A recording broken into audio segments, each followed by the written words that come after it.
Gu Yu awoke to find himself on a highway, accompanied by a pair of twins. Just then, a voice resonated, "Welcome, fortunate souls, to the highway survival team." Concurrently, the system binding materialized. Ugh, why is it so hot? I can barely endure it. On the asphalt road, Gu Yu furrowed his brow and abruptly awakened. Gazing at the sky above, a cascade of question marks emerged in his mind. Wasn't I in my rental apartment? What on earth am I doing here? Sensing a heaviness in his arms, Gu Yu turned to his left and then to his right. Beside him lay two girls who bore an uncanny resemblance. They were indeed the twin daughters of his landlord, just freshly graduated from university. What on earth was happening? Was this some sort of fantasy before death? At that moment, both girls opened their eyes simultaneously, confusion reflected in their gazes. Both girls sprang up and swiftly distanced themselves from Gu Yu. Pervert. The girl on the left, clad in a white t-shirt, crossed her arms defensively, regarding him with suspicion. Brother Gu Yu, what is going on? The girl on the right, dressed in pink, relaxed her expression upon recognizing him, her eyes scanning their surroundings with bewilderment. Sister, who is he? Have you forgotten? He's Gu Yu from upstairs. Oh, that introvert. The girl in the white t-shirt sighed in relief. Gu Yu felt a twitch at the corner of his eye. Could she not have chosen her words more carefully? Being introverted was merely a means to make a living. Where are we? The girl in the white t-shirt surveyed their surroundings. A straight four-lane highway stretched endlessly before them, flanked by thickets and bushes, with distant forests and mountains looming beyond. Gu Yu stood up, glancing down at his pajamas, and remarked, I have no idea, but it seems like we might be on the road to the underworld, perhaps awaiting reincarnation. He took the notion of life and death lightly, being an orphan. After all, one person's sustenance could fill a household. Life had been arduous enough. Reincarnating with beautiful girls didn't seem so bad. He then noticed his athletic shoes on his feet. No wonder it wasn't unbearably hot when he stood. Would they even provide new shoes for reincarnation? How considerate. Reincarnation? Upon hearing Gu Yu's response, the two girls instinctively clung to each other, their bodies radiating a palpable aura of unease. Just then, a cold, emotionless electronic voice echoed around them. Gu Yu paused. A survival game? So they weren't dead, but rather coerced into participating in a game. Welcome, fortunate souls, to the highway survival team. All humans aged 18 to 60 are compelled to join this survival endeavor. Form an initial team of 2 to 5 individuals based on your personal relationships within a 1,000-meter radius. Couples, families, and friends take precedence. Those without connections will be randomly assigned nearby. Remember to treat your teammates kindly. This may prolong your survival. Could this be why he found himself alongside them? Please listen carefully to the rules. They are paramount for your survival. 1. Once you enter a vehicle, proceed forward. The reasoning will be revealed later. Point 2. Exercise caution when opening boxes. They may contain resources or dangers. During the first 10 days, a novice protection period will prevent fatal threats. 3. Pay attention at every intersection. Unexpected rewards may await. Point 4. Traveling by night doubles your rewards, but increases the likelihood of danger. Point 5. A disaster will occur periodically every 10 to 100 days. Face it head-on, though the timing may vary. 6. Special items may save your life. Do not take unnecessary risks without them. Point 7. Vehicles are your sole lifeline. Point 8. Expanding your team will yield unforeseen benefits. For fairness, all vehicles obtained will be identical, but can be enhanced and modified with acquired components. Reminder, it is advised to leave the original location within 1 hour. Once the voice faded, a white orb of light appeared about 5 or 6 meters ahead. Cracks emerged, and the orb shattered to reveal a vehicle. Gu Yu stared at the car, his eye twitching uncontrollably. Was this what you called a fair vehicle? A rusted van, color indiscernible, with the upper half of its windows entirely missing. At that moment, a pair of icy little hands grasped his arm. Brother Gu Yu, is what it said true? The girl in pink spoke, her voice trembling, clearly struggling to accept the reality before her. Gu Yu couldn't help but pat her head. Don't worry, Su Xing, we're on the same team. Hearing his words, Su Xing's anxious heart began to calm. Gu Yu glanced at the dilapidated vehicle and turned to Su Xing's sister. Su Yu, let's get in. Su Yu hesitated. How do you know my name? Of course, your sister told me. Gu Yu shrugged. Su Yu glanced at her sister, who had already followed him, and silently trailed behind them. Gu Yu hurried to the vehicle, opening the door to find 3 smartwatches on the driver's seat. Survival Watch, an essential device for the survival world. Please wear it.as. Gu Yu placed the watch on his wrist. It automatically adjusted and clicked into place. He raised his wrist, astonished to find the clasp had vanished. Truly remarkable. At that moment, a pale blue interface appeared before him. 8 options were arranged in pairs. World channel, regional channel, workbench, mailbox, trading hall, vehicle information, backpack, and personal information. Ah, this was indeed a game. He turned to Su Xing and Su Yu. Put yours on. We need to get moving. Su Xing obediently donned her watch, her gaze blank. Su Yu hesitated, curiosity lacing her voice. How are you so accepting of this? She was still grappling with the surrealism of their situation. Have you never heard the saying, when in Rome, do as the Romans do? What choice do I have? Besides, didn't it mention needing to leave within an hour?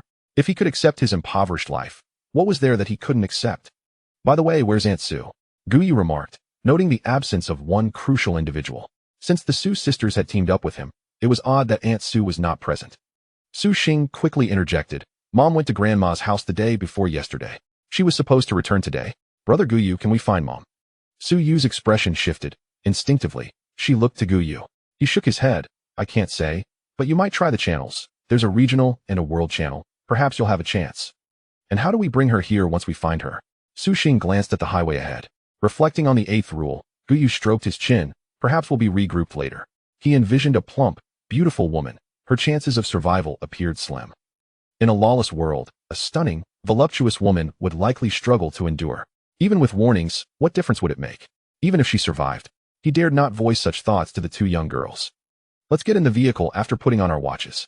As Gu Yu settled into the driver's seat, vehicle information popped up before him. Vehicle, initial vehicle quality, F grade level, LV0 fuel tank, 30L/30L fuel consumption, 1L/15 km maximum speed, 35 miles per hour upgrade conditions, metal, 0/30G glass, 0/10G miscellaneous, 0/10G. Upon seeing the speed, Gu Yu felt a twitch at the corner of his eye. 35 miles per hour. Even an electric scooter could reach 45 miles per hour. Yet, thankfully, this vehicle could be upgraded. Perhaps its speed would improve later. He twisted the key, and the engine emitted a chugging sound reminiscent of a tractor. Gu Yu pressed the accelerator, and the entire vehicle trembled as if it were on the verge of falling apart. Detected that the lucky one has started the vehicle. Talent awakening has commenced. Talent levels range from F to SSS. Wishing you good fortune. Ding. Congratulations on acquiring the S-level talent. Danger perception. Gu Yu raised an eyebrow, pleasantly surprised to discover he possessed a talent, and an S-level one at that. His luck seemed quite fortuitous. He accessed his personal information interface. Name, Gu Yu Planet. Blue Star attributes. Strength, 7. Constitution, 7. Agility, 7. Health, 100. Death at 0. Talent. Danger perception, S-level. Note. Average male attributes are 10. Female average is 8 evaluation. If not for the S-level talent, even being rated as weak would be an overstatement. Gu Yu's lips twitched. Was it really necessary to insult him for being a bit reclusive? He truly doubted that many on Blue Star possessed superior physical qualities. His gaze fell downward, and his expression brightened. Danger perception, S-level within 100 X number of team members, meters. One can sense the danger level of targets and take evasive action in advance. The closer the target, the more pronounced the perception. This meant he could now sense danger from a distance of 300 meters. Although not at the highest SSS level, he felt quite satisfied with this talent. With it, he could at least ensure his relative safety. Pressing down on the accelerator and shifting gears, the dilapidated van slowly began to move. After traveling a mere 30 meters, he heard another ding by his ear. Ding. Successful traversal of the world barrier. Host detected. Survival world detected. Modifications in progress. Adapting to female team members. Infinite blind box system successfully bound. Gu Yu was momentarily stunned. There was a system. Could it be that heaven, seeing his misfortunes, decided to compensate him? This was nothing short of double happiness. He glanced at the two women, realizing this was the beginning of a grand fortune. Chapter 2. The Infinite Blind Box System. A translucent panel materialized before Gu Yu. Su Xing, it's your turn to drive. He intended to delve into the intricacies of this system. The co-pilot, Su Xing, was taken aback. But I don't have a driver's license. Who cares about a license? Gu Yu replied, exasperated. We're in a different world. There are no traffic police. Just drive with confidence. After saying this, he patted Su Xing's shoulder. Hold onto the steering wheel and slide over. All right. Su Xing grasped the steering wheel and gradually shifted into the driver's seat. Their skin inevitably brushed against each other. Both clad in light summer pajamas. Gu Yu inhaled sharply, his gaze dropping. Dude, is that necessary? Why are you making things awkward right now? Su Xing felt an unusual sensation beneath his thigh. His face flushed as he stammered. Gu Yu, this was an accident. He hurriedly withdrew his hand. Wriggling out from beneath Su Xing and darting back to the co-pilot's seat, exhaling in relief. Such a rogue, Gu Yu scoffed. Gu Yu chose not to respond, and instead focused on examining the system. Infinite blind box system. Level 1. Points 0 100. Upgrade requirement 100. The interface was straightforward. Yet he found the points and upgrade conditions somewhat perplexing. He mused silently. System, are you there? No response came. Only a simple introduction appeared. The infinite blind box system allows users to obtain blind boxes by earning points. The items within the blind boxes vary, with higher quality boxes yielding superior items. Point acquisition methods. 1. Distance traveled, 1 point for every 10 kilometers. 2. Resource acquisition, such as defeating creatures or discovering areas, grants varying points, per instance. 3. Team member quantity, quality, and behavior provide different points, daily. Note: higher level blind boxes can be directly obtained or synthesized. The current system level allows for the acquisition of a silver blind box. Gu Yu perused the point acquisition methods. The first two were easily comprehensible. However, the third one puzzled him. He understood that more team members would yield more points, but what did quality and behavior imply? He glanced at Su Xing, wondering if quality referred to looks. Could behavior possibly mean what he feared? Just then, a transparent panel appeared above Su Xing's head. Name: Su Xing. Age: 20. Rating: 87. Affinity: 45. Simultaneously, a voice resonated in his mind. Beep. Points from opposite gender teammate: 50. Rating points: 50. Affinity points: 0. Intimate interaction: 20. He then observed the points section on the system interface change, and a new line appeared at the bottom. Infinite blind box system. Level 1. Points 20,100. Upgrade requirement 1100. Blind box. Black iron blind box X1. Taken aback by this development, Gu Yu thought to himself. This points system is astonishingly simple. It appears that practically anything can increase points. At this moment, he had begun to grasp the operational mechanics of the system. Yet, the notion of opposite gender teammate was manageable. What, however, did intimate interaction truly entail? When does intimacy occur? A sudden realization struck Gu Yu as he felt a twitch in the corner of his eye. Could it be that the system was referring to that gentle brush after they had just changed positions? This behavior indeed aligned with his thoughts. If such actions could yield an increase of 20 points, one could only imagine what would happen with prolonged contact. The system seemed a tad frivolous.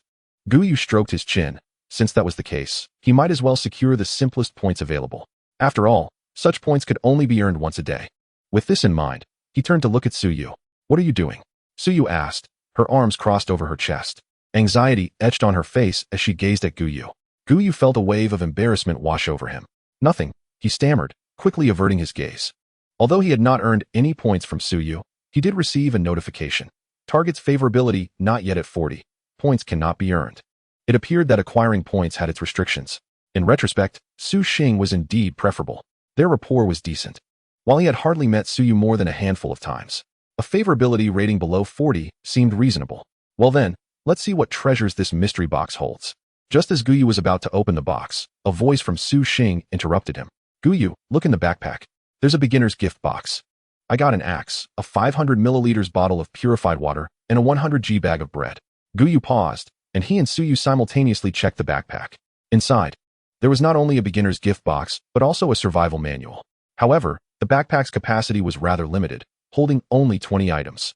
Fortunately, with 3 of them, it would suffice. Without hesitation, Gu Yu opened the gift box, discovering that its contents were identical to those of Su Xing. He turned to Su Yu and asked, "Are the items in your gift box the same as Su Xing's?" Su Yu glanced at him, responding coolly, "Yes, they are the same." It was evident that Gu Yu's earlier scrutiny had displeased her. Nevertheless, Gu Yu paid little heed to Su Yu's demeanor. He was confident that, with time, their relationship would improve. Indeed, the points could be acquired. It seemed these were basic supplies, likely uniform for everyone. So, Gu Yu, what should we do now? Su Xing inquired, turning to him. Let's drive first, keeping an eye on the boxes and intersections. Understood, Su Xing replied. Gu Yu took a deep breath. It was time to delve deeper into this survival game. He retrieved the survival manual from the backpack, which contained the precautionary guidelines voiced earlier. Apart from that, there was nothing else of note. He then glanced at the smartwatch on his wrist, which displayed the time and weather. As he flipped through it, he was momentarily taken aback. Time, 9:11. Weather, clear, 28 to 33. Planet ID, 97872, Trial Planet. Disaster. 10 days until heat wave begins. The identification numbers did not concern him much. However, regarding the disaster, Gu Yu hastily opened the survival manual. The fifth item noted that disasters would occur at irregular intervals over 10 to 100 days, yet did not specify the duration of such calamities. According to Article 7 and the reminders at that time, along with his years of gaming experience, he understood that to survive the impending disaster, it was imperative to upgrade the vehicle as swiftly as possible. With this dilapidated vehicle, surviving the catastrophe seemed utterly futile. Gu Yu surveyed his surroundings. In such circumstances, where would he procure the necessary materials? The upgrade appeared to pose a significant challenge. He then explored other functionalities available. The mailbox functioned akin to private messaging and allowed for trading, though it proved temporarily useless. The trading hall was currently devoid of any items. As newcomers, the survivors had nothing to sell. Glancing at the workbench, Gu Yu noted two primary functions: crafting and disassembling. The crafting function offered over 20 basic items, while disassembling allowed the breakdown of surplus items into fundamental materials. He subsequently opened the World Channel, where an overwhelming torrent of information flashed before his eyes, rendering it impossible to discern the content. Shifting his gaze upwards, he noted, World Channel, 1 billion people. Indeed, the majority had been drawn into this realm. Closing the World Channel, he opened the Regional Channel, which displayed significantly fewer messages. His first instinct was to check the population count. Region 95598100010. The number was quite substantial. However, it remained unclear how the regions were delineated. Yet, from the dialogue below, it was evident that most participants were from Huagua. Bro, your wife is with someone else. Hahaha, I'm with my CEO. TSK, what is so great about that? I have a girl with twin tails beside me. Are all of you female players? Why is there a muscular man next to me? Brother, take my advice. If he's a round-faced guy with glasses and a beard, just accept your fate. What the heck? Is this really a survival game? We can't go back? Just accept it.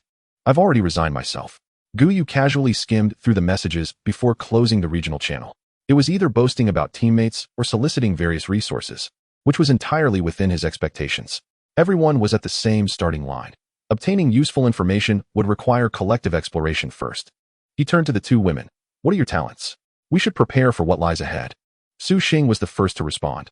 I possess an A-grade talent for treasure hunting. Chapter 3. Unveiling the Black Iron Blind Box. If only it were chilled. Treasure hunting, A-grade. Based on oneself as a reference point, it detects valuable items and resources within a 100-meter radius, usable 3 times per day.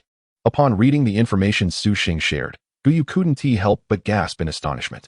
This was undoubtedly the most exceptional ability for resource acquisition. Were it not limited to 3 uses per day, this talent would undoubtedly rank among the S-grade talents, perhaps even reaching SSS grade. And what about you? Gu Yu inquired. Turning to Su Yu. Su Yu pursed her lips and directly shared her talent. B-grade talent in weapon mastery, her voice slightly subdued. It was a level lower than her sister's talent. Weapon mastery, B-grade. Various weapons become increasingly manageable with extended usage. How could this talent possibly be classified as B-grade? Could it be that the proficiency in speed is rather sluggish? Su Yu cast a gaze towards Gu Yu, a thought igniting in her mind. Perhaps her innate talent was not the most inferior after all.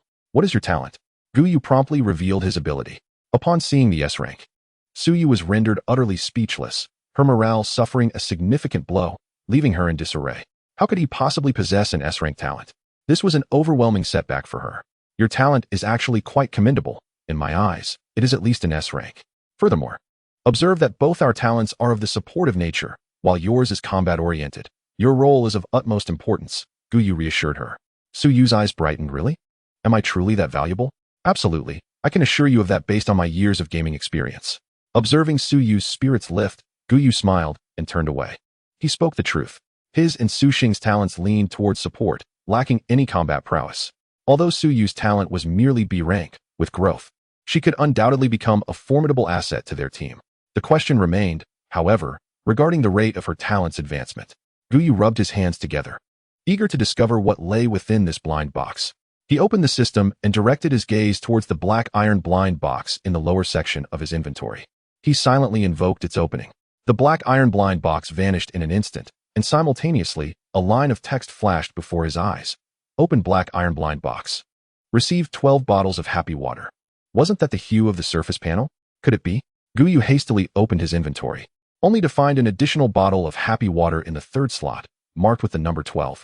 No way. Did you just directly place the item into this survival backpack? He exclaimed. System, you are exceedingly powerful. Gazing at the happy water, Gu Yu swallowed hard. He realized he was indeed quite thirsty. Ahem, are you all thirsty? Yes, but we each only have one bottle of water. We should conserve it, Su Xing replied softly. Gu Yu was somewhat astonished. He hadn't anticipated Su Xing's swift adaptation to their new identities. Behind him, Su Yu chimed in. I advise you to hold on a bit longer until we procure another bottle. What's wrong, brother Gu Yu? This is the ability of my second talent. It allows me to acquire additional resources. The better my relationship with my teammates, the more resources I obtain. This happy water is a result of Su Xing activating my talent. Gu Yu handed a bottle of happy water to Su Xing, casually stating, you see, it's all connected. He refrained from disclosing details regarding the system. It wasn't a matter of distrust towards the Su sisters. Although Su Yu's attitude was not particularly amiable, she was still reasonable. His concern lay with the survival world. If he revealed too much and it jeopardized his system, he would have nowhere to lament. Huh, because of me? Su Xing was taken aback, glancing at the happy water in her hand, feeling somewhat incredulous. Indeed, the better our relationship, the more resources I acquire. From behind, Su Yu could not help but inquire, what about my resources? Gu Yu shrugged. Your rapport with me is too low, hence, your talent remains unresponsive. Su Yu was momentarily taken aback, muttering, this isn't my fault. We hardly know each other. So how can I feel a sense of affinity? Yet, a flicker of confusion arose within her. Why had only one talent been showcased just now? No matter. As our relationship deepens, such feelings will surely develop. Gu Yu opened a bottle of soda, gulping down 3 swigs in quick succession. Ah, how refreshing. If only it were chilled. The two women exchanged glances, speechless. Even in such a moment, he dared to voice conditions. By the way, don't discard the plastic bottles. They are quite useful for upgrading vehicles or for storing other items. Ding. Traveled 10 kilometers. Points 1. Had they truly traveled 10 kilometers already? But where was the box? Did you see the box earlier? The two women shook their heads, indicating they had not seen it either. After a moment of thought, Su Yu remarked, the box is an essential resource. It likely requires us to travel a bit farther. Gu Yu sighed. All right then. He opened the regional channel, glanced at the information, and scrolled up. No one had found the box yet. It seemed Su Yu was correct. It would require more time. Observing the channel's information, he inquired, have you contacted Aunt Su? Upon hearing about her mother, Su Yu's expression soured. The world channel's messages are too fast. Even if I send a message, it's futile. I've been trying to send messages in the regional channel, but there has been no response. She is probably not in this area. No worries, keep trying. Perhaps we will find her. Gu Yu offered some words of comfort. However, given the regional divisions, the likelihood of locating her was exceedingly low. Even if they were to regroup, the chances remained slim. Hey, do you see that? Is that a signpost? Gu Yu quickly looked up to see a black post with a blue plate hanging from it, several dozen meters away. As they approached, Gu Yu glanced towards the left side of the forest. A sudden feeling of danger surged in his mind. For distinct positions flickered in his thoughts sporadically. Was this akin to radar? Was this the application of S-class danger perception? It was far more effective than he had anticipated. As long as he maintained his distance, danger would not find him. Gu Yu, should we stop? At that moment, the post loomed closer, revealing a one-way street to the left. The object atop the post became clearer. It was a road sign. 200 resource zone. Quite straightforward indeed. Let us turn in. Could there be danger? Su Yu instinctively wished to distance herself from potential peril, but then recalled Gu Yu's abilities. With him around, they should be able to avoid any threats. Meanwhile, Su Xing had already turned the vehicle into the street and driven several meters in. This demonstrated the level of trust she had in Gu Yu. The reason for this was, of course, their extended time spent together. Su Xing was well acquainted with Gu Yu. Naturally, she understood her sister even better. Is this the ruins of a town? Ahead, a small town emerged amidst the trees. Ding. Discovered a small resource zone. Points 50. The discovery of such a region yielded a considerable amount of points. But what exactly was this resource zone? Gu Yu once again retrieved the survival manual, which merely indicated that there were resources at the intersection without providing elaborate details. It failed to mention the concealed dangers within. How could one ascertain that this was a resource zone rather than a death trap? While it might not be entirely fatal, given the protective period, the likelihood of injury remained significantly high. As they approached the town, the sense of danger intensified. It was uncertain what type of peril this feeling signified, perhaps mere lacerations or even fractures. This presented an opportune moment to assess the situation and hone his abilities for future endeavors. Shall we proceed? Su Xing inquired. No. Let us halt first and observe the surroundings, Gu Yu replied. Chapter 4. Gathering resources. This is not my fault. Gu Yu was the first to exit the vehicle, surveying the forest based on his instincts. The threat appeared to emanate from the woods. leaving him to ponder whether any dangers would infiltrate the resource zone once they ventured inside. Take out the axe. Do not utter a word and stay close to me. Follow my instructions without question, understood? Gu Yu said, his expression serious as he looked at the two women. The two nodded quickly. They could only rely on Gu Yu's innate talents at this moment. Gu Yu glanced at the vehicle and attempted to stow it in his backpack. Vehicle bound. Unable to retrieve. What? Our own vehicle, and yet it cannot be stored? He exclaimed. What if we need to escape later? Taking a deep breath, he realized they had no choice but to drive in. Ahem, let us get back in the car, he suggested. Suyu looked at Gu Yu, puzzled. Gu Yu explained. I initially intended to store the vehicle in my backpack, but clearly that is not feasible. We must park it close to the town's entrance. Taking the driver's seat, Gu Yu started the engine, producing a sound reminiscent of a tractor. He did not rush forward, but remained vigilant for the sources of danger. The silence that followed allowed Gu Yu to exhale in relief. Otherwise, they would have no reason to enter the resource zone and could simply leave. He parked the vehicle at the town's exit, having sufficiently surveyed the area. The town appeared to have materialized out of thin air. The ground within the town contrasted sharply with the road, displaying two distinct colors. The trees on the side nearest the town had branches almost entirely severed. Had it not been for the unfamiliar inscription on the signboard, he might have suspected this was a town transported from Blue Star. Removing the car key, Gu Yu stepped out and began collecting small stones from the ground. You two should gather some as well. They may prove useful later. Once everything was prepared, Gu Yu, accompanied by the two women, stealthily approached the town's edge.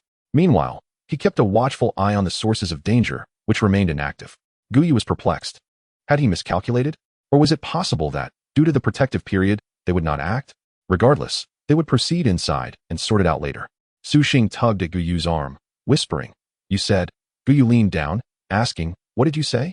Su Xing leaned closer to his ear and repeated, Can these trees be felled for timber? I've seen it done this way in the game. The warmth of her breath brushed against Gu Yu's face, causing a faint blush to rise. This tingling sensation was indeed difficult to resist. Clearing his throat, he suggested, Let us head into the room first and discuss it further. He quickly approached the door on the right, gently twisting the handle to gain entry. He stepped inside, followed closely by the two women. However, Su Yu, lingering behind, quietly inquired, Is he single? Does he have a girlfriend? Huh. Yes, how did you know? Gu Yu responded. With a disapproving glance at her sister, Su Yu retorted, You were talking to him so closely that your face turned red. Really? I didn't see. What are you two chatting about? We need to hurry and gather supplies. Gu Yu interjected, his brow furrowing in concern over their idle banter. Here we go, Su Xing replied promptly, moving beside Gu Yu to inspect the steel pipe in his hand. What should we take? Grab everything we can carry and stow it in our backpacks. If it doesn't fit, just hold on to it. Take as much as you can. Understood, Su Xing said, glancing at the staircase before ascending with her axe. Wait for me. Su Yu hurriedly followed, anxious about her sister's safety. Gu Yu paid no mind to the two women. He was confident he could sense any lurking threats. He glanced at the footprints he had left behind. The dust indicated that no one had been here for at least 2 or 3 months. So, this place has been prepared long ago? He mused, shaking his head, dismissing such thoughts. He retrieved several stones from his backpack, discarding them on the ground, before stowing the sofa and coffee table into his bag. Just as he was about to venture further inside, Su Xing's head peeked out from the staircase, her voice brimming with excitement. Gu Yu, come up here and see what we found. Following her up the stairs, Gu Yu entered a bedroom under her guidance. Beneath the window rested a wooden box. Upon closer inspection, he noticed a line of text appear, Wooden resource chest. The voice mentioned that the box might contain supplies or danger, so we didn't dare to open it, Su Yu explained. When Su Xing attempted to open the wooden box, she was halted by Su Yu. Not opening it was wise. In the future, if we encounter any boxes, consult me first. I can sense danger. Gu Yu crouched before the box and casually opened it. 3 glowing orbs emerged from within. As he reached out to touch them, the orbs transformed into streams of light, swiftly entering his wristwatch. Open wooden resource chest. 500 milliliters purified water x5, 100 G bread x5, survival coin x1 ding. Points. 11. Gu Yu raised an eyebrow, a sense of excitement coursing through him. Points have arrived. Wow, water and food. We can finally eat. Su Xing exclaimed with delight. Gu Yu turned to the two women. You can see what I opened from the box too? Both Su Xing and Su Yu nodded in unison. Yet, Gu Yu silently turned away. Su Xing and Su Yu exchanged puzzled glances, wondering what his reaction meant. As Su Yu recalled something, her gaze suddenly fell, and her cheeks flushed with a hint of embarrassment. She wanted to articulate her thoughts, but ultimately held her tongue. Gu Yu, this is not my fault. Who knew you all would be wearing short skirts? This situation truly wasn't his fault. Who could have predicted that the two would be so close to him? A mere glance back revealed everything. However, he was taken aback to discover that Su Yu had a penchant for black lace, a stark contrast to her personality. The two women silently took a couple of steps back. Gu Yu rose, turning around with an expression of calm indifference, as if the previous incident had never transpired. You may continue to gather supplies upstairs. I shall head downstairs. With that, he made his way directly to the staircase, descending swiftly. Upon reaching the lower floor, Gu Yu stroked his chin thoughtfully. He understood what could be extracted from the boxes, yet the gathering of supplies remained elusive. However, he realized that placing the sofa into his backpack did not count as collecting supplies, as it was not displayed. The true acquisition of goods was represented by that joyous drink. In essence, the items within the mystery box were unknown to them and seemingly of little use. Gu Yu extended his hand, and a survival coin appeared in his palm. Survival coin, note, can be used to purchase food, weapons, fuel, etc. Use with caution. So, fuel must be purchased. He had presumed it could be sourced from the resource area. 10 minutes later, Gu Yu finally set down the axe. Having successfully dismantled the radiator from the wall, he wiped the sweat from his brow and said, "Let us move to the next room." The two women had been assisting him all along, and they, too, were drenched in perspiration. The lightweight summer pajamas clung to their forms, accentuating their perfect curves. Gu Yu hastily secured the radiator and moved toward the entrance. "You two hurry up." At that moment, images from earlier flashed in his mind. He had assumed the twins were identical. Little did he know that the sister's endowment was somewhat more pronounced. Surely, she must be at least a D cup. It was not something he had anticipated. No wonder she had a penchant for loose-fitting clothing. The two women exchanged glances, recognizing the futility of the situation. How fortunate for him, they thought, with a hint of resentment. "Sister, let us keep up." Chapter 5. Su Yu's affection level unlocked, acquiring M1911. Upon arriving at the second room, they found the door locked. The only way to enter was to shatter the window and climb through. Sensing the 4 dormant presences within, Gu Yu ultimately decided against this room. Instead, he opted to return and investigate the adjacent house. Uncertain of the dangers that lurked, he was reluctant to venture too deep into the town or create excessive noise. Approaching the first house on the side, Gu Yu twisted the doorknob and found it unlocked. He opened the door, and the three hurried inside. The layout of this house mirrored the previous one, except that the ground floor was lined with empty shelves. Without a moment's hesitation, Gu Yu began to stow the shelves into his backpack. "You both head upstairs. I'll remain downstairs." Understood. The two women dashed up the stairs. Gu Yu circled the lower level, but he did not discover any resource boxes. The silence from the upstairs indicated that the two women had found nothing either. Uncertain of how much gasoline a single survival coin could procure, he felt a wave of anxiety wash over him, for their supply of fuel was rather limited. Suddenly, a loud crash echoed through the air, the sound of shattering glass. Gu Yu swiftly turned his gaze toward the entrance. Could there be others on the road? Simultaneously, he sensed the 4 looming threats shifting, their positions converging upon them. One was now less than 50 meters away, drawing ever closer.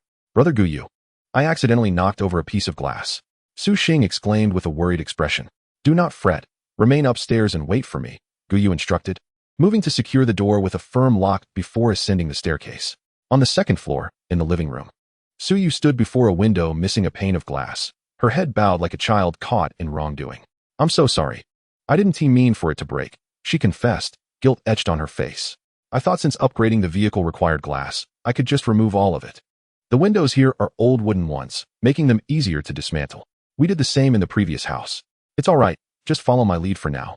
Gu Yu reassured her as he positioned himself against the wall by the window, peering outside. The danger he sensed was now lurking below. Before long, a wolf materialized downstairs, scanning its surroundings.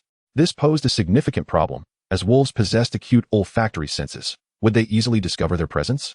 However, 3 minutes passed, and the remaining 3 threats also revealed themselves, similarly wolves. Strangely, these 4 wolves seemed oblivious to scent, simply lingering vacantly below, silent and unresponsive to the upstairs commotion. Gu Yu pondered whether they had been dulled due to a protective period. With this thought, he retrieved a stone from his backpack and hurled it with force. A resounding crash of glass shattered the stillness from a distance. In his line of sight, the 4 wolves sprinted toward the source of the sound. Gu Yu narrowed his eyes, realizing that the wolves relied on sound rather than smell. If that were the case, the next 10 days might prove considerably easier. He glanced at the 2 girls across from him, their mouths covered. The crisis has been averted. Su Yu still wore a look of remorse. "I didn't expect it to attract wolves. It's all my fault." "It's fine. The wolves have left. We must continue our search." Time is of the essence. However, let us keep our voices down, he cautioned, but then paused, staring intently at Su Yu before quickly averting his gaze. Be careful. This time, Su Yu paid little mind to his scrutiny. After Gu Yu departed, the two girls commenced their search for any resources that could be salvaged. Upon reaching the ground floor, Gu Yu hastily activated the system. Ding! Su Yu's favorability unlocked. Male teammate points, 50, scoring points, 50, favorability points, 0, intimate interaction, 0. Another black iron blind box acquired. He couldn't help but reflect on Su Yu's earlier panel. Name, Su Yu. Age, 20. Score, 87. Affinity, 40. Indeed, they are twins. Everything is identical except for their affinity. How delightful. Moreover, the points accumulate daily, which implies that there are essentially 2 guaranteed black iron blind boxes each day. If only there were a few more team members. Gu Yu's eyes initially sparkled with excitement, only to dim shortly after. Finding team members is not an easy task. This thought led him to ponder an oddity. The resources within the boxes count as points. Yet the steel pipes and glass he gathered do not contribute to his score. Is it because they have not been transformed into resources? Regardless, he decided to focus on opening the black iron blind box first. He turned his attention to the system. Infinite blind box system. Level 1. Points 82. 100. Upgrade requirement 2. 100. Blind box. Black iron blind box X1. He was not far from his third blind box. Gu Yu took a deep breath. Palms pressed together. O great ones, the 3 pure ones, the Buddha and the Jade Emperor, please bless me with a weapon. Simultaneously, he opened the black iron blind box. Open black iron blind box. Obtained M1911. Includes 2 fully loaded magazines. Wow. Gu Yu gasped in astonishment. It truly delivered. He hurriedly opened his backpack, revealing a sleek black handgun nestled within. As he grasped it, he was taken aback by its weight. M1911. Durability, 100. Quality, silver grade. Attributes, accuracy 30. Stability 30. These attributes far surpassed that wretched axe. Mimicking the actions from games, he detached the magazine, fully loaded. This meant he possessed 3 fully loaded magazines. Regrettably, each magazine contained only 7 bullets, a mere total of 21 rounds, which was woefully insufficient for someone who had never wielded a gun before. At that moment, the 2 women descended from the upper floor. Shall we continue or leave? Let's proceed, but first, we must deal with those 4 wolves. Gu Yu's lips curled into a smile. With a weapon in hand, how could he possibly abandon the resource area? He had briefly surveyed the vicinity and estimated there were no fewer than 20 houses. Huh. The 2 women looked at Gu Yu in confusion. Deal with 4 wolves? Are you joking? Trust me, let's head upstairs first. Once back on the upper floor, he approached the window, taking a stone and shattering several panes of glass across the way. The sound of breaking glass drew the 4 wolves from a distance. Furthermore, Gu Yu noticed an intriguing phenomenon. His danger perception remained alert to the presence of the wolves, yet the sense of impending doom had significantly lessened. This led him to conclude that the danger assessment was likely based on his own capabilities. Soon enough, the 4 wolves appeared below. In the astonished gaze of the 2 women, Gu Yu drew his pistol. Leaning slightly out, he gripped the handgun firmly and aimed at the head of one wolf. At this moment, he was merely about 10 meters away and was confident in his aim. Gu Yu took a deep breath and thought to himself, die? Pulling the trigger yielded no response. He quietly withdrew the firearm, disengaged the safety, and loaded a round into the chamber. He had forgotten that this was not merely a first-person shooter game, but a reality where he had to load the bullets himself. Then, with a resounding gunshot, a wild wolf collapsed on the ground. Simultaneously, a notification flashed before his eyes. Ding. 10 points. Unfortunately, he had no time to dwell on it. The tremendous sound drew the attention of the remaining 3 wolves, who turned their gaze toward Gu Yu. What awaited them was another gunshot. Crash. The glass below shattered. Gu Yu remained unfazed, standing at the staircase, awaiting the wolves' emergence. Soon, 2 wolves appeared, rushing up the stairs. Bang. Bang. 2 more shots rang out. Observing his handiwork, Gu Yu couldn't help but marvel at his prowess. 1 bullet per wolf. It was simply invincible. It seemed his shooting talent extended beyond the realm of games into reality. As for the issue of distance, he dismissed it entirely. Where did you get that gun? Su Yu steadied herself and voiced her curiosity. It's a gift from my affinity with you, Gu Yu replied. Su Yu was taken aback. Is this talent truly that precise? Chapter 6. The mist of devouring has been deployed. Please maintain distance. Decomposed wild wolf. Obtained 500 G wolf meat. 10. Wolf skin. Wing. 15 points. As Gu Yu decomposed the last wild wolf, its figure vanished, leaving behind only a pool of blood. The four wolves had collectively provided them with 40 pounds of meat and 4 wolf skins.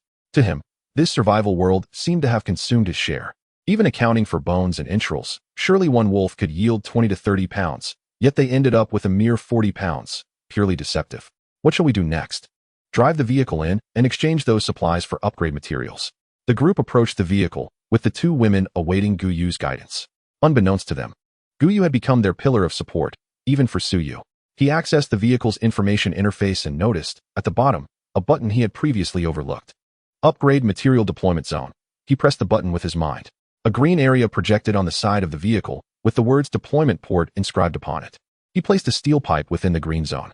A flash of green light enveloped it, causing the rust to peel away and revealing a brand new pipe, which subsequently vanished. Metal 33G. This number appeared before the eyes of the two women. All right, I'll go first, you follow behind. Metal 12G, Metal 85G, Glass 03G. After emptying his backpack, he made way for the two women. They began to continuously deposit materials, while Gu Yu watched the numbers in the vehicle's information interface steadily climb. At that moment, the system's notification chimed in. Ding. 15 points. Observing the points, he realized it was as he had suspected. Only by transforming materials into genuine resources could he earn points. However, was it truly reasonable that 1 kilogram of material equated to a single point? That seemed rather absurd. Gu Yu truly yearned to voice his grievances. Yet he understood that such expressions would be futile. The system possessed no consciousness and was indifferent to his complaints. He gazed at the system interface. Infinite blind box system. Level 1. Points. 97. 100. Upgrade requirement. 3. 100. Blind box. Black iron blind box X1. With just 3 more points, he would acquire another box. He dismissed the interface and turned his attention to the resources the two women had contributed. A sudden inspiration striking him. Wait, leave the remainder to me. I shall place it. Gu Yu hurriedly approached the two women, having already deposited everything. What do you intend to do? Su Yu looked at Gu Yu with a hint of confusion. Did it truly matter who placed the items? If they were gone, then so be it. We can test it later. Brother Gu Yu, I still have a few steel pipes here. Do you want them? Yes. I absolutely need them. Gu Yu nodded eagerly. Su Yu set down 3 steel pipes of varying lengths and thicknesses. Gu Yu quickly stowed them in his backpack before placing them into the collection area. Metal 55G, huh? Nothing. Could he have been mistaken? No, he had not erred. Once they drove their vehicle into the town, the points were credited. Points 5. Another black iron blind box was added. It seemed this point tally required some time to be calculated, though it was a bit disappointing as the fractional points were discarded. They parked the vehicle in the small town. Su Xing looked at the wall. Do you think this wall could be transformed into upgrade resources? Gu Yu's lips twitched. A commendable notion, but far too time-consuming. To think of demolishing a house with this wretched axe, you truly are audacious. Let us proceed swiftly and aim to complete our task expeditiously. With no immediate dangers present, Gu Yu felt less apprehensive. If a door would not open, they simply broke a window and rummaged through the house. When his backpack was full, he opened the disposal area and discarded the supplies. During their scavenging, they discovered 3 wooden chests, all devoid of threats. However, the resources obtained were rather monotonous, consisting solely of water, bread, and survival coins. By noon, they had cleared 3/4 of the area, with only a few houses remaining. At that moment, their watches simultaneously displayed a notification. Time's up, the devouring mist has been released. The speed of the mist on the first day is 5 kilometers per hour. Each passing day, the speed increases by 5 kilometers, reaching a maximum of 40 kilometers per hour. Please maintain your distance. Please check your watch for updates. Watch. Gu Yu glanced at his watch, noticing an additional line of text beneath the weather. Devouring mist. Distance remaining 2 hours, 13 minutes, and 43 seconds. The numbers were counting down, second by second. The other two also checked their watches simultaneously. Brother Gu Yu, what should we do now? There is ample time. We can finish the remaining tasks in at most half an hour. Let us hurry. Half an hour later, Su Xing was driving the vehicle as they departed the resource zone and hit the road. The speed reached its peak, swiftly distancing themselves from the mist, which expanded at a visible rate. Observing this scene, Gu Yu breathed a sigh of relief. No wonder that voice urged us to keep driving, Su Yu suddenly realized. Gu Yu nodded in agreement, noting the fog's slow pace. If it were any faster, they would have had no choice but to keep moving. They needed to upgrade their vehicle as soon as possible. Gu Yu accessed the vehicle information. Vehicle, initial vehicle, quality, F grade, level, LV0, fuel tank, 287L 30L, fuel consumption, 1L per 15 kilometers, maximum speed, 35 kilometers h, Upgrade requirements. Metal, 43G 30G. Glass, 112G 10G. Miscellaneous, 57G 10G. They had sufficient metal and glass, but were lacking in miscellaneous items. During this time, they had discarded various objects, including bricks, wood, plastic, and others. Among these, plastic and rubber products contributed the most to the miscellaneous count, followed by wood, fabric, and leather. Unfortunately, the previous resource area had been rather barren in this regard. However, he wasn't worried. It was still not yet 1 p.m., and they had plenty of time. He was confident that within 3 days, they would be able to upgrade the vehicle, at which point the devouring fog would no longer be a concern. Closing the vehicle interface, he opened the regional channel. Area 9559899781000. Someone has died? He glanced at the chat box. What the heck? A red fog has appeared behind me. That's the devouring fog. Do you want to go check it out? Do I look like a fool? I found a resource area with plenty of supplies. No way, the resource area I visited was full of junk. Trading supplies. 1G iron ingot for 1 survival coin. At the trading center, Gu Yu raised an eyebrow. It seemed that everyone was encountering similar resource areas. Was it possible that everyone's experiences were identical? Or was this just how it was arranged for the first group?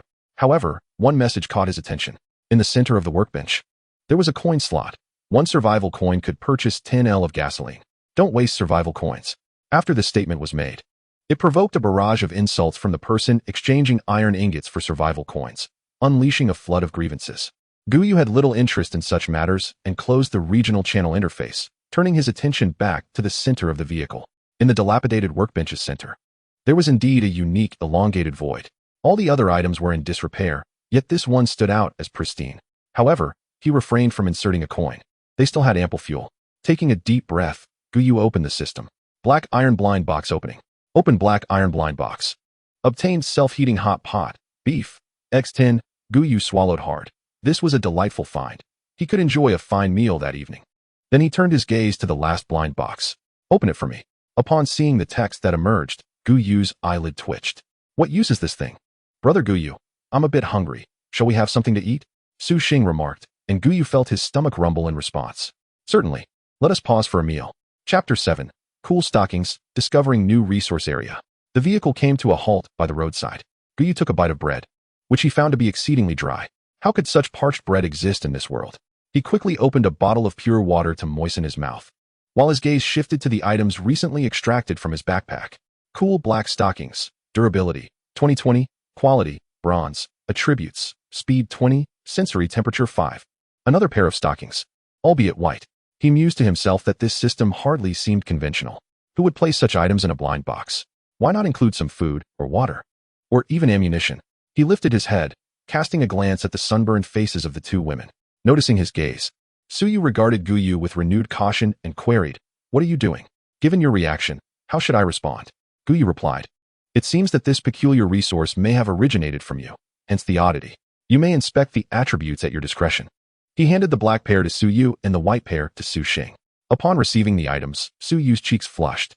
He must have definitely seen that. Why else would he give her the black ones? Wow, after putting them on, it does feel considerably cooler, Su Xing remarked, already adorned with the white stockings. After a moment's hesitation, Su Yu ultimately donned her pair as well. Indeed, the moment she wore them, she felt a noticeable drop in temperature. Gu Yu glanced at Su Xing, then at Su Yu. Despite being identical twins, they exuded distinctly different vibes. It was quite remarkable. Su Xing looked at Gu Yu in puzzlement. "Aren't you going to keep one for yourself?" Gu Yu pointed to his own nose. "Me? Stockings?" Tilting her head in confusion. Su Xing replied, "There's no one else around. If they're useful, why not?" From behind, Su Yu stifled a laugh. "I wholeheartedly agree with my sister. If you need them, I could lend you mine." She even extended her leg forward playfully. Gu Yu stroked his chin. "You both make compelling points, but I shall decline. I am confident there are better treasures awaiting me. I will not adorn myself with these stockings." After lunch, they resumed their journey. Traveling at a speed of 35 kilometers, each felt like a leisurely breeze. Ding. Traveled 10 kilometers, earned 1 point. Ding. Traveled 10 kilometers, earned 1 point. Observing the sporadic notifications, Gu Yu sighed in exasperation. The points for this journey were woefully inadequate. Why were there no resource areas in sight? He stole a glance at Su Yu, seated behind Su Xing, contemplating that he had yet to engage in any intimate interaction with her today. Perhaps it was best to let nature take its course. One cannot rush such matters. "Look over there. Is that a resource box?" Gu Yu directed his gaze forward. spotting several shadows on the ground a few dozen meters away. It seemed to be the long-awaited resource boxes. Minutes later, the vehicle came to a stop, revealing 3 wooden crates in the middle of the road. In Gu Yu's perception, the 3 boxes posed no danger whatsoever. He glanced around and said, "Can you check if there are any boxes nearby?" The 2 women searched the grass on either side for resource boxes. Gu Yu crouched down and opened a resource box. Open wooden resource box. Refined long sword X1. 100G bread X5. Survival coins X1. Open wooden resource box. 500 milliliters purified water X5. Iron ingots X2. Survival coins X1. Open wooden resource box. 500 milliliters purified water X5. 100G bread X5. Sun hat X3. Isn't this resource rather easily obtainable? Is this truly survival? He retrieved a sun hat, which was of no quality and bore no attributes, merely noting that it blocked sunlight. However, the long sword was indeed a valuable find. Refined long sword. Durability, 5050. Quality, black iron grade. Attribute, sharpness 2. Though the attributes were not particularly high, it was still a weapon of sorts. Meanwhile, the system panel illuminated. Ding. Points, 42. Another blind box acquired. He rose to his feet and inquired, "Have you spotted any resource boxes?" The 2 women shook their heads. "I suspect the resource boxes are likely on the road. If there aren't any, so be it. Let us get in the car. I'll give you the hats." The 3 donned their hats, shielding themselves from the sun, which made them feel considerably better. They resumed their journey. "You all saw the supplies we gathered earlier, right? I can't help but feel that this survival challenge isn't overly difficult," Gu Yu remarked. Su Yu nodded in agreement. "With this water and food, if we ration it, it will last us a week." Gu Yu stroked his chin, realizing he was not alone in this line of thought. With that, he opened the regional channel to check the messages above. "Has anyone encountered a resource area? I haven't seen one since I left. Don't even mention resource areas. Our team lost 1 member right away." After scanning through, he noticed no one was discussing the matter of resource boxes. Thus, he typed a message in the regional channel and sent it out. Anonymous. "By the way, is the quantity of items in these resource boxes fixed? I always get 2 bottles of purified water." Shortly after sending, responses began to trickle in. "Huh, are you the only one left in your team? Our team of 2 has 3 bottles of water. Our team of 5 gets 10 bottles with just 1 box." Reading the messages below, Gu Yu understood. The larger the team, the more resources they acquired. Ah, so that is how it is. No wonder that voice emphasized the need for team development at the outset. Closing the interface, he accessed the system. Gazing at the black iron blind box, he silently wished, "Dear system, I don't want any silk. Just grant me another weapon." Open black iron blind box. Received bandages X10. Gu Yu sighed in relief. As long as it wasn't silk, anything else was acceptable. He opened his backpack, revealing a roll of bandages. Bandages, quality, black iron grade. Attribute, hemostasis 20. Usage count, 33. A healing item, indeed a valuable acquisition, which he decided to store away. Yet, as he surveyed the contents of his backpack, he couldn't help but fall into contemplation. As the day approached its end, the sun dipped low in the west, casting elongated shadows. A familiar black pillar emerged before the trio. "Brother Gu Yu, that must be the intersection," one of them remarked. "Indeed, it appears fortune favors us," he replied. Throughout the afternoon, he and Su Yu occasionally glanced at the regional channel, monitoring the circumstances of others. It seemed that the number of resource boxes encountered on the highway correlated with the number of survivors, albeit without a discernible pattern. Additionally, the availability of resource zones appeared to hinge purely on luck. Some individuals reported encountering resource zones thrice, others twice, while some, like them, had only encountered the initial resource zone. However, Gu Yu was taken aback as he gazed toward the direction indicated by the signpost, for within his perception, there were astonishingly no dangerous targets in this vicinity.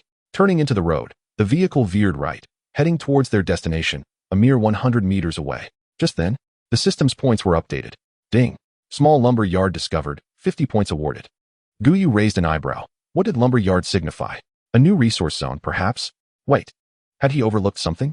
Chapter 8. Gathering materials, upgrading vehicles. What exactly did the sign say? 100-meter resource zone. Su Yu responded, "Didn't you see it just now?" Gu Yu remained silent, stroking his chin thoughtfully. This meant that while other survivors could only perceive the resource zone, he had the advantage of knowing its specifics through the system. Thus, the resource zones discussed in the channel might not solely refer to the initial small resource zone, but could also encompass the one he was currently approaching. This feature, for the moment, offered little clarity. Further observation was necessary. Nonetheless, possessing more information than others was certainly advantageous. "Brother Gu Yu, are we entering now?" He glanced at his watch. devouring mist, 38 hours, 22 minutes, and 22 seconds remaining until arrival. There was ample time. He pointed towards the two-story building of the lumber yard, instructing, drive the vehicle inside. The vehicle came to a halt with a screech. Gu Yu noted the diminishing light. The sun was nearly at the horizon, about to vanish completely. Let us enter the building, he said, retrieving the key. The three of them stepped into the room. Upon entering the first floor, Gu Yu surveyed his surroundings, 3 doors to either side, indicating a plethora of rooms. Let us hope for an abundance of supplies.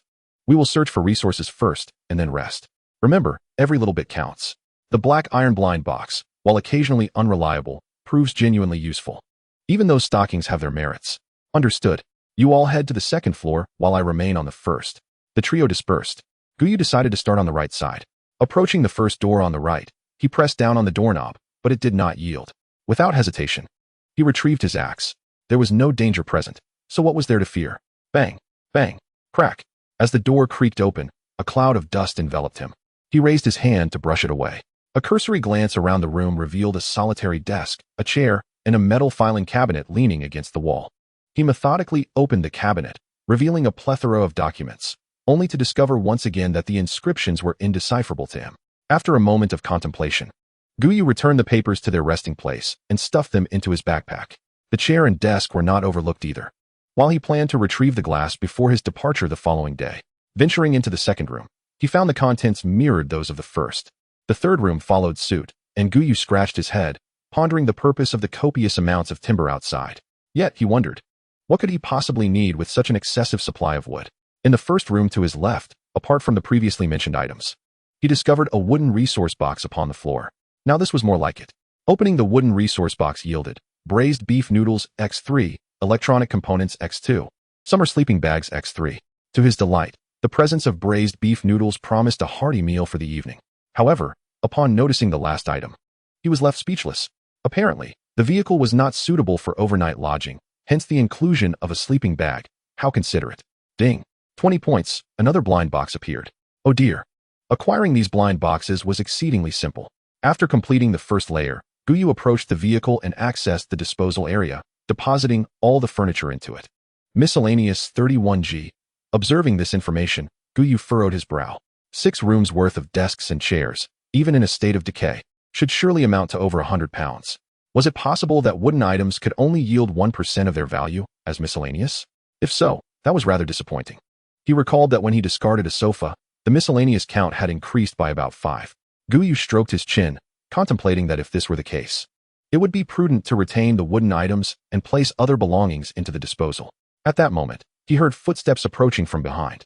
Oh, you're here too, Su Yu exclaimed, hastening forward to drop her acquired items onto the ground.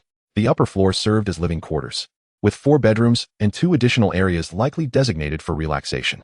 Gu Yu surveyed the scattered belongings, collecting the mattress, bedding, and leather sofa into his backpack before subsequently placing them into the disposal area. Miscellaneous 22G, metal 17G, as expected. Upon seeing these results, Gu Yu felt a strong urge to voice his frustration. If this were the case, it would have been far simpler to reveal the materials required for miscellaneous items directly, rather than complicating the process. Aren't you going to dispose of these? Su Yu inquired, pointing at the remaining iron-framed bed. Gu Yu shook his head. Please wait a moment. He accessed the vehicle information. Vehicle, initial vehicle, quality, F grade, level, LV0, fuel tank, 142 L30L, fuel consumption, 1 L 15 kilometers, maximum speed, 35 miles per hour, upgrade requirements, metal, for 47G 30G glass, 112G, 10G miscellaneous, 11G 10G, upgrade. At the bottom, a green upgrade button appeared.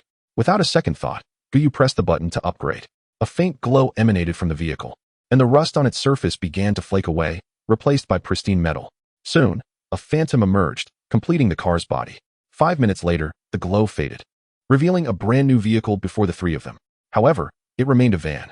Su Yu circled the car, exclaiming, it has transformed into a new vehicle. Even the tires look fresh. Gu Yu opened the driver's side door. The dashboard, steering wheel, and seat had all turned new. The rear had transformed from 2 seats to 3, resembling the van he had previously encountered.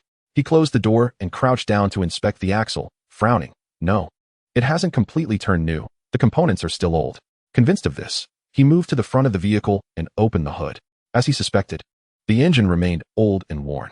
He thought to himself that it couldn't possibly be that simple. With this in mind, Gu Yu reopened the vehicle information. Vehicle, initial vehicle, quality, F grade, level, LV1, fuel tank, 142L30L, fuel consumption, 1L 15 kilometers, maximum speed, 50 miles per hour, upgrade requirements, metal, 147G 80G glass, 12G 10G miscellaneous, 1G 20G, upgrade material storage, 100G none. There was not much of a change. The speed had increased slightly, and the upgrade requirements had expanded. Additionally, a storage compartment had been added, though its purpose remained unclear for now. Su Xing, please give me your items, he requested. Miscellaneous, 26G. Metal, 188G. Glass, 17G. Ding. Points, 43. Most of the items were converted into upgrade materials, leaving one bunk bed in his backpack. Gu Yu opened the workbench and selected the disassemble function. Opting for the bunk bed. Disassemble. Gained iron ingot, 5. A cube measuring approximately 5 units appeared in Gu Yu's hand. This was the acquired iron ingot. He weighed it in his hand, estimating it to be about 1G. It seemed that whether used as materials or disassembled, the weight differed significantly from the original. This matter could not be treated according to common sense. Ding. Points, 10. Regarding the points, Gu Yu had anticipated this outcome, feeling no surprise. However, with just 2 more points, he would earn another black iron blind box, which was indeed good news. Gu Yu had a sudden thought and tossed the iron ingot into the disposal area. Metal, 1G. As he had suspected, the ratio of refined metals to ordinary metals in this game was consistent. Yet, surely no fool would use such iron ingots to upgrade a vehicle. Moments passed in silence. Brother Gu Yu, what are you waiting for? Su Xingzhan inquired, observing Gu Yu standing still, his expression one of confusion. Gu Yu shook his head, replying, nothing much. Just conducting a few tests. As night has fallen, let us enter. We shall endure the night here. His earlier intention was to ascertain whether there were any bugs in the scoring system, and it was evident that materials for points already acquired would not be awarded a second time. Quite meticulous indeed. Chapter 9. Ammunition Resupply. Exchange for gold coins at 7 o'clock. The sun had completely set. However, the external temperature remained quite high, which was precisely why Gu Yu was reluctant to spend the night in the vehicle.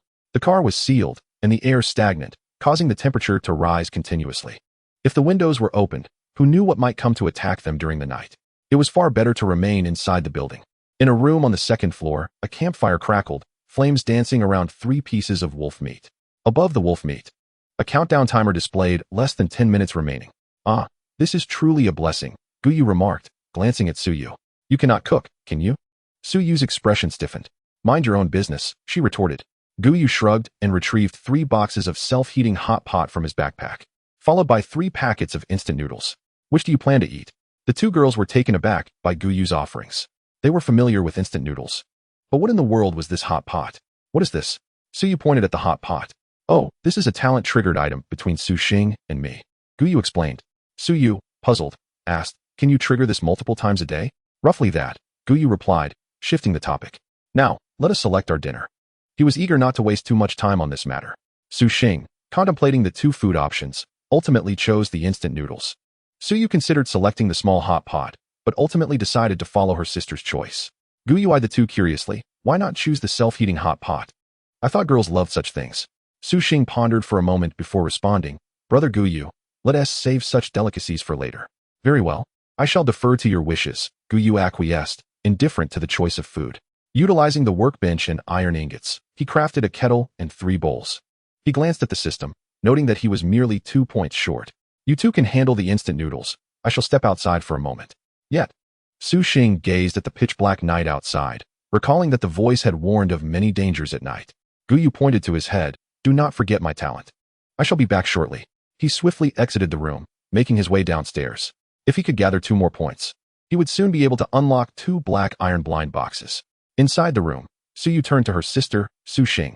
What do you think of Gu Yu as a person? Su Xing tilted her head, thinking for a moment before responding. He is ambitious, sincere, and reliable. Suddenly, she paused. Wait, isn't he playing games at home every day? Are you sure those 3 words apply to him? He does it to earn money, you know. He makes 3,000 to 4,000 a month from gaming. Su Xing replied, exasperated. Su Yu realized, now I understand. Reflecting on the events of the day, there was little that stirred my emotions, yet the reliability of certain matters stood out. She pursed her lips, contemplating her innate charm and pondering her next course of action. The supplies at hand were undeniably crucial. 5 minutes later, Gu Yu held a bowl of noodles, accompanied by a loaf of bread, his gaze fixed ahead. Upon descending earlier, he had managed to split a piece of wood into two, which lightened his spirits considerably. In his system backpack, he discovered 2 black iron mystery boxes. Open black iron mystery box. Acquire 45 bullets 30. Gu Yu's eyes sparkled with excitement. What a promising start. If he encountered a wild wolf again, he would no longer fret about running low on ammunition. Continuing his endeavor, he opened another box. Open black iron mystery box. Acquire 1 stimulating cigarette. A white paper box appeared in his hand. Upon opening it, he found 10 slender white cigarettes inside. Stimulating cigarette. Quality. Special. Effect. After consuming 1, experience deep sleep for 10 minutes, followed by 10 hours of exhilaration. Cost. The exhilaration affects the entire body. Quantity. 10. Special quality. He had presumed they would be of bronze or silver caliber. While he grasped the effect, the cost perplexed him. Gu Yu shook his head and casually stowed it in his backpack. After finishing his meal, he extinguished the campfire, as its heat was quite overwhelming. Gu Yu, are we sleeping on this iron frame bed tonight? No, we have sleeping bags, he replied, taking out one for each person. They had nearly forgotten about this essential item. If you feel tired, just crawl into your bags. It's still early, and I'm not overly fatigued yet. He intended to browse the regional channel for a while longer. The 2 girls were also not particularly sleepy, leaning against the wall and whispering to each other. Gu Yu shook his head and opened the regional channel. Region 95598-991-210000. Upon glancing at the numbers, Gu Yu furrowed his brow. Was it truly that perilous? Aside from encountering 4 wolves today, they had faced little else. Even without the emergence of a pistol, he could have safely led his companions away. How did these individuals meet their demise so swiftly? He glanced at the messages. It seemed many had turned the space into a chat room. I'm bored. I want to share a bed with my teammate, but she won't let me. Be cautious with those boxes. I opened one and found a wild wolf inside. Hey, does anyone have a bandage? I need one. Guys, I have original flavored stockings for trade. 2 bottles of water, already posted at the trading center. Gu Yu shook his head at the unnutritious chatter, feeling a sense of helplessness.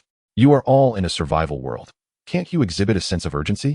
Of course, urgency did exist, yet the thought processes of these individuals were difficult for him to bear. Help! Is there anyone who can save me? I'm about to overheat. Who can get me out? I'll offer 100 million. My teammates are turning on me. Who can assist? He glanced at the input interface below, and with a flicker of thought, he sent out a message. 10 pieces of wood for 1 survival coin. Private message me if interested. He repeated this statement 5 times before closing the regional channel interface. The temporary utility of wood lies in its capacity to craft various weapons and tools upon the workbench. As for its potential as a material for upgrades, it is hardly worth considering. The cost is prohibitive. This explains why 10 units of wood are exchanged for a single survival coin, a quantity that is neither excessive nor insufficient. Of course, he harbored no grand expectations. He was merely motivated by the abundance of timber at the logging site, hoping to make use of it. After a few minutes, Gu Yu opened his private messages, only to find the number had escalated to 99. His expression shifted to one of astonishment. He had not anticipated such a volume. A flicker of doubt crossed his mind. Had he made an error? Gu Yu reopened the workbench interface. Indeed, it consisted solely of basic items, which required iron ingots for utilization. He then accessed his mailbox to examine the first message, his face darkening. 100 units of wood for 1 survival coin. If you wish to trade, let us do so now. I have 10 units of wood. Will you exchange? The majority of the messages were of this nature. However, a few individuals did express a desire to barter. Gu Yu was indifferent to their motives. He was simply keen on trading. He rose and strode outside. Gu Yu, where are you headed? Do not concern yourself with me. I shall return shortly. Chapter 10. The first fixed points acquisition. A strategy must be devised. Ding. Points. 100. Gazing at his points, Gu Yu swallowed hard. Perhaps he ought to disassemble all the wood before him. That should easily yield around 500 points. Without hesitation, he resolved to proceed. The matter of trading could wait. 5 minutes later. Ding. Points. 294. It was not that he wished to halt his efforts. Rather, his backpack had reached its capacity. Each slot could accommodate a maximum of 99 units, and even if he desired to continue, he could not. Nevertheless, he felt a sense of contentment. Within the system, he now possessed 3 black iron blind boxes. Upon glancing at the system interface, he was momentarily taken aback. Infinite blind box system. Level 1. Points. 941,000. Bronze blind box. Upgrade requirement. 10, 100. Blind boxes. Black iron blind box X3. A bronze blind box? Does this imply that after every 10 exchanges, a bronze blind box will appear? What about silver? He pondered the potential contents. Given the substantial points required, it should yield something valuable. Suddenly, he recalled that such items could likely be synthesized into higher-tier blind boxes. But where was the synthesis process located? As he contemplated this, the interface transformed, revealing two black squares side by side. Please insert blind boxes. A string of text materialized. With a single thought, two black iron blind boxes appeared within. Subsequently, a line of text emerged below. Would you like to synthesize a bronze blind box? What? Was it truly that simple? Then why did they require me to expend 1,000 points? Gu Yu couldn't shake the feeling that something was amiss. If two black iron blind boxes could indeed be combined to create one bronze blind box, then the allocation of points seemed unjustified. Contemplating further, he noticed an option to expand located beneath the text. Success rate 10. Failure will increase success rate by 520. Child, take a risk. A bicycle may turn into a motorcycle. Gu Yu's eyes twitched. This infuriating MMORPG vibe was unmistakable. He knew it was far too benevolent to be true. The eloquent expression of enhancement on May 20th raises a question. What if luck does not favor him and results in nothing but 5? Without a moment's hesitation, he retrieved two mystery boxes and promptly exited the interface. He deemed it more prudent to retain them for himself, unless his collection grew sufficiently ample. Upon returning upstairs, his first order of business was a transaction. He exchanged 100 units of wood for 10 survival coins, a splendid arrangement indeed. As for the notion of deceit, it would be rather mischaracterized. It is merely a matter of mutual benefit. Subsequently, he unwrapped 3 more mystery boxes, revealing a black iron-grade dagger, a bag of stewed pig's trotters, and a bar of soap with a lingering fragrance lasting 12 hours. One could only remark that these mystery boxes truly lived up to their name. With his backpack completely full, he had no choice but to distribute these items to the 2 young women, as well as the surplus wood. At 10 p.m., as Gu Yu prepared to retire for the night, he felt a gentle nudge. He turned to see Su Xing and inquiringly asked, "What is it?" Only Su Xing would address him this way. If it were Su Yu, she would likely either call out or simply say his name. I need to use the restroom," Su Xing confessed, a hint of embarrassment in her voice. The heat had compelled her to drink copiously. "Just a quick trip, right?" Gu Yu reassured her, unaffected by the request. "You can go next door, find a corner." "I'm scared," she admitted. "There's no one here. What is there to fear?" Gu Yu replied with a sigh, though he rose from his sleeping bag nonetheless.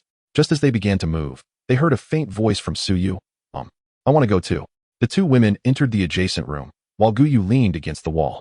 Soon, the sounds of water echoed, and an unexpected image flashed in his mind, prompting him to shake his head.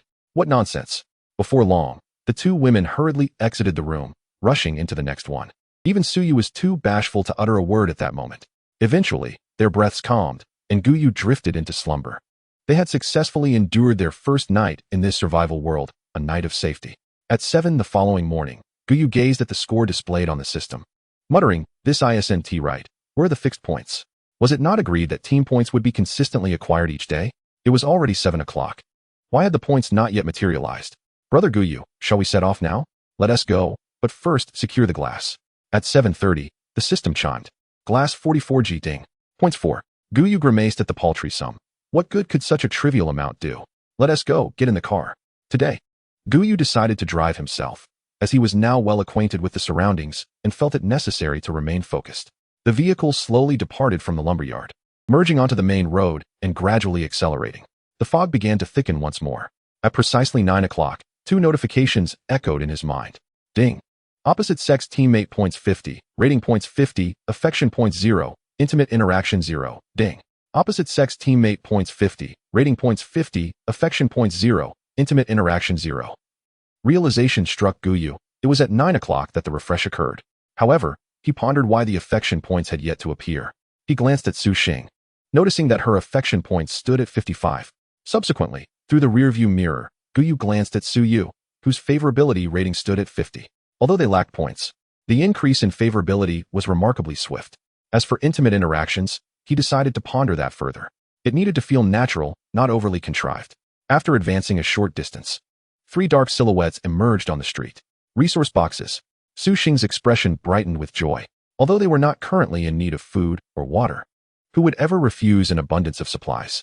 Gu Yu sensed a faint warning of danger, its target being the central box. With a creak, the vehicle came to a halt, and Gu Yu opened the 2 boxes on either side. Unfortunately, luck was not on their side. They contained only supplies and materials, devoid of survival coins. Standing before the last box, Gu Yu hesitated. What's wrong, brother Gu Yu? Is there a problem with this box? Gu Yu nodded, yes. There is danger inside. Upon hearing the word danger, Su Yu hurried forward. In that case, perhaps we should refrain from opening it. I believe it is best to proceed cautiously. Gu Yu remained silent, his gaze fixed on the box. No, it was worth a try. You two return to the vehicle and wait for me. I will be quick. Su Xing, visibly concerned, protested. How about we just forget it? There's no need to take unnecessary risks. Seeing Gu Yu draw his pistol, Su Xing ceased her objections and returned to the car with her sister. Naturally, Gu Yu would not attempt to open the box alone. He accessed the workbench and crafted a long spear. A distance of 3 meters was sufficient for him to react. Yet, crouched on the ground, grasping the spear's tail, he realized that executing this plan would prove quite challenging. Gu Yu's eyes twitched. Why is this thing so heavy? Su Yu peered out. Do you need us to help? All right. The 3 of them, 2 in front and 1 behind, gripped the spear's tail with 6 hands, gradually raising it. They carefully maneuvered the spear to unlock one latch, followed by the second. With a click, the box opened. Simultaneously, Gu Yu held a knife in his left hand and a pistol in his right. Suddenly, a wild boar leaped out. Bang! With a gunshot, the boar had only taken 2 steps before collapsing. Su Yu's tense heart relaxed. I thought you were going to fight it with a knife. I'm not that foolish, Gu Yu replied, exasperated. Ding. 10 points, score for the kill. Chapter 11. Such matters are certainly my responsibility. After gathering the items, they gained an additional 20 points. They continued on their journey. Before lunch, they encountered 2 more waves of resource boxes. Among the 6 boxes, there was one that Gu Yu chose not to open. The sense of danger emanating from it was overwhelmingly intense. Judging by the danger level of the box with the wild boar, it was highly likely that opening this one would lead to a disastrous outcome. Even possessing a gun would not guarantee safety. The contents remained incomprehensible. At this moment, they parked their vehicle under the shade of a large tree to mitigate the heat. Gu Yu rolled down the window, eating while admiring the distant scenery. However, his gaze was not on the beauty but rather on the underbrush. Scanning for any signs of lurking beasts, he turned to his companions. Do you think the resource boxes are distributed based on distance, or are they fixed? Su Yu pondered for a moment before responding. It should be fixed, I believe. No, I believe it is based on distance, albeit within a certain range. Say between 50 to 100 kilometers, Su Xing retorted. Gu Yu stroked his chin thoughtfully. From 7:30 in the morning until now, they had traveled approximately 4 hours. The distance was roughly 180 kilometers, during which they had acquired 3 waves of supplies. It seemed to hold some validity. Su Yu took a sip of water, swallowing her bread with a puzzled expression. Isn't the acquisition of resources a tad too simplistic? If it truly depended on distance, wouldn't it suffice for them to drive continuously? Gu Yu pointed to the bottle beneath her feet. Consider how much water we have consumed this morning. From 7:30 until now, each of us has averaged 3 bottles. The sweat on our faces has been unceasing. If the supply boxes were any scarcer, without the beasts, we could very well sweat ourselves to death. Su Yu wiped the sweat from her forehead, somewhat embarrassed. It does seem that way. Gu Yu gazed out the window, and this is merely the safe period. We cannot predict what lies ahead. Moreover, not all boxes contain water and food. In the last batch of supplies, water and food amounted to only 10 items, with the majority being materials. We must not overlook the resource area either. It holds materials necessary for upgrades. This also consumes our time. Thus, the actual number of resource boxes is certainly less. Confronted with the resource area, they had no choice but to venture there. After all, how else could they elevate their vehicle's level? Without advancement, how could they survive the impending catastrophe? Gu Yu raised his wrist to check the time. Time, 12:22. Weather, clear, 29°C. Distance to the enveloping mist, 27 hours, 11 minutes. And 11 seconds. Planet ID, 97872, Trial Planet. Disaster. 9 days until the heat wave commences. Observing the distance to the mist, Gu Yu sighed. Yesterday, they had traveled for 1 hour, covering a distance of approximately 6 hours. Today, however, with the mist moving at a speed of 10 kilometers per hour, they could only extend their distance by 4 hours in 1 hour of travel. This was with the vehicle's level elevated. One could only imagine the plight of those with no upgrades. Gu Yu glanced at the 2 women, noting they still had a bit of food remaining, and then opened the regional channel. Region 95598, 985710000, another portion has perished. It is unclear whether they were consumed by the mist or attacked by beasts. Damn. The mist is less than 8 hours away from me. It's over. Even if you encounter a resource area today, you wouldn't dare enter. How could it be this dire? The mist is a full 15 hours away from me, ample time to spare. The fool who sold me timber yesterday. You'd better return my survival coins, or I shall continue to berate you. What happened? Today, I entered a resource area with an ATM machine. It requires 100 pieces of timber to exchange for 1 survival coin. Gu Yu stroked his chin, choosing to ignore the insults directed at him. He was intrigued by the ATM machine. From what he gathered, it seemed one could exchange resources for survival coins. If that is the case, then survival coins are indeed quite easy to obtain. It seems there is no need to worry about the issue of survival coins. After finishing their meal, they prepared to set off. Gu Yu closed the interface and restarted the vehicle. The countdown timer, which devoured the fog, began to rise rapidly once more. Before setting off, Gu Yu stole a glance at the odometer. Just as Su Yu had predicted, they encountered another resource box after traveling over 70 kilometers. Both women turned their gazes toward Gu Yu. Su Xing spoke up, "Let me handle this time. After all, there is no danger." Gu Yu quickly shook his head. "No? It's fine. I am the only man in this team. Naturally, this task falls to me. However, your backpack is full, and in the end, you will have to give it to us anyway. It's better if we sisters take care of it. We are not so delicate." Su Yu felt a twinge of reluctance.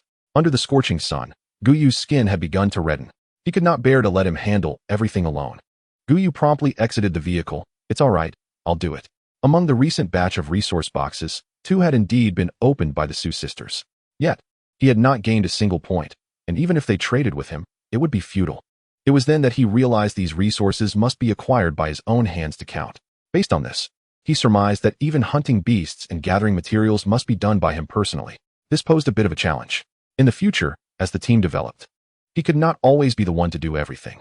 Unfortunately, the system remained silent, offering no answers to his questions. Gu Yu crouched down and opened the box. Opening wooden resource box, longbow 1, iron ingots 2, survival coin 1. Open, ding. Points 44. Gu Yu turned his head and shrugged. See, sometimes water and food are quite scarce.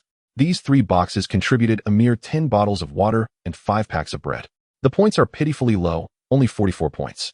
That longbow, I can tell without even looking, is a common item. Otherwise, the points would surely be higher. After getting back into the vehicle, Gu Yu restarted it and set off again. After traveling just 20 kilometers, Su Xing pointed to the left ahead, another resource area. I thought there wouldn't be any today. Yesterday, they had encountered a resource area in the morning, and this was the first one they found today. Gu Yu glanced at the time. It was just past 2 o'clock. Let us go in and take a look. This time, the distance was 15 kilometers, somewhat far. However, it posed no significant problem for their small team. Even if they had to stay overnight, the devouring fog would not catch up to them. They traveled along, passing through a thicket and crossing a wide river, arriving at a dense forest. Upon entering the forest, the 3 immediately felt a noticeable drop in temperature. Surely, there should be no danger here. Gu Yu shook his head. So far, I haven't sensed anything, but it is wise to remain cautious. This forest is vast. From an outside perspective, it was impossible to see the end.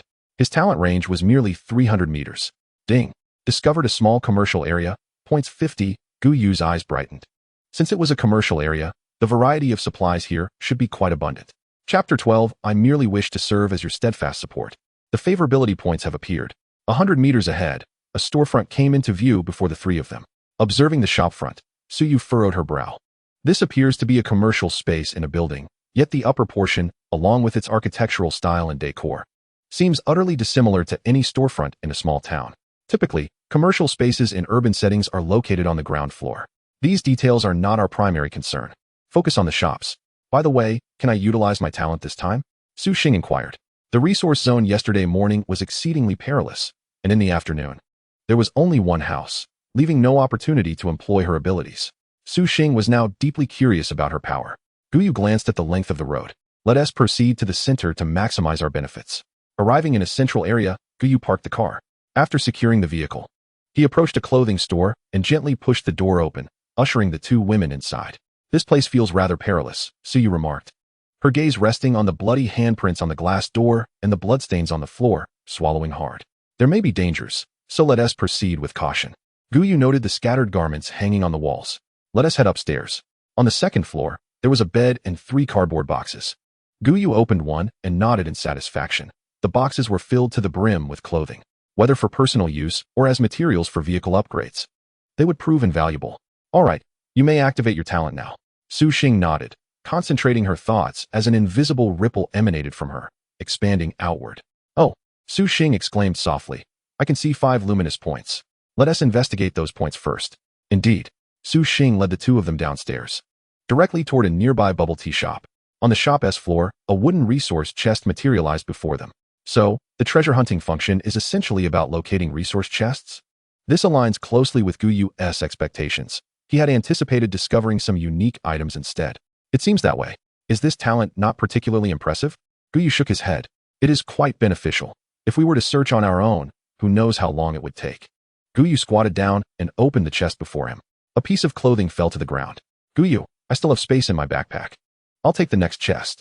There's neither danger nor sunlight here, Su Yu stated as she picked up the garment from the floor. I can simply give you the items, can't I? There's no need for this. Su Yu's tone softened considerably. Gu Yu's eyes twitched slightly. Do you think I do not wish for a moment's respite? But this is how the points are calculated. He gazed sincerely at Su Yu and then at Su Xing. I merely wish to be your unwavering support, nothing more. Rest assured. The remaining tasks will be entrusted to you. Ding. Favorability points, 30 ding. Favorability points, 30 what? Gu Yu was taken aback upon seeing the blue notification that popped up, then turned his gaze toward the two women. At this moment, the affinity points of both women had reached 60. Gu Yu felt a twitch at the corner of his eye. A mere casual remark from him had elevated their sentiments beyond the threshold. From the expressions in their eyes, it was evident that their admiration had surged, albeit this score of 60 felt somewhat modest. Clearing his throat, he decided to move on to the next location. The 5 luminous boxes were composed of wooden resources, contributing a total of 73 points to Gu Yu's tally. His score now stood at 600 points. With an additional 400 points, he would be able to acquire a bronze blind box. Curiosity surged within him regarding the contents of this mysterious box, leaving him eager to discover what treasures it might hold. The trio found themselves seated on the second floor of a convenience store. The establishment offered a rather limited selection of items, with inscriptions on the packaging that were indecipherable to them, leaving them uncertain about expiration dates. In the center, a box contained their collected goods, which amounted to only a handful of items. However, a pressing issue emerged. Their inventory space was nearly depleted. Su Yu sighed. They had yet to explore the resource area, and already they faced a significant dilemma. Is your inventory really that full? Gu Yu queried, glancing at the two women in perplexity. Many items were abundant in quantity, yet each occupied a slot. Some items could be worn, such as stockings, hats, and weapons. If they were to stow all these belongings in their bags, they would have long run out of space. Gu Yu stroked his chin thoughtfully. We can leave the less useful items in the vehicle for the time being. They won't be lost. There are many things that do not require storage in the backpack, like the crafted spears and kitchenware. The two women nodded in agreement. Su Xing pointed to the box before them. I have a plan. We can list the items at the trading center and check their descriptions. We'll sell everything unnecessary and keep only what we need. Gu Yu's suggestion left the two women somewhat bewildered. Why? They asked. You'll understand soon enough, Gu Yu replied, picking up a packet of chips and placing it into the trading center. Expired chips. Description. Due to intact packaging, only a small amount of bacteria is present. Consuming may carry a slight risk of illness. Without hesitation, Gu Yu made his choice upon reading the description. Su Xing looked at him in astonishment. Why would you do that? She had clearly seen the warning as well, likely speculating it was a precaution against deception. Gu Yu had learned about this particular description during a leisurely perusal of the trading center earlier that day. Indeed, there have been instances where individuals disguised urine as beer for sale, and the system promptly corrected such misrepresentations. Before long, all the items were processed. The exchange prices were primarily in wood, except for 2 packs of cigarettes, which Gu Yu opted to trade for survival coins, thinking the smokers would greatly appreciate them. Once everything was settled, Gu Yu led the two women out of the convenience store, returning to the vehicle to stow away the superfluous items, thus clearing several slots in their inventory. As per their usual practice, they would accumulate items here, and he would manage them all later. The two women nodded in agreement. However, they did not act independently. Instead, they simply moved to different rooms on one side. Meanwhile, the regional channel began to launch a tirade against Gu Yu once again. Who on earth is this? Are you posting expired content? This is indeed somewhat unethical, akin to selling urine as beer today. Goodness. A pack of cigarettes for a survival coin? Why not just rob it? Unfortunately, Gu Yu could not see these comments, and even if he did, he would not pay them any mind. After all, with prices so low, what more could one desire? An hour later, Gu Yu was tidying up the warehouse of a shoe store. He paused, his expression shifting. He rushed out of the room, shouting, Su Yu, Su Xing, come quickly. Su Yu and Su Xing hurriedly ran out from the building across the street. Brother Gu Yu, what happened? Is there danger approaching? We should head towards the vehicle. Gu Yu's expression grew increasingly grave as a series of ominous signals surged in his mind, multiplying rapidly. They were coming from all directions, overwhelming in number and impossible to escape. Thankfully, these threats were slow. There should be enough time. Chapter 13. The Thrill of Slaughtering Zombies. Unveiling the bronze blind box, Gu Yu reached the vehicle. You two get in first. I'll take care of these materials. Huh, didn't you say there was danger? Shouldn't we hide now? Gu Yu shook his head. It's fine. I know what I'm doing. He gestured to his head. These materials were painstakingly gathered, and he couldn't afford to waste them. He continuously placed the materials into the dispensing area. Metal 1128G, glass 88G, miscellaneous 222G, ding. Points 143 damn. Is that all? Gu Yu was speechless. This was nearly 2/3 of their collected supplies. Assessing the surrounding dangers, Gu Yu returned to the room without hesitation, locking the main door with scrap iron, then dashed upstairs. Seeing Gu Yu arrive, Su Yu immediately inquired, "Are we surrounded?" If they were not, Gu Yu would surely have led them away. Yes, we are surrounded. There are at least 200 of them. However, it seems the level of threat is not particularly high. In his perception, these dangers were significantly weaker than wolves. Yet, the sheer numbers were daunting. Hearing Gu Yu's words, the two women appeared tense. Gu Yu approached the window, awaiting the impending danger. 3 minutes later, a figure appeared on the street. Gu Yu stared in astonishment. What is that?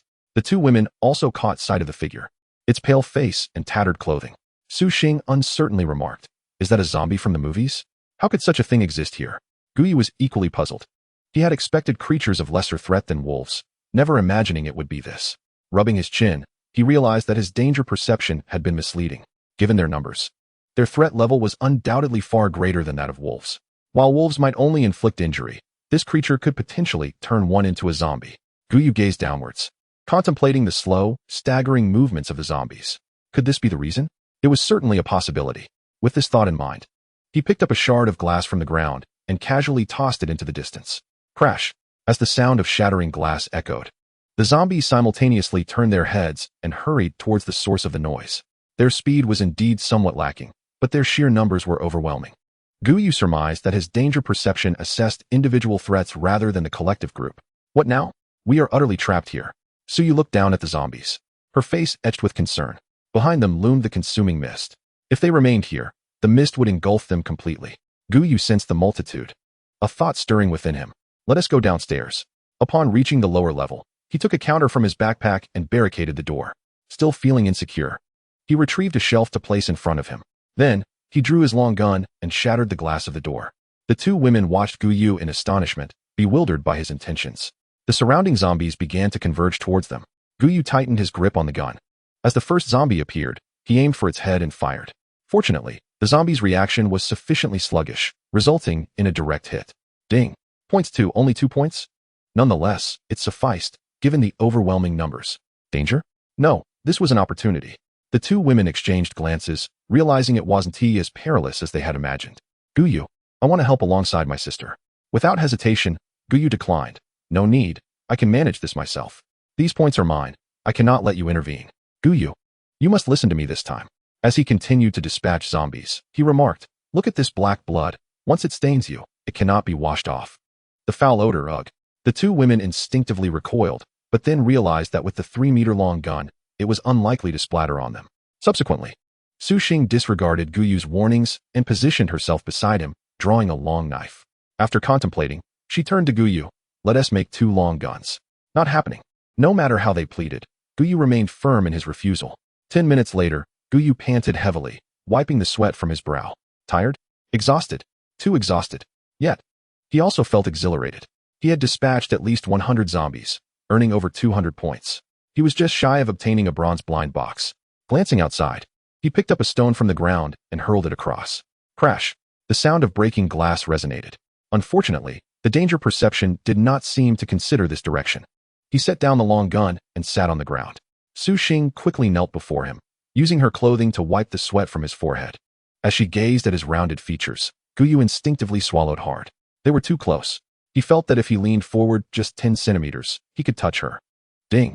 Intimacy action points 50, what the heck? Gu Yu hurriedly activated the system, his gaze fixed intently on the interface. Infinite blind box system, level 1, points, 1100, upgrade requirement, 15,100, blind box, Bronze blind box X1 at last. Beside him, Gu Yu furrowed her brow. In her line of sight, Gu Yu's eyes were glued to her sister's chest, his grin nearly stretching to his ears. Yet, recalling the events of the past few days, Gu Yu ultimately refrained from voicing her thoughts, silently turning away. Gu Yu's sister, Su Xing, blushed crimson and retreated a couple of steps. What's wrong? Gu Yu looked up, puzzled by Su Xing's reaction. Why you can't? Su Xing, possessing a gentle disposition and a naive nature, struggled to articulate her feelings.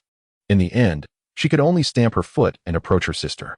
Gu Yu appeared oblivious, realizing that his gaze while checking the system had been misinterpreted. I was merely inspecting the items in my backpack, not what you think. He rose, hands clasped, murmuring incantations. Morning of the Three Pure Ones, Tathagata. The two women exchanged bewildered glances at Gu Yu's peculiar behavior. Taking a deep breath, he declared, Open bronze blind box, acquire level defensive gear, set X3. Not my weapons. For a bronze level blind box, you give me. I apologize for my outburst. Upon viewing the equipment details, his demeanor shifted dramatically. Level defensive tunic, durability, 100-100, quality, silver level, attributes, defense 10, armor 20. Yet, this was not the crux of the matter.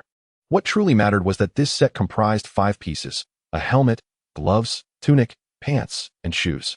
When donned together, they would activate special attributes. Special attributes. 1. 25 activation. Upon receiving a fatal blow, an energy shield can be summoned to negate the damage, usable 3 times daily. 2. 55 activation. All attributes 5. Note, this is an exceptional cold weapon protective gear, ineffective against bullets. Although it wasn't a weapon, this equipment surpassed any weapon significantly. Quickly, put on these garments. Gu Yu tossed the other 2 sets of clothing to the women. Chapter 14, Modification and Enhancement Function activated. Too costly. 10 minutes later, the trio, clad in their new attire, exited the shop. Gu Yu, wielding a long knife, strode purposefully toward the location sensed in his mind. The 2 women followed behind, axes in hand. Observing her sister's contemplative expression, Su Xing inquired, What's on your mind, sister? Nothing, Su Yu replied with a smile. Shaking her head, she was merely pondering how Gu Yu had produced this item. After Gu Yu had dispatched the zombies, he had not revealed it. Yet shortly after Su Xing had wiped his sweat, he had unveiled it. Connecting this to the so-called affinity talent, Su Yu formed an audacious hypothesis. Though it seemed rather far-fetched. Just as she was deep in thought, zombies charged toward them from ahead. Gu Yu, brandishing his long knife, surged forward with unprecedented speed. He is no longer the feeble 777 he once was. With all attributes at 12, he now experiences an unprecedented surge of power and speed. The sluggish zombies before him resemble mere children. One strike is all it takes. As for the Su sisters, they were informed by Gu Yu not to engage upon exiting the shop. A minute later, Gu Yu gazed at his points with a sigh. The remaining zombies were far too scattered. Each point earned was a mere 2, making further pursuit unnecessary. Let us depart from this place. All right. Regarding resources, the remaining third was nearly depleted. However, before leaving, he decided to upgrade the vehicle. This upgrade process was remarkably swift, enveloped in white light. It concluded in just 5 minutes. Vehicle level upgraded to LV2. Backpack slots increased to 10 Ah. To my surprise, there is a reward this time. Yet, the vehicle seemed to have undergone no significant changes. Upon inspection, he noticed the metal appeared slightly thicker, the glass had also changed in density, and the chassis and bearings had all been replaced with new ones. Strange. Once inside the vehicle, Gu Yu entrusted the driving to Su Xing while he opened the survival manual. He came across the section on modifications and enhancements, yet they had yet to discover any items suitable for such upgrades. After stowing the manual, he examined the vehicle information. Vehicle, initial vehicle, quality, F grade, level, LV2, fuel tank, 242 L30L, fuel consumption, 1 L 20 kilometers, maximum speed, 60 kilometers h, upgrade requirements, metal, 663G, 200G, glass, 61G, 50G, miscellaneous, 58G, 50G, upgrade material storage, 100G none. The changes are indeed subtle. However, what is the purpose of this upgrade material storage? He had not observed any change in quantity thus far. Gu Yu, look at that road sign behind us. It has changed. Su Yu exclaimed, tapping Gu Yu on the shoulder. He turned to look. 15M danger zone, a danger zone? Does that mean this area can transform? No wonder they encountered zombies. Are the zones here constantly shifting? It is possible, though the frequency of these transformations remains unknown. The key point is that if the areas do change, a warning would be appreciated. By 7 in the evening, darkness had descended. They were still traveling along the highway. And since departing from that location at 4 in the afternoon, they had not encountered any resource zones. The faint light illuminated only a few meters ahead, and they dared not increase their speed. What should we do now? Should we sleep in the vehicle tonight? If there are no resource zones, then sleeping in the vehicle is the only option. However, there is no need for concern. The survival manual states that driving the vehicle may involve danger, suggesting that stopping in place should not pose a threat. Otherwise, the sounds would have indicated otherwise. Of course, one cannot entirely dismiss the possibility of danger. Gu Yu glanced at his watch. Devouring the mist. 38 hours, 33 minutes, and 46 seconds until arrival. This distance is merely a day's journey for them. Thus there is no cause for concern. Creak. Su Xing abruptly slammed the brakes, causing Su Yu to crash against her seat. She straightened up, rubbing her forehead. Su Xing, could you please give me a warning next time? Su Xing pointed ahead. Look, 6 resource boxes. 6. Su Yu leaned slightly to the side, confirming the presence of 6 resource boxes in front of the vehicle. She cast a resentful glance at her sister.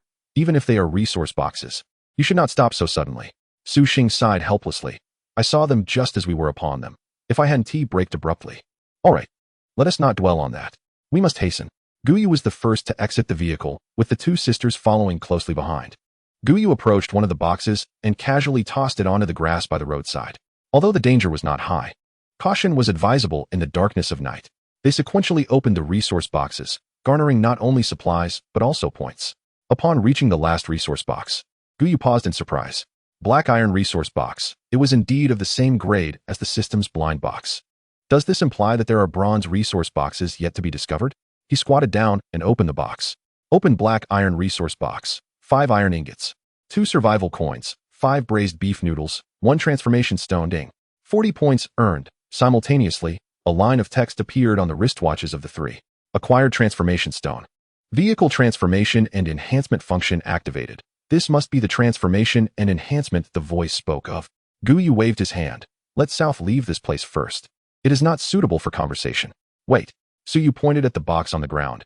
These items should be able to be disassembled into materials, right? Gu Yu was taken aback. Perhaps it could indeed be done. He picked up the treasure chest from the ground and subsequently activated the disassembly function. 2 iron ingots. Gu Yu's eyelid twitched. Fortunately, we did not miss out on much. After disassembling the items on the ground, they resumed their journey. Gu Yu hurriedly opened the vehicle information interface and entered the enhancement and transformation section. A 3-dimensional representation of the vehicle magnified before him. Every position was clickable, and he could even delve deeper to select components like the engine. Witnessing this scene, Gu Yu felt a pang in his jaw. It seemed that a considerable amount of enhancement stones and transformation stones would be required. He clicked on the engine. Severe damage. This function cannot be used. Gu Yu stepped back, returning to the initial 3-dimensional view, and clicked on the windshield. 2 options, enhancement and transformation, subsequently appeared. He selected transformation. Transformation Plan 1, reflective glass, reduces interior heat by 50 degrees. Requirement, 2 transformation stones. Transformation Plan 2, reinforced glass, enhances a certain level of defense. Requirement, 5 transformation stones. Transformation Plan 3, energy storage glass, capable of absorbing solar energy to convert it into electrical energy. Requirement, 10 transformation stones. Gu Yu silently closed the interface. This seemed to consume far more resources than anticipated. If that is the case, then the difficulty of obtaining these items must also be significantly higher. How is it? What of the transformation function? Upon seeing Gu Yu lower his head, Su Yu realized that he must have finished reading. The function is promising, but the cost is prohibitive. You might want to take a look for yourself. After Gu Yu responded, he glanced at the system panel. With 2 black iron blind boxes, it was time to take a risk once more. Brother Gu Yu, should we venture in or halt here? Upon raising his head, Gu Yu spotted a familiar pillar standing before him.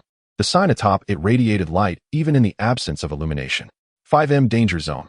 Let us take a look. If it becomes perilous, we shall retreat. Chapter 15. No need, I can handle it myself. As the vehicle turned into the area, the game panel emerged when they were a kilometer away. Entering F-Class Danger Zone, with certain risks, including a probability of death. Currently in a protection period, threat reduced by 80. Danger zones are classified as FSSS level. Please proceed with caution. Note that risk is proportional to reward. The 3 lines of text appeared and then vanished. Brother Gu Yu, shall we proceed? Su Xing swallowed hard. We'll assess the situation momentarily. Gu Yu indicated his attire, adding, moreover, we have these outfits on. When the vehicle was approximately 30 to 40 meters from the area, the system's voice resonated. Ding. Detected a small danger zone. Fruit orchard resource area. Points. 50 in orchard. Fruits? Gu Yu waved his hand. Let us park the vehicle outside first. Creak. The vehicle came to a halt. Gu Yu attentively sensed the waves of danger emanating. As he perceived this ripple-like sensation of peril, he couldn't help but feel exasperated. It all relied on guessing. Furthermore, the farther the danger, the broader the wave's range, making it increasingly challenging to pinpoint the location of the threat. There were not many, roughly around 20. Let us go in and investigate. At this moment, each of them had an additional 10 slots in their backpacks, which should suffice for any resources they might encounter. According to the system prompts, they were likely to gather a considerable amount of fruit here. Under such circumstances, it was indeed a valuable resource. Su Yu gazed at the pitch-black surroundings. Isn't it a bit too dark? Gu Yu glanced at the moon in the sky. With the moonlight present, it's not an issue. Saying this, he stepped out of the vehicle. The two women had no choice but to exit and follow closely behind Gu Yu. After a brief period of adjustment, the three of them began to discern their surroundings. This area was filled with numerous greenhouses, resembling a plantation. A gust of wind blew through, causing the leaves to rustle. Suddenly, Gu Yu felt both arms tightly embrace him from either side. Regrettably, through the protective suits, he could feel nothing but the tension radiating from them. Relax. There are only the three of us here. His words only heightened their anxiety. Gu Yu sighed. If you cling to me like this, what will happen if danger arises? Upon hearing this, the two women released their hold on Gu Yu but continued to shadow him closely. Sensing the direction of danger, Gu Yu opened a nearby greenhouse and led the two women inside. Beneath the shelter of the shed, the moonlight dimmed considerably. Gu Yu crouched down to examine the crops. Alas, they were all dead. This shouldn't be the case. If the system provided a resource area, it should hold some value. Su Xing, utilize your talent. Though it felt somewhat wasteful, the loss wasn't substantial. Very well. Su Xing activated her treasure hunting ability, and one by one, white specks of light appeared before her eyes. She couldn't help but gasp softly. The specks differed from those seen during the day. One was exceedingly faint, while another had a grayish core. We shall ascertain their nature shortly. For now, please indicate their locations. Su Xing pointed in 4 directions. Gu Yu, combining this with his sense of danger, made a comparison. It appeared they needed to address these threats before embarking on their search. 3 of the routes overlapped with imminent dangers. Moreover, if they wished to rest here, they must first eliminate the threats present. He tugged at his clothing. The protective suit indeed possessed formidable defensive attributes, yet its breathability was severely lacking. At this moment, Gu Yu felt the fabric beneath him completely soaked, clinging uncomfortably to his skin. Perhaps we should reconsider. It's not as if we are in dire need. Su Yu hesitantly suggested. Gu Yu turned to her. We are in a world of survival, and every resource is crucial to us. Moreover, this is merely an F-grade danger zone. If we abandon this, what will we do when we encounter A or even S-grade danger zones in the future? Drawing his long knife, he declared, stay behind me. When I say run, you run. Do you understand? Understood. They exited the shed, proceeding towards the source of the danger fluctuations. As they drew nearer, the fluctuations lessened, and he quickly pinpointed the source of the threat, the side of a larger shed. The sensation of danger was slightly more intense than that posed by zombies, yet less formidable than a wild wolf. It should not pose a significant issue. Gu Yu slowed his pace, approaching the shed cautiously. Meanwhile, the fluctuations began to shift. He raised his long knife, feeling unprecedented confidence with an all-attribute score of 12. Soon, a figure materialized, and Gu Yu was taken aback, charging forward instantly. The long knife sliced horizontally. The moment he felt resistance, he knew he had struck true. Concurrently, a panel appeared before the shadow. Orchard farmhand, danger level, F. Note, my duty is to prevent all thieves. A farmhand? A human? However, this was not the time for contemplation. His danger perception alerted him to the approach of further threats. Step back and maintain your distance. We can assist as well. Su Xing replied, brandishing a dagger, the very one Gu Yu had given her. Meanwhile, Su Yu revealed a longbow. No need. I can handle this myself, Gu Yu interjected, preventing the two from intervening. The points awarded were indeed substantial. Ding. Points. 10, perhaps due to the human's nature. This yield exceeded that of a wild wolf by 5 points. With the remaining 20 points, that amounted to over 200 points, sufficient for 2 blind boxes. How could he allow the two women to engage? However, I am a man. It is my duty to protect you, so be obedient. Gu Yu's tone was filled with firmness. The two women did not perceive anything wrong with this. On the contrary, they felt a touch of embarrassment, sensing that they were a burden to Gu Yu, which inevitably stirred feelings of guilt within them. Soon, footsteps echoed in the distance, and silhouettes began to emerge. Yet, under the cloak of night, the eyes of these figures glimmered with a faint red light. Gu Yu gripped his knife in his right hand, attuned to the ominous sensations that reverberated in his mind. Excellent. All the enemies are gathered here. It is the perfect opportunity to resolve this in one fell swoop. He stepped forward with his left foot and swiftly charged at the adversaries. Lacking any formal knife techniques, he merely understood that aiming for the head could swiftly conclude the confrontation. The two women watched the battlefield with anxious expressions from a distance. Sister, should we not lend a hand? But with our attire, we surely. Su Yu shook her head. That is not my intention. I believe he has his reasons for choosing to face this alone. It is best we refrain from intervening. Su Xing was momentarily taken aback. What do you mean? Let us simply remain vigilant. We can assist at a critical moment. Su Yu harbored a general suspicion, albeit it diverged somewhat from Gu Yu's assertions, leaving her uncertain. Chapter 16. Spitting it out becomes habitual. A bountiful harvest 5 minutes later, Gu Yu lifted the visor of his helmet, gasping for breath. Although his attributes had all reached 12 points, rendering him slightly stronger than the average man, that strength was merely marginal. He now felt each breath searing through him. Moreover, his stomach churned incessantly. Before him lay a corpse he had dispatched, its eyes wide open, one socket hollow and devoid of an eyeball. The knife marks on its face exposing white bone. Beneath the moonlight, the blood trickling down stained half of its cheek. Gu Yu had endured for quite some time, but ultimately could not suppress the upheaval in his stomach. Turning his body, he knelt on the ground, gagging. The contents of his stomach erupted from his mouth and nose, the acrid sensation causing tears to flow from his eyes. He was, after all, merely a reclusive young man, and had only been in this place for 2 days. He did not vomit after slaying the wolves, for he recognized them as beasts. He did not retch after killing the zombies, as their blood was black. But these were humans, or rather, humanoid beings. The sound of footsteps approached, and the two women flanked him, one on each side. Are you all right? Su Yu extended her hand, attempting to assist Gu Yu. Gu Yu waved his hand dismissively. I'm fine. I've expelled what needed to be expelled. Now there's just dry heaving. He retrieved a piece of hard paper from his backpack, crumpled it slightly, and wiped his mouth. You will see for yourselves. He gestured casually to the side. The two women, having focused solely on Gu Yu, had not noticed the scene beside them. Both turned to look simultaneously. The retching brigade had increased by 3. 3 minutes later, Gu Yu rose and regarded the two women squatting nearby. He felt significantly better. It seemed they were all alike. Yet, soon he furrowed his brow.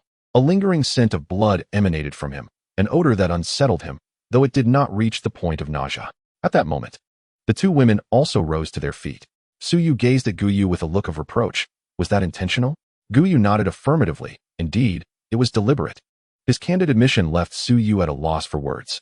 Such incidents might occur frequently in the future, so it would be better to acclimate to them sooner rather than later. Feeling queasy now was preferable to experiencing it during a battle. Gu Yu turned to the recovering Su Xing. Let us proceed. All right, Su Xing responded, leading the way, while Gu Yu lagged behind to open the system panel. Infinite Blind Box System, Level 1. Points, 12,100. Upgrade requirement, 20,100. Blind boxes. Black iron blind box X5, gazing at the 5 boxes. Gu Yu felt an impulse to synthesize a bronze box. However, luck was a capricious thing. He suppressed the urge and closed the interface. Deciding it best to stick to opening blind boxes for now, he would consider synthesis later when he had an abundance. The first light point was located within a greenhouse. Upon reaching the center of the greenhouse, Su Xing pointed at a stone on the table. That faint light is coming from this. Gu Yu focused his gaze, and soon a panel appeared. Reinforcement stone. It turned out to be a material. After securing it, Gu Yu also collected the table and bench. Scatter and check if any of these crops are alive. To their surprise, after a thorough inspection, they indeed found several pots of living plants. Strawberry 33, ding. Points, 33. Seeing the increase in points, Gu Yu grimaced. This item could provide essential vitamins. Was the reward not a bit too meager? Yet, recalling the diminutive strawberries, he felt somewhat reconciled. The remaining 3 light points were 3 wooden resource boxes, offering them a bounty of supplies and materials. Although the points amounted to only 43, Gu Yu felt a flicker of joy. With the discovery of one more item, he would earn another blind box. Their next destination was a factory deeper within, which appeared to be a warehouse. Gu Yu touched the door, finding it locked. He exchanged his long knife for an axe, and with a powerful swing, sparks flew as the rusty lock shattered. Pushing the door open, he was met with impenetrable darkness. Entering, Gu Yu retrieved a few pieces of wood from his backpack to craft a campfire at the workbench. Flames erupted instantly, illuminating the vast warehouse. which spanned nearly 1,000 square meters, still shrouded in darkness. Let us find that item, Su Xing said. Moving toward the left edge where a black iron box was situated, Gu Yu crouched down and opened it directly. Open black iron resource box, flashlight X1, survival coins X2, purified water X10, HUSB pistol, 9mm, X1 ding. Points, 40. Gu Yu was momentarily stunned, now holding a weighty pistol in his hands. HUSB handgun, 9mm, durability, 5050, quality, black iron grade, attributes, accuracy 5, penetration 1. To his surprise, Gu Yu furrowed his brow upon discovering the presence of a handgun.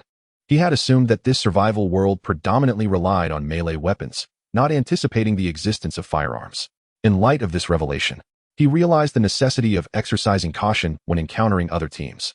After some contemplation, he ultimately decided against giving the handgun to the two women, as he was genuinely concerned about the possibility of them inadvertently harming him. He then retrieved a flashlight. Flashlight, quality, black iron grade, attributes, brightness 20, note, remaining 2 hours, a consumable, but still quite useful. Gu Yu activated the flashlight, casting its beam around the surroundings. The area was largely barren, save for a considerable number of wooden boxes in the depths. He led the two women to the boxes, opening one to discover it brimming with strawberries. Come help gather the strawberries, but remember not to stow them in your backpacks, he instructed. Subsequently, Gu Yu kindled a campfire at that location. The flashlight was a consumable. Every bit saved was beneficial. The number of boxes was substantial, at least 400 or 500. However, most were empty, and the few that contained fruit were largely spoiled. Ultimately, he managed to procure 3 boxes of strawberries, their contents plump and remarkably fresh, as if they had just been harvested. It felt as though someone had prepared them specifically for him. He placed the strawberries into his backpack. Notification, 300 points. Delightful. The points accumulated today far surpassed those of yesterday. Yet, his previously tranquil heart surged with restlessness. Should he attempt synthesis? Gu Yu quickly shook his head. Once he acquired another box, it would be a bronze box, and during that time, he had been unable to obtain even a single box. He steadied himself. Let us go fetch the vehicle. We shall spend the night in this warehouse. 10 minutes later, Gu Yu drove the vehicle directly into the warehouse. After disembarking, he closed the main door and barricaded it with the vehicle. He then proceeded to prepare dinner, a task naturally assigned to Su Xing and Su Yu.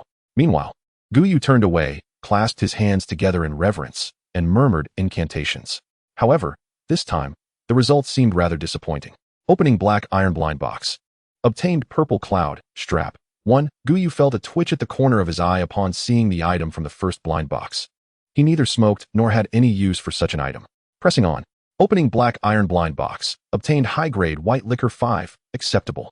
Opening, Gu Yu ceased his murmuring, laid his hands down, and gradually regained his composure.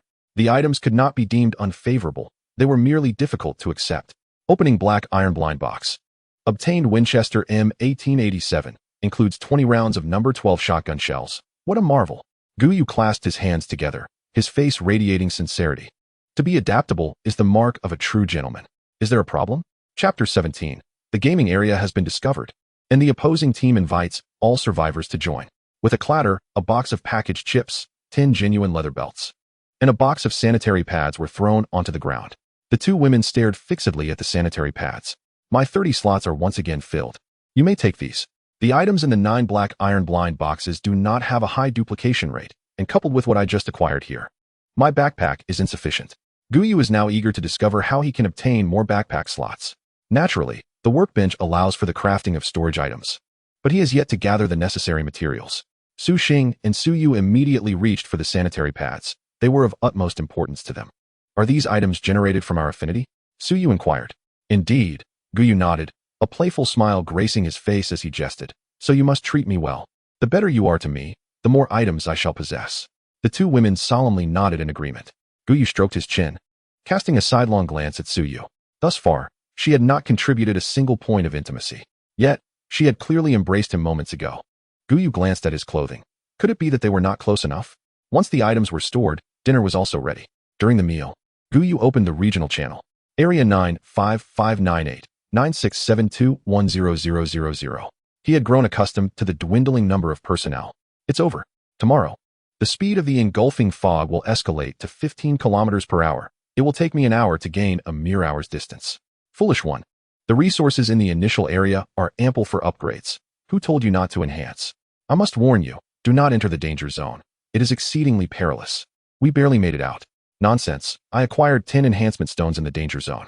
10 iron ores can be exchanged for 1 survival coin. It is feasible. After a cursory glance, Gu Yu closed the regional channel. The information remained scarce. However, he truly envied the individual who obtained 10 enhancement stones.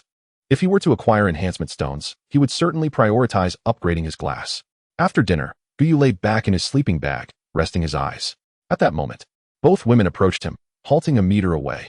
He opened his eyes and asked, "What's the matter?" "We need to use the restroom," they replied. "Then go ahead." Gu Yu gestured toward the dimly lit area, reassuring them, "Do not worry, I won T-Peak." Su Xing's face flushed crimson as she softly murmured, "Big brother." They had indeed gathered a substantial amount of supplies, yet they had not encountered a single roll of toilet paper. Moreover, the workbench contained no related items.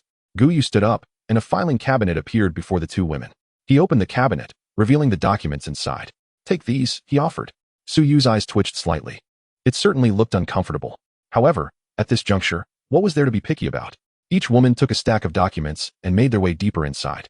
Gu Yu suddenly shouted, "Remember to pack everything neatly into your backpacks. Otherwise, the smell will be overwhelming." The two women hastily fled. Gu Yu shook his head, pondering. What is there to be shy about? It's a perfectly normal occurrence.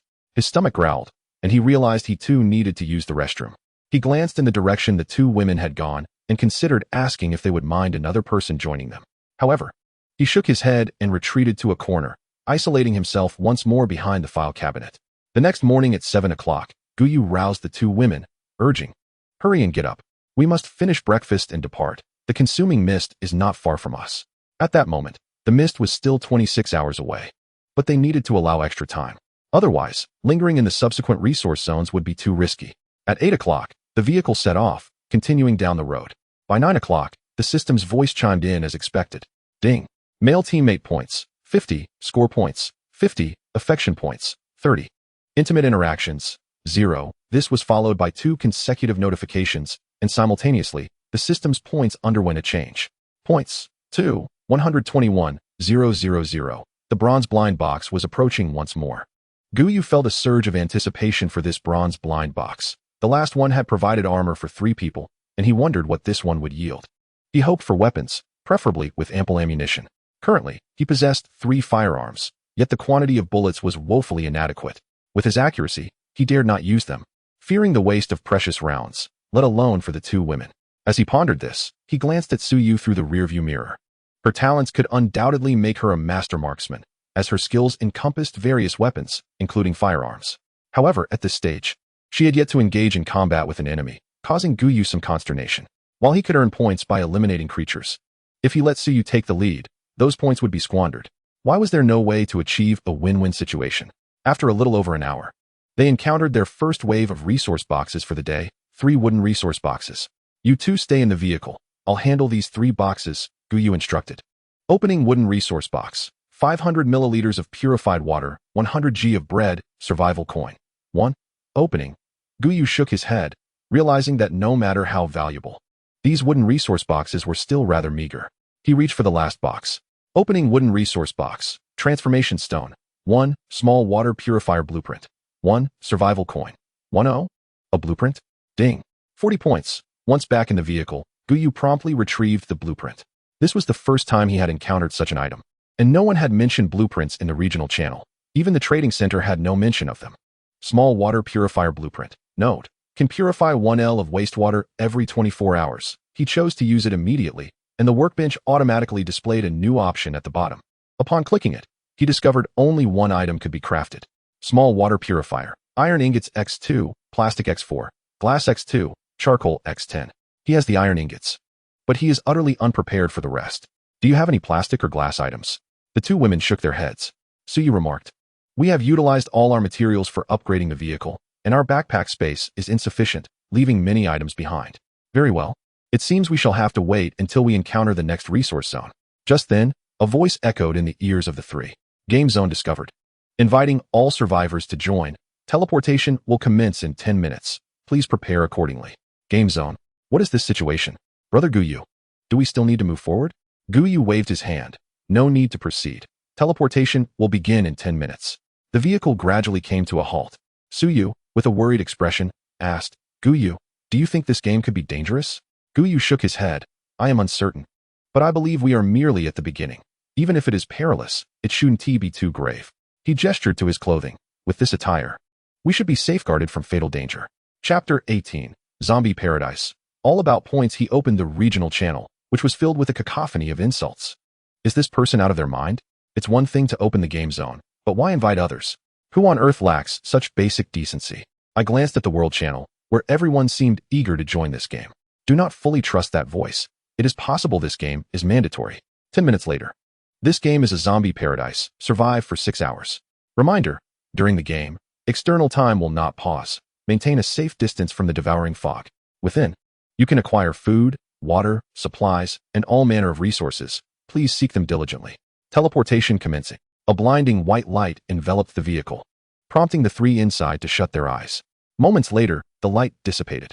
Gu Yu surveyed his surroundings. They found themselves on a highway in a city, littered with wrecked vehicles. On either side stood abandoned buildings, and the shop signs below bore characters resembling those of Huagua. In front of them, approximately 20 meters away, wandered pale-skinned humans, zombies. Gu Yu glanced into the rearview mirror and noted a few scattered zombies behind them as well. His danger perception ability, at that moment, was no longer mere flickers, but rather waves of ominous energy. Su Yu swallowed hard. What shall we do now? If we drive, the zombies will surely swarm us. Gu Yu looked at the ground on the left, where an A47 lay, accompanied by several magazines. It seemed almost deliberately placed here. In a place where the written language was mostly unfamiliar, the presence of such a recognizable weapon felt amiss. They began to unload useless items from their backpacks into the vehicle, striving to create as much empty space as possible. The three commenced clearing their bags. Food, water, and weapons were essential to retain. Survival coins must also be preserved. They discarded a haphazard array of items, nearly filling the rear section of the vehicle. The trio's backpacks had nearly 30 empty slots. Gu Yu took a deep breath and opened the car door, immediately heading towards the firearms on the left side. Stowing a magazine into his pack, he checked the magazine of the A47, confirming it was loaded before reattaching it. Let us proceed with melee weapons for now. At this moment, he set aside concerns about points. Survival was paramount. Gu Yu brandished his long knife, leading the way. As he approached within 10 meters of the zombies, several turned their heads in his direction. It appeared that their alertness extended to 10 meters. Whether this was due to perception or scent remained uncertain. Gu Yu swiftly dispatched 4 of them. Ding. 8 points. He left the last one alive. The zombie reached out to claw at him, its sharp nails scraping against his clothing, producing a grating sound without tearing the fabric. Then, it opened its mouth, ready to bite, only to be met with the edge of a long knife. Gu Yu was willing to test the zombie's claws, but not the risk of being bitten. Though confident in his attire, he understood that caution was prudent. Once assured of his safety, he began searching for the supplies indicated by the voice. Su Xing, activate your talent. Yes. Su Xing's ability activated, revealing several luminous points in her vision. There were many, including 2 black iron resource boxes. Let us go? 10 minutes later. Having traversed a narrow path, the trio arrived outside a residential complex. Peering through the fence, they beheld over 100 zombies wandering within.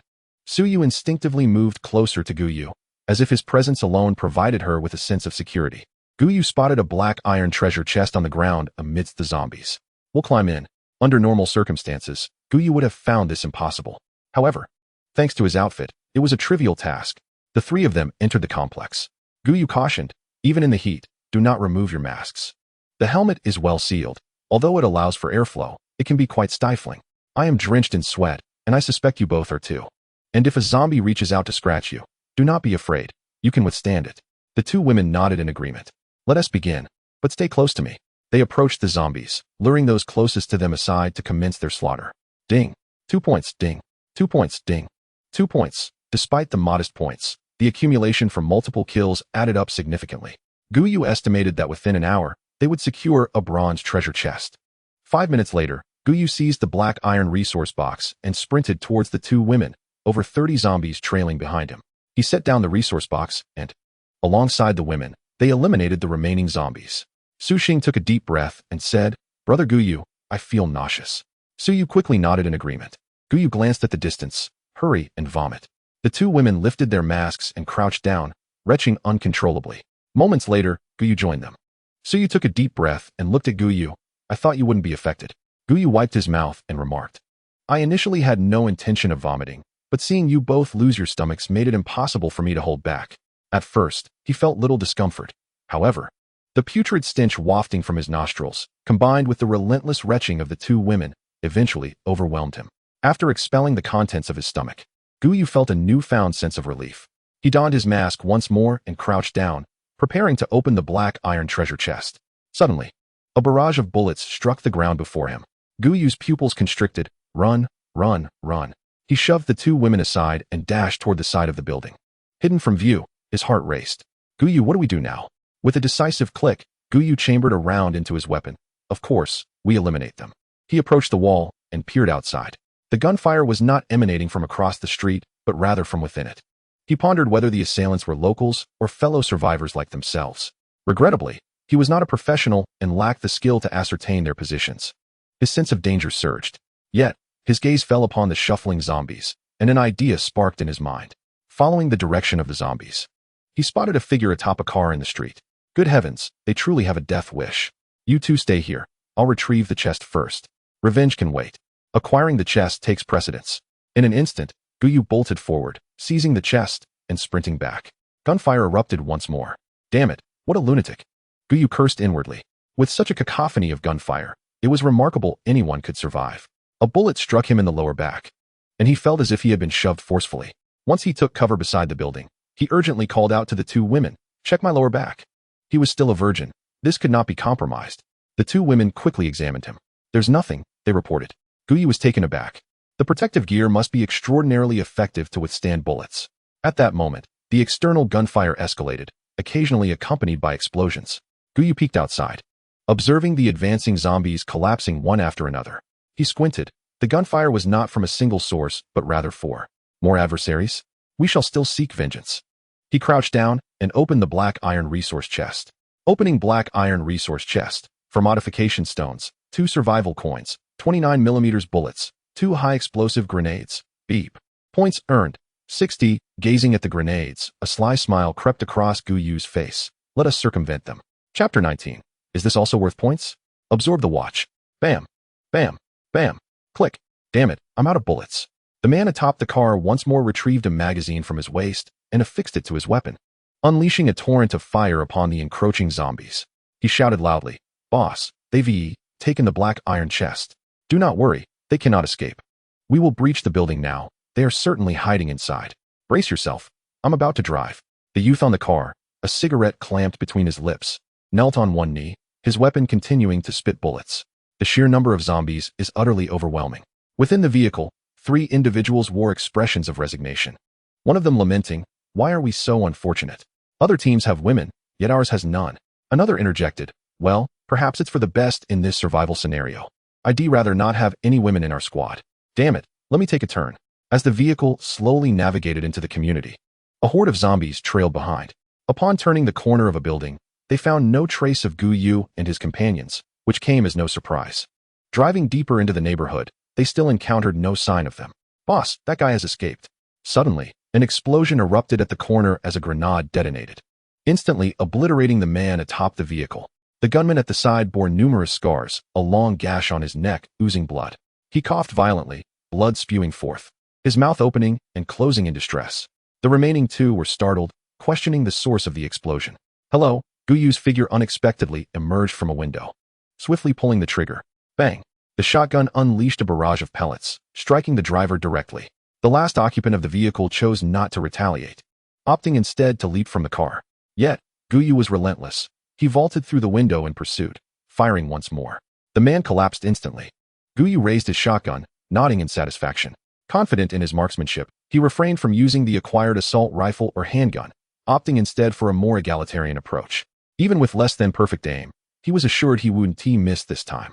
A single grenade and 2 bullets had dispatched 4 adversaries, far exceeding his expectations. Ding. 200 points. Gu Yu paused momentarily, astonished that such actions yielded points, and so many at that. He quickly regained his composure, instructing his companions to swiftly clear the battlefield before heading upstairs. Understood. By the time he emerged, the 2 women had already followed him out, busily stowing weapons and ammunition into their backpacks. An idea struck Gu Yu. Could the van be stored in the backpack? Su Yu attempted it, and to their delight, the van was indeed absorbed into the backpack. Excellent. As he glanced ahead at the approaching zombies, Gu Yu retrieved the last high-explosive grenade from his backpack and hurled it into the throng. Boom. Ding. 2 points. Ding. 2 points. Ding. 2 points. After a quick look behind him, Gu Yu sprinted back. Upon reaching the bodies, he hesitated momentarily before producing a long knife. With a swift motion, he severed the hands of the 3 fallen foes, snatching a blood-stained wristwatch before racing back to the 2 women and leaping through the window. They opened a door and dashed towards the second floor. Inside the building, a few zombies lurked, but they were easily dispatched. They located an open room and swiftly closed the door behind them. Gu Yu approached the window, gazing down at the zombies below, and exhaled slowly. We only need to wait here for 5 hours before we can return. Su Yu pondered, are we not going to search anymore? We want tea. Gu Yu replied after a brief pause. Had we not encountered this group, I would certainly have gone to look. But for now, it's best to prioritize safety. We may have defended against gunfire, but what about grenades or sniper rifles? Who knows what other resources others might acquire? Su Xing gazed at the glimmers in the distance. Those resource boxes. Gu Yu scratched his head. That is indeed a concern. Let us assess the situation first. If the opportunity arises, we shall venture out. If, during the subsequent hours, we do not hear gunfire, I will go out. Next came the moment of inventory. How many weapons did you manage to procure? Su Xing and Su Yu laid their items on the ground. 1 handgun, 2 rifles, 2 magazines for the handgun, each containing 7 rounds, and 4 fully loaded magazines for the rifles. You may use these, but be cautious not to fire accidentally.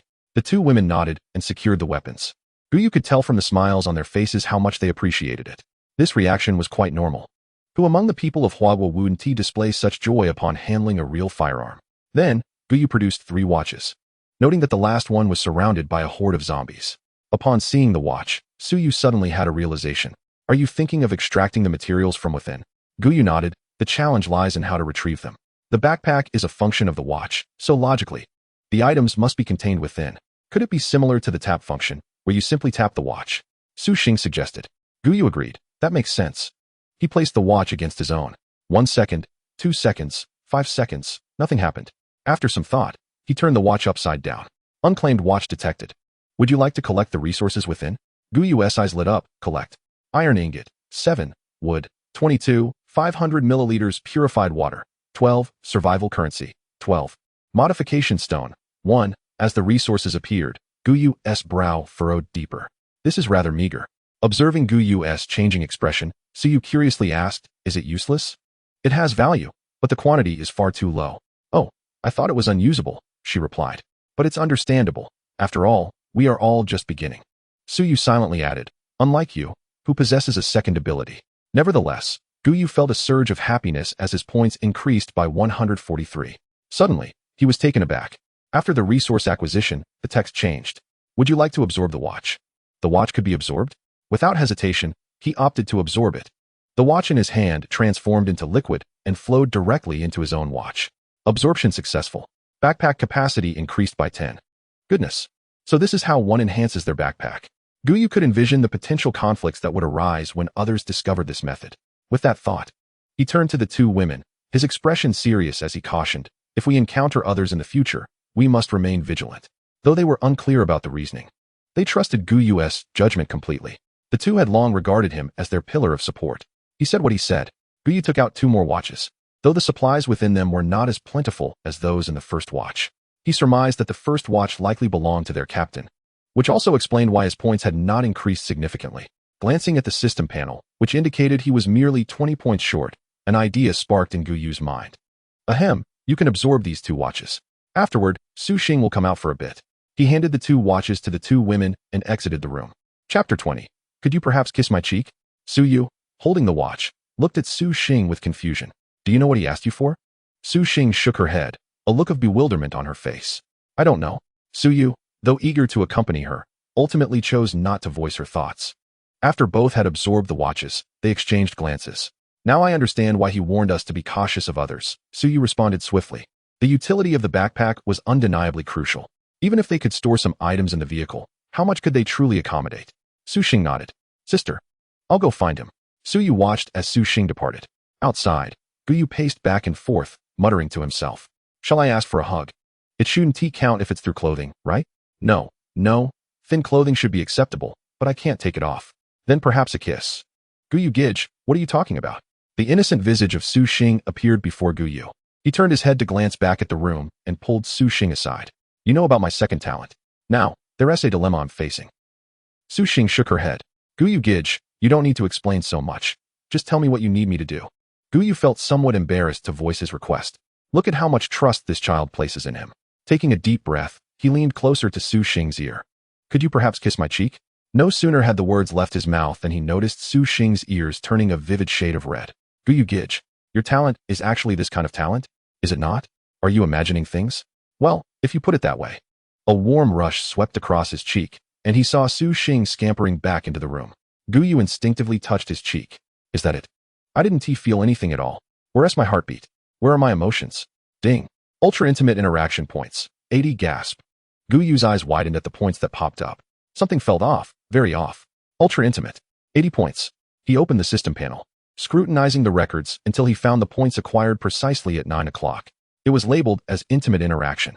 Gu Yu stroked his chin, realizing that this interaction must be of an intimate nature to earn points. Ordinary interactions yielded none. Moreover, there was an ultra-intimate interaction, which awarded an additional 30 points. If that were the case, Gu Yu swallowed hard. He had thought the system rather improper, yet he found himself enjoying it immensely. Regaining his composure, he turned his attention back to the system information. Infinite blind box system. Level 1. Points. 53, 100. Upgrade requirement. 30, 100. Blind boxes. Black iron blind box X1. Bronze blind box X1. Once again, the moment has arrived to unveil the blind boxes. May this bronze blind box bestow upon him a splendid treasure. With his hands clasped together, he recited a familiar incantation. Opening black iron blind box. Acquired 001 ultra thin 10. What is the meaning of this, my friend? Are you surveilling me? I was merely pondering. Did you truly have to squander one of my boxes? He coughed lightly. Nevertheless, this item was not entirely without merit. Serving well for water storage and, in critical moments, could staunch bleeding. His gaze shifted to the final bronze blind box, silently urging it to deliver something extraordinary. Opening bronze blind box. Acquired air conditioner, accessory, X1, air conditioner, accessory. Quality, silver. Attribute, energy consumption 50. Note, requires only one modification stone to grant the vehicle air conditioning functionality. Gu Yu stroked his chin thoughtfully. Though it was not the weapon he had yearned for, it still held considerable utility. Not bad at all. An hour later, the trio had finished their lunch. Let us move. Throughout that hour, they had remained vigilant, monitoring the external environment. Gunfire echoed in the distance, yet it posed little threat to them. The zombies outside had been drawn away by the sounds, vacating the area. Upon descending the stairs, Gu Yu turned to Su Xing. How long can your talent last? Su Xing shook her head, uncertain, but for now, I can still see. Gu Yu nodded, leaping out of the building and heading directly to its side. The few corpses on the ground had vanished. He speculated they had transformed into zombies and left. What a waste of a watch. Let us head to the nearest resource box. Under Su Xing's guidance, the trio opened 3 wooden resource boxes in succession, acquiring a substantial amount of supplies. In addition, they collected numerous magazines and weapons, primarily handguns and rifles. Subsequently, they opened a black iron resource box and obtained 2 high-explosive grenades. Gazing at the grenades in his hands, Gu Yu mused, could it be that all high-level resource boxes contain weapons? Meanwhile, he had accumulated 2 blind boxes in his system, one obtained from slaying zombies and the other from opening boxes. Only 70 points remained until the third. Glancing at his watch, Gu Yu noted that they had been engaged in this game for nearly 5 hours. Just 1 more hour remained before they could depart to another location. The remaining 3 items comprised modification stones and reinforcement stones, of which there were a considerable quantity. What shall we do next? Su Yu inquired, surveying the surroundings. Let us return to the vehicle and gather resources. Time is running short. There is hardly enough time for anything else. We might as well collect supplies near the car. The trio swiftly returned to the vicinity of the vehicle. Who has the car? Hand it over. Su Yu produced the vehicle, and Gu Yu quickly stored it in his backpack. He then opened the deployment area, pausing momentarily. Do you think this car is of any use? The 2 women shook their heads.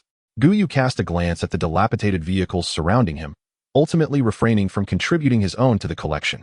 The trio moved in unison, yet this time, Gu Yu was once again tasked with the solitary act of depositing items. Metal 123G. Miscellaneous 08G. Metal 2, 23G. The glass of the vehicle shattered, and the items within had succumbed to the ravages of time. The majority of his acquisitions consisted of metal. However, upon attempting to deposit items from 10 vehicles, the area ceased to respond, and a notification appeared. Storage space is full. Unable to deposit. What? Gu Yu hastily accessed the vehicle information. Vehicle, initial vehicle, quality, F grade, level, LV2, fuel tank, 242 L30L, fuel consumption, 1 L 20 kilometers, maximum speed, 60 kilometers h, upgrade requirements, metal, 200G 200G, glass, 64G 50G, miscellaneous, 99G 50G, upgrade material storage, 100G 100G metal, 100G. Ah, so the space is full. But aren't the glass and miscellaneous items not at capacity?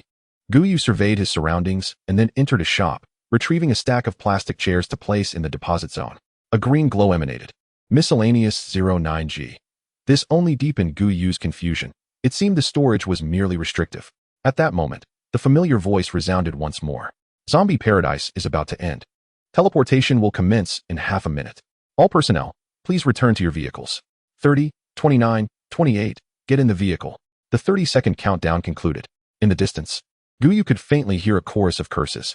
Subsequently, a white light enveloped him, and the familiar sensation returned. Chapter 21. Modifying the air conditioning. Finally comfortable in the abandoned city, the pale zombies had vanished. They returned to the familiar highway. Let us set off. Su Xing started the vehicle, hitting the road anew. Gu Yu then opened the regional channel. Region 95598-911110000. The number of personnel plummeted instantaneously. It was evident that some individuals had failed to return to their vehicles in time and were left behind. Whether they would survive remained uncertain. Damn it, this is outrageous. The fog is right behind my vehicle. Today, I dare not stop at all. It seems that aside from resource boxes, we can do nothing else. One member of our squad was merely 10 meters away from the vehicle, yet he was left behind. Spare me the details. Our squad is in the same predicament. Aside from these messages, the information Gu Yu yearned to uncover most was regarding weapons. It appeared that the majority of individuals were now equipped with rifles and handguns. Gu Yu's brow furrowed in concern. It seems that one must exercise caution when encountering enemies in the future. Should the adversary display hostility, there would be no choice but to respond accordingly. Gu Yu exhaled a heavy breath and shook his head. He would address it when the time came. He opened his backpack, casting a sidelong glance at the two women. A plastic package fell into his hand. He had thought it contained 10 boxes, but it turned out to be 10 individual items. He hastily stored this away, knowing he would not use it just yet. He accessed the vehicle information and opened the modification interface. An option appeared on the side, air conditioning, modification. After Gu Yu clicked it, his backpack bar slid out from the side, and he selected the air conditioning component. Would you like to spend 1 modification stone to proceed with the modification? Confirmed. The air conditioning component vanished from his backpack, and a faint white light emerged from the crevice of the control panel. Su Xing, who was driving, suddenly trembled. Brother Gu Yu, don't panic. I am modifying the vehicle. It will be done shortly. A minute later, Gu Yu pressed the air conditioning button on the workstation, and a gust of warm air blew forth. Gradually, this warm air began to cool. He hurriedly instructed the two women to close the windows tightly. Soon, the temperature within the vehicle dropped significantly. Feeling the sudden chill, Su Yu curiously inquired, "When did we acquire such a thing?" Upon hearing this, Su Xing's ears flushed crimson. She couldn't help but recall the words Gu Yu had spoken to her at that time, along with her own bold actions. Meanwhile, Su Yu appeared contemplative, her gaze flitting between Su Xing and Gu Yu. However, Gu Yu's attention was wholly absorbed by the system, oblivious to Su Yu's scrutiny. 4 blind boxes remained, and the 5th one was only 20 points away. He opened his backpack, dismantled a portion of items, and acquired new materials to fill those 20 points. Gu Yu rubbed his hands together and took a deep breath. Open black iron blind box. Obtained bikini 2. The previous ultra-thin item had some utility. But what use is this bikini? Moreover, it consists of merely 3 scraps of fabric and a few strings. Who would wear it? Gu Yu was utterly speechless, feeling that he had wasted a slot. As for the dismantling, well, he could simply find a bag to store it in. Who knows, it might be useful in the future. He adjusted his mindset, silently praying. Open black iron blind box. Obtain KFC family bucket 10. Gu Yu nodded in satisfaction. This was acceptable. As long as it wasn't too outrageous, he could accept it. Soon, he reached the final blind box. Open black iron blind box. Obtain Simmons mattress 1. Gu Yu sighed. The likelihood of acquiring bullets and weapons remained frustratingly low. At 6:40 p.m., an intersection appeared on the right. Spotting the intersection, he asked, "Are we going in tonight?" Glancing at his watch, he noted, "Swallowing fog, 33 hours, 27 minutes, 25 seconds remaining until arrival." There was plenty of time. "Let us go?" As the vehicle approached, The text on the road sign became clear. 78M Special Zone. A special zone? The three of them were taken aback simultaneously. It was a new area. Su Xing glanced at Gu Yu, and seeing he had not spoken, she turned directly into the intersection. As they progressed further inside, they observed the buildings within. The system's notification chimed. Ding. Discovered a small leisure zone. Points 50 a leisure zone? Could it also be a type of resource area? Perhaps akin to a lumber yard? No. If that were the case, the sign outside would have indicated it as a resource area. The vehicle halted at the entrance, and the two women awaited Gu Yu. Gu Yu regained his composure and decided to venture inside for a closer look. His instincts indicated that there was no imminent danger here. As the vehicle entered, they observed the surroundings more clearly. Each independent structure bore a sign, adorned with incomprehensible script, yet their meanings resonated with them directly, a stark contrast to their previous encounters. Moreover, all the shops were illuminated. At that moment, Su Xing raised her hand to point ahead. Look, there's a road sign. Exit. A road stretched forth into the distance, seemingly without an end. Thus, was this special zone shared by both convoys? After a brief circuit around the area, Su Xing quickly navigated the entire perimeter, cautioning, be careful at night. Other vehicles might come through. Eventually, the vehicle came to a halt in the central area, where Su Xing activated her innate ability. However, after doing so, she stood frozen in place. What's wrong? Gu Yu inquired. There are white light dots everywhere, she replied, tears streaming down her face. It's just too blinding. Can you deactivate it? Huh, aren't we going to investigate? Gu Yu gestured irritably at the illuminated shops surrounding them. Those are the items within the stores. Do you really think we can take them? Even if there is something outside, in this dazzling state, they wouldn't be able to find it even if they exhausted themselves. Oh, let me give it a try, Su Xing said, attempting to close her ability. To her surprise, she succeeded. The white lights vanished from her vision. What should we do next? Gu Yu surveyed the shop names, pointing to a 3-story building ahead. That's an inn. We might find respite there. In front of the parking area, designated spaces were marked, and Su Xing maneuvered the vehicle into one of them. A spherical machine materialized beside the driver's seat, and a mechanical voice intoned, parking fee, 1 survival coin. Su Xing glanced at Gu Yu, who frowned deeply. Survival coins were indeed quite valuable. Let us park on the roadside and take a look, she suggested. Su Xing shifted into reverse, steering the vehicle to the curb. Just as they prepared to disembark, a gun barrel extended from beneath the spherical body, aimed at them. Please proceed to the designated area. Please proceed to the designated area. It commanded, displaying a 10-second countdown on its rounded face. Realizing they had no choice but to pay the parking fee, Gu Yu sighed and said, let us just pay. The vehicle was parked, and he handed over a survival coin. Vehicles can park free of charge for 24 hours. Please be mindful of the time. The machine announced before the metallic sphere floated away. Gu Yu, with a playful gesture, gave it the finger before leading the two women into the inn. Upon entering, they found an unstaffed reception desk. As the three approached, a screen lit up on the counter. Single room, 1 survival coin. Double room, 3 survival coins. King room, 2 survival coins. Suite, 5 people 10 survival coins. The prices were quite reasonable. After a moment's contemplation, Gu Yu produced 2 survival coins and placed them on the desk. The information on the panel shifted, awaiting their selection. Gu Yu opted for the spacious double room, allowing the 3 of them to comfortably squeeze in. Once settled, a dark aperture appeared on the table, and a black card was slowly pushed forward. Gu Yu picked up the card, revealing a message, Room Card 202. Since we are here, let us explore our surroundings. Chapter 22. As it turns out, interaction points reflect emotional changes. Restaurants, convenience stores, clothing boutiques, and gyms. One could say that all the most fundamental establishments are present here. However, the prices are somewhat prohibitive. Within the restaurant, a meal for 3 costs 10 survival coins. In the clothing store, even the simplest garment starts at 5 survival coins. It is worth noting that a single survival coin can be exchanged for 10 liters of gasoline, illustrating just how exorbitant these prices are. As for robbery, Gu Yu had no intention of courting death. Upon returning to the inn, the trio entered their room. The accommodations were rather decent, surpassing their expectations. Akin to a budget hotel back on Blue Star. They seated themselves cross-legged on the mattress. Su Yu propped her chin in her hand. A look of concern etched on her face. Are we at a loss here? If we ventured to other areas, we could gather some materials. Yet here, everything costs money, and we cannot dare to steal. Gu Yu shook his head. No, perhaps we can exchange survival coins here. What? The two looked at Gu Yu in bewilderment. Isn't everything here about spending money? I just remembered, he continued. On our way back, we spotted something resembling a vending machine. I believe that might be an exchange point. He had always thought the ATMs they mentioned were like those on Blue Star, but it seemed that was not the case. He had been searching for this item for days, only to find it here. Then why did we come back? Let us hurry. Su Yu nearly leaped to her feet. But Gu Yu pressed her back down. By now, the three had removed their outer garments, revealing their already soiled sleepwear. Feeling the warmth of Gu Yu's hand, Su Yu suddenly stiffened. Beep. Intimate Interaction 20. As the system displayed the points, Gu Yu noted that the outcome was somewhat different from what he had anticipated. Though not by much, the clothing was not the focal point. Rather, it was the fluctuations in their emotions that mattered.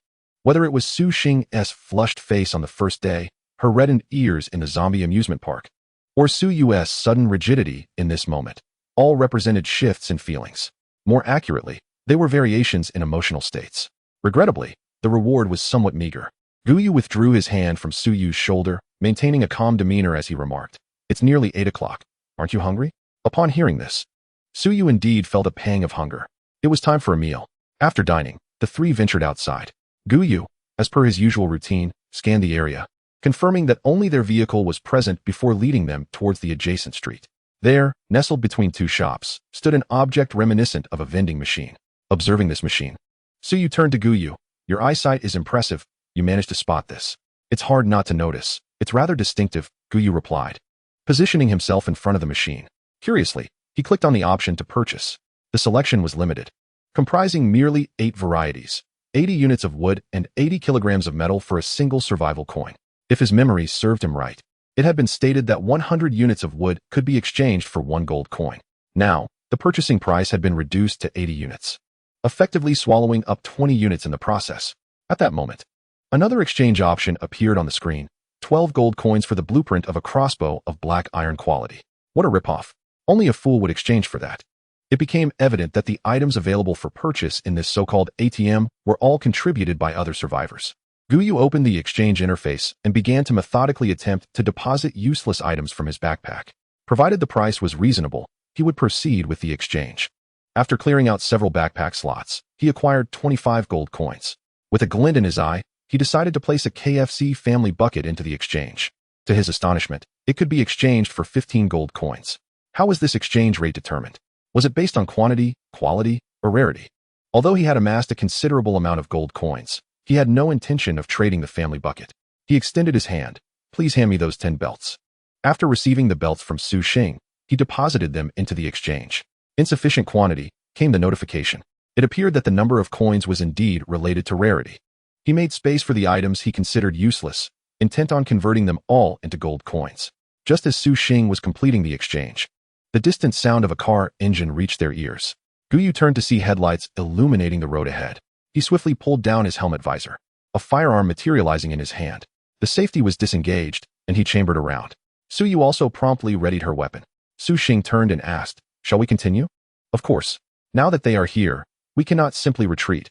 As long as there are no conflicts, everything can be negotiated."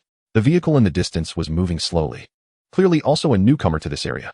Soon, the headlights grew brighter, revealing a van approaching. Su Yu and Gu Yu pressed themselves against the wall, attempting to blend into the surroundings. The vehicle passed by, its engine sound fading as it turned onto another street. They were evidently cautious, just like them. Once Su Xing finished the exchange, he switched back to Su Yu. At that moment, the engine noise was directly across from them and showed no signs of movement. Gu Yu felt puzzled, wondering what their intentions were. Suddenly, the sound of shattering glass pierced the air, causing Gu Yu's eyes to twitch. This was no caution. It was sheer audacity. If he wasn't mistaken, the others were planning a robbery. The location on that street likely housed a convenience store, a clothing shop, and an auto repair station. Gunfire erupted, accompanied by the angry shouts of men. "What the hell is this? Take them down quickly. There are too many of them. Let's get out of here." A fiery explosion shot into the sky, and the voices of the men abruptly ceased. "Gu Yu, they must be dead."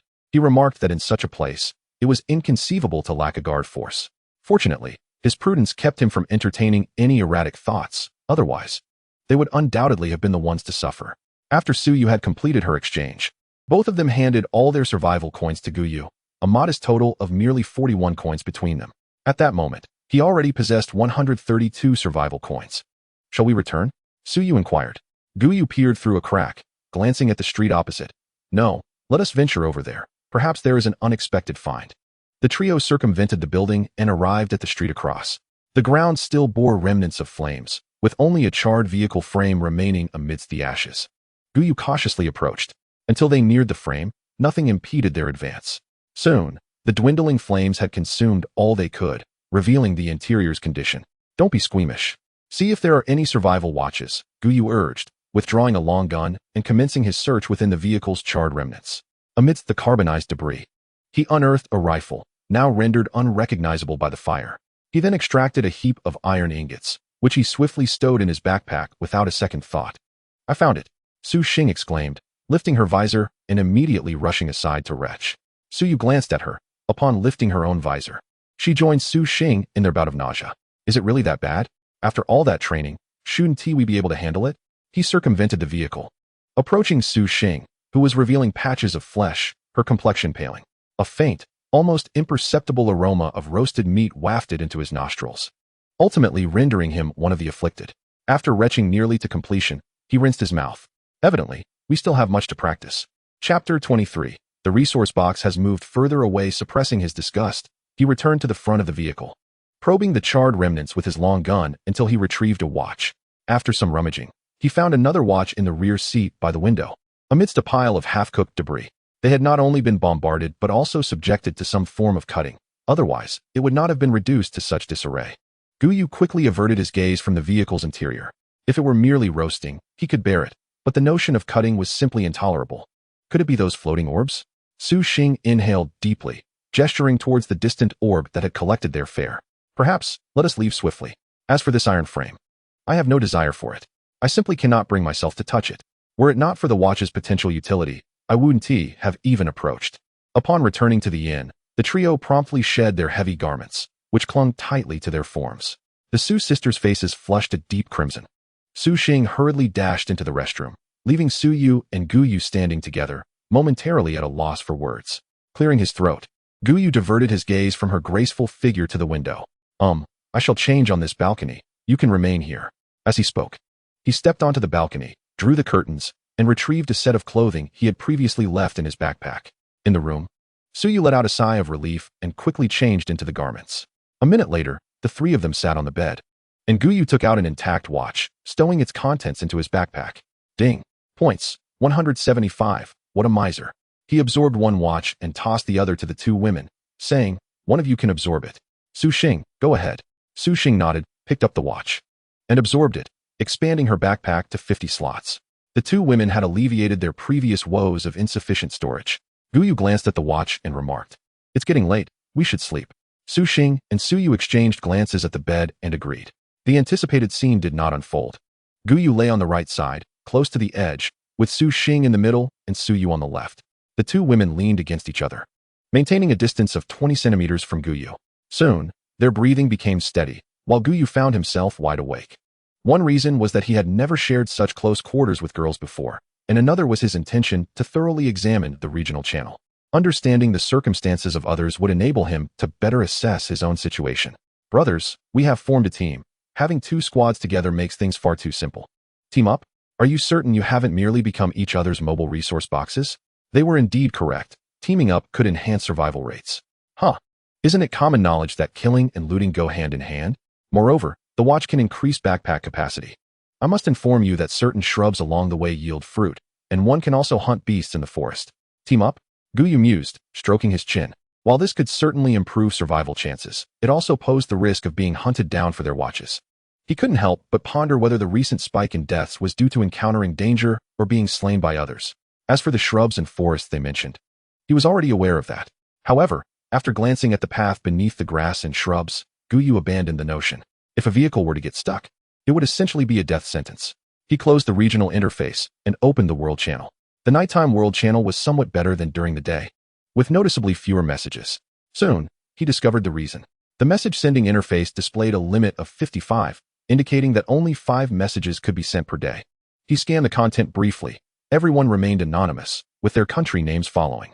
The majority of the discussions revolved around missing persons. Closing the interface, Gu Yu opened the system interface and noticed he had just acquired 2 black iron mystery boxes. Bullets. Bullets. Bullets. Opening black iron mystery box. Obtained 30 rounds of 12-gauge shotgun shells. Excellent. Now he could utilize both the rifle and the shotgun. At this moment, he had 8 A-class magazines in his backpack. and the Su sisters likely had 8 combined. The next time they encountered wild wolves or zombies, they could engage without worry. Subsequently, he opened another black iron blind box, revealing a potent cold remedy, which was certainly a valuable find. Just as he closed his eyes, he opened them again. He had yet to check the trading center for today. Glancing over, he noted a sharp decline in the prices of water and food, while iron ingots and wood also remained reasonably priced, with most transactions occurring through barter. However, items such as firearms and blueprints were available for purchase, albeit at exorbitant prices and only in exchange for survival coins.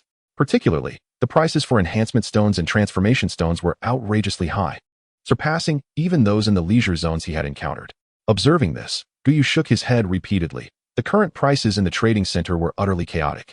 He resolved to sleep, intending to earn more points the following day to acquire additional blind boxes. The next day marked their 4th day at this location.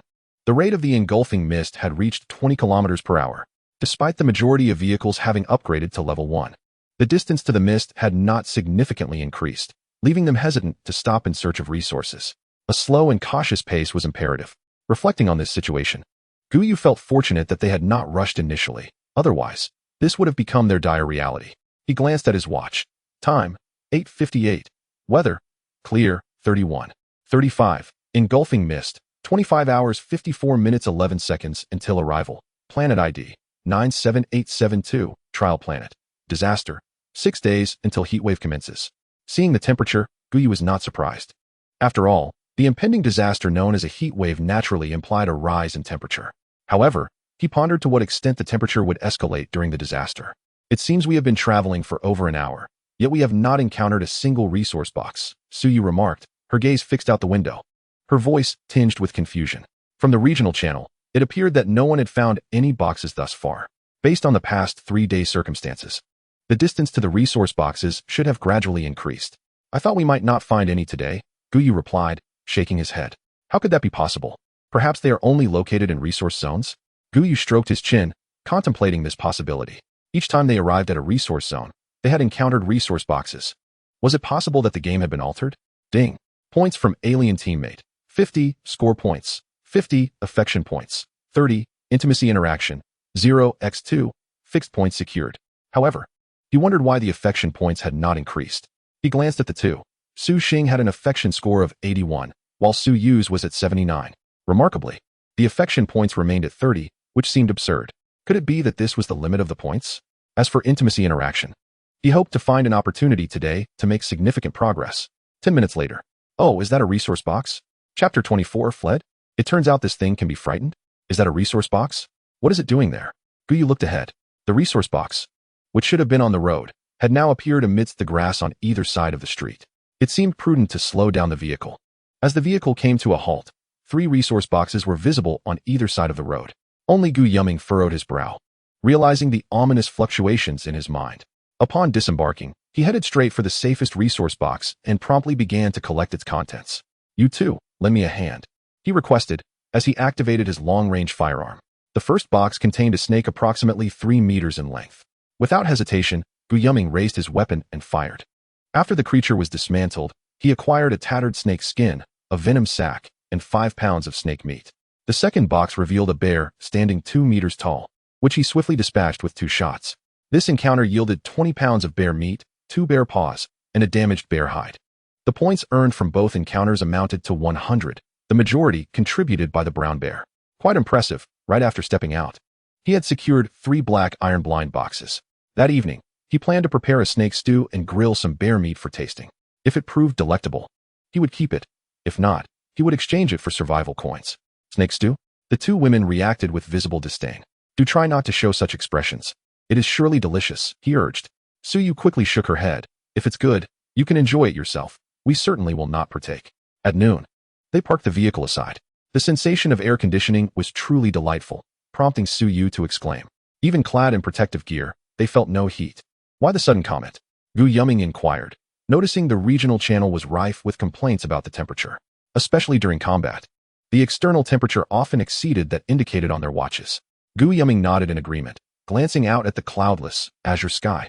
Under such sunlight, the ground temperature was undoubtedly high. After lunch, they continued their journey. It appeared that the number of resource boxes for the day would be significantly diminished. Should we drive a distance tonight? The number of resource boxes tends to increase after dark, Su Yu suggested. Without a moment's thought, Gu Yu declined. Do not forget.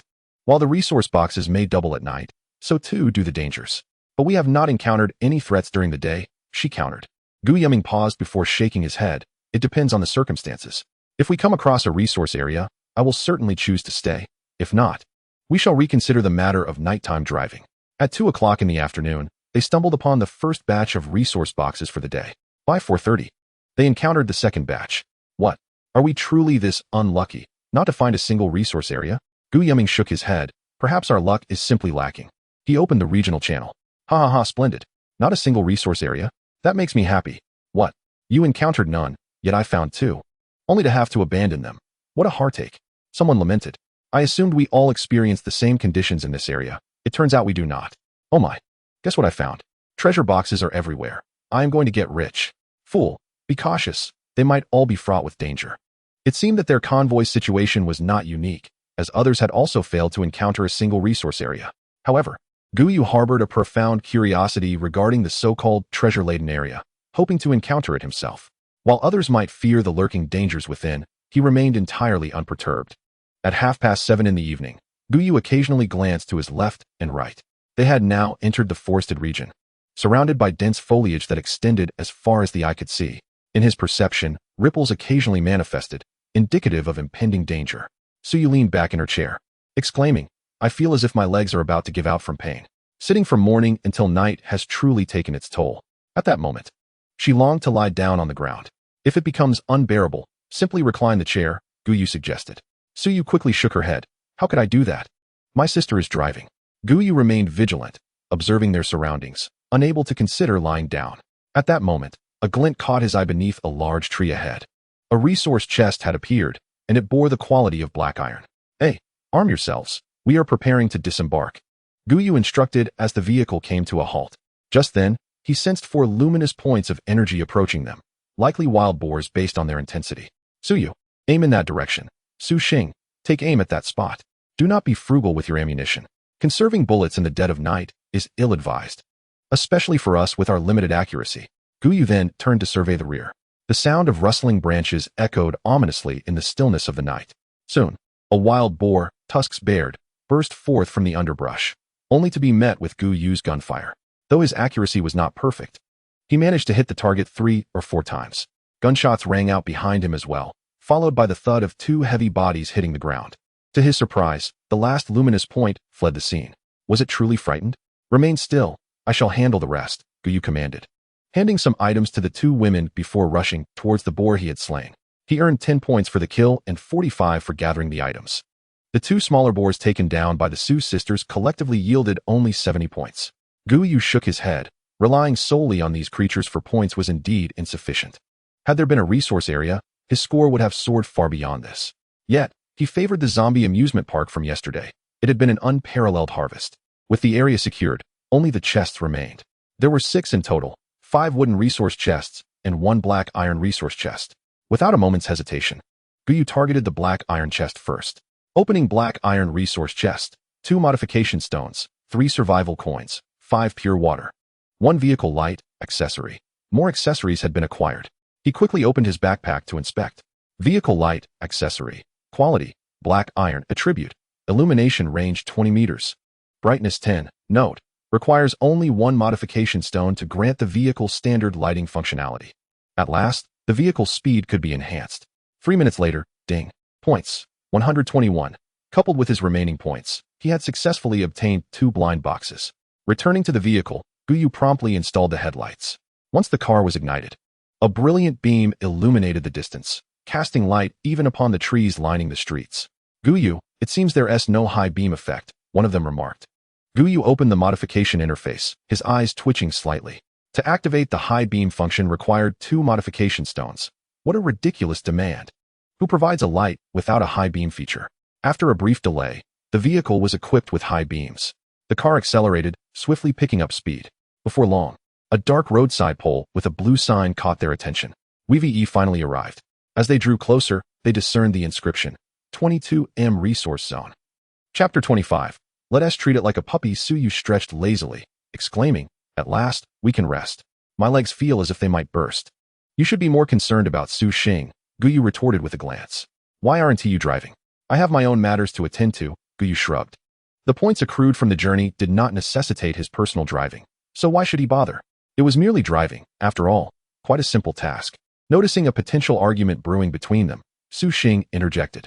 The vehicle veered into a narrow path, surrounded by dense forest. Under the glare of the headlights, they soon spotted the resource zone. Ding. Detected a small treasure chest area, points, 50. Gu Yu raised an eyebrow. This was indeed the treasure chest area mentioned in the regional channel. He sensed a considerable number of dangers emanating from the chest, yet the forest itself posed no threats. As the vehicle slowed down within 10 meters of the entrance, Su Xing inquired, Are we going in? This question had become a habit for her. Gu Yu nodded, Yes. Let us drive in. There's a 2-story building ahead where we can rest. Su Xing maneuvered the vehicle to the base of the 2-story structure, and they all disembarked. In the shadows where the headlights did not reach, darkness enveloped them, rendering even the moonlight ineffective.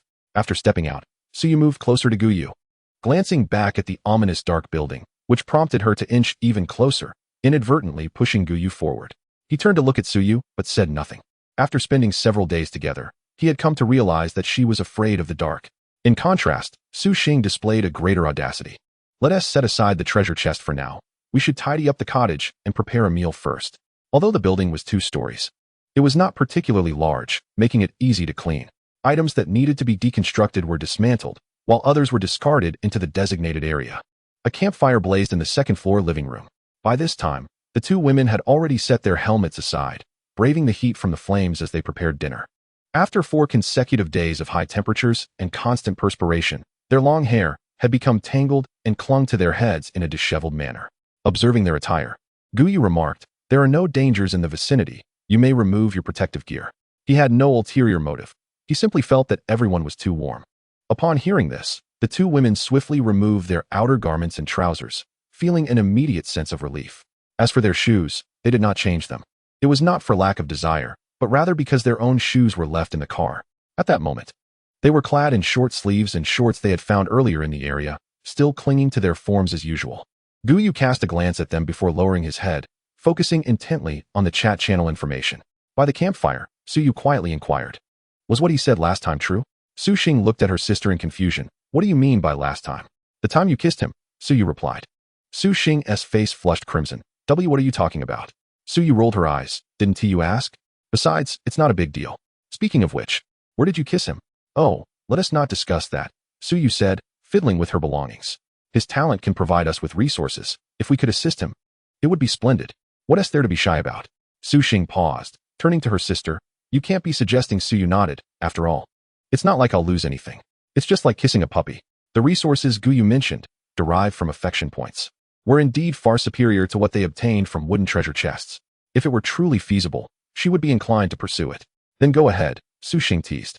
I'm just worried you might get jealous. You call him brother Gu Yu so affectionately. What if you start to like him? The 2 women spoke in hushed tones, and Gu Yu did not catch their conversation. Even if he had, he would likely have feigned ignorance, for Su Yu possessed a hint of pride. At that moment, all of Gu Yu's attention was fixed on the regional chat. We only want beautiful women. If you're a beauty, send us a private message with your photo, and if suitable, you can team up with us. Brother, I sent you a private message. Take a quick look at me. Get lost, you Southern Leon. I assure you, my eyes are sharp as ever. No, brother, I just can't tell the front from the back. Where did you get that item? Gu Yu scrolled up to locate their messages. Location transfer card, team requirements, must be a beauty. The words location transfer card shown in green, and he gazed intently at them. A message panel appeared. Location transfer card, quality, silver, effect, can locate teams within the area and transfer to the side of the designated team. Note, requires the other party's consent. Such an item exists. Gu Yu stroked his chin, thinking that if he possessed this card, he would certainly seek beautiful companions for a transfer. It was not that he did not desire male teammates. It was simply how the system functioned, beyond his control. Regrettably, in response to the crowd's inquiries, these individuals revealed nothing. He lifted his gaze toward the 2 women. Have you found Aunt Sue?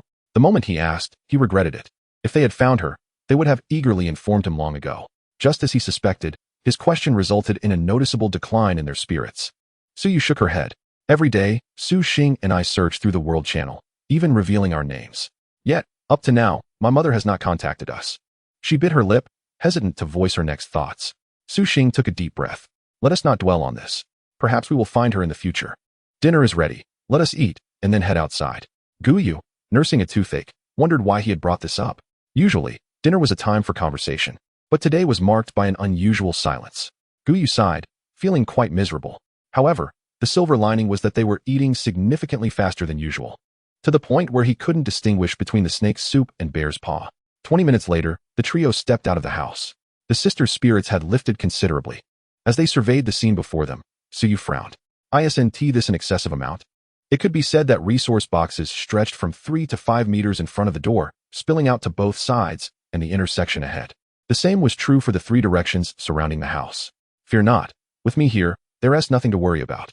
I can sense which resource boxes pose a danger and which do not. While other teams had to cautiously open their resource boxes, he could do so without a second thought. At that moment, Su Xing, illuminated by Gu Yu's flashlight, exclaimed in surprise. Look at that resource box. It seems different from the ones we encountered before. Chapter 26. 10 blind boxes. Must try the synthesis of salinity, following Su Xing's pointing. Gu Yu spotted a white resource box.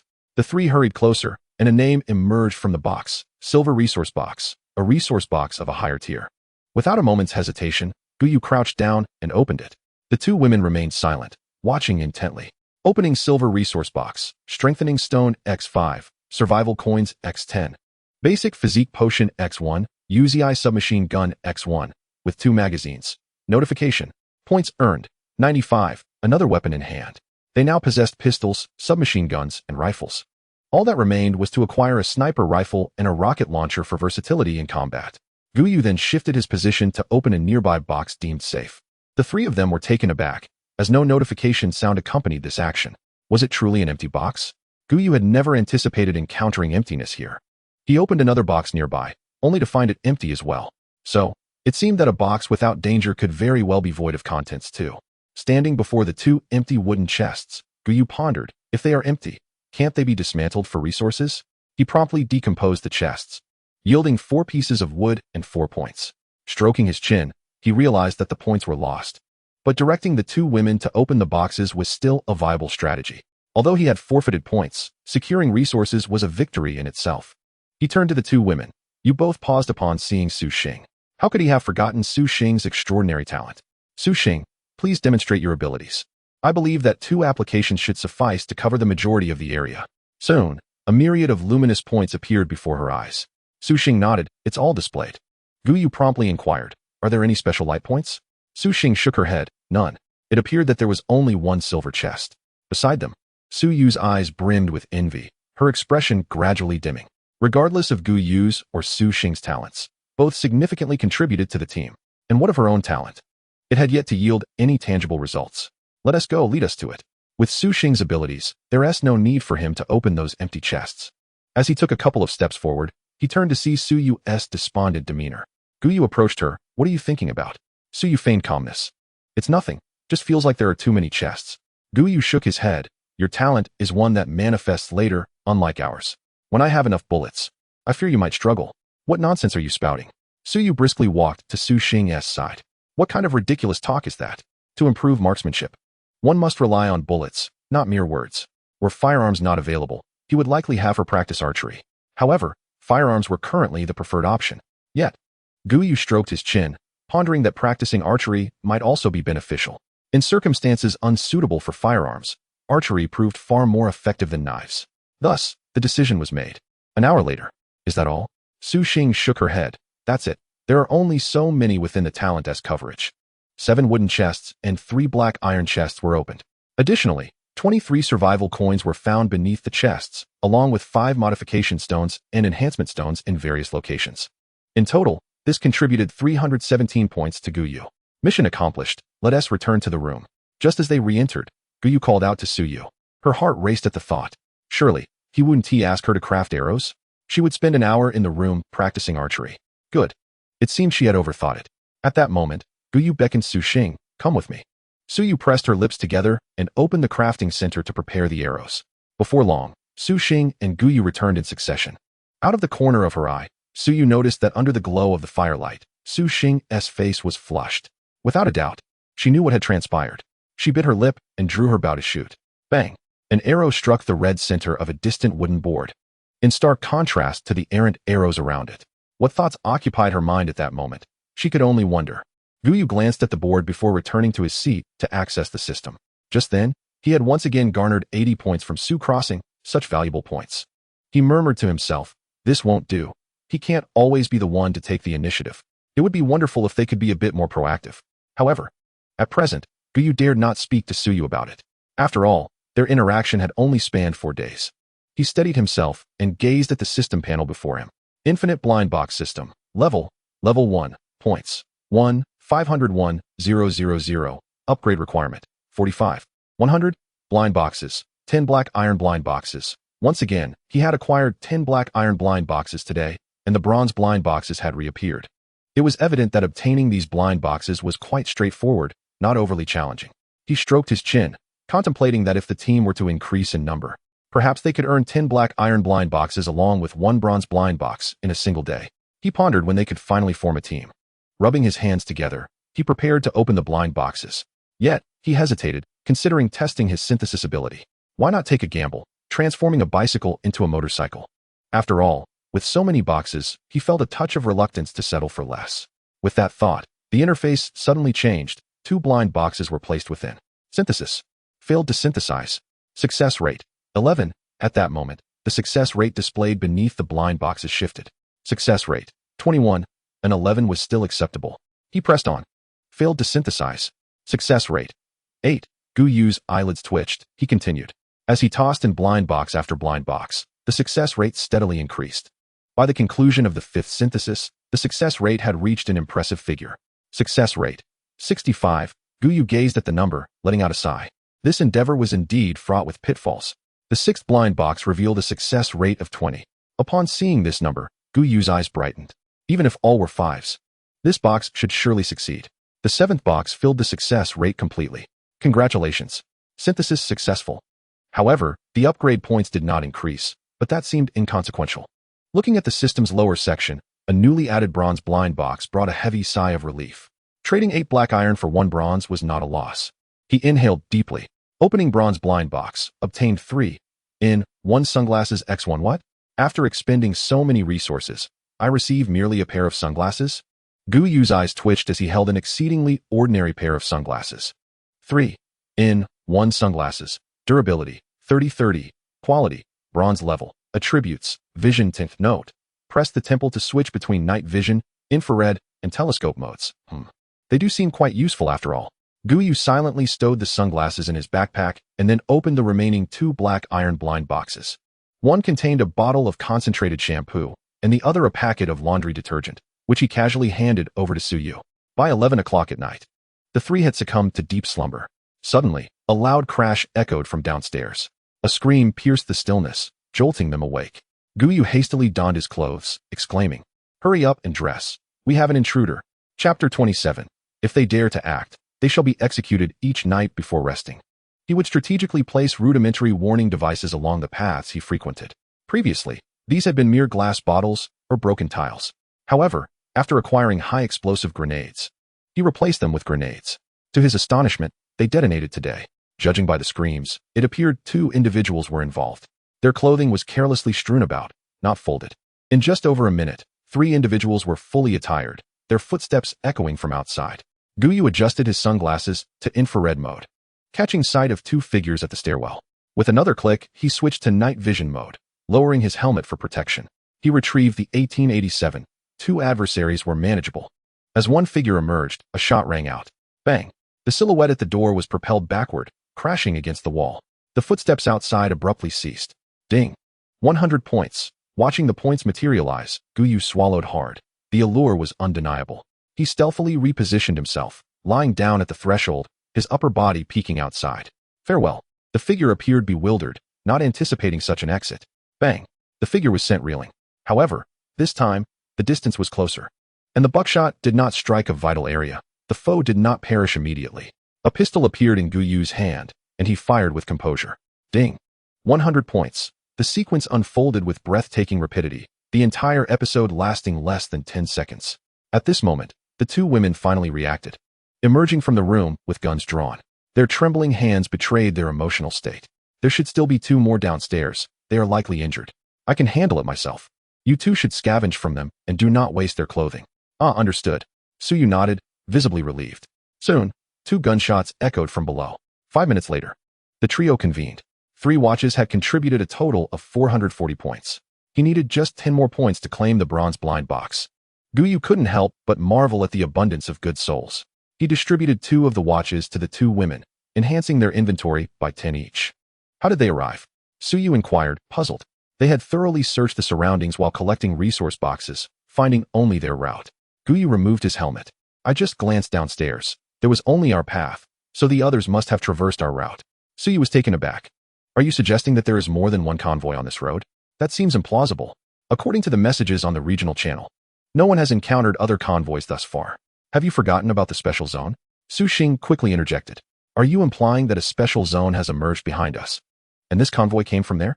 That appears to be the case, so we must exercise caution moving forward. Judging by their demeanor, their intent is clearly directed towards us. Otherwise, they would not hastily ascend to the 2nd floor, armed as they were. The 2 women nodded, a hint of worry crossing their faces. Consequently, they now had to be vigilant of their rear. However, there was little to fret about. Should the adversaries choose to strike, they would simply be dealt with. The women glanced at Gu Yu, who provided an overwhelming sense of security. It was time to rest. After ensuring the 2 were settled, Gu Yu produced a glass vial the size of a pinky finger, containing a pale yellow liquid. Beginner's Physique Potion. Effect, upon consumption, increases physique by 25 points. Note, each individual may consume up to 5 vials. He had acquired so many valuable items that he nearly overlooked this one. He twisted off the cap and poured the contents directly into his mouth. Gu Yu smacked his lips, noting the lack of flavor. Moments later, a wave of warmth coursed through his body. The pleasant sensation elicited an involuntary exclamation from him. How delightful! In the darkness, Su Yu observed Gu Yu's profile, tilting his head back, and wrinkled her nose in thought. Could it be that he was indulging in fantasies? The mere notion caused her cheeks to flush.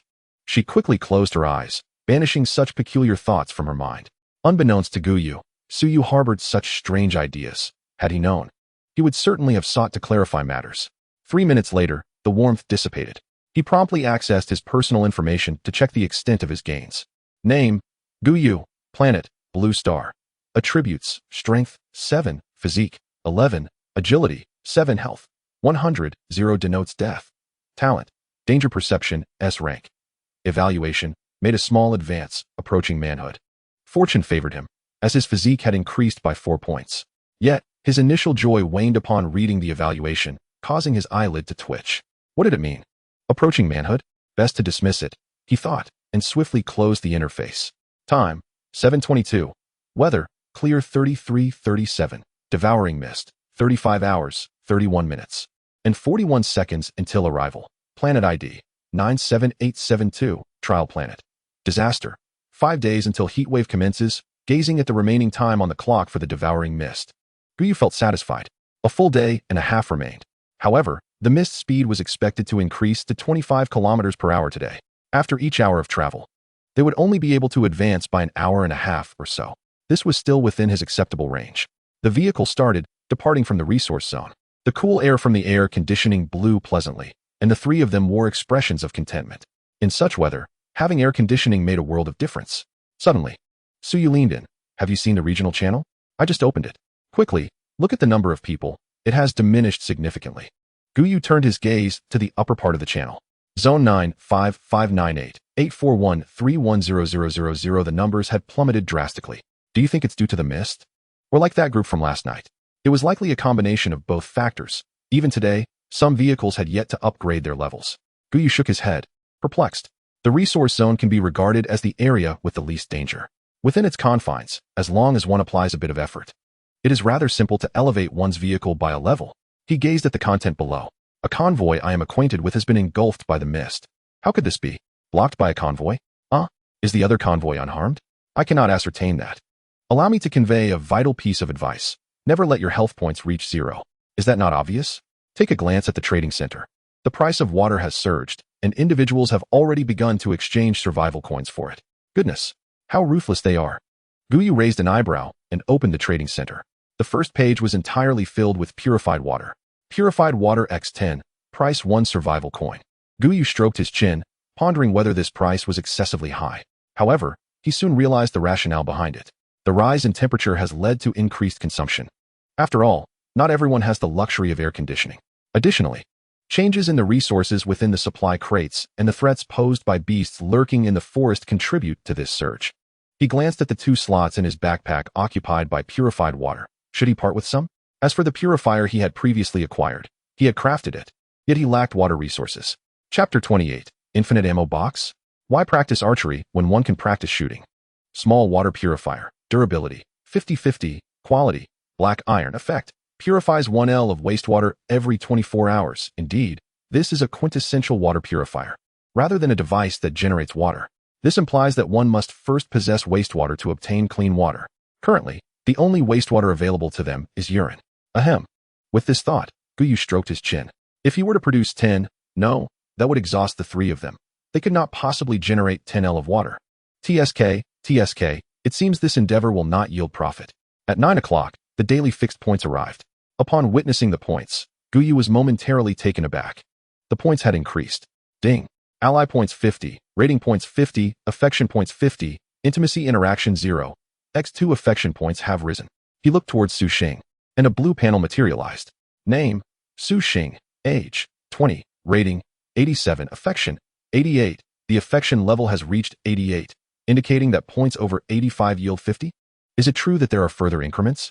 He then cast a glance at Su Yu, noting an affection level of 86. It appears that affection only increases after surpassing 85. With points secured, it was time to unbox the blind boxes. Gazing at the 2 black iron blind boxes, Gu Yu hesitated before refraining from opening them. The items within the bronze blind boxes are more beneficial. However, if the quantity of black iron blind boxes proves insufficient by nightfall, he would choose to open them. Initially, accumulating resources remains paramount. Opening bronze blind box. Obtained infinite ammo box. Goodness. Gu Yu rubbed his eyes, scarcely believing what he beheld. Regrettably, that line of text had already vanished. He hastily opened his backpack, directing his gaze to the bottom position. A green iron box awaited him. Unlimited ammunition box. Durability, 200,200. Quality, bronze level. Effect, select bullet type daily at 9 a.m. Randomly generates 5,100 rounds. Bullets? Upon reading this description, Gu Yu could not help but feel a tinge of disappointment. The distinction between this and his expectations of unlimited was significant. Yet, it was indeed unlimited, albeit in the sense of infinite generation. Gu Yu glanced at the quantity of bullets in his backpack. 47 rounds of 45 caliber, 51 rounds of 12-gauge shotgun shells, and 33 rounds of 9mm ammunition. The quantities of other types were even greater. However, he was particularly short on high-explosive grenades, which were not categorized as bullets. After pondering for a while, he opted for the 9mm. A cube, approximately 20 centimeters in length and 5 centimeters in height, materialized at his feet. He silently willed for 9mm bullets. To his observation, the bullet section on the item panel transformed. Bullets, 9mm, generating. After about 10 seconds, the display changed once more. Bullets, 9mm, 47 rounds. A quantity neither too few nor too many. Su Yu, I have something for you. Let us trade. Subsequently, Gu Yu transferred all 47 rounds to Su Yu. Su Yu stared at the bullets in the trade window, momentarily taken aback. I can't use this. What do you mean you can't? Aren't we from the same country? Have you never handled or seen one? Gu Yu replied, well, I do have a gun myself. But this is... Regardless of whether in the zombie amusement park or later encounters with the 2 teams, it was common for individuals to possess 2 A rifles each, albeit with a limited supply of ammunition. Take this. Gu Yu handed Su Yu the USP pistol. As long as we are not in front of you, use this pistol for your attacks. He paused. Aren't you concerned about your lack of utility? Then dedicate 2 hours each day, 1 hour for practicing marksmanship and another for archery. Su Yu nodded earnestly. I understand. Just 2 hours a day. It's manageable. This was why he chose the 9mm bullets. Among the firearms, the USP was the lightest. If they were to encounter a Glock later, he would replace it for her. After briefing Su Yu, Gu Yu turned to Su Xing. Do not overthink. As support personnel, having the A for self-defense suffices. I wasn't thinking anything. I just feel we should assist you. No need. Just focus on your primary responsibilities. Gu Yu promptly declined. Just past 10 o'clock, Gu Yu called out urgently, Stop. Stop. The vehicle screeched to a halt. This time, all 3 instinctively buckled their seatbelts, avoiding being thrown forward by the sudden brake. What happened, Brother Gu Yu? Su Xing inquired. Puzzled. While driving, she had been vigilant about the road and the surroundings, noticing no resource boxes. It's a resource box. Gu Yu exited the vehicle and walked toward the rear. Su Xing, confused, followed him out and looked at her sister. Did you see it? No. Su Yu shook her head. She had also been attentive to the exterior, but had not noticed any treasure chests. After the two had finished speaking, they noticed Gu Yu standing still, gazing at the location of a large tree. Is that a resource box? Gu Yu nodded and pointed towards the tree. Following his gesture, the two women spotted a wooden resource box in the shadow at the base of the tree. Su Yu's mouth fell agape. Can you really see that? We were driving at full speed just now. How could you have noticed it? It's not that I saw it, Gu Yu replied, shaking his head while indicating his own head. It's a sense of danger. This resource box is likely filled with beasts. If it weren't for that, we would have certainly overlooked this batch of resource boxes. The box should be within a 3-meter radius. Let's check the sides. The two women hurried to the other side. Soon, they uncovered 2 additional resource boxes, both situated 3 to 5 meters from the road, one partially obscured by weeds and the other nestled among bushes. Who could possibly find these? Su Yu exclaimed, incredulous. This is utterly absurd. As the days of the game progressed, the placement of resource boxes increasingly strayed from the road.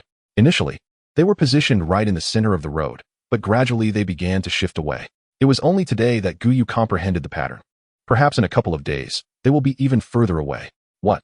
That can't be right. If they go any farther, we won't be able to see them at all. Gu Yu shrugged. I'm merely speculating. It might stop here. He stepped off the road and opened the 2 wooden resource boxes, gathering the supplies. Let's go. This time while driving, we must all be vigilant. All right. So you thought for a moment. I can't let you do everything. I'll sit in the passenger seat so you can rest properly. Gu Yu nodded in agreement. Sounds good. The vehicle resumed its journey. Sitting in the back seat, Gu Yu, feeling bored, opened the trading center. The price of purified water hadn't fluctuated significantly, but he anticipated that it would likely increase later tonight or tomorrow due to the recent resource boxes. With that thought, he opened the regional channel. What the hell? Where are the resource boxes? They can't have just disappeared.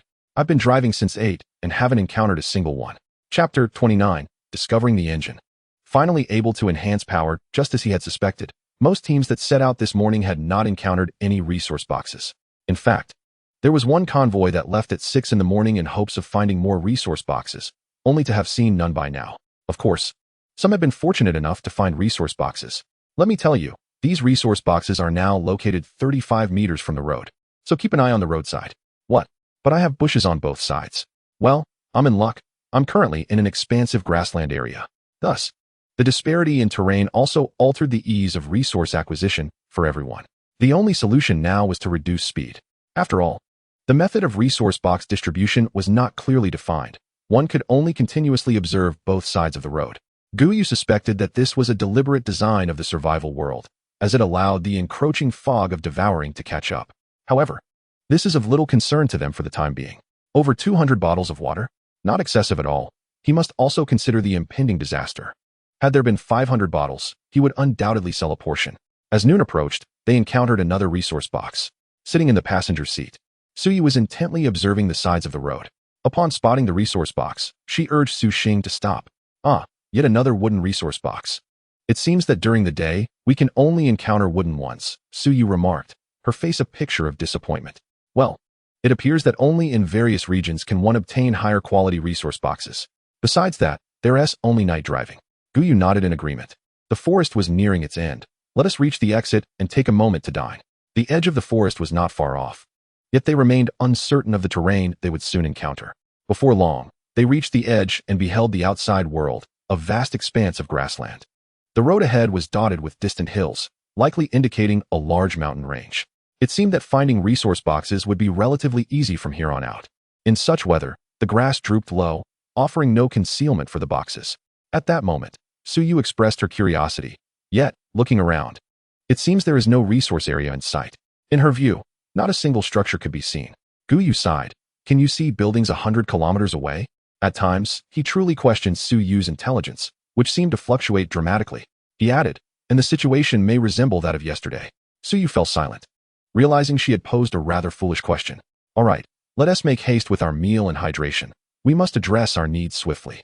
They were keen to continue their journey. As long as they avoided resource areas or danger zones, they could eat simply in the vehicle. Bread constituted their primary sustenance. Just as they were dining, a rumbling sound emanated from the right. The three turned simultaneously, witnessing the ground behind their vehicle shift, revealing a dirt road. The previously sparse trees began to thicken gradually. Soon, the dirt road radiated a glow, and a brand new highway emerged. Su Xing murmured, "Is this how the intersection appears?" Gu Yu nodded affirmatively, confirming his earlier suspicions. Simultaneously, a black road marker appeared, adorned with a blue sign. 33M Resource Area. Gu Yu's eyes sparkled with excitement. The vehicle could be upgraded. They hastily finished their meal, eager to seek supplies. The two women quickly nodded, hastening their movements. A bite of bread followed by a gulp of water, they swallowed their food rapidly. 5 minutes later, the vehicle turned sharply into the intersection. Upon reaching the entrance of the resource area, Gu Yu removed his sunglasses. Sensing danger, he wished to utilize the infrared function for a brief glance. The result was a vast field of red. The glasses were ineffective during daylight. Gu Yu retrieved his shotgun, loading the ammunition, weapons at the ready. There are 5 dangers within the town, comparable in level to wild wolves. Upon discovering a small shopping mall, with a score of 50 points, the two women nodded in agreement. Su Yu promptly retrieved the USP provided by Gu Yu, inspecting the ammunition. Through the rearview mirror, Gu Yu observed the handgun in her possession, ready for a swift weapon change. This handgun had only 1 magazine. Once the bullets were spent, they would need to be reloaded. During combat, time was of the essence, and there would be no opportunity to assist her with reloading. Understood. Su Xing, I will guide you, Gu Yu instructed, pointing to the left and advising a slower pace. As the vehicle entered the area and made a left turn, a large 3-story building came into view. At its center stood a grand entrance, flanked by several shops. This was the sole structure within the vicinity, making the search for the 5 dangers considerably simpler than in other regions. Su Yu, try firing in bursts, Gu Yu suggested. In front of the vehicle, a zombie dog, drooling, stared menacingly at them. Bang!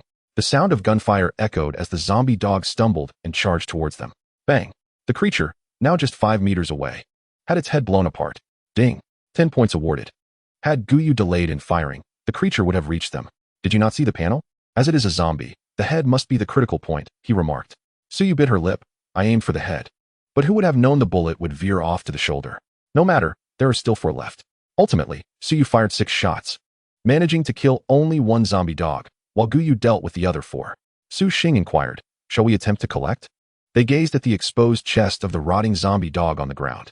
Gu Yu took a deep breath. I will give it a try. However, he found it impossible to collect. Let's go inside the building. Such a large mall must harbor valuable items. The trio entered through a side door. Most of these shops are empty, Su Yu observed, shaking her head at the 4 shops flanking the main entrance. This was to be expected. The resource areas they had encountered previously were similar. They decided to head towards the center of the mall. After traversing a short distance, they noticed some items scattered amongst the surrounding shops. These could eventually be placed into the drop zone, transforming into materials. Just as Gu Yu intended to have Su Xing utilize her talent, she suddenly shouted, Look, isn't that a car engine? Can we replace the engine in the vehicle? Gu Yu turned to look. The shop was large, and judging by the decor and remaining items, it seemed to be an automobile dealership. The cars had likely exited through the shattered entrance. They proceeded to explore the shop, and Gu Yu's gaze was immediately drawn to the engine. PT-8 engine, accessory. Durability, 1000. Quality, black iron grade. Attributes, performance 10, energy saving 5, it can indeed be used. Without a moment's hesitation, Gu Yu stowed it in his backpack and then scanned the surroundings. He meticulously examined each item, ultimately discovering several useful objects. For usable snow tires, 1 anti-slip chain. For wheel rims, and a jack. Apart from the first 2 items whose uses he understood, he was uncertain about the utility of the latter 2 in this world. As for those without panel displays, they were directly placed in the disposal area to serve as materials. Returning to the central position, Su Xing remarked, Use your talent. Chapter 30. The vehicle's level was upgraded to LV3, unlocking the living area, which contained a total of 8 light spots. Su Xing circled around and added, 5 of them are above. Thus, he decided to search for those below. Among the 8 light spots, 4 were enhancement stones, 3 were wooden boxes, and 1 was a black iron box. The types of resources were largely similar, with nothing particularly special among them. However, they contributed a total of 93 points to his score. He mused that such areas were indeed beneficial, effortlessly yielding a plethora of points. At that moment, he had accumulated 5 black iron blind boxes, and his upgrade points had reached 55. He wondered what the system would transform into after leveling up. They drove the vehicle inside, and promptly placed the items into the disposal area. You two, go gather supplies for me. I will handle the disposal. The 2 women nodded and dashed outside. Gu Yu casually retrieved a sofa from a room, brushed off the dust, and sat down. He opened the area channel. No. I cannot afford to reduce speed. The devouring fog is accelerating. He discovered a large special zone, where no fewer than 8 squads had appeared, and he felt encircled. How is this possible? Aren't there supposed to be at most 2 adjacent roadways? This was the survival world. Who knew what circumstances could arise? Gu Yu squinted. A large special zone. He had thought that during this safe period, only small zones existed. He never anticipated the presence of a large one. 8 teams. Now that piqued his interest, how had they converged? He quickly inquired in the area channel. Are the other teams all from Huagua? Surprisingly, there was a burly fellow with blonde hair and blue eyes among them. Gu Yu stroked his chin, realizing that this large zone might not have been accessed via the road. Moreover, there was another possibility. The area channel might merely serve as a chat platform. Regardless, caution was warranted when encountering large zones. It was not solely large special zones that could present such situations. All possibilities must be considered. While the 2 women busied themselves, he sought information in the chat channel, though regrettably, there were primarily complaints. He closed the interface and approached the vehicle, depositing the supplies the women had gathered into the disposal area. Glass 27G, miscellaneous 77G, miscellaneous 37G. The 2 women continued to search, but struggled to keep pace with Gu Yu's disposal speed. After the 2 types of materials were consumed, a heap of metal was left behind. He did not abandon these metals, but promptly decomposed them into materials, as they represented valuable points. Ding. Points 87, an hour later. As the final batch of items was deposited, the upgrade materials were finally complete. Upgrade. The vehicle was instantly enveloped in a radiant white light. Look, hasn't the vehicle been elongated? Su Xing pointed at the brilliance. Gu Yu nodded. It feels as though it has transformed into a large van. As the light dissipated, a large van emerged. Vehicle level up to LV3, unlocking living area. This time, the increase in backpack capacity was not provided. Instead, a living area was granted. What does this imply? Gu Yu promptly accessed the vehicle information. Vehicle, large van, quality, F grade, level, LV3, fuel tank, 129L50L, fuel consumption, 1L20 kilometers, maximum speed, 60 miles per hour, upgrade requirements, metal, 100G 300G glass, 0G 100G junk, 0G 200G, upgrade material storage, 0G 200G note. Congratulations on graduating from the novice phase. Now possessing your unique vehicle. Remember, to survive, modifications and enhancements are indispensable. Gazing at the panel, Gu Yu stroked his chin. The changes were minimal. The fuel tank was merely slightly larger. What purpose does this serve? Furthermore, the upgrade requirements have escalated. As for the modifications and enhancements mentioned in the notes, he was well aware, but resources were too scarce for him to use them carelessly. However, what about the living area? A new option appeared beneath the vehicle information. Attributes, vehicle attributes, power, F grade, defense, F grade, attack, F grade, temperature control, F grade. Note, corresponding modifications will elevate the respective levels. Tip, disaster heatwave, temperature control must reach E grade. Observing these attributes, Gu Yu realized he had not invested in those transformation and enhancement stones. Nevertheless, he could improve the power first. He activated the 3D projection and installed the engine. It still cost 1 transformation stone. With the successful modification of the engine, the power attribute upgraded from F grade to E grade. Fuel consumption improved from 1L20 kilometers to 1L25 kilometers, and the maximum speed surged to 100 miles per hour. Indeed, enhancement and modification are the ultimate truths. Gu Yu nodded in satisfaction and closed the interface. At this stage, their vehicle should be among the top tier. The panel did not elaborate on the living area, so they decided to explore it. This crucial matter was not overlooked. He opened the car door and peered inside. The front remained unchanged, while the rear seats transformed into 4, 1 on each side, with an additional aisle in the middle. The 3 rear seats were replaced by a metal wall, featuring a wooden door connecting to the aisle. It seemed that the living area lay beyond this wooden door. Gu Yu approached the back, opened the door, revealing an approximately 10 square meter space before him. The room was quite simple, containing merely a bed of about 1.5 meters and a small table. The Su sisters curiously peered inside. Su Yu furrowed her brow. Is there only 1 bed? No worries, we can squeeze in together. Gu Yu instinctively replied. Who is squeezing with you? Su Yu turned and exited the vehicle. Let us move quickly, this marketplace is vast. Su Xing, blushing, followed her sister out of the car. Through the car window, Gu Yu observed the contrasting legs of the 2 sisters, one fair and the other dark. And couldn't he help but shake his head. Not sleeping on the bed, could one possibly rest upon the mattress instead? Moreover, with this living space, There is no pressing need to stay here overnight. The group did not linger long at the shopping mall, departing by 2 o'clock in the afternoon. Once the vehicle picked up speed, they encountered 3 resource crates within a mere 4 hours. This solidified Gu Yu's conviction that the distance to these crates was indeed extending. By 7 in the evening, they arrived at a modest resource area. Although they now had a living space, spending the night on the road felt much the same. However, Gu Yu discerned that this location offered a greater sense of security compared to the highway, especially during meal preparations. After dining, the trio rested for a while before entering the living area at 9 o'clock. Gazing at the small bed, Su Xing blushed, inquiring as to who would sleep in the middle. Last time, she had occupied that spot due to the ample size of the mattress. This time, it mattered not who claimed the center. She declared, "I shall sleep in the middle." With that, Su Yu lay down at the center. Presently, a palm mat lay on the bed, adorned with the bedding acquired by Gu Yu. Su Xing naturally settled on Su Yu's right side, while Gu Yu turned to lie on her left. Despite the vehicle being equipped with air conditioning, the door seemed to harbor an invisible barrier, rendering the interior devoid of any coolness. At this moment, the three, clad in pajamas, lay atop the bedding, with merely a towel covering their midsections. As time progressed, the breaths of the two women gradually steadied. Noticing the insufficient quantity of items, Gu Yu resolved to open all the blind boxes. Just as he felt a tap on his shoulder, "Turn around, I have something to ask you." It was obvious who was calling him. However, as Gu Yu turned, his eyes widened in astonishment. Wasn't this unexpected? Chapter 31. Clearly, I am the one at a disadvantage here. He touched his lips, realizing he had been kissed. If it had been Su Xing before him, he would have merely felt a sense of surprise. Yet, standing before him was the proud Su Yu.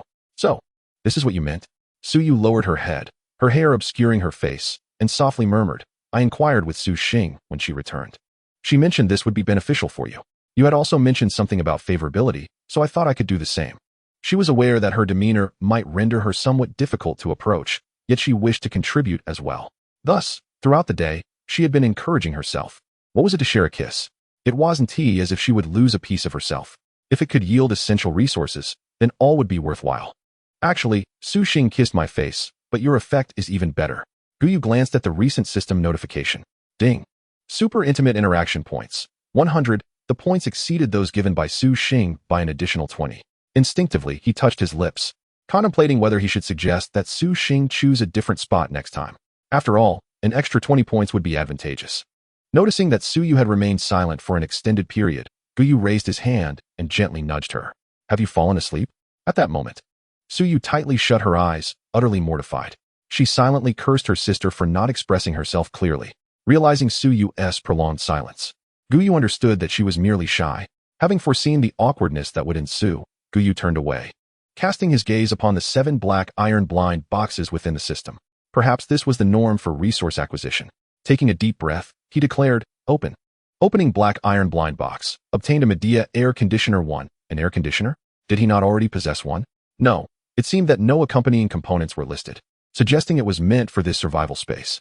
Although the room was illuminated, he had not observed any outlet.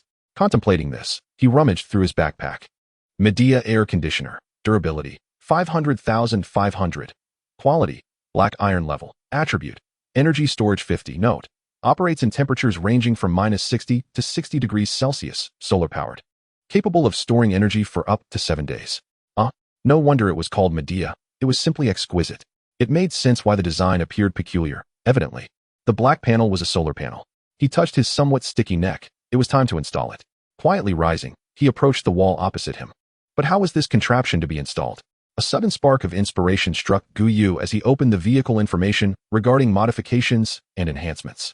On the 3-dimensional diagram, he observed the rear of the survival space and promptly selected modification.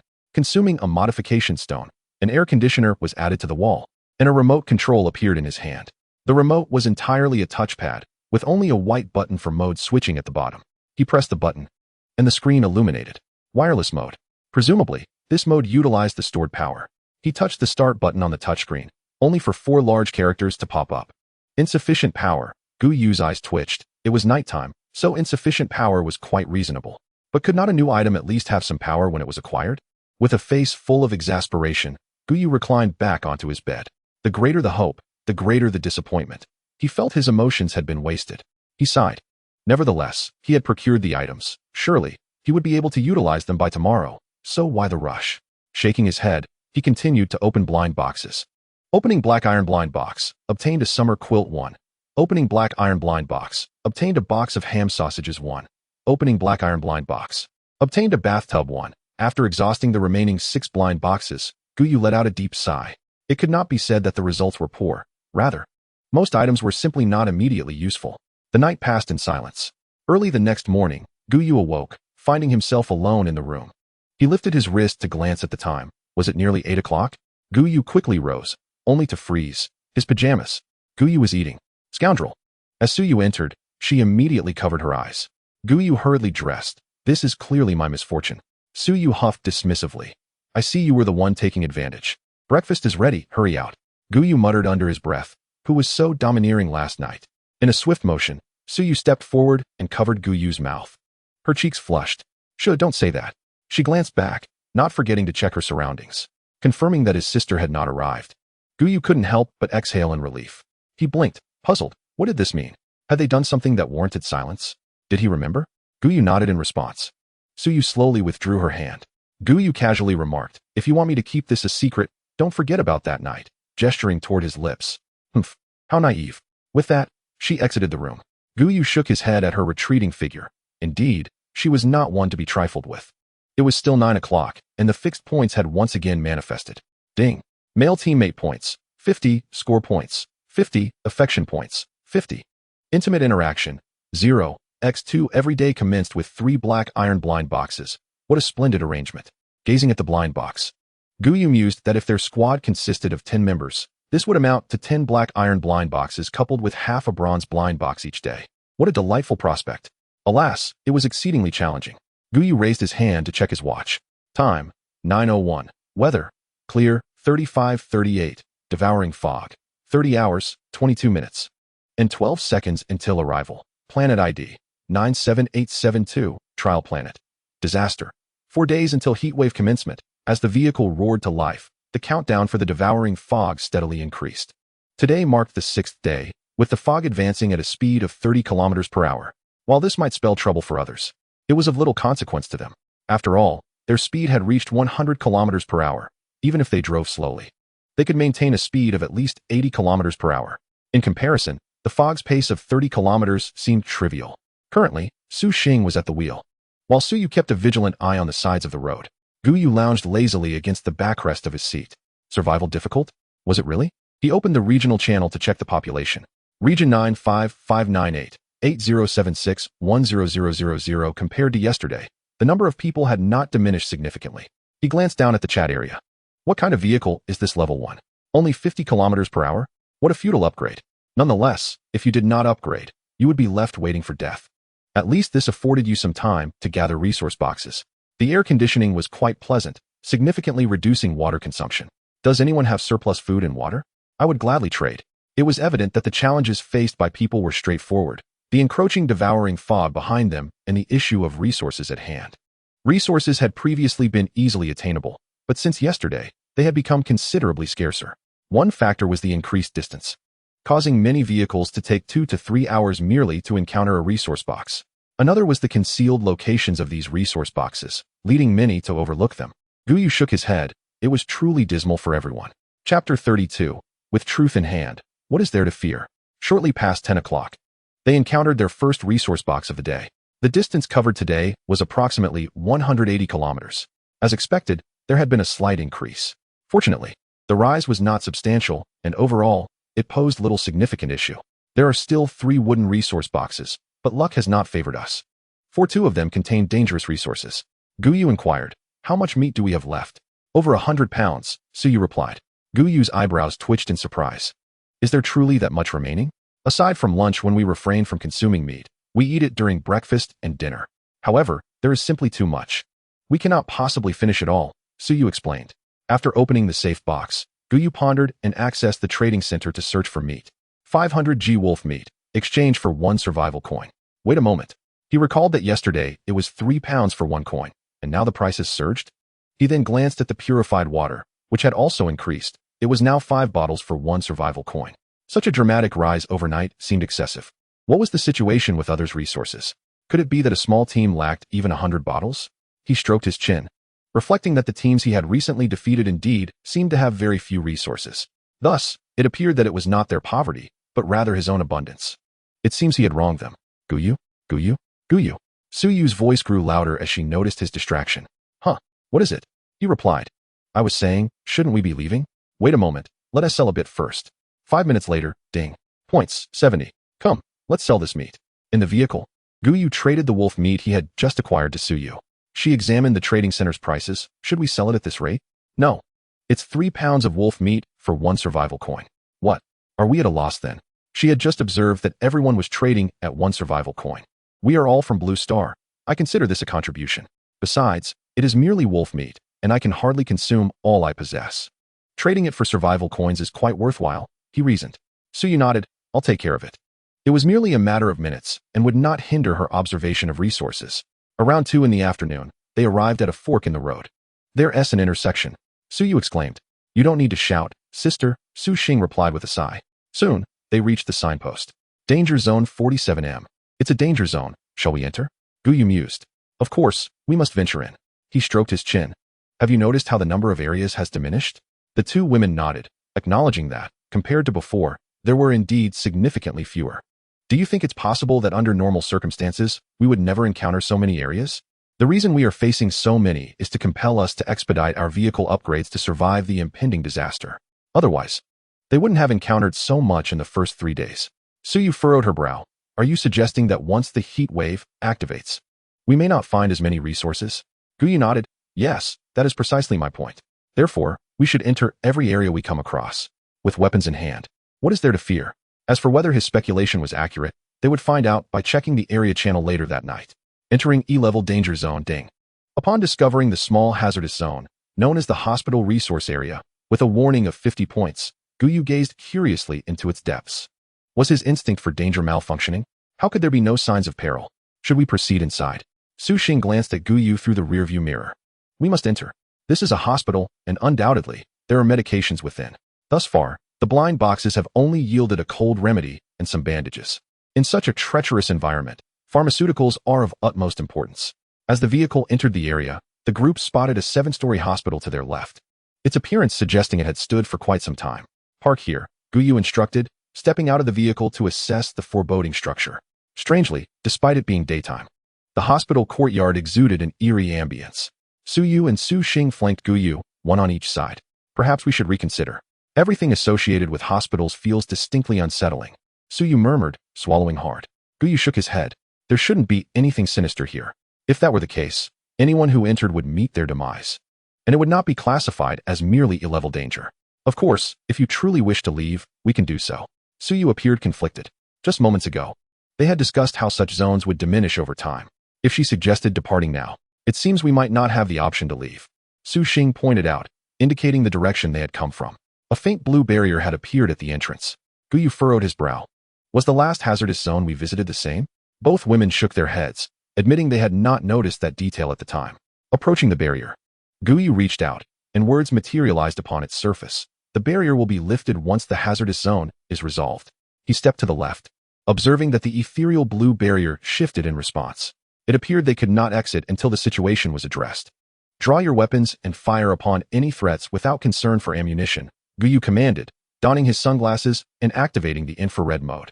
As before, the excessive heat obscured any visibility. Gu Yu sighed in frustration. It seemed the other functions of the sunglasses were only effective at night. Upon reaching the hospital entrance, he pushed open the aged, rusted doors, which creaked ominously. At that moment, the sunlight gradually faded, replaced by a luminous moon hanging in the sky. The temperature plummeted sharply, and a gentle breeze rustled the willows in the courtyard. Su Yu, increasingly anxious, clung closely to Gu Yu. Her voice trembled.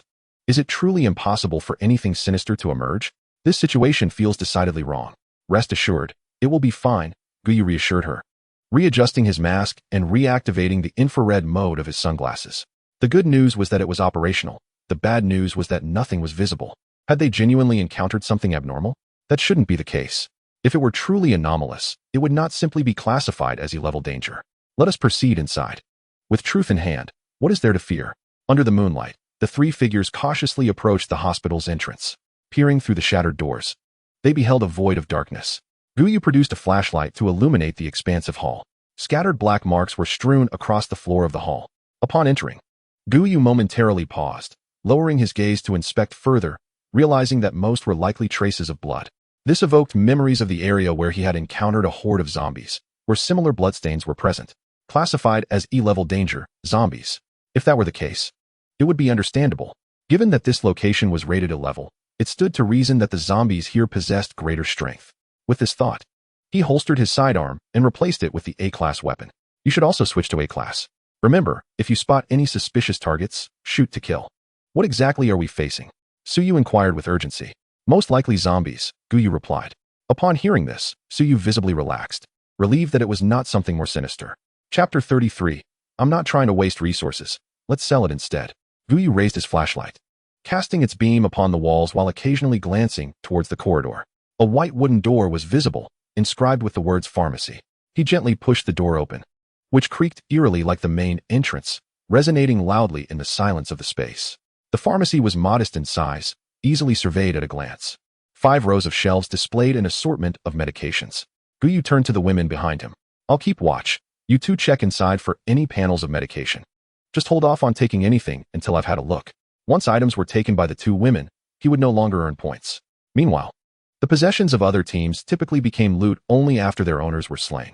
As the 2 women scoured the interior, a sound reminiscent of something dragging across the floor echoed from the corridor.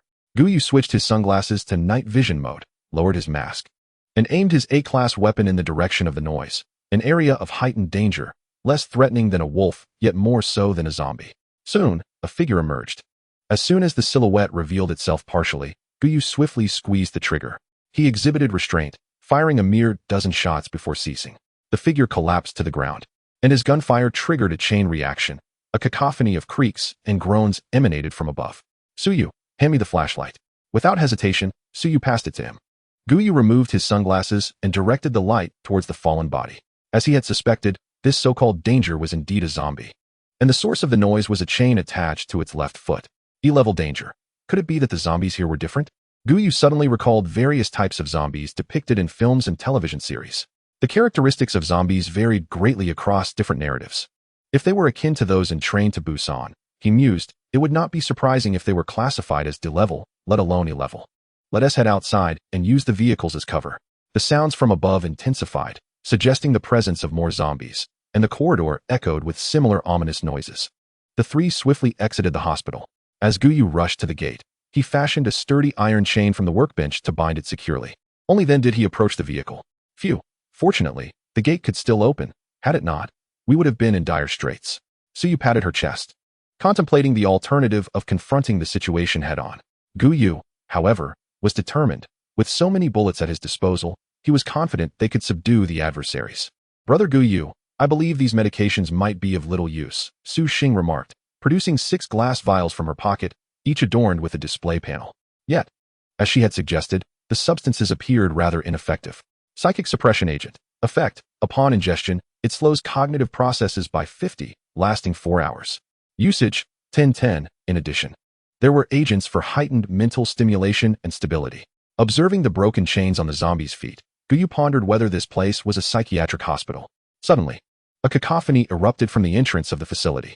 These zombies seemed distinctly different. Indeed, Gu Yu nodded in agreement, yet this did not deter them from eliminating the threat. Let us take action. With that, a volley of gunfire erupted, the tongues of flame relentlessly targeting the distant zombies. Did it matter if one wielded a weapon or possessed a towering stature? Before the might of firearms, all else was rendered insignificant. 10 minutes later, a multitude of spent magazines littered the ground, and the floor of the hospital was strewn with corpses. Simultaneously, the moon vanished, giving way to the sun's reemergence. The temperature swiftly returned to its usual warmth. Danger zone cleared, restored to resource zone. The trio's watches simultaneously displayed the message. It was over. Gu Yu gazed down at the discarded magazines with a sigh. His aim had faltered, despite the distance being merely 30 to 40 meters. Nearly a third of his shots had missed. Yet, he soon reconciled himself to the outcome. After all, the target had been quite small, and it was only natural to miss a few times. He noticed the trembling hands of the 2 women, a mix of anxiety and the recoil from the firearms they had wielded. From his backpack, Gu Yu retrieved a pack of purple haze and extracted 3 cigarettes, 1 for each of them. The 2 women looked perplexed, questioning the purpose of this gesture. Let us check the attributes, he said, tossing the pack to them while he lit one for himself. Taking 2 deep puffs, he discarded the remainder. Gradually, their trembling hands began to steady, and their stamina started to replenish. Is this the effect of the cigarette? Su Yu gazed at the description in astonishment. Purple cloud cigarette. Quality, black iron level. Effect, first puff calms the mind, second puff restores stamina. Indeed, Gu Yu had not anticipated such an outcome. Hurry. Regain your composure. He casually tossed the lighter to the 2 women. Su Xing picked it up, ignited her cigarette, and inhaled the first puff, feeling her emotions tranquilize.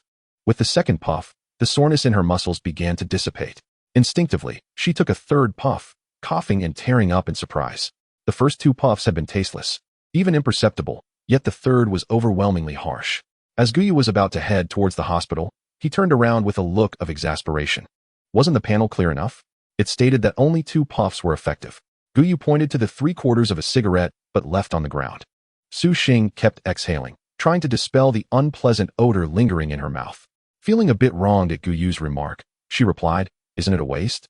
She had assumed that the panel merely referred to the effect, not the actual number of puffs. After all, cigarettes were a rare commodity here. A cigarette that lacked efficacy could potentially be traded for a survival coin, Su Yu noted, glancing at the barely consumed cigarette. Gu Yu cast a discerning glance at Su Yu, recognizing her innate talent for commerce. Without further ado, he collected the cigarette butts from the 3 of them. Are you both ready? If so, let us move out. The 2 women quickly rose from the ground and followed Gu Yu towards the hospital.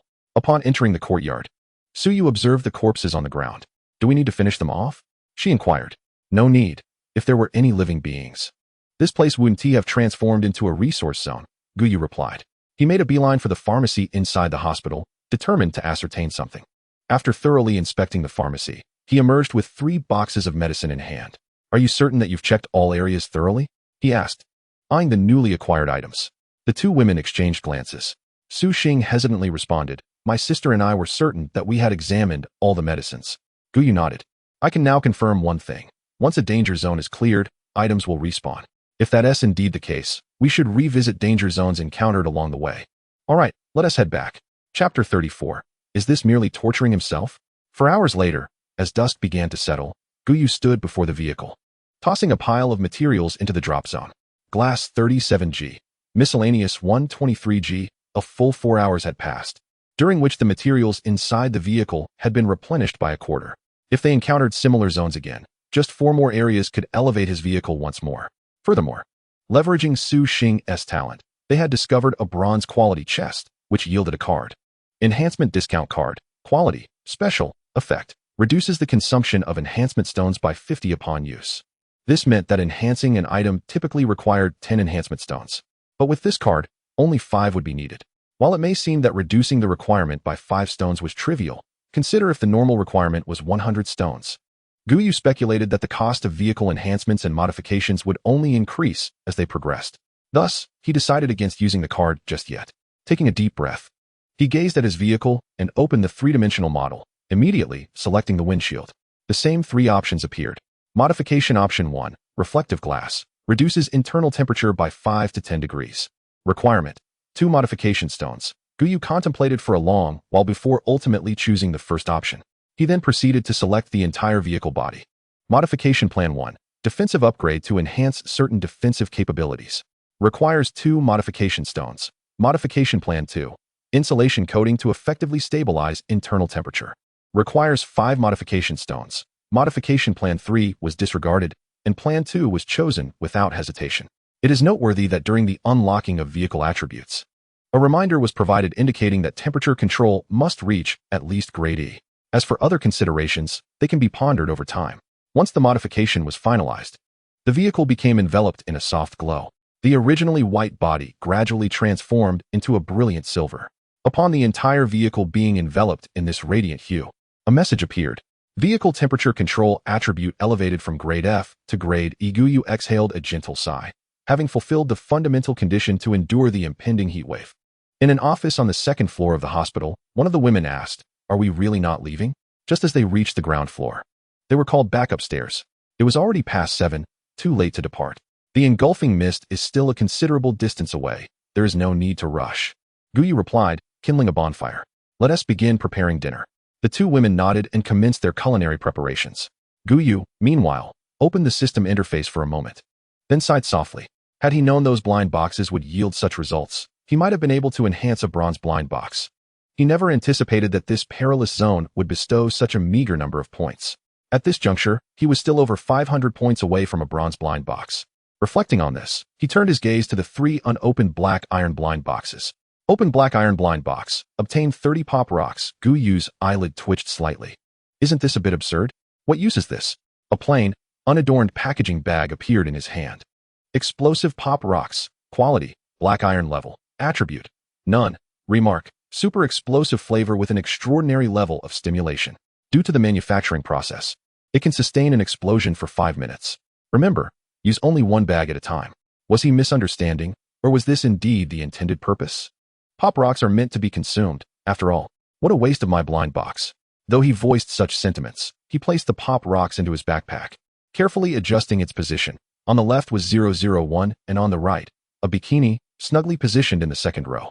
His gaze inadvertently swept over the two women who were busy as he opened the other 2 blind boxes. Open black iron blind box. Obtain 10 hemostatic gels. Open black iron blind box. Obtain 3 thermal base layers. Set. One must admit, luck was on his side today. The items obtained were quite useful. The hemostatic gel, contained in small plastic bottles, possessed remarkable efficacy, stopping bleeding within 5 minutes of application. It was an essential resource. As for the thermal base layers, their attributes were superior, maintaining a consistently comfortable temperature. This meant they could wear these beneath their protective clothing, thereby avoiding discomfort from heat. However, as he lifted the shirt towards the firelight, he could clearly see the flames dance, even discerning the delicate features of the two women. He felt the fabric of the clothing against his skin, noting how the fine hairs on his arms were visible. The material of the trousers was equally transparent. Gu Yu couldn't help but swallow hard, his mind wandering to the image of the two women donning such attire. Wait, wasn't he this pure torment for himself? However, he glanced at Su Xing, name, Su Xing, age, 20, rating, 87, affection level, 89, based on his extensive experience. He surmised that once the affection level reached a certain threshold, one might have their way. Just then, Su Yu stepped away from the campfire and approached Gu Yu, whispering, "Come with me." With that, she stood and walked away. Gu Yu cast a puzzled glance at her retreating figure before rising to follow. "Sister, Gu Yu? What are you two up to?" "Nothing. You continue cooking," Gu Yu waved dismissively. Although Su Xing was somewhat curious, she obediently remained in place. In the corridor, Su Yu was clad in the initial nightgown, paired with a sleep skirt and black stockings. Upon seeing Gu Yu, she casually inquired, "Was that useful last night?" Gu Yu instinctively touched his lips, replying, "It was useful. Not merely useful, it was extraordinarily beneficial, akin to acquiring a black iron blind box directly." Just as he pondered why she asked such a question, Su Yu approached him, briefly pressing her lips to his before stepping back. Gu Yu stared at her in astonishment, a flurry of questions swirling in his mind. Why was he always at a disadvantage? "I assure you, I have no ulterior motives. It's solely for your talent." "Heh, too late." Su Yu's remaining words were abruptly silenced. A minute later, ding. Su Yu's affection points have increased. Affection points, 10. 5 minutes later, Gu Yu. "Why are your lips bleeding?" "Oh, I encountered a little wildcat earlier. It scratched me." Gu Yu waved his hand nonchalantly. Sitting across from him, Su Yu shot him a glare and instinctively touched her slightly swollen lips. "Ah, are you all right? Might there be any germs? I recall we have some high-proof liquor. Perhaps you could pour a little on it." Gu Yu's eyes twitched at the suggestion. Pouring that on would surely be fatal. "Cough, cough, it's fine. Don't worry." At that moment, Su Xing noticed Su Yu occasionally reaching for her lips. "Sister, what is wrong with your mouth?" "I was bitten by a mosquito. It hurts a bit. You should be careful as well. The mosquitoes here are always lurking." Su Xing looked at her sister in confusion. "Are you sure you're talking about mosquitoes?" After dinner, the 3 of them exited the hospital building and returned to the survival space within the vehicle. Gu Yu picked up the air conditioning remote from the table. With a beep, the air conditioning unit sprang to life. Hearing the sound, both women turned their attention to the wall. Su Xing rubbed her eyes. How is there air conditioning here? She hadn't noticed it upon waking that morning. "Oh, that's a benefit we gained from enhancing the affection levels between your sister and me," Gu Yu explained. Su Yu paused. Was it from last night? She felt she had missed out today. Yet, it also felt rather pleasant. Upon this realization, her cheeks flushed. "Here, put these on." Gu Yu tossed out the thin garments. The two women exchanged glances, a rare moment of unity between them. What a rogue. "Gu Yu, you truly are being a bit of a scoundrel this time." Chapter 35. All for resources, what's wrong? Aren't you going to call me a rogue? Gu Yu sat on a freshly crafted wooden chair, a smile illuminating his face as he observed the two. Just a minute earlier, the women had hastily donned the clothing after inspecting its attributes. Though Gu Yu was compelled to avert his gaze towards the wall, they had indeed put on the garments, but they had layered sleepwear over them. After all, the fabric was far too delicate to wear alone. Su Xing blushed. The attributes are great, but I'm at a loss for words. Gu Yu shrugged. I can't be blamed. It looks like this. Enough of that. Let's make the most of our rest. We need to set off early tomorrow. Speaking of rest, he glanced at Su Yu, pondering whether to make a move now that her favorability had surpassed 90. Perhaps it was better to wait. He wouldn't want to embarrass himself if it didn't go well. It might be wise to allow her favorability to increase further. Leaning against the headboard, with the lights dimmed, Gu Yu turned his attention to Su Xing on the other side. He hadn't yet garnered her favorability today, but Su Yu was in the way. Should he abandon the idea? However, the thought of losing points troubled him. He shook his head and opened the regional channel. Observing the messages, he noted a palpable heaviness in everyone's spirits. Why is this danger zone still sealed? Our team nearly perished inside. While all of you made it out, we were only 2 of 4, and were injured. By the way, who has medicine? I'll purchase it with survival coins. You all encountered zones, but our team didn't come across any the entire day. As he read through the messages, Gu Yu stroked his chin. Was it due to the impending end of the protection period that so many changes were occurring? It seemed his hypothesis was correct. This wasn't simply a stroke of brilliance. Many games he had played operated on similar mechanics. The early stages allowed players to effortlessly gather resources, but once depleted, acquiring items later would require spending money. With this thought, he recalled the survival coins. Quickly, he opened his backpack and exhaled in relief upon seeing he had amassed 210 survival coins. Had it not been for the gasoline cost, he could have reached at least 260. Moreover, 1/3 of these coins were obtained from other teams. Gu Yu smacked his lips at that moment. He wished for another round of the game. Creak. Su Yu rolled over and sat up, whispering to Gu Yu, I need to use the restroom. Shall I turn on the light for you? No need, she replied. Gu Yu looked at her in confusion. Do you want me to accompany you? Su Yu nodded. Her cheeks flushed. Just as he was about to agree, he noticed Su Xing sleeping nearby. Perhaps he could seize the opportunity to earn some points? All right. You go get dressed and head out. I'll follow shortly. Su Yu nodded, dressed, and exited the living space. Gu Yu lifted the covers and approached Su Xing, gently tapping her shoulder. As Su Xing drowsily squinted her eyes, she was utterly exhausted, her words slightly slurred. Gu Yu, what is it? Gu Yu pointed to his cheek. Instinctively, Su Xing leaned in to plant a kiss, then succumbed to slumber. Gu Yu felt a twitch at the corner of his eye. Could you at least react? He muttered, wiping the drool off his cheek. With a resigned expression, he exited the room.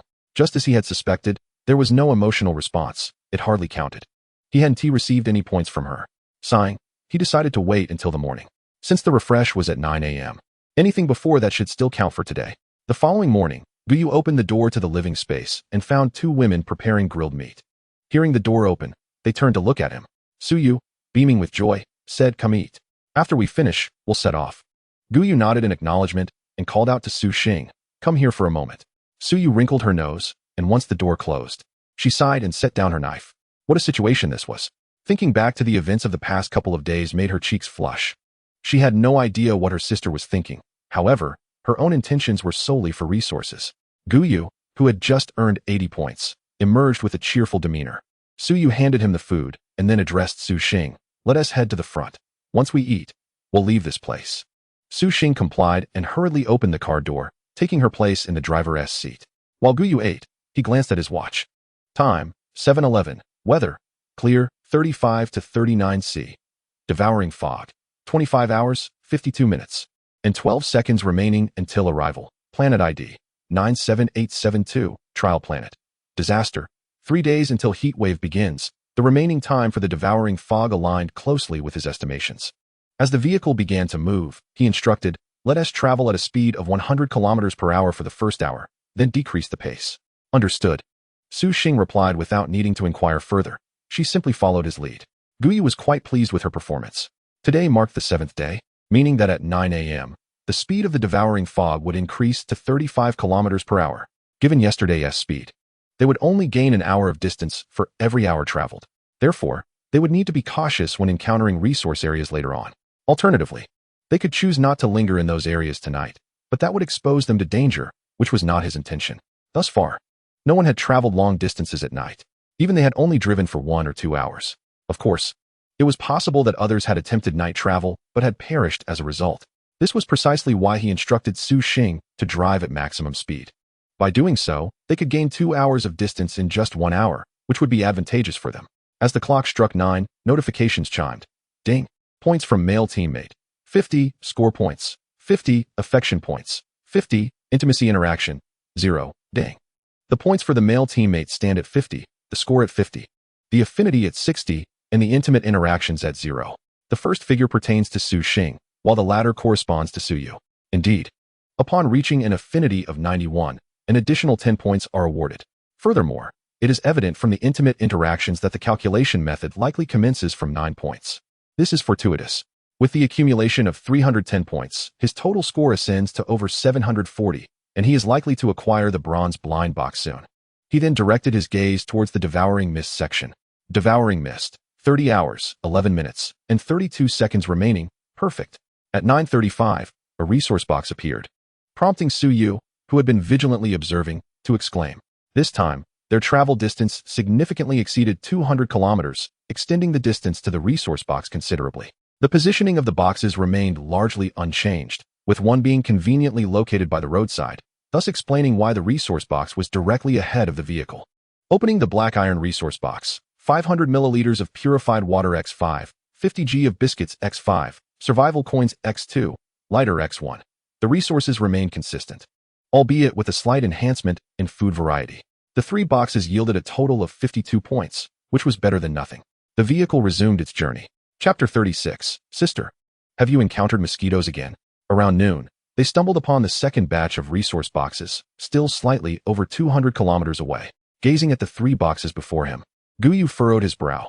Given this trend, we can expect to collect a maximum of 4 batches of resource boxes during the day, provided we do not encounter any special zones. While he currently had an abundance of resources, he had to contemplate the issue of preemptive storage should this pattern persist. This implies that the prices at the trading center may continue to rise. Quite likely. Should we proceed? Gu Yu nodded. Meat supplies are sufficient. As for other items, he preferred to refrain from making any moves for the time being. In the face of uncertainty regarding their forthcoming challenges, it was prudent to retain control over resources.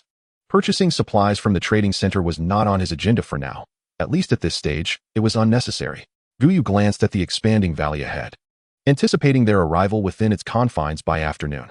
By 1:30 p.m., the vehicle sped onward. As he had anticipated, by around 6 p.m., they encountered 2 batches of resource boxes, 3 of which contained meat provisions. What should we do? We haven't encountered any zones today, Su Yu instinctively inquired. If we encounter one, we will enter. If not, so be it. We can simply refrain from stopping at night. He still had a pack of invigorating cigarettes in hand. In his view, the cost associated with that was negligible. Feeling invigorated, he assumed it was merely excitement. Gu Yu redirected his attention to the system panel. Infinite blind box system. Level 1. Points. 998. 1000. Upgrade requirement. 60,100. Blind box. None. The number of points suddenly surged.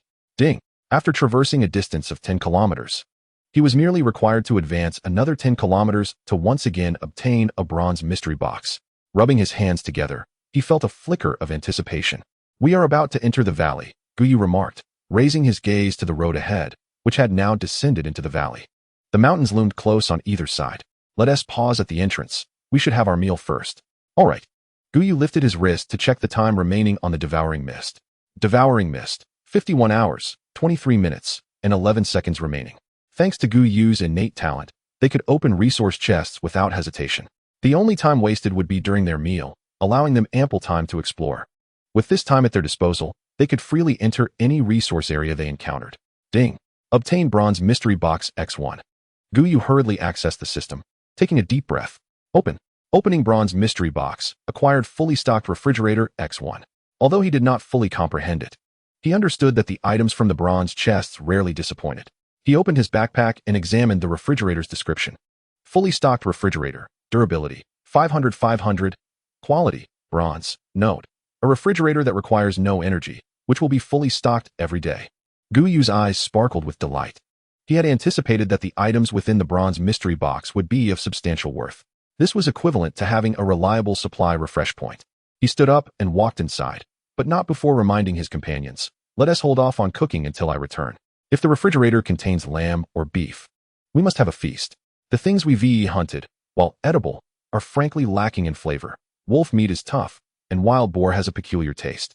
It's a rather accurate representation of wilderness dining. Upon returning to the room, Gu Yu surveyed the space and ultimately decided to place the refrigerator near the door.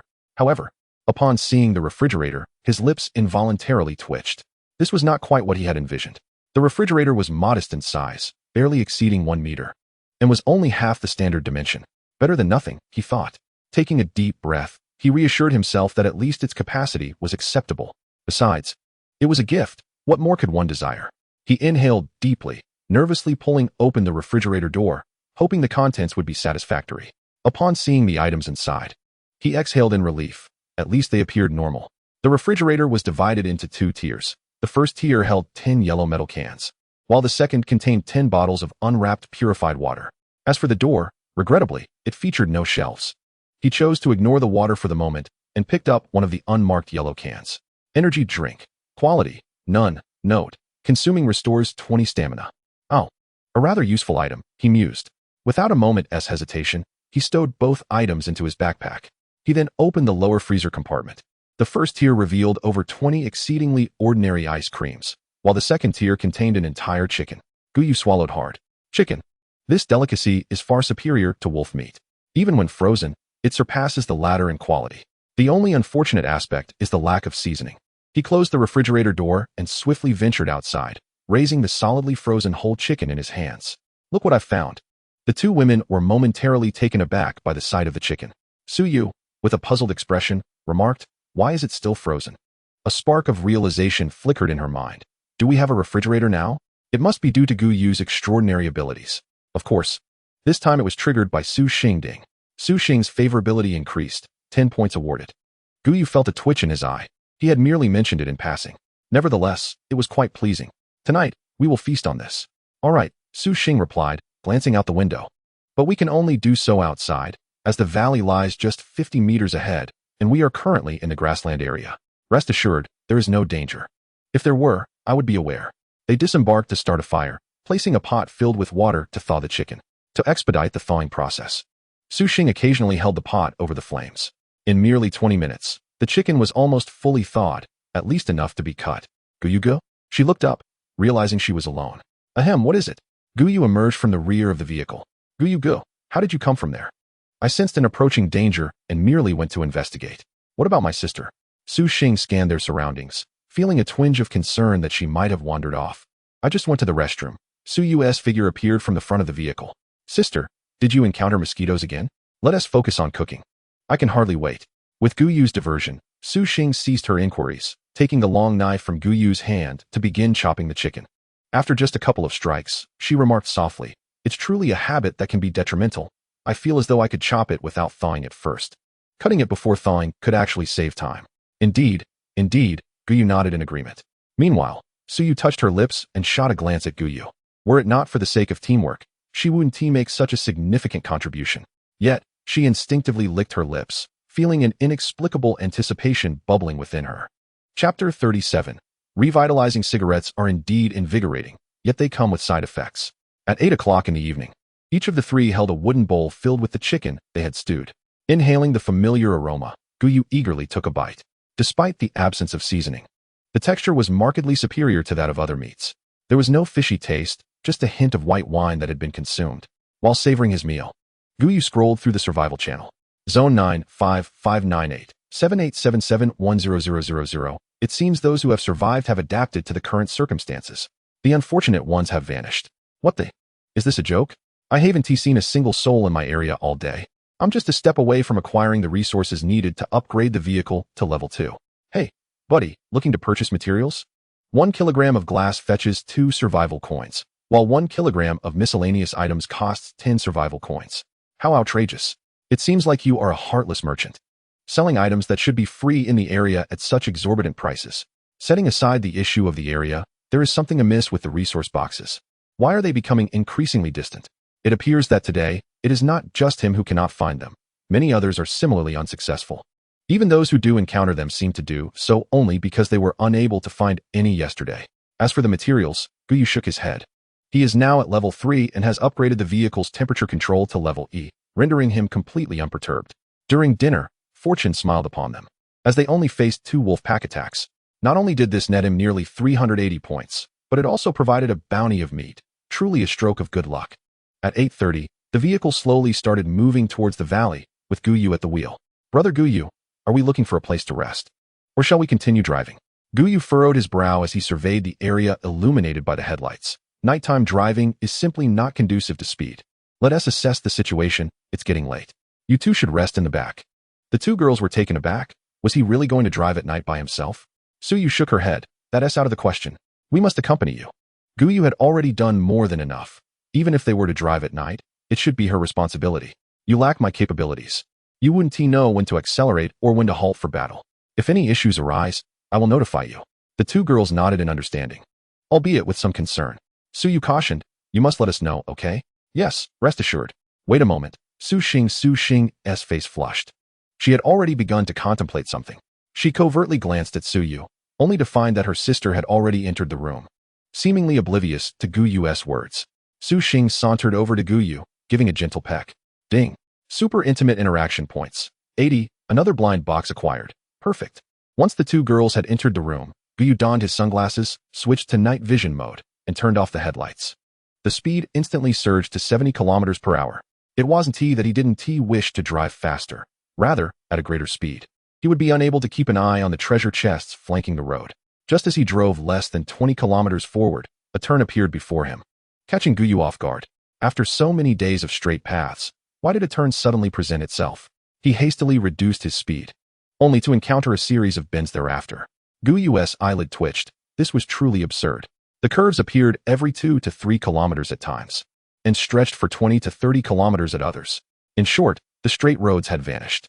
At 10 o'clock, Gu Yu retrieved a white cigarette case and pulled out a cigarette, eager to test its effects. Click.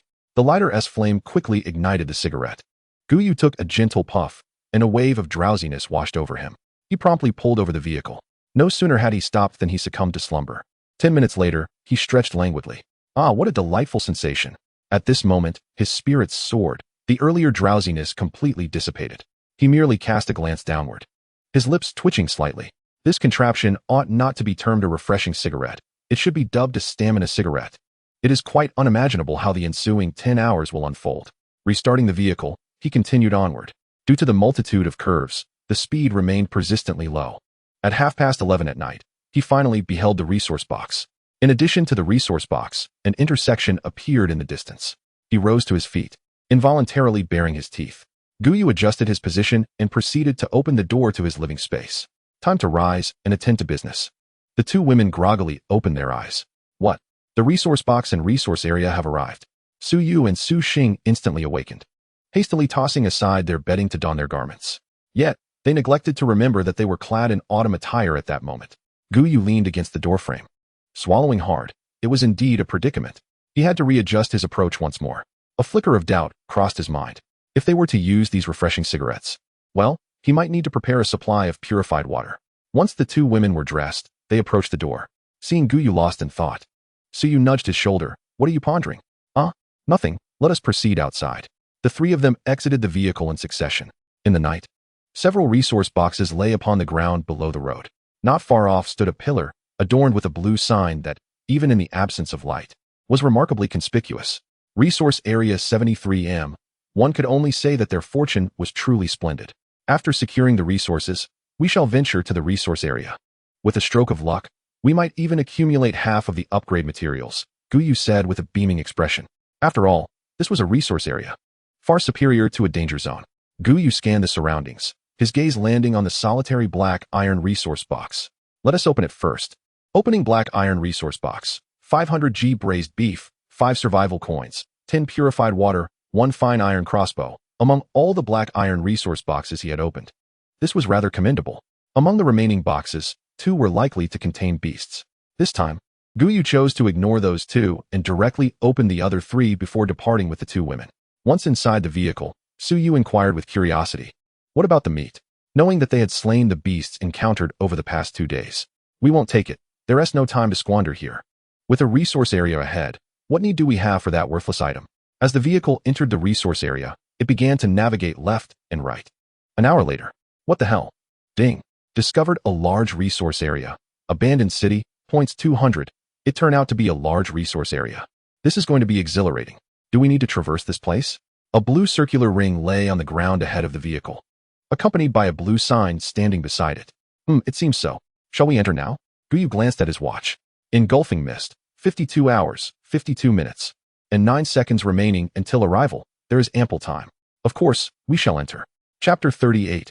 Expansive Resource Zone. Subtle enhancement of vehicles. As the vehicle entered the azure circular zone, Gu Yu felt a fleeting blur before they materialized in a parking lot.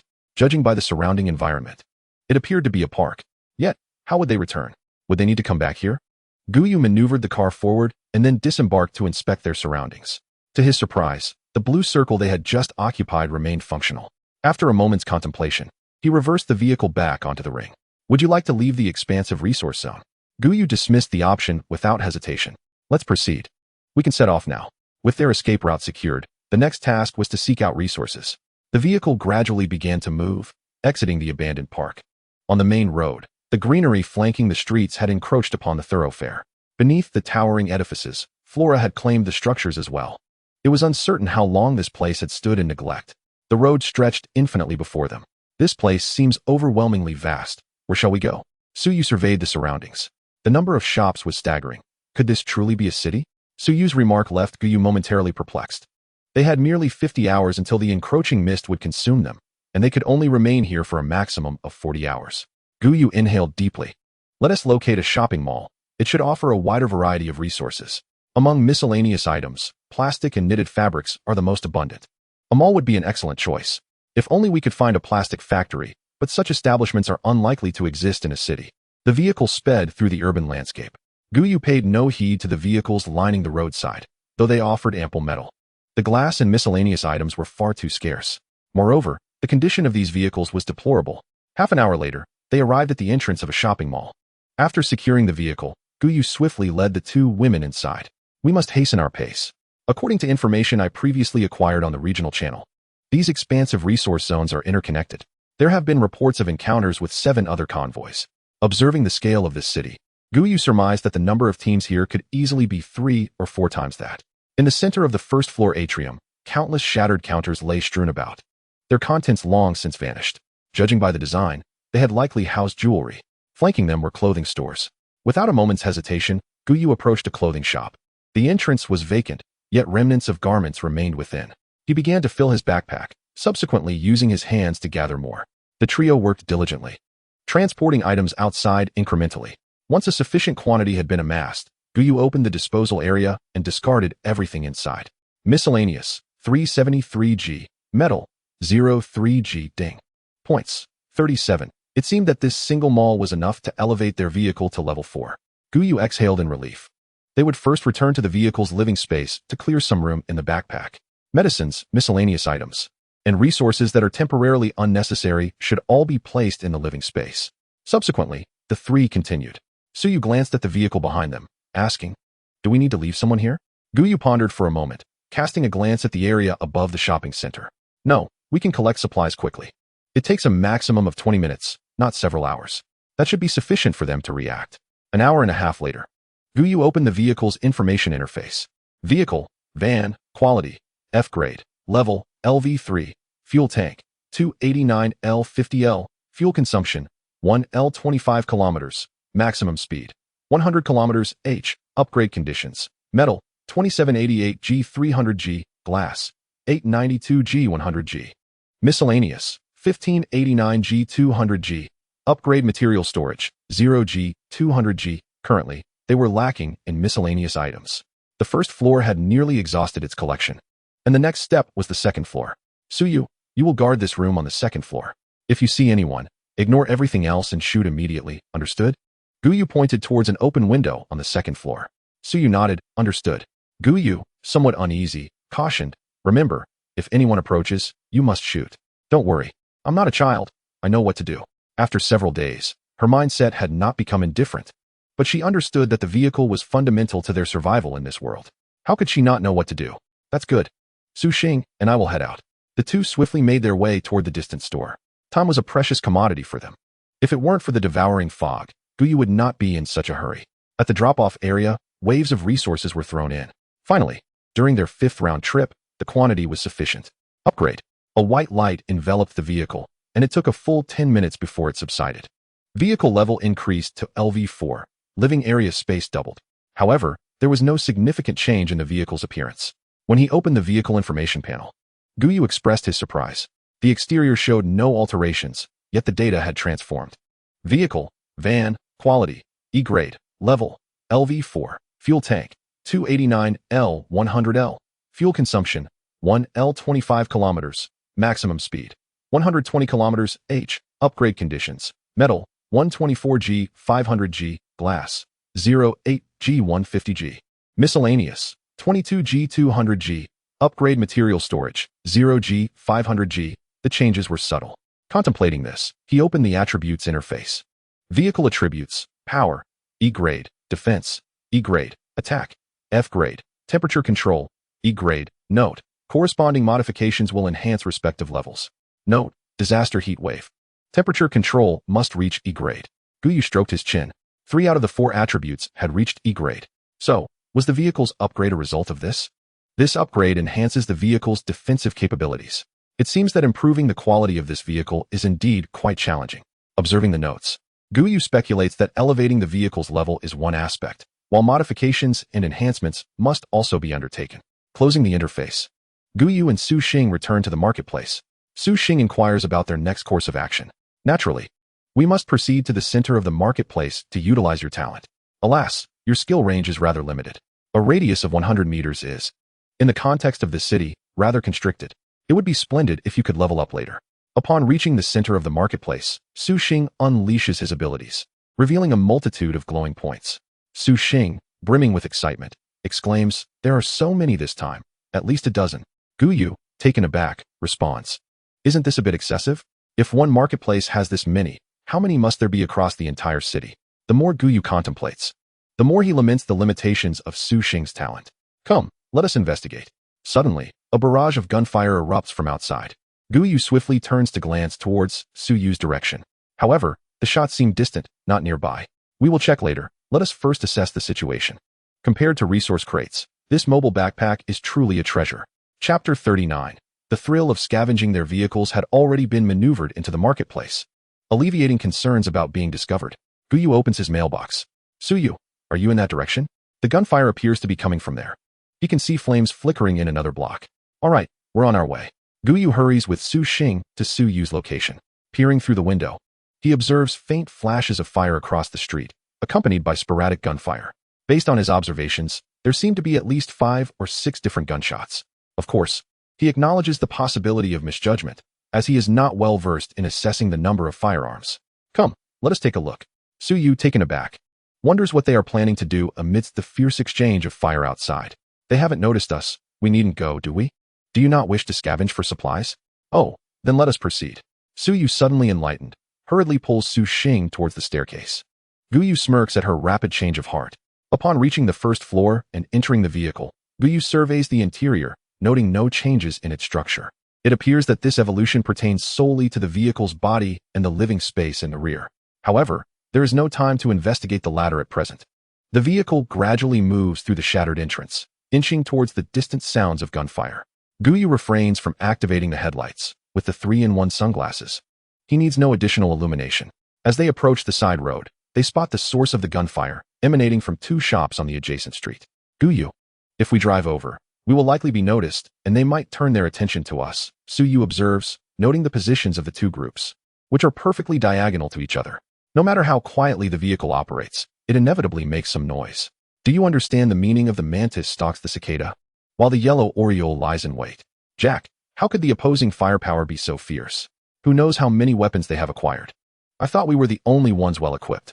3 blonde men were crouched beneath the window, surrounded by 7 or 8 spent magazines.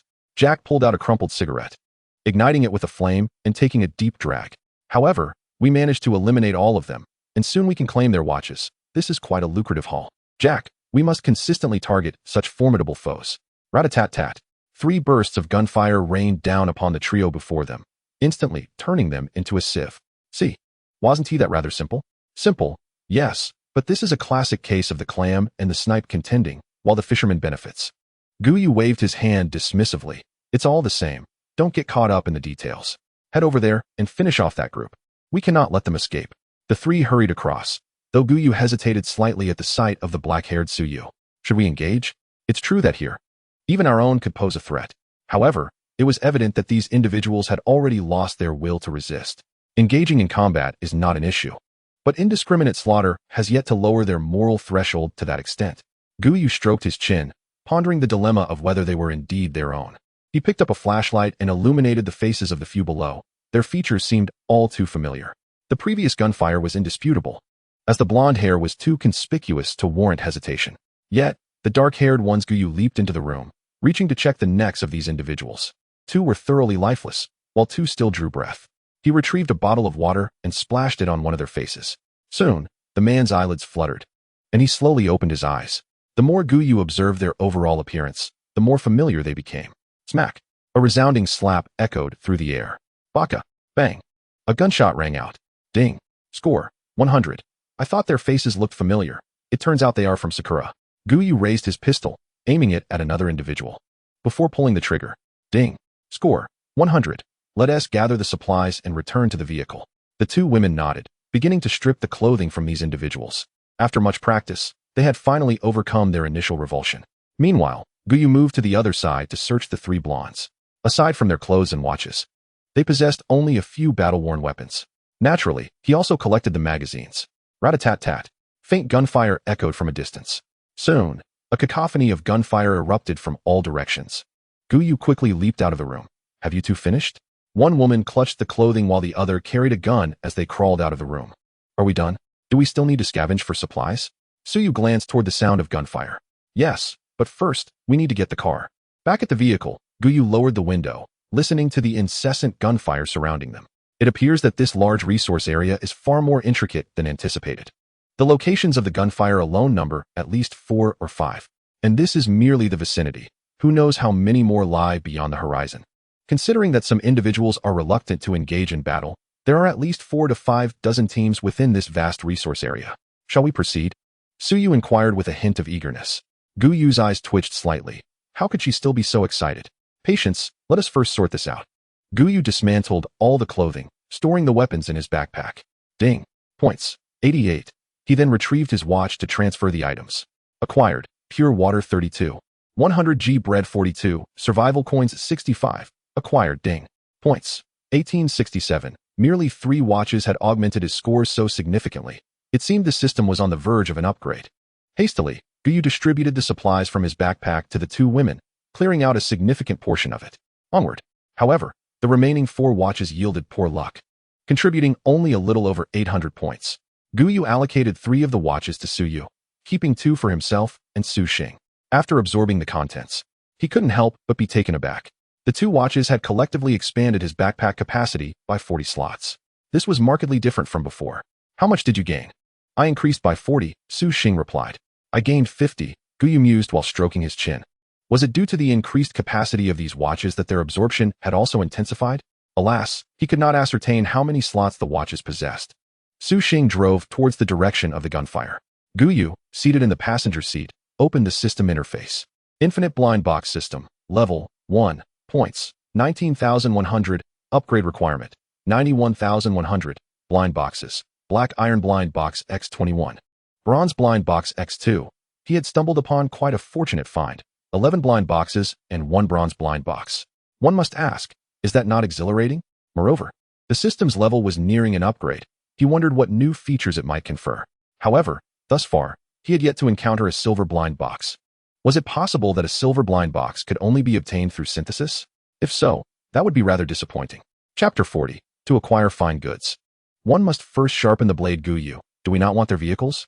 Su Xing's words jolted Gu Yu from his excitement. He smacked his forehead in realization, nearly forgetting this matter. Though uncertain of the vehicle's utility beyond disassembling it for materials, retaining it would surely prove beneficial. Back we go. Let us locate those 2 vehicles first. The cars in this city were in a state of disrepair. Even a level 1 survivor's vehicle would be superior to those here, easily distinguishable at a glance. On that street, Gu Yu and his companions found the 2 vehicles.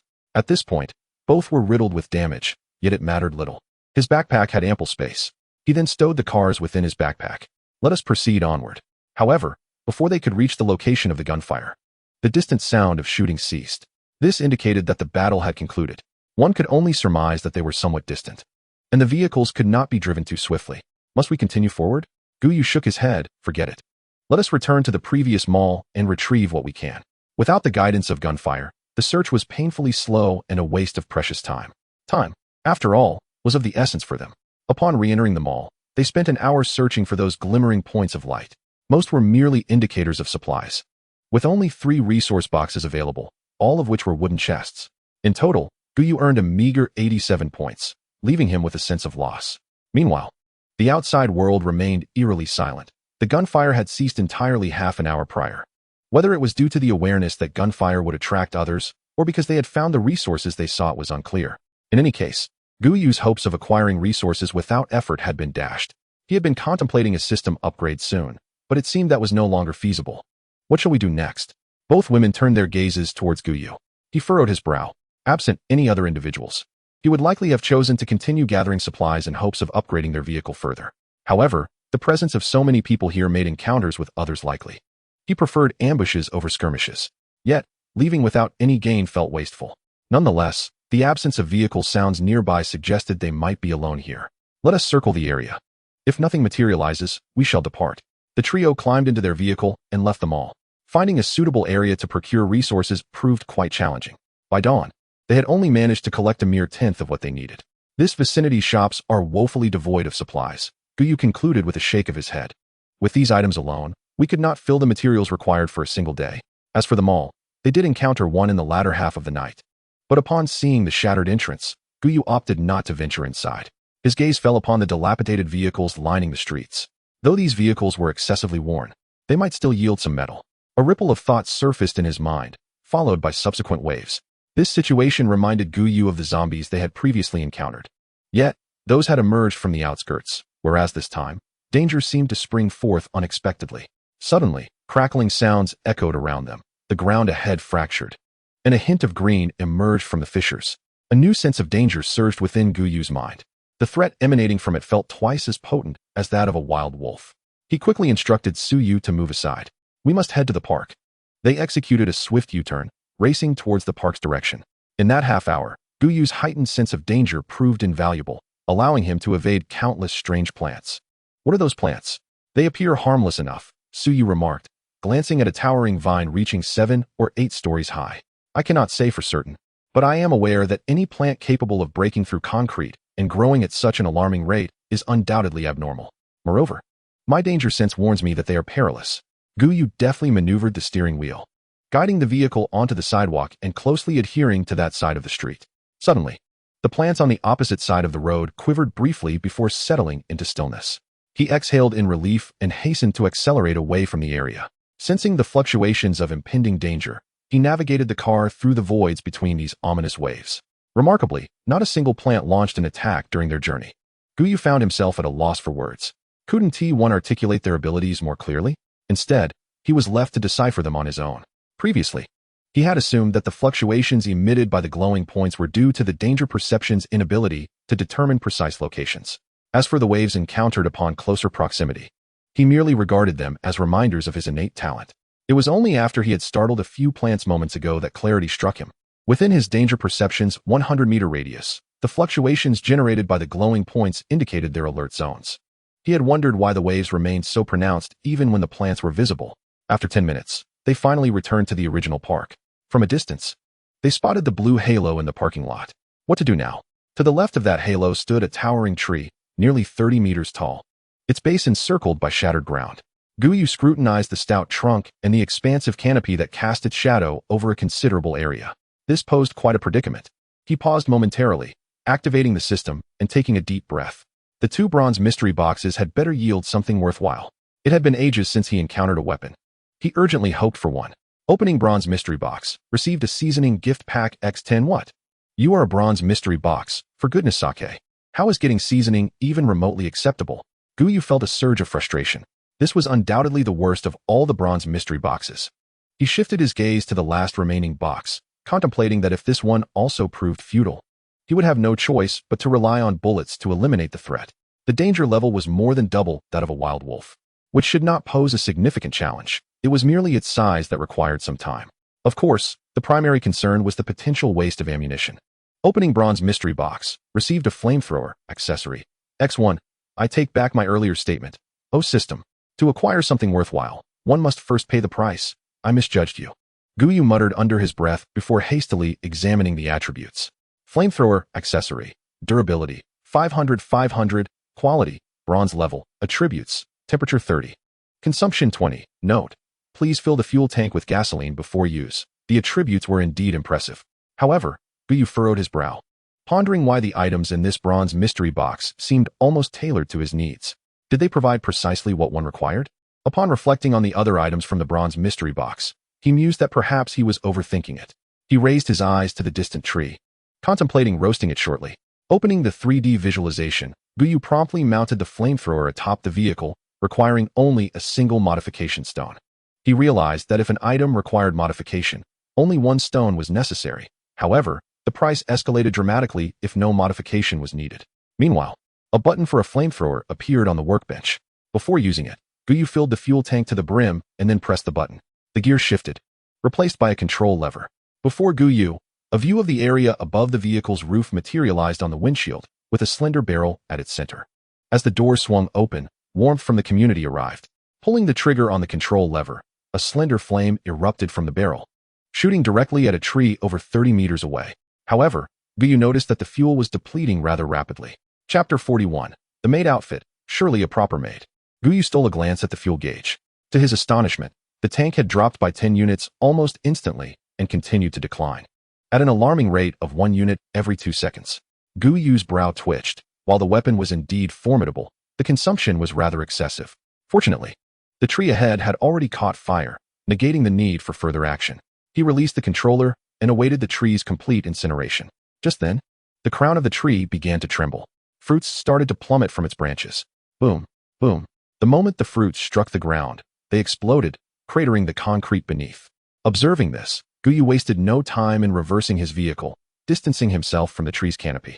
10 minutes later, a notification chimed. Ding. 50 points. Well, we can leave now. With the points secured, it signified the demise of the tree. Gu Yu parked his vehicle directly on the blue circle beneath it. Would you like to exit the large resource area? Leave. With a flash of light, Gu Yu's vehicle returned to the small path. He exhaled a sigh of relief. Leaning back in his seat, it was finally over. This large resource area had proven to be exceptionally profitable for him, netting over 2,000 points, a truly exhilarating experience. He raised his wrist to check his watch. Time, 11:21. Weather, clear, 37:41. Devouring mist, 39 hours, 44 minutes. And 25 seconds remaining. Planet ID, 97872, Trial Planet. Disaster. 2 days until heatwave begins. The time spent was not excessive, allowing for a leisurely pace ahead. Gu Yu surveyed his surroundings, noting a shaded area in front. He started the vehicle, parked it in the shade, and turned off the engine. Gu Yu. Aren't we continuing on? It was already noon. They should have a decent meal. Since last night, they had not properly rested or eaten. Now that it was over, it was time to take a break. With 39 hours available, wasting 3 or 4 hours was inconsequential. He hurried back to his room and immediately opened the refrigerator. The top shelf held 12 cans of cola, while the bottom shelf contained pure water. Gu Yu thought little of it. However, upon opening the freezer, he was slightly surprised to find 2 boxes of frozen shrimp instead of the expected ice cream. Ah, what a delightful find. Although they seemed to lack oil for a stir-fry, that was of little concern. A dry sauté would suffice. Subsequently, he opened the second layer, revealing what appeared to be beef, suggesting a sumptuous lunch awaited him. Returning outside, he presented the food to the 2 women, stating, "This shall be our meal for today." He paused momentarily, suddenly reminded of the generous seasoning package from the bronze blind box, which filled him with ire. Such a splendid blind box. Yet it only contained 10 seasoning packs. Was this a jest? Ah, the seasoning. With a flourish, a splendid wooden cabinet materialized before them. Gazing at the nearly 2-meter tall, over 1 meter wide, reddish-brown cabinet, Gu Yu sank into contemplation. It seemed he had once again been caught off guard. Brother Gu Yu, what did you just say this is? Gu Yu's eyelid twitched. Let us open the seasoning and take a look. Su Xing placed her hand on the central handle, pulling it open with both hands. Inside lay a cornucopia of seasonings. Aged vinegar, rice vinegar, white vinegar, soy sauce, light soy sauce, dark soy sauce, white sugar, rock sugar, brown sugar, star anise, cinnamon, bay leaves. Anything one could imagine was at their disposal. The two women stared in disbelief at the cabinet. Surely this was excessive. Having seen no pertinent hints, they realized this was yet another manifestation of Gu Yu's extraordinary talent. Su Yu secretly marveled at how peculiar his gift was, capable of conjuring anything. Sister, let us hasten to prepare the meal. With these seasonings, the flavors will be extraordinary. Indeed, the two women quickly ignited the fire and began to prepare the ingredients, while Gu Yu remained silent, contemplatively observing the cabinet. Ultimately, he exhaled a deep sigh. After being thwarted so many times, why could he not seem to learn his lesson? It was all the fault of those black iron blind boxes. Speaking of black iron blind boxes, Gu Yu promptly accessed the system. Infinite blind box system, level 1, points, 76, 100. Upgrade requirement, 92, 100. Blind boxes, black iron blind box X25. Upon glancing at the upgrade requirement, Gu Yu narrowed his eyes. Even if he encountered no more of such areas, he could amass enough points in a single day. However, there was still one bronze blind box, requiring 1,000 points to secure the final 5. He estimated he would need to wait until at least the last day, or perhaps until the onset of the calamity. Nonetheless, the time was drawing near. His gaze shifted downward to the 25 black iron blind boxes. Rubbing his hands together, Gu Yu opened the synthesis interface. This was a gamble worth taking. The contents of the bronze blind box were undeniably valuable. 1 minute later, synthesis failed. Success rate, 5. Success rate, 35. Observing this success rate, Gu Yu found himself hesitating. 4 black iron blind boxes had only marginally increased the success rate by 25. His luck today seemed woefully poor. Yet, having initiated the process, there was no turning back. Halting now would render his previous efforts futile. Sighing, he resolved to continue. Synthesis failed, success rate, 7. Synthesis failed, success rate, 10. With each failure, Gu Yu felt a twitch at the corner of his eye. Finally, after investing the 11th blind box, the bronze blind box was successfully synthesized. A total of 12 black iron blind boxes had yielded this bronze blind box. Gazing at the bronze blind box displayed in the system, Gu Yu sighed deeply. It could not be deemed a loss, could it? After all, the items within this bronze blind box are predominantly quite useful. With this thought in mind, he promptly opened the bronze blind box. Open bronze blind box. Acquired maid outfit X5. Gu Yu contemplated once again the utility of this item, but after reflecting on past experiences, he decided to examine the attributes of the outfit first. The so-called outfit comprised merely a dress and a headpiece. Upon unfolding it, he discovered it to be a pink Lolita-style garment. Maid attire, durability, 100/100, quality, bronze, attributes, culinary skill 30, medical skill 5, writing 5, combat 5, set attribute. Upon activation, learning efficiency increases by 30. With the passage of time, various skills will become permanent, enhancing constitution by 10. Ultimately, you shall become a competent maid. Note: only with robust stamina and recovery ability can one be deemed a qualified maid. Gazing at this description, Gu Yu fell into contemplation. If one were to argue its lack of practicality, the attributes it bestows are indeed substantial, particularly the culinary skill, which could significantly enhance their quality of life. There are 2 methods of food preparation. One is the lazy cooking method, where food automatically cooks at a designated time. Its advantage lies in the fact that food is prepared, while its drawback is the utter uniformity in taste, devoid of any variation. The other method involves personal effort, though it is unlikely anyone would choose that option. However, with this outfit, coupled with spices, there is no need for concern. Yet, the attributes of the set, along with the outfit's design, compelled Gu Yu to entertain unwholesome thoughts, especially given his extensive experience as an anime enthusiast, particularly the references to writing and the accompanying note. Surely, he was overthinking. It was evident that what was meant was a proper maid. Chapter 42, Restraint? Is this truly a matter of restraint? Observing the remaining blind boxes, Gu Yu chose not to continue synthesizing. Since an upgrade was imminent, he decided to wait until after the system's enhancement. At this moment, the external temperature had soared to 40 degrees, but for those clad in temperature-regulating autumn attire, it was hardly an issue. Even in protective gear, they felt no discomfort from the heat. The only parts that might feel warm were the hands, feet, and face. An hour later, they finally savored the familiar flavors. Gu Yu picked up a pitch-black chicken piece. The rich aroma of soy sauce mingling with sweetness enveloped his palate. He cast a deep glance at the two, seemingly. This brother Tongzi had a keen understanding of them. Su Xing's face flushed. Brother Gu Yu, if you had asked us to prepare scrambled eggs or something, that would have been manageable, but this is somewhat challenging. The two dishes they managed to concoct were the result of their collaboration. That they were edible without being burnt was already commendable. Gu Yu shook his head. No worries, you will master it in due time. Huh. The two girls were taken aback. Could culinary skills truly be acquired in such a short span? While the taste might be slightly lacking, it still bore the essence of home. At 2:30 in the afternoon, the vehicle departed, re-entering the winding road.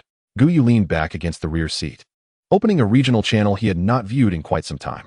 Since taking over the vehicle the previous night, he had not found the opportunity to check it. Upon entering the expansive resource zone, time was of the essence. His gaze instinctively fell upon the number of individuals present. 95,598 zone, 776-210,000. Indeed, those who had survived until now were the ones who had not courted danger recklessly. I have emerged. I have emerged. Are you all out of your minds? 3 bottles of water for a single survival coin. Have you lost your senses over money? If you love to buy, then buy. If not, then be gone. It was astonishing to see so many people entering the large resource area. Fortunately, I was not greedy. I gathered a few resources and made my escape. Gu Yu stroked his chin thoughtfully. It appears that this large resource zone was deliberately prepared, hence the multitude of encounters. A glance through the chat records confirmed that indeed, the majority had experienced this phenomenon. However, influenced by the initial few who had stumbled upon the resource zone, many chose not to venture in. Among those who did enter, most acquired some supplies and swiftly retreated. Only a few genuinely faced peril. Nevertheless, those who managed to exit had expended all their ammunition. Gu Yu felt a stir of thought and opened the trading center. The first page displayed nothing but bottled water, all priced uniformly. 3 bottles of water for 1 survival coin, an exorbitant rate, indeed. The reason for this was likely due to the recent issues surrounding resource crates. He flipped through the pages. As for food, it remained at a consistent exchange rate of 51. It could be said that survival coins had become the sole means of trade at this moment. Traditional barter was scarcely visible. Soon, he found what he sought. 9mm bullets x5, exchange for 1 survival coin. 762 bullets x10, exchange for 1 survival coin. Most of the available ammunition fell into these 2 categories. The price was not exorbitant, correlating with the acquisition difficulty and demand. While bullets represented safety, food and water were synonymous with survival. Without bullets, they could survive for several days with water. However, with bullets but no water in such conditions, one could perish within 2 days. Unfortunately, Gu Yu had no need for such items. He retrieved an infinite ammo box from his backpack and selected his weapon for the day. Following yesterday's battle, his ammunition for the A was nearly depleted and required replenishment. Bullets, 762 bullets, generating. Bullets, 762 bullets, 88 rounds. Fortune smiled upon him. At 3 in the afternoon, Su Xing stifled a yawn and rubbed her eyes. Gu Yu hastily sat upright. If you're tired, just say so, don't force yourself. The invigorating effect of Gu Yu's stimulating cigarette was evidently still in effect, for he remained in good spirits. However, the 2 women appeared rather lackluster. Su Xing shook her head. I'm fine, just a yawn. Let's not push it. Both of you seem fatigued. I'll drive, and you 2 can rest in the back. The mountains flanked them on both sides. At this speed, a collision would be unbearable, even with seatbelts. It's all right, I can hold on. Gu Yu's eyelids twitched. This was not merely a matter of endurance. It was a question of safety. Were it not for the side effects of the stimulating cigarette, he would have suggested to Su Xing that they pull over. Gu Yu advanced alone to the front, urging the 2 women to sit at the back. Initially, he intended for them to rest for a while, yet both insisted on accompanying him. With a resigned shake of his head, Gu Yu started the vehicle, driving at a moderate pace of 60 to 70 kilometers per hour. However, it wasn't long before he suddenly reduced his speed, his gaze darting to either side. Noticing his demeanor, Su Yu inquired, "What's wrong?" My instinct for danger alerts me that this area poses a threat, yet the surroundings are surrounded by steep mountains, Gu Yu replied, his brow furrowed. These locations are elevated. Surely neither animals nor zombies would reside atop these heights. Could it be falling rocks? Falling rocks? Su Xing exclaimed, incredulity coloring her tone. Is that even detectable? Peering out at the rocky peaks, she observed the sparse trees and abundant loose stones, realizing the possibility was indeed plausible. Suddenly, her eyes widened, and she shouted, "Monkeys! Monkeys?" Gu Yu followed the direction of her gaze, and indeed, he spotted 4 monkeys attempting to push a large boulder. However, upon closer inspection, he discerned they were actually mountain baboons. Now that we are aware, we can handle this, he declared. Prepare yourselves, as I am about to accelerate. With a firm press of the gas pedal, the vehicle surged forward. As he navigated through the area, massive stones rolled past. and Gu Yu alternated between accelerating and decelerating to deftly avoid each one. 5 minutes later, they successfully traversed the perilous zone, allowing Gu Yu to exhale with relief. It was undeniable that understanding the implications of the proximity ripples had significantly enhanced his crisis-evading capabilities. At 4:30 in the afternoon, they encountered the first batch of resource boxes for the day, noticeably farther apart than those of the previous day. Gu Yu, do you think the distance is truly increasing? If so, won't it take us days to find another resource box? Drumming his fingers on the steering wheel, Gu Yu shook his head. Such a possibility is rather slim. Otherwise, we might as well resign ourselves to waiting for our demise. Besides, you needn't worry. Don't forget my second talent. At his words, both women flushed simultaneously, fully aware of the nature of his ability. By 7:30 in the evening, they had secured the first batch of nighttime resource boxes. Gu Yu promptly returned to their survival space with the two women. Although he had entered earlier that day, he had not taken the time to inspect it thoroughly and was uncertain of what upgrades had occurred. Upon closer examination, it seemed only slightly larger than before, with little distinction from its prior state. What truly irked him was the significantly enlarged bed, which barely accommodated the mattress. What a pity, he sighed. Wait, is that a toilet? Su Yu gasped in disbelief, staring at the corner of the wall near the entrance. This location was diagonally opposite the bed. Isn't this quite convenient? What is there to be surprised about? Gu Yu waved dismissively, instructing Su Xing to retrieve their dinner, a bucket of KFC, from her backpack. Su Yu opened her mouth, realizing there was indeed nothing shocking about it. After all, it was merely one step away from their previous arrangement. Chapter 43. As long as it works well. Appearance matters not. Su Yu silently returned to her seat. Perhaps it was her own unfamiliarity that had led to her astonishment, as she noticed her sister remained unfazed by the situation. As she caught sight of the food on the table, she was momentarily taken aback. How could such a thing be here? Anything is possible. I suppose I shall make do with this for dinner and forego cooking. Su Yu's eyes twitched. Bread and water were hardly a satisfactory meal. You should be mindful of how you speak. Such words may invite criticism. Goodness.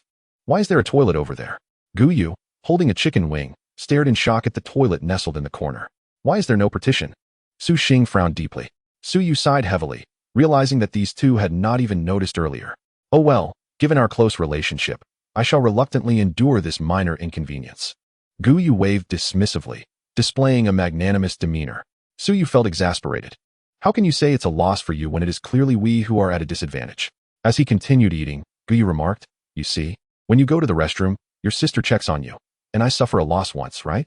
But when I go to the restroom, regardless of who watches, I am the one at a disadvantage. Thus, I am the one who truly loses. Su Yu's mind momentarily faltered. It seemed there was some truth to his reasoning, though it also felt somewhat amiss. Amidst their banter, they finished dinner, washed up, and settled into bed.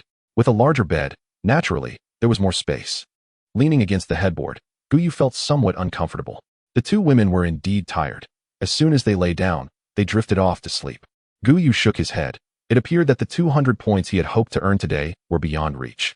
He glanced at the regional channel, confirming there were no useful messages, then swiftly turned off the interface and succumbed to sleep. The following morning, the two women rose first, leaving him to guard the empty room alone, a situation he had long since grown accustomed to.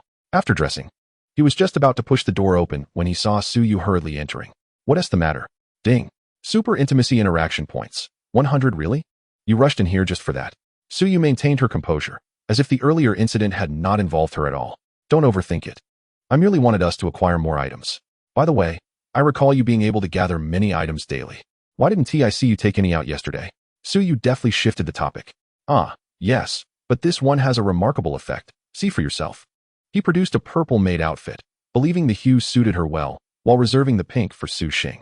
As for the remaining items, he would find a suitable recipient in due time. As she unfolded the garment, Su Yu's face flushed bright red. Indeed, what a rogue. Gu Yu raised an eyebrow. This is a gift from fate, not something I crafted myself. He paused before continuing. Moreover, the outfit has a learning efficiency attribute of 30, which, combined with your talent, will undoubtedly yield exceptional results. Su Yu quietly stowed away the maid outfit. I never said anything, as long as it proves effective. Appearance matters little. Hurry out now, it's time to eat. Sister, are you there? Su Xing's figure appeared hesitantly at the door, unsure whether to enter. Upon seeing Su Xing, Su Yu understood that the latter shared her sentiments. She quickly exited the room. The meal will be ready shortly.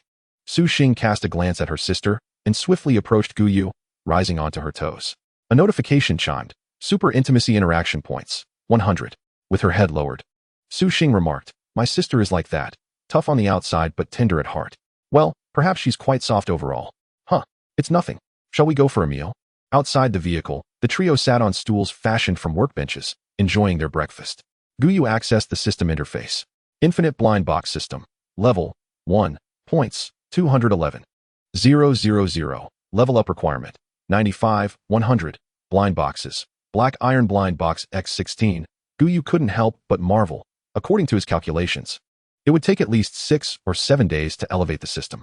Yet, unexpectedly, he was so close now. With merely 1,000 more points, the system could ascend to level 2. Even if luck wasn't on his side, he could surely advance the day after tomorrow. After all, at 9 o'clock, he would secure 320 points, supplemented by an additional 200 points from super intimacy interaction today. Thinking about it this way, he could achieve a promotion by tomorrow. How delightful. What is you in such high spirits? Su Yu inquired, frowning. I was contemplating how solid our team bonds are. Uft. If you can't use idioms properly, refrain from tossing them about. Who said anything about bonds that are as strong as metal? Su Yu continued to eat, her head downcast. Gu Yu paid her no mind and glanced at his watch to check the mist conditions. Time, 7:34. Weather, clear, 39 to 44. Consuming mist, 26 hours, 14 minutes. And 42 seconds until arrival. Planet ID, 97872, trial planet. Disaster. 1 day until heatwave begins. A full day was certainly sufficient. He gazed into the distance, contemplating how escaping this area sooner could extend their time further. However, it seemed a daunting task. 10 minutes later, the vehicle set off, initiating their journey for the day. The road remained winding and treacherous, with speeds fluctuating between 70 to 80 and then dropping to 40 or 50. After 3 hours of travel, they had only managed to clear an hour's distance in the mist. Bored, Gu Yu opened the regional channel to gauge other situations. Good grief, the morning heat is unbearable. I've been sweating nonstop. Salt for sale, salt for sale. 30 of salt for just 1 survival coin. Stop it. Since yesterday, my consumption of purified water has skyrocketed. My stock is nearly depleted. Haha, those selling water must be in shock. As temperatures soared, the demand for purified water surged. Gu Yu's thoughts drifted to his water purification device, which was utterly useless. Where do these people get their water? He pondered, noticing that it was packaged as well. He opened the trading center and was struck by the sight of purified water listings occupying 2 or 3 pages, now reduced by more than half. Only 4 remained for sale, with prices soaring to 11 coins per bottle. This equated 1 bottle of water to 10 liters of gasoline. Goodness. The psychological pricing is quite masterful. Gu Yu glanced at the over 300 bottles of water in his backpack, raising an eyebrow. It seemed he had quite a substantial amount. How much water do you have in your backpacks? He inquired. I have 224 bottles. I possess 237 bottles. Gu Yu nodded, realizing they had nearly 800 bottles combined. This included not only the water acquired from others' watches, but also that taken from refrigerators. Shall we sell a portion? Then let's sell a bit. He accessed the trading center and listed 200 bottles of purified water, a modest quantity. Just as he completed the listing, his inbox flooded with notifications. Sale successful. Chapter 44. He had to say, there are no free lunches in this world. 500 milliliters purified water. Exchange for reinforcement stones X2. 500 milliliters purified water. Exchange for transformation stones X2 with each type at 100 bottles. Nearly half had sold in the blink of an eye. As he anticipated, while people might hesitate to spend survival coins, given that they represented both fuel and travel distance, these 2 types of stones were not deemed essential at the moment. After several successful ventures, his survival coins had already surpassed the 500 mark, so he felt no need to exchange for them. However, the reinforcement and transformation stones were a different matter entirely. These were exceedingly difficult to obtain. Even after collecting numerous watches, he had only acquired a scant amount. Soon, his products were completely sold out in the trading center. A voice rang out in the regional channel. Hey, come on, I still have a dozen stones. Yes, I have some too. Are you still there, buddy? Are you all foolish? Transformation stones are incredibly useful. Useful or not, you need to stay alive first. Unfortunately, Gu Yu didn't pay attention. He had already closed all interfaces, focusing intently on the road ahead. After such a long drive, they were nearing their destination. As they approached noon, they finally caught sight of the resource box. How many kilometers? Su Xing asked eagerly. 285 kilometers, she replied promptly. At the outset, Gu Yu had reminded Su Xing to keep an eye on the mileage, so she had diligently remembered. Gu Yu nodded in agreement. It was about what he expected. The distance to the resource box today ranged between 250 and 350 kilometers, which was manageable. Moreover, the The mountains in the distance seemed to be nearing their end. Perhaps they would be fortunate enough to find more boxes in the afternoon. The vehicle came to a stop, and the three of them disembarked. Gu Yu looked up at the sun. Under its rays, he felt the heat enveloping his face. He pulled down his mask, finding it a bit more bearable. Fortunately, the most uncomfortable parts of his body were his head and feet. His hands felt somewhat better. He turned his gaze towards the boxes. There were no excess plants in the vicinity, and the location of the boxes was quite conspicuous. Opening wooden resource box, obtained. 5 saline water, 100 g saline biscuits. 2 iron ingots. Opening wooden resource box, obtained. 5 saline water, 100 g salt, 2 survival coins. Since yesterday, the contents of the resource boxes had undergone a transformation. Though the quantity was not as plentiful as today, both boxes contained saline products. As for the final box, it contained a rather mundane item. Regrettably, the points were all the same. Ding. Points. 44. Gu Yu glanced at the points displayed on the system, feeling a sense of urgency. Points. 4. 231. 000. With the additional 200 points that the two women had yet to contribute today, they totaled 623. The remaining points were insignificant. Let us pause here. It's time for lunch. The trio returned to the vehicle, swiftly removing their helmets. Their faces were flushed, though not excessively sweaty. Thanks to their thermal undershirts and protective gear, one can only imagine the condition of others. Their lunch was truly modest. A bag of milk, 2 pieces of bread, and a few sausages each. To others, it might be a feast, but to them, it was merely a makeshift meal. Gu Yu activated the regional channel, seeking to pass the time. Has that person not arrived yet? You all need to stop howling. I heard he sold 200 bottles, which is quite substantial for a small team. Indeed, with this time spent, it would be better to search for resource boxes. What is the point? A python jumped out of a resource box, nearly choking one of my team members to death. Gu Yu raised an eyebrow. Their complaints seemed oddly disconnected from his situation. He adjusted the information forward and finally grasped the situation. It turned out they considered themselves the victims here. TSK. He initially thought it was rather exploitative to exchange 1 bottle for 2, yet it seemed he had become the target of disdain. In light of this, he decided not to be polite any longer. After some contemplation, he considered the saline solution. He didn't have much, but he possessed 70 bottles. 500 milliliters saline solution. Exchange for enhancement stone X4. 500 milliliters saline solution. Exchange for modification stone X4. This time, the selling pace was noticeably slower. He reopened the regional chat channel. He was truly astonished. At this price, how could he even consider raising the price? Indeed, even for saline, this rate was excessive.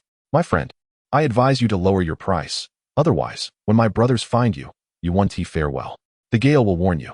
Gu Yu paid little heed to such verbal threats. After all, these people would curse while purchasing.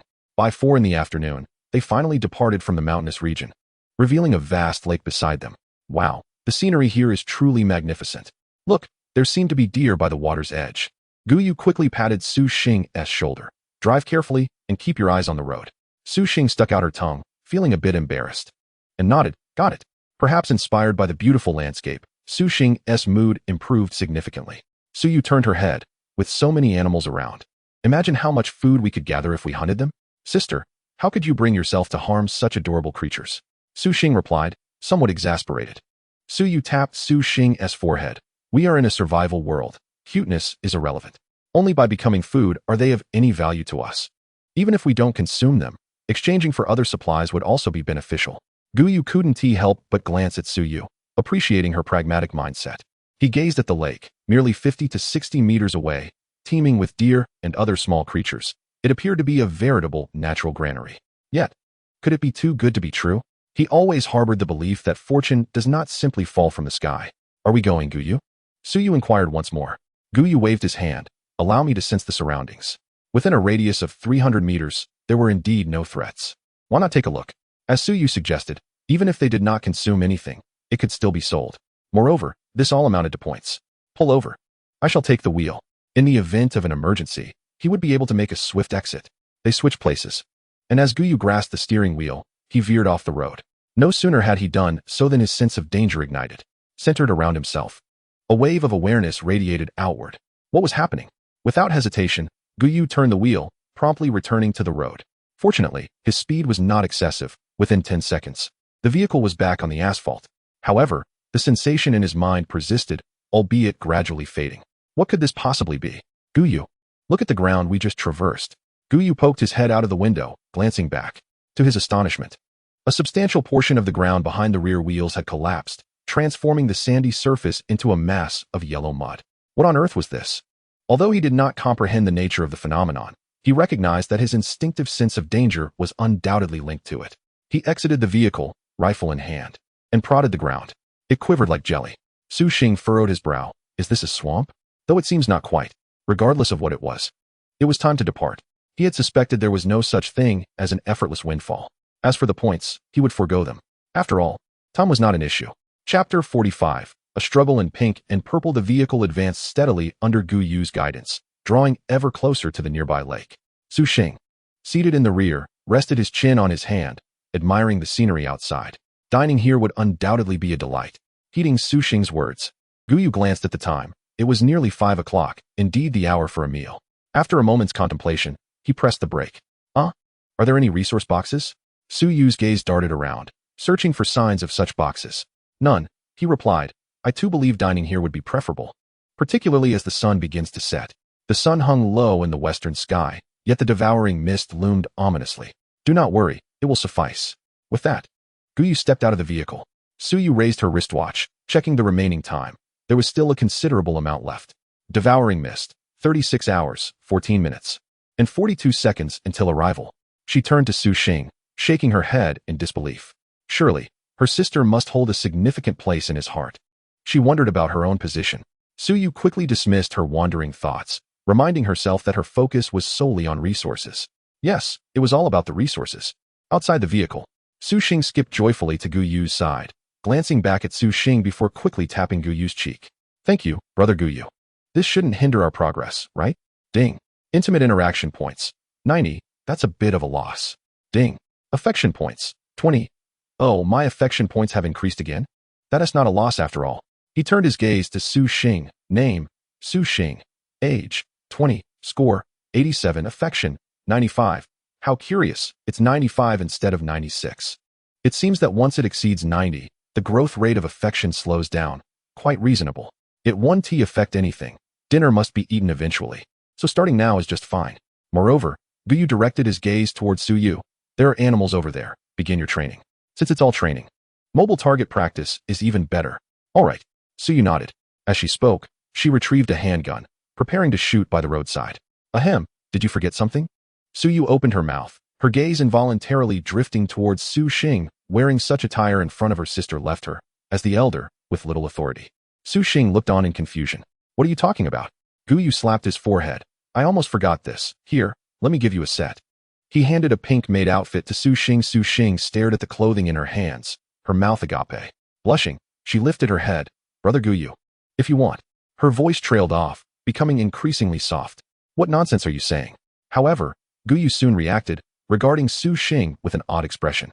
Something's off. This is not the reaction I expected. He then realized it was due to the affection level of 95. I see. Could it be that I can do as I please from this moment onward? Ahem. Gu Yu coughed lightly. What are you daydreaming about?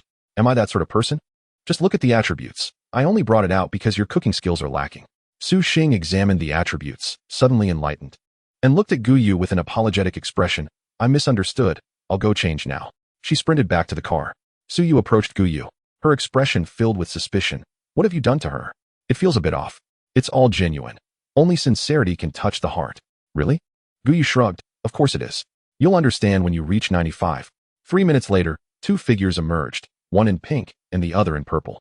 At that moment, both wore the black and white stockings that had been tucked away after putting on thermal autumn wear. Gasp. Gu Yu was momentarily stunned. It seemed he had truly subjected himself to torment. Otherwise, tonight. No, the room isn't soundproof. He slightly bent forward, maintaining a calm demeanor. Su Yu, go practice shooting. Su Xing, go prepare dinner. As Su Yu passed by him, she cast a downward glance, scoffing. Humph, men. Gu Yu faced the lake, taking a deep breath. To his left, gunshots rang out intermittently. To his right, the aroma of cooking wafted through the air. After approximately 2 minutes, Gu Yu resolved to switch on the regional channel to alleviate his ennui. Otherwise, the effect was akin to that of a stimulating cigarette, truly unbearable. Just one more day remained until the conclusion of these arduous times. What nonsense are you spouting? Isn't it true that the day after will be even more dire? Well, it seems to be so, but one could consider it a new beginning, I suppose. Recently, I have grown hesitant to open the resource boxes. Do you all recall the 8th rule? Developing the team. How do you propose we achieve that? I'm uncertain. Yet I believe it would be beneficial for us to share our names, facilitating our unity. As the devouring mist reached a velocity of 40 kilometers per hour, many vehicles could barely open the treasure boxes twice a day, and even dared not enter the region. They feared wasting too much time inside. After all, human nature is inherently greedy. They are their own best connoisseurs. Few possess the heart to withdraw from a major resource area at the first sign of trouble. Gu Yu stroked his chin, recalling the 8th rule, which was highly pertinent to his system. Must one have a name to form a team? If that is the case, he would find himself in quite the predicament. As an orphan and a recluse, he could scarcely claim to have friends. The few he could consider friends exist solely within the realm of gaming. But what good is that? At this moment, he cast his gaze upon the two women. What was that saying? A beautiful friend is also a beautiful friend. Ahem. What he meant was that having female companions is quite significant, and of course, it is preferable if they are aesthetically pleasing. An hour later, Su Yu concluded her shooting practice and, feeling somewhat fatigued, approached Gu Yu. Wearing her maid outfit indeed enhanced her comprehension of firearms and provided a boost to her talents. However, without protective gear, her strength attributes had diminished considerably. The recoil of a handgun is minimal, but it is not non-existent. How did it go? The probability of hitting the target at 20 meters has significantly increased, but 30 meters still leaves something to be desired. Gu Yu raised an eyebrow, scrutinizing her striking purple Lolita maid ensemble. He hadn't anticipated such formidable effects from the outfit. Hey, what are you staring at? Su Yu playfully slapped Gu Yu on the shoulder, crossing her arms in front of her to shield the heart-shaped cutout. Gu Yu felt unjustly accused. He was merely marveling at the power of the ensemble. By the way, it's almost over. I saw on the regional channel that we might need names. Do you know anyone who could join our team? Su Yu furrowed her brow. I do know a few people, but they are merely university classmates. However, the relationships are rather superficial. Gu Yu sighed, acknowledging the truth in her words. It appeared that the situation was similar with Su Xing as well. Su Yu glanced toward the nearby lake. Do you think if we collected this water and sold it, we could make a fortune? Gu Yu looked at her incredulously. I would like that, but what about the land? He drew his long gun and casually rested it on the ground 2 meters away. Within 5 seconds, the gun's tip began to sink. Everyone desires wealth, but the prerequisite is to have a life to earn it. Chapter 46, System Level Up. Using a cannon to shoot a mosquito on the dining table within the living space lay a dish of braised pork, a plate of dry-fried green beans, and a platter of large shrimp, all emanating a rich and inviting aroma. The difference in scent compared to the previous meal was like night and day. Brother Gu Yu, this attire is simply remarkable. I can gauge the right amount of seasoning just by reaching for it. One of the two women remarked, still clad in the same garments. Sitting on either side of Gu Yu. Ahem, as long as it's useful, let us eat, he said. A little torment is acceptable, but it cannot persist indefinitely. He shifted in his seat, producing a creaking sound that grated on the ears. Brother Gu Yu, are you all right? Su Xing inquired, her expression imbued with innocent concern. This brought Gu Yu some comfort, knowing that someone cared for him. However, the next remark was unnecessary. Could it be hemorrhoids? It seems we lack any medication for that. Gu Yu's eyelid twitched slightly. I'm fine, just a bit of itchiness on my thigh, he replied. Su Yu picked a piece of meat for her sister. Do not mind him, he will be fine shortly. After the meal, Gu Yu resumed driving, accompanied by both Su Yu and Su Xing. Where are we heading? Su Yu asked. I'm not sure. We'll see how it goes, Gu Yu answered, donning his sunglasses and activating night vision mode. With the car's headlights illuminating the path ahead, he noted that the headlights had a negligible effect on this mode. Indeed, when it comes to systems, quality is guaranteed. Gazing at the straight road ahead, Gu Yu opened the system panel. Infinite blind box system, level 1, points 6011000, upgrade requirement 95. 100, blind box, black iron blind box X16. With only 400 points remaining until the system upgrade, he anticipated an upgrade by 9 o'clock the following morning. His gaze shifted to Su Yu, who had an additional 100 points. Sensing his attention, she glanced at Su Xing but remained unfazed. At 10 o'clock, the final wave of resource boxes was acquired, yielding an increase of 220 points, which included several wild wolves as an unexpected bonus.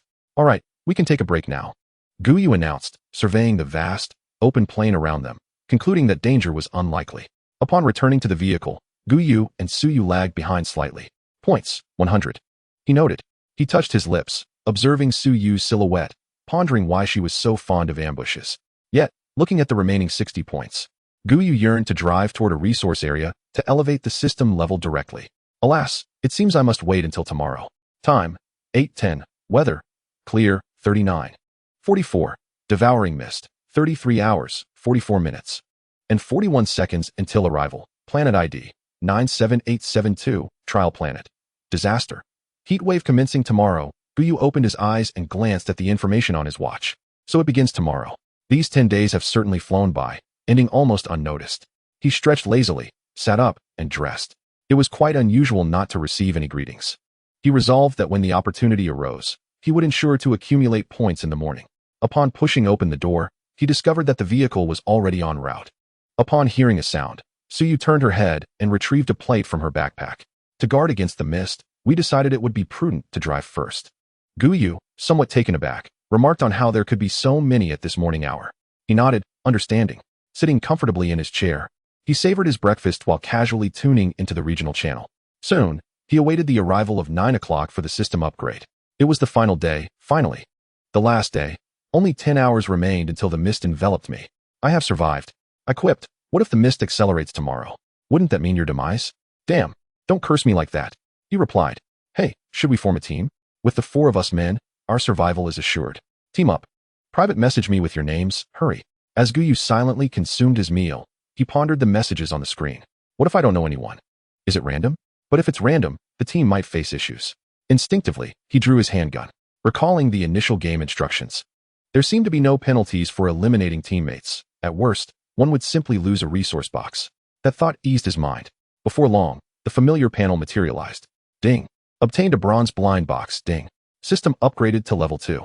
Starting from level 2, the host may exchange for corresponding blind boxes, with the highest being silver blind boxes. The ability to synthesize blind boxes has increased, now capable of producing up to golden blind boxes. The prospect of directly exchanging for a silver blind box was indeed favorable. It seemed he had never acquired one before. He accessed the system interface, noticing minimal changes. Infinite blind box system, level 2. Points, 303. Upgrade requirement, 01000. Blind boxes, black iron blind box X16, bronze blind box X1. An exclamation mark followed the points total. Upon clicking, the exchange prices appeared.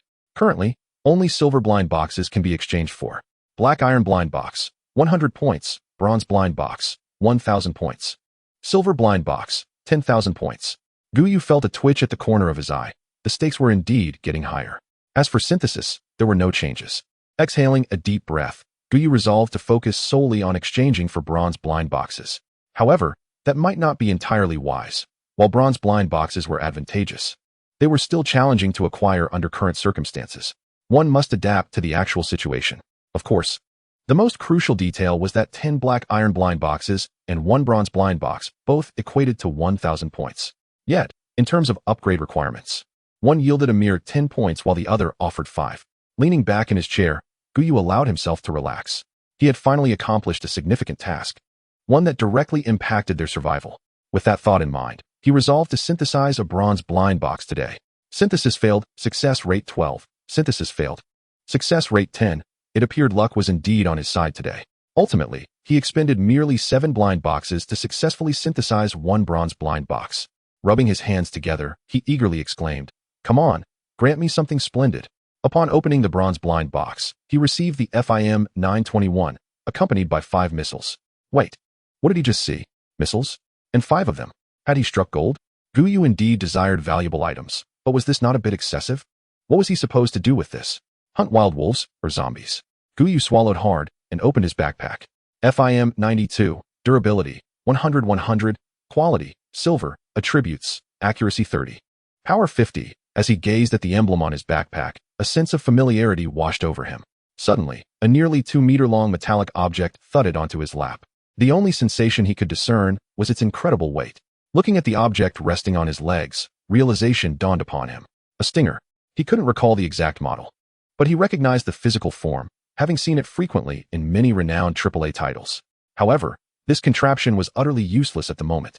Gu Yu reluctantly stowed it away. Was it good? Indeed. It was splendid. Yet, it served no purpose right now. But the thought of others wielding handguns and rifles made him chuckle. Gu Yu turned his attention to the final bronze blind box. Let's open it together. Upon opening the bronze blind box, he acquired 10 pieces of bulletproof glass accessories. This must be modified. Chapter 47. Introduction to handguns. He aimed to forge a killing machine. Let the vehicle pause for a moment. I need to make some modifications. Upon hearing Gu Yu's words, Su Xing pressed the brakes. Gu Yu accessed the vehicle information and selected modifications. There were still items available. Only one modification stone was required. However, the front windshield demanded 2 pieces of glass, thus necessitating 2 modification stones. In total, 5 pieces of glass on the vehicle needed alteration, consuming 6 pieces of bulletproof glass. A white light enveloped the glass, and in an instant, it vanished. All right, we can continue driving now. Su Yu tapped on the passenger window. The sound seemed somewhat muffled. What was modified? Bulletproof glass, which can effortlessly withstand rifle fire. Gu Yu replied without raising his head. Su Yu's mouth fell agape. Doesn't that mean if we encounter others, we can simply hide in the car? No. If they strike, we will eliminate them. How could we hide in the car? Those are resources, Gu Yu clarified. At 6 in the evening, the vehicle came to a halt by the roadside. Vast grasslands stretched on either side. However, the ground of this prairie was somewhat cracked, with plants sprawled upon the earth, some even yellowing and withering. At that moment, the 2 women donned the maid outfits from the previous day. Su Yu practiced shooting while Su Xing prepared a meal. Meanwhile, Gu Yu sat on the roadside with a chair and sunglasses, his eyes occasionally darting left and right beneath the shades. Bang, bang. The sound of gunfire echoed incessantly. TSK, TSK. One could only say the styles varied greatly. Ah. Su Yu exclaimed in surprise. What happened? With a look of delight, Su Yu shared her talent interface. It suddenly revealed this. Weapon Mastery, Level B. Proficiency with various weapons increases as usage time grows. Handgun. Beginner handgun accuracy 10. Gu Yu regarded the newly added line, stroking his chin. Displayed as a pistol rather than a firearm. If it were classified as A or S grade, it would likely categorize this item into a broader classification, wherein practicing with one weapon enhances proficiency within the same category. The subsequent bonuses should be significantly elevated. This begs the question of why Su Yu's talent is merely rated B. However, this is inconsequential. Others do not possess the same advantageous training conditions as Su Yu. Who dares to claim their ammunition is sufficient? A B-grade talent in his hands can still yield effects akin to S-grade, or even alter quality. Gu Yu contemplated this and retrieved the M1911. With this firearm in hand, he produced a mineral water bottle. Prepare yourself. After I throw it, you shall fire in 1 second. Su Yu nodded earnestly, her focus entirely on Gu Yu. He hurled the bottle skyward with considerable force. Bang! The bottle shattered. Hiss! Gu Yu drew in a sharp breath. The precision boost of 10 seemed excessive. This was unreasonable. Even if the pistol possessed accuracy attributes, such precision was improbable. He had thrown it with great force. How could it be so accurate? Gu Yu murmured, perplexed. Perhaps it's due to my outfit. Su Yu remarked, her cheeks flushed. Gu Yu suddenly understood. Indeed, this ensemble augmented combat attributes. Alas, the attire lacked defensive capabilities, if it offered even a modicum of protection. He would never allow the 2 women to engage in battle while adorned in such garments. Exceptional items are meant for one's own use. Others lack the right to them. The practice with the pistol continued, and soon the rifle was incorporated as well. He aimed to forge a veritable machine of slaughter. It was hard to fathom the scene that would unfold once Su Yu mastered all firearms. A lone individual challenging 10,000? The thought was terrifying. At 7 in the evening, the trio returned to the survival space, enjoying a delightful meal while engaging in conversation. Each evening's dinner now derived from the provisions within the refrigerator. Although the supplies had diminished somewhat, there was still enough for the 3 to feast heartily. Based on the distance to the resource box we just acquired, the next wave should arrive around 9 o'clock. Shall we venture forth? Su Xing inquired after swallowing her food. Gu Yu nodded. Absolutely. Resources should not be squandered. He pondered aloud. We haven't encountered a resource area for 2 consecutive days now. Could it be that the last 2 days have exhausted our chances? Gu Yu shook his head. I cannot say for certain. However, someone in the regional channel reported encountering a resource area today, although they did not enter due to the encroaching devouring fog. Glancing at his watch, Gu Yu noted. Devouring fog. Distance remaining 42 hours, 12 minutes, and 31 seconds. As the road transformed once more into a straight path, the grasses along the sides lay prostrate. Their speed increased again, and the fog's distance expanded. Unfortunately, they had not encountered a resource area. Otherwise, they could have entered it. Su Yu sighed. It seems our luck is rather unfortunate. Yet Gu Yu remained unfazed. No need to rush. We shall encounter a resource area sooner or later. 1 or 2 does not make a difference. After finishing their meal, the vehicle resumed its journey. One must wait until the final wave of resource boxes is secured before resting. At 9:30 in the evening, Gu Yu cast his gaze to the left side of the road. Weapons at the ready, for little creatures had their sights set on us. And judging by their threat level, they were likely wild wolves. The resource boxes should also be within this distance. Indeed, just a few hundred meters ahead. 6 resource boxes lay on either side of the road. Prepare yourselves, Su Yu. You will lead the charge. Su Yu's eyes sparkled with excitement. Yet a look of anxiety crossed her face. Can I really do this? Do not worry. We are here to support you. Be bold and confident. However, Gu Yu did not hand the sunglasses over to Su Yu. He wished to observe how her talents would manifest in the night. Yet, he pointed her in the right direction. The sound of animals moving on the ground was particularly pronounced in the stillness of the night. Su Yu focused her keen gaze on the distance. Gu Yu quietly drew his Winchester. Should Su Yu falter, he would take the shot. As for the other two, they would be dealt with using an A. In his line of sight, for beasts approached, resembling hyenas more than wolves. Not a significant concern. It was still a matter of a single shot. Bang! The gunshot rang out. Bang! Bang! Bang! The charging hyenas fell to the ground. 3 of them letting out wails of distress. In Gu Yu's vision, one was struck down instantly, while the others sustained injuries that were not fatal. Yet this was still impressive. Finish them off, then gather the remains to sell. Gu Yu proceeded to the resource boxes. Opening black iron resource box, 500 G of salt. 1 survival coin, 5, 762 full magazine, 1 basic insulation suit. An insulation suit? He opened his backpack to retrieve the item. A heavy leather suit fell to the ground, stirring up a cloud of dust. Goodness, this seems excessively thick and cumbersome. Wouldn't it suffocate the wearer? Basic insulation suit. Quality, black iron grade. Effect, prevents heat radiation to a certain extent, but prolonged wear is not recommended. Duration, 2 o'clock, 00 remaining, a time limit. A single-use item? He flipped the one-piece insulation suit over and discovered a small metal canister affixed to the back. It felt cold to the touch. This must be what ensures the insulation effect or resists heat radiation. Gu Yu stroked his chin thoughtfully. It seemed that the heat wave was not merely a matter of temperature. Was his current attire of any use? Chapter 48. Protection period ends. New team members join. We've handled everything. What about Gu Yu? Gu Yu shook his head. It's nothing. I'll be done shortly. After collecting all the resources, the group returned to their survival space. Gu Yu then produced the one-piece suit he had just acquired. So, what is this heat radiation? Gu Yu shrugged. I'm not sure. We will have to wait for that voice to explain. Even on the regional channel. Few had any clarity at this moment. Gu Yu stretched lazily. Let us get some sleep. I believe the voice will speak soon. The 3 of them wiped their faces clean of dirt before retiring to bed. After an indeterminate amount of time, a voice suddenly resonated. Upon hearing the resounding voice echoing in his ears, Gu Yu awakened instantly, 2 guns inexplicably appearing in his hands. Gu Yu was taken aback. His danger sensitivity had not reacted. It was known that even in slumber, should his danger sense trigger, he would awaken immediately. Yet this time was markedly different. Congratulations. You have passed the novice protection period. You are now a qualified survivor, the voice proclaimed, jolting Gu Yu's spirit as he listened intently. Subsequent changes will be implemented. Please take note. 1. All creatures will revert to normal levels. 2. Resource box acquisition distances will be adjusted.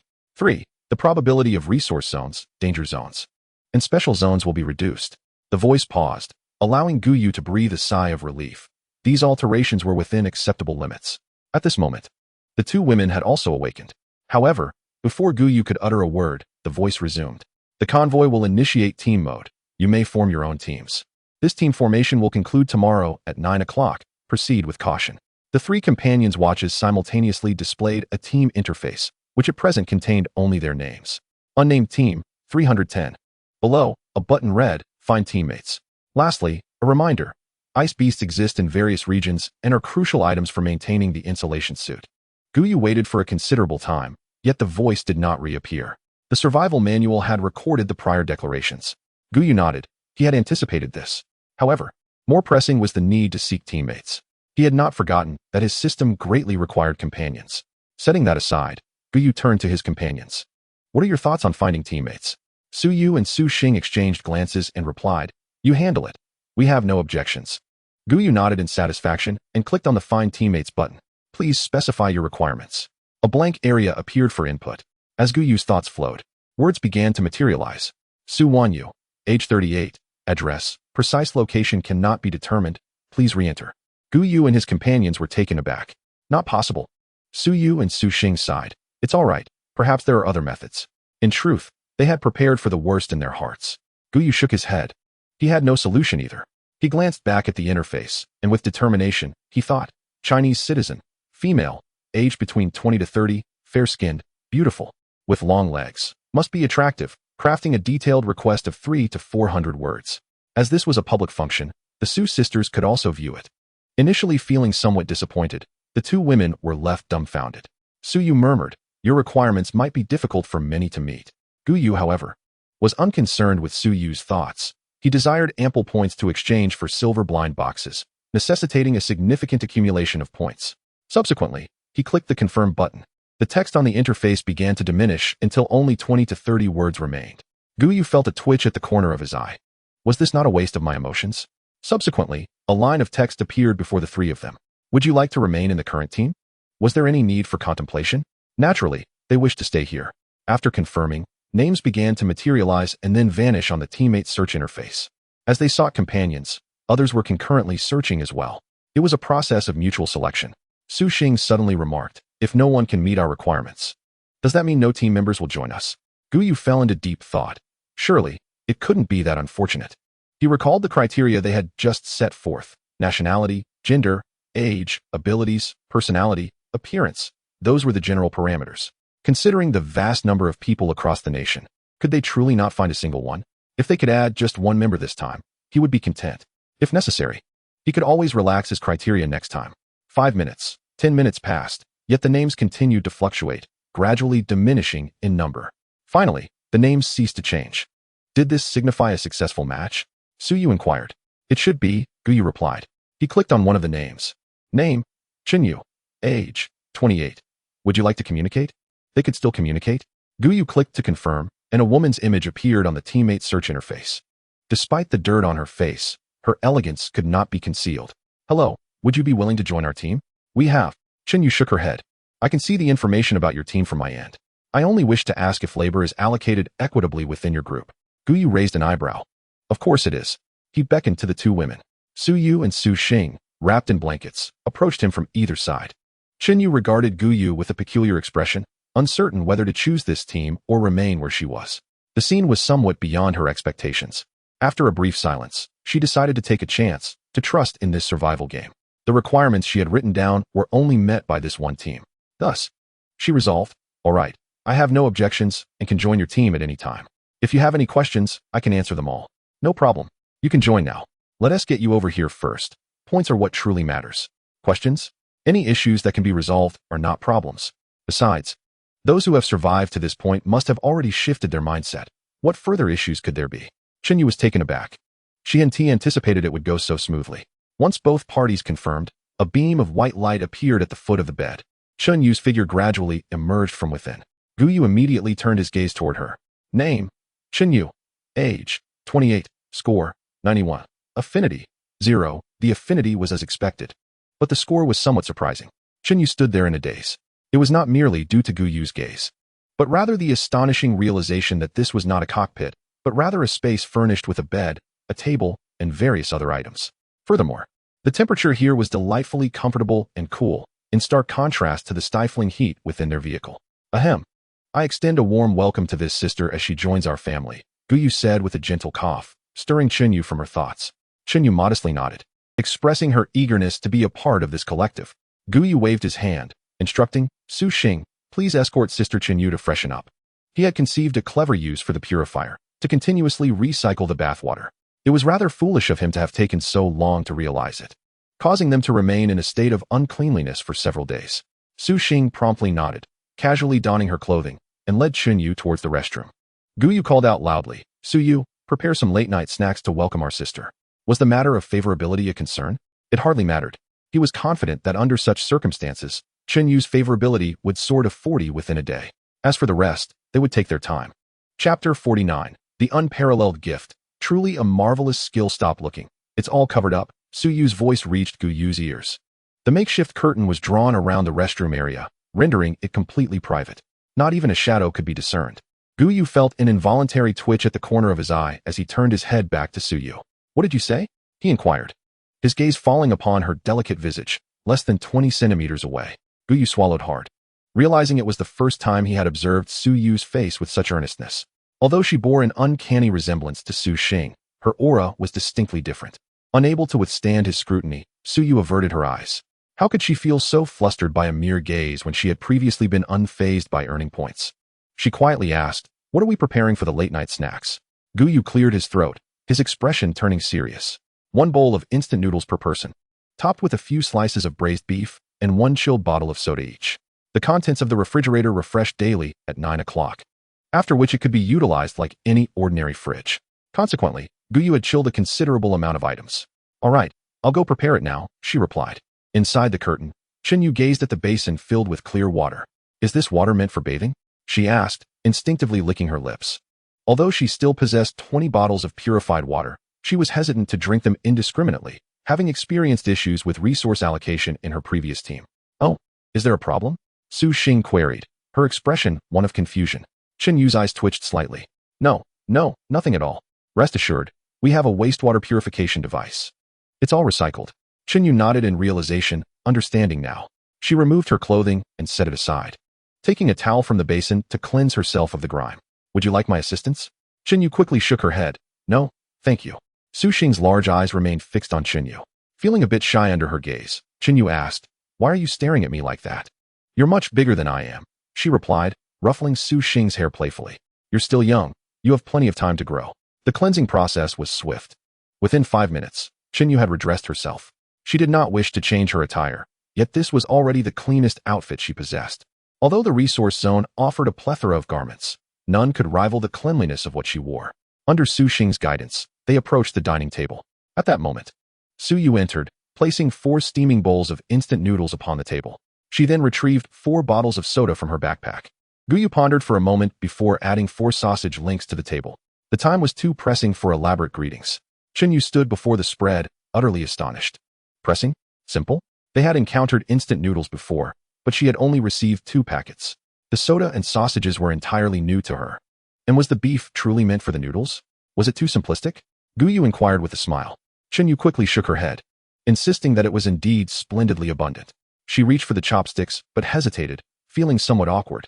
After all, she had just arrived and was still unfamiliar with the customs here. Let them eat first, the rest could be addressed later.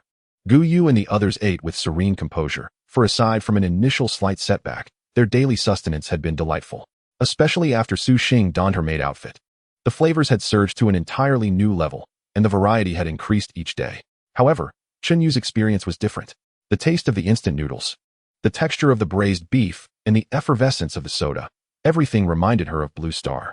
While it did not bring her to tears, it was sufficient to evoke a cascade of memories. 5 minutes later. Name: Chen Yu. Age: 28. Score: 91. Affection level: 25. What had he said? Tomorrow. This score would surely be hers. They had already formed a small team. What was your talent? The significance of talent within a team was self-evident. If Chen Yu possessed a commendable talent, it would significantly bolster the team. If not, she could contribute resources. Regardless, it would be a gain for Gu Yu. Without hesitation, Chen Yu shared her talent. Upon witnessing it, the expressions of the 3 were remarkably synchronized.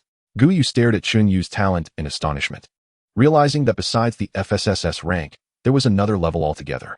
Talent Enhancer, unique. Each time a stage is completed, one may acquire a strengthening crystal. This crystal can only enhance the talents of teammates, elevating their quality. The number of crystals required varies according to the quality of the talent. Note: from today forth, you shall be the queen. After all, upon your demise, your teammates' talents will revert to their original levels. This was a talent of pure dedication, yet it would undoubtedly be cherished by all. Anyone could partake in battle, except for Chen Yu. However, this necessitated that the team possess sufficient resources to sustain such an individual. Clearly, Chen Yu's team was incapable of this. Before Gu Yu could inquire further, Su Xing could not restrain herself from saying, "Sister Chen Yu, with such a powerful talent, how could they allow you to leave?" Gu Yu mused that it was simply a matter of insufficient resources. Chen Yu replied helplessly, "Our team consists of 5 members, a full complement, all of whom are women."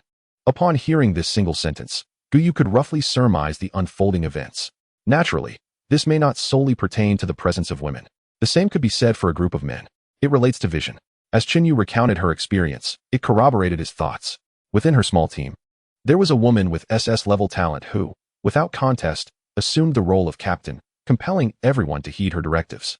Consequently, issues of unequal resource distribution arose, leading Chen Yu to ultimately depart from the team. As for Chen Yu's own talents, they were perceived as a threat by the SS-level individual. After all, if someone were to surpass her, how could she continue in her capacity as captain? Gu Yu suddenly understood why she had inquired whether distribution was based on labor. Observing the three women engaging in conversation, Gu Yu promptly interjected. All right, we have gathered sufficient information, let us rest. Tomorrow marks the first day of the heat wave. By the way, do you currently possess the enhancement crystal? Chen Yu nodded. It just appeared in my backpack at 12 o'clock. Gu Yu acknowledged, realizing that the so-called stage was not as he had envisioned it, merely surviving a catastrophe. This indeed simplified matters considerably. Understood, let us retire for the night. Su Yu pointed at the bed. How shall we sleep? The bed is only 2 meters wide. It's manageable for 3, but 4. No worries. I can sleep in the car, Chen Yu quickly offered. Being a latecomer, it mattered little where she rested. No need, Gu Yu waved his hand, conjuring a sofa that materialized in the open space. You can use this. This sofa had been left in the large area, as the room was too small to accommodate it, but it could serve temporarily. The group returned to their respective positions, and Gu Yu promptly extinguished the room's lights. However, the allure of sleep was swiftly dissipated by an unforeseen sound. It was only after 2 hours that Gu Yu finally drifted into slumber. Chapter 50. The distance to the resource box has diminished, yet the quantity of resources has decreased. At 8 o'clock the following morning, the vehicle traversed the straight road. The sweltering heat distorted the air. Su Xing continued to drive, while Su Yu occupied the passenger seat. Chen Yu gently rubbed her somewhat distended stomach, incredulous at her fullness. She had nearly forgotten the last time she had eaten to such satisfaction. Stealing a glance at Gu Yu, she wondered how this young boy managed to produce so many peculiar items. After a moment's hesitation, she asked, "May I inquire what my role entails?" Gu Yu shifted his gaze from the regional channel to Chen Yu, the brightness somewhat blinding. He cleared his throat, due to the unique nature of the heat wave. You may remain in the vehicle for the time being. Chen Yu was taken aback. Do you not require me to assess the safety of the treasure box? Am I not needed for combat? Gu Yu shook his head. Not for now. He contemplated and decided to share his talent with Chen Yu, while also sharing Su Xing and Su Yu's abilities. You should first attempt to enhance Su Xing's talent, with Chen Yu's involvement. The perceptive range expanded from 300 meters to 400 meters, which was certainly adequate at this stage. As for Su Yu, there was no rush. In fact, Su Xing's abilities were currently of greater utility. Although his system also provided resources, this was ultimately a survival world. A few moments later, Chen Yu shook her head and remarked, the A-level talent enhancement requires 2 enhancement crystals. What about mine? She continued, also 2. Chen Yu replied, having just attempted it herself. Gu Yu stroked his chin, finding this acceptable. Once the heat wave subsided, Su Xing's talent could be enhanced. As for Su Yu, there was no rush. Speaking of the heat wave, they would discuss it after it concluded. Gu Yu quickly glanced at his watch. Time, 8:37. Weather, clear, devouring mist, 41 hours, 32 minutes. And 33 seconds remaining. Planet ID, 97872, Trial Planet. Disaster. Heat wave, 110. 10 days, huh? This duration is quite similar to the protection period. However, he was uncertain about the meaning of uncertain time. Gu Yu regarded the devouring mist with suspicion. The pace of time seemed rather peculiar. This countdown appeared to be racing forward. Could it be that the mist has halted due to the first day of the heat wave? He then redirected his gaze back to the regional channel. Following the emergence of that voice last night, many individuals had awakened quite late. Now, the regional channel had become lively. You won't believe it. I stepped outside for just a minute, and my arm turned red. Image, wait. How can this thing still send images? Image? It can even send videos? Video, dude. Can you handle those 4 women? Enough with the chatter. Who has the heat-resistant suit? Image? Video? New feature? Gu Yu glanced at the bottom of the dialog box, where indeed, a camera icon had appeared. However, that was of little importance. What truly mattered was that person's comment. Stepping outside for a minute resulted in a light red or pink hue on the arm. It was likely that in 5 minutes, it would be completely red. So, this is what they refer to as thermal radiation.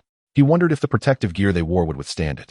After all, they only possessed 1 heat-resistant suit, and it was notably cumbersome. 9 o'clock. Ding. Male teammate points. 50. Rating points. 50. Affinity points. 60. Intimate interaction. 0. X2 ding. Congratulations. Host, on surpassing the novice period. Reward.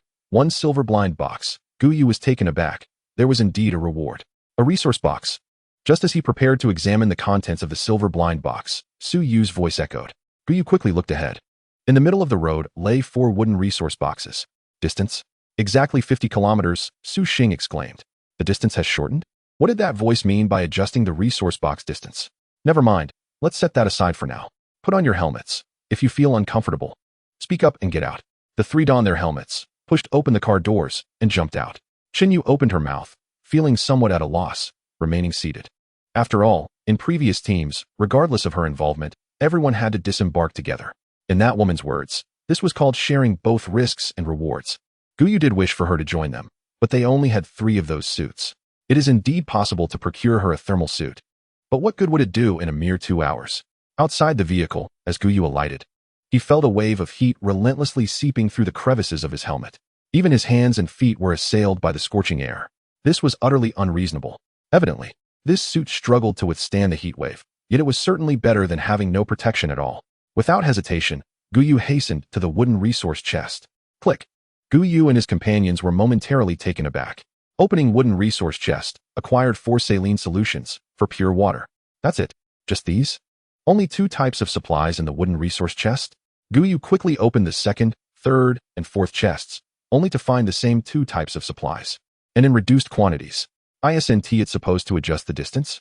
Su Yu couldn't help but remark. Ultimately, the final interpretation rests with the game. Let us board the vehicle. Meanwhile, Chen Yu, who was in the vehicle, was utterly stunned. 4 resource chests opened in less than a minute? Really? Aren't you concerned that some creature might spring forth from within? Oh, right, Gu Yu's talent. Chen Yu suddenly realized that dangers within the chests could indeed be sensed. Does this imply that she is entirely safe within this team? Chen Yu felt a wave of clarity. Fortunately, she had made the decision to join them, or she would have truly missed out. Bang! The 3 boarded the vehicle and promptly removed their helmets. Having spent merely 2 minutes outside, they were already drenched in sweat. Yet it was merely perspiration. Fortunately, they had their protective suits and the constant temperature thermal where they were donning. It seemed there was no escaping this heat radiation. Su Yu exhaled slowly. It's still within tolerable limits, and besides, the 4 wooden chests just provided 2 sets of thermal suits, indicating that opportunities are being afforded. Upon hearing Gu Yu's words, Su Yu couldn't resist a retort. This effectively translates to a reduction in supplies. The 4 chests yielded only 2 survival coins. Gu Yu nodded. Let us proceed and see. Su Xing, take the wheel. He then handed a thermal suit to Chen Yu. If you wish to assist outside, wear this. However, I must emphasize that the resource chests are of little concern. Aiding in the resource area is what truly matters. Chen Yu nodded and accepted the thermal suit. Half an hour later, resource chests reappeared. Distance, still 50 kilometers. Gu Yu stroked his chin.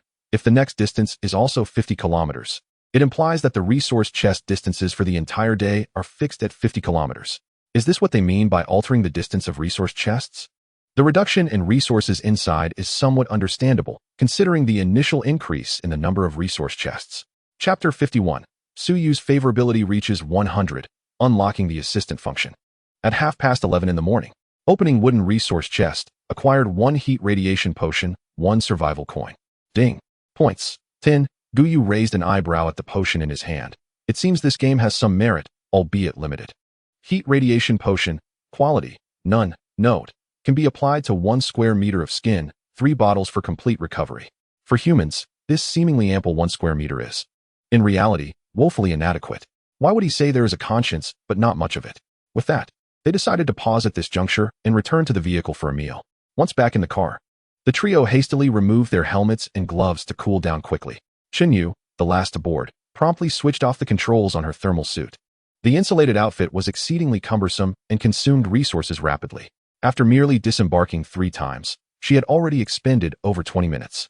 It was worth noting that Gu Yu and his team were operating at maximum efficiency. In other teams, they would likely have depleted their resources after 4 or 5 attempts. Gu Yu opened the door to their living quarters, acknowledging the challenges of the disaster period, which naturally increased the difficulty level. Moreover, they had received new thermal suits and additional medicinal resources in their cargo.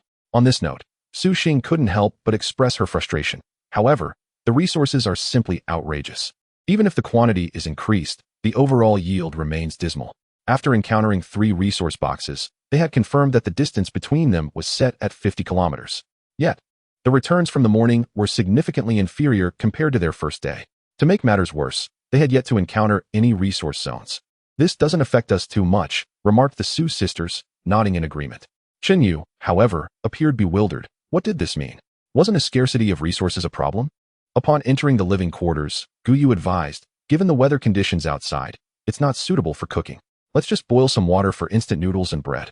10 minutes later, The bread and noodles were served, accompanied by water. Everything seemed perfectly ordinary.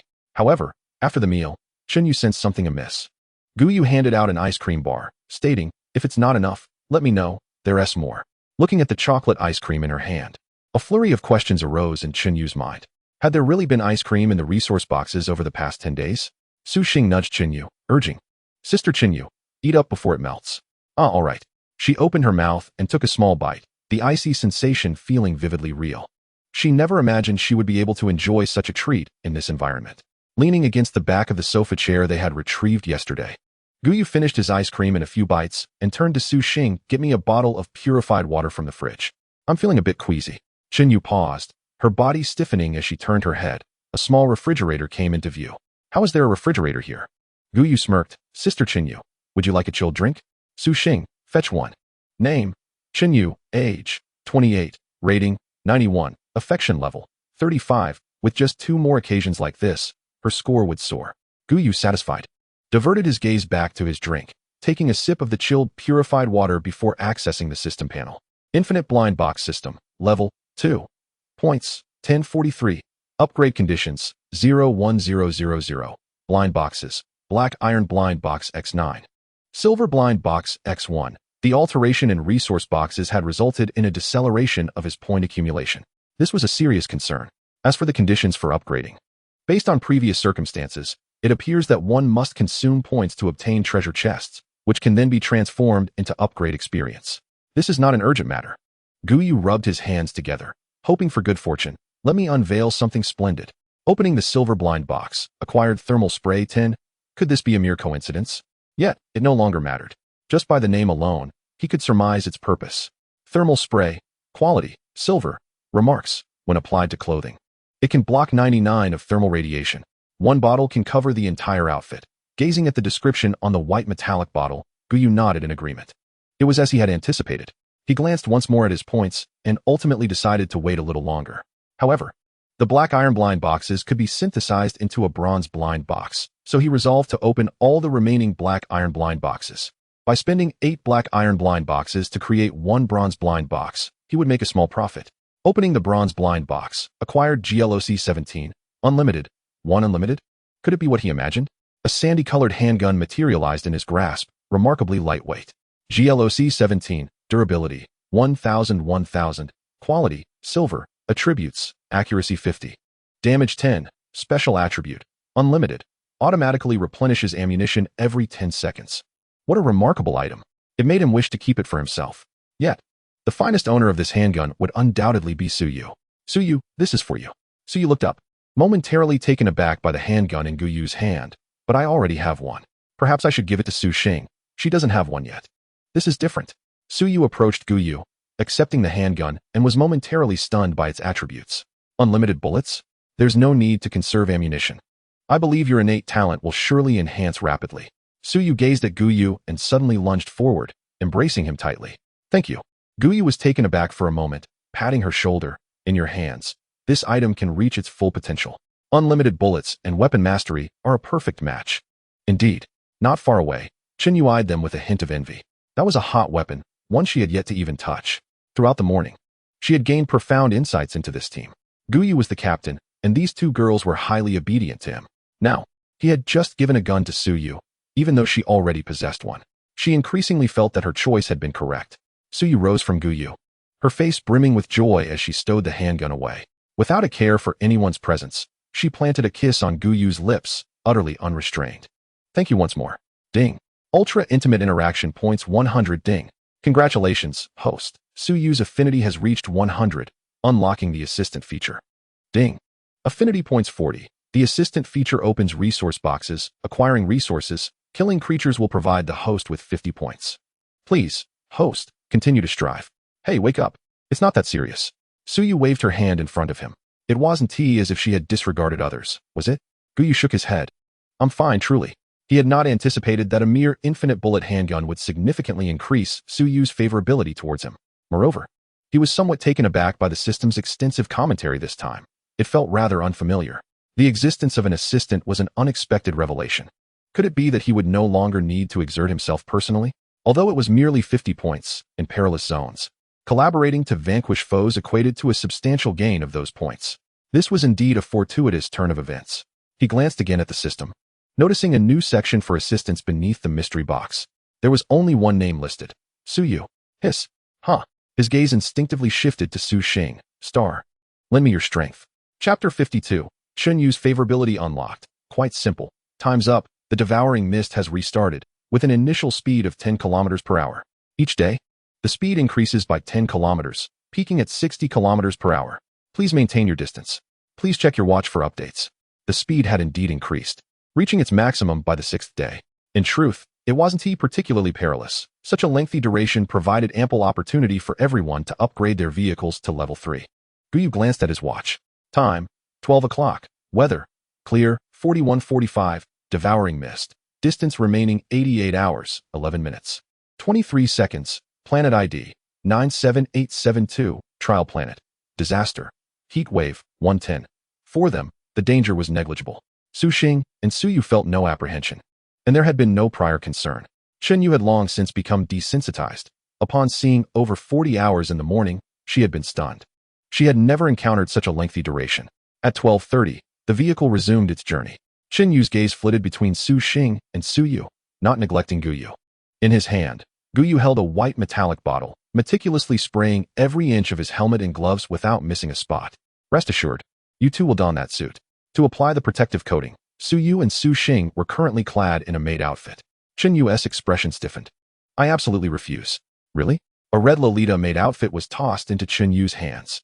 The attribute panel materialized. Upon seeing the attributes, Chun Yu hesitated. To refuse? Or to accept? Half an hour later, the vehicle came to a halt. The trio of Gu Yu donned their attire once more. However, the previously black protective suits had transformed into a glaring white, identical to the heat-insulating gear. Gu Yu looked at the suit's color with exasperation. It was far too conspicuous, especially in the night. It practically made them targets.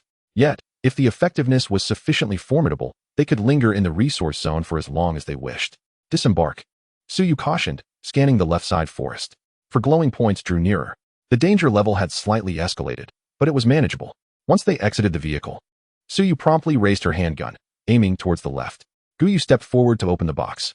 Chun Yu and Su Xing stood together, watching from a distance. Curiously, Chun Yu inquired, why doesn't he allow us to assist? He merely needs to indicate which one can be opened. He need not lift a finger. Su Xing shrugged. I'm not sure. Regardless of what he says, it's best if you follow Chun Yu's lead. Chun Yu nodded, somewhat understanding. Bang, bang. Gunshots echoed as a patterned python was shot dead. The gunfire continued, claiming a total of 4 pythons, which were shot down before they came within 10 meters. Moments later, a click sounded from the handgun as it was reloaded. At this point, Gu Yu had finished opening the box. He stood up, savoring the refreshing sensation that enveloped his body. Though a hint of warmth lingered, it would soon dissipate. Yet, the temperature he perceived was markedly lower than that of the past 10 days. A disaster? Apologies, but that calamity has now concluded. At 4 in the afternoon, the familiar black pole and blue sign reappeared. Resource zone. We have encountered a resource zone. Su Xing promptly reduced the speed of the vehicle. Resource zone 15M. In a moment, Su Xing and Su Yu shall team up, while I partner with Sister Chun Yu. Understood. Ding. Abandoned freight station detected. 50 points awarded Gu Yu. Shall we proceed inside? Yes, let us enter. There is no danger within, although one should be cautious of falling objects. This might pose the greatest threat here. Affirmative. The vehicle maneuvered to the central location, where Su Xing activated his talent. The number of light points was sparse, totaling only 5. Let us go? Indeed. Gu Yu nodded, leading Chun Yu to the left warehouse. How many slots does your backpack have? 30 slots. Rather limited. It seems you haven't encountered a single team. Chun Yu paused momentarily. We did encounter one, but one person perished, and we managed to escape. Gu Yu raised an eyebrow. Isn't your captain in SS rank? Did they not dare to take action? They hesitated, urging us to flee swiftly. Gu Yu shook his head, deeming that SS rank rather wasted. The two quickly searched for supplies. Chun Yu's vision was restricted to 2 circular lenses, offering a limited field of view, necessitating significant movement for her to discern objects clearly. This resulted in her search for resources being slower than Gu Yu's. Gu Yu had no intention of allowing her to search. Instead, he seized this opportunity to elevate her favorability to 40. An hour later, the heavy thermal suit left Chun Yu feeling fatigued. Although it provided insulation, it did not mean it was devoid of heat inside. She now felt flushed, drenched in sweat. and her stamina waning. I can't go on. Chen Yu gasped for breath, leaning on her knees. By this time, they had nearly completed the collection of the left warehouse, with only the last 3 warehouses remaining. Gu Yu turned his head. How much time is left? 5 minutes. That is sufficient. Gu Yu approached Chen Yu, and with a swift motion, he lifted her into a princess carry, cradling her in his arms. At a height of 1.70 meters, Chen Yu felt a sudden jolt as she found herself in the embrace of this smaller man. She couldn't help but feel a moment of daze. So this was what security felt like? As Chen Yu's affinity level activated, her male teammate garnered 50 points. While her score reached 60, with an affinity score of 0 and intimacy interactions at 0. The base score increased by 10 points. Thus, Gu Yu carried Chen Yu back to the vehicle, placing her gently in the rear seat. Do you require assistance in removing this outfit? Gu Yu inquired. Chen Yu bit her lip and nodded. She was far too exhausted to manage the thermal suit on her own. Gu Yu unzipped the suit but paused momentarily. Sweat had caused the fabric to cling to her form, accentuating her exquisite silhouette. Could you help me unfasten the helmet portion? I can manage the rest myself, Chen Yu said, a hint of bashfulness in her voice. Had she possessed the strength to unzip it herself, she would not have needed assistance. Very well. A few minutes later, Chen Yu's breathing gradually steadied, and the perspiration ceased. However, the soreness in her limbs became increasingly unbearable. Gu Yu stroked his chin, contemplating the challenge of prolonged movement while encased in such attire. It appeared that one's strength and physique attributes needed to reach a minimum threshold, ideally at least 10. Unfortunately, individuals in a state of suboptimal health were scarce. The frustration of witnessing resources without the means to acquire them was indeed disheartening. Regrettably, he was not among them. He retrieved a box of purple cloud cigarettes, offering one to Chen Yu. Take a couple of puffs. Gazing at the cigarette, Chen Yu appeared puzzled. I don't smoke. Nor do I need to. It's not about smoking in the traditional sense. It's about achieving the effect. Chen Yu accepted the cigarette, observing its properties reminiscent of the Su sisters. She was taken aback by the potential benefits of the cigarette. Gu Yu lit it for her, advising. Just take 2 puffs for a fifth of the effect. Don't overindulge, as I still need some to sell. This can be exchanged for a survival coin, making it exceptionally worthwhile. And they ought to be grateful to me. Understood. Chapter 53. Exchange points, yet not as anticipated. After merely 2 puffs, Chen Yu felt her stamina completely restored. She was astonished at the potency of the effects. Did the resource box contain more items of this nature? Gu Yu shook his head. You will find out in due time. 10 minutes later, the 2 women returned, laying out all the materials they had managed to gather. Gu Yu began to deposit these items into the drop zone. Metal 899G, glass 332G, miscellaneous 212G ding. Points 144. Alas, the resources from this small area were indeed sparse. After such an extensive effort, they yielded so little. Gu Yu glanced at the sun, which was nearly setting.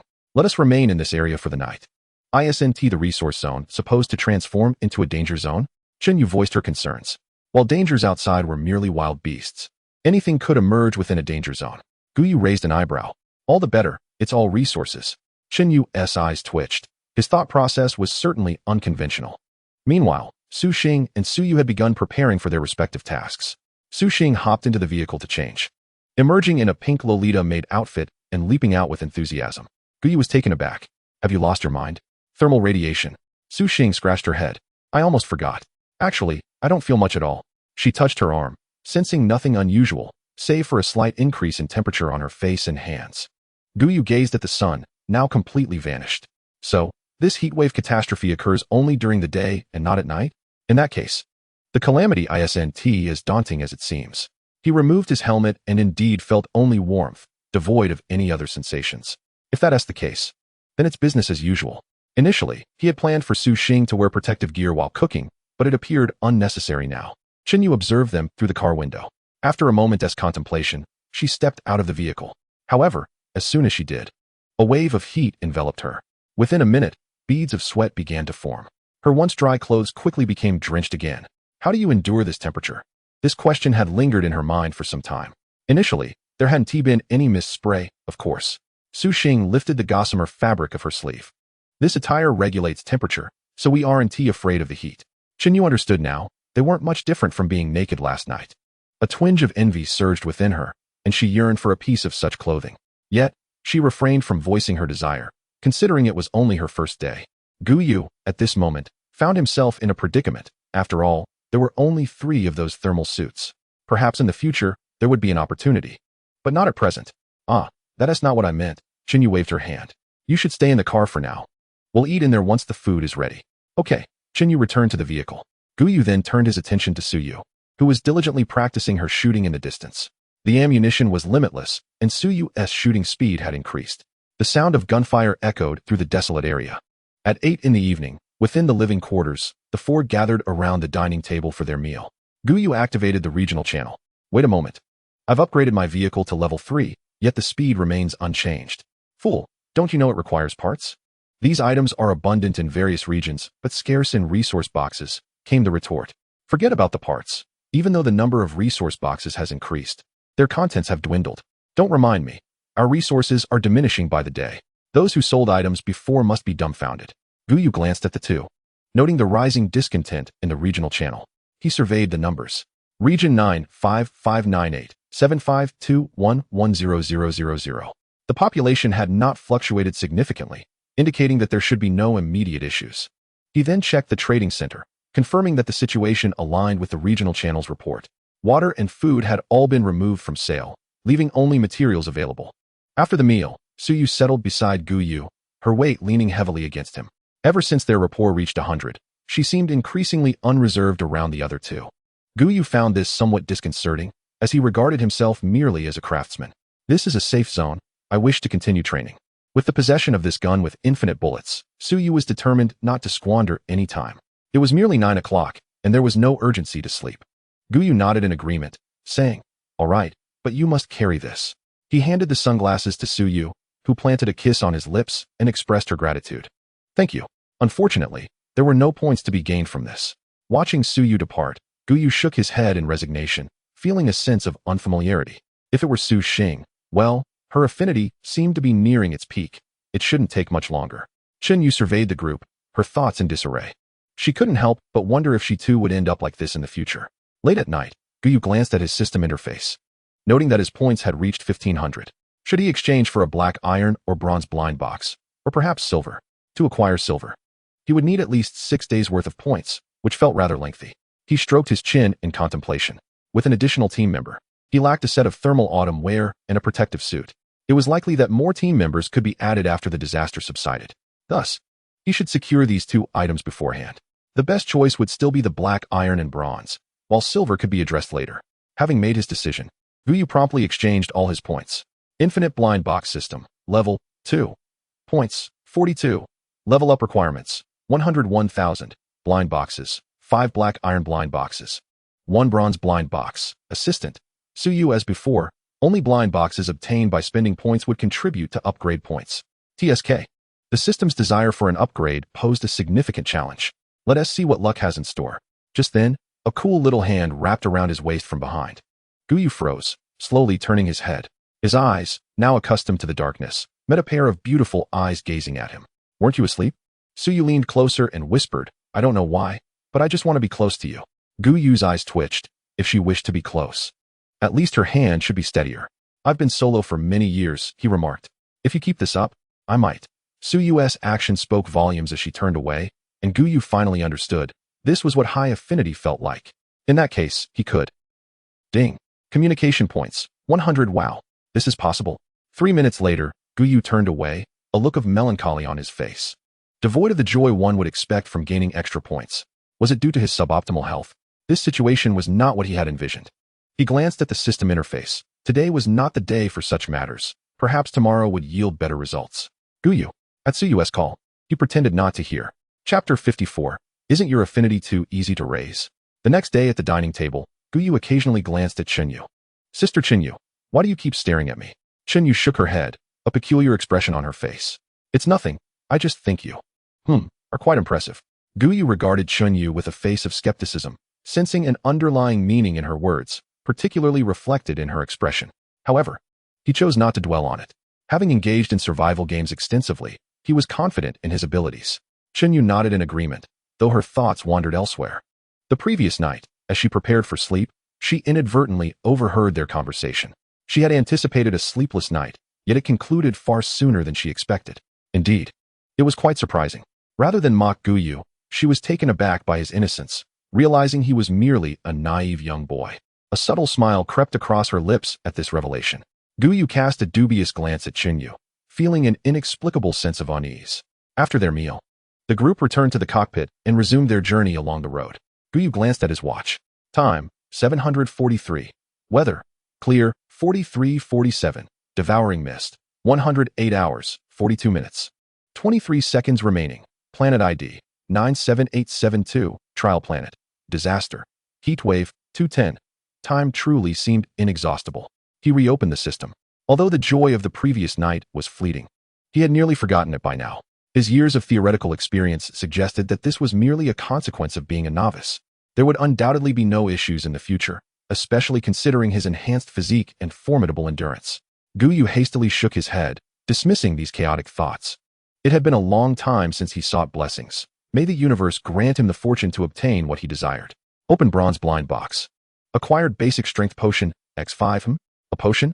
This reminded him of the initial physique potion he had obtained from a silver quality resource box, illustrating the rarity of such potions. It was unexpected to find that this blind box also contained them. Yet, upon reflection, it was a system. What could it possibly lack? He extracted the potion, finding its description nearly identical to that of the previous one. Basic strength potion. Effect, upon consumption, increases strength by 25 points. Note, each individual may consume a maximum of 5. The physique potion was a pale yellow, while the strength potion bore a light red hue. He opened it and took a whiff. It bore no scent. However, once it touched his tongue, a fiery sensation enveloped his mouth. How curious that it differed so from the physique potion. As he swallowed, a surge of heat coursed down to his stomach, followed by a warm wave spreading throughout his body, causing him to sweat profusely. Once this sensation subsided, he accessed his personal information. Name, Gu Yu. Planet, Blue Star. Attributes, Strength, 12, Physique, 11, Agility, 8, Health, 100, 0 indicates death, Talent, Danger Perception, S-Class. Evaluation, you have become a man. In every sense of the word. Gu Yu let out a soft exclamation. His agility had indeed increased by 1 point. Was this a result of the strength boost? He closed the interface, contemplating the remaining 4 potions. Should he consume them all himself, or distribute them among the group? He pondered for a moment, and ultimately resolved to distribute 1 to each person, retaining 1 for himself. After all, once the affinity reached 100, they would become allies. At 8:30, they encountered the first batch of resource boxes. Since their departure, they had traveled over 110 kilometers. Excluding the distance to the resource area, it was precisely 100 kilometers, noted Su Xing while glancing at the odometer. Gu Yu nodded in agreement, stating, this remains consistent with previous observations. The distance increases daily. Su Yu, frowning, remarked, if the distance grows by 50 kilometers each day, by the 10th day, wouldn't the resource boxes be located 500 kilometers away? That seems likely. This is not favorable news for other teams. At that rate, with their team's speed, they might encounter at most 2 waves of resource boxes in a day. If the quality of those boxes remains the same, one can only imagine the implications. Let us gather resources first. I have something good for you soon. After disembarking, Gu Yu glanced at the resource boxes, which were still wooden. He shook his head, dismissing any hopes for valuable items. 5 minutes later, everyone returned to the vehicle. Gu Yu produced a basic strength potion and distributed it among the 3 women. Chen Yu gazed at the potion in her hand, astonished that something so beneficial had come her way. Gu Yu, you all should use this. My talent doesn't require it. Gu Yu interrupted Su Xing, saying, do you not engage in battle? Attributes are undoubtedly significant in combat. Do not worry, there will be plenty of items in the future. The probability of encountering silver quality resource boxes is indeed low, but the blind boxes he truly desires are still attainable. For others, they may be scarce resources. Yet not necessarily so for him. Chen Yu remained silent for a moment before responding, I just joined. Do you intend to leave? Thank you. Ding. Affinity points 30. A smirk played on Gu Yu's lips. He had anticipated this. He turned his attention to Chen Yu. Name, Chen Yu. Age, 28. Rating, 91. Affinity, 76. The surge in affinity was remarkable. This was quite a windfall. He wondered when he might experience another surge of intimate affinity. After a day like this, it was truly delightful. Drink up, he urged, pouring the last potion directly into his mouth. Soon, the vehicle was filled with sounds of gasping. Ah, why is this spicy? Water, water. The 3 women quickly retrieved water and drank eagerly. Gu Yu also reacted swiftly, grabbing a bottle. Yet, he couldn't help but reflect on why he had endured the first potion. 3 minutes later, he glanced at his attributes. His strength had only increased by 3 points. His luck was not particularly favorable. How much has your strength increased? 2 points. 3 points. 5 points. The two sisters from the Su family looked at Chun Yu with envy in their eyes. Sister Chun Yu, your luck is astonishing. You've maxed out. Chun Yu's face flushed slightly. I didn't expect to be so fortunate.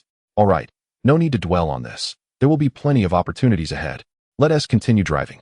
Gu Yu then tossed a set of thermal autumn clothing to Chun Yu, saying, this is for you. Gazing at the panel above, Chun Yu expressed her heartfelt gratitude. Thank you. We are now comrades in the same trench, and the road ahead is long. Gu Yu could not help but cast a sidelong glance. Is it truly the case that your affection points are so easily increased? Has your favor surpassed 86 already? He recalled that the affection levels of Su Xing and Su Yu had grown at a rather sluggish pace. After a moment of contemplation, Gu Yu arrived at an understanding. In this world, individuals are inherently selfish, and very few possess the generosity to share as he does. One might even say none do. Chun Yu's experiences over the past 10 days could only be described as profoundly tragic. Gu Yu tapped his arm thoughtfully. Does this imply that the next batch of teammates could achieve an affection level of 80 in just one day? Since it has exceeded 86, might I? Chapter 55. Resources represent wealth and points at 9 o'clock. Notifications chimed in. Ding. Points from opposite gender teammates. 50. Rating points. 50. Affection points. 60. Intimacy interaction. 0. Ding. Points from opposite gender teammates. 50. Rating points. 50. Affection points. 100. Intimacy interaction. 0. Ding. Points from opposite gender teammates. 50. Rating points. 60. Affection points. 50. Intimacy interaction. 0. The notifications were from Su Xing, Su Yu, and Chun Yu, respectively. Delightful. That totals a remarkable 520 points. This constitutes the basic points accrued daily. If we were to welcome 2 more teammates, achieving 1,000 points in basic score would not be a mere fantasy.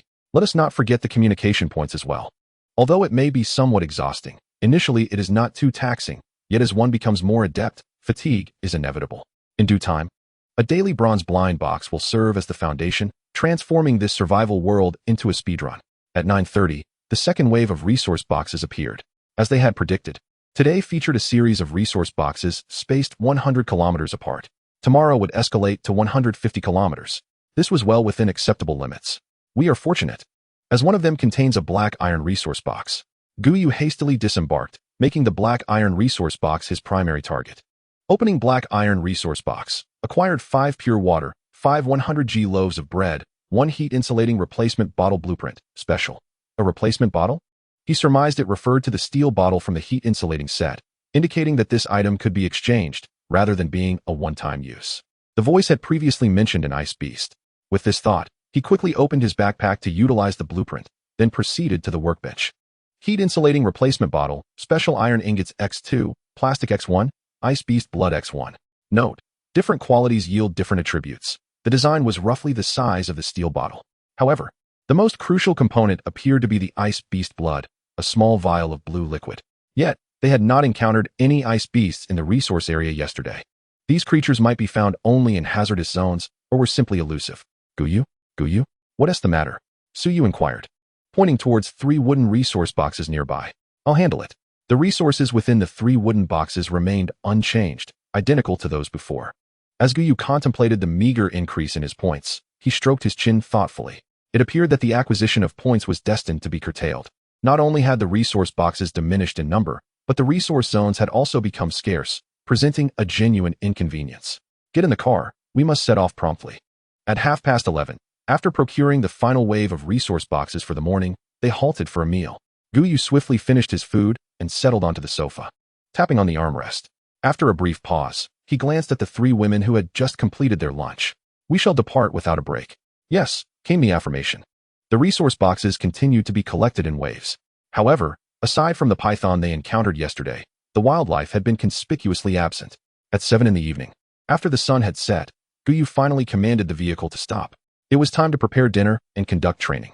At this juncture, Chun Yu grasped Gu Yu's arm. What should I do?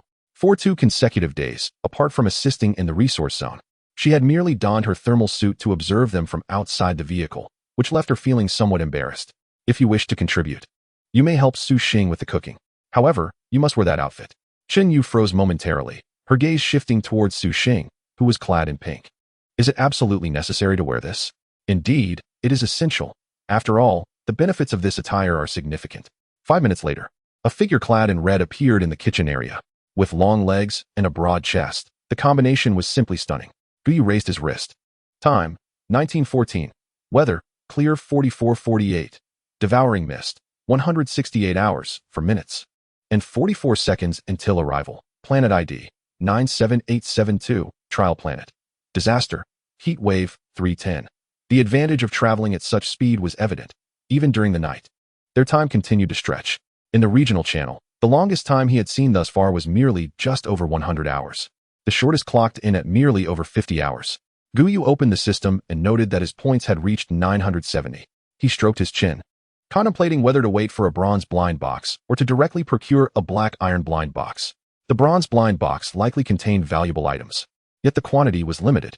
Conversely, while the black iron blind box offered a plethora of items, the probability of acquiring desired goods was somewhat low. It was a conundrum. An hour later, dinner was prepared. The group returned to the vehicle. It's so much more comfortable inside the car. Su Yu reclined in her seat without a care for decorum. It was not that she desired to appear unrefined, but rather that exhaustion had rendered her incapable of maintaining her usual poise. Have you improved your pistol skills? Gu Yu inquired. Su Yu nodded eagerly. Though the description remains unchanged, I can now shoot accurately within 30 meters, and I can hit a target at 40 meters. Keep in mind, I had never even touched a gun before. Gu Yu nodded in acknowledgement.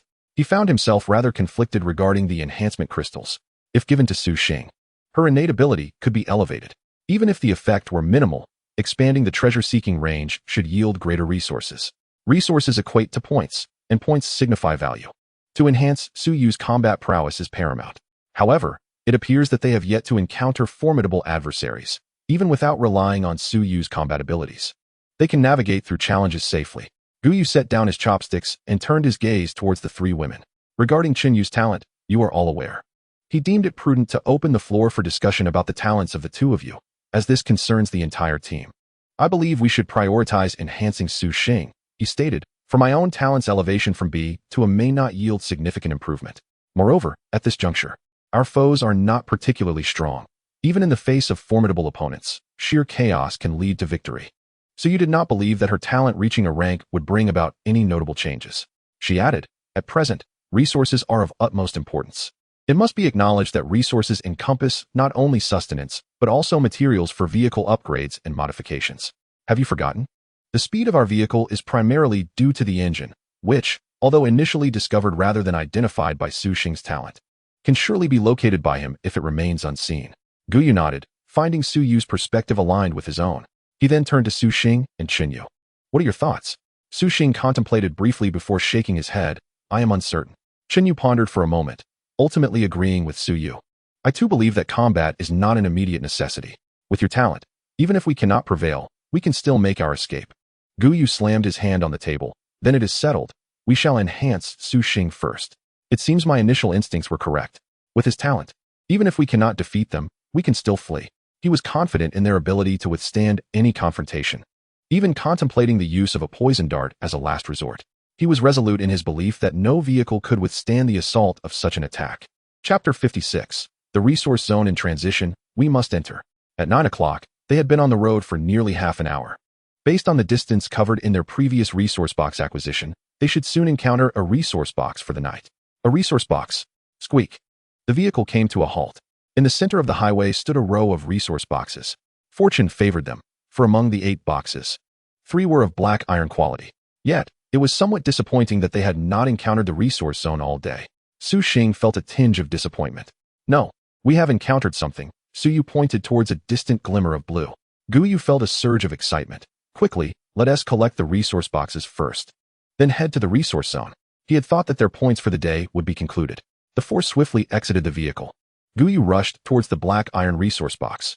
Opening black iron resource box, acquiring 5 saline water, 5 enhancement stones, 5 survival coins. A most auspicious beginning. The subsequent 2 black iron resource boxes yielded rather ordinary results. They had opened 7 out of 8 resource boxes, leaving 1 unopened. Gu Yu drew his long gun.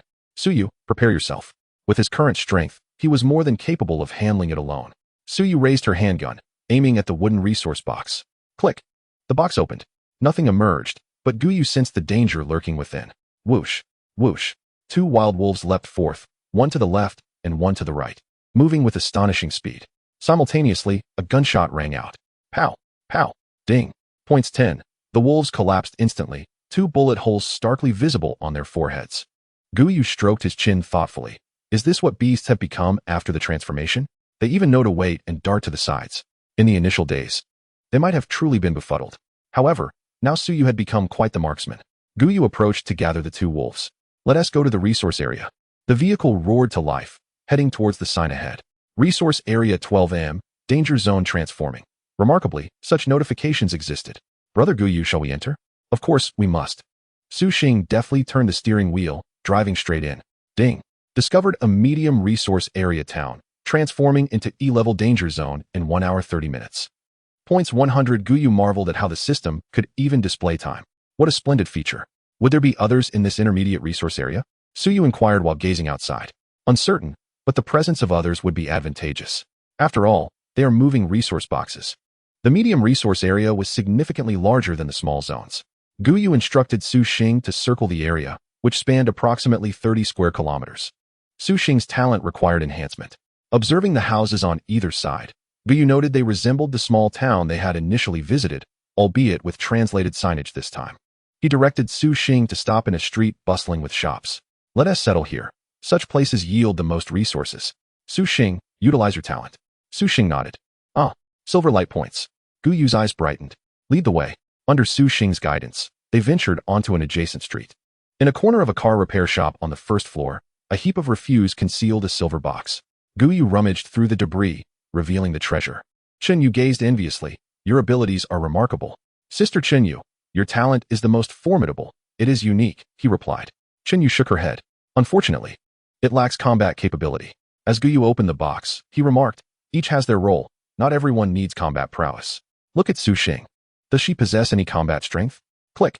Open silver resource box. 500 milliliters pure water X20, enhancement stones X10, braised beef noodles X20, high explosive grenades X10.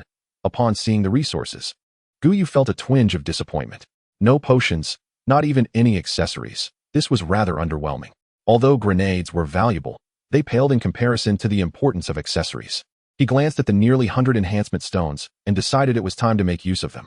Initially, he had no intention of doing so, as the quality of the accessories on the vehicle was subpar. Even if enhanced, the improvement would be minimal. However, accessories required a stroke of luck. Let us proceed. Wait. There's a white light point on the second floor. Let us go check it out. The 4 ascended the staircase to the second floor. On the second floor, there are 2 rooms. One serves as a living space, while the other functions as a storage area. It is within this storage that a white light flickers. Su Xing opens a box to find 5 cameras inside. Vehicle 360-degree panoramic surveillance accessory. Durability, 100,100. Quality, bronze level. Attribute, clarity 50. Note, alert range 100 meters. Indeed.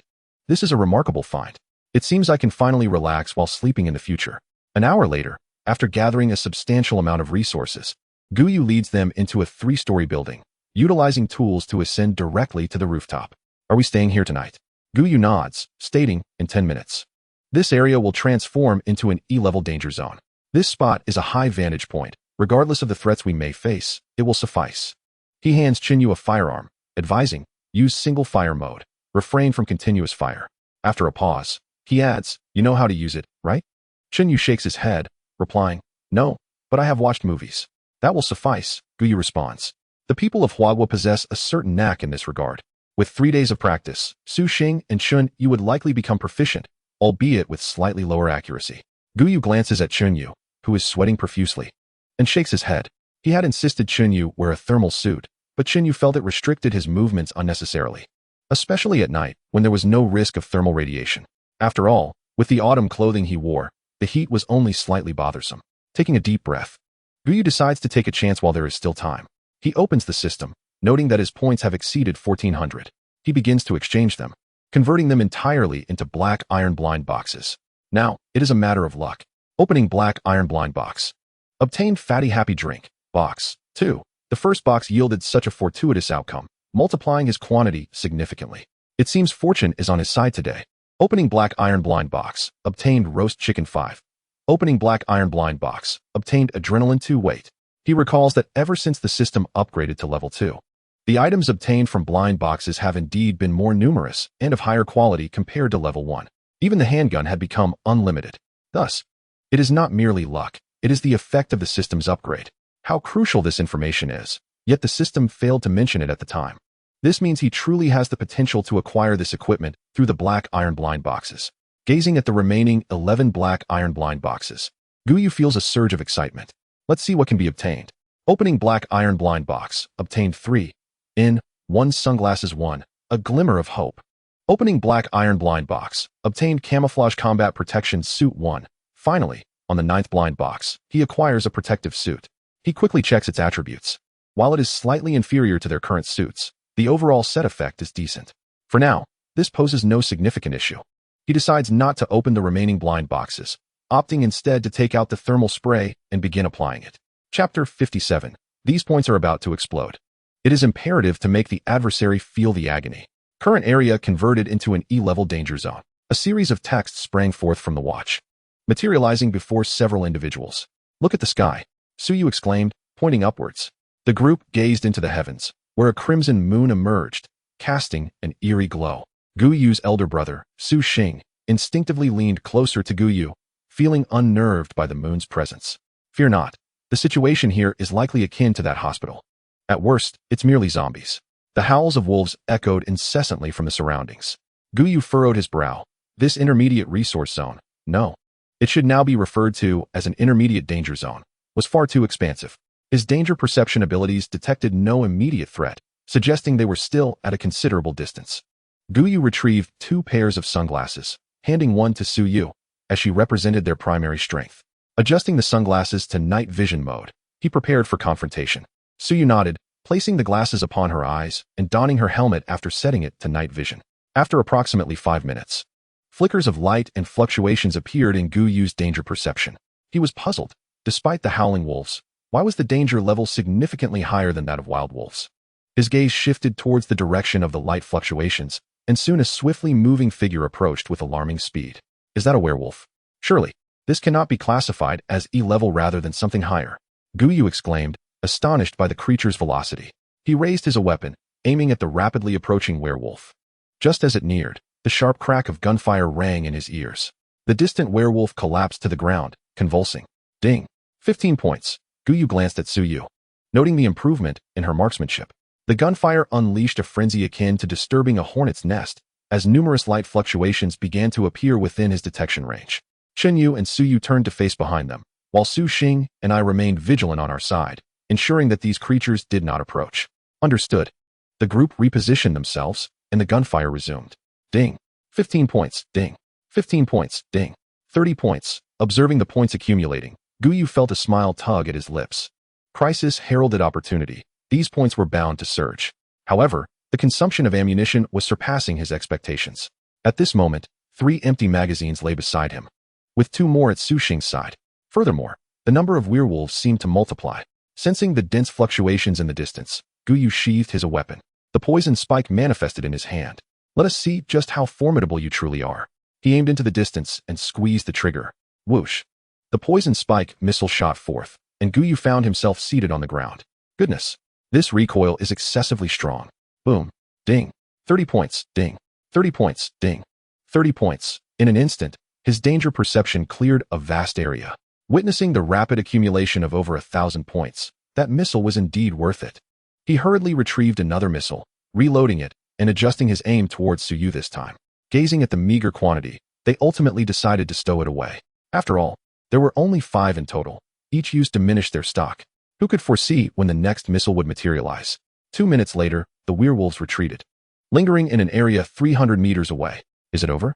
Su Xing inquired, perplexed by the brevity of the encounter. It was not over. They had simply concealed themselves, though their numbers were likely dwindling. At that time, the number of zombies in the hospital was also sparse. The count they had just dispatched should range between 50 and 70. Coupled with the figures he could sense now, the total was estimated to be less than 100. Chen Yu pursed her lips. What shall we do next? Shall we wait them out or engage? With their numbers diminished, they could directly eliminate the threat. The 4 descended the stairs, guided by Gu Yu, moving towards their objective. Shouldn't we check behind us? Chen Yu occasionally glanced back, wary of any following menace. Fear not. I am constantly vigilant, he assured, his innate talent akin to a radar, ensuring that none could evade him. No points would escape. 3 minutes later, Werewolves were positioned behind the houses to the left and right, poised for action. Gu Yu raised his rifle to his shoulder, advancing while angling his body. Su Yu stood back to back with him. As they reached the intersection, gunfire erupted. Gu Yu fired 3 shots, while Su Yu took 1. Ding. Points, 30. Ding. Points, 15. Elimination successful. What followed was a game of hide and seek. Regardless of where the werewolves concealed themselves, they would be found. However, if they took refuge atop a building, Gu Yu had no means to reach them. Yet the werewolves would leap down, and Su Yu would dispatch them before their descent concluded. An hour later, danger zone cleared. Restored to resource zone. It was over. Gu Yu raised his hand to check the time. Su Xing activated his ability. At 3 in the morning, Gu Yu surveyed the vehicle information, nodding in satisfaction. They had thoroughly scoured the resource zone for a full 4 hours. One could say that the most accessible resources had been entirely gathered, and to continue would merely squander time. More accurately, the effort expended would not correlate with the rewards reaped. All right, we can rest now. No need to rise early tomorrow. Su Yu rubbed her stomach. Gu Yu, I'm hungry. Then let us prepare something to eat before we sleep. At 3:30, they finally lay down to rest. Su Yu was on the verge of slumber when she felt a finger prodding her lower back. She turned her head. What is it? Gu Yu paused, nodding. That is acceptable. 5 minutes later, Gu Yu began to question his reality once more. This narrative felt amiss. Yesterday's events were understandable, but today was incongruent. Could it be that he knew? Impossible. He was merely 22. Sleep, sleep. The following day at 10 o'clock, Gu Yu finally arose from his slumber. The 3 women were preparing breakfast. Observing the leisurely Su Yu, he scratched his head, pondering when he could impart a taste of hardship upon her. Humph. Romantic films were indeed deceiving. They were nothing but edited illusions. You're awake. Come eat. Coming. Gu Yu approached the dining table, simultaneously consuming his meal and unzipping his backpack. After confirming the quantity of enhancement stones, he accessed the vehicle information and subsequently opened the 3-dimensional model.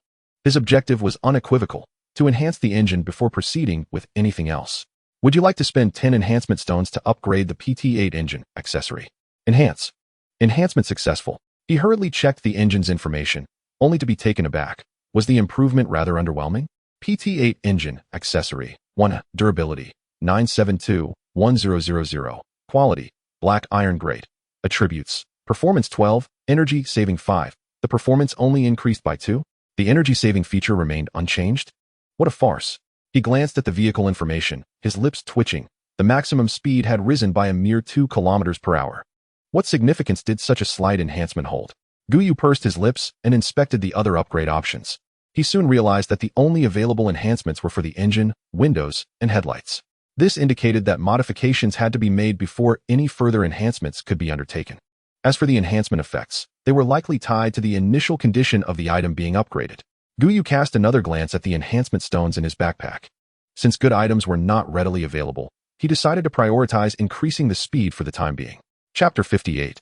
If only I had spoken sooner. Could I have acquired more resources? The engine ultimately reached level 9. PT-8 engine accessory. 9. Durability. 972-1000. Quality. Black iron grade. Attributes. Performance 28. Energy saving 9. This attribute seemed somewhat acceptable.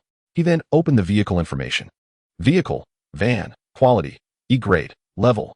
LV4. Fuel tank. 776 L100L. Fuel consumption. 1 L 26 kilometers. Maximum speed. 136 kilometers h. Overall, it was still within the realm of acceptability. Why do I feel like the vehicle is significantly faster? Su Xing queried, her expression one of confusion. She typically drove at a speed of 100 kilometers per hour, rarely exceeding it. After all, at higher speeds, the van tended to sway, and she feared losing control. Well, it's just a minor vehicle enhancement. There's no need for alarm, Gu Yu reassured her, alleviating her concerns as she had initially feared something was amiss with the vehicle. After 150 kilometers, the first batch of resource boxes for the day arrived. Am I seeing things? Is that resource box made of black iron? Su Xing pointed at a resource box by the roadside. Su Yu nodded affirmatively. You're not mistaken. That is indeed a black iron quality resource box. Gu Yu, do you think the quality of resource boxes might gradually improve over time? Perhaps. Otherwise, relying solely on wooden resource boxes would leave everyone in dire straits, Gu Yu remarked. Approaching the box and promptly opening the black iron resource box. He had long since lost hope for wooden treasure chests. What little they contained was hardly worth anything. Upon opening the black iron resource box, I obtained 5 servings of braised beef noodles, 37. 62mm bullets, and a rather intriguing item, a purified water generator. It is noteworthy that it generates, rather than purifies. A sturdy iron cylinder materialized in my hand, its weight substantial.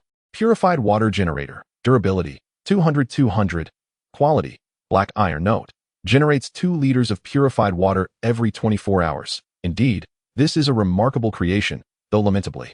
It is a finished product. Had it been a blueprint, that would have been even more splendid. After securing the items from the other 3 wooden resource boxes, Gu Yu and his companions resumed their journey. At 12:30, the vehicle entered a forested area. Following the acquisition of this batch of resource boxes, the group returned to their quarters to prepare lunch. Chun Yu observed Gu Yu, who was lost in thought on the sofa, and approached him. Sensing her presence, Gu Yu switched off the regional communication channel. Sister Chun Yu, what's the matter? He inquired. He felt that something was amiss. Chun Yu had not spoken a word the entire morning. It's nothing. The passage of time is not the issue. After all, you haven't experienced it yet. Chun Yu reassured him, giving his shoulder a gentle pat before heading to assist with the meal preparations. She merely wished to comfort Gu Yu. Understanding that this matter weighed heavily on a young man, she feared that he might bottle up his feelings. As she walked away, Gu Yu took a moment to process her words, his face flushing crimson. No, how could she possibly know? Who has a short duration? He contemplated speaking, yet ultimately remained silent, his gaze drifting back to Su Yu. Rubbing his face, he resolved to regain his dignity that evening. Taking a deep breath, he accessed the system. After a long night and the fixed points accumulated today, his points had swelled to over 3,400. It would be a disservice not to redeem them. 3 bronze blind boxes seemed deserved. As for silver, he decided to defer that for another opportunity. Open bronze blind box. Received 1 kitchen space expansion card. Kitchen expansion card. Quality, bronze. Effect, opens up a kitchen space. This card was evidently not something one would find in a survival world resource box. He chose to use it immediately, and a door appeared at the location of the dining table. Upon activation, a beam of white light emanated from the wall, startling the 3 women preparing lunch, who turned to look at Gu Yu. Opening up a space. No need to be alarmed, he reassured. Su Yu's eyes twitched. Could one not feel apprehensive about such an occurrence? The white light quickly dissipated, revealing a brown wooden door. Su Yu opened the door, her mouth agape. What on earth? The 2 women curiously peered inside, equally astonished. Why is it so spacious? Gu Yu himself was taken aback. He had anticipated that the kitchen expansion card would yield a modest kitchen, perhaps 5 or 6 square meters. But to his surprise, it resembled the size of a bedroom. Gas stove, rice cooker, range hood, dishwasher, every conceivable kitchen appliance was present. Su Yu approached the gas stove and turned the knob. Click, click, puff. A blue flame erupted. The 3 women exchanged glances, astonished by the unexpected utility of this phenomenon. Gu Yu, is this also a gift from your ability? Su Yu inquired. Gu Yu nodded affirmatively. Indeed. Chun Yu, standing nearby, wore a puzzled expression. Wasn't Gu Yu's ability related to danger perception? Observing Chun Yu's bewilderment, Su Yu turned to Gu Yu. You didn't mention this? Not yet, Gu Yu replied, having intended to wait until Chun Yu's favorability reached 90 before revealing it. At that point, he could propose a minor request that would surely be granted. However, given the current favorability level, that was uncertain. Allow me to explain. Gu Yu possesses 2 talents. The second grants us additional items once our favorability reaches a certain threshold. Pausing, Su Yu glanced at Chun Yu's ample bosom. Leaning closer, she whispered into Chun Yu's ear. Chun Yu, startled, connected the dots from the past few days. After a moment of contemplation, she approached Gu Yu and lightly brushed her lips against his. Ding. Super intimate interaction points 100. Gu Yu felt a twitch at the corner of his eye. He couldn't help but feel like a mere point trigger. While he relished the sensation, being a passive recipient was somewhat disconcerting. Is that sufficient? Chun Yu asked uncertainly. Unlike the other 2 women, she harbored fewer reservations. After years of living and working, she had encountered her fair share of experiences. Yes, Gu Yu replied, somewhat helplessly. Had he known, he would have foregone waiting for points. Su Xing, observing from the side, gaped in disbelief. She had not anticipated that Chun Yu would accept so readily. When she had mustered the courage to kiss her sister on the cheek, it had been a mere peck. Unbeknownst to her, if she were aware of her sister's current situation, she would surely be flabbergasted. With a smirk, Chun Yu said, you should have mentioned it earlier. Would that not have allowed us to acquire more resources? Yes, I should have said so sooner. But for now, let's eat quickly and hit the road. Gu Yu said, exuding exasperation. The 3 women reluctantly departed the kitchen, pondering how much more fragrant the meal would be. At the dining table, Gu Yu ate while opening 2 additional bronze blind boxes. Opening bronze blind box, obtained 762 daily drum beats 5. Opening bronze blind box. Obtained. Upon seeing the contents of the final blind box, Gu Yu spat out the water in his mouth. What on earth was this? Who did it look down upon? No. Surely he had misunderstood. It could not possibly serve that purpose. Chapter 59. Personnel search card. Already deceased. Are you alright? Suyu hurriedly patted Gu Yu's back. Gu Yu waved his hand dismissively. I'm fine. Just found something a bit odd. What is it? Seeing the item's name, Gu Yu quickly shook his head. It's really nothing. He took out the daily drum beats and handed it to the three women. Gazing at its attributes, they were taken aback. Did this mean they no longer needed to worry about running low on ammunition? 762 daily drum. Durability. 300,300. Quality. Bronze level. Attributes. Rate of fire 10. Accuracy 20. Note. Automatically refreshes daily at 9 a.m. Bullets cannot be removed. Quantity. 100,100. If it weren't for the second note, this drum would undoubtedly achieve silver level. Gu Yu breathed a sigh of relief, having narrowly escaped. His gaze shifted to another bronze blind box. Open bronze blind box. Acquire health pill X10. Gu Yu felt a pang of annoyance. This seemed almost insulting. Health pill. Quality. Bronze level. Note. Significantly enhances physical attributes. Beneficial for men to strengthen their bodies, and for women to promote beauty. The introduction was straightforward, and Gu Yu pursed his lips while reading it. This description seemed quite serious, perhaps not as he had initially presumed. For some reason, he felt a tinge of disappointment. He quickly shook his head. Strengthening the body and enhancing survival chances was indeed a good thing. Stealthily, he retrieved one and tossed it into his mouth. The pill was small, about the size of a pinky fingernail, and he swallowed it with a few quick motions. A gentle warmth spread throughout his body, reminiscent of consuming a physical enhancement potion. However, the effect was not as profound as he had hoped. Upon the effect's conclusion, he felt no significant change. Gu Yu furrowed his brow. Was it a sham? He opened his personal information, and there was no change in his attributes. That shouldn't be the case. Wasn't this a bronze-level item? Was this all it could do? Strengthening the body, Gu Yu's gaze inadvertently turned to Suyu. Perhaps they should try it tonight? Yes, let's give it a shot. At 1:30, after finishing their meal, the group resumed their journey. Seated in the back, Gu Yu observed his remaining 400 points and ultimately opted to exchange for a black iron blind box. Open black iron blind box. Acquire chips. Box. X5. As expected, the quantity of supplies had indeed increased. Open black iron blind box. Acquire personnel tracking card X1. HM? A tracking card? Personnel tracking card. Quality. Black iron level. Note. Can locate the precise position of the target based on detailed information and establish contact. Uses 33 Suyu. This is for you. Use it to locate Aunt Su. But before that, Su Xing, please pull over. Let Su Xing and Suyu head to the back while Chun Yu and I move to the front. During their last team up, he had attempted to use it but could only make vague selections, unable to pinpoint accurately.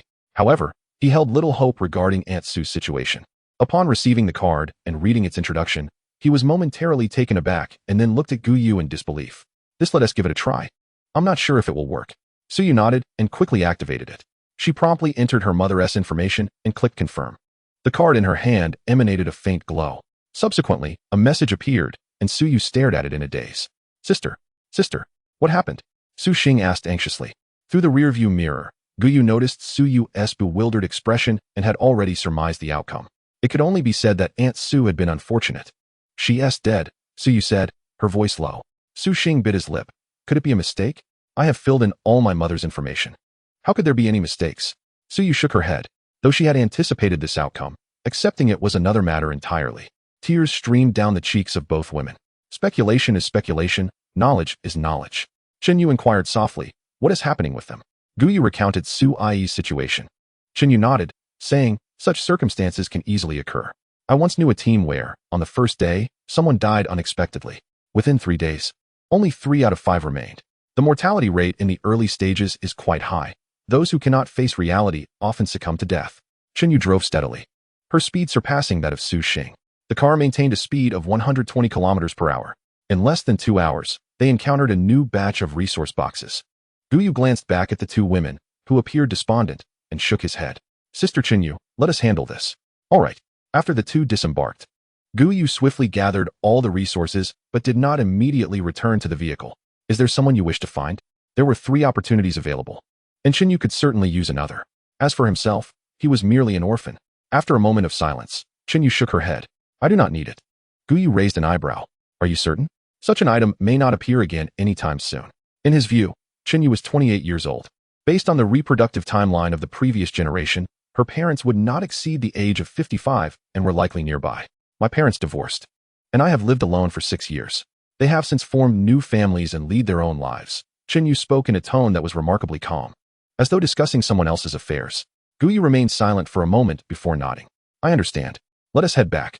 Once back in the vehicle, Yu started the engine and continued onward. Gu Yu then turned to the two women. Perhaps this card has misidentified the person. I used my ID card, he added. What else could he say? There were still 2 opportunities left. Do you have any other family members? You might give it a try. Su Xing hesitated. Would it be inappropriate for us to use them all, Brother Gu Yu? Suddenly recalling Gu Yu's background, she realized he might not need it. Her gaze shifted to Yu. Sister Yu, you don't need it either. Let us use it all. Indeed, I do not require it, Yu replied, keeping her eyes on the road ahead. Su Xing looked at the card in Su Yu's hand. What if we check on our aunt? All right, let us try. Su Yu quickly input their aunt's information. She watched the card nervously, and as the light flashed, a smile spread across her face. Aunt is still alive. Gu Yu raised an eyebrow. Why didn't you mention this last time? Last time, I couldn't search accurately, so my aunt should be the same, Su Yu replied, shaking her head. Oh, right, I almost forgot about that. Please, reach out to her. Soon, Su Yu contacted her aunt via email. Seeing the two women's spirits lift, Gu Yu couldn't help but sigh in relief. That's good. He leaned back in his seat and opened the regional channel. In the vast expanse of Zone 95598, the unsettling question arose. How could so many have perished in such a short span? He swiftly directed his gaze towards the interface below. Ice beasts. Who has encountered an ice beast? I wish to procure ice beast blood. I too share the sentiment. Our supply of insulated suits is dwindling, rendering us hesitant to utilize them. Everyone, exercise caution. The sun can be lethal. Our team has already lost 1 member. Chapter 60. The heatwave catastrophe diminishes by a day. Must upgrade Su Yu's talent. So, were these individuals simply succumbing to the heat? Speaking of ice beasts, it appears they have not crossed paths with any. According to that voice, ice beasts inhabit various regions, yet they have not encountered one. In his estimation, such creatures likely reside in hazardous zones. As for why there were no dangerous zones yesterday, it is plausible that the ice beasts were frightened away. Special Zone. Chen Yu's loud exclamation drew the attention of the 3. Special Zone 20M, entering. Gu Yu's eyes sparkled with hope. If only more teams would join, the points could skyrocket. He glanced at the 2 ladies from the Su family through the rearview mirror. How is your aunt faring? As for integrating them into the team, that matter could be addressed later. She should be fine for now. Gu Yu observed the 2 ladies. We have scarcely been consuming bread and biscuits lately. They are merely occupying space, so I can offer some to your aunt. But remember, just a little at a time, not too much. The same goes for water. We have a machine producing it, and that can be shared as well. Even if he chose not to provide for their aunt, he would likely sell the generated water for survival coins. Besides, he had a fleeting acquaintance with her, and she was undeniably more alluring than the Su sisters, perhaps possessing a touch more femininity. It would be wise to cultivate a rapport in advance, facilitating her integration into the team later on. A smile crept onto his lips. Life was indeed becoming increasingly favorable. A thought crossed his mind, to grant aid to their aunt, ensuring her self-defense capabilities. He did not wish to hear news of her demise in just a few days. Thank you, Gu Yu. Su Xing expressed her gratitude. No need for thanks, it is all in goodwill. Ding. Congratulations, host. Su Xing's favorability has reached 100. Ding. Favorability points, 41 of us. Gu Yu was taken aback, pleasantly surprised by this unexpected outcome. It seemed Su Xing maintained a good rapport with her aunt. Upon reflection, it made sense, as their aunt was not overly aged, perhaps around 29 or 30, and they likely shared common interests. However, the aunt was not his primary concern at the moment. The fact that Su Xing had achieved 100 points was rather exhilarating. Ding. Medium game zone detected. Points, 100. Gu Yu regained his focus, directing his attention forward. Before him stood a grand entrance, illuminated by the flickering lights of an amusement park. Gu Yu, that zombie amusement park was related to the game zone, wasn't it? Su Yu inquired. Indeed, this must be the game zone, Gu Yu affirmed. So what now? He waved his hand dismissively. No need for worry. Should any issues arise, it would merely involve drawing everyone into the game, nothing too grave. Yu, let us proceed inside. He now hopes that this medium-sized gaming zone will attract a few more teams. Otherwise, it would be a disservice to the term medium-sized. As the vehicles crossed the threshold, the rear gate closed abruptly. Welcome to the gaming zone. The watches of the 4 individuals simultaneously displayed a notification. Please complete any game. Victory will yield special rewards, while defeat will incur penalties. Choose wisely. Please note, there is but one rule in this gaming zone: complete a game. Observing the latter two notifications, Gu Yu stroked his chin thoughtfully. The gaming zone was not a hazardous area. Thus, the penalties likely pertain to the aforementioned consequence of dragging everyone into the gaming zone.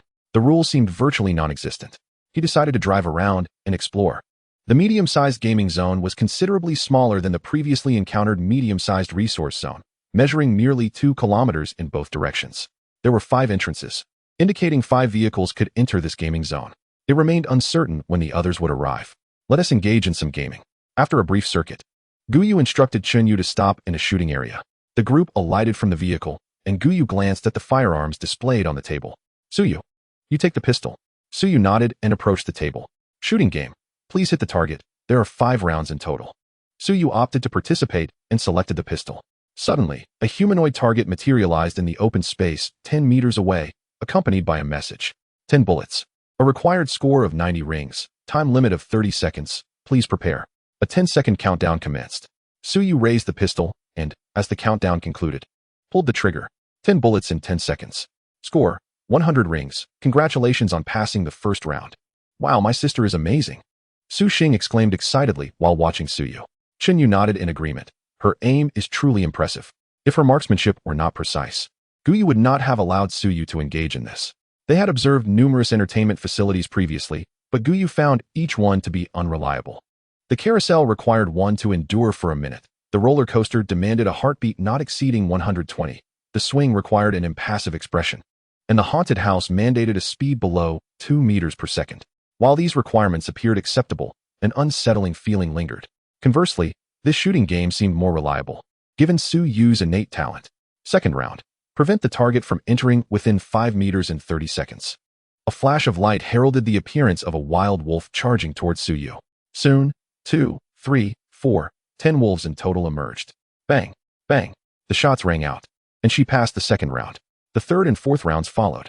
Congratulations on successfully completing 4 rounds. Complete the 5th round to earn a special reward. 100 bullets, a required accuracy of 90, time limit of 30 seconds. Please begin. Whoosh. 4 flying discs shot forth from either side, prompting Suyu to instinctively raise her weapon and fire. Crack, crack, crack. For crisp sounds echoed. However, soon after, discs began to launch every second, with a maximum of 10 appearing at once, and the distance gradually increased from 10 to 30 meters. Gu Yu observed the battlefield where Su Yu was engaged and absent-mindedly stroked his chin. His thoughts began to waver. Perhaps it would be prudent to enhance Su Yu's innate talent first. As for resources, the camaraderie among the trio was already sufficient. Even without the bronze and silver blind boxes, the black iron blind boxes would suffice for their needs. Once Su Yu's abilities were elevated, it would not be too late to enhance Su Xing's as well. Thus, it was settled. Bang, bang, bang. 3 final shots rang out. Concentration rate, 99. Congratulations on passing the 5th round. Perfect clearance achieved, special rewards acquired. Please accept them. Suyu hurriedly approached Gu Yu, presenting the items she had just received. Behold the rewards. Game reward, light sphere. Do you wish to activate it? Activate. Congratulations, disaster duration reduced by 1 day. The 4 of them paused in astonishment. Could it possibly be what they were thinking? Gu Yu and the others simultaneously glanced at their watches. Time, 15:15. Weather, clear, 44:48. Devouring mist, 172 hours, 14 minutes, and 32 seconds remaining until arrival. Current planet ID, 97872. Trial planet. Disaster. Heat wave, 49. Suyu murmured. So that time may not be fixed, implying it can be reduced. But does this reduction pertain to just one team? Indeed, it could even be an increase. Gu, what if we play a few more games? Su Xing inquired, glancing towards the distant facilities. Without a moment's hesitation, Gu Yu firmly declined. No, we cannot be confident in every game. Having reduced a day, I certainly do not wish to add it back. He turned to Chen Yu.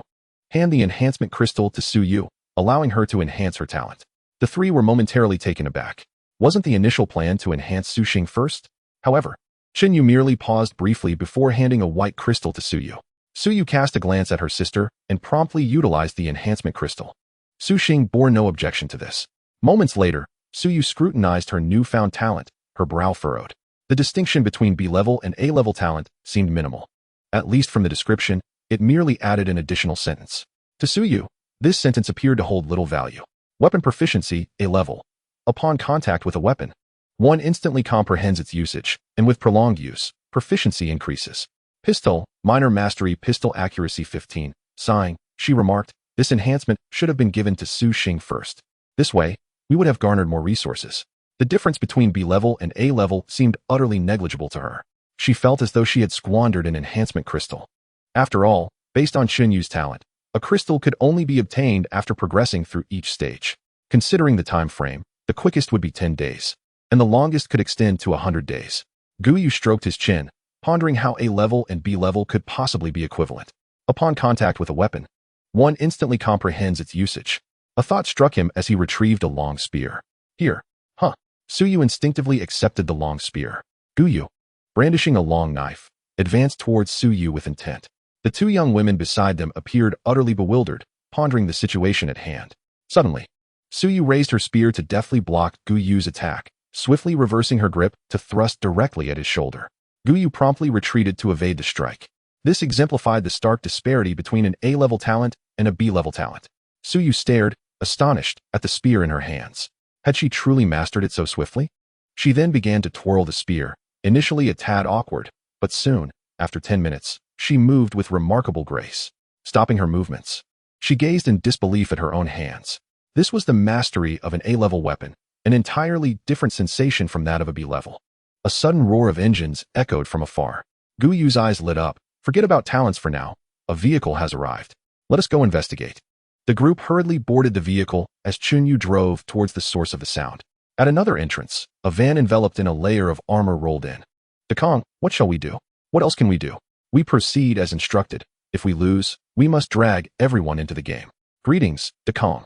Soon, the vehicle halted beside a pirate ship. Two men disembarked. Dekong, this seems straightforward. Let us partake in this game, said a frail young man wearing black-rimmed glasses. Glancing at the balding middle-aged man beside him, Dekong nodded. Yu Er, bring Mei Huizi down. Let her join this game. Yu Er glanced at the scratches on his arm. Dekong, I can't manage her. Incompetent. Even in such a state of hunger, you still cannot handle it. Yu Er quickly lowered his head. I will attend to it right away.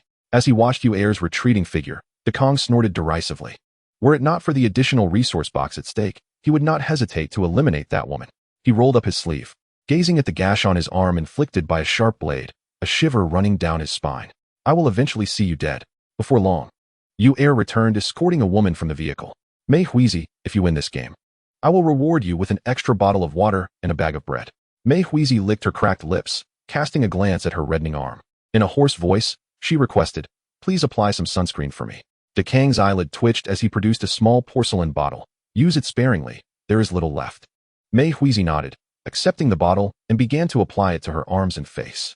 Not far from them, Gu Yu and the others were hiding in a corner. They are Sakura people. Once they commence the game, we shall strike. Sakura people, that poses no concerns for Gu Yu, one remarked. Shall we eliminate them all? Su Yu inquired uncertainly, aware that Gu Yu's talent was linked to his companions. All of them. I believe that woman could be integrated into our team. Chen Yu interjected before Gu Yu could finish. Gu Yu furrowed his brow, but she is a Sakura person.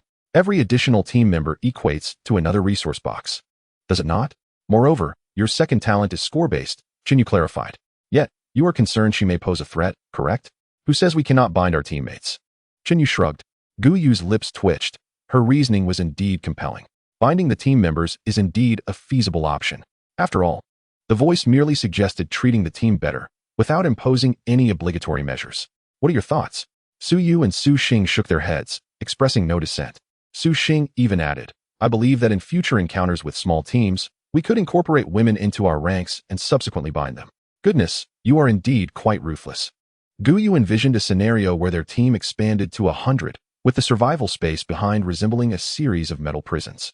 Such a peculiar operation. However, if that were the case, my points may not necessarily increase, as I require a favorable rapport to do so. Chen Yu smirked slightly. In extreme circumstances, if you can keep someone alive, they will be grateful to you. Gu Yu couldn't help but glance at Chen Yu a couple of times. Finally, unable to restrain himself from asking, what do you do for a living? What I do is irrelevant. Read more, and you will understand, Chen Yu replied tersely. While they conversed, Mei Huizi had already boarded the pirate ship. Creak, creak. The pirate ship began to sway back and forth. Su Yu, you may proceed. Su Yu raised her handgun. Bang. Bang! Two gunshots rang out, and Dekong and Yu Air collapsed to the ground, each struck down with a single shot. Meanwhile, Mei Huizi, seated on the pirate ship, remained expressionless, as if the gunfire had not reached her ears. Gu Yu approached the vehicle, eager to stow it away. However, as long as Mei Huizi was alive, he could not place the vehicle into his backpack. He glanced at Mei Huizi, hoping she would cooperate. Otherwise, death would be her fate. He collected the resources from the watches of the two fallen individuals into his backpack and subsequently handed the watches to Chen Yu. Absorbing their watches can increase our capacity. Chen Yu was taken aback, surprised that the watches had such an effect. Once both watches were absorbed, Gu Yu inquired, how much did it increase? The first increased by 30 slots, and the other by 20. Gu Yu silently calculated. They had at least killed 4 people, though he was unsure if they were their own or others. A minute later, the pirate ship slowed down and gradually came to a halt. Mei Huizi exhaled deeply, and upon turning her head, she saw Su Yu aiming her handgun at her. Get down. Glancing at the 2 corpses on the ground, Mei Huizi displayed a look of relief and casually descended from the pirate ship. Now, you have 2 choices.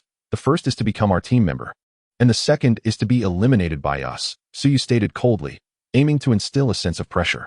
However, Mei Huizi did not respond immediately. Instead, she asked, given your accent, you must be from Huagua, right? Su Yu furrowed her brow. And what of it? Then I agree to become your teammate. Huh. You agree just like that? Su Yu looked at Gu Yu in bewilderment. Did she just accept? Chapter 62. Are you certain that what you have learned is legitimate? Gu Yu frowned. This woman was indeed peculiar. Name, Mieko Naijima. Age, 24. Score, 86. Affection level, 30. The initial affection level inexplicably increased by 30. The reason for this intriguing growth was the sight of the 2 corpses. Quite absurd indeed. Gu Yu stroked his chin and inquired, why did you agree to us so readily? I believe you understand our intentions in wanting you to join our team. Mieko nodded. I am aware. But I am not concerned, for you have asked. The 4 initially failed to comprehend her meaning, but soon recalled the circumstances they had just witnessed, thus grasping her implication. Gu Yu sighed, lamenting this wretched survival world. He accessed the team interface to explore the method of recruiting members. Upon reviewing the information, Gu Yu was left speechless. Aside from the previous function of finding teammates, there was no feature for adding members. The sole means of augmenting the team was to place the target within the vehicle's survival space for 24 hours. Wasn't this tantamount to seizing individuals? As for this vehicle, Su Xing, you will drive this car and follow us closely. It merely requires 24 hours, so just keep it moving. Mieko joined Gu Yu and the others in the vehicle, while Su Xing proceeded to another car. The 2 vehicles departed the gaming zone in tandem. Inside the vehicle, Gu Yu extended his hand. Please present the item you just used. Mieko produced a white porcelain vial and handed it to Gu Yu without a hint of resistance. Sunscreen, quality, bronze level, note, a skincare product crafted from the blood of ice beasts. Applying a certain amount can create a protective layer that shields against 90 of thermal radiation for 24 hours. Gu Yu glanced inside the vial, noting that a third remained. So, you utilize this to block thermal radiation? Indeed, but it can only mitigate a portion. Prolonged exposure to the outside still poses risks. Gu Yu nodded and casually tossed the vial back to Mieko. This item held no value for him. Mieko stared at the porcelain vial in her hand, surprised that he did not want it. At 4 o'clock in the afternoon, they received another batch of resource crates. Unfortunately, Mieko was still not a member of their team, so they encountered 4 crates once more. By 7 in the evening, the vehicles parked roadside, and everyone returned to the rear survival space. Immediately, the 3 women donned maid outfits simultaneously, leaving Mieko in a state of bewilderment. She turned to Gu Yu-kun. Gu Yu waved his hand dismissively. Call me by my name, without the suffix. She looked apologetic. I'm sorry, it's a habit. I wanted to ask if you really enjoy such attire? Gu Yu paused for a moment. The outfit serves its purpose well. Do you not like it? Of course I do, but how could I admit to such a thing? Chen Yu and Su Xing changed and proceeded to the kitchen to prepare dinner, while Su Yu, after changing, donned her protective gear once more. Though somewhat cumbersome, she was training rather than preparing for battle, so it did not hinder her.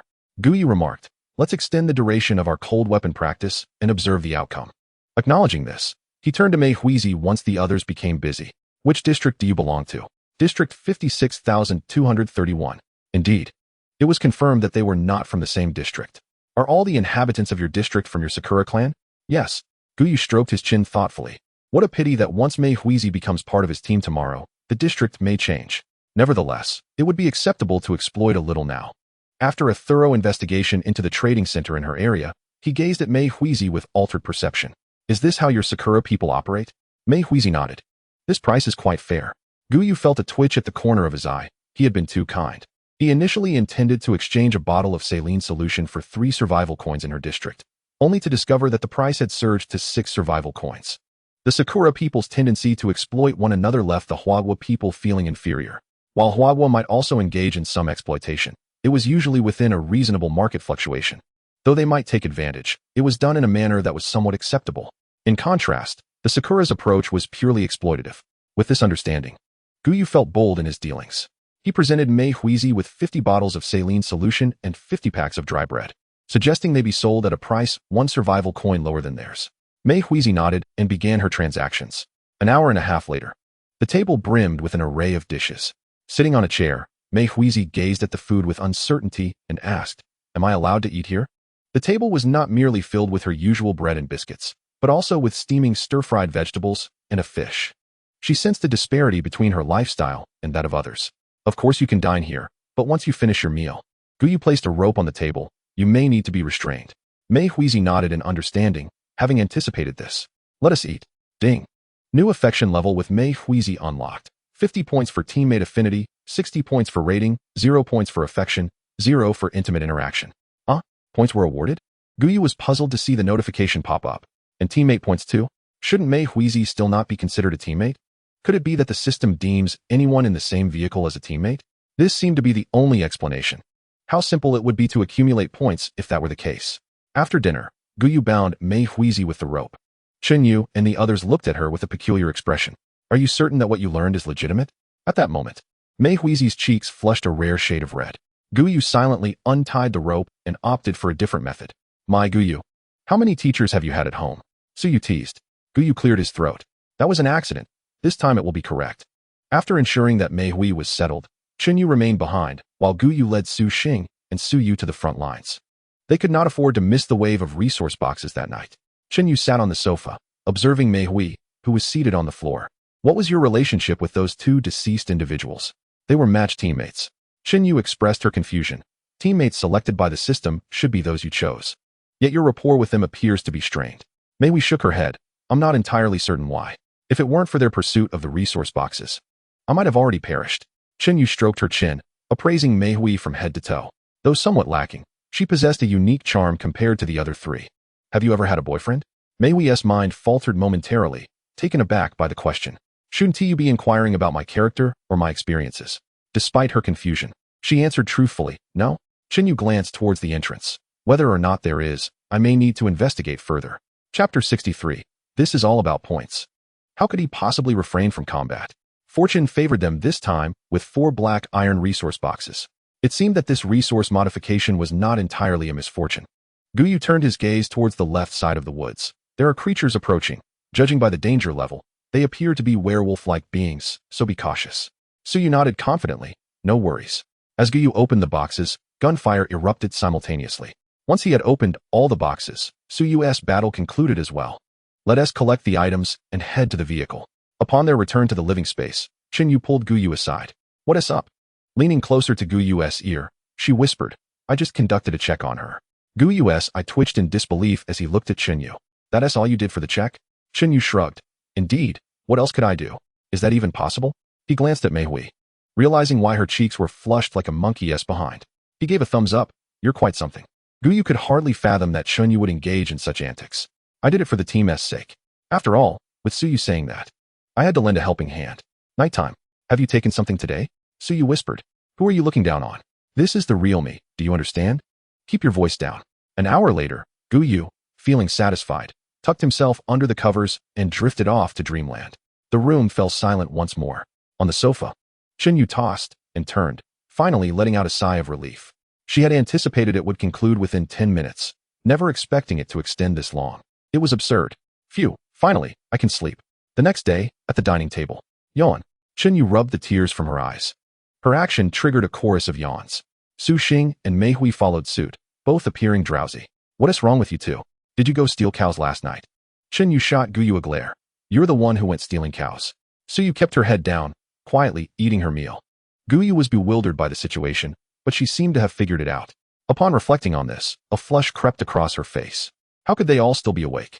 Could this survival space not be a tad larger? At 7:30, the vehicle resumed its journey, with Gu Yu at the helm once more. Today marked the 5th day, and the resource crate had reached a distance of 250 kilometers, allowing for an unrestrained acceleration. Understood, Gu Yu replied.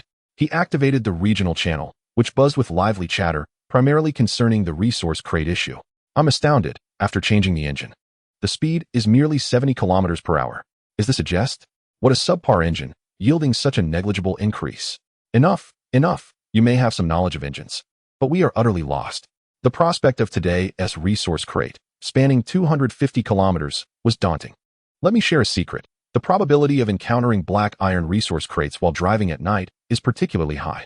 Is anyone selling water? I'm willing to buy. At this juncture, resources had once again become a pressing concern, and it was only the 5th day. By 9 o'clock, for distinct sounds resonated. Gu Yu glanced at his suddenly inflated score of 1,000 points, and, without a moment's hesitation, exchanged it for 10 black iron blind boxes, subsequently commencing synthesis. Fortune favored him today, as he managed to synthesize a bronze resource crate with just 7 attempts. Gu Yu discerned that redeeming black iron was indeed the most advantageous approach. However, he yearned for a silver resource crate, though the points required were exorbitant. He shook his head, deciding to defer that desire for another time. Opening bronze blind box. Acquired self-sufficient shower unit 1. Gu Yu glanced at it, shaking his head. It was merely a shower equipped with washing water. Occupying a bronze blind box for that felt somewhat regrettable. Opening black iron blind box. Acquired rice, 50 pounds, 5. Opening black iron blind box. Acquired painkillers 10. Opening black iron blind box. Acquired. After unveiling all the boxes, Gu Yu shook his head once more. It seemed his luck had run dry. The items were indeed valuable, yet they did little to enhance his strength. At noon, the second wave of resource crates for the morning arrived. There was no danger, so Su Xing and Su Yu were dispatched to handle it. Meanwhile, Gu Yu turned his gaze toward the forest behind them.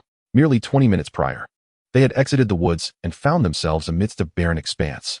It appeared that aside from the forest, they had encountered no beasts. Yet, not all threats were beastly. Gu Yu pointed towards the desert, then retrieved a pair of binoculars and handed them to Gu Yu, saying, "Look over there." Gu Yu, puzzled, raised the binoculars to her eyes, witnessing figures hastening towards them across the desert. What are those? Zombies, it seems, and there are quite a few.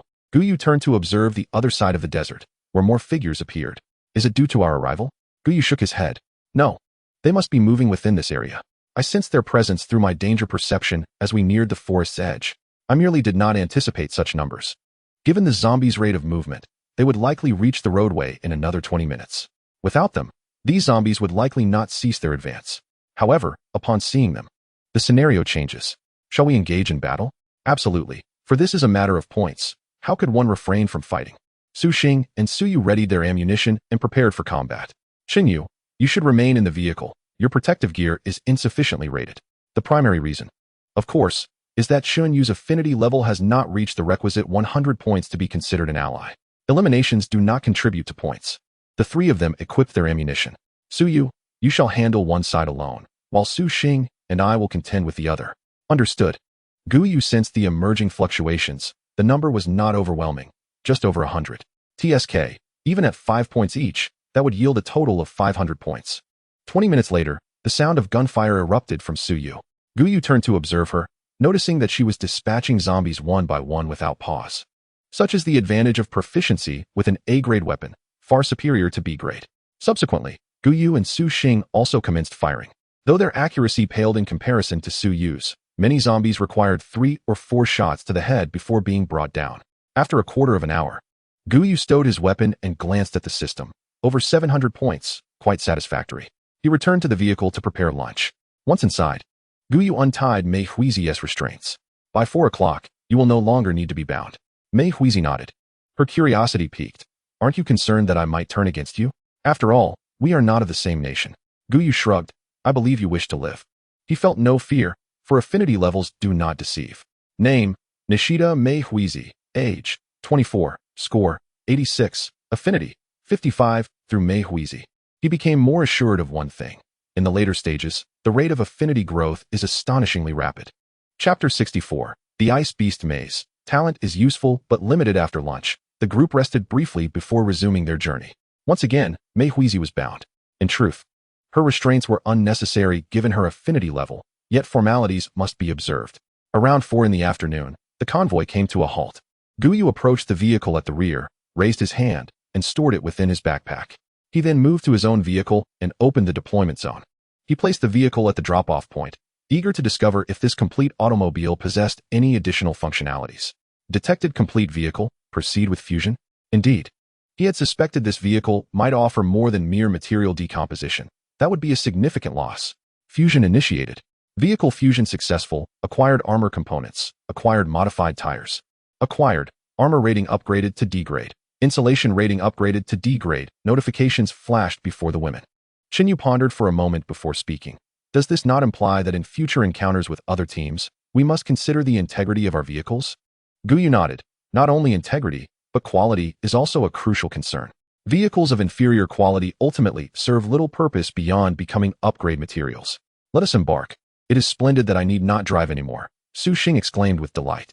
Gu Yu could not refrain from pointing out, what driving have you done? It merely involves steering the wheel. The vehicle moved at a sluggish pace, and aside from Su Xing's initial driving, the two cars were tethered together by a rope, allowing her merely to guide the direction. Well, that still counts as driving, does it not? Steering is quite exhausting, Su Xing retorted, scrunching her nose. Gu Yu shook his head in exasperation. I cannot be bothered to argue with you. Let us depart. We need to gather another batch of resource boxes and begin preparing a meal. Once back in the vehicle, Gu Yu promptly entered the living space to untie the rope binding Mei Hui. From this day forth, she would be considered a member of their small team. With Mei Hui's addition, his innate talent for danger perception expanded by an additional 100 meters. However, before they could encounter the final wave of resource boxes for the day, that familiar voice echoed. Congratulations, lucky one. The Ice Beast maze has been activated. The passage will open in 10 minutes, and this maze will last for 24 hours. Ice Beast maze, abundant with ice beasts and resource boxes. Please gather as many as possible. Gu Yu opened the door. We can stop the vehicle now. With only 10 minutes remaining, exhausting ourselves will yield no further resource boxes. Chen Yu parked the car. Gu Yu, this game seems to be a boon for us. Does it not? Gu Yu nodded in agreement. Indeed, it is a fortunate turn of events. The blood of ice beasts is a crucial material for crafting insulated metal bottles. With this, we can produce a substantial quantity for sale. With his talent, locating those ice beasts should be a straightforward task. Yet this was a maze, and finding the correct path was not guaranteed. Gu Yu's smile faltered, as this appeared to be a legitimate concern. I can only sense danger. And if that danger lies beyond a wall, we are doomed. It seems we may have celebrated prematurely. Su Yu shrugged. Without a clear path, even knowledge is futile. Is this the ice beast maze? Su Xing murmured, gazing at the snowflakes drifting outside. After all, it is the ice beast. Snow is to be expected. Gu Yu remarked as he pressed the button for the flamethrower. With his hands on the control stick, he directed the nozzle towards a large tree laden with snow on the left. He pressed the button, and flames erupted instantly. However, the tree that was meant to ignite remained unscathed. Gu Yu shook his head. Evidently, this strategy was ineffective. The maze had likely anticipated this outcome. Let us proceed and discuss further along the way. Chen Yu started the vehicle, moving slowly. The icy ground compelled Chen Yu to refrain from accelerating too quickly, necessitating a gradual pace. I perceive 4 light points in motion. They must be ice beasts, Gu Yu said, resignedly leaning against the passenger seat. The light points were to the left, where a row of large trees stood, and there was no visible entrance ahead. The sensation of seeing lights that could not be consumed was quite disheartening. As they approached an intersection, the vehicle turned left, revealing a dead end. What do you suppose lies beneath that snow? Su Xing hurriedly pointed to the snow accumulated by the roadside. As the group turned their gaze, they noticed a patch of black emerging from the snow, an iron resource box. They swiftly disembarked, beginning to explore the area. Remarkably, in addition to this iron resource box, they discovered 2 wooden resource boxes. Though they had not encountered any ice beasts, this find was still fortuitous. It seemed prudent to carefully observe the roadside conditions, otherwise, they might miss out on valuable resources. The women nodded in agreement. At that moment, Mei Hui, who had been trailing behind, spoke up. I might be able to locate an entrance. Everyone turned to her in unison, curious about her method. My talent is B-level ultrasonic feedback, but it has a range of only 200 meters. This means I can emit ultrasonic waves to map the surrounding terrain, Mei Hui explained. Gu Yu, puzzled, inquired. Why didn't you mention this earlier? With a look of resignation, Mei Hui replied, because this talent seemed utterly useless. I had never utilized it. Only just now did I realize that it might actually be beneficial. In this survival world, their vehicle had been traversing the highway, and the ultrasonic feedback had proven ineffective. Even when entering resource zones or dangerous areas, it merely provided the layout of buildings, rendering it rather inconsequential for a small team. Now that it was useful, she would take charge of navigation. Returning to the vehicle, Mei moved from the back row to the passenger seat, and they resumed their journey. Ice beasts were present on both sides. It remained to be seen if Mei could find a suitable route. Utilizing her ability, she explored the terrain. There was no immediate path, but the feedback indicated that the road to the right continued straight ahead. Suddenly, Mei announced, "There's an entrance on the left." The left? Gu Yu focused his senses. "There are ice beasts there. We can check it out." Indeed, about 100 meters ahead, there was an opening. As they turned into it, Mei identified several areas with turns. Following her guidance, Gu Yu discovered a spot where they could encounter ice beasts. He stroked his chin, reflecting that while Mei's talent was somewhat useful, it was limited. If only its range were broader, it could have been more advantageous. However, its utility was contingent upon specific circumstances. This led him to think of Chun Yu's talent, lamenting that the effect of the enhancement crystals was exceedingly beneficial, yet far too scarce. Looking at it this way, their team's talents were rather commendable. After several turns, they encountered 2 ice beasts. These creatures, composed entirely of crystalline ice, possessed blood that was a blue liquid interspersed with ice crystals. Prepare for battle. Chapter 65. Nothing to regret. They wish to kill us. Wait. Mei urgently halted Gu Yu. "What is it?" "There are vehicles approaching on the right. They are almost here," Mei quickly stated. Gu Yu hesitated, having sensed no danger. Then it dawned on him that danger perception only reacted to genuine threats. Thus, vehicles devoid of hostility elicited no response from his senses. The crowd's gaze involuntarily shifted to the right, where a vehicle made a turn. "Gu Yu, shall we take action?" Gu Yu waved his hand dismissively. "Let us wait and see." "Gu Yu, the ice beast is charging towards us," Chen Yu exclaimed. "Su Yu and Su Xing, deal with the ice beast. You too. Come with me and get out of the car." Bang! Bang! Gunshots rang out as shards of ice fell from the ice beasts, their defenses proving to be sturdier than anticipated. Yet, they were up against Su Yu. Bullets rained upon the 2 ice beasts, but each bore only 2 bullet holes, a testament to her prowess with the pistol, now honed to achieve pinpoint accuracy within 20 meters. Crash! The 2 ice beasts collapsed just 10 meters away from them. Su Xing gasped in awe. "Sister, you're incredible." At her sister's praise, Su Yu smiled faintly. "Just basic skills." Meanwhile, Gu Yu shouted, "Prepare for battle. Use the vehicles as cover." As the opposing vehicles slowed down, Gu Yu sensed a looming threat. The enemy harbored lethal intent. He quickly grabbed 2 bullet-riddled vehicles and hurled them into the middle of the road, then led the women to take cover behind their own vehicle. He hurried to the driver's seat and activated the vehicle's armor. A layer of metal armor, approximately 1 centimeter thick, began to solidify around the exterior. Crash! A van collided violently with the 2 cars, creating a breach. A man with tousled blonde hair leaned out from the passenger seat. "Don't shoot those women." Bang! A bullet instantly struck him in the forehead, causing his weapon to clatter to the ground as he slumped against the window. "Open fire." Gu Yu raised his rifle and unleashed a barrage at the windshield. Rat-a-tat-tat. The bullets from the magazine were unleashed in a flurry. The opposing windshield shattered instantly, the driver being riddled with bullets. The vehicle careened out of control, becoming lodged in the trees, its engine roaring as the rear wheels spun helplessly. Yet, Gu Yu and the others remained behind their vehicle, not rushing out. Gu Yu sensed a dangerous presence within the vehicle. Someone was still inside, likely waiting for them to approach. Damn, what a waste of a vehicle. Gu Yu tossed a high-explosive grenade to Su Yu.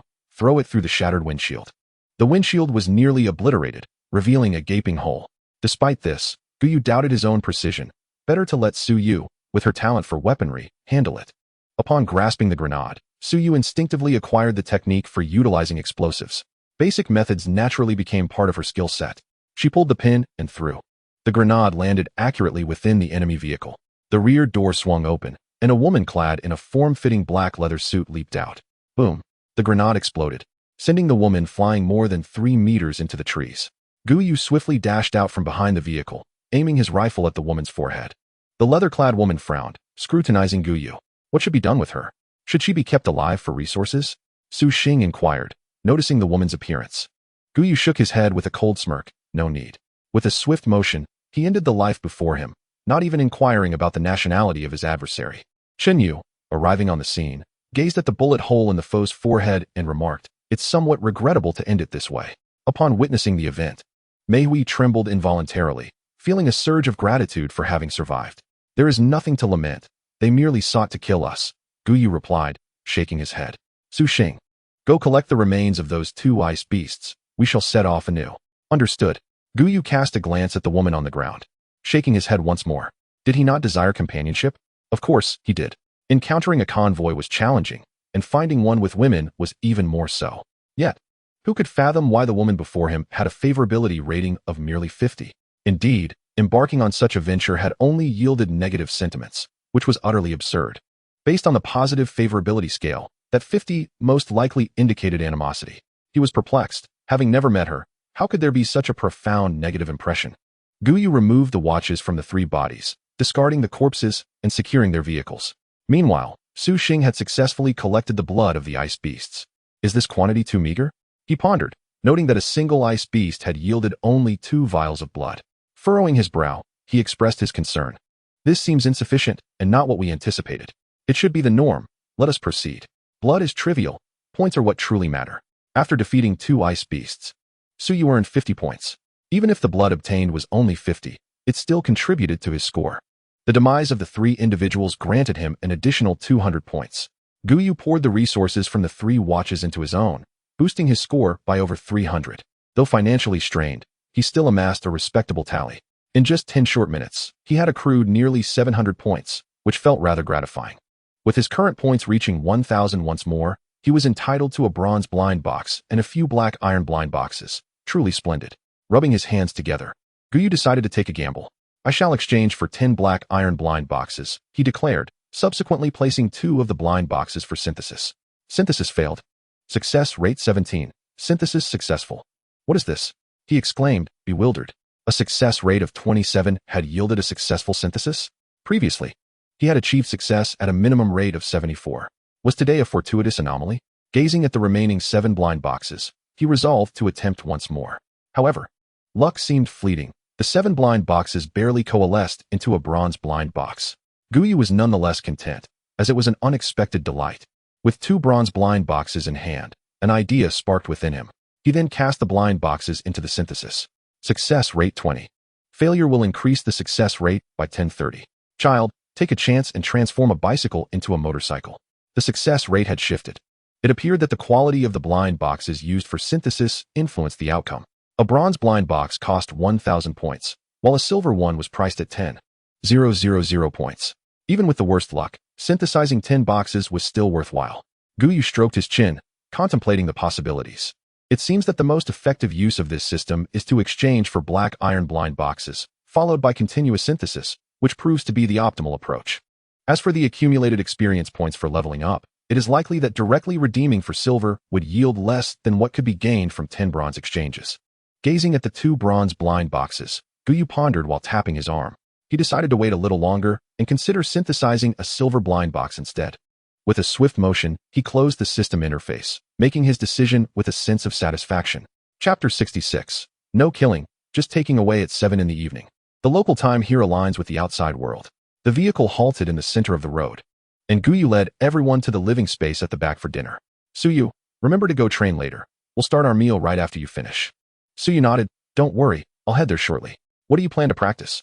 Both the rifle and the pistol, with the daily ammunition available. If I don't elevate my rifle skills to a minor realm, I would be remiss toward this equipment. After changing into her training attire, Su Yu stepped outside to practice. Chen Yu and the others began preparing dinner. Today, they found a small rack of lamb and a block of frozen beef in the refrigerator, just enough for the 5 of them. Gu Yu leaned back on the sofa, opening the regional channel to check on other situations. How on earth do we deal with these star beasts? Their defensive capabilities seem excessive. Not too bad. We figured it out with just a few dozen bullets. By the way, has anyone come across a resource box? I haven't encountered a single one. Just treat your bad luck. There are plenty along the roadside. Wow, this is amazing. Our squad found 2 golden resource boxes. I'm invincible now, you know. While some faced dire misfortunes, others were equally fortunate. Almost everyone encountered black iron resource boxes, and there were quite a few silver ones as well. However, what surprised Gu Yu the most was the presence of golden resource boxes here, which stirred a touch of envy within him. Since arriving in this survival world, he had yet to see a golden resource box. I have a system. I should be the protagonist. Shouldn't I have encountered the golden resource box first? Gu Yu murmured, finding this scenario contrary to his expectations. He was quite curious about what treasures the golden box might contain, but unfortunately, the squad that obtained it remained tight-lipped, igniting curiosity among many and drawing skepticism as well. Beep, beep, beep. A rapid sound echoed in the room, startling Gu Yu, who quickly dashed toward the driver's cabin. On the multimedia screen, the image of a vehicle appeared, approaching from behind them, captured by the 360-degree camera. Creak. A vehicle is coming from behind, Suyu quickly noted. I see it. Did they spot you? Suyu shook her head. They probably didn't see us. But they likely heard the gunfire. What is happening? The three women emerged from the kitchen upon hearing the door. A vehicle is approaching. We need to get out now and prepare. The group hurriedly exited the vehicle, spotting the headlights in the distance. Fortunately, the oncoming vehicle's lights had not been modified and did not illuminate far. Gu Yu, invigorated and ready for action, donned his sunglasses and activated night vision mode. Although the lighting posed some interference, he could still discern the features of those inside. Westerners would provoke immediate confrontation. However, if they were compatriots from Huagua, he would have to consider the bonds of kinship. But with foreigners, such considerations were irrelevant. Cough. How much water do we have left? Not much. Only over 40 bottles. Damn, that is hardly enough for 4 of us, the bald man in the passenger seat exclaimed, slapping his thigh. Since the onset of this heat wave, their resources had dwindled rapidly. Mocker, cast aside those unproductive thoughts. We are a team. Mocker, with a menacing expression, retorted, what use is Jessica's ability? What good does enhancing that attribute do? I say we should just eliminate them. After all, there are no repercussions. Just then, Cough tapped Mocker on the shoulder. Isn't that a vehicle? Indeed it was. Let us go seize it. Gu Yu felt a surge of danger perception coursing through his mind. A smile curling at the corners of his lips. Points would soon be his. Prepare yourselves. The opposing vehicle has significantly slowed. Once they exit, we fire immediately. And let's try not to damage the vehicle. An intact car holds far more value than a wreck. The women nodded in agreement. Chenyu, Su Xing, and Mei Huizi moved back, ensuring they did not crowd the front. With only 2 dangerous figures inside, he and Suyu were more than capable of handling the situation. 1 minute passed, then 5. Finally, the occupants exited the vehicle, proceeding with caution. Be careful, the headlights are off, so it's likely a level 3 vehicle, which should provide some survival space. Yes, I understand, stop being so verbose. Their dialogue, translated through the rules, became comprehensible to Gu Yu and his companions. He signaled to Suyu, who promptly dropped to the ground and aimed for the opponent's ankles through the gap beneath the vehicle. Bang! Bang! Ah! 2 screams echoed in succession. Gu Yu dashed out, a shotgun now in his hands. At this distance, the shotgun was the most effective weapon. Precision was unnecessary. A rough aim would suffice to bring down the adversaries. Bang! Bang! 2 shots sent the foes to their demise. Ding! Points. 200 what? Is that it? Su Xing poked her head out, astonished. Previously, they would have engaged in a struggle, but this time there was no contest at all. It was a sneak attack. Gu Yu reflected on the vehicle, recalling the men's earlier conversation. Clearly, the opposing vehicle was also level 3, with potential occupants inside, uncertain of their presence. He approached the car, placing his hand on it. The vehicle did not register in his backpack. Gu Yu understood. There were indeed people inside. There are others? Chenyu discerned his actions and surmised the situation. Yes, Suyu, join me inside the vehicle.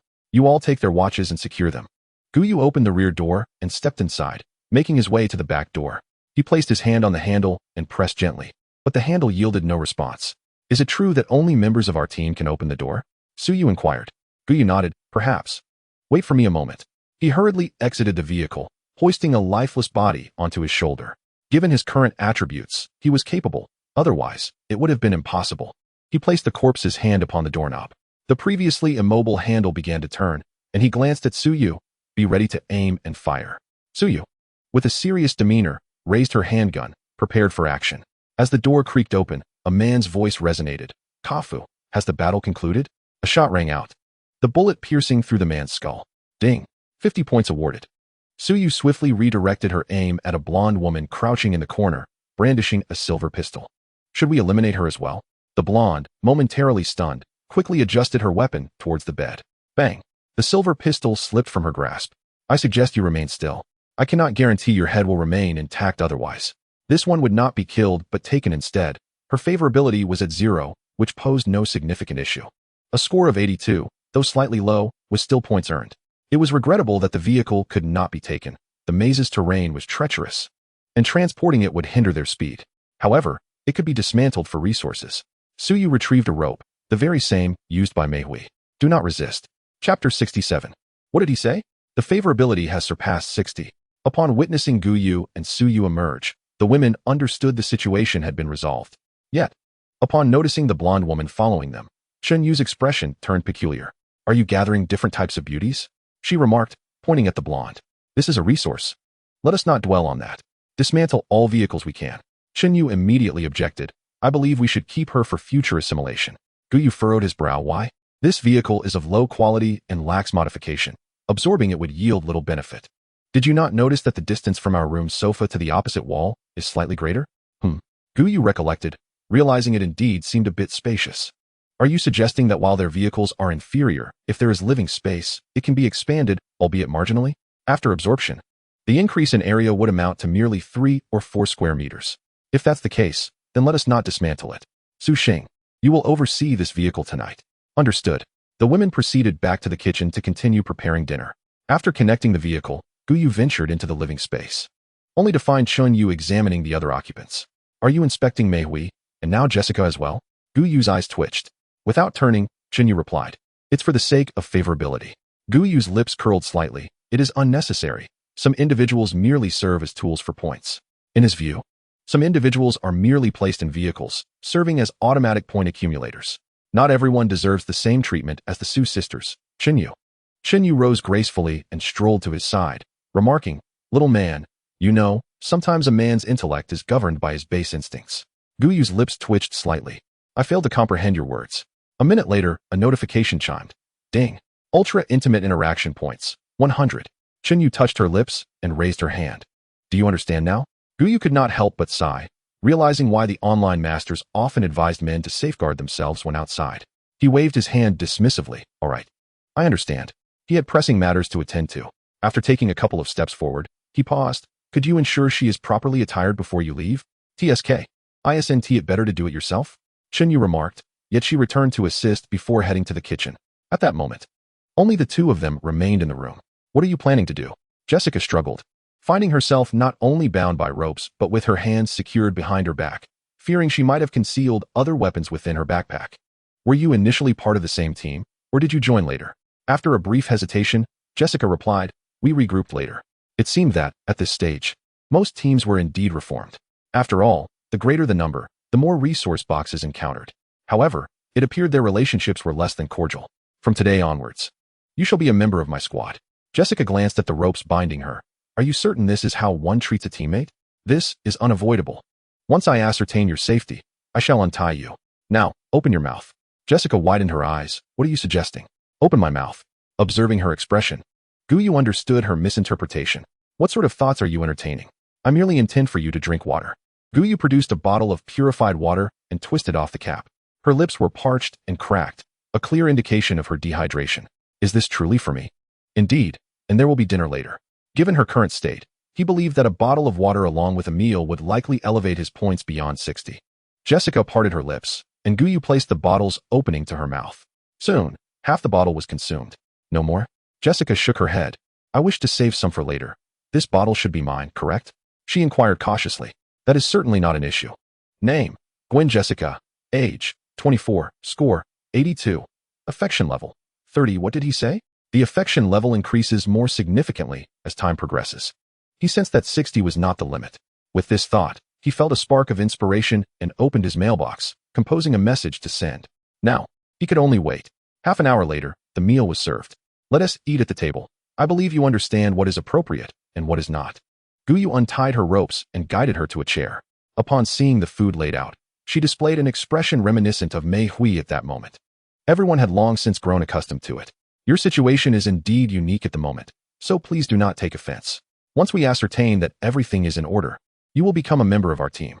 As Su Yu spoke, she served food to her companion. Su Xing promptly picked up his chopsticks and placed a piece of fish into Jessica's bowl, exclaiming, indeed, in this survival world, it is essential to have a team to navigate through. Following this, Chen Yu and Mei Huizi took turns attending to her, and even Gu Yu contributed by serving a portion. He also produced several bottles of drinks, distributing one to each person. Jessica, taken aback by such kindness, reflected on her journey into this survival world and the unprecedented treatment she had received. Ding. Jessica's favorability unlocked. Male teammate points, 50. Rating points, 30. Favorability points, 30. Intimate interaction, 0. Look. She exclaimed. What did he say? This favorability has soared beyond 60. It seems we need not worry about the ropes. At that moment, Jessica shed tears, saying, "Thank you, everyone. I will strive diligently for the team." At 9 o'clock, the vehicle resumed its journey. This maze could only be navigated within a 24-hour time frame, and they could not afford to squander a single moment. Even at night, they pressed on. With the cooperation of Gu Yu and Mei Huizi, they managed to reap rewards every hour. The only disappointment was that the number of resource boxes was slightly less than they had anticipated. At 2 in the morning, Chun Yu, seated in the passenger seat, straightened up with excitement, saying, to the right, to the right. I just saw a flash of golden light." Squealing to a halt, Gu Yu brought the vehicle to a stop, inquiring, "Where?" The golden flash was likely a golden resource box, just on my side. Chun Yu opened the car door and hurriedly exited, with Gu Yu following closely behind. They approached the roadside and spotted a corner of a golden resource box peeking out from the snow. "Your eyesight is remarkably sharp," Gu Yu remarked. The exposed area was scarcely the size of a table tennis paddle, yet Chun Yu had managed to notice it. "Indeed, my vision is quite keen. Shall we open it?" Of course. Opening golden resource box, acquired survival coins, 20, transformation stones, 10, pure water, 50, soft bread, 100 G, for X scope, 1 ding. Points, 300, Chapter 68. 1 hour until departure. A sense of disappointment upon inspecting the contents. Gu Yu noted a significant disparity from his expectations. Although the quantity was somewhat greater, the items themselves appeared rather lackluster. Was this truly a golden resource box? Even Chun Yu felt that the items inside were somewhat unworthy of the label. Had it been her previous team, she would have leaped with excitement. But within this group, what did this amount to? In truth, it was not insignificant. If only this scope could be exchanged for a firearm, it would be even better. Surveying the surroundings, he concluded that if there were no further resource boxes, they should continue onward. Compared to resource boxes, he was more inclined to encounter other individuals. Even if they were destitute, they could still contribute 400 to 500 points. Naturally, if they were to find only golden resource boxes, that would also suffice, though the likelihood seemed slim. The following morning at 6 o'clock, as the sun began to rise, Gu Yu stifled a yawn and rubbed his eyes. He had not slept a wink the entire night. Among those who could rest were only the Su sisters, Chun Yu, and the newly arrived Jessica. After all, he and Mei Huizi needed to collaborate to locate those ice beasts. He raised his wrist to check the time. Time, 0622. Weather, clear, 4550. Devouring mist. Distance to arrival, 169 hours, 14 minutes. 32 seconds. Planet ID, 97872. Trial planet. Disaster. Heat wave, 69. The temperature remains that of the external environment. Devouring mist. Gu Yu rubbed his eyes. Something felt amiss with the numbers. The countdown was inexplicably decreasing. He soon realized that the external time was not static, thus the mist was perpetually in motion. It appeared that those who moved slowly were in grave peril. Today marked the 6th day, and the mist was advancing at a speed of 60 kilometers per hour. Should I prepare breakfast now? Su Xing emerged from the living space. The vehicle behind was under Chun Yu's control. Let us wait a bit. You take over the driving. He intended to check the regional channel to see if anyone else had noticed this anomaly. Upon opening the channel, it was evident that no one had yet discovered this fact. Perhaps someone had, but simply remained silent. Gu Yu stroked his chin and ultimately decided to disseminate the information. What? The mist is still moving. I observed it. It is indeed in motion. Our team has only 30 hours remaining. Oh no, just 12 hours left. Is this real? How could none of you have noticed? TSK, I had presumed everyone was aware. Keep in mind, it is only 6 a.m. They won't depart until around 4 p.m. This implies that many will find the devouring mist mere hours away upon their exit. Should their speed not suffice? Being engulfed is merely a matter of time. Even if they were to travel at a decent pace, most would only reach 60 to 70 kilometers per hour. At such a velocity, encountering resource caches would deter them from halting. Gu Yu pondered, some individuals were rather selfish. Yet, he reminded himself not to be selfish. After all, he needed to exchange for essential resources from them. The longer he survived, the greater his chances of obtaining what he required. He sent out the carefully crafted message. Utilize all your enhancement stones and modification stones on the engine. Even the slightest improvement counts, does it not? After dispatching the message, he closed the interface and promptly opened the trading center. The trading center was inundated with various purchase requests, predominantly seeking survival coins in exchange for enhancement and modification stones. However, the prices diverged somewhat from his expectations, typically 2 or 3 survival coins for 1 stone. He glanced at the quantity of enhancement and modification stones in his backpack, ultimately deciding against making any exchanges.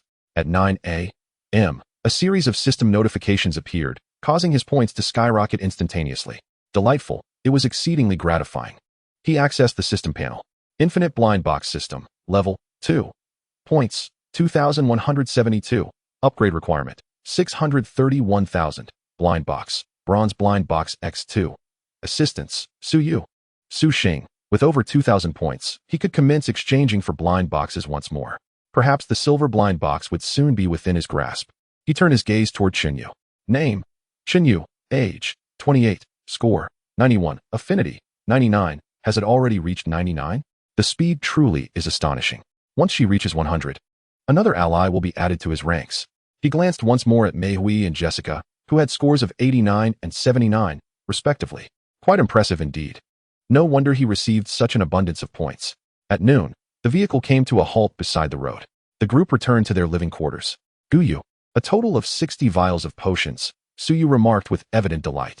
Once we are outside, we shall sell them all at market price. It was not just them. Others had amassed a considerable amount as well. However, they did not require their potions, while other teams were in dire need of them. Gu Yu felt there was no necessity to convert them into finished products. Su Yu nodded, I understand. By the way, has your talent undergone any changes? Su Yu replied, my proficiency with handguns has advanced to mastery, while my rifle skills remain at the novice level. Gu Yu was somewhat astonished. Such rapid progress? It must be the effect of an A-grade talent. Indeed, it surpasses that of B-grade talents significantly. Hearing her words, Gu Yu felt fortunate to have elevated Su Yu's talent beforehand. The results exceeded his wildest expectations. After lunch, the vehicle resumed its journey. Accumulating more points was indeed a priority. At 3 in the afternoon, with over an hour remaining until departure, Gu Yu leaned back in disappointment. Since encountering Jessica's team the previous night, they had yet to come across another convoy. This dashed his hopes of reaping a bountiful harvest of points. Why the long face? Haven't we gathered quite a lot? Su Yu inquired, puzzled. You wouldn't understand. However, his sorrow was soon alleviated. A vehicle appeared to their right, 2 lanes away. Upon hearing Meihui's words, Gu Yu's eyes brightened. Can we ascertain their position? Well, I suppose we need not search, as their direction leads directly to an exit that curves onto our path. Xinyu, reduce speed. Prepare for combat. Gu Yu cracked his knuckles. Once his danger sense was activated, he would launch a counterattack. Xinyu began to decelerate, and after approximately 2 minutes, a gray van emerged before them. Simultaneously, Gu Yu's danger sense ignited within his mind. All right, prepare for confrontation. There are 4 of them. Eliminate them all. Even the women? Well, that depends on the situation. Jessica and Meihui consistently provided over 200 points daily. It would be a pity to eliminate them. This was without factoring in any intimacy points. Adding these 2 would yield an additional 200 points. If there were communication points involved, that would be another 400. Wouldn't you want those points? Of course. If their affinity was negative, then it would be regrettable.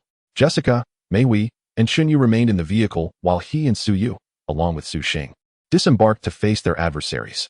Xinyu wished to assist, but after the previous day's battle, Gu Yu dared not let him join, as his experience was far too lacking. Chapter 69. In accordance with your words, this brings joy. Chime. Points. 300 chime. Points. 532. Gu Yu stood before the vehicle, preparing to salvage the scrapped cars. Chime. Decomposition successful. Metal. 1525G. Glass. 1241G. Miscellaneous. 1021G. Chime. Points. 378. How could there be such an increase this time? It is worth noting that he had previously acquired vehicles, but the amount gained had only ever been in the dozens, especially concerning the miscellaneous items in glass. There had been hardly any. Could it be that the materials this squad had deployed into the drop zone had also been decomposed? This could indeed explain the substantial increase. I hadn't anticipated it could be this way. If that is the case, the vehicles encountered before were truly worthless. He glanced at the 2 scrapped cars nestled in his backpack and shook his head. For now, these 2 vehicles were best left untouched. They served as a decent cover. He then accessed the vehicle information. Vehicle, van, quality, E-grade, level, LV4, fuel tank, 929L 100L, fuel consumption, 1L 26 kilometers, maximum speed, 136 kilometers h, upgrade requirements, metal, 500G, glass, 150G, miscellaneous, 1899G, upgrade material storage, 2317G, 500G metal, 2022G, glass, 295G. The metal and glass were already sufficient. Now, he merely required a bit more miscellaneous items. Should he encounter another resource zone, the vehicle could be upgraded once more.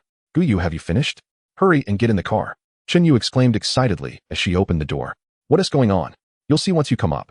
Gu Yu called for Su Yu and Su Xing to return to the vehicle. As they stepped back into the survival space, the three were taken aback. The distance between the sofa and the wall had notably increased. Do you see? I told you. Hasn't it expanded?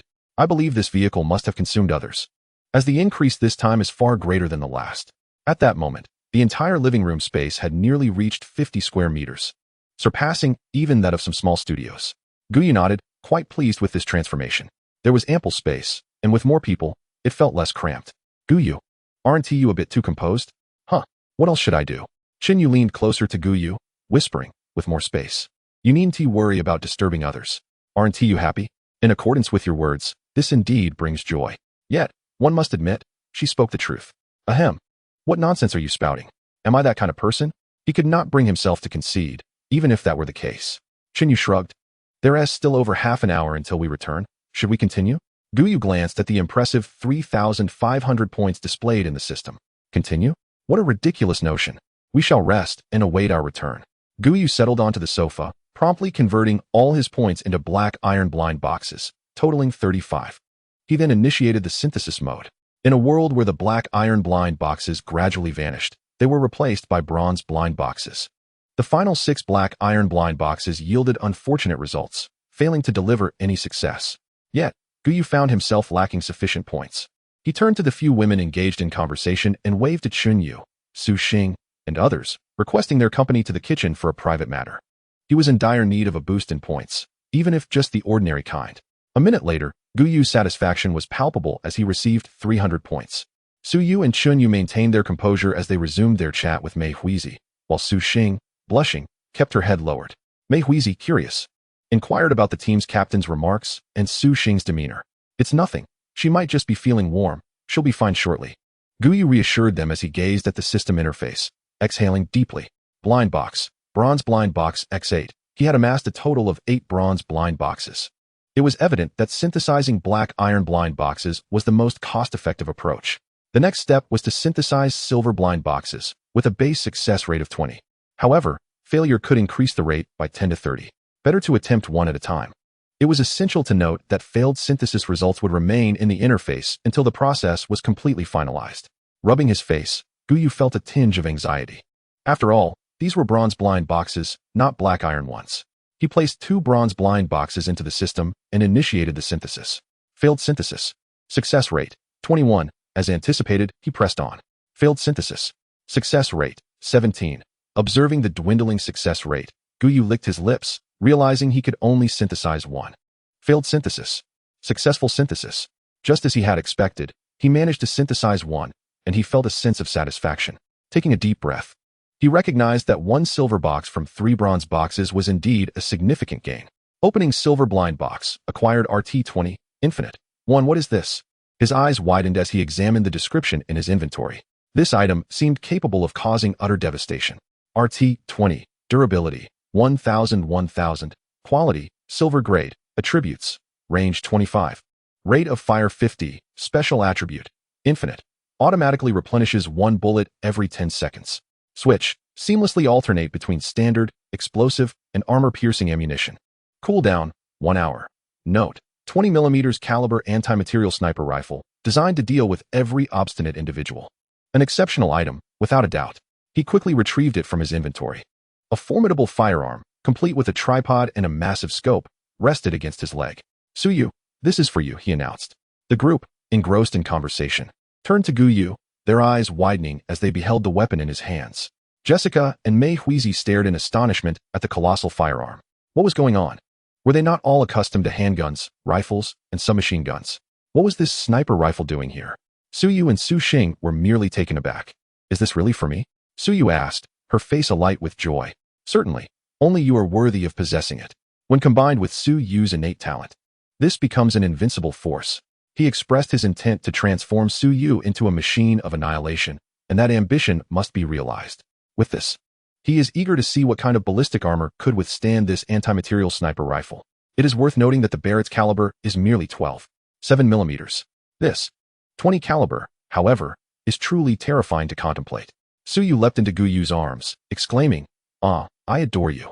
Upon hearing her sobs, she quickly withdrew.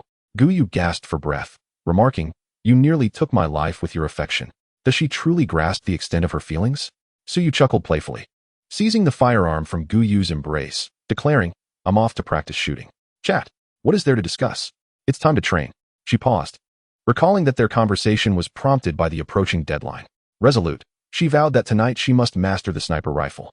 Chapter 70, Early Conclusion. Proceed to the waiting area. Open bronze blind box. Receive infinite refresh throwing weapon ammo box X1. Open bronze blind box. Receive daily snack box X1. Open bronze blind box. Receive home decoration card X1. The infinite refresh throwing weapon provides a daily automatic replenishment of 20 throwing items, including high explosive grenades, flashbangs, smoke grenades, and more. The daily snack box replenishes a variety of snacks at 9 o'clock each day, one for combat, the other for indulgence. The contents of this bronze blind box are indeed commendable. The final item, the home decoration card, holds the following attributes. Quality, silver, note. Upon use, it allows the user to decorate their home according to reasonable ideas, including but not limited to flooring, wallpaper, paint, and common household appliances. This serves to enhance one's comfort, though its utility can be deemed average. As 5 o'clock approached, the vehicle was enveloped in a white light, returning to the original highway. Gu Yu sat in the back seat, gazing out the window. Outside, all flora had succumbed to the ground, and the trees were bare of leaves. Chin Yu, in the driver's seat, inquired, Shall we drive away now? Yes, let us proceed. He replied. Today marks the 6th day, with resource boxes situated 300 kilometers away, ideal for nocturnal resource acquisition. His team had now grown to 6 members, meaning there would be 12 resource boxes available tonight. This opportunity must not be squandered, though regrettably, their protective gear was somewhat limited. The vehicle roared to life, swiftly accelerating to 120 kilometers per hour. As 7 o'clock approached, the speed gradually decreased. Only 10 kilometers remained until they reached the 300-kilometer mark. Based on yesterday's circumstances, today's resource boxes should be located along both sides of the street. At 300 kilometers, the resource boxes were discovered. Gu Yu attuned himself to the sensations of danger. Within a radius of 600 meters, there was not a hint of disturbance. It seems the rising temperature has dispelled the threats. After all, beasts are ultimately just beasts, not some extraordinary beings. Only the zombies can roam freely in such an environment. Even werewolves cannot. Apart from Su Yu, Su Xing, and Gu Yu, the 4th person transformed into Mei Huizi. Chen Yu's clothing was given to Mei Huizi. As for Chen Yu, due to the uniqueness of her abilities, it was best for her to remain in the vehicle. Gu Yu cast a glance at the resource box and made a beeline for the black iron resource box. The nature of the items was irrelevant. What truly mattered was the points. After collecting the items, the box was dismantled, and then it was time to eat in the vehicle. After a full 24 hours without rest, Gu Yu devoured his meal and immediately fell into slumber. Devoid of any desire to engage with Su Yu, he slept soundly for nearly 10 hours. At 7 o'clock, Gu Yu stretched comfortably and sat up, only to discover that the others were still asleep. He glanced at Mei Huizi and Jessica, who were lying on the ground, and then at Chen Yu, sprawled on the sofa. A thought crossed his mind, and he turned to gently pat Su Yu's shoulder. Su Yu opened her eyes, asking, What's the matter? He pointed towards the kitchen, saying, Let us go. Su Yu's face flushed. Is that appropriate? What is inappropriate about it? 2 minutes later. Are you Su Xing? I never claimed to be my sister, Su Xing replied. Gu Yu's eye twitched. He could only blame their striking resemblance. As for how he discerned the difference, it was simply a matter of feeling. At 8:30, at the dining table. Have you gotten a thorn in your backside? Su Yu inquired, observing Su Xing continuously shifting her chair. Su Xing hastily shook her head. No, just adjusting my position. Su Yu looked on with suspicion but refrained from further questioning. Chen Yu glanced at Su Xing and then at Gu Yu, understanding the situation. At 9 o'clock, the vehicle traversed a desolate wilderness. The dry grass on the ground indicated that this area was once a prairie. Familiar notifications appeared once more, coupled with the additional communication points from the morning. The system's points surpassed 1,000 again. Acquiring more points would require considerable effort. It was indeed quite challenging. Yet, the smile on his lips revealed his immense satisfaction. On the 7th day, the resource box was a daunting 350 kilometers away. Some had already given up in the regional channel. The reasons were not solely due to the distance, but also the encroaching devouring mist. I see the devouring mist. It's a gray haze. You see it. But my mist is right behind me, and closing in. I'm doomed. Using enhancement stones should increase your speed, right? Yes, but only if there are enough enhancement stones. Just look at the prices in the trading center. Gu Yu glanced at the regional channel above. Area 95598 598110000. In recent days, nearly 1,000 people have perished. This number continues to decline, illustrating how many are being consumed by the devouring mist. He closed the interface and turned to Su Yu, who was seated beside him. What is the current situation with your aunt? Fortunately, the mist is still 4 hours away from them. The vehicle's speed is slightly faster than the devouring mist. As long as we don't stop, they won't die. Mentioning her aunt brought a worried expression to Su Yu's face. Their ordeal would conclude in 2 days. But her aunt still had 3 days left. Uncertain if they could endure, Su Yu reassured herself, noting that their numbers allowed for rotation, alleviating concerns. She shook her head, recalling her aunt's words. Their small team, originally consisting of 3, had lost 1 member in the treacherous ice beast maze, leaving only 2. It's fine, 2 is sufficient. She reassured herself. The will to survive would awaken all their latent potential, minimizing the likelihood of demise. The support he could offer had already proven ample. During this time, Su Yu had shared some leftover food with her companions. As midnight approached, they encountered their first batch of resource crates for the day, 5 wooden crates and 1 black iron crate. However, 4 of the wooden crates emanated a dangerous aura. I'm ready to open the crates, Su Yu announced, her A-gun aimed at the boxes. Gu Yu utilized his spear to pry open 1 crate, and a robust werewolf leapt out with startling speed. Yet, before it could fully land, Su Yu dispatched it with a precise shot to the head. For them now, the threats contained within the crates had lost their potency. Observing the lifeless werewolf, Gu Yu furrowed his brow. No loot could be salvaged from this creature. He glanced at the remaining crates, noting the consistent danger they posed. Deciding against further exploration, he opened the 2 crates that posed no threat and led the team back to their vehicle. Their lunch was a hasty affair, after which Gu Yu convened a brief meeting. In 2 days, the disaster will conclude. We only need to endure a little longer, and we shall re-enter a period of calm. Su Yu raised her hand. We are on day 9. What about day 10? Gu Yu shrugged. I cannot say for certain. We must await the notification from that voice. He believed that they were not the only team anticipating a shorter duration. He pondered whether their misfortune stemmed from sheer bad luck, as they had not encountered a single resource zone in 2 consecutive days, quelling his desire to upgrade their vehicle. At midnight on the 9th day, Gu Yu, satisfied and ready to succumb to slumber, heard the familiar voice once more. Congratulations, your team has survived the heatwave. As you have concluded ahead of schedule, you may proceed to the rest area for a waiting period. When all teams have completed the disaster, a second round will commence. As the words faded, a white light enveloped their vehicle, vanishing from the highway. Chapter 71. When did they wear so little fabric? The voice resonated solely in Gu Yu's mind as the captain, prompting no reaction from the others, who remained sound asleep, especially Su Xing, who was deeply immersed in slumber. Gu Yu tossed her arm aside, receiving no response. He donned his attire and exited the survival space. The recent white light had likely transported them from the highway, though its destination remained unknown. Upon reaching the cockpit, he retrieved a flashlight, opened the door, and stepped outside. Splash! Splash! Gu Yu paused, puzzled by the sound of waves. He illuminated the ground beneath him, realizing he stood upon sand. It was no wonder his feet felt so soft. Thus, their rest area was by the seaside. The following morning at 7 o'clock, the women awakened in succession, a rhythm established since their arrival in this new setting. Aside from certain exceptional circumstances, such as the fact that Su Xing is still slumbering, a sudden exclamation pierced the air. Wow! Come quickly! Su Yu's voice echoed from the cockpit. In recent days, she had taken advantage of the mornings while preparing breakfast to practice her marksmanship. However, she had not anticipated witnessing such a scene today. Chinyu, Mei Huizi, and Jessica arrived in succession, momentarily taken aback by the sight before them. It's the sea. How did we end up in the ocean? Mei Huizi murmured. Naturally, it is because we have successfully navigated through the period of catastrophe. This is our respite. Gu Yu emerged from behind. So, we can spend the entire day here? Su Yu's voice rose in excitement. Gu Yu nodded affirmatively. Indeed, after breakfast, you may indulge yourselves. Who knows when the next opportunity will arise? At 8 o'clock, the ladies disembarked from the vehicle, including Su Xing, who had initially intended to remain in bed, weary from her labors. Yet, she ultimately succumbed to her sister's persuasion and joined the others outside. Upon beholding the azure waters, she felt it was worth it. Gu Yu retrieved a lounge chair acquired from the resource zone and positioned it beside the vehicle, reclining upon it and relishing the refreshing sea breeze that enveloped him. Meanwhile, the women approached the shoreline, savoring the sensation of the waves lapping at their feet. Gu Yu glanced up and observed that the ladies were clad in short sleeves and shorts. He stroked his chin, pondering that their attire seemed somewhat incongruous for the seaside. If his memory served him correctly, he had several bikinis at his disposal. When he first encountered these items emerging from the black iron blind box, he had felt it was a waste.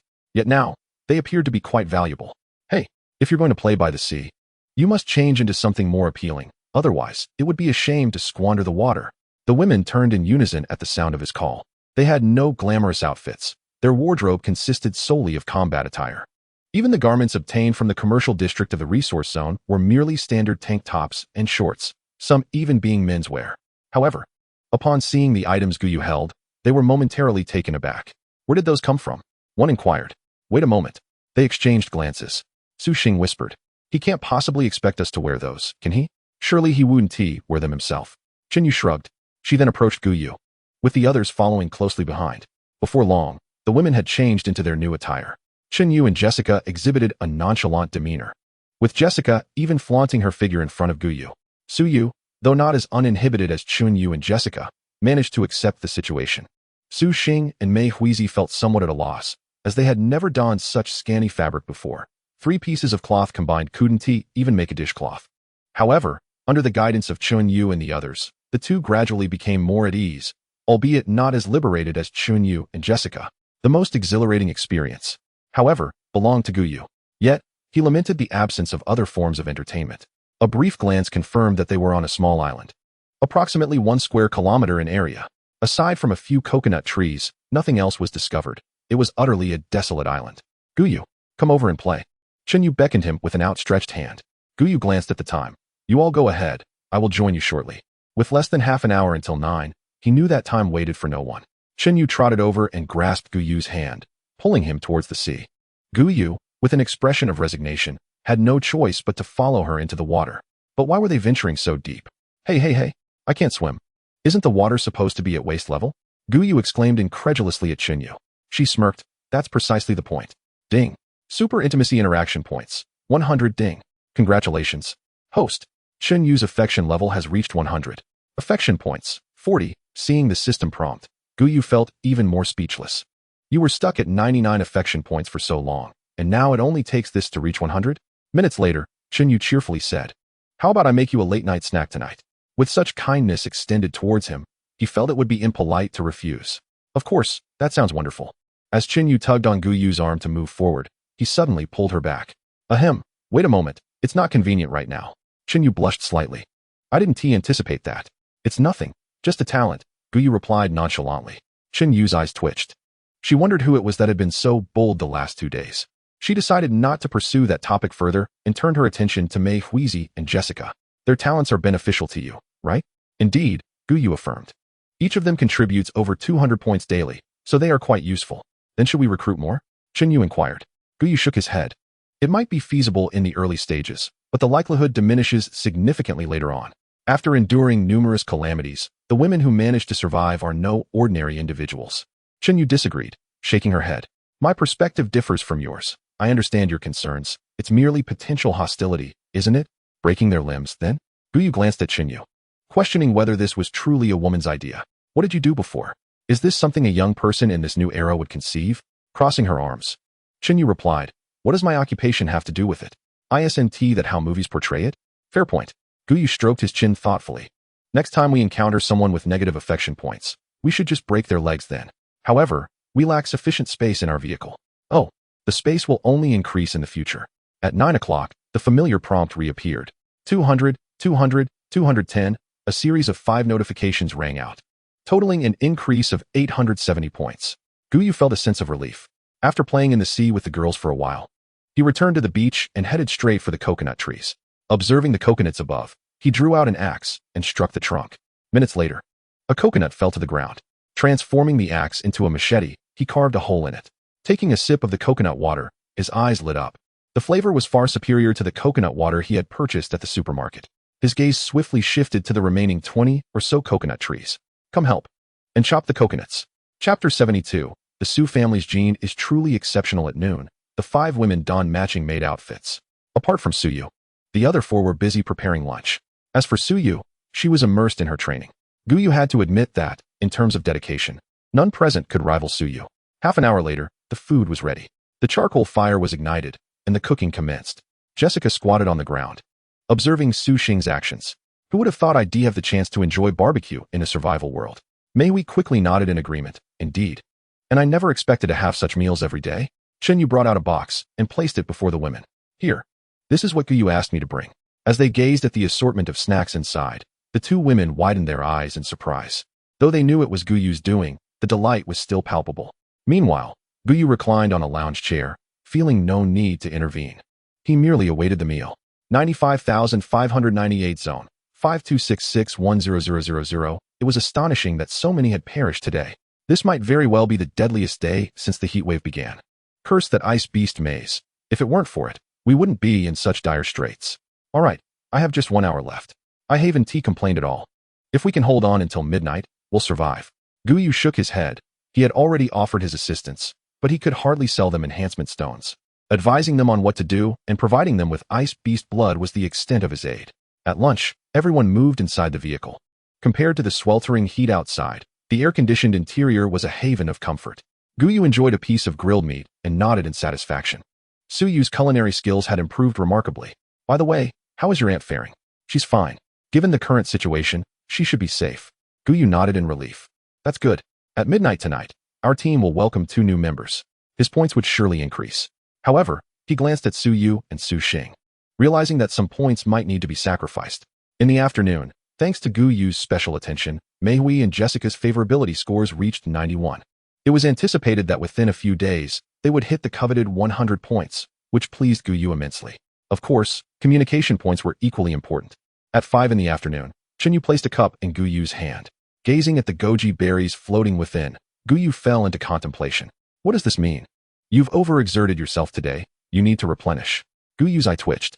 Are you looking down on me? Do you dare to take a day off tomorrow? He inquired. And where did you acquire this? Chen Yu shrugged. I'm merely looking out for you. As for this, it's from the seasoning box. If you don't want it, I'll take it back. Wait, don't waste it if it's already soaked. Ultimately, Gu Yu decided to keep the cup. Cough. It might come in handy. Today has indeed been quite exhausting. The entire afternoon was spent without a moment's respite. At 6 o'clock, as the sun descended in the west, the women gazed at the distant orb. How beautiful it is. If only we could reside here forever, murmured Su Xing, resting her chin on her hand. Beside her, Su Yu offered a merciless retort. You would starve to death in such a desolate place, wishing to linger here. Sister, Gu Yu clapped his hands. All right. We should head back now. Once the sun sets, remaining outside loses its significance. We cannot rely on his flashlight, after all. Reluctantly, the women returned to the vehicle and sat in a row on the sofa. Gu Yu, dear brother, what calamity do you think we will face next? You've already asked me that once. If I knew, wouldn't I have begun to prepare? At this moment, he was not concerned with the nature of impending disasters, but rather eager to upgrade their vehicle. It would be even better if they could expand the vehicle's capacity. He glanced at the system's points, which exceeded 2,000. Synthesizing would likely yield only 3 bronze mystery boxes, and with good fortune, perhaps 4. However, synthesizing silver with 4 was somewhat precarious. It seemed they would have to wait another day to discuss it. After dinner, everyone returned to their respective spots. Gu Yu surveyed the area and shook his head. The space was still too cramped. He turned his attention to Meihui and Jessica, who were seated on the sofa. You may go outside. That chair can recline and serve as a bed. Though it is somewhat small, it is certainly softer than the ground. The 2 women promptly shook their heads. Meihui remarked, No, sleeping on the floor is quite fine. Yes, sleeping on the floor works for me. Jessica nodded in agreement. The outside was shrouded in darkness, making the prospect of sleeping outside somewhat terrifying. As time ticked away, nearing midnight, none had succumbed to slumber. They were all awaiting the emergence of that familiar voice. Particularly, Su Yu and Su Xing were in a heightened state of anticipation. For once the clock struck 12, their aunt would arrive, the only relative they had in this place. Gu Yu, my aunt has a teammate. Is it permissible for them to join us? Certainly. That poses no issue. Even if that individual has a lower score, it is merely a matter of losing a few dozen points. In this respect, the system is relatively lenient, imposing no stringent rating requirements. However, should it demand such criteria, matters would become quite complicated. At the stroke of midnight, the familiar voice resonated. Yet Gu Yu felt a twinge of confusion. He had expected their vehicle to be transported back to the road by a beam of white light. However, upon reflection, they would likely be returned by 9 o'clock tomorrow. Congratulations to the remaining fortunate ones. You have survived your first disaster and have become qualified survivors. Next, you will enter the next survival planet, which is currently being randomized. Survival Planet ID 83231, Jianxing. Transition period duration is currently random, set for 18 days. Please note, the timing is not fixed. Regional channels are merging. The merger was successful. Listening to the stream of information, devoid of the previous resource boxes and regional changes, was a relatively good piece of news. As for the disaster, he had already surmised its nature through its name, most likely linked to the cold. The function for searching team members has been activated. Please finalize your selections before 9 o'clock tomorrow. As soon as the words concluded, Gu Yu promptly engaged the search feature.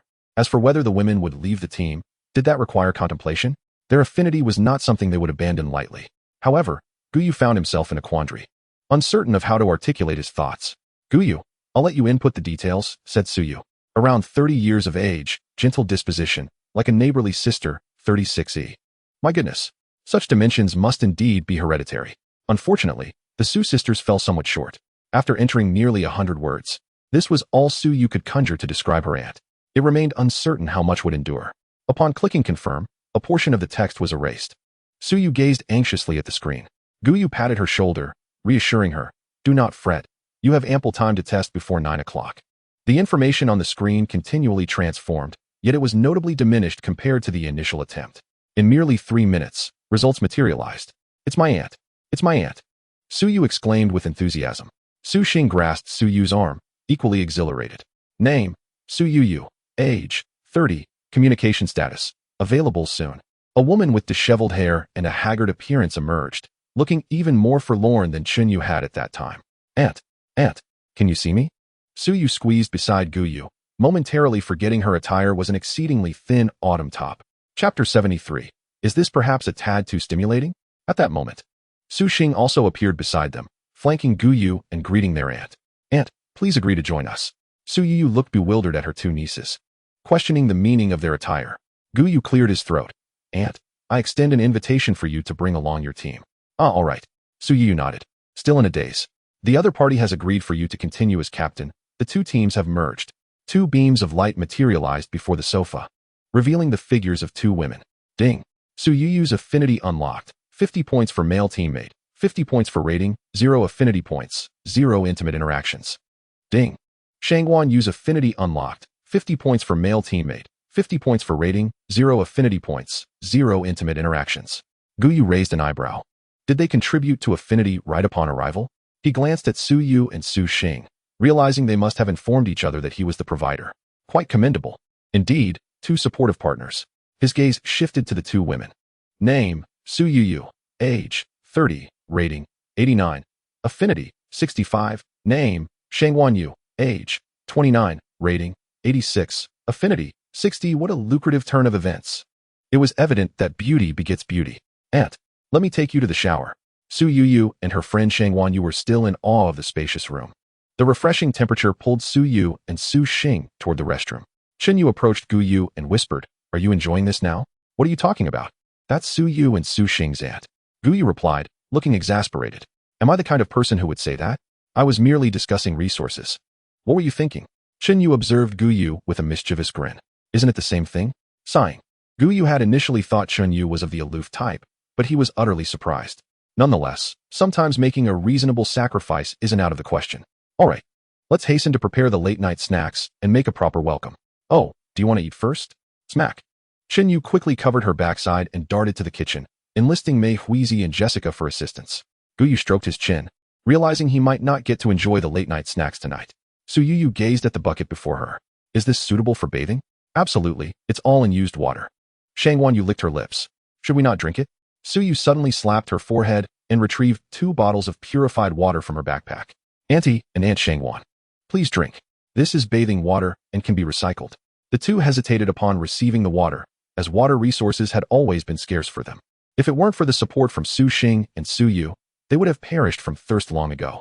Auntie, Aunt Shangguan, please drink. With Gu Yu around, we have enough. Hearing Gu Yu's name, Su Yu quickly inquired, What is your relationship with him? The faces of the two women instantly flushed red, for the question came from their elder. Observing their expressions, Su Yu understood and sighed. Auntie, we volunteered, and we'll explain the reasons once you're ready. Su Xing looked at her sister in shock. What are you planning? Surely this isn't too stimulating? 10 minutes later, the two emerged from the makeshift bathroom, having simply dried themselves. We must meet this captain first. Auntie, please sit, and Aunt Shangguan Yu too. Shangguan Yu quickly added. You needn't follow Su Yu and Su Xing's lead, just call me sister. Then Sister Yu, please sit. The food will be ready shortly. Food. Su Yu and Shang Wanyu exchanged puzzled glances. They soon beheld what was termed food: rice, stir-fried vegetables with meat, and a self-heating hot pot. It wasn't that Gu Yu didn't wish to make a full meal. They simply had such hearty appetites that all the dishes had been consumed. Holding the rice in her hands, Su Yu felt a sense of unreality. They had indeed received roasted meat from Su Yu, but they had managed to acquire that themselves.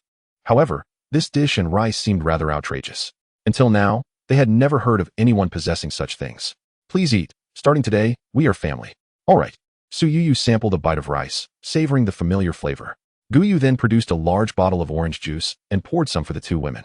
If that is not enough, I have plenty more. Feel free to indulge. After the meal, he instructed Su Yu to bring forth an array of snacks to place on the table. Ding. Affection level 20, x2. Indeed, the affection level increased as time went on. At this moment, the rapport between the two women surged to 88 points, surpassing the increase experienced between Mei Hui and Jessica at an astonishing pace. It was undeniably delightful. Yet the only lament was the small size of their party. While the system seemed indifferent to this aspect, the limitation on team size was rather perplexing. With the addition of Su Yu and her companion, their party now comprised 8 members. This meant that only 2 more individuals could join before reaching full capacity. If, upon reaching this limit, new members were still allowed to board, then the full capacity would hold no significant consequence for him. His primary concern lay in the possibility that the team would become full and deny entry to newcomers, which would pose a considerable dilemma. Half an hour later, Su Yu and her sister finally concluded their conversation with their aunt. They had no choice but to wrap it up, as an important matter awaited them the following day. Now, they faced a pressing issue: sleep. Aunt, why don't you two take the bed while Su Yu, Su Xing, and I can manage with the floor? Su Yu glanced at Gu Yu, who was already leaning against the headboard. Was it appropriate for her and Shang Wanyu to join him? Ahem, that's unnecessary. We'll sleep outside. They were accustomed to such arrangements, having experienced it before. Su Xing attempted to persuade her sister, but Su Yu restrained her. Upon seeing her sister shake her head, they ultimately acquiesced to the idea of sleeping outside. However, the vehicle was still on the initial trial planet, and the interior temperature was exceedingly high. The two women returned to their living space after merely 10 minutes, their expressions slightly awkward. Let's just sleep on the floor. Exhausted, they succumbed to slumber within 5 minutes, despite the hard surface beneath them. Gu Yu stroked his chin, contemplating the limited space. If not for the absorption of several vehicles, which had expanded their quarters somewhat, the ground would indeed be insufficient for sleeping. Just as he was drifting into a drowsy state, someone nudged him awake. Hey, are you going to have a late-night snack or not? Gu Yu was taken aback. It's not like you want to prepare a midnight meal at this hour, is it? Such endeavors require considerable time. Just tell me if you're in or out. Yes, I absolutely must partake. Chapter 74. The resource box changes again. And it's for the better, a new day commenced. At the dining table, as Su Yu and her companion gazed at the array of bread, biscuits, and instant noodles, they could hardly fathom such a lavish breakfast. Yawning, Chen Yu stretched and rubbed her eyes while continuing to nibble on the bread in her hand. She understood it would take a while, but she had not anticipated it would extend for so long. This was not what she had expected. Her gaze drifted towards Su Xing, who had checked the time earlier. It had been 1 hour, yet yesterday somehow stretched into an additional half hour. Chen Yujia, do I have something on my face? Su Xing raised her wristwatch to inspect her cheek. No, I'm just a bit drowsy. Meanwhile, Gu Yu appeared unfazed, as if last night had not involved him at all. He lifted his hand to glance at his watch. Time, 8:22. Weather, sunny, 26 to 32, devouring mist. Planet ID, 83231, Qian Star. Disaster. Transition period 118 days. The weather has improved, and the leading devouring mist has vanished. Nevertheless, it matters little. Granting their team a few days is sufficient to surpass all others. The uncertainty lies in how frequently the resource boxes will appear in the later stages. One must understand that the distance to the resource boxes is subject to refresh. After breakfast, everyone gathered at the front. However, there were only 6 seats available, requiring 2 individuals to remain behind. Aunt, you and sister, you should stay back, Su Yu suggested, casting her gaze towards Su Yu. Is it really acceptable for you two to not work since you've just arrived? Aunt, you should indeed remain here. By the way, please tell me about your talents. Gu Yu recalled that he had yet to learn about their abilities. However, he did not harbor great expectations. The abilities of Mei Huizi and Jessica were not particularly useful at this stage. The two promptly summoned their talents. Su Yu possessed a B-level talent, Speedster, which triples her speed for 10 minutes, followed by a half hour of weakness. Shang Wanyu's talent was also B-level, Healer, which enhances the effect of healing items by 30. Although both talents were B-level, Shangwan Yu's was slightly more advantageous. Observing Shangwan Yu's ability, Gu Yu felt a sense of exasperation. Chen Yu's talent truly falls short. It is quite frustrating. At 9 o'clock, a series of 7 notification sounds announced that their points had surpassed 1,000. Gu Yu sat in the second row of seats and opened the system panel. Infinite Blind Box System, Level 2. Points, 3,518. Upgrade condition, 991,000. Blind Box, None Assistance. Su Yu, Su Xing, Chen Yu. Here it comes, 3,500 points. Another significant reward is on the horizon. Gu Yu rubbed his hands together, preparing to open the resource box. In the center of the road, there were 8 in total. The group's gazes quickly peered through the windshield towards the outside. Not only were there 8 resource boxes, but one of them was also a black iron resource box. Has it been modified? The presence of a black iron resource box is surprising. Sitting in the passenger seat, Su Yu expressed her confusion. It should have appeared, otherwise. How would people survive? Gu Yu deemed this a normal occurrence. He even believed that in the later stages of this transition period, the presence of silver or even gold resource boxes would be entirely reasonable. After all, it was somewhat absurd that the wooden resource boxes contained only 2 types of supplies. Once the vehicle came to a halt, everyone disembarked. Su Yu called Su Yu and the others to join her. The morning temperature was not high, and a gentle breeze carried a hint of coolness. This sensation led Su Yu to feel as though they were still in the rest area. Finally, this temperature feels normal, Gu Yu remarked, his gaze drifting to the towering trees, reaching heights of 30 to 40 meters on either side. Normal? This is hardly normal. It was unclear when, but this survival world had shifted them elsewhere. The road remained the same highway, yet the flora on either side had evidently transformed. Towering trees, reaching heights of 40 to 50 meters, were present in this normal world as well. However, what were the 3-meter-tall weeds and the mushrooms over a meter high doing beneath these trees? In his current perception, with a radius extending to 800 meters, the number of dangerous fluctuations reached as high as 40 to 50, with the nearest threat merely a few dozen meters away. Su Yu glanced towards the left rear, nodded, and raised her pistol to aim in that direction. Gu Yu approached a black iron resource box. Open black iron resource box. Acquire 20 vitamin, board, 20 modification stones. 67. 62 millimeters bullets. Gu Yu raised an eyebrow. Although the types remained unchanged, the quantities were significantly greater. He then moved to another black iron resource box. Open black iron resource box. Acquire 5 500g milk, 10 self-heating rice, 20 survival coins. The variety of resources had also expanded. As for the quantity of survival coins, it was not yet a reliable reference. Subsequently, he opened a wooden resource box. Open wooden resource box. Acquire 8 instant noodles, 8 purified water. Open wooden resource box.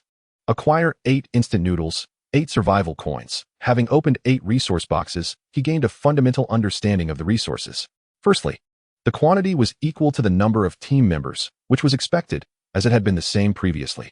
As long as they opened resource boxes frequently in the early stages, they would not lack resources later on. What was notably different was the food. The 6 wooden resource boxes yielded only instant noodles and biscuits, with the dry bread finally disappearing. The water consisted of purified water and electrolyte water, which served as a form of replenishment. The black iron resource boxes were not a reliable reference, but it was evident that the variety was increasing, a positive development. Bang, bang, bang.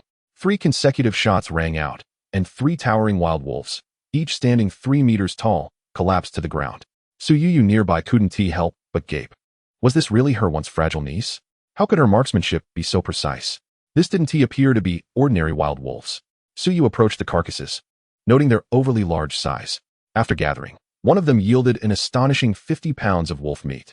Regardless of whether they were indeed wild wolves, the ability to slay them indicated they still fell within the realm of beasts.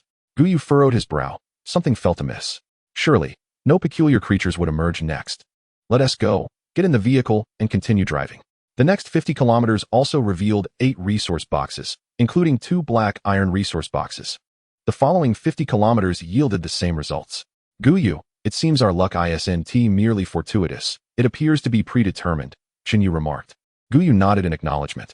He opened the regional channel. 35,121, 112, 321, 1232. After the merger, the population had once again surged, making the chat interface lively.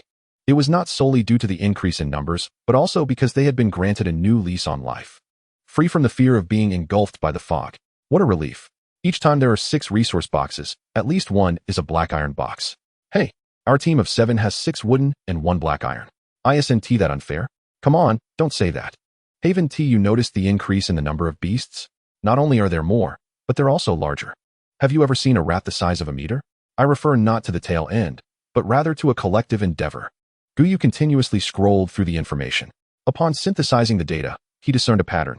Teams consisting of 5 members or fewer yield only wooden resource boxes. Upon reaching 6 members, a black iron resource box appears. With 8 members, there are 2 black iron resource boxes. While a fully staffed team of 10 boasts 3 black iron resource boxes. Gu Yu was utterly astonished to discover that the number of team members had such implications. With this newfound understanding, he decided to leave Mei Hui and Jessica inside the vehicle, which turned out to be an unexpected boon. A resource zone. We have stumbled upon a resource zone. Chapter 75. Practicing marksmanship is not merely about picking up a gun and firing. It requires extensive preparation. A resource zone. Gu Yu quickly lifted his gaze toward the front, spotting the familiar black pole and blue iron plate at the roadside. Resource Zone 8M. Enter, enter, enter. The vehicle must be upgraded. The vehicle veered left into the area. Su Yuyu and Shangwan Yu did not return to their previous living quarters. Instead, they utilized the workbench to craft 2 small stools, settling in the corridor. They conferred, determined to contribute to the team. Yuyu, did you notice anything last night? Shangwan Yu quietly inquired. Su Yuyu nodded. Indeed, I did. Upon arriving at a new place, how could she possibly sleep so soundly? It was not that she doubted Gu Yu, but rather that she was somewhat skeptical. Thus, she was aware of the events that transpired in the kitchen. Your 2 nieces share a peculiar bond with Gu Yu, and that Xin Yu from last night seems to be the same. I suspect those 2 girls are similar. So, what do we? Shangwan Yu found herself somewhat perplexed. Su Yu pursed her lips. We shall see when the time comes. She recalled the words Su Yu had shared with her, causing her cheeks to flush. Then, glancing at Shangwan Yu, she realized she had yet to discuss this matter with her. It seemed she needed to find an opportune moment to do so. Ding. Detected a small shopping mall, resource zone. Points. 50. To Gu Yu at present, this was a mere trifle. The vehicle halted at the entrance of the mall. Xin Yu turned her head. What do you think? With no hostile creatures in sight, the vehicle was parked safely. Upon entering, the first action Su Yu took was to utilize her talent, subsequently seeking valuable items. After organizing their plans, everyone disembarked. This time, Gu Yu did not hinder Su Yu and her companion. Even Xin Yu joined them. After all, the area was quite secure, alleviating any concerns. The mall was modest in size, as indicated by the sign that lay on the ground. It spanned only 4 floors, with 3 above ground and 1 below. From the illustrated map, it was clear that the underground level housed snacks and a supermarket, while the 2nd, 3rd, and 4th floors featured clothing and footwear. Gu Yu nodded in satisfaction. These were indeed treasures. The clothing and shoes were miscellaneous, and the quantity was substantial. Once the talent was exhausted, a silver light appeared below, while 2 black dots were situated on the 2nd and 3rd floors, followed by several more black dots. The mall was not extensive, 1 visit sufficed. They decided to head underground. The group ascended the escalator to the lower level, and Gu Yu activated the night vision mode on his sunglasses, surveying the surroundings. Let us depart. There is not of value here. Upon our return, we shall deliver the items to the designated area. As for the minor resource zones, Gu Yu harbored no illusions regarding any worthwhile treasures. Merely upgrading the vehicle would suffice. He sought nothing beyond that. Scattered across the supermarket shelves were a plethora of packaging bags, some already deflated. What should be done with these? Take them away and sell them at the trading center for a low price. There, they will automatically be described, and should anyone desire them, they will naturally make a purchase. It is a matter of mutual willingness. Anything we can exchange is a gain. Even a single survival coin holds value. Venturing into a small warehouse, Gu Yu opened the door, revealing only a few tattered cardboard boxes. After a brief inspection, he found them empty. Su Xing approached a corner and discarded 4 rows of boxes, unveiling a silver treasure chest beneath.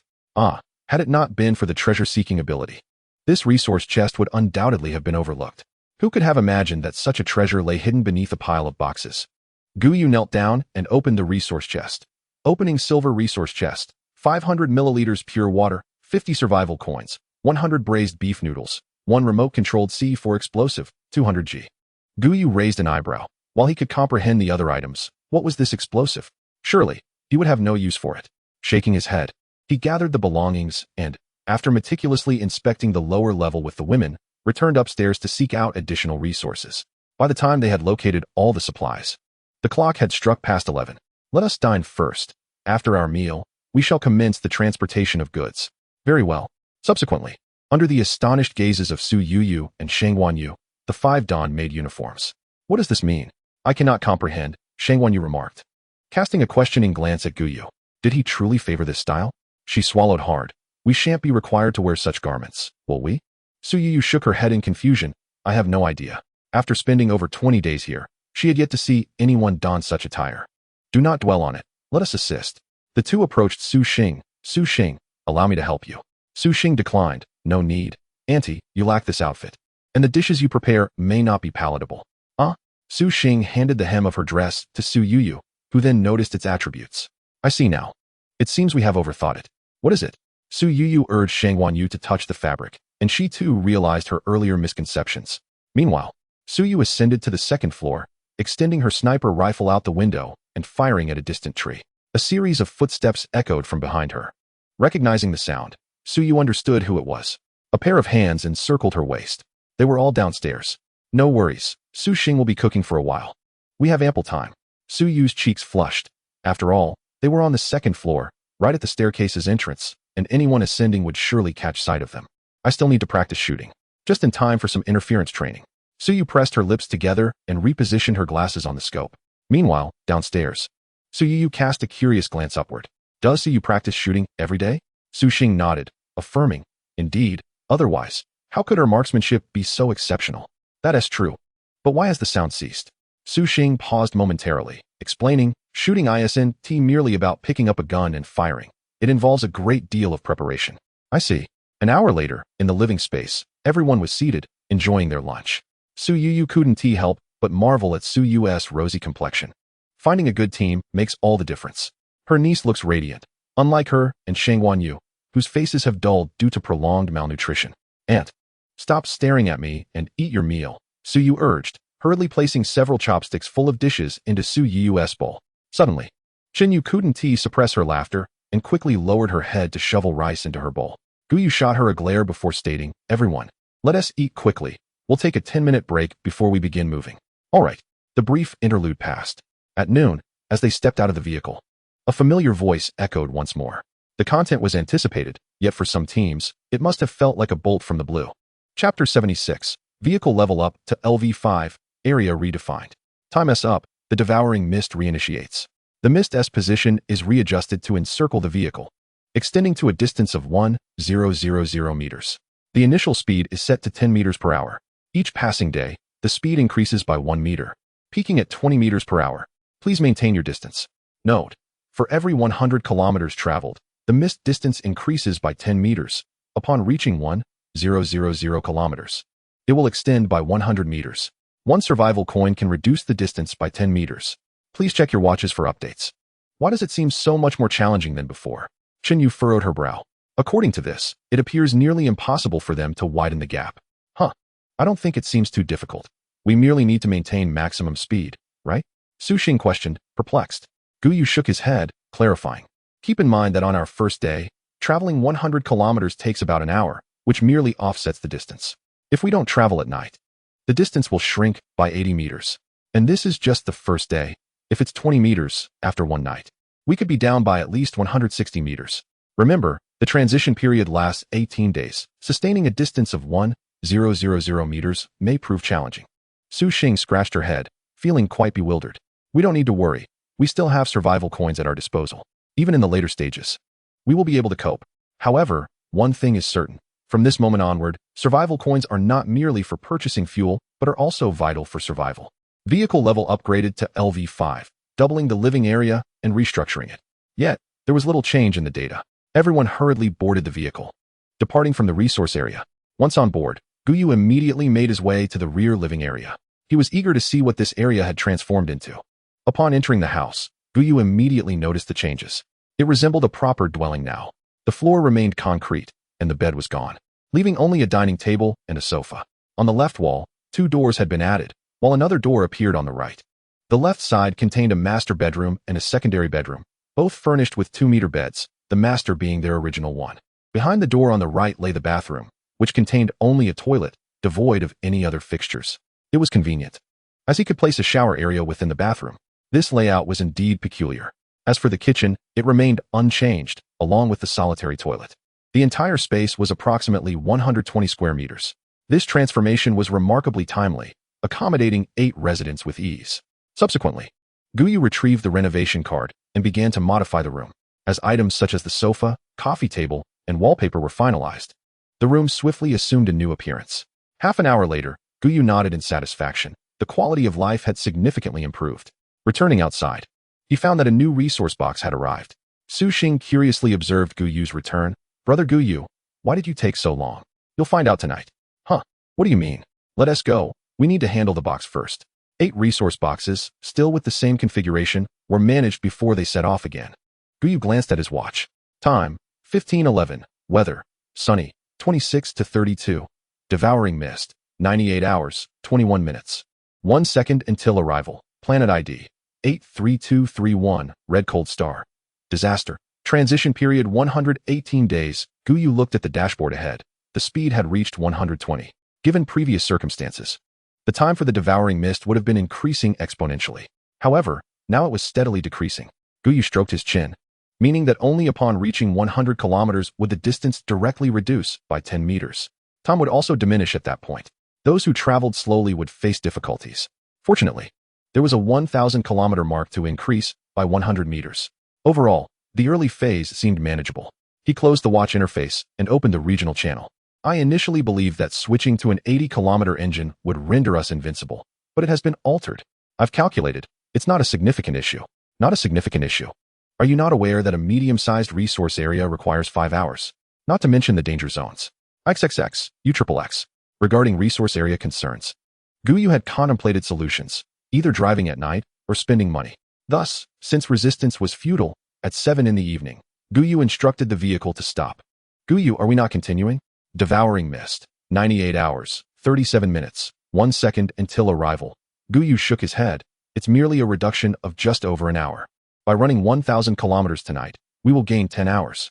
It's not a major issue." Su Yu was taken aback, recalling the 1,000 kilometers, which seemed to pose no significant issue.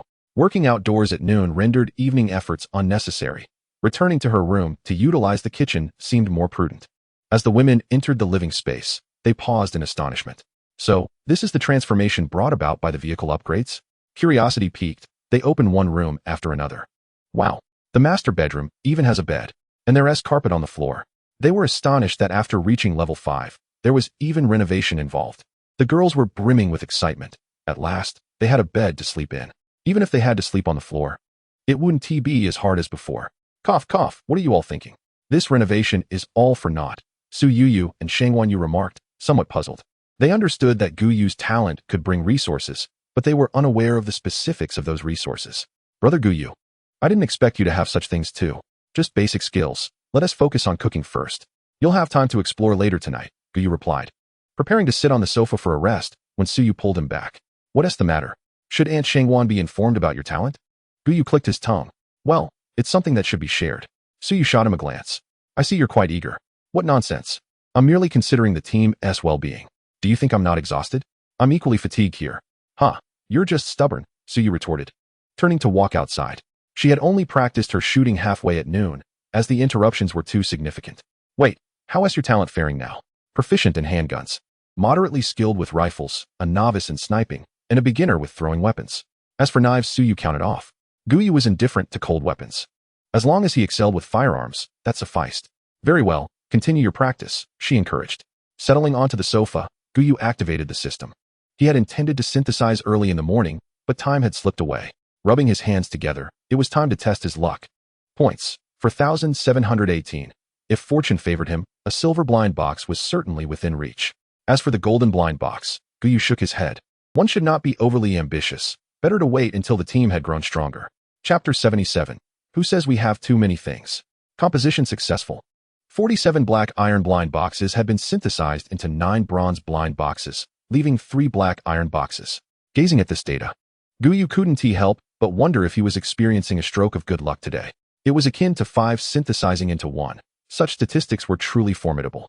He pondered whether his luck could persist. Composition failed, success rate, 27. Damn. What luck? Composition failed. Composition successful. For 1 seems quite acceptable. With 5 remaining, the odds appeared favorable. Gu Yu swallowed hard, sensing that he might be able to open 2 silver blind boxes today. Composition failed. Composition successful. Wow, 3 succeeded? He opened the system, staring incredulously at the interface. Today's fortune seemed almost heavenly. Could it be that the system recognized his exhaustion and sought to reward him? Unlimited blind box system. Level 2. Points 18. Upgrade requirement 1 for 161,000. Blind boxes. Black iron blind box X3, bronze blind box X2. Silver blind box X2. Assistants. Su Yu, Su Xing, Chen Yu. With such favorable luck, let us open them all. Open silver blind box. Received level 10 protective gear. Open silver blind box. Received firearm expansion card X1. The first blind box did not capture Gu Yu's attention significantly. However, the second blind box proved to be intriguing. An expansion card. It is worth noting that the previous expansion card had unlocked a kitchen space. With this thought, he opted to use it immediately, positioning the door next to the restroom. Gu Yu opened the door and stepped inside. The room was modest, approximately 10 square meters in size. Against the wall were 3 cabinets, each adorned with labels, weapons, ammunition, and throwables. Approaching the cabinet marked weapons, he pulled the door open, momentarily pausing at the sight within. The top shelf housed a collection of over a dozen handguns, most of which he did not recognize. The second row displayed 3 submachine guns, while the next layer contained 2 rifles crossed over one another. At the bottom lay a rocket launcher. The quantity may be scarce, yet that was of little consequence. Weapon cabinet. Durability, none. Quality, silver. Note, items within the weapon cabinet will refresh daily at 9 o'clock. This meant that any items taken out would exist permanently. His gaze shifted to the adjacent ammunition cabinet, which likely held similar properties. Placing his hand on the cabinet, the same notification appeared. Henceforth, they would no longer need to conserve ammunition. Well, truth be told, they had never practiced conservation. He opened the cabinet, and from the labels, it was evident that there was a vast variety of ammunition. However, Gu Yu found himself somewhat speechless. The quantity of each type was not particularly abundant, with roughly 100 rounds per variety. As for the reason, at the very bottom of the cabinet, in addition to 3 rocket shells, there were also 2 tank shells. One could only question the absurdity of it all. This item could arguably be classified as ammunition. As for the last cabinet, there was no need to ponder. Gu Yu? After Su Yu had finished her firearm practice, she returned. However, Gu Yu, who had been on the sofa, was nowhere to be found, nor in either of the 2 bedrooms. Su Xing shook her head. I have no idea.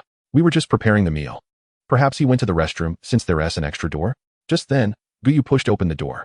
Seeing the 3 women standing together, he waved. Come. The 3 of you, take everything out from inside. My backpack has little room left. Previously, he had absorbed several watches, giving the majority to Chen Yu. Let me do it. I will help too. Su Yu and Shang Wan Yu hurried over, relieved to finally have some work to do, lest they feel guilty. Su Yu, curious, followed along to see what this newly emerged room contained. The 3 entered, gazing at the contents of the cabinets, their mouths agape in astonishment. Su Yu, somewhat puzzled, looked at Gu Yu. Then recalling what Su Yu had mentioned to her, she thought, so this is the ability bestowed by that talent? Let us take everything outside. The 3 women nodded and stowed the weapons and ammunition into their backpacks. Once outside, they were momentarily uncertain about where to place them. Gu Yu pointed to a corner, instructing, just toss everything over there. The backpacks are still useful. We can't allow these items to occupy space. Shang Wan Yu murmured.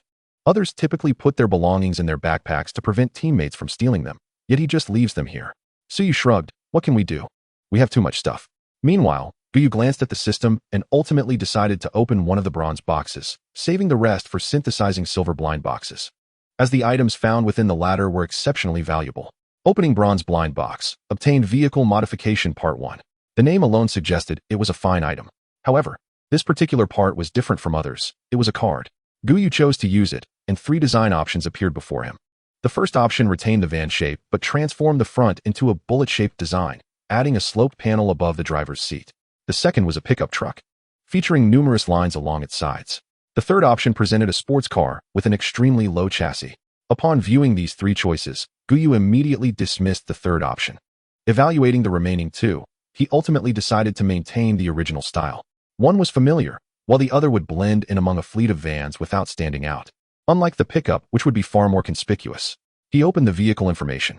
The top speed had increased to 166 mph, a significant change indeed. Yet, he wondered if it would float. If it did, then this alteration might be of little consequence. At 8:30 in the evening, the vehicle resumed its journey. Gu Yu glanced at his watch. Swallowing mist. Estimated arrival in 97 hours, 27 minutes, and 1 second. The mist posed no great issue. Should we continue driving or rest for the night? Chen Yu inquired from the driver's seat. At that moment, only the two of them were awake, having allowed the others to sleep. Gu Yu stroked his chin. I am not entirely certain yet. I worry about their safety at night without my abilities. However, if I am called upon every time they need to collect resource boxes, my sleep will surely be compromised. The vehicle gradually decelerated as 16 resource boxes came into view.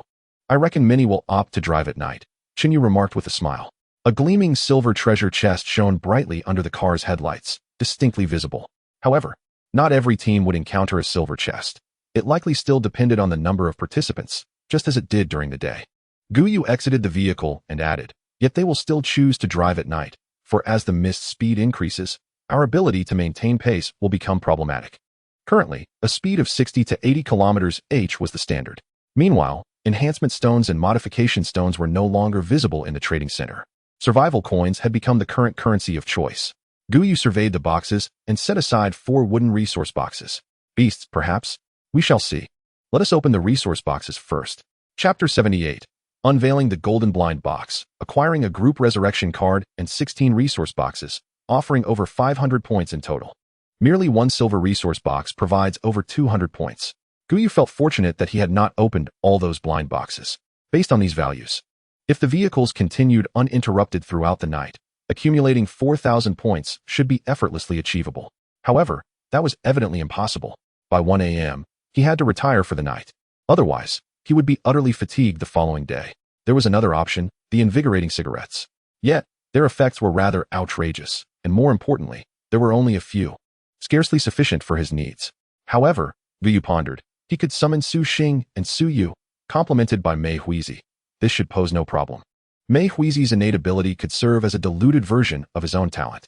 If she could detect vehicles, surely she could sense beasts as well. He then shook his head, realizing that she could not sense crises, which was indeed troublesome. What's wrong? You seem troubled, she remarked. I was contemplating. If Su Xing and Su Yu take charge of the latter half of the night, how would they manage the dangers within those boxes? Su Yu is quite formidable. There's no need for concern, Gu Yu mused, and it seemed reasonable. Then it settled. At midnight, Gu Yu initiated the final wave of resource boxes, and his points surged by over 400. From 8:30 p.m. to midnight, over 3.5 hours, they had opened 7 waves of resource boxes, resulting in an impressive increase of over 3,200 points. Even if the points were halved during the later hours, 3,000 points should be assured, considering it was 6 hours and 12 waves of resource boxes. Upon returning, he would swap them out. Just as he opened the door to the living space, Gu Yu paused, recalling Mei Huizi's talent level. Be great. He decided to utilize the evolution crystal for her upgrade.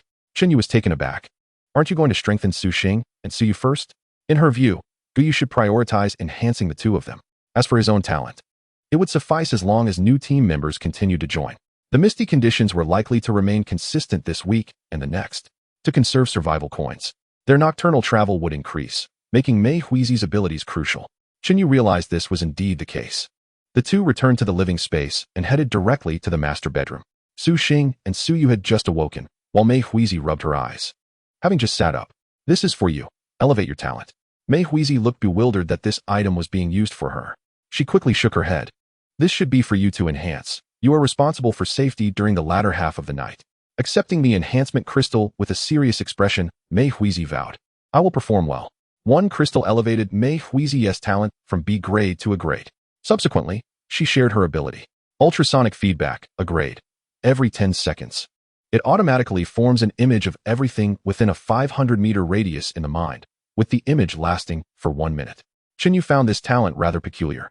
Indeed, once every 10 seconds is sufficient for your needs. In Gu Yu's perspective, this talent is already quite remarkable. If engaged in combat within a perilous zone, it would equate to possessing a divine viewpoint.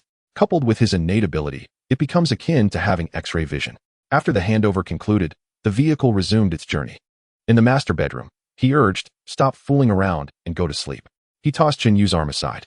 Huh, are you no longer concerned about your points? Haven't you already secured them for today? Chen Yu looked utterly speechless. So you only care about the points, don't you?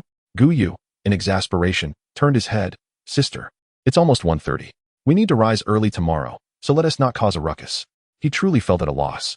perplexed by the recent odd behavior of Su Xing, Su Yu, and her. These three women had been exceedingly strange lately. Even though they had amassed their points, they still seemed intent on more. Ultimately, he speculated that it had much to do with the level of their affection. It wasn't that he wished to refuse, rather, that the enhancement pills were rather potent. After all, it is quite uncomfortable to be caught in limbo. Well, fine then, I'll aim for double tomorrow. All right. The following morning, the vehicle halted by the roadside. Chen Yu's figure had long vanished. Gu Yu, having changed his clothes, did not rush to leave the room, but instead opened the system interface. Gazing at the numbers displayed, a smile crept to the corners of his mouth. Points, 7,144. Perhaps he could save some and attempt to synthesize a golden blind box. 5 or 6 bronze boxes could be combined into 1 silver. And 2 or 3 silvers should reasonably yield a gold. Glancing at the time, it was just past 7, leaving ample opportunity. Converting everything into black iron blind boxes. Along with the 3 from yesterday, he had accumulated 74 in total. Thus, he commenced the synthesis. The black iron blind boxes vanished in succession, while the bronze blind boxes multiplied. Observing the 13 bronze blind boxes in the system, he inhaled deeply and pressed on. After placing 2 silver blind boxes into the mix, the description changed once more. Success rate, 30. Failure will increase success rate by 20 to 40. Child, take a chance. A bicycle may transform into a motorcycle. Let us begin. Synthesis failed. Success rate increased by 33. Synthesis successful. Gu Yu's tense demeanor finally relaxed. This marked his inaugural acquisition of a golden blind box. He was curious as to its contents. A weapon? Food? Or something else entirely? Opening golden blind box. Obtained group resurrection card, X1, WTF. An explosion of luck? Gu Yu quickly retrieved the group resurrection card. The card was palm-sized and white, adorned with intricate runes on the front, while the back bore a series of names. Group resurrection card. Quality. Special. Note. Bound to the convoy. When convoy members perish, their bodies and souls are sealed within the card. Upon total demise, it will randomly transport with the vehicle to another highway and resurrect them.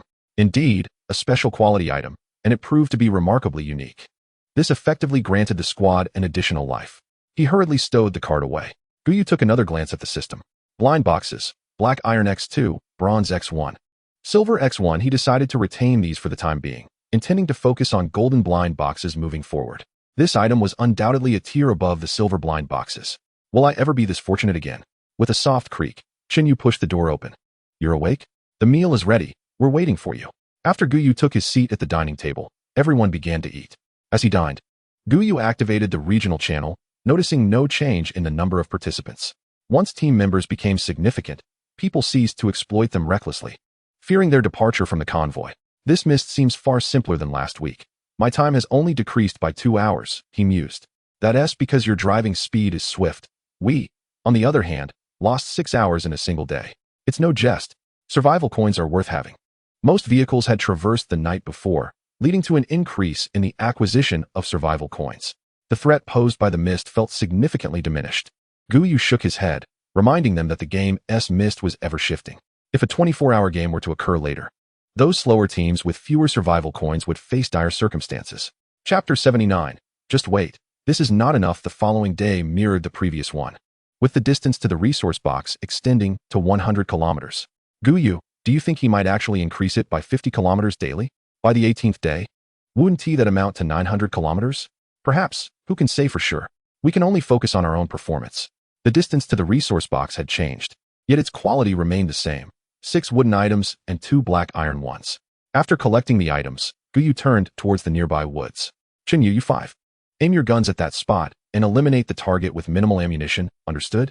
The 5 of them paused, then nodded eagerly. Su Yu glanced at Gu Yu. I'll take the shot alone. Gu Yu waved his hand. They must possess basic combat skills. I do not expect their marksmanship to be flawless, but they should at least know how to shoot accurately. Were it not for the armory, I would hesitate to allow them such practice. Soon, 5 dark creatures burst forth, darting with remarkable speed. If they come too close, you... Tat tat tat. 5 tongues of flame erupted, bullets flying as if they were worthless. The gun barrels danced erratically, sending a shiver down Gu Yu's spine. Fortunately, the erratic movement was not too extreme. Had it been any greater, he would have considered revoking their access to firearms. As the saying goes, a chaotic fist can strike down a master. In an instant, 4 of the 5 dark creatures lay dead, one riddled with numerous bullet holes. The last one stood frozen, bewildered by the scene. Tat tat tat. Yu fired a few shots, sending it to its demise. It was surprising to see even a beast so easily startled. One should not judge the creatures here by conventional standards, with the plants having undergone mutations. It was only natural for the beasts to exhibit some as well. Regrettably, the points gained were minimal. How many bullets do you each have left? The girls exchanged glances, their expressions turning sheepish. It was evident that nearly all were depleted. Gu Yu had anticipated this. While Su Xing is cooking, you all need to practice your shooting. In batches of practice, Meihui and Jessica will swap their maid outfits with Su Yu and Shangwan Yuelon, with the enhancement of the maid costumes. He firmly believes that their proficiency with firearms will rapidly improve. Speaking of maid outfits, Gu Yu couldn't help but sigh, despite the numerous subsequent openings. He had yet to encounter anything resembling such attire.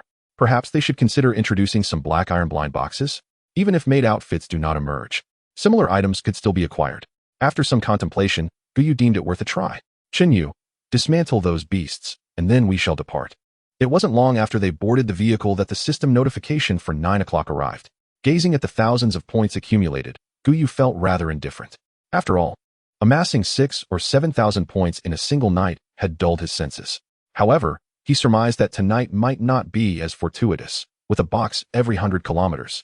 It would certainly affect point accumulation. Seated comfortably, Gu Yu reopened the regional channel. A new day had dawned, and he was keen to observe the circumstances of others. This is unacceptable. At a speed of 80 kilometers per hour, the fog is encroaching rapidly, he remarked. Isn't this obvious? Today, at 11 meters per hour. If you travel 100 kilometers, it will take you an hour and 15 minutes. It's only natural that it draws nearer. Wait, every 1,000 kilometers yields an additional 100 meters, which is still somewhat acceptable. Hey, I've acquired a team teleport card. Who wants to team up? Huh, I wouldn't dare. Who knows if you'll devour our belongings. Overall, the situation remained largely unchanged, though that team teleport card surprised him. He hadn't anticipated the existence of such a card. Yet, as that individual pointed out, who could say if they might absorb other teams? Even possessing the card himself rendered its use impractical. It was merely a curiosity with limited utility. Before long, the vehicle exited the forested area and entered a vast prairie. Have you noticed? The environment surrounding this road is cyclical, Yu remarked. Indeed, there is a limited amount of resources, Su added. However, Gu Yu's gaze fell upon the peculiar purple grass on the ground, which appeared somewhat distinct. At noon, the vehicle halted by the roadside. Su began preparing a meal while the others practiced shooting outside. Among them, Dawn made outfits, while the other two wore protective gear, forming a line to shoot at distant targets. Gu Yu glanced at the points and then at Su Yu and the others. Hold on, this isn't sufficient. Buzz. Gu Yu's ears twitched as he turned to look behind. A dark shape was approaching from afar. It was a vehicle. Everyone ceased fire and prepared for combat. As soon as I fire, you all follow suit, understood? Yes. The women quickly took cover behind a car. Is there a special area appearing behind us? Su inquired. Most likely, we didn't see any resource zone entrances when we arrived. It seems we drove too fast and missed the special zone. As the distance closed, Gu Yu felt no sense of impending danger in his mind. His brow furrowed in surprise. The other party seemed disinterested in robbing them. This was rather irrational. As the opposing vehicle drew nearer, a sense of danger ignited within him. How could one not react? He murmured, prepare yourselves. Creak. The adversary's vehicle came to a halt just 20 meters away from their own. Gu Yu, contemplating the imminent threat, quietly inquired of Meihui. Are you able to perceive the situation within their vehicle? I'm unable to do that, Meihui replied with a wry smile. Gu Yu inhaled deeply 1, 2, 3 breaths, counting the individuals he discerned. Including the driver, there should be 4 in total. It was not feasible to let Yu and the others handle this. With the strength of their protective suits, resisting the fire from rifles and handguns should pose little challenge. They likely did not possess a sniper rifle. Su, let them come first. Su nodded in acknowledgement. Gu Yu gestured to the women and then drew his pistol, leaning out to fire a shot at one man's thigh. There are people. Damn. However, he was immediately met with a barrage of gunfire. Su and Gu Yu peeked out in unison. It seemed they required further practice. Their reliance on ammunition for lethality was evident. They lacked the innate talent he possessed, which was quite natural, as he too had once been in their position. The 3 outside were swiftly dealt with, leaving only the driver. At this moment, Yu had reached the driver's seat, and without hesitation, fired a shot that struck the driver's face. Yu merely paused for an instant before responding with a shot of her own. She then flung open the car door and dragged the lifeless body out. Gu Yu emerged from the rear of the vehicle, clapping his hands. Well done. Although your marksmanship requires refinement, you've performed admirably. Approaching the front of the car, he placed his hand upon it, and in an instant, the vehicle was absorbed into his backpack. It appeared there were indeed only 4 individuals. So you picked up a watch. I'll need this soon. All right. Chapter 80. Does this mean I can witness it? How thrilling. After a flash of light, the vehicle vanished from the drop zone. Vehicle quality upgraded to degrade him? It actually upgraded. Yet, the exterior seems unchanged. He accessed the vehicle's information. Vehicle, large van, quality, degrade, level, LV5, fuel tank, 641L 150L, fuel consumption, 1L 30 kilometers, maximum speed, 170 kilometers h, upgrade requirements, metal, 2822G, 1000G glass, 272G, 200G miscellaneous, 128G, 500G, upgrade material storage, 0G, 1000G. Upon reviewing the vehicle attributes, it was no wonder it had attained degrade. Vehicle attributes: power, degrade, defense, degrade, attack, degrade, temperature control, degrade, unbeknownst to him.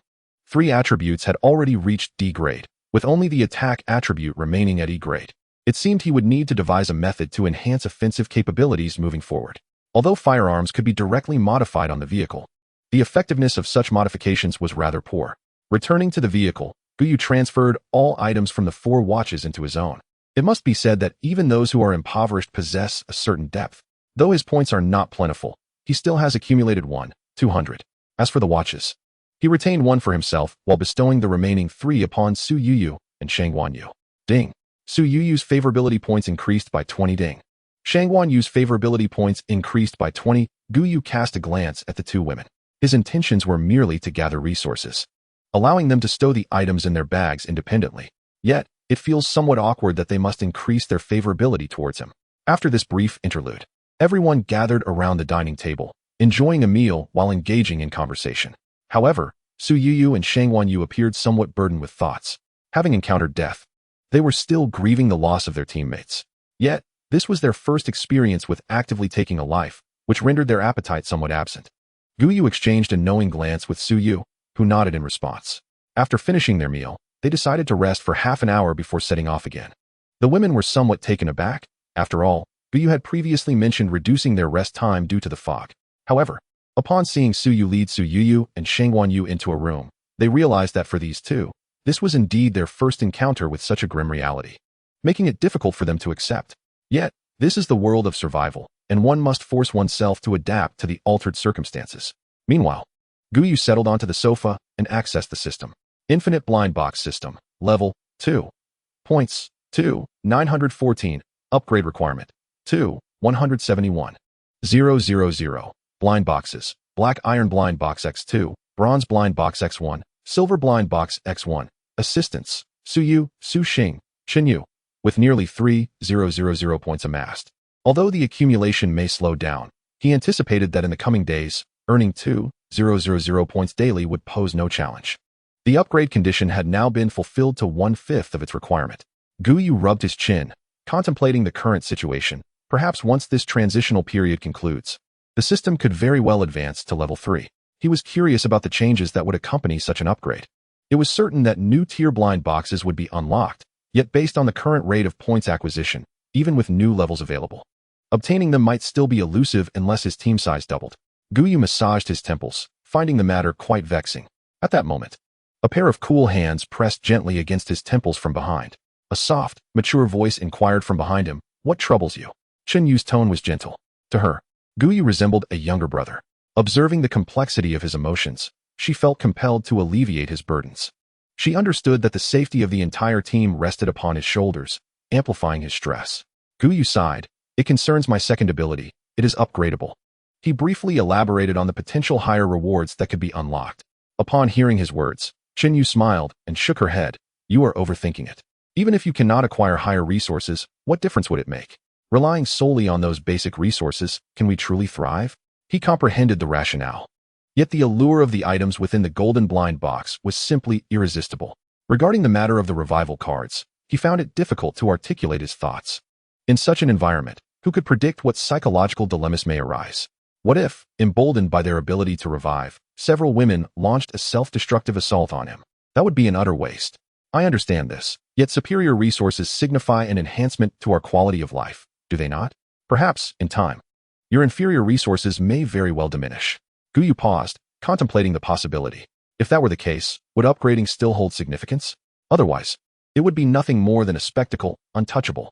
In the bedroom, my aunt was aware, but it was just the two of us. Su Yu shook her head.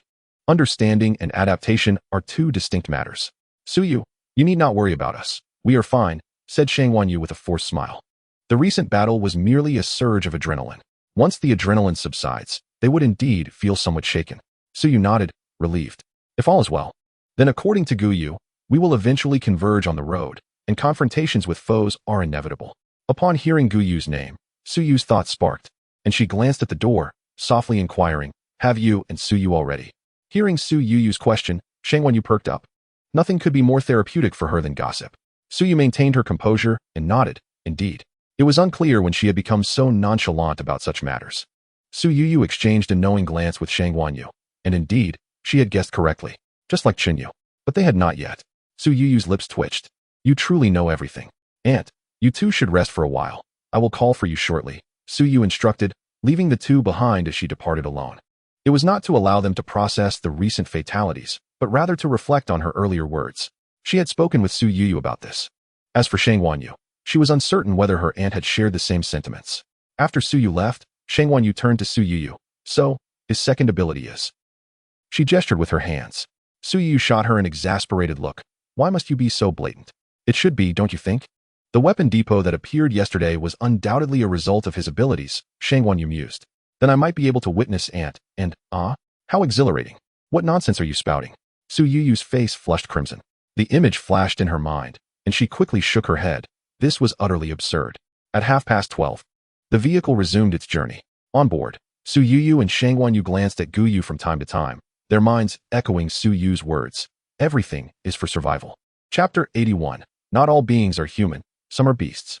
As the vehicle's structure transformed, Chen Yu's speed markedly increased. Upon realizing that resource crates would appear at the 100-kilometer mark, the speed consistently surged to 150 kilometers per hour, only to decrease as they approached. This strategy resulted in an increasing countdown of mist. 50 minutes later, the first wave of resource crates for the afternoon was unveiled. Opening black iron resource crate. Instant noodles 30, transformation stones 20, heating pads 20. Everyone turned their gaze toward Gu Yu, who had just opened the resource crate. Perplexed by the presence of heating pads, it seemed my speculation was correct. The next challenge would likely be a cold wave, intriguingly tied to the name of this planet. One aspect stems from the name itself, while the other relates to the plummeting temperatures. When they first arrived on this planet, the temperature would rise by a degree or two daily, leading to the subsequent heat waves. Now, however, the trend was reversed. Chen Yu expressed her confusion. It shouldn't be this simple. Given the current vehicle's condition, enduring the cold wave should be straightforward. While the interior of the vehicle was manageable, the exterior posed a different challenge. Cold was not something one could simply combat with layers of clothing. Heat could be endured to some extent, but the cold was an entirely different beast, one that could lead to slow demise, while the other could result in immediate death. Opening black iron resource crate. Purified water 20, cotton 15, survival coins 20. Cotton has arrived, confirming our suspicions, Gu Yu remarked, gesturing to the side. 12 units. Chinyu, you handle this. As the temperature became more bearable, the encounters with wild beasts increased. Gu Yu pondered. Could clothing made from animal hides withstand temperatures of -40 or 50 degrees? Perhaps, but only if one possessed adequate insulation. Su Yu interjected. Relying solely on animal hides would likely be insufficient. At 6 o'clock in the evening, Chen Yu inquired, are we going to continue? From this day forward, they would halt at 6 o'clock for dinner and set off again at 7, maximizing the benefits from nighttime resource crates, which would also optimize his points accumulation. 5 minutes later, Su Yu frequently adjusted her clothing, finding it uncomfortably tight.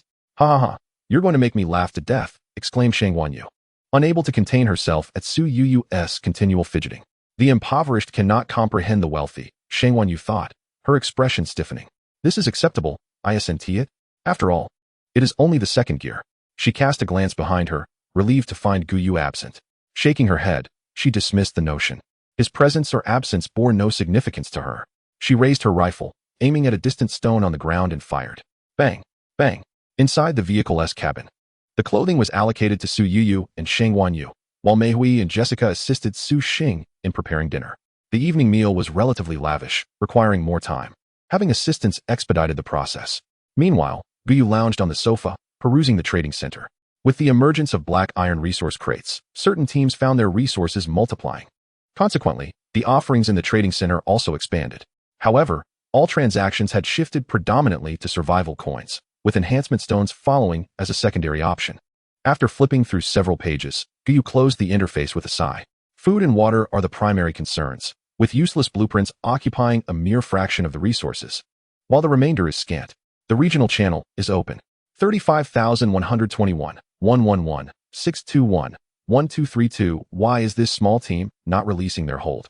The resources are entirely controlled by these large convoys, leaving us with an insufficiency. One can only say that you are foolish, who claim that there are no alternative means to recruit members aside from forming a team. Having numerous team members is indeed advantageous. What the heck? Do you still need people, esteemed ones? The image depicts survival coins. Survival coins occupy 6 slots, with a staggering quantity exceeding 500. This single image reveals a plethora of them, with quantities ranging from over 400 to 6 or 700. Given this amount, it can be said that this transitional period is quite stable. Gu Yu opened his backpack, realizing that he had unknowingly accumulated over 2,000 survival coins. Of course, 1/3 of this amount had been gifted to him by others. There is no helping it. Some individuals are eager to present gifts, and he certainly cannot refuse them. He glanced at the regional channel for a while longer. The current discussions revolved around 2 main topics: how to acquire more members and how to store survival coins. Gu Yu was not lacking in survival coins. Rather, he was intrigued by the prospect of gaining more team members. This made him reminisce about the convoy he encountered at noon. Had he known better, he wouldn't have eliminated the other party, as it felt somewhat wasteful. At 7:10 p.m., after finishing his meal, Gu Yu eagerly set off in his vehicle. Based on the route he took in the afternoon, he only needed to travel 20 kilometers to obtain the first wave of nighttime resource boxes. As soon as he drove out, the entrance to the living quarters opened, and Chun Yu hurriedly emerged. "You're too quick. I'm not ready yet. Your words sound rather off." Chun Yu chuckled as she maneuvered to the passenger seat. "Don't mind that. Su Yu and the others also wish to take shifts. Their mindset isn't adequate. They still need practice." Soon, the first wave of resource boxes arrived. Once again, there was 1 silver box for black iron boxes and 11 wooden resource boxes. This all contributes to our points. If we were a full team of 10, do you think the nighttime resource boxes would transform into 2 silver and 5 black iron? Gu Yu halted the vehicle and stepped out with Chun Yu. Chun Yu nodded. "It's not impossible. But those fully staffed teams in the regional channel haven't mentioned this issue." She paused for a moment. "In fact, they haven't said much today at all." Gu Yu looked at Chun Yu. "Have you been keeping an eye on them?" It is Mei Huizi and her 3 companions who take turns monitoring the regional channel. They always seek something to occupy themselves with, so I had them focus on this. However, there hasn't been any significant news, so I didn't relay it to you. Gu Yu smacked his lips. To be honest, he had indeed been thinking along those lines. The silence from those fully staffed teams is particularly strange. One would expect them to boast a little, wouldn't one? Just as Gu Yu crouched down, a pitch-black rifle appeared in his hands. 15 of them. Look to the right, there are 5. Did you bring your sunglasses? Activate night vision mode. Gu Yu's brow furrowed. Have you noticed that the frequency of attacks we are facing today is increasing? Even on a fine day. It is unreasonable to endure such repeated assaults. Moreover, while traversing the road, there were no beasts in sight. However, upon reaching the resource cache, these creatures inevitably materialized. Chun Yu nodded, acknowledging that not only they but many teams had faced attacks. Gu Yu recalled the reduced number of individuals today and glanced at the distance of the light spots, activating the regional channel. 35,121, 111, 061, 1232, another fewer. There is certainly something amiss today. Half a minute later, towering 2-meter muscular werewolves surged forth. You dare to call these beasts? Chun Yu squeezed the trigger, unleashing a barrage of fire. Anything that is not human is deemed a beast. Chapter 82. This score has soared past 10,000. Acquired Werewolf Serum 1. Gu Yu merely observed the instinctive actions surrounding the corpses, never anticipating this time to yield something. Previously, encounters with werewolves had proven uncollectible. He casually retrieved the serum, which resided within a mundane glass vial, containing a faintly glowing light blue liquid. Werewolf Serum.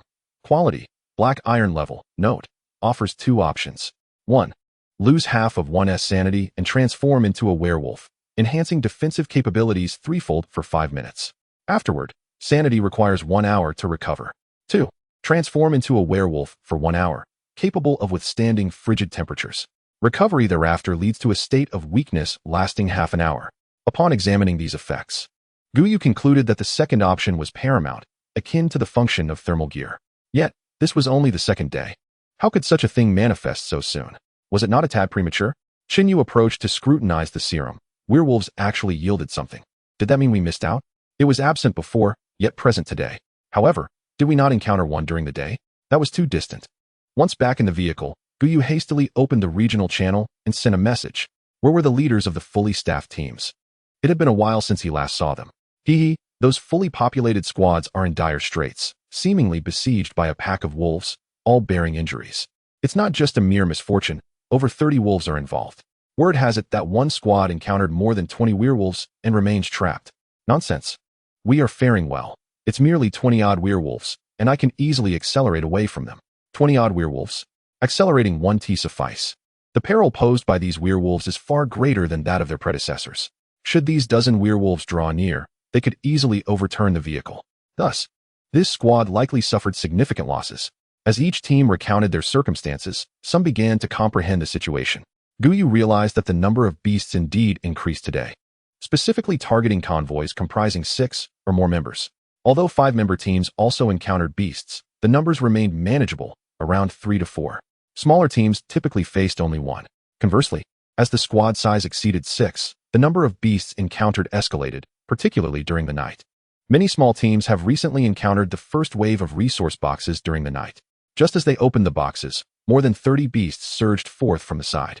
Some faced packs of wolves, others were beset by werewolves, and still others encountered wild boars and leopards. There was even an unfortunate convoy that encountered over 200 zombies. However, while this was a calamity for others, it was a stroke of fortune for Gu Yu. Those werewolves had just bestowed upon him over 500 points. Together with the resource box, that amounted to more than 1,000 points. Regrettably, today there was only one wave of resource boxes over a distance of 100 kilometers. It seemed the overall points would be similar to yesterday's tally. Nonetheless, he felt content. With the points he had saved, I can reach over 10,000 tomorrow. Not only would he secure a golden treasure chest, but he could also obtain a considerable amount of black iron. Perfect. At midnight, it was time for the shift change. Tonight, every time they opened a resource box, they were bound to encounter a multitude of beasts. So Suyu, please be vigilant. Suyu nodded, rest assured. My marksmanship is quite precise. While Gu Yu and the others needed to spray bullets, she only required a well-aimed shot. Although the werewolves had high defenses, taking down 3 with a single burst was within her capability, which reassured Gu Yu. Meihui reported their location promptly. The beast had arrived at the box location with a full minute to spare, and given Meihui's talents, this was certainly manageable. Watching the 3 women depart, Gu Yu smacked his lips. Indeed, some points were not easily acquired. The following morning. Time, 7:09. Weather, clear, 23, 27, devouring fog, 106 hours, 36 minutes, and 21 seconds remaining. Planet ID, 83231, Qian Star. Disaster. Transition period 318 days. The temperature had once again dropped. Gu Yu rubbed his face and quickly checked his points. Points, 11,314. Wow. It was over 1,000 points more than he had anticipated, indicating that the number of resource boxes they encountered last night was significantly higher. It seems Su Xing's driving skills had improved considerably. Let's go. He exchanged all his points for 113 black iron blind boxes, and now it was time to synthesize. 5 minutes later, Gu Yu was excessively excited. After all, who wouldn't he be thrilled by such prospects? Infinite blind box system, level 2.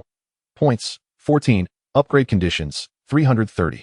1,000, blind boxes, 12 black iron blind boxes, 2 bronze blind boxes, 1 silver blind box, 1 gold blind box. Assistants, Su Yu, Su Xing, Xin Yu among these.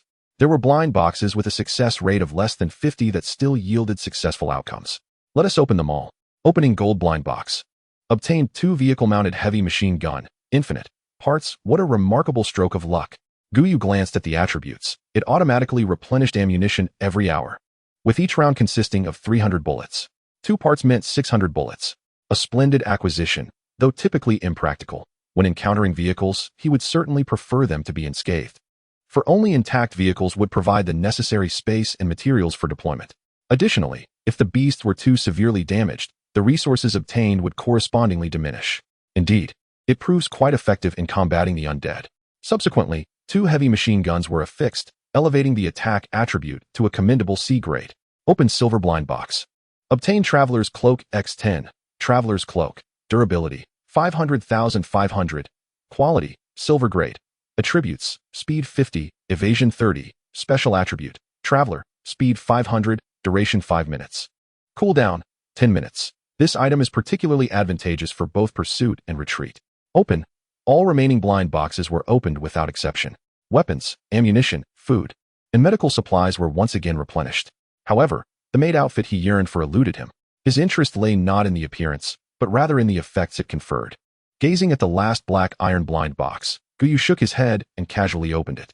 Open black iron blind box. Obtain bunny ears ensemble X3. Another ensemble. He accessed his inventory, revealing that the bunny ears ensemble comprised 3 pieces: ears, a tire, and a plush tail. The attributes were comparable to those of the maid outfit, albeit slightly less impressive. But to whom should he bestow this peculiar attire? Ahem, this is indeed a question worthy of contemplation. At the breakfast table, after finishing his meal, Gu Yu did not hasten to depart, but instead awaited the others. Once everyone had completed their dining, he cleared his throat. I have been fortunate. I now possess a set of gear akin to the maid outfit's effects. You need not change out of your current attire. Mihoko's eyes sparkled with curiosity. What does it look like?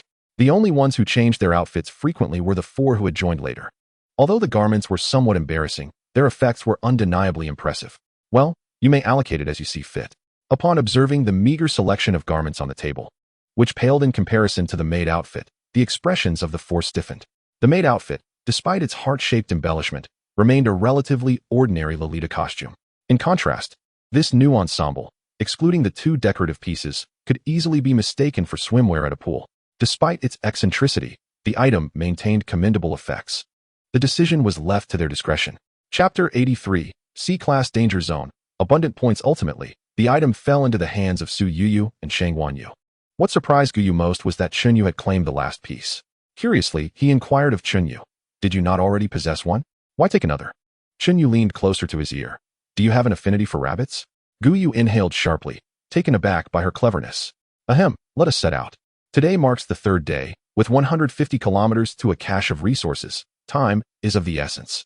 Indeed, one must tread carefully around those of greater age. They are not to be trifled with."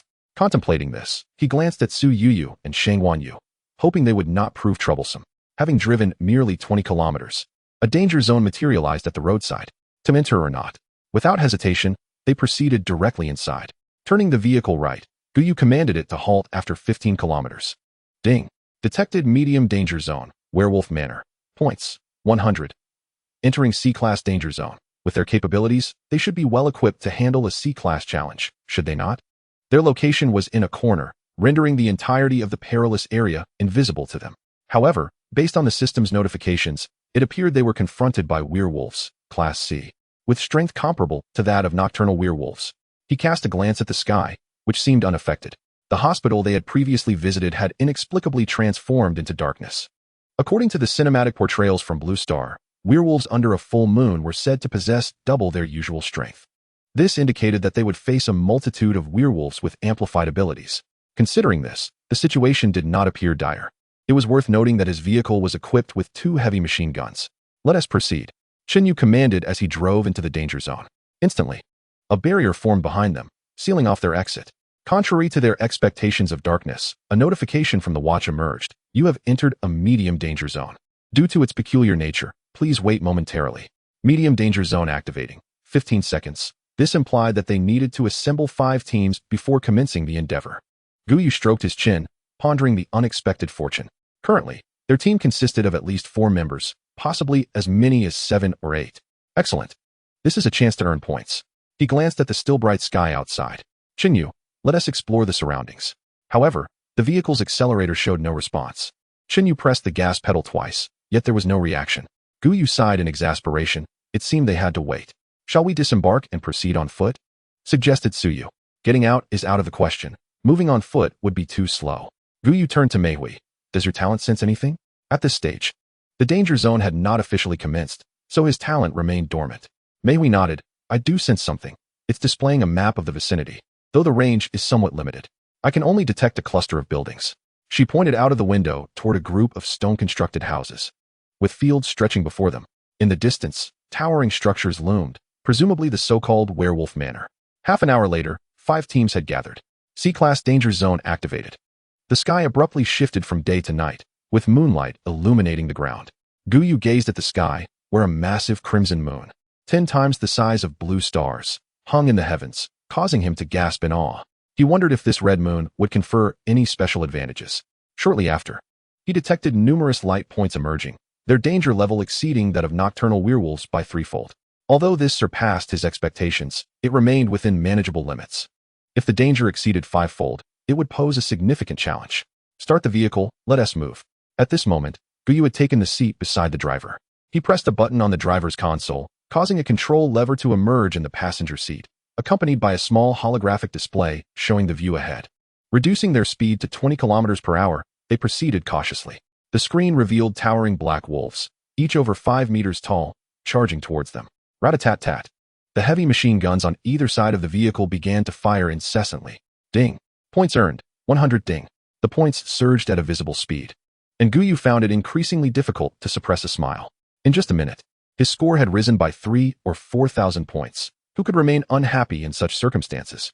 He had already planned to descend shortly with Su Xing and Su Yu, possibly accompanied by Chun Yu, leaving the others behind. After all, they had yet to become assistants, and kills did not count towards points. However, should there be an overwhelming number of werewolves, they would have to join the fray. Su Yu, Su Xing, Chun Yu, and I disembarked, while Su Yu took the wheel.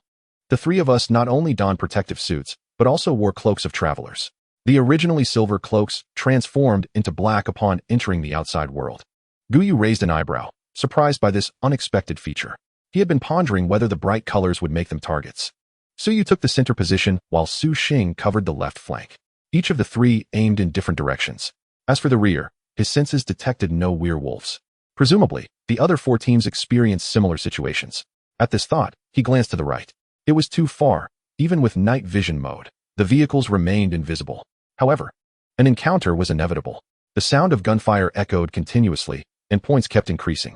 A powerful howl resonated in the distance, and a werewolf once again grew larger, transforming into a towering creature of 7 meters. Gu Yu furrowed his brow, acutely aware that their killing speed had slowed. Slow down. Do not rush. Jessica, unleash your talent. Shangwan Yu and Mei Zi, take aim and fire. The combined firepower suppressed the werewolves poised to charge. Why are there so many? So you could not help but inquire. I am uncertain. All I know is that the other teams are likely meeting dire fates. If they are struggling this much, what of the others? He pondered whether his watch would still function.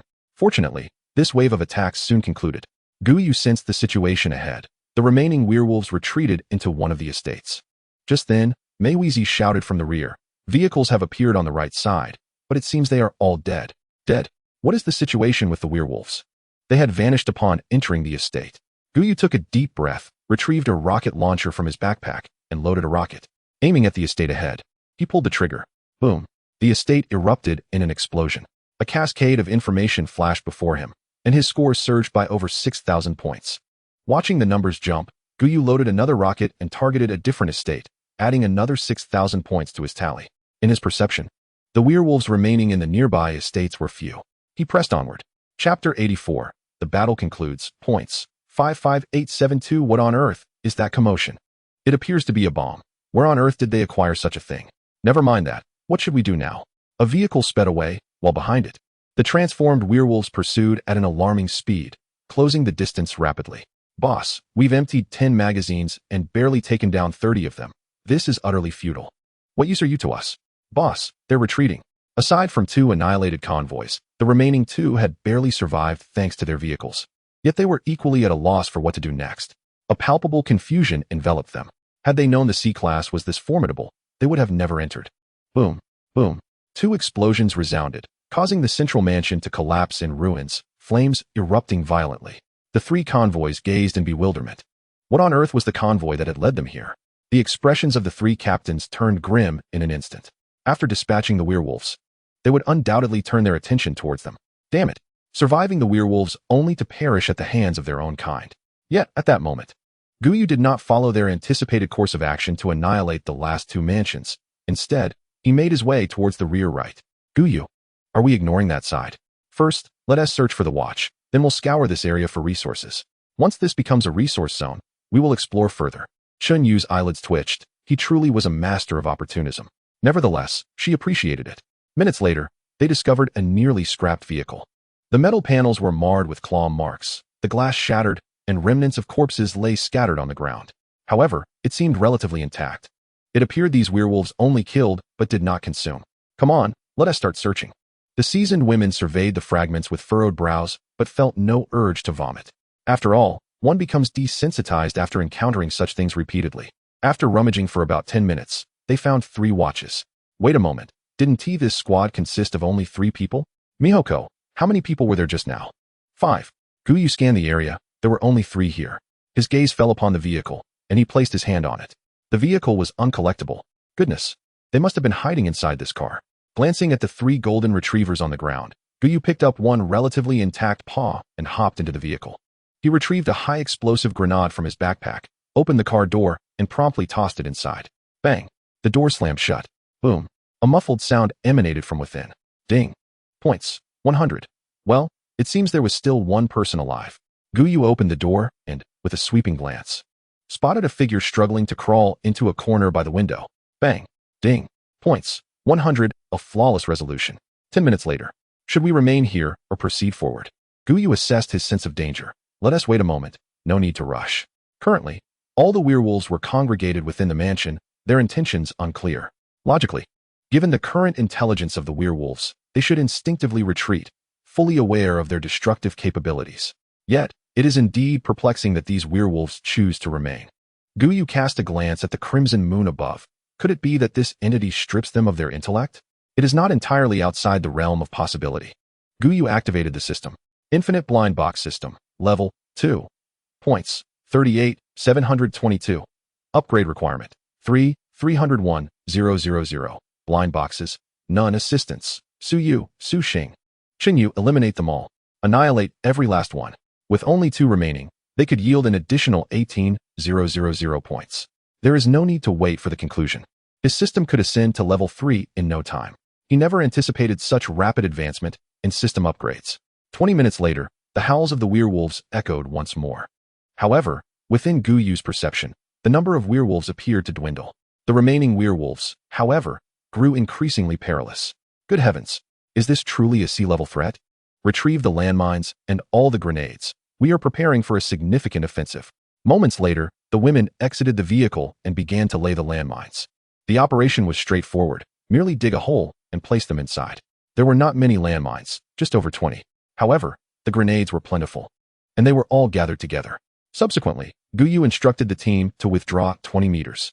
Su Yu climbed atop the vehicle, retrieving the RT-20 and taking position. Load the ammunition now. Do not concern yourselves with anything else. Just send one after another, she commanded. Once everything was arranged, Gu Yu took a deep breath. Focusing on the danger perception in his mind, he hoped these creatures would not evolve any defensive capabilities. Next time, he vowed never to enter a sea-level area again. It was far too terrifying. Swiftly, the battle in the distance concluded, and the werewolves began to sprint towards Gu Yu's direction. As their numbers swelled, Gu Yu shouted, "Prepare. Raise your weapons and aim forward." Soon, a horde of blood-red, diminutive werewolves materialized within his line of sight. At a distance of 100 meters, 80, 60, fire. Rat-tat-tat. The flames of gunfire erupted, bullets piercing the bodies of the werewolves, yet their speed remained unaffected. Boom. A resounding explosion echoed as one red werewolf was obliterated. Points, 175. Boom. Boom. The gunfire intensified, and one by one, the red werewolves fell. The gunfire from the vehicle ceased, and Su Yu rubbed her shoulders, picking up the sniper rifle to return to the front. It turned out that 3 shots had propelled her from the front of the vehicle to the rear.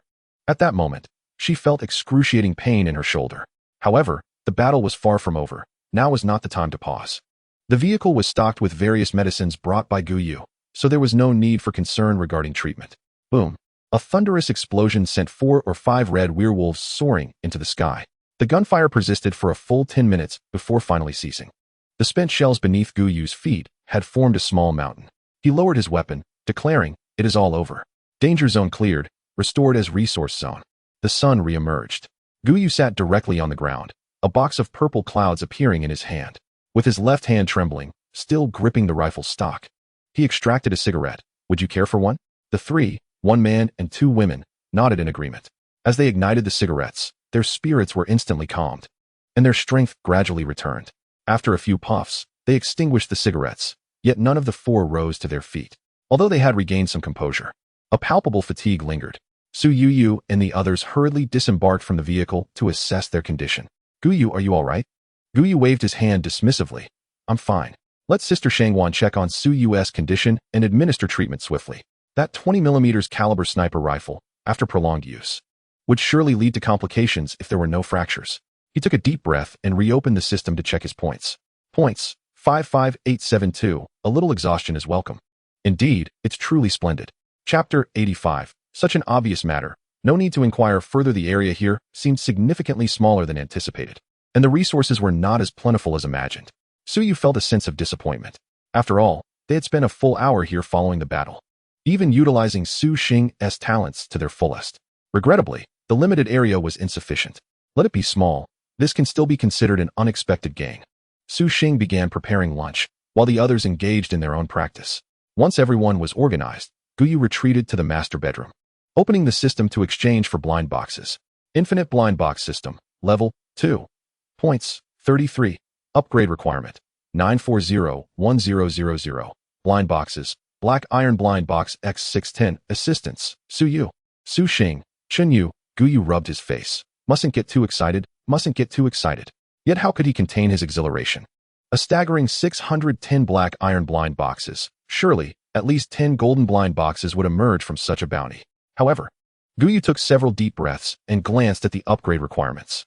Just 60 black iron blind boxes were needed for the system to level up. That merely amounted to 6,000 points, which could easily be gathered within the day. Following the previous pattern of system upgrades, it was likely to unlock platinum blind boxes. Could he perhaps synthesize a platinum blind box from these? Gu Yu stroked his chin, increasingly convinced of the feasibility of his idea. He glanced once more at the 610 blind boxes within the system, promising himself that patience would yield even greater rewards. After lunch, the vehicle resumed its journey. Yet throughout the ride, Gu Yu remained somewhat distracted, frequently checking the system. Driving points were of little use, barely amounting to over 200 in a 24-hour period. Resource box points were fairly decent, and beast points were not too shabby either. At least they surpassed driving points. At this rate, even by tomorrow morning, it might not suffice. After all, today's haul was merely one resource box for every 150 kilometers. Contemplating this, Gu Yu's gaze shifted toward Mei Hui and Jessica. It was time to gather crucial points. Mei Hui, come with me. I have something important to discuss with you. Mei Hui promptly rose. Yes. She followed Gu Yu back into the room. Su Yu gazed thoughtfully at their retreating figures, then let out a soft sigh. Shangwan Yu, her curiosity piqued, asked, Su Yu, does Gu Yu have some important plans? Su Yu paused momentarily and replied, you will find out soon enough. Huh, do I have plans too? Why not here? Su Yu promptly interrupted Shangwan Yu, saying, focus on the outside. Don't miss the resource box. Such an obvious matter need not be questioned further. If we were to discuss it here, it would be quite impressive if you could even pay attention. An hour later, Su Yu called out, Jessica, come here. She couldn't help but glance at the departing pair, wondering what was troubling Gu Yu today. He had never been so overt in the past. A sense of worry crept over her. Was Gu Yu facing some issues? At 6 in the evening, the vehicle pulled over, marking the time for the girls' training. However, this time, Mei Hui and Jessica were absent. Shangwan Yu, realizing this shortly after, whispered to Su Yu, how is he so formidable? This is different from what I observed. Su Yu looked at her in confusion. Aren't you perpetually single? Oh, just because I lack practical experience doesn't mean I lack theory. Of course. I am referring to what I've seen, Su Yu retorted. All right, enough of that. Let us hurry and practice shooting. Shangwan Yu pouted. What is there to be shy about? Sooner or later, she seems to be the same. Auntie, you two should get in touch first. I'll return shortly. Shangwan Yu watched Su Yu's silhouette. Do you think she might also be? Quickly practice shooting. Keep at it until Su Xing calls us. In the bedroom, Gu Yu was engrossed in system calculations when the door swung open, revealing Su Yu. Bang. Upon entering, she shut the door firmly. What is wrong with you this afternoon? You look so worried, and you even called them in. My innate talent is slightly lacking. Through their conversation that afternoon, Mei Hui and Jessica had successfully reached 100%, becoming his collaborators. Consequently, apart from the two newcomers, he could now earn 50 points from everyone else, regardless of their actions. This, of course, provided him with a considerable amount of points. However, with the increasing number of participants, he would need to reduce some time. Although it might affect him slightly, it was a manageable impact. Su Yu bent down to observe Gu Yu. Do you need my assistance? That is naturally required. At the dining table, Su Xing quietly ate, while Su Yu and Shang Yu glanced at Gu Yu from the corner of their eyes. At that moment, only the four of them occupied the table. How fierce. Gu Yu, later on, when you drive, you and I will go together. Auntie and sister, you can rest. As the night progressed, Gu Yu took a look around the room, realizing he had forgotten to keep Mei Hui behind for points. Yet, he had a plan. Tonight, Mei Hui will be with your sister. Well, we can also assist. Not tonight. We need to make the most of our time. After dinner, Gu Yu walked into his room with a cigarette in hand. It wasn't that he didn't want to use energy drinks, but the effects of that beverage were somewhat subpar. After a few puffs, Mei Hui and the others were not exactly bursting with energy, but their actions were still unobstructed. Subsequently, Gu Yu placed the recent cigarettes on the trading center. 4/5 cigarette, exchanged for 5 survival coins. After that, he and Su Xing proceeded forward, embarking on their journey. In the regional channel, voices echoed, "Not again, why is it always 4/5? Surely you took a puff for pleasure before selling it, but the price is exorbitant.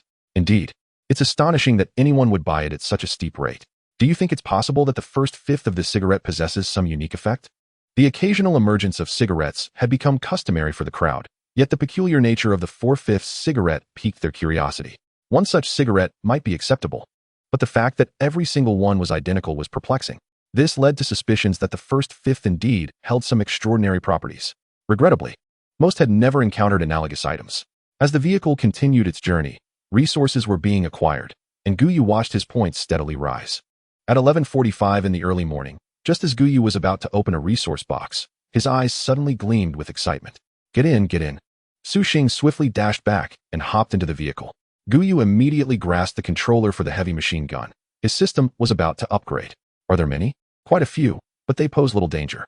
They were traversing an area characterized by stone pillars, the so-called karst topography. Behind the heaps of stones lay numerous glowing points. Had anyone else passed through here, they would undoubtedly have been encircled, but not him. Just as he placed his hand on the controller, silhouettes emerged around them, encircling them entirely.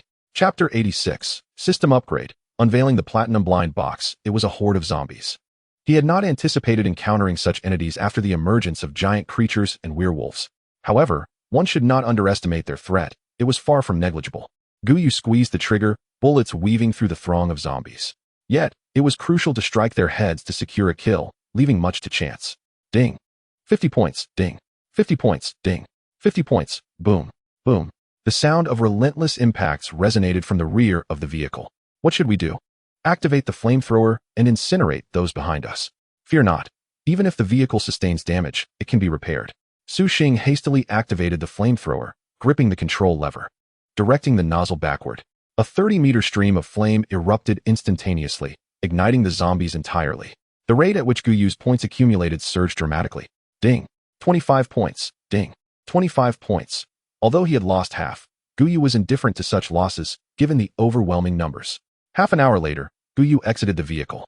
Plop. He looked down, his eyes twitching in disgust. His entire foot had stepped into the abdominal cavity of a zombie, a sight most repulsive. What happened? It's nothing. Just a bit nauseating. What now? The resource box is buried beneath the pile of zombies.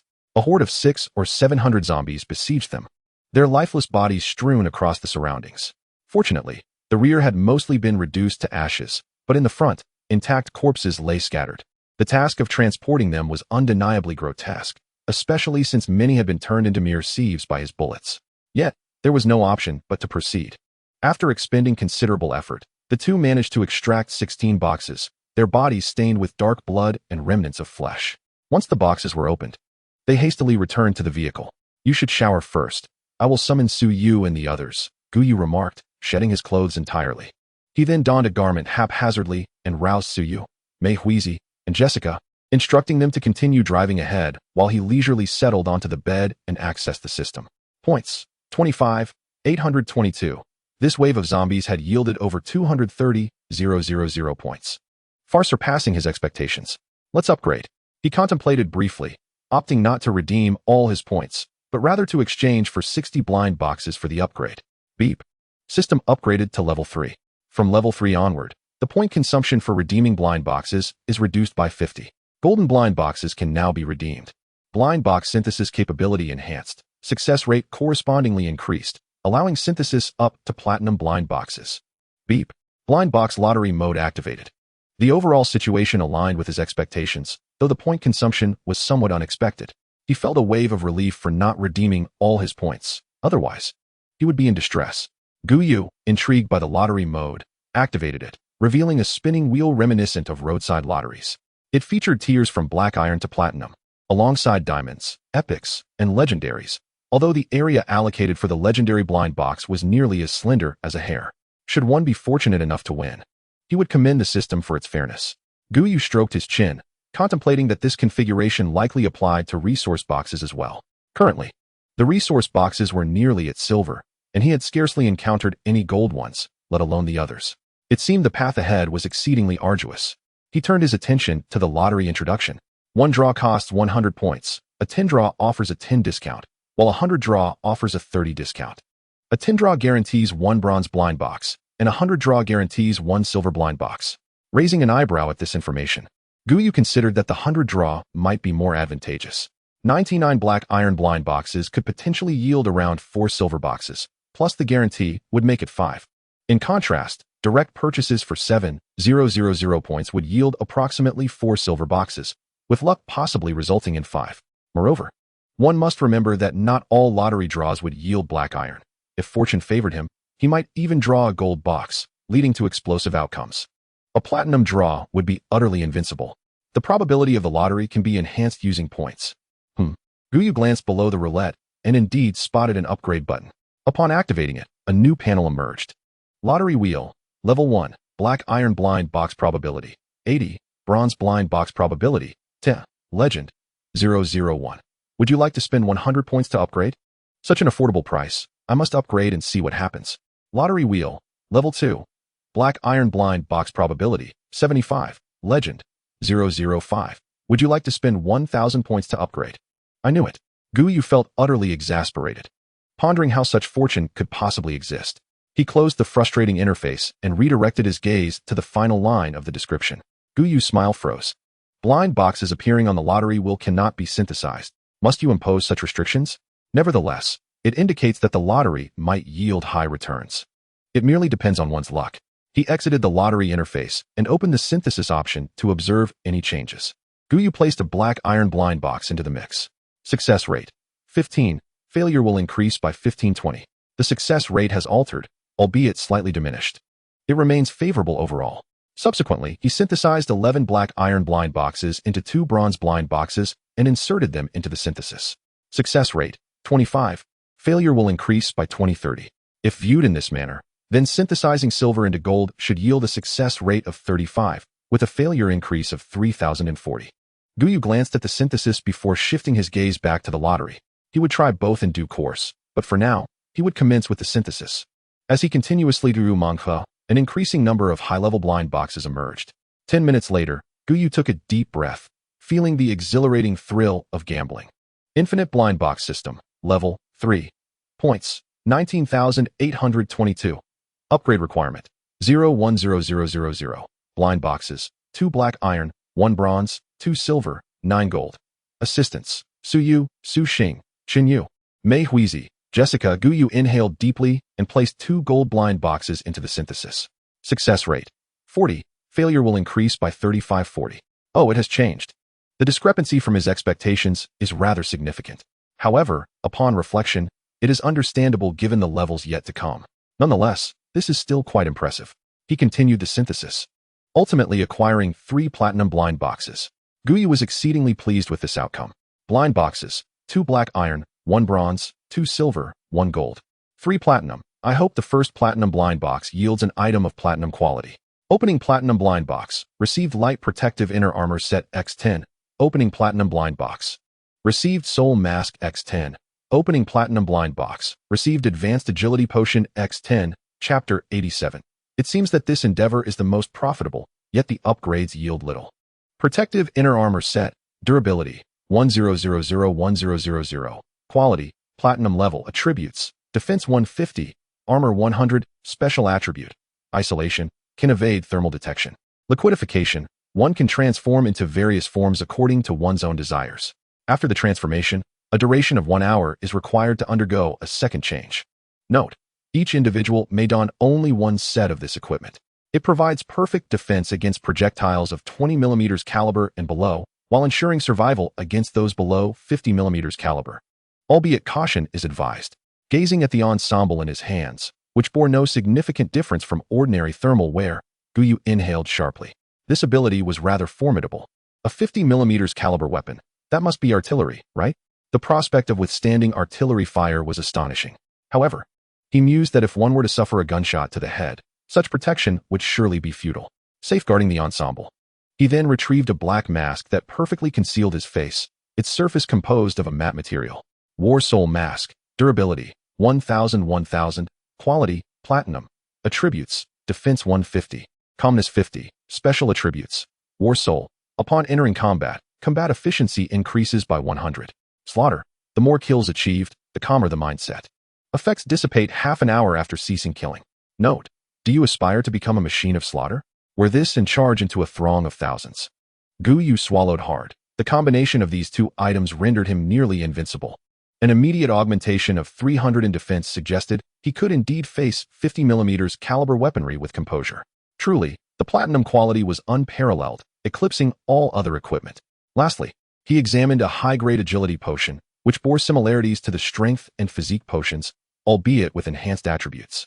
High-grade agility potion. Effect. Upon consumption, agility increases by 10 to 20 points. Note. Each person may consume a maximum of 5 vials. Each individual may take 1, allowing him to utilize 3 for himself. As for future recruits, he would address that matter later. Crucially, Gu Yu did not intend to treat these newcomers as he had with Chun Yu and the others. After all, by that time, circumstances would have evolved, and those involved would understand the nuances of the situation. He was not yet desperate enough to compromise his standards.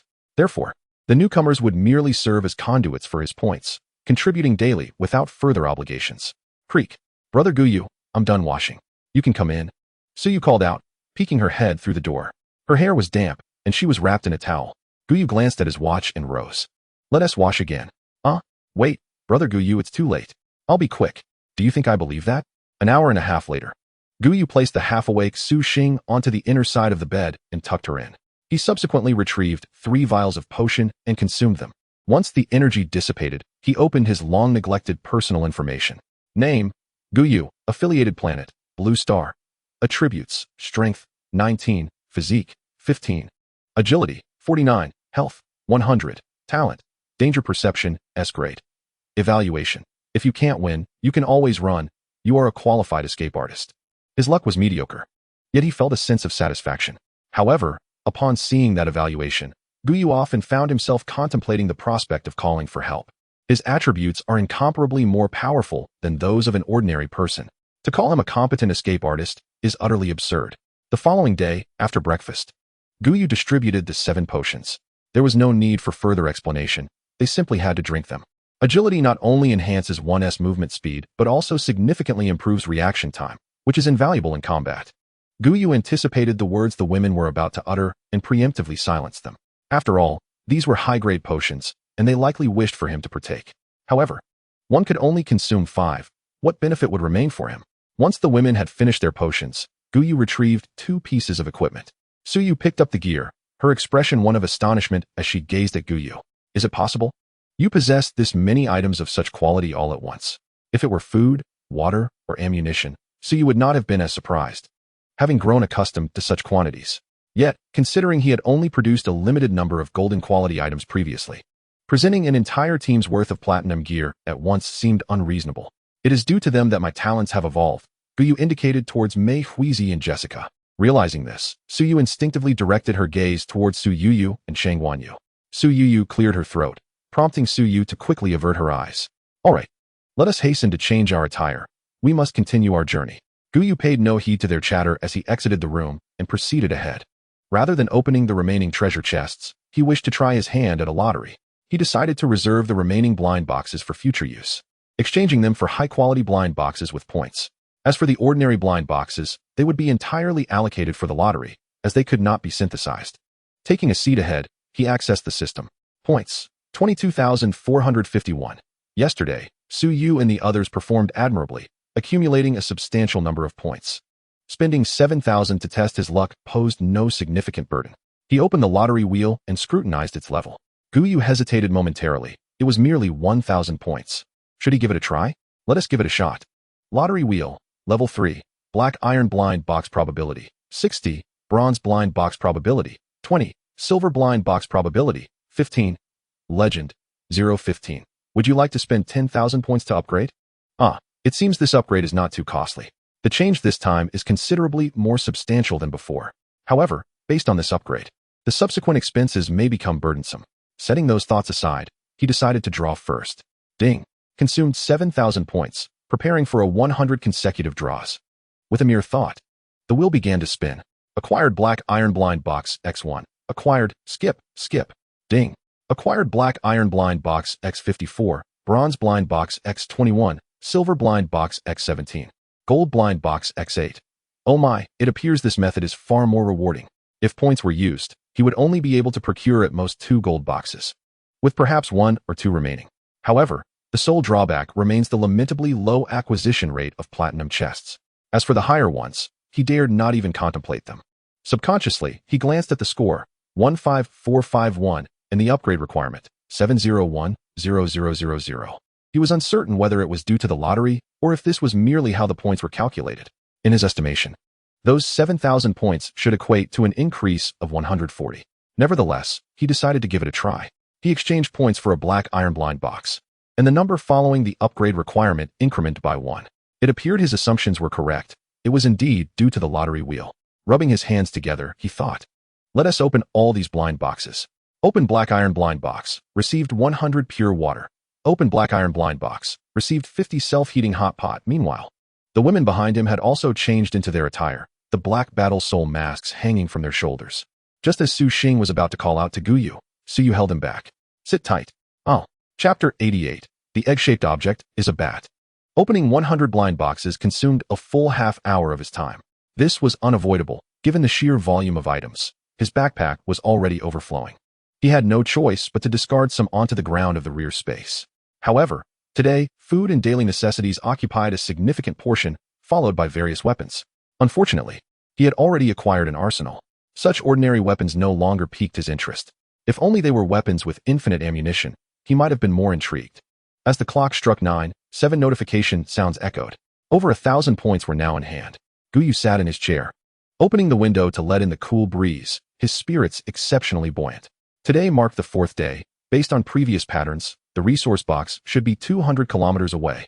Right? The distance has indeed lengthened, Gu Yu nodded.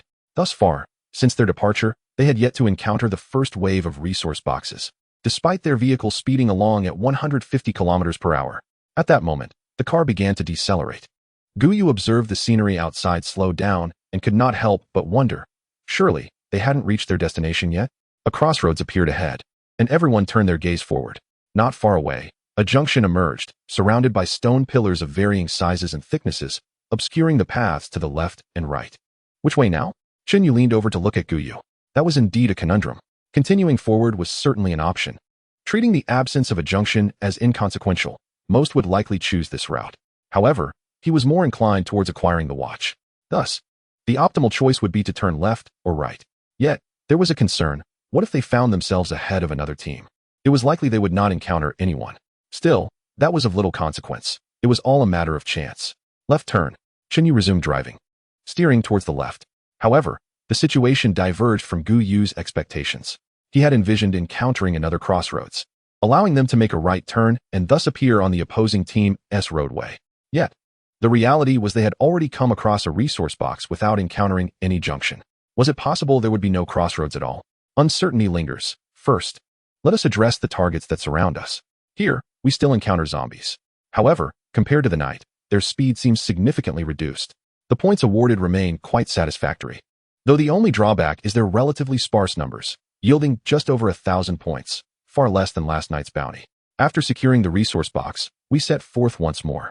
After traversing 50 kilometers, we still find no intersection, leading Gu Yu to resign himself to the realization that his aspirations may be unattainable. Yet, while we failed to encounter a crossroads, we stumbled upon a tunnel. We must not proceed too swiftly. Our headlights lack sufficient brightness. Su Yu moved to the passenger seat and activated the heavy machine gun. Su Yu quickly swapped positions with Su Xing. Are there enemies?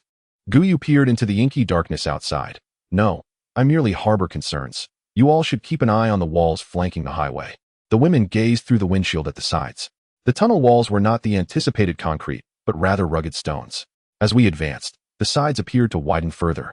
The tunnel continuously expanding. I can see the outside conditions. The tunnel is indeed enlarging, and its height is increasing. We seem to be descending. Su Yu lifted the controller higher so that those in the rear could also observe. Gu Yu studied the screen, direct the camera to the side. Regrettably, the built-in camera of the heavy machine gun offered a lackluster view, rendering the details rather unclear. Yet, Gu Yu felt an unsettling sense that the distant walls concealed something ominous. Activating the 360-degree camera, the multimedia player displayed the surroundings, with Su Yu's adjustments. The image focused solely on the left side. There, the walls were riddled with countless dark cavities, resembling pores. Those with a fear of clusters would likely scream in horror. What are these? Uncertain, yet I surmise we will uncover the truth upon finding the next resource box. His danger perception failed to sense any immediate threat. If there were peril within, it seemed they were currently in a dormant state. Should we increase our speed? Chen Yu inquired, glancing at the speedometer. No. Let us proceed cautiously. Although traveling at a current speed of 40 kilometers per hour may invite the mist to encroach upon us, Gu Yu felt it posed little issue. At 1:30 in the afternoon, the second wave of resource boxes materialized. At this moment, the stone ceiling loomed approximately 50 to 60 meters above them, studded with sharp stone pillars. Should they fall, it remains uncertain whether their new armor could withstand the impact. Perhaps we should switch our form. Creak. The vehicle came to a halt. Wait. Do not exit the vehicle just yet. The women, poised to open the doors, froze. Su Yu, Su Xing, and Chun Yu stood vigilant while the others transformed their internal armor into shield form, ready to brace above them. Understood. Gu Yu contemplated for a moment. Su Yu, also keep an eye on the overhead. If any stone pillars should fall, be prepared to shatter them. Rest assured. He turned to Mei Hui and inquired, are you capable of discerning what lies within that cave? Mei Hui hesitated before responding. Every cave harbors an egg-shaped object. Its nature remains unknown. An egg? A bird? Chen Yu refrained from dismounting the vehicle, remaining in the driver's seat as he activated the flamethrower. Very well. Do you possess sufficient survival coins? If not, I can provide you with some. Chen Yu shook his head. No need. I have over 100 in my backpack. Once all preparations were complete, the group disembarked. Su Yu and the other women raised their light shields above their heads, forming a colossal protective barrier. Before they could reach the resource box, Gu Yu halted, scanning the surroundings. The eggs have shattered, Mei Hui noted, sensing the shift. Within Gu Yu's heightened danger perception, a multitude of luminous points materialized. However, their threat level was inferior even to the most ordinary wolves, akin to typical zombies, albeit in greater numbers, suggesting a minor skirmish ahead. Prepare for battle. Suddenly, a soft fluttering sound filled the air, gradually intensifying and echoing throughout the space. Hiss! Gu Yu inhaled sharply. Within an 800-meter radius, the numbers likely exceeded 1,000.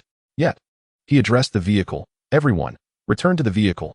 Chen Yu, unleash your firepower upon them. Understood. As the sound approached, the group discerned the source, a swarm of crimson bats, each boasting a wingspan of 1 meter. Whoosh! The searing flames erupted, swirling under Chen Yu's command. Points 10, points 10. Though the points were few, their abundance compensated. 5 minutes later, someone come help me with the coin insertion. I cannot stop. The damage was significant, yet the consumption was equally staggering. Chapter 89. The entertainment cinema set? Is this correct? Su Xing hurriedly opened the passenger door and squeezed inside. He retrieved survival coins, incessantly depositing them. The fuel tank steadily filled, prompting a sigh of relief from Chen Yu, who controlled the flamethrower. We are exceedingly unfortunate. How did we encounter such a creature? Chen Yu could not help but express his frustration.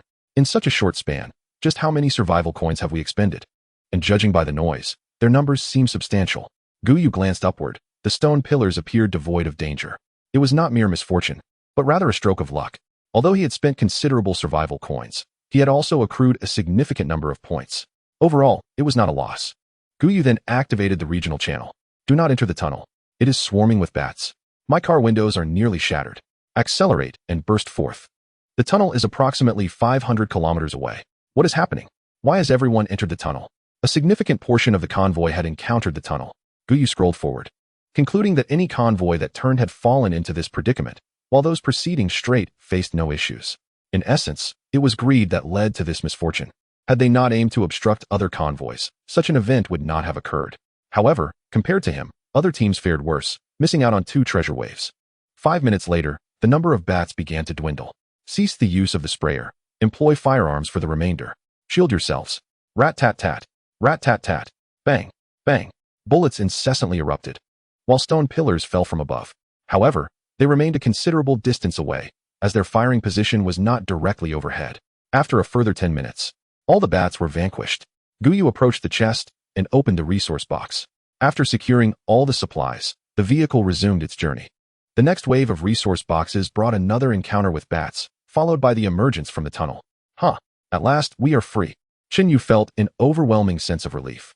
In the oppressive darkness of the tunnel, not only was speed unattainable, but one also had to tread with utmost caution. Meanwhile, the sun was nearing its descent at the horizon. They had spent nearly the entire day confined within the tunnel. Numerous convoys still lingered within its depths. Gu Yu checked his watch. Time, 17:19. Weather, clear 2024. Devouring mist, 99 hours, 55 minutes. And 42 seconds until arrival. Planet ID, 83231, Crimson Cold Star. Disaster. Transition period 418 days. A single tunnel had allowed the mist to encroach so significantly. However, it posed little concern. After traveling 1,000 kilometers, they could still gain 7.5 hours. They halted for a meal before resuming their journey. Those who could cook prepared sustenance, while others practiced their marksmanship. Gu Yu accessed the system to check his points. Points, 63, 112. What did he say?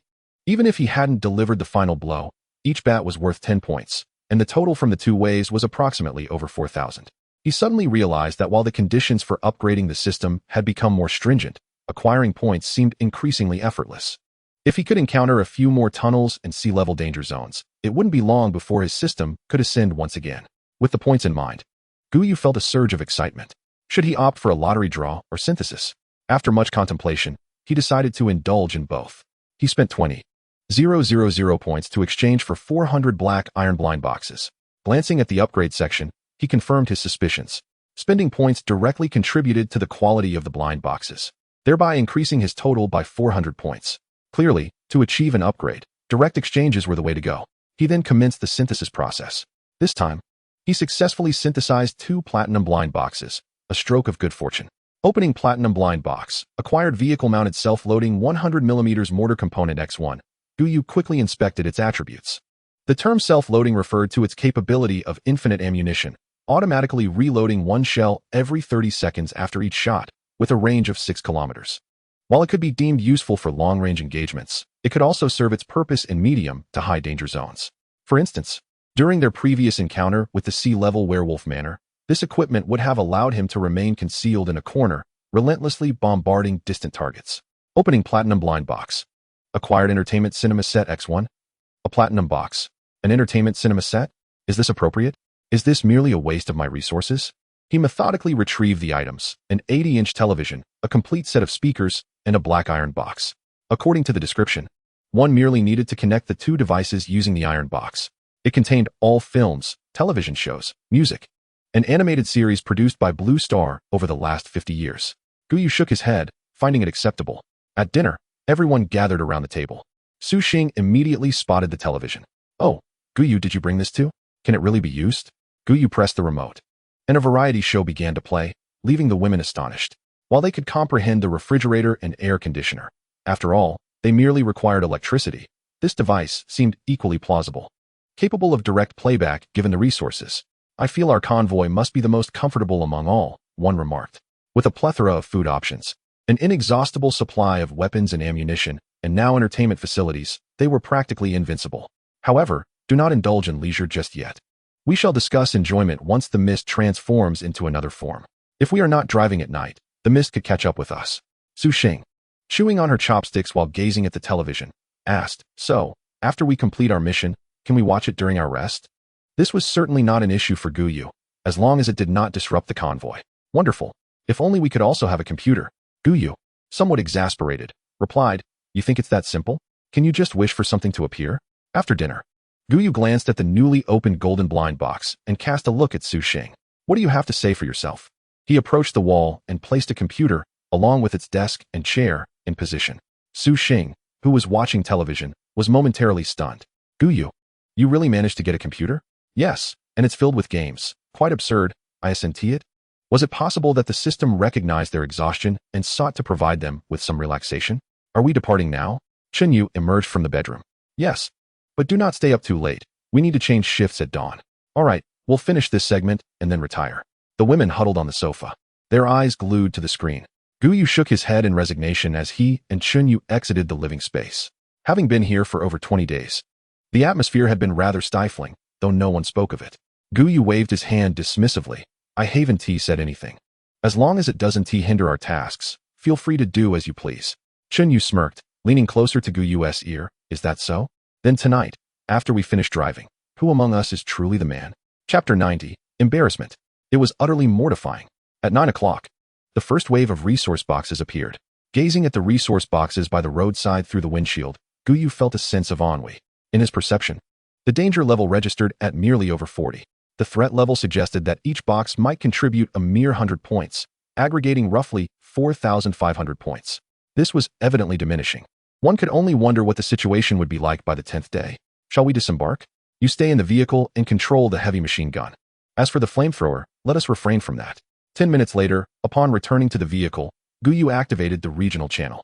Over the past 4 days, aside from today's tunnel, the other circumstances had been relatively manageable.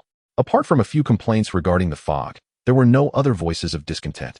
After all, those who had survived thus far had long adapted to this environment. Although merely over 20 days had elapsed, for them, it represented a critical period of survival. Gu Yu turned off the interface and accessed the trading center. The situation mirrored that of the previous 2 days. Survival coins were the dominant currency, while other items held little significance. It occurred to Gu Yu that they had not encountered any regions throughout yesterday. Leaning back in his chair, he remarked, Indeed. But that seems quite normal. Ever since the novice phase concluded, the frequency of regional appearances has become unpredictable. He felt that these regions manifested at will.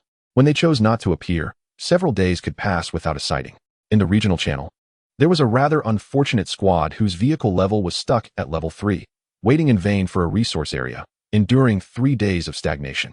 Their team had everything they needed except for miscellaneous items. If they intended to procure such items through trade, the cost would be exorbitant. At 11 o'clock that night, the second wave of resource boxes was completed. In an hour, the shift would change. Chen Yu did not start the vehicle but turned to Gu Yu, asking, Would you like to experience this? After all, which of us is the man here? If anyone should speak, it should be me. Then go ahead, Gu Yu replied, his eyes twitching slightly. It's just that I'm somewhat unaccustomed to your demeanor. Chen Yu shifted from the driver's seat closer to him. There's still an hour left. Yet, the site outside was filled with corpses, making the position rather uncomfortable. At 12:30, within the living area, Su Yu, Su Xing, and Mei Huizi occupied the sofa. As for Su Yu and the others, they had not yet been assigned any tasks, allowing them to rest peacefully. Their combat skills were still insufficient, and at times they might even hinder progress. Creak. Su Yu began to speak, but halted midway upon seeing Chen Yu's flushed face, swallowing her words. All the women turned simultaneously. Su Yu exchanged glances with Shang Wanyu, sensing that they were drawing nearer. Ahem, you all should hurry along. And you few should get to sleep. It's quite late. The atmosphere was awkward, truly too embarrassing. He never expected to find them all here. It was all the fault of that wretched television. Seeing Gu Yu's gaze fixated on the television, Su Xing quickly offered an explanation. My sister and I were asleep. We just woke up less than half an hour ago. Since you haven't assigned us any tasks, we were merely passing the time watching television. Su Yu hurriedly added, pulling Shang Wanyu along as they dashed towards the secondary bedroom. Jessica looked bewildered. Why are you all running? I'll turn off the television and go to sleep immediately. Gu Yu murmured, rubbing his temples. It's all so exasperating. Chen Yu stretched lazily. I mentioned this at midnight. It was you who refused. All right? Can this thing just be stopped at will? Gu Yu shook his head and headed straight for the bathroom, intending to take a thorough shower. As the bathroom door was about to close, Chen Yu slipped inside. The door to the second bedroom was slightly ajar, and 3 pairs of eyes quietly retreated, shutting the door behind them. Hiss.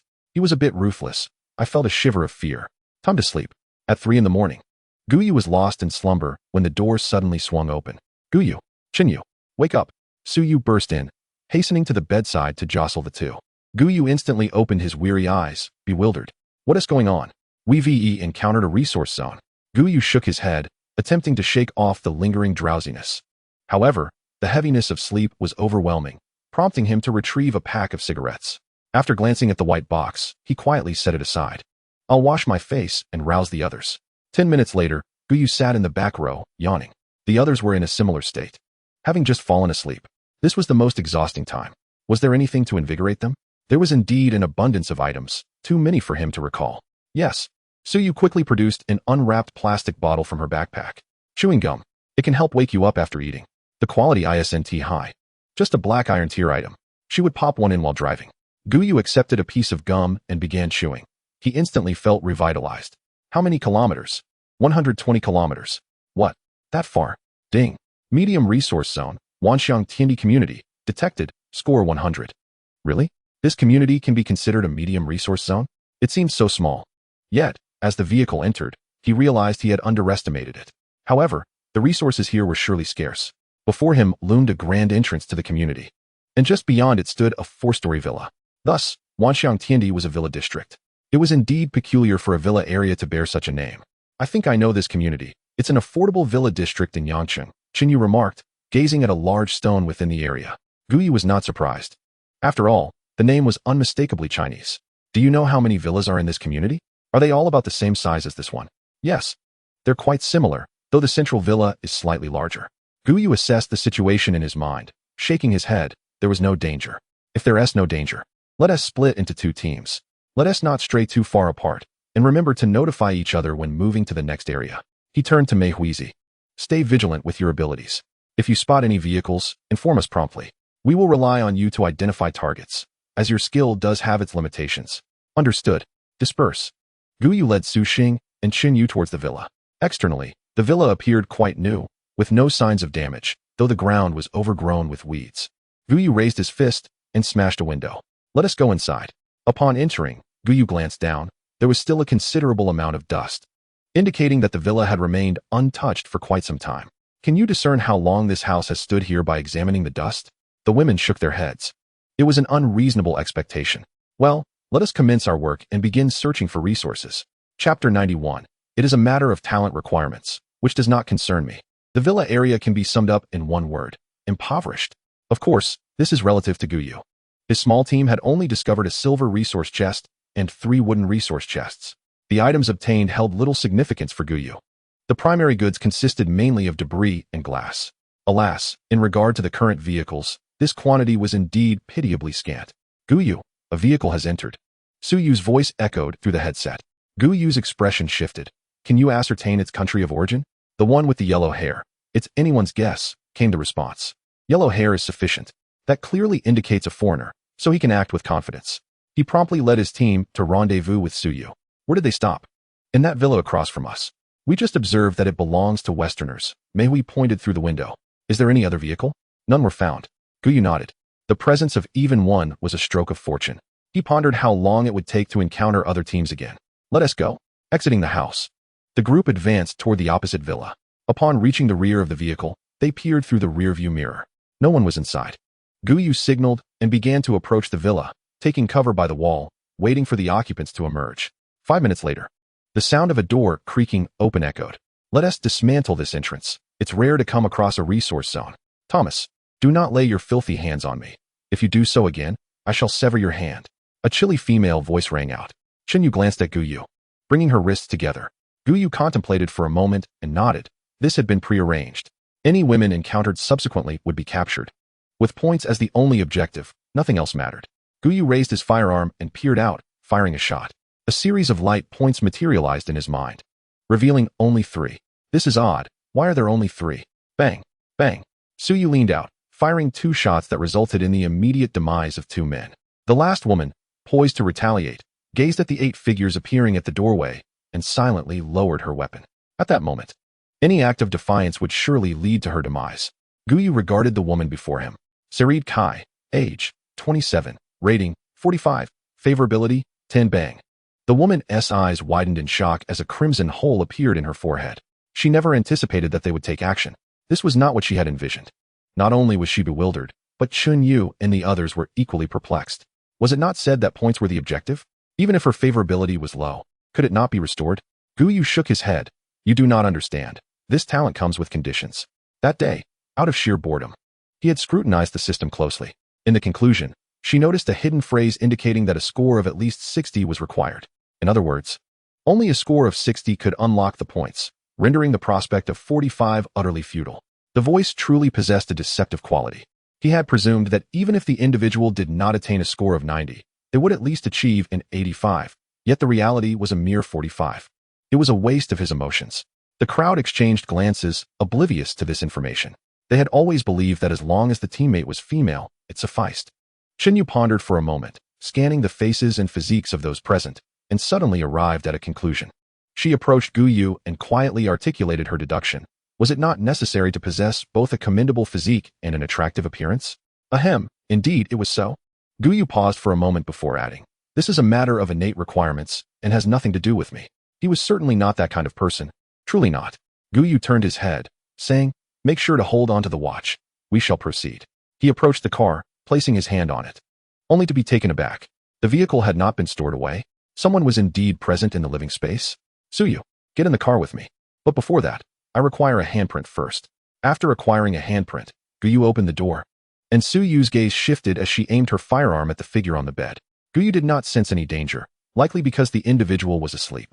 He retrieved a flashlight and directed it toward the bed. On the bed lay two female figures. Suyu stepped closer and realized they were not merely asleep, but rather unconscious. The experiences these two had undergone were undoubtedly unpleasant.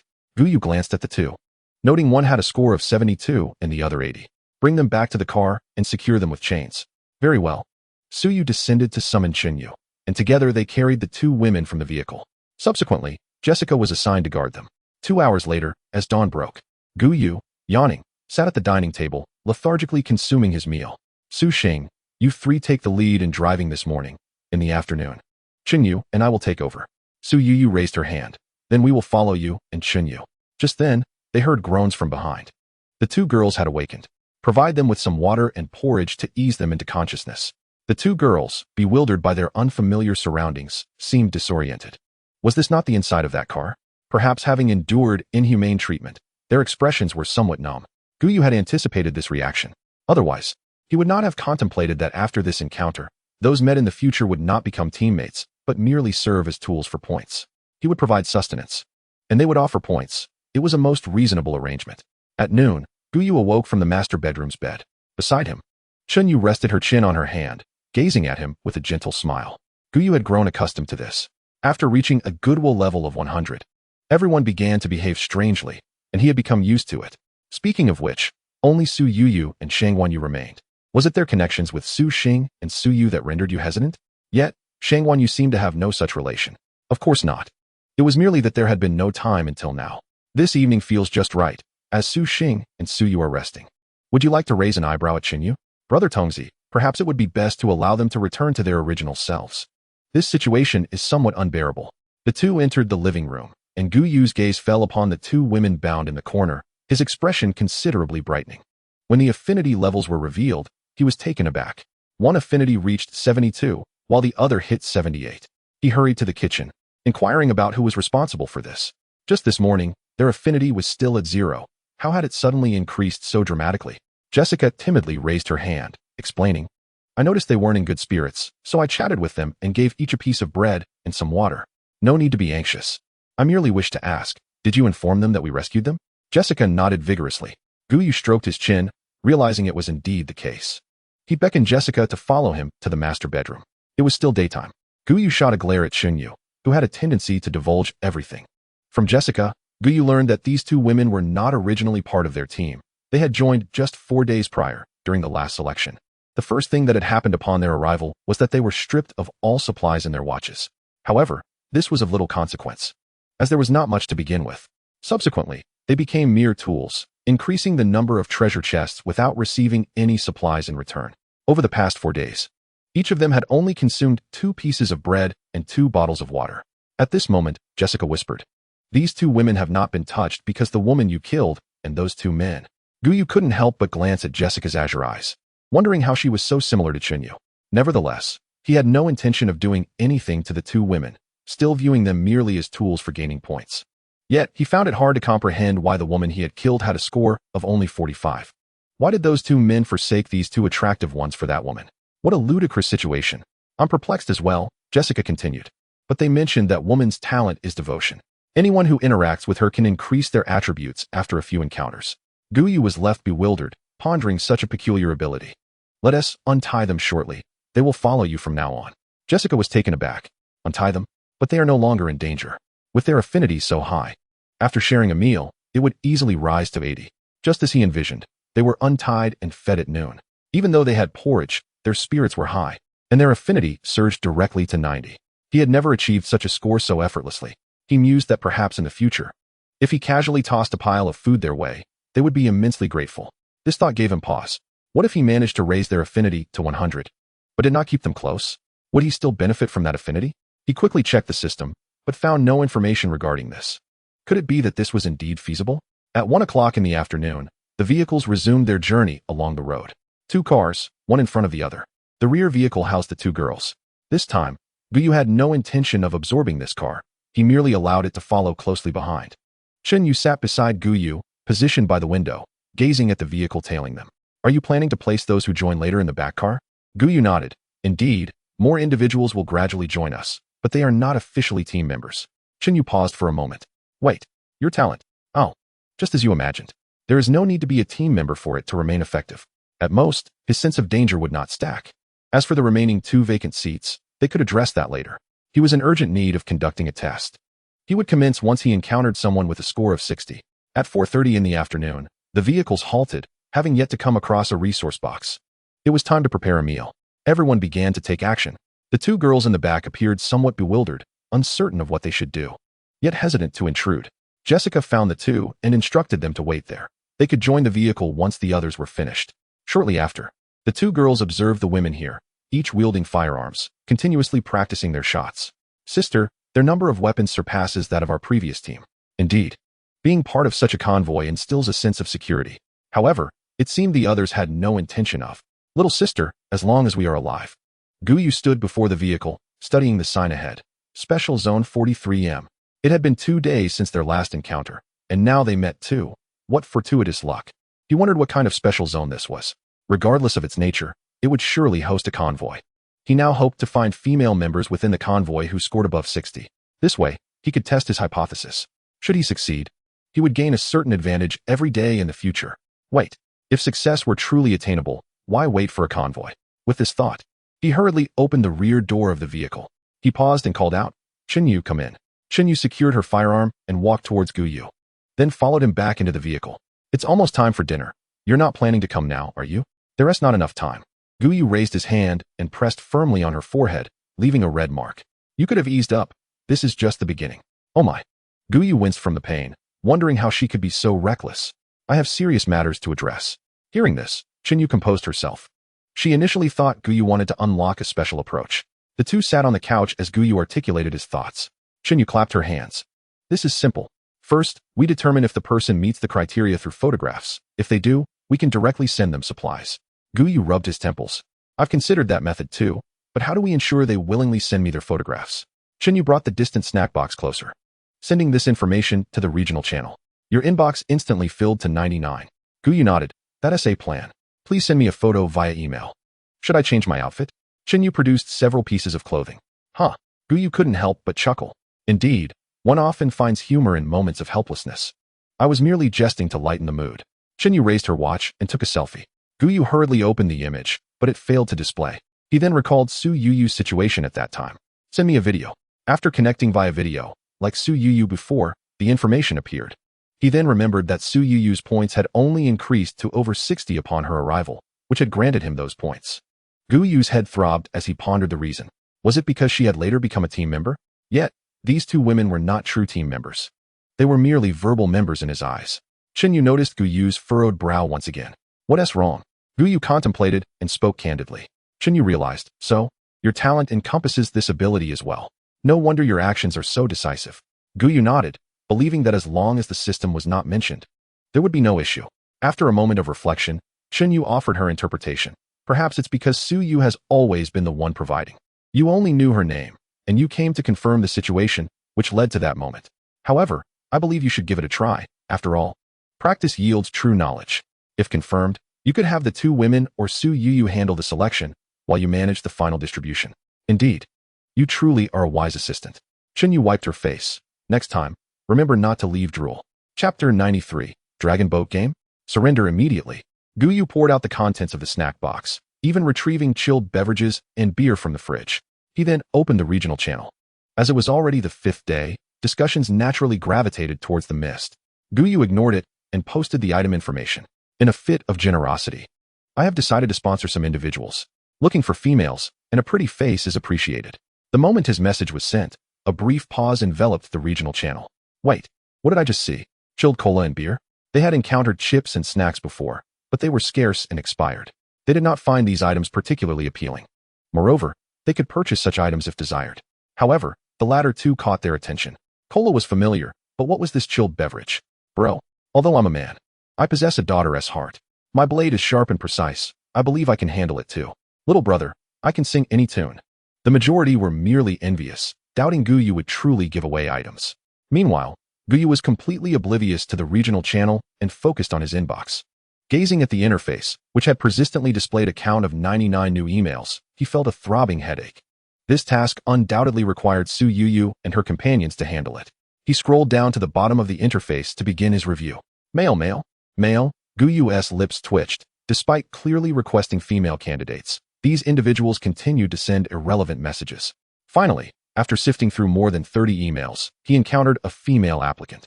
Moreover, she was quite astute, promptly sending a photograph. Her face appeared clean, yet her clothing was tattered and filthy. Nevertheless, this was inconsequential. Gu Yu instinctively compared her to Su Yu and the others in his mind, estimating her rating to be around 70. This was a feature of the survival world, devoid of any beautification filters. With this thought, he initiated a video call. Within a mere second, the call was answered. A girl, identical to the photograph, appeared before him. Name, Xingyu. Age, 27. Rating, 71. Affinity, 0. Gu Yu nodded in approval, satisfied. The information I provided is accurate. I can offer you some supplies now, in hopes that you can survive until the end. The girl, taken aback by the authenticity, hurriedly expressed her gratitude. Through their conversation, he learned that she was part of a small team consisting of 2 females and 1 male. Gu Yu remained indifferent to this detail. While conversing with her, he traded a bottle of cola, a bag of self-heating hot pot, and 5 loaves of bread that their team was unwilling to consume. In his view, upon seeing these items, her affinity increased by a mere 20 points. After terminating the call, Gu Yu fell into deep contemplation. This was not what he had anticipated. However, the increase in affinity was a positive development. Beside him, Xingyu could not resist interjecting. Your approach is flawed. Huh, what do you mean? You should seek out those on the verge of death. Gu Yu sighed. I am well aware of that. But how am I supposed to identify who is close to death? Xingyu tilted her head in thought. Perhaps we could wait a couple of days and observe as the fog approaches? Gu Yu promptly dismissed the idea. Let them perish then. Approaching the fog requires survival credits, a resource I cannot afford to squander. I have plenty of food and water. Xingyu shrugged. Then I'm at a loss. Perhaps you could find a few more to take a chance. As you said, we have ample resources. Their supplies of water and food could sustain them for an entire year, even without opening any boxes. Gu Yu exhaled deeply. It seems there is no choice but to proceed this way. After half an hour of testing and expending a considerable amount of food he was not particularly fond of, he finally reached a conclusion. The fewer individuals in the team, the greater the increase in affinity. The more distressing the photograph, the higher the boost in affinity. Within that half hour, he identified 2 potential targets. If he returned the following day, he should be able to confirm their viability. After dinner, the vehicles entered a special area. Ding. Small game zone detected. Points, 50. Welcome to the game zone. The entrance behind them closed. However, this game zone was somewhat different from what they had envisioned. Please achieve victory in the Dragon Boat game. Failure will prompt all participants to engage in a random game. Gu Yu, is this the zombie paradise we encountered back then? It must have originated from here. However, Gu Yu now feels numb. As a northerner, he has only seen dragon boats before. Isn't this tantamount to conceding defeat? Upon conceding defeat, the game will commence. The number of concessions, let it begin. Game in progress. Congratulations, the game-defined teammates has commenced. The game zone has been discovered. The opposing team invites all survivors to join. In 10 minutes, teleportation will commence. Please prepare yourselves. Alright, just like last time. This time, however, they are the initiators. I can imagine the sense of helplessness the previous individual must have felt, likely akin to our own. Su Yu gazed at the small lake outside. Perhaps, but we must first decipher what this so-called finding teammates entails, Gu Yu remarked, eyeing the text. It's likely meant to disperse us, Xingyu speculated. Gu Yu nodded in agreement. Dispersing us is undoubtedly the intent, but mere dispersion cannot be the entirety of the game. There must be more involved. Yet, without entering, we will never know. At that moment, Jessica asked, what about those 2 individuals behind us who did not join the team? Do they count as teammates? This question left Gu Yu momentarily perplexed. They likely do not. Regardless of their status, when we find them, we can simply take them along. Moreover, everyone should remain vigilant. I sense that matters are not as simple as they appear. Remember your roles. Yes. Before departing, Gu Yu allocated a substantial amount of weapons and ammunition to the two women in the rear, even providing several grenades.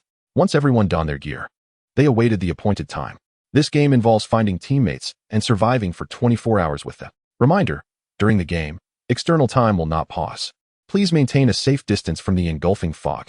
Teleportation commencing. As the light flashed, Gu Yu gradually opened his eyes. He found himself in a dilapidated room. The floor thick with dust. Just as they had imagined, they had indeed been dispersed. Additionally, his danger sense informed him of numerous threats lurking nearby. He approached the window to observe the outside world, which was engulfed in darkness. However, upon adjusting his sunglasses to night vision mode, the external conditions became vividly clear. It resembled the zombie paradise, a city in ruins. Taking a deep breath, he pressed the button on his earpiece, but only static crackled in response. It was unclear if it was inoperative or merely too distant. At that moment, several green dots appeared before him. Some large, some small, some near, some far. Exactly 7 in total. 5 seconds later, the dots vanished. It seemed these green points represented his teammates, which simplified matters. Off we go. Chapter 94. Everyone, do not move. Bang, bang, bang. Gu Yu pushed the door open and stepped out of the room. The corridor lay shrouded in dimness. He glanced left and right before heading directly to the right, where a staircase appeared before him. Descending to the first floor, he turned left. Gu Yu, exclaimed a girl from the vehicle behind, her face alight with surprise as she beheld him. Bang. The muzzle of the Winchester emitted a wisp of smoke as a woman convulsed and collapsed nearby, swiftly transforming into a pool of black liquid. Soon, he thought, the affection points should also be revealed. Thank you. His danger perception alerted him to the presence of another. While the system informed him that this individual was not part of his team, Gu Yu felt a twinge of concern, uncertain whether the women could endure. It seemed these peculiar creatures were oblivious to the bond shared among them. 10 minutes later, green light points reappeared.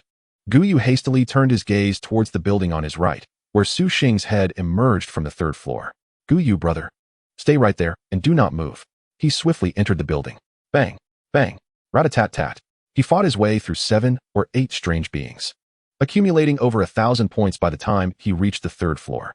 He knocked on the door, which swung open to reveal a black muzzle. Gu Yu, brother. Tell me something only the two of us know. There's a red mole on your left hip. Su Xing's face flushed instantly. How do you notice everything? You told me to mention something only we know.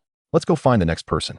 Based on the recent green light and their distance, the next target was 2 kilometers away. With the traveler's cloak, he felt confident. He jogged alongside Su Xing, shooting at any sign of life without hesitation. The majority bore the faces of Su Yu and Qin Yu, while a smaller portion belonged to other teams.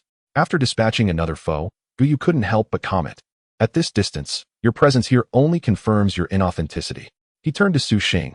Did you go there on your own, or were you already there when you arrived? I was in that room when I came. Upon seeing the green dot, I knew you would come. Her combat prowess paled in comparison to her sister's. And remaining there was her safest option. What if someone knocks at your door? Just kill them. The only reason she spared Gu Yu was that the green light pointed at him. Moreover, even if she had fired, he would remain unharmed due to his helmet. Let us go, Gu Yu urged, glancing at the shield before them. The 2-kilometer journey took 10 minutes. The green light emerged once more. Gu Yu looked up at the rooftop, pondering who it was that could ascend so high. As he reached the top, he found himself under the aim of a gun. I have praised your uniquely shaped form. Su Xing curiously gazed at Su Yu, who blushed before she could even pose her question. She had lost track of how long it had been since she last felt such embarrassment.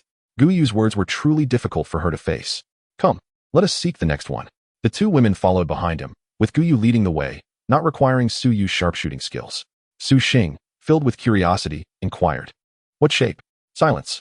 Su Yu snapped. If you don't want to share, then don't. Why are you so flustered? After this is over, I will ask Gu Yu, brother. Hiss.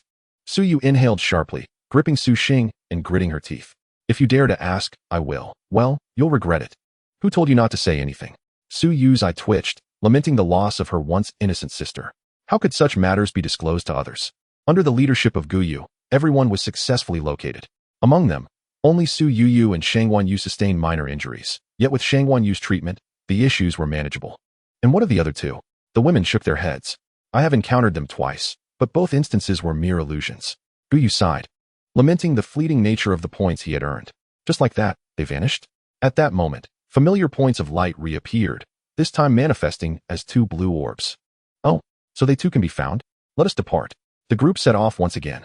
Soon, the other 2 women were also located. Next, it was merely a matter of waiting. Who among you is my sister? Bang! Gu Yu lowered his handgun, a hole appearing atop the head of the woman beside Su Yu, who collapsed to the ground. It seemed that such situations were now inevitable. Gu Yu stroked his chin. With him present, the issues were manageable. To slay one for 150 points. What a boon. What shall we do now? No need to concern ourselves. We shall emerge and eliminate them. He surveyed the darkened streets, casually selecting a path to pursue. Chen Yu and the others hastily followed suit. What else is there for us to do? Naturally, we must kill to obtain their watches. Since our departure, he had already acquired 10 watches. He dared not absorb them yet, fearing an excess of items would overwhelm him. This had to wait until their return. He glanced at the shops around him, noting that many contained items of interest. If vehicles were present, his would likely upgrade a level. Along the way, Su Yu handed Gu Yu a Glock 17. There was no need to change ammunition, making his task significantly easier. After a considerable time, the sun began to rise. Gu Yu yawned. Let us prepare breakfast. As they were within a game, Su Xing did not change out of her maid outfit. The other women also refrained from practicing their marksmanship, remaining vigilant instead. Observing their demeanor, Gu Yu waved his hand. You need not concern yourselves. I shall handle this. Even if danger lurks, they would remain oblivious. After breakfast, the group continued on their journey. By 6 in the evening, with less than an hour remaining until the conclusion, Gu Yu glanced at the watches held by the others, nodding in satisfaction. Over 50 of them, yielding no less than 70 to 80,000 points. Upon our return, I shall secure a draw worth 100,0500. Let us take a rest. After this ends, we shall repose for the night. The women were taken aback. A rest? We have not rested for 24 hours. As for the fog, there is no need for concern. Even if we take a nap, we will still have 60 hours remaining to resume our journey without issue. At worst, we may expend some survival coins. Upon hearing this, the women nodded in agreement. A respite would be most welcome, although they remained apprehensive about the fog. Suddenly, a swirling white mist materialized. Gu Yu squinted. Within his perception, he sensed numerous dangerous fluctuations surrounding him. The fog arrived swiftly and dissipated just as quickly. Each individual present now found themselves accompanied by a duplicate, while Gu Yu was notably surrounded by 6. Everyone, remain still. The first to move shall be Bang.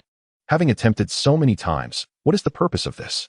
Gu Yu was momentarily taken aback. Why were those women not moving? Bang, bang, bang. Gu Yu slowly holstered his firearm, exclaiming, how foolish.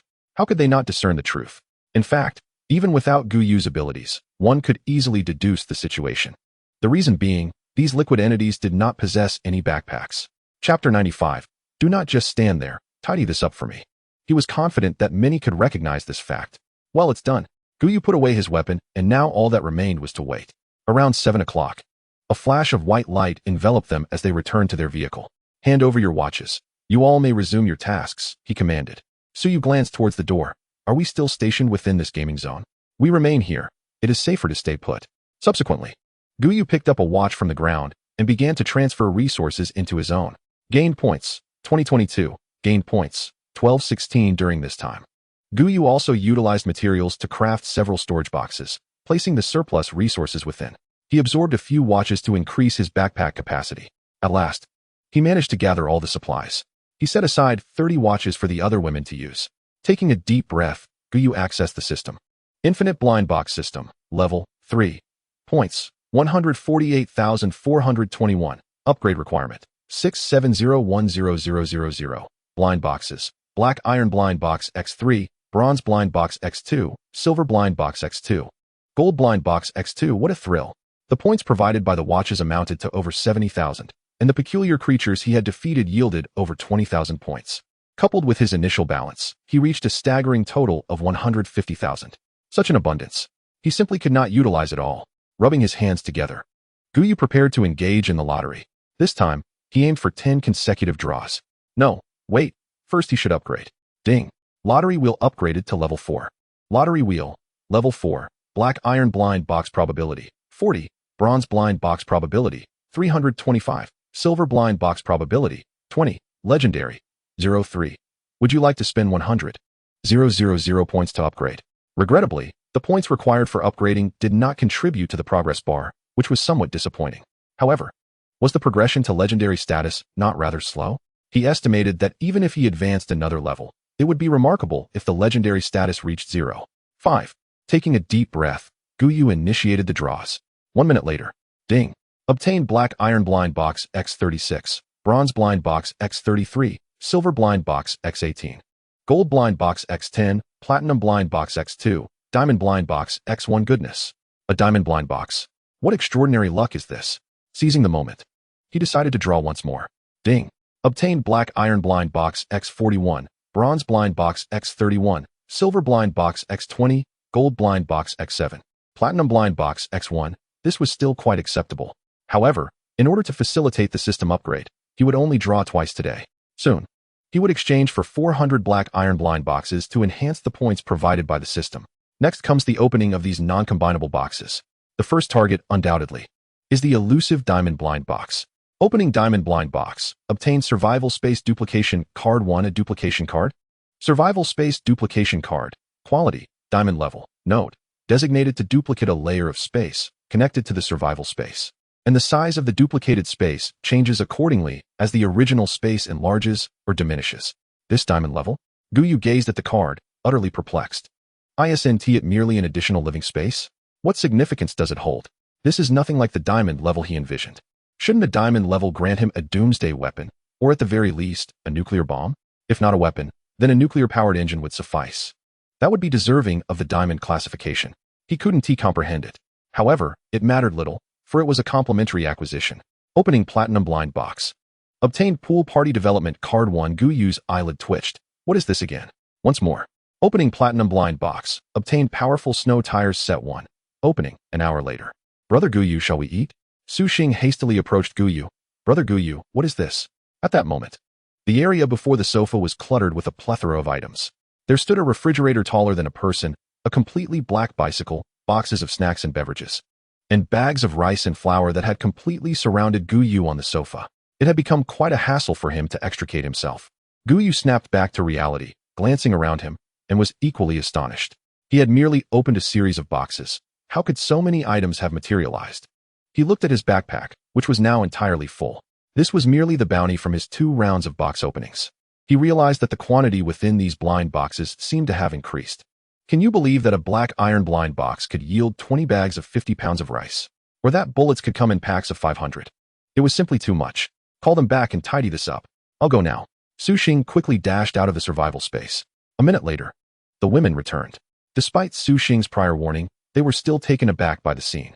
Even Su Yu and Chun Yu, who were already accustomed to surprises, were stunned. Let alone those who had joined later, like Su Yu. Stop staring. Hurry up and clean this up. The women snapped back to their senses and promptly began to organize. Items not needed in the short term were collected into the storage boxes, while usable items were stowed away in their backpacks. If there was no room left, they piled them against the wall. After half an hour of sorting, they finally managed to arrange everything neatly. Su Yu approached Su Yu. Is this his ability? Su Yu nodded. Indeed, which means our resources are more than sufficient. Our only way to perish is through being killed. Dying from a lack of resources will never befall our team. At the dining table, Su Yu absent-mindedly picked at her food. Beside her, Shang Yu gently nudged Su Yu's arm, inquiring, "What are you pondering?" Su Yu regained her focus, glancing at the group gathered around the table. "I shall speak with you later when the opportunity arises." After the meal, Su Yu led Shang Yu into the cockpit. "What are you doing? Why the caution?" Shang Yu asked, excitement bubbling forth. "Did you witness the resources he procured today? His talent is truly remarkable, capable of producing such an abundance." Then, Shang Yu suddenly realized. "Why mention that? Have you forgotten what Su Yu said? I am well aware. I have long been prepared, for I have no niece." Chun Yu observed the space before him, identical to the outside world, and glanced at the solid wall behind him. What is the situation here? The ability of a space replication card was initially perplexing, but now it seemed clearer. Gu Yu placed his hand against the wall, which then rippled. A wooden door materialized, revealing the adjacent space. However, once he removed his hand from the door, it would vanish in a minute, restoring the wall to its original state. This was a concealed space. Its utility was primarily for evading insurmountable foes. His intention was to use it to house team members designated for scoring points, ensuring their safety even during perilous games where sudden deaths could occur. Chapter 96. To accumulate points, one must be grounded 10 minutes later. All the storage boxes from the front space had been relocated to the rear. The two women residing in the vehicle were also accommodated there. You will be responsible for opening the door for them, Gu Yu instructed Jessica. After the recent test, Gu Yu discovered he could grant permissions to others. To his surprise, he proceeded to bestow such privileges upon Su Yu and Jessica without hesitation. Understood. Once everything was arranged, Gu Yu stretched lazily. With the additional rooms, there was no longer a need for everyone to crowd on the floor. Two people could comfortably share a room. Returning to his bedroom, he caught a glimpse of a figure on the bed, a smirk gracing his lips. Su Yu was behind him, thus the figure must be Su Xing. He casually closed the door, leaving only the soft glow of the lamp in the room. As he approached the bed and reached out, he immediately realized this was certainly not Su Xing. This figure was not Su Xing, nor Su Yu, yet bore a striking resemblance to both. How had she arrived uninvited? The person turned to face him, asking, "What is it?" That is," Gu Yu's eyes widened in disbelief. "Is this a tradition of the Su family? Such assertiveness?" With this realization, he felt emboldened. Suddenly, the lamp beside him extinguished. Within the replication space, Shang Wanyu sat on the bed, deep in thought. Has it been over half an hour? She still hasn't returned? Could it be? Should I invite Su Yu to open the door for me, so I can sneak a glance? No, it would be better to push Su Yu inside. Just thinking about it sends a thrill through me. However, Shang Wanyu quickly shook her head. It would be best to remain steady. Life here is so pleasant, and she certainly does not wish to leave the team. After waiting and waiting, she eventually fell asleep, still without Su Yu's return. The next morning, at the dining table, Shang Wanyu gazed longingly at Su Yu, who completely ignored her, engrossed in her meal. As everyone made their way to the cockpit, Shang Wanyu seized Su Yu's arm. "Why didn't you say anything to me? I was afraid you would want to join me," Su Yu replied. Shang Wanyu's mind momentarily stalled. "Do you hear what you're saying? How could I possibly go with you? Even if I did, it would be on my own." Su Yu chuckled and shook her head. "You really are unpredictable. But let us not dwell on that. How long were you out yesterday?" Upon hearing this, Su Yu raised two fingers. "Hiss. 9 o'clock in the morning," she remarked. A series of 9 prompts illuminated the screen. Gu Yu casually dismissed them. He had lost interest in the fixed points. He opened his inbox and found the 2 individuals from last time. Now, it was time to observe the results of the experiment. If successful, he would begin searching for his target. Gu Yu traded water and food with one of them, then proceeded to initiate a video call. His immediate focus was on the other person's affinity score, 65 points. Yet, there was no notification sound from the system, indicating that these 2 individuals were not team members. The reason the 2 individuals at the back of the carriage were classified as team members was likely due to their presence in the same vehicle. However, that didn't make sense, as they had been moved to the back later on, sometimes even at a considerable distance apart. "Gu Yu, what's wrong?" The girl on the other end inquired curiously. "Nothing, just recalling something," he replied, even as he continued with the experiment. After hanging up, he stared at the names in his inbox, silently repeating to himself, "You are my team member. You are a member currently on a mission, and you will soon return." Yet, this self-deception proved futile. Gu Yu leaned back in his chair, realizing his assumptions were misguided. The system would not acknowledge someone as a teammate simply because he believed it to be so. To accumulate points, he would need to engage in tangible efforts. "Is that not possible?" Chen Yu asked, noticing Gu Yu's change in demeanor after the call. Gu Yu shook his head. "It is not possible." Chen Yu sighed. "If that is the case, then there is nothing more to be done." At 11 o'clock, the first batch of resource boxes arrived, 350 kilometers away. The quality of the boxes remained unchanged, which truly posed a challenge. This was unavoidable, as the game had imposed a continuous 24-hour cycle, causing the 6th day to pass in such a manner. "All right, prepare yourselves, the attack is imminent." Gu Yu activated his watch. Time, 11:03. Weather, clear, 12:18. Devouring fog, 61 hours, 45 minutes. And 22 seconds until arrival. Planet ID, 83231, Crimson Cold Star. Disaster. Transition period 718 days. This transition period indeed feels interminable. The passage of time was said to be mutable, yet here we are on the 7th day, and it still feels like 18 days have passed. Tap, tap, tap. Points 100. Points 100. After vanquishing the assailants, we opened the resource box and resumed our journey. Time swiftly passed, and 5 days elapsed. The distance to the resource box has stretched to 600 kilometers each. Generally, a small team can only secure 2 waves of resource boxes through arduous effort. However, given the accumulation from earlier, this is not a significant concern. The greatest threat, however, lies not in resources but in the encroaching fog. By the 12th day, the fog advances towards us at a pace of 20 meters per hour. Even if Gu Yu and the others manage to flee 1, 000 kilometers. It merely extends the fog's countdown by 8 hours. This is predicated on their maintaining a speed of 150 kilometers. In reality, over a 24-hour period, they have only gained 6 hours. Yet, this is quite commendable.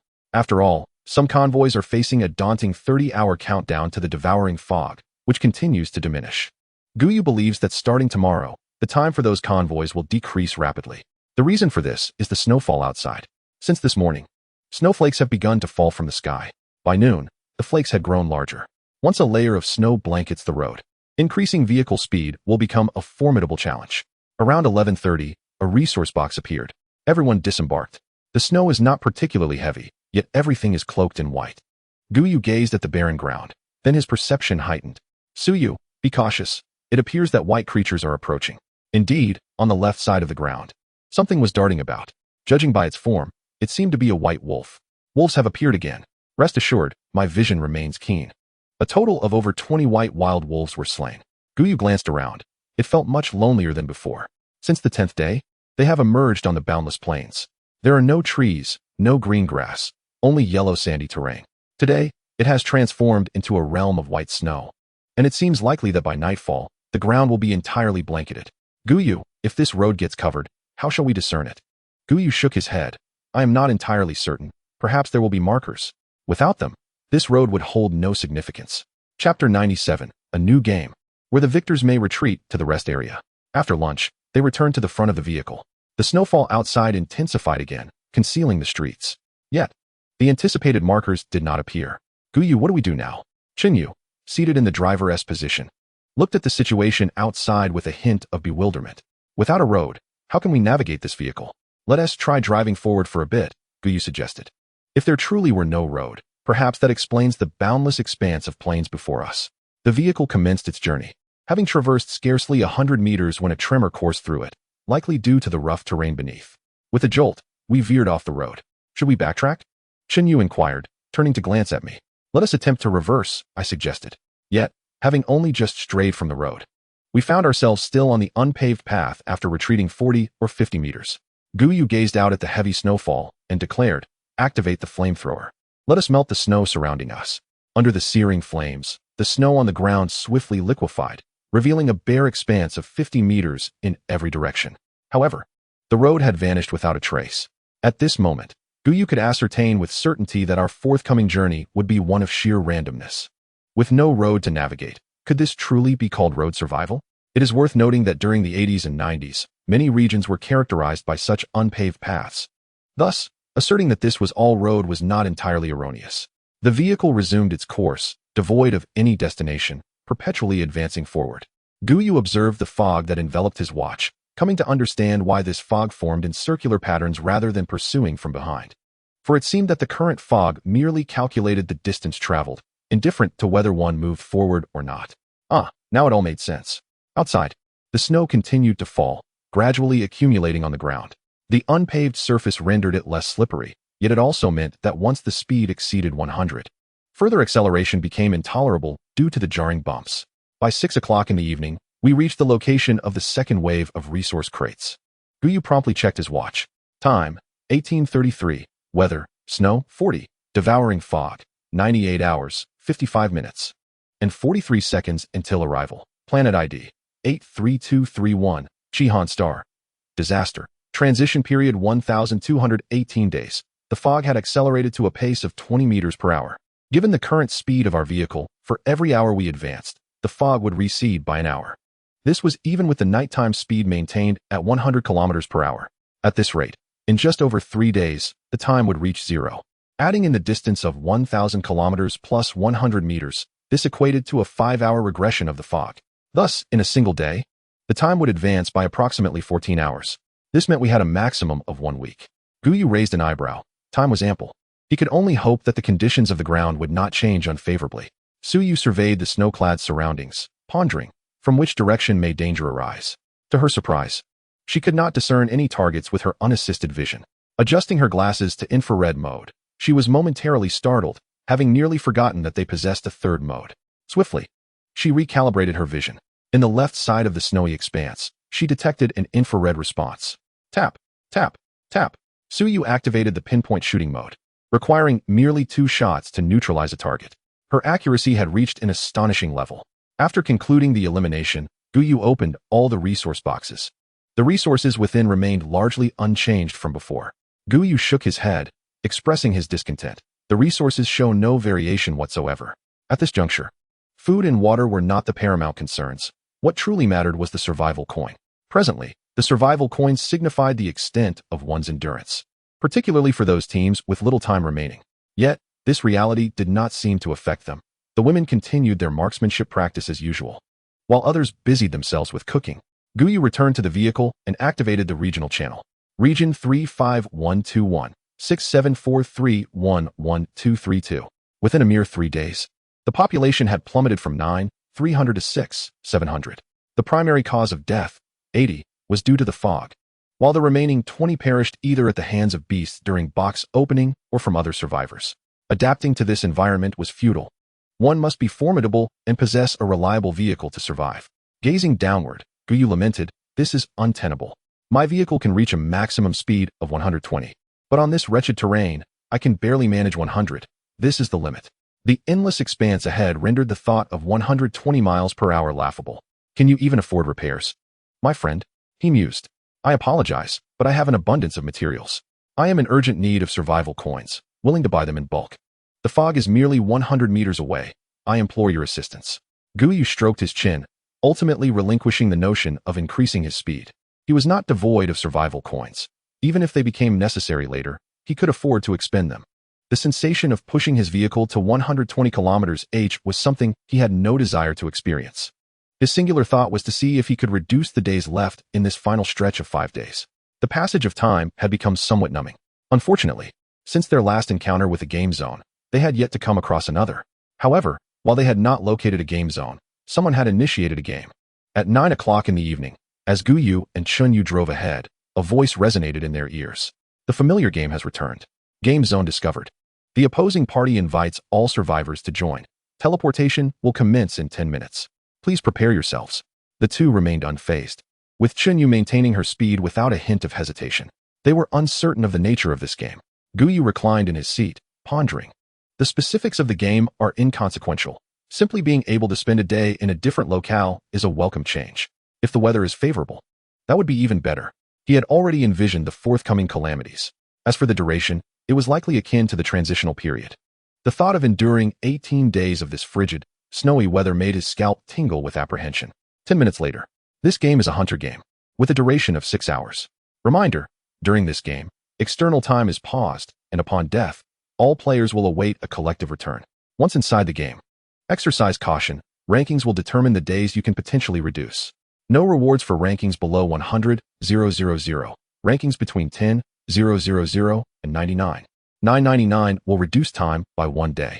As the ranking ascended to first place, they reduced their time by 5 days. Commencing their respite at the dawn of the 14th day, a transmission initiated, enveloping the vehicle in a radiant light.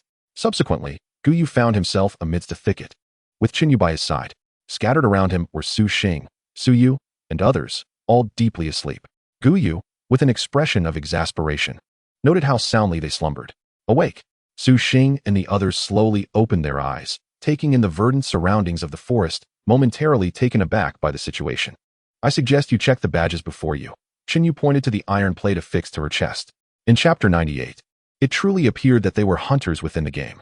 Gu Yu glanced down, discovering an object resembling an employee badge on his chest. Several lines of text materialized. Unnamed squad, ranking. Current identity, prey. Note, prey cannot use weapons. Hunters may use weapons. Please name your squad to display ranking. So, the hunters were indeed hunters. As for the name, Gu Yu promptly input, World's Best. Name registration successful. The information on the badge refreshed. World's Best Squad. Ranking, 100,000. Current identity, prey. Let us go in search of prey. Ah, but we are also prey. Gu Yu pointed to his attire, stating that the outer garments could withstand 127 caliber weaponry, while the inner armor was capable of enduring artillery bombardment. Hence, the hunters were also prey. Who says one cannot kill without weapons? With their attributes, close combat posed no significant issue. The women realized the logic, contemplating where they might find their quarry. "Mei Hui, you lead the way. With such a talent, could they truly struggle to locate anyone?" given the 6-hour time frame. It was clear they would not be far off. As anticipated, merely 5 minutes into their run, manhwa identified a target, a 6-member squad. They pursued, encircling them. Approaching within 20 meters, they began to spread out, surrounding the opponents. When only 10 meters remained, Gu Yu swiftly advanced, launching a stone from his hand. Clang! An invisible shield intercepted the projectile. Indeed, close combat was the only option. As the adversaries prepared to retaliate, Gu Yu delivered a powerful kick, sending one flying into Su Yu's path. With a decisive stomp, a crack echoed as the neck shattered, the fallen figure dissipating into starlight. Within a minute, all 6 were vanquished, their ranking now elevated to 1. Gu Yu raised an eyebrow, noting the swift rise in rank. Let us continue. Under manhwa's exceptional talent, they could accurately identify targets for ambush. Half an hour later, their identity transitioned to hunters, weapons manifesting in their hands. Armed, their killing speed escalated. Upon spotting a target 50 meters away, they opened fire, exterminating the threat in under 30 seconds. The weapons claimed the lives of 90. All at the hands of Su Yu, rendering their opponents nearly powerless. Time sped by, for hours had passed, and their pace of kills began to wane. After all, they were not the only ones hunting, and locating their targets with such swiftness was evidently no simple feat. Gu Yu, we have already dispatched over 1,000. Shall we continue? Su Yu, now somewhat desensitized to the act of killing, found that upon seeing a person, her immediate thought was to eliminate them. Of course we must continue. We must maintain our leading position. 5 days of rest is far superior to enduring 5 days here. Gu Yu, a target has been spotted, a team of 8. Whether they are hunters or prey remains uncertain. Lead the way. Regardless of whether they are hunters or prey, we shall confront them head-on. Moments later, bullets fell before the team, clattering to the ground. It was only upon seeing the bullets that the team realized they were not alone. A sigh of relief escaped their lips. Fortunately, they were hunters and could not harm one another. What a disappointment. They are hunters after all. Gu Yu emerged from the underbrush, empty-handed. Next time, aim more carefully before firing. The middle-aged leader raised his handgun, while a youth behind him hastily cautioned, "We have 1 minute remaining. Let us depart swiftly." The opponent appears to be heavily armored. The middle-aged man frowned. "We are 8 men, and they are 7 women and 1 man. What have you to fear?" In 2 minutes, they would transform into prey, and Gu Yu's group would likewise become prey. While hunters could not engage in combat with one another, prey could. The youth considered this logic and exchanged glances with his companions. The team began to disperse, encircling Gu Yu and his group. Gu Yu, momentarily taken aback, questioned, "Why are you surrounding us? We are all hunters." "Huh, how have you managed to survive this long?" The middle-aged man smirked as their encirclement was successfully executed. "You fool, time is nearly up." Moments later, the badge on their chests emitted a brilliant flash. "Turn hunters into prey," the middle-aged man shouted. The members of the surrounding team sought their respective opponents. As they gazed upon the beautiful women before them, their thoughts began to shift. After nearly a month of restraint, they were finally ready to engage. With a swift motion, Chun Yu seized an opponent's hair and struck a punch to their neck. This sudden change caused the members of the opposing team to falter. What is happening? Did her punch break the neck? No, aren't they all women? At that moment, the women lowered the visors of their helmets and charged at their adversaries. The sounds of necks snapping echoed in the air. The middle-aged man turned to flee. "Where do you think you're running?" Gu Yu kicked him to the ground. "Enough said. Go meet your teammates." Gu Yu turned to me wheezy. "Is there anyone left?" "There should be none, but we can still roam around." However, after a mere 10 minutes had passed, they still had not encountered any other teams. It seemed that the endeavor had come to a close. Continuing the search held little significance. Gu Yu gestured toward a vacant expanse ahead. "Let us rest here and await our return." The group settled upon the ground. Su Yu patted her chest. "This is utterly terrifying." Fortunately, the opponents were somewhat lacking in strength. Throughout the battle, both Su Yu and Shangwan Yu had performed admirably. Thanks to the enhancement from multiple potions, their attributes had already reached twice that of an average adult. It could be said that the entire team possessed considerable strength. It was not merely that the opponents were weak, but rather that they were exceptionally formidable. From what I gathered, such attribute potions were rarely acquired by other teams. The likelihood was exceedingly low. At this juncture, Su Yu cast a glance at Gu Yu. Were it not for his unique abilities, they would not have secured such an abundance of attributes. Reflecting on that moment, Gu Yu had stressed the importance of a powerful team being the true mark of strength. Beside them, Jessica sighed, "Those 2 women are most likely perished here. Only the 8 of us have arrived." This was an unavoidable reality, as they were not part of their squad. Gu Yu stroked his chin thoughtfully. Perhaps not. Staying within that replicated space might allow them to avoid being brought here. If that is the case, his space is indeed remarkable. He shook his head, deeming it unnecessary for their team. In such a place, he could accumulate points. Of course, aside from this particular game, despite having eliminated numerous foes today, not a single point had been granted. It was understandable. After all, death allowed for resurrection. Chapter 99, Surviving Safely, Depression Be Damned. Congratulations on achieving first place. You will commence a 5-day rest beginning at midnight on the 14th day. Best of luck to you. In the vehicle, the group returned. Gu Yu glanced at the time. It was still 9 o'clock at night. They would be able to rest the day after tomorrow. With that in mind, he declared, "Let us go back. We need not drive any longer." In the remaining time, it was of no consequence if he refrained from driving. What a delightful game this was. He truly hoped for more opportunities to partake in such experiences, allowing him to remain with his team in the resting area without the need to venture elsewhere. Alas, it remained but a fantasy. As he and Chun Yu re-entered the vehicle, they noticed Su Xing and the others hastily emerging from their room. "Does this mean we can rest after tomorrow?" Su Xing inquired with a beaming expression.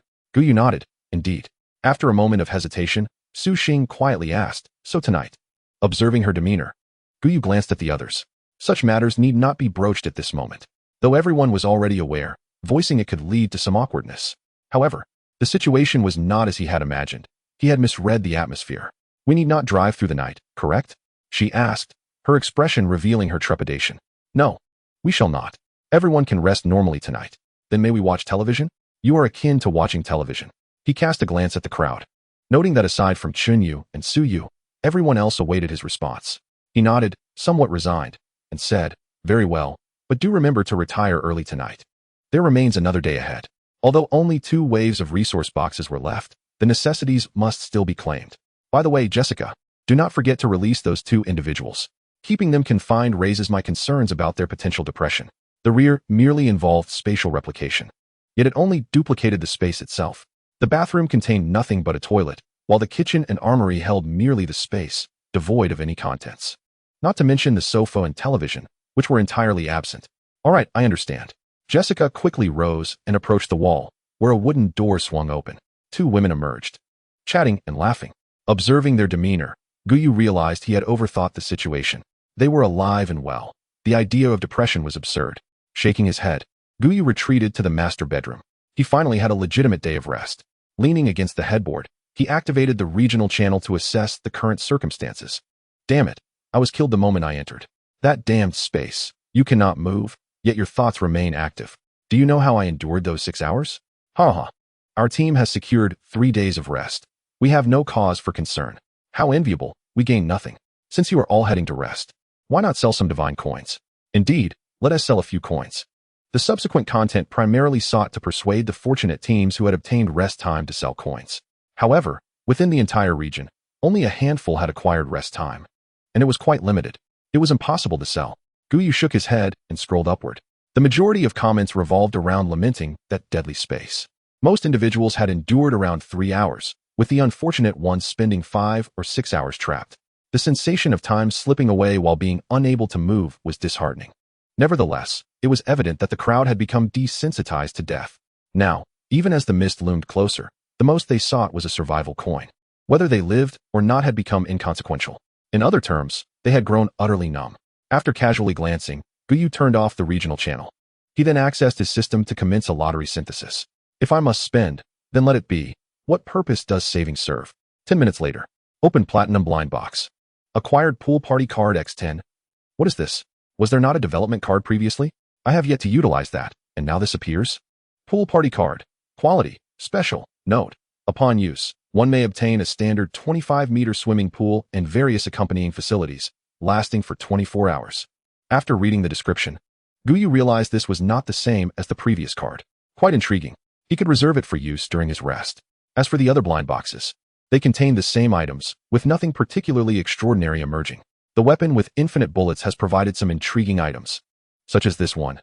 Throwing Object Ammo Bag. Durability, 10001000. Quality, Platinum level. Attributes, Explosion Radius 100, Damage 50. Special attribute, Reload. Randomly reloads throwing objects after use.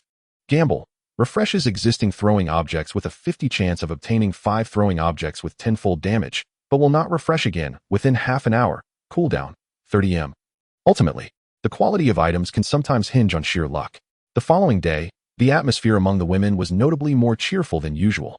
They chatted and laughed, already daydreaming about the morrow. They even planned to host a bonfire gathering after the teleportation at midnight.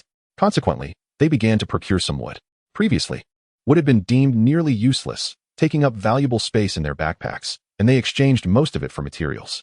Gu Yu, what would you like to eat? Asked one of them. The new large refrigerator Gu Yu had acquired held a variety of fresh items. They often found leftovers after meals. And now Su Xing's backpack was stocked with a considerable amount of food. Gu Yu shook his head. I have no particular cravings. At that moment, Chen Yu suddenly spoke up. Something feels amiss. There are stone pillars appearing on the ground, likely marking a road. Should we investigate? Creaking to a halt, the vehicle came to a stop.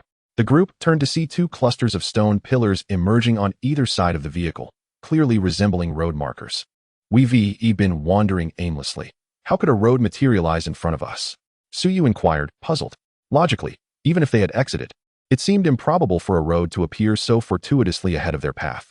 Let us proceed. Since it has manifested, there must be a reason for its existence. Following this road seems prudent, Gu Yu suggested. The vehicle ventured onto the so-called road, soon revealing a Y-shaped junction ahead. Which way should we go? Let us take the left, Gu Yu replied casually, choosing a path without hesitation. Both directions appeared similar, and they were uncertain of the destination. Su Xing speculated. Do you think we might encounter another tunnel? Gu Yu stroked his chin thoughtfully. That seems unlikely. If we encountered another tunnel, it would be rather absurd. While they did not encounter another tunnel, they did find a road. To their left, a road stretched out from the distance, intersecting with their current path. However, they did not see any vehicles, nor did Mei Huizi sense any. Let us stop at the resource box for a break and see if any vehicles come from behind, suggested one of them. Chapter 100. I have healing abilities. 650 kilometers later, the resource box had long been collected. The group sat at the dining table, enjoying their meal while a television displayed a 360-degree view. Unfortunately, an hour had passed, and still, no vehicles had appeared. Perhaps the other party, like us, chose the left path. It's not unusual that they haven't encountered anything, Chen Yu remarked, noticing Gu Yu glancing at the television. Gu Yu nodded. If there are none, then so be it. Otherwise, what else could he do? He pondered. If only he could encounter a vehicle, perhaps it would contain female team members, thereby providing him with another source of points. After finishing their meal, everyone took a brief respite. Just as they were about to set off, a dark spot appeared on the television. It's an off-road vehicle, Mei Wei exclaimed immediately. Gu Yu's eyes brightened. The change in vehicle type indicated that the opposing party must possess considerable strength. He hoped it was a vehicle from another country. Otherwise, he would feel quite reluctant to take action. Do not damage the vehicle. Everyone nodded in agreement, and the combat personnel moved to the front. They exited from the side and waited at the front of the approaching vehicle. Gu Yu produced a mirror and angled it towards the driver's seat. Through the reflection, it appeared to be an Asian individual. He could not discern whether they were compatriots or from another nation. As the opposing vehicle came to a halt about 20 meters away, 3 men and 1 woman jumped out. Goodness, the snow is quite deep. Gu Yu's eyes gleamed. They were Koreans, and he felt no compunctions about engaging them. As they approached, he waved his hand. Su Yu leaned out, firing 3 shots in rapid succession, eliminating the 3 men. She then fired again, causing the woman to misfire her rifle. Subsequently, everyone raised their weapons, surrounding the woman. Gu Yu shook his head and fired a shot. He merely sought a score of 60. Why was it so difficult? Isn't she rather attractive? Su Xing remarked, gazing at the woman on the ground with a hint of confusion. The other women also appeared puzzled. With her high nose, large eyes, petite lips, and oval face, she could easily be considered a campus beauty. Gu Yu shrugged. Perhaps my talent is based on her natural appearance. Nevertheless, the system had assigned her a mere 39 points, while that woman had received over 40 points at the time. One could only imagine how many alterations she had undergone. They retrieved the vehicle and prepared to depart. Gu Yu placed his hand on the car, still harboring some anticipation. Unfortunately, the vehicle was directly stowed in his backpack. It seemed this small team consisted of just 4 members, which was rather unfortunate. He placed the vehicle at the launch point where a choice appeared. Maintain original condition. Select pickup truck form. Speed reduced by 10. Only a fool would choose the latter. Upon returning to the vehicle, the interior space had expanded significantly. The living room had increased by at least 10 square meters, while each bedroom had gained an additional 2 or 3 square meters. Even the bathroom had grown considerably, with the change in external space. The internal replication space had similarly adapted. However, this alteration held little utility for them. At 10 o'clock at night, the women gathered in front of the television, laughing and chatting while watching an old variety show. This was perhaps the happiest time since their arrival in this world. with merely 2 hours remaining until midnight. The women appeared exceedingly excited. Gu Yu, on the other hand, felt somewhat bored. For him, whether they ventured out now or deferred until the following day was essentially the same. There was little distinction. Is it not dull? Yu approached him. Gu Yu glanced at her. Everyone is here. You should be just fine. With a subtle curve of her lips, Yu remarked, now that Su Yu has succeeded, shouldn't you, Yu, be feeling a bit anxious? Gu Yu rubbed his forehead. Is this something you need to worry about? Things have been rather hectic lately, and I momentarily forgot about it. But this replication space is truly foolish. A few minutes later, Yu and Gu Yu departed, leaving the other girls to fix their gazes upon the slowly vanishing door. Su Yu, with a hint of regret, exclaimed, TSK, TSK. We won't be able to hear anything now. Upon hearing this, Su Yu quickly turned to Su Yu. Are you eavesdropping again? With a mischievous grin, Su Yu replied. It's quite entertaining, just like that day when you, silence. Su Yu swiftly covered Su Yu's mouth. Meanwhile, Su Xing suddenly recalled something. Oh right, that day? Gu Yu Gij mentioned your shape. Su Yu promptly covered Su Xing's mouth as well. Su Yu released her grip and pulled Su Xing aside. What shape? If you dare to speak, you'll regret it tonight. Su Yu, blushing, pointed at Su Xing. The other girls watched the trio with amusement. Yu shook her head, casting a glance at the wall. It seems this little group is the only one filled with such laughter. Others are devoid of such joy. As midnight approached, Su Yu expressed her concern. It's already 12. At that moment, Gu Yu returned alone from the replication space. The girls all turned to him. Gu Yu scratched his nose. Why are you all staring at me? Be prepared.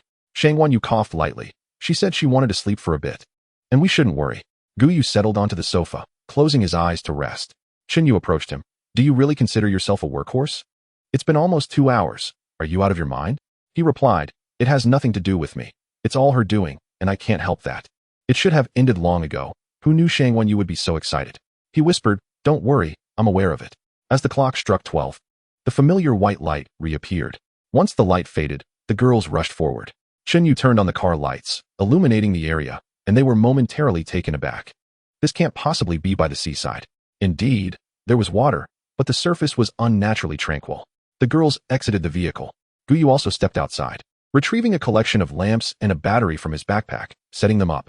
Once the floodlights illuminated their surroundings, they could see clearly. They were encircled by a forest, and the so-called water surface was a vast marsh. The environment appeared quite pleasant. I find myself eagerly anticipating tomorrow morning. Don't get your hopes up. Let us light the campfire.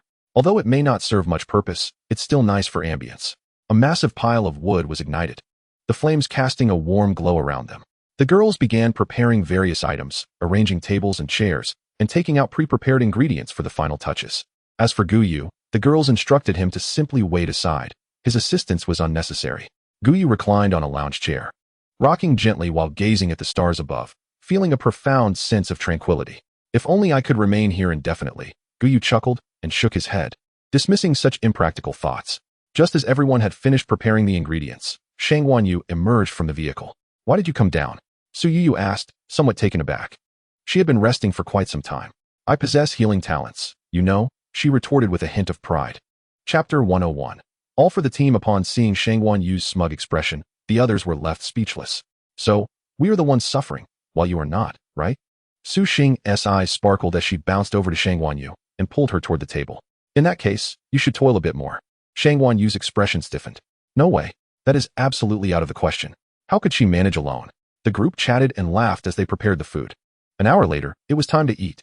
Everyone gathered around the table, which was laden with an array of dishes, the most sumptuous meal they had encountered since arriving in this world. If this feast were presented to a group of survivors, it would surely incite chaos. Gu Yu raised his glass. From today onward, let us rest well. Once our respite concludes, we shall face new tribulations. May we endure. Cheers filled the air. The following morning, the group indulged in a leisurely slumber. After days of tension, they finally had the chance to rest. It was not until 10 o'clock that anyone emerged from their rooms. Gu Yu had been awake for some time, leaning against the headboard while observing the regional channel. Unlike the previous occasion, both the regional and world channels were still operational. This snow is excessively heavy. My speed has plummeted, someone lamented. I can only dare to travel at 40 kilometers per hour, and I've already collided with 2 stone pillars today. Let us just say your headlights were not modified. Once ours are done, we will see clearly, another responded. Today, the temperature in the highway survival world had plummeted to -10 degrees, and the snowfall had intensified significantly. Visibility was severely compromised beneath the snowy conditions, and the ground had become quite slippery, greatly affecting driving. Next came the resource boxes. Due to the weather, obtaining even a single wave of resource boxes in a day was considered fortunate. Gu Yu shook his head at the barrage of comments. Thankfully, they were already out resting. Otherwise, they too would be enduring hardships. The situation was far worse than he had anticipated. However, he was no longer concerned. After changing his clothes, he stepped out of his room. He found the women lounging on the sofa in light pajamas, engrossed in the television. Dinner is on the table. You should eat, he urged. Gu Yu's eyes twitched. Aren't you all a bit too lightly dressed? Shouldn't you put on some more clothes?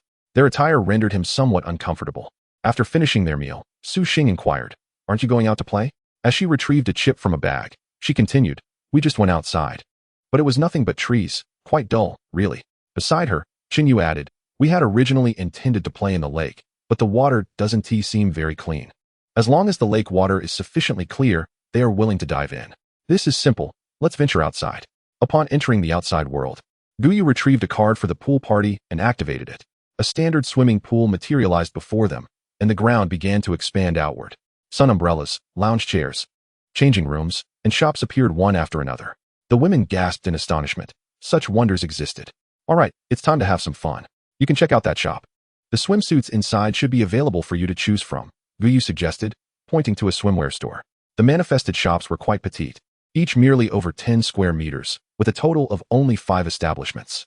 The women hurried to the swimsuit shop, each selecting their preferred attire before leisurely exiting. Remarkably, there was no charge. Gu Yu then headed to a store and retrieved 2 bottles of chilled beverages, followed by a platter of food from a barbecue shop. He noticed that when he took food, different items would refresh in its place. Observing this, Gu Yu felt that using the pool party card merely for amusement was indeed a waste. It would serve better in emergencies. Nevertheless, given his talents, he wouldn't reach that point of exhaustion. When he settled back into his chair, the women had already donned their swimsuits and entered the pool, including the 2 extras. A total of 9 women showcased their distinct beauty, providing Gu Yu with a visual feast. Who else could claim such a splendid life? At noon, they enjoyed lunch right by the pool. Will this pool remain here? Qin Yu inquired curiously, considering they would be staying for 5 days. The pool can exist for 1 day. I have 10 of these cards, so you can play without worry, Gu Yu reassured them. Qin Yu shook her head. Playing for a day or 2 is sufficient. Who could enjoy it daily? Indeed, just a couple of days would be splendid, Su Yu quickly added. Gu Yu was well aware of their thoughts. Through their time together, he had come to understand that they were not frugal when it came to abundance. However, when the quantity was limited, they would devise ways to conserve, fearing that one day these resources might be needed again. Don't worry, my talents still provide plenty. So feel free to use them liberally, he encouraged. The women exchanged glances, silently communicating. After their meal, they returned to the pool, although compared to the morning, they now clustered together more closely. Isn't that thought a bit harsh? Qin Yu shrugged. Rest assured, our attributes are high, and his are even higher. But from morning till night, Su Xing felt an increasing sense of dread for Gu Yu. His talent requires this, so don't hesitate. Besides, isn't there still Shangguan? In the distance, Gu Yu felt a sudden chill. Is it really this cool here? The breeze came swiftly and vanished just as quickly, leaving Gu Yu puzzled. Moments later, Qin Yu emerged from the water and walked over to Gu Yu. Let us go? Huh. Oh, let us head back to the car. Qin Yu stepped aside, stating that if one wished to broadcast live, she would not mind. Gu Yu's eyes twitched. What on earth are you doing? It's broad daylight. He was somewhat speechless. This damned system had transformed these individuals into such peculiar beings that he now hesitated to raise the favorability of those 2 women to 100. All of this was for the sake of the team. With a resigned expression, Gu Yu replied, All right, let us go. I hope you won't regret it. Having watched for so long, his temper was already quite frayed. This was entirely their own doing, and it had nothing to do with him. The 2 of them walked towards the car, one in front of the other. Just before getting in, Qin Yu gestured a no behind her. Bang! The door closed. Who's next? Ahem. I'll go, Su Yu said somewhat shyly.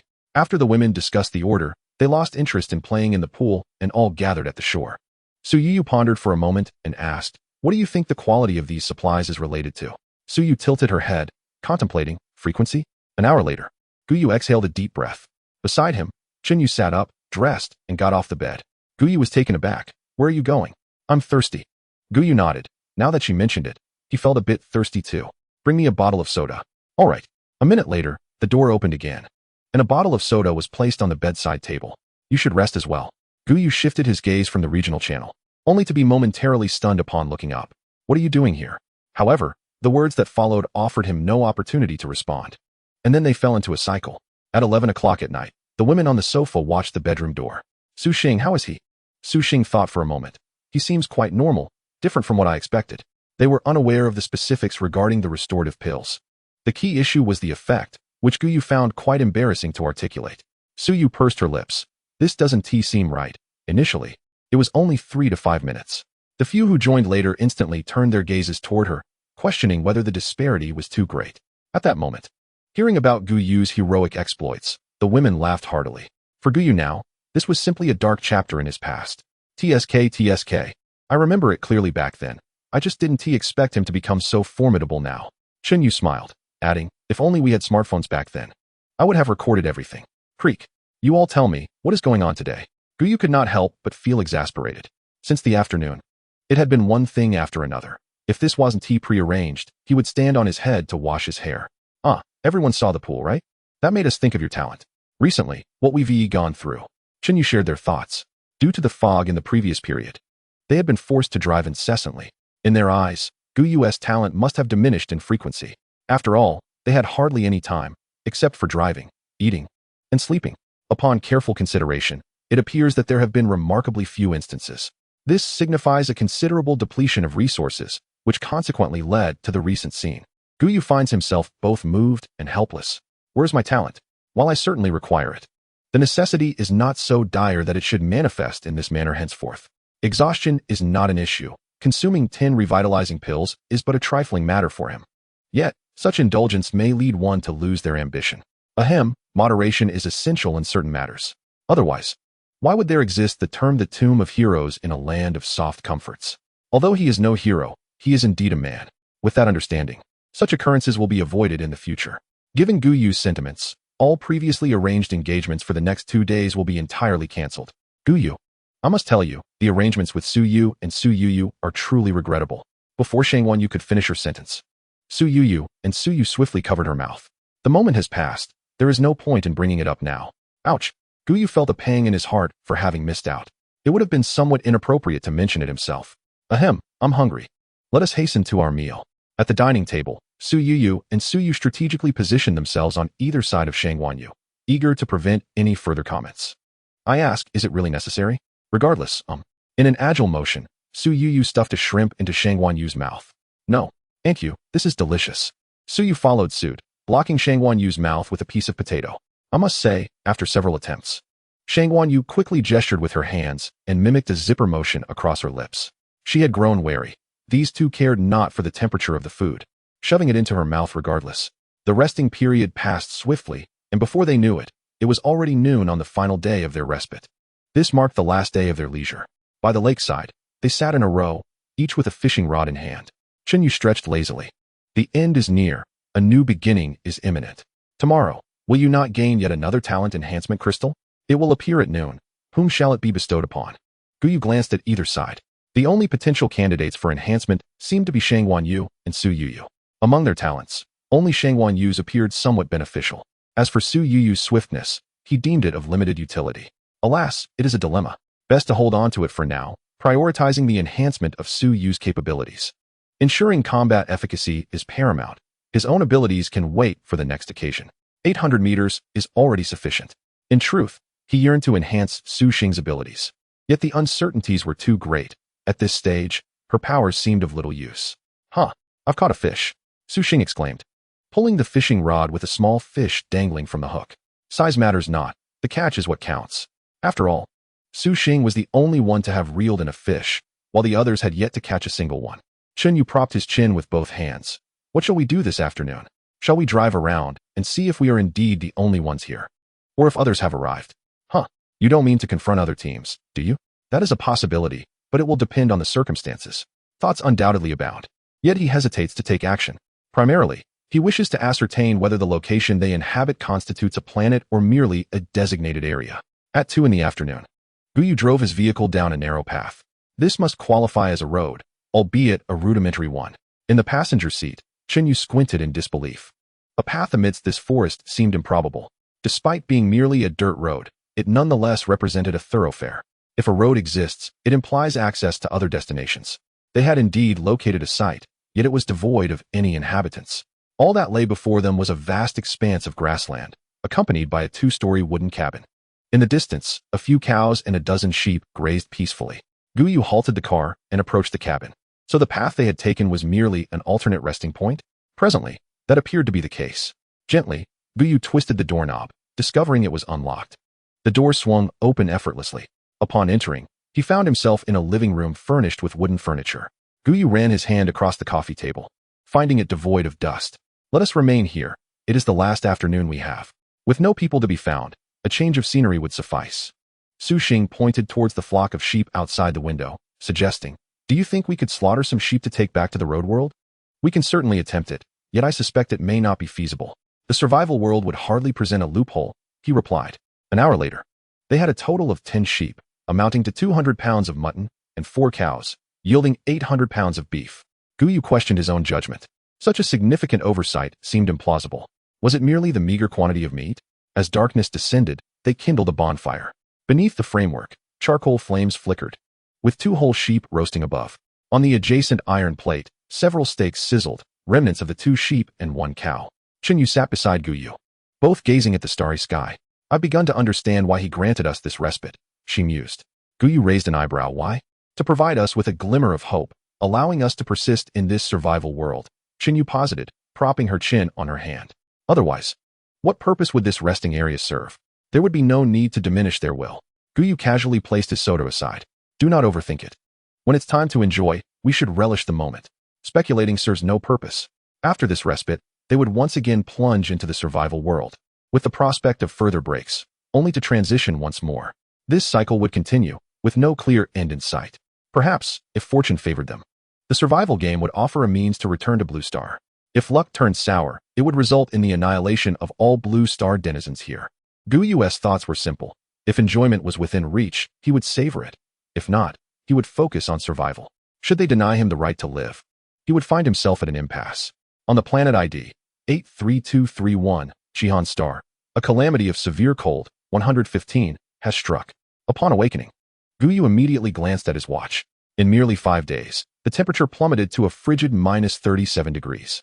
However, within this survival space, it felt relatively bearable, akin to a mild 17 or 18 degrees. It appeared that as long as the vehicle was adequate, other concerns were trivial. He was somewhat taken aback by the time. He had anticipated it would align with the transitional period, yet it seemed he had indeed randomized once more. Nevertheless, there was little difference between 15 and 18 days, as he still lacked a box, especially considering the heavy snowfall outside. Gu Yu, hurry and take a look. Su Yu burst through the door, pulling Gu Yu from his bed without regard for his attire. Wait a moment, let me put on some clothes first. As he threw off the covers, a chill swept in. We must turn on all the air conditioning today. Otherwise, this house remains rather cold. After dressing, he followed Su Yu to the front cockpit. Look, outside, an endless expanse of white engulfed the landscape, with only stone pillars on either side of the vehicle indicating the direction to proceed. Snowflakes cascaded from the sky. Although the snowfall had lessened significantly, it showed no signs of stopping. Above, heavy clouds obscured the sun entirely. What is it you wish to show me? Gu Yu asked, somewhat exasperated, wondering what could be so captivating. No, I meant to say look at the front of the vehicle. Su Yu swung open the car door, and a gust of cold air rushed inside. They stepped out, and the snow immediately reached halfway up their calves, now level with the base of the vehicle. The pressing issue they faced was how to navigate through the snow.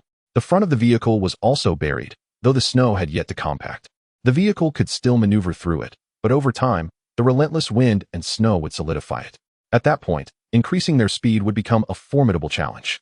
According to previous observations, the first day would yield resource boxes every 50 kilometers. Normally, at their speed, obtaining 5 waves of resource boxes in 2 hours would be a breeze. However, Su Yu's implication was clear. Under these circumstances, managing 3 waves in 2 hours would be quite commendable. Gu Yu affectionately ruffled Su Yu's hair, saying, "You're overthinking things." Su Yu paused, aware that her thoughts were not extravagant. Although the gifts from that day were indeed plentiful, some crucial items were absent, namely, survival coins and enhancement stones. These were irreplaceable. They couldn't simply trade at the trading center, where the price of survival coins had escalated dramatically. Gu Yu shook his head and proceeded to open the vehicle interface. A metallic snow shovel materialized at the front of the vehicle, followed by a flash of white light at the wheels, revealing snow tires equipped with anti-skid chains. Su Yu slightly parted her lips. This ability is a gift of talent, so I suggest you don't overthink it. Let us go back and have a meal. She rolled her eyes dramatically. Had I known you possessed it, I wouldn't have worried. Gu Yu shrugged. You never asked. Upon returning to the vehicle, breakfast was perfectly prepared. They had witnessed the external situation that morning and planned to set off early in the coming days to seize more resource boxes. Regarding Gu Yu's abilities, they believed their current skills were sufficient to handle any challenges without needing his reminders. They could accomplish what other teams could, which contributed to the present circumstances. Gu Yu observed the women busily devouring their meals, puzzled by the unusual silence. Typically, they would chat while eating, but now it seemed excessively quiet. Why aren't you talking? Su Yu quickly swallowed her food. Isn't it snowing? We're considering leaving early. She then set down her bowl and chopsticks. With Chun Yu doing the same. The two hurried forward, followed by the others. Gu Yu contemplated whether to continue eating or not. Just before leaving, Su Yu remarked, You don't need to worry, Gu Yu. By the time you finish, we should have just arrived at the first resource box. She then closed the door behind her. Gu Yu shook his head. With that snow shovel, even if their speed decreased slightly, it wouldn't be significantly affected. Traveling at 80 or 90 kilometers per hour was manageable. Without the snow tires, they could reach over 100, but skidding was inevitable. He glanced at his watch, uncertain of what kind of fog they would encounter this time. Based on previous experiences, it was likely to intensify. In that case, their lead wouldn't be substantial. Survival coins. Gu Yu opened his backpack. The quantity had already exceeded 1,000, and combined with the others, they should have around 700 or 800. Quite sufficient indeed. 10 minutes later, Gu Yu arrived at the front, where a spot had been reserved for him. Sitting in the first row, he leaned forward to check the speed, 80 kilometers per hour, which aligned with his expectations. At this pace, they should encounter the first wave of resource boxes in about 20 minutes. He pondered what kind of attack they might face this time. Would it be the snow wolves again? Chapter 104. Survival of the Fittest Creek. The vehicle came to a halt. In the snow, there were 16 resource boxes, exceeding everyone's expectations. They had doubled during the day. While doubling was advantageous, it also implied the severity of the situation they were about to confront. Chun Yu gazed at the boxes outside. Does this mean there will be 32 resource boxes at night? Indeed. After all, others might not possess their snow shovel. Nor did they have snow tires or anti-skid chains. Encountering the first wave of resource boxes in an hour was quite commendable. Su Yu considered that receiving 16 resource boxes was understandable given the circumstances. They opened the car doors and exited. The resource chest not only increased in quantity, but also in quality. A gleaming silver resource chest was prominently displayed. One wave after another revealed a silver resource chest, which was quite generous. Gu Yu gazed at the chest, unable to suppress his admiration. In his view, receiving 6 black iron resource chests from 16 was already commendable. He never anticipated the presence of a silver quality chest among them. However, he did not rush. Instead, he turned his attention to the snowy expanse. Although the snow was not heavy, it still obscured visibility. On either side of the road, there were entities drawing near, but the danger level appeared low. Su Yu, keep a lookout. Mei Huizi, stay vigilant and alert her. Understood. One was responsible for positioning, while the other was tasked with shooting. They formed an exceptionally harmonious partnership. Noticing that the creatures were still at a distance, Gu Yu approached the silver chest. The thought of having such an abundance of silver resource chests daily made the corners of his mouth curl into a smile. It was truly a boon for their team. Opening silver resource chest. Warm baby 50, survival coins 50, braised beef noodles 100, 500 G coal 10. The women turned in unison to gaze at the silver chest. Had it been another team that obtained it, they would surely be overjoyed, especially considering the presence of 2 types of heating supplies. However, for them, it was of no use. With the current insulation capabilities of their vehicle, coupled with the air conditioning, maintaining a temperature of 26 degrees inside was not an issue. Hence, it was utterly pointless for them. Not to worry, we can always trade it at the market for survival coins. All resources will eventually find their purpose. Bang! A gunshot rang out. Score, 100. Gu Yu turned to see a figure clad entirely in white collapse onto the ground. Yet, despite the gunshot wound, there was no blood on the ground. He squinted, focusing on another humanoid creature. A zombie? No, it couldn't be. How could there still be zombies? The slow-moving zombies were practically offering themselves on a silver platter. This time, the number of zombies exceeded the usual daytime count, totaling 40. Based on the attacks experienced during the transitional period, the nighttime encounters should have numbered around 80. Like the resource chests, their nighttime presence had doubled. It seemed the survival world acknowledged that their ability to endure thus far indicated significant growth in their strength. Let us continue onward. Returning to the vehicle, Gu Yu activated the regional channel. Area 50100, 212, 122, 1212, they had once again undergone a merger, consolidating 4 districts into one. After 3 such occurrences, the global channel now boasted a staggering 18.8 billion participants. In less than 40 days, 3/4 had perished. One could only imagine the difficulty of this survival world. In the final days of the transitional period, they had lost over 1,000 more. Indeed, we are quite fortunate. Our team has suffered no losses amidst such widespread fatalities. In the struggle for survival, those who remained were not to be underestimated. Enough of the trivialities. Let us expedite the trading process. Who dares to trade now? Just look at the listings. How many transactions have succeeded? Among those who have survived to this point, how many are foolish? Deceiving others to obtain resources is not an easy endeavor. Furthermore, with an abundance of resource crates available, who truly finds themselves in need of such materials? Even blueprints have lost their allure, as no one is inclined to purchase them. It has become apparent that most blueprints are virtually useless. If one is fortunate, they may discover firearms in crates. If not, they must venture into resource zones. The same logic applies to ammunition. Crafting with blueprints necessitates gathering various materials, rendering it a futile endeavor. At this juncture, the sole purpose of blueprints is to enhance one's quality of life. Only those teams with ample resources are willing to expend survival coins to acquire them. As the clock strikes 9, points are automatically credited. Gu Yu has now adopted a more composed attitude towards these points, as they seem rather insignificant in comparison to his earnings in other areas. This contemplation leads him to ponder how to bring more individuals into his fold. This time, the survival world has not allowed them to form teams, which leaves Gu Yu somewhat disheartened. After all, the members acquired through such means are often quite valuable. The critical aspect is that video assessments can determine whether the other party can contribute points. While 9 individuals may yield a meager amount, 90 would be substantial. Infinite blind box system, level 3. Points, 108, 421. Upgrade requirement, 108, 010, 000. Blind boxes. None. Gazing at these points, Gu Yu stroked his chin, contemplating whether to upgrade the lottery wheel. However, he knew that such an upgrade would deplete his points instantly. Yet, the prospect of obtaining an epic blind box after the upgrade was tempting. After a moment of deliberation, he decided to take the gamble. Points can be easily amassed in a large zone, and a hazardous area could yield significant profits. What was there to fear? Ding. Lottery wheel upgraded to level 5. Lottery wheel, level 5. Black iron blind box probability, 10. Bronze blind box probability, 35. Silver blind box probability, 30. Legendary probability, 5. Cost, 1. 000 points for upgrade. As his points vanished in an instant, Gu Yu felt a pang of regret. However, witnessing the transformed lottery wheel somewhat alleviated his distress. He decided to take a chance. Ding. Obtain black iron blind box X8, bronze blind box X32, silver blind box X33, gold blind box X22, platinum blind box X3, diamond blind box X2. The probability for an epic reward was not as expected. Perhaps a second attempt would yield better results.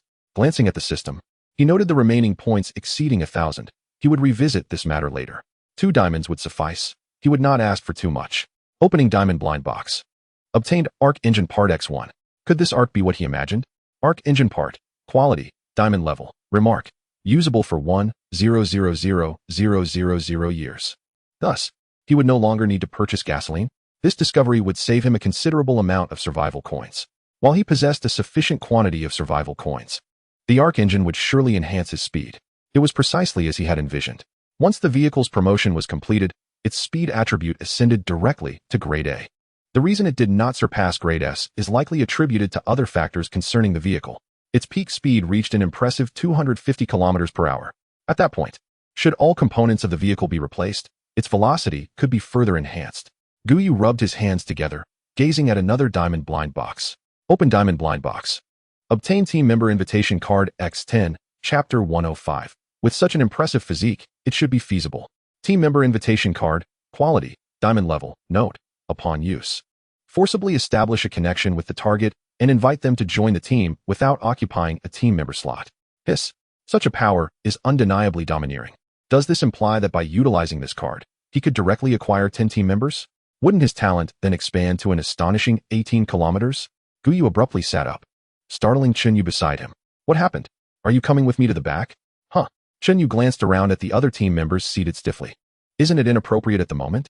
Earlier, she had called Gu Yu during the day because there were no pressing matters at hand. However, This was the first day, and they needed to seize the opportunity to acquire resource boxes. Gu Yu's eyes twitched slightly. What are you thinking? This is serious. Oh, all right.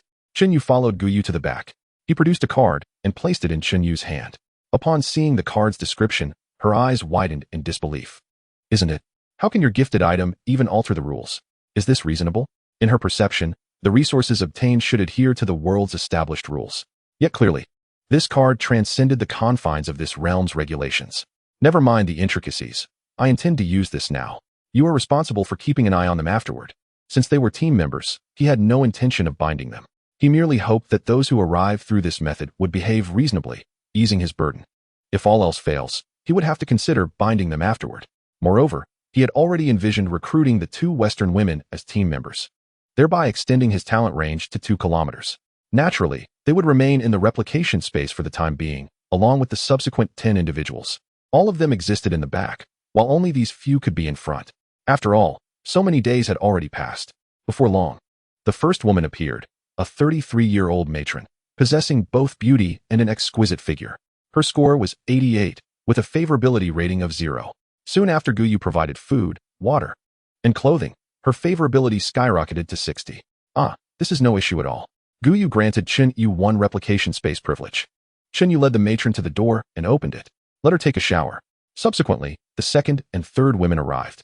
Their scores generally ranging between 75 and 90, with favorability starting from 0. Overall, there were no significant issues, and all were ushered into the back rooms. The final one to arrive was a sharp-eyed 27-year-old woman. From the perspective of her stance, she remained ever vigilant. Gu Yu couldn't help but chuckle. If that's the case, why do you even agree to participate? Although the score reached an impressive 91, the mutual affection remained at a disheartening 0, and the other party's demeanor irked him. If your vigilance is so pronounced, then you ought not to be here, he thought to himself, for the second calamity had now commenced. The woman pursed her lips and glanced at Chen Yu, seated beside Gu Yu. I am not targeting you. I treat everyone this way. Chen Yu patted Gu Yu on the shoulder, urging him not to rush. Following his previous course of action, Gu Yu offered food and water to her. However, unlike the others before her, her affection level only increased by a mere 20 points. Oh dear, with so much at your disposal, how could your affection grow so slowly? Observing Gu Yu's unusual expression, Chen Yu promptly inquired, what does Chen Yingying do on Blue Star? She works as a bodyguard for the Eagle Nation, came the reply. The two suddenly understood. No wonder she remained so guarded. Chen Yu then asked, since you are truly formidable, your status within the team must be quite elevated, correct? After a moment of silence, Chen Yingying responded, the other 4 members of my team are all male, and our relationships are not particularly close. I had initially planned to switch teams after the transition period, but a look of resignation crossed her face. The situation deviated from her expectations. She had been able to change teams the previous 2 times, but this time it was not feasible. Had she known, she would have preferred to remain with her original team. As for eliminating teammates, Chen Yingying was reluctant to take such drastic measures. They simply did not get along. It was not a matter of life and death. Chen Yu rubbed her chin, then stood up, leading her into the replication space. At the moment the door closed, she made an O gesture towards Gu Yu. Gu Yu was left bewildered. What does the O signify? He decided not to pursue the matter further. With the addition of these 10 individuals, his talent range had expanded to 2 kilometers. As for the points, starting tomorrow, at least 2,000 points would be credited daily. It was splendidly perfect. In the replication space, Chen Yingying gazed in astonishment at the numerous women in the room. There are so many? But isn't the team limit only 10 members? They, like you, have all been invited here. In due time, as you integrate into this environment, you will come to understand. Chen Yu replied with a smile, guiding her toward the restroom. The 2 Westerners stood up, inquiring, do you need assistance? Chen Yu waved her hand dismissively. No need. I'll handle this.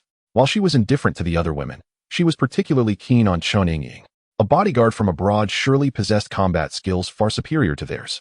As Chen Yingying beheld the restroom, she was momentarily taken aback. This too? Take a hot shower, change into fresh clothes, and rest well. Hesitantly, Chen Yingying nodded. Then removed the garment she had worn for an unknown duration. It was stained with dirt and dried blood. Is he the captain of this team? Yes. Chen Yingying contemplated the lavish decor outside. The hall was filled with numerous items, indicating that this team was indeed formidable. Wow, you have such an incredible figure. You even have a defined waistline. Instantly, Chen Yingying's face flushed, and she swatted Chen Yu's hand away. Do not feel embarrassed. By the way, what is your talent? An S-grade talent, dynamic observation, which can reduce the opponent's speed by 3-fold. Chen Yu nodded. This talent is indeed highly advantageous in combat. She had already made a decision in her heart, thinking that Gu Yu would likely not refuse. With such a good physique, he probably wouldn't. Gu Yu, what serious business are you and Sister Chin Yu up to? Su Xing looked at Gu Yu with curiosity. Gu Yu ruffled her hair, saying, "You've asked 3 times already. I told you, you'll know by noon. At that time, we can all have a meal together, a way to get acquainted. As for the food, the refrigerator should suffice." Just then, the speed of the vehicle decreased. What happened? Su Yu's voice was filled with confusion. Ahead on the road lay 40 resource boxes, 2 of which were of silver quality. The number of resource boxes is related to the number of team members, meaning they now had 20 members. The women couldn't help but glance at their watches. The number of team members had changed, but only by 10. The women all turned to Gu Yu. Gu Yu remained calm. "Everyone, stay composed and go open the resource boxes." Creak. It seems we arrived just in time. Chapter 106. Main members and scoring members. Chun Yingying felt quite overwhelmed by the day's events. How could this convoy be so extraordinary? In the entire convoy, there was only this one man. The rest were all women. Moreover, the smiles on these women's faces were evidently genuine. Could it be that she had truly stumbled upon an exceptional team? It seemed her choice was not in vain. She agreed to join Gu Yu purely to escape her previous squad, not because of the words he had said. To her, those words seemed utterly implausible. However, it now appeared that perhaps they could indeed fulfill those promises. Otherwise, these individuals would not be so joyful. Gu Yu turned back, momentarily taken aback. How did Chin Yu manage to bring Chun Yingying along? Could it be due to their shared surname? How could that be possible? Nevertheless, Gu Yu said nothing, merely instructing everyone to disembark and prepare for battle. His range extended a full 2 kilometers, and he was acutely aware of the surrounding circumstances. He also discovered that his talent did not require upgrading. The dangerous entities were merely 500 meters away at most. Beyond that distance, the threats remained stationary. The group alighted from the vehicle. This time, they could not rely solely on Su Yu. They maintained positions on both sides. Currently within a distance of at most 100 meters, with the next range extending to 200 or 300 meters, totaling approximately 100 entities. The increase was certainly due to the rise in team members. A 20-member convoy facing 100 creatures was something he deemed manageable. For him, it posed no significant danger. Chun Yingying stood aside, observing the team before her, her brow furrowed. From Gu Yu's descriptions, she understood that the other party's talent was likely of a detection nature. However, the others displayed no reaction upon hearing this figure, which was quite unreasonable. At the very least, she felt somewhat perturbed by the number. After all, amidst the expanse of white snow, locating a target proved to be exceedingly challenging. Bang! Chun Yingying quickly turned her gaze towards the direction of the gunfire. At this moment, Su Yu redirected her firearm and fired again. Subsequently, the sound of gunfire intensified. Chun Yingying looked into the distance, wondering if there was something there that she had failed to see. She then noticed another puzzling detail. Su Yu had not yet changed her magazine. This gun. 5 minutes later, the gunfire ceased. The target marked at 80 had all been eliminated by Su Yu, while the remaining few were dispatched by the other women. Meanwhile, Gu Yu had completed gathering all the resource boxes. "Let us go, we must continue." Prompted by Chun Yingying boarded the vehicle. "Su Yu, you and Gu Yu should squeeze in. I'll sit here with Chun Yingying." The space was still rather cramped, but fortunately, none among them were particularly large in stature, allowing for a little adjustment. Chun Yingying remained in a state of shock. Was it truly that simple to conclude? Regaining her composure, she glanced at Chun Yu and then at Su Yu, who was driving ahead. She whispered, "Is this man really the captain of your team?" "Of course. Everything we possess has been provided by the captain," Chun Yu replied. "But the resource boxes?" Chun Yu interrupted her. "Listen carefully and observe closely. I believe you will comprehend my words." Her intent was quite straightforward. Mere words were insufficient, and only through observation and attentive listening could one truly believe. At noon, due to the large number of individuals, more people were required to prepare the meal. The women from the replicated space emerged, albeit confused about their roles. Chun Yu waved her hand, instructing them to wait here for the meal. Ultimately, the responsibility of cooking would fall to these individuals in the later stages. Gu Yu had not previously perceived any issue, but now, surrounded by so many women, he sensed an overwhelming presence of feminine energy. 20 people had set up 2 tables, one for the main team members and another for the point earners. However, Chun Yingying was drawn to sit at the main table by Chun Yu. Gu Yu cast a glance at her, but chose not to comment, intending to address it after the meal. During the meal, system notifications continually popped up before Gu Yu, indicating a rapid increase in the favorability ratings of these individuals. Remarkably, one woman's favorability surged to 90 points, while Chun Yingying's reached 40, thus unlocking the acquisition of points. Following lunch, the women were returned to the replicated space, leaving Chun Ying outside. Gu Yu took Chun Yu and made his way to the bedroom. What is your intention in bringing her here? An S-rank talent, dynamic observation, exceptional close combat skills, in addition to being an S-rank? Chun Yu nodded. This talent is indeed remarkable. I believe she could become a formal member of the team. Gu Yu was well aware of what she meant by a formal member, as they had discussed this matter earlier in the rest area. In Gu Yu's perspective, he could only accept a maximum of 8 individuals. Any more would be excessive. It was not that he was incapable of managing a larger group, but the situation was different. I held no objections. However, her temperament seemed rather challenging. Rest assured, it would take no more than 3 days. Thus, the final formal team member was confirmed. At noon, the fog reappeared, resembling the previous occurrence, forming yet another circle. The rate of expansion had increased from 1 meter per day to 2, with a maximum speed reaching 30 meters per hour. One could easily envision that by the 5th day, anxiety would commence to permeate the group. Some teams, by that time, would resort to using survival coins to extend the fog's reach. For an entire afternoon, Chun Ying followed the others in boarding and alighting from vehicles. She did not miss a single skirmish, yet had no opportunity to engage. After dinner at 6 o'clock, work assignments commenced. Gu Yu scanned the group, ultimately lingering on Chun Ying. In the first half of the night, I, Chun Yu, Su Yu, and Chun Ying will take charge. You will handle the latter half. From this moment onward, Su Yu and others would also join the fray. After so many training sessions, they were now ready for combat. Chun Ying was taken aback, surprised that they would allow her to participate. She had presumed they would not. All right, you may rest now. Prepare for your shift at midnight. Chun Yu continued to drive, while Chun Ying occupied the passenger seat. Gu Yu and Su Yu settled in the back. The vehicle gradually commenced its journey into the night. By the way, are there really 80 resource boxes tonight? Su Yu inquired. Based on previous patterns, yes. Furthermore, the number of attacks we face has doubled, so remain vigilant this evening. After speaking, Gu Yu turned his attention to Chun Ying. At that moment, her favorability rating had reached 70 points, piquing Gu Yu's curiosity about what Chun Yu had conveyed to her. What weapon do you wield? A dagger. A dagger? Are you out of your mind? Our current targets are zombies. Are you certain that will suffice? I am more proficient with firearms, but I only possess a handgun. As an overseas bodyguard, it seemed improbable for Chun Ying to lack weaponry proficiency. However, she only had a single handgun with merely 20 rounds of ammunition. Such a scant supply would be insufficient to contend with the creatures before them. Here you go. Gu Yu casually tossed her an AR-15 along with 4 magazines and 3 boxes of ammunition. While it was not an infinite supply, it would be ample for Chun Ying's needs. Chun Ying stared, astonished. So much? Once you exhaust the ammunition, replenish your supplies. Each magazine is your responsibility. Ah, understood. It was not just reloading her own weapon. She could reload for everyone. For her, reloading was second nature. Make haste. The resource boxes are not far. Understood. 20 minutes later, a glimmer appeared ahead of the vehicle. If one were to ask what a plethora of resource boxes scattered on the ground resembled, they would be told it was a sight that dazzles the eye. As we prepare to park, Chun Yu, remain in the vehicle and await my command. Should they prove insufficient in their efforts, we will resort to unleashing the heavy machine gun for a sweeping barrage, though I anticipate it may not come to that. Once our group disembarked, under Gu Yu's guidance, we crouched into 3 strategic positions, each individual responsible for a designated area. Su Yu, if you find yourself struggling, do not hesitate to call for Chun Ying's assistance. Do not resist stubbornly.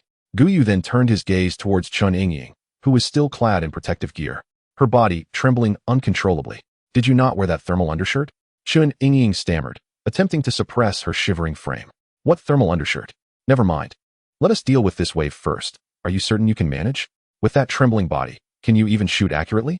I once battled the enemy for 12 hours in -45-degree weather while clad in nothing but a standard cotton coat.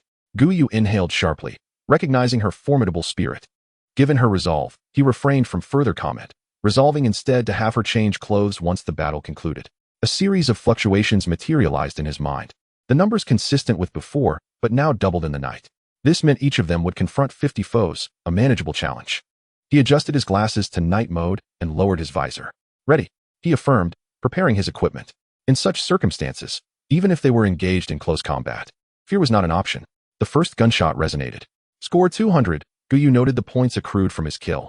Was this zombie truly any different from those encountered previously? Its skin was merely as pale as snow, offering no discernible distinction. Why then, was it worth 200 points? The gunfire continued, his score climbing steadily. Suddenly, Gu Yu noticed 4 significant fluctuations, moving sluggishly towards them from a distance of 1 kilometer. This caught him off guard. During daylight, only those within a 500-meter radius would approach. What could possibly be out there at such a distance? This was indeed peculiar. Moreover, this fluctuation was even more formidable than that of a werewolf. As the lights flickered and faded, Gu Yu quickly alerted his team. It is not over. Maintain vigilance. Do not rush from all 4 directions. Chun Yingying, who had just begun to lower her weapon, instinctively raised it again, her reaction a testament to her training. She understood Gu Yu's dual talents were what allowed their squad to reach this point. Boom, boom. The sound of heavy footsteps reverberated, and the distant enemy materialized within their line of sight. Su Yu murmured, "What on earth is that?" A snowman. The panel displayed before Gu Yu's eyes, a new biological entity. It appeared this was the first new life form they had encountered since the onset of their calamity. Gu Yu squeezed the trigger without hesitation. A volley of bullets struck the distant snowman, the sound of impacts echoing back. Yet, it seemed the damage inflicted was insufficient. Gu Yu raised his aim, targeting the creature's neck. Bullets poured forth as if costless. Finally, a few rounds struck the vital vessels, and the snowman, overwhelmed, collapsed to the ground. Gu Yu did not pause, but instead moved in another direction. He faced 2 fronts alone. After changing the magazine, he aimed directly for the opponent's face and neck. Shooting at the chest proved futile. Once this snowman fell, the battle could be deemed concluded. Chun Yingying boarded the vehicle first. "I'm fine, I'll get in too," she stated. Nodding, Chun Yingying entered the vehicle alone. Gu Yu crouched before the snowman. Acquired snowman hide 1. Points 50 snowman hide? Is this all there is? Nevertheless, it was worth 50 points, indicating its potential as a valuable material. Let us open the boxes together. The 2 squatted on the ground, embarking on the lengthy task of unboxing. They opened a total of 80 boxes, taking them 10 minutes. However, it must be said, once the number of boxes reached a certain threshold, the resources provided were indeed substantial. Just in survival coins alone, Gu Yu amassed over 300. By this count, after one night, he would accumulate 1,500 survival coins. Gu Yu raised an eyebrow. The mist seemed trivial now. Even if their current speed was insufficient, there was no cause for concern. "Gu Yu, it won't be long before we have over 10,000 survival coins," Su Yu exclaimed excitedly. 1 survival coin could push back the mist by 100 meters. Thus, their survival through this calamity was far simpler than anticipated. Indeed, they will navigate through this disaster without issue. As for others, their fortune may not be as favorable. The 2 returned to the vehicle, which continued its journey. Gu Yu retrieved a set of thermal clothing and protective inner armor, tossing them to Chun Yingying. Concerned she might feel shy, he suggested, "Change in the back." Chun Yingying shook her head. "I'm not so pretentious yet." She promptly began to change right behind Gu Yu. Gu Yu shook his head and opened the regional channel. They encountered the first wave of resource boxes, and it was likely others had similar experiences. As expected, by this time, everyone should have faced the same challenges. The once lively daytime regional channel was now eerily quiet. After more than 20 minutes, the barrage of messages finally began to increase. "Can someone explain what this snowman is? Bullets hit it, yet it shows no reaction. My shots at the neck and eyes were ineffective. Everything else was futile. After it died, I tested it with a gun, and the skull is genuinely tough. The bullets simply cannot penetrate.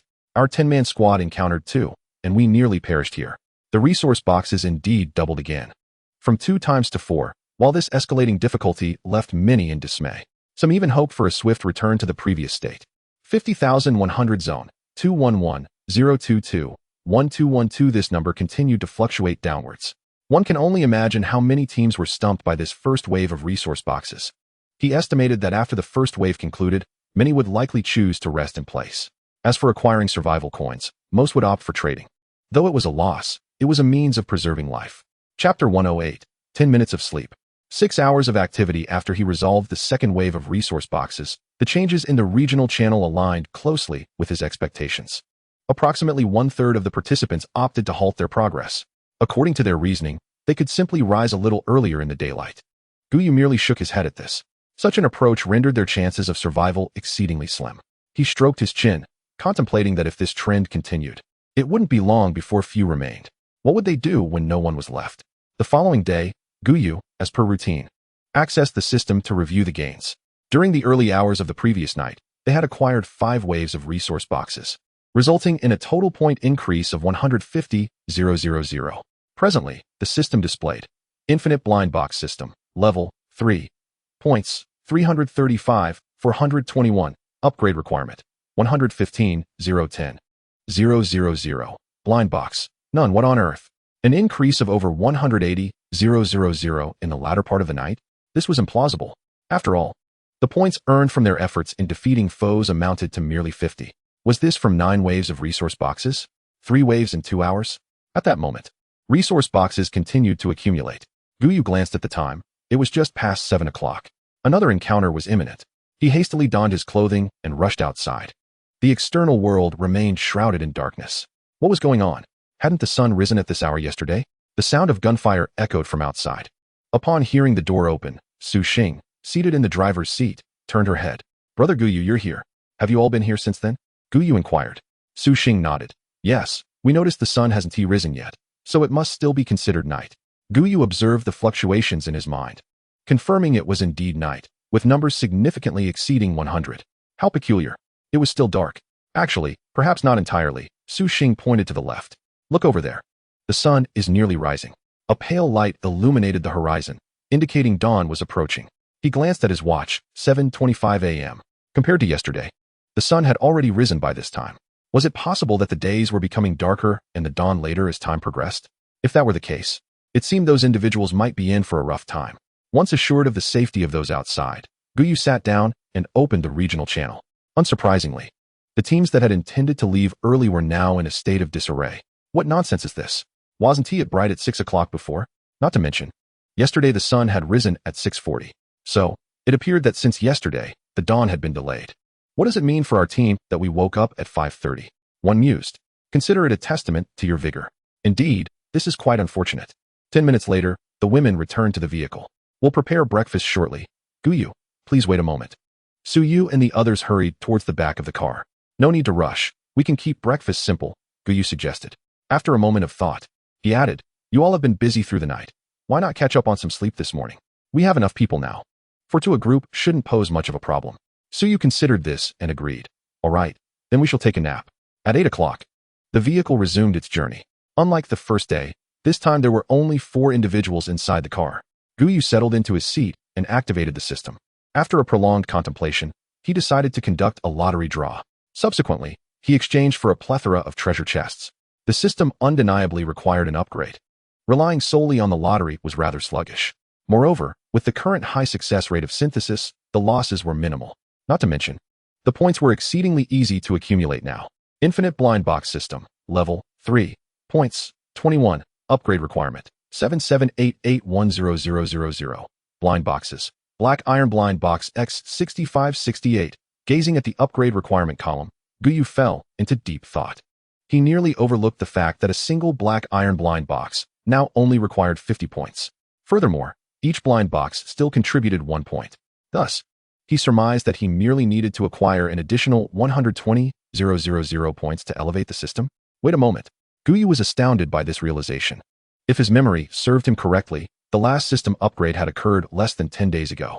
He had assumed that system upgrades would become increasingly challenging, yet it appeared to be becoming ever simpler. Observing the black iron blind boxes he had just exchanged, he decided to reserve some. The next upgrade would likely allow for the synthesis of diamond blind boxes, which would certainly prove advantageous. He then proceeded to open the lottery's 100 boxes. Open diamond blind box, acquired armored wardrobe 1. Open diamond blind box, acquired bedroom card 1. Upon seeing the contents of these 2 diamond blind boxes, Gu Yu scratched his head in confusion. What did this entail? The first item was recognizable as a room akin to an armory, presumably a place for refreshing protective gear. This was straightforward enough. However, was it truly appropriate to include a bedroom in a diamond blind box? You all continue driving. I shall make a brief return. Having been given, could he possibly reclaim it? Upon entering his living space, he utilized the items directly. The bedroom was affixed to the wall opposite the existing bedroom, while the armored wardrobe was positioned adjacent to the armory. Once both rooms materialized, Gu Yu first approached the armored wardrobe. Unlike the armory, this wardrobe was filled with wooden cabinets, resembling a typical dressing room. However, the contents were assuredly different. Opening one cabinet, he was momentarily taken aback. Were these not ordinary garments? Before him lay an array of short-sleeved and long-sleeved shirts, as well as trousers. Upon touching them, a panel popped up, revealing that while the clothing appeared identical, it possessed unique attributes. Ah, so that was how it worked. He then opened the adjacent cabinet, which contained outerwear. However, this outerwear was comparable in quality to his protective gear. In the subsequent cabinets, he found outfits identical to his own protective suit, but with significantly superior quality. Moreover, atop these cabinets were various hats and helmets, whose attributes were not markedly different. Gu Yu stroked his chin, pondering, so, are these objects of similar attributes merely for aesthetic appeal? The corners of his eyes twitched. It was no wonder they were products of a diamond-quality blind box. If that were the case, the bedroom must be extraordinary as well. Hurriedly, Gu Yu exited the room and made his way to the adjacent bedroom. Upon opening the door, he found it indistinguishable from the master bedroom. It couldn't be that simple. Approaching the bedside, he reached out to touch it, revealing a display panel. Comfortable double bed, quality, platinum. Attributes, comfort level 100, stamina recovery 50. Remarks, sleep for 10 minutes, remain active for 6 hours. It was rather outrageous, yet undeniably suitable for their nocturnal travels. The girls were likely to adore it. After enjoying a meal and watching some television, they could return to this room for a perfect rest. Gu Yu couldn't help but chuckle. The items emerging from this blind box system were becoming increasingly peculiar. Chapter 109, 150 meters. This rivaled Su Yu. At noon, was this room truly so extraordinary? After hearing the news, Su Yu and her companions promptly ventured into the newly opened bedroom. Gu Yu quickly ushered the girls out of the room. All right, let's hurry up and eat. We still have to hit the road. Jessica opened the side door and helped the girls out of the room. From today onwards, you will officially join the team as logistics personnel. As for combat, that will not be your responsibility. Since they were in logistics, they needed to embody the role. Jessica inquired, who can cook? I can. Me too. For slightly older women raised their hands and were sent to the kitchen to assist. The remaining members were assigned various tasks, one of which included loading ammunition into magazines. Just yesterday, Gu Yu had discussed his own ammunition loading with Chen Yingying, after which Chen Yu reminded him that they couldn't just let the others lounge about. They needed to contribute. Gu Yu conceded that this was indeed a sensible approach. Leading to the current scene, this method of mine is quite effective. It saves us a great deal of trouble, Chen Yu remarked from the side. Gu Yu nodded, acknowledging that this strategy was commendable. In a couple of days, Su Xing and her companions could delegate these tasks to them, thereby acquiring ample rest. After all, preparing a meal could take over an hour, which was quite rare. At 1:30 p.m., the vehicle resumed its journey. The cockpit was filled to capacity, and everyone had to squeeze in to find their seats. Brother Gu Yu, we didn't encounter any resource zones yesterday. Surely we will today, one of them remarked. Logically, they should have encountered one, but such things were unpredictable. Not only had they not found one, but other teams had also failed to do so. This left those eager for the vehicle's upgrade in a state of anxiety. If they couldn't find a resource zone, upgrading the vehicle would necessitate sacrificing some materials. However, relying on those resources, it was doubtful they could successfully upgrade after the disaster had passed. Gu Yu reflected on this. It truly was a troublesome matter. Their vehicle was currently ranked in the first tier. It might even be the only vehicle to reach such a level. The materials required for the upgrade are exceedingly more than those needed by others. They are undoubtedly the most anxious among them. 40 minutes later, the first wave of resource crates arrived in the afternoon. In addition, they encountered a resource zone.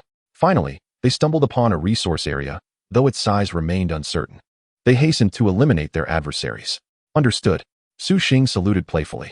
After a mere 10 minutes, Gu Yu successfully amassed 10,000 points. Overall, the system was destined for an upgrade tonight. Let us proceed, drive in. Moments later, a notification chimed. Ding. Small resource zone discovered, 50 points. Upon seeing the system prompt, his interest in this resource area instantly waned. The very nature of a small resource zone implied limited space and scarce resources. While metal might be somewhat abundant, glass and miscellaneous items were woefully deficient. As Gu Yu entered the area, he glanced around, finding it reminiscent of the small town from the day they first arrived. Within his heightened sense of danger, he detected several perilous fluctuations. There were not many, only 8 in total. Judging by their threat level, they were akin to zombies. The snow had accumulated to nearly knee height, making their movements exceedingly arduous, irrespective of their strength. Instead of immediately seeking resources, Gu Yu decided to prioritize eliminating the targets. Meihui, you and Su Yu take that side. I will lead them this way. Currently, the best marksmen were Su Yu and the newly joined Chen Yingying. Despite their extensive participation in battles, they could not match the proficiency of seasoned fighters. After all, these individuals relied on this skill to make a living. Within a 50-meter range, Chen Yingying's rifle was unfailingly accurate, whereas Gu Yu, though capable of spraying bullets at that distance, faltered at precision shooting. Thus, the 2 finest marksmen were distributed across the teams to maximize their lethality.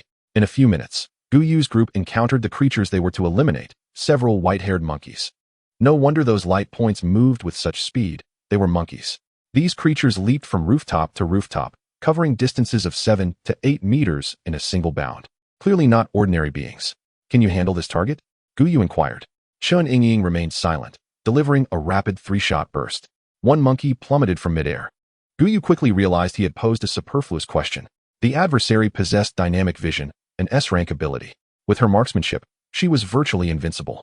The gunfire incensed the white-haired monkeys, yet, faced with Chun Ying's sharpshooting, they were all dispatched before they could even approach within 10 meters. Gu Yu could not help but be curious. With your talent combined, what is your maximum effective shooting distance? For static targets, it's a maximum of 70 meters. But for dynamic ones, with a rifle, I can hit targets at 150 meters. 150 meters. That's on par with Su Yu.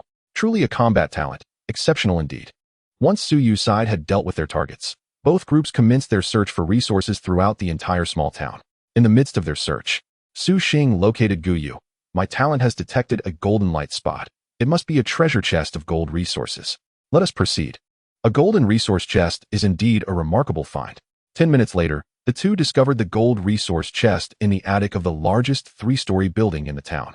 Opening the golden resource chest, they acquired 200 survival coins, 50 transformation stones, 300 pure water, 300 grams of soft bread, and 1 blueprint for a temperature-adjustable wall-mounted heater.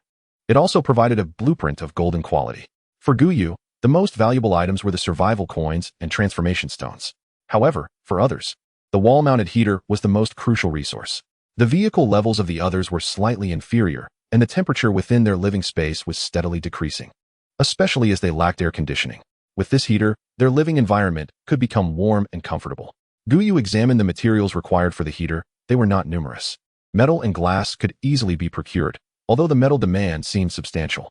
What do you think about selling this for 100 survival coins? Isn't that rather exorbitant?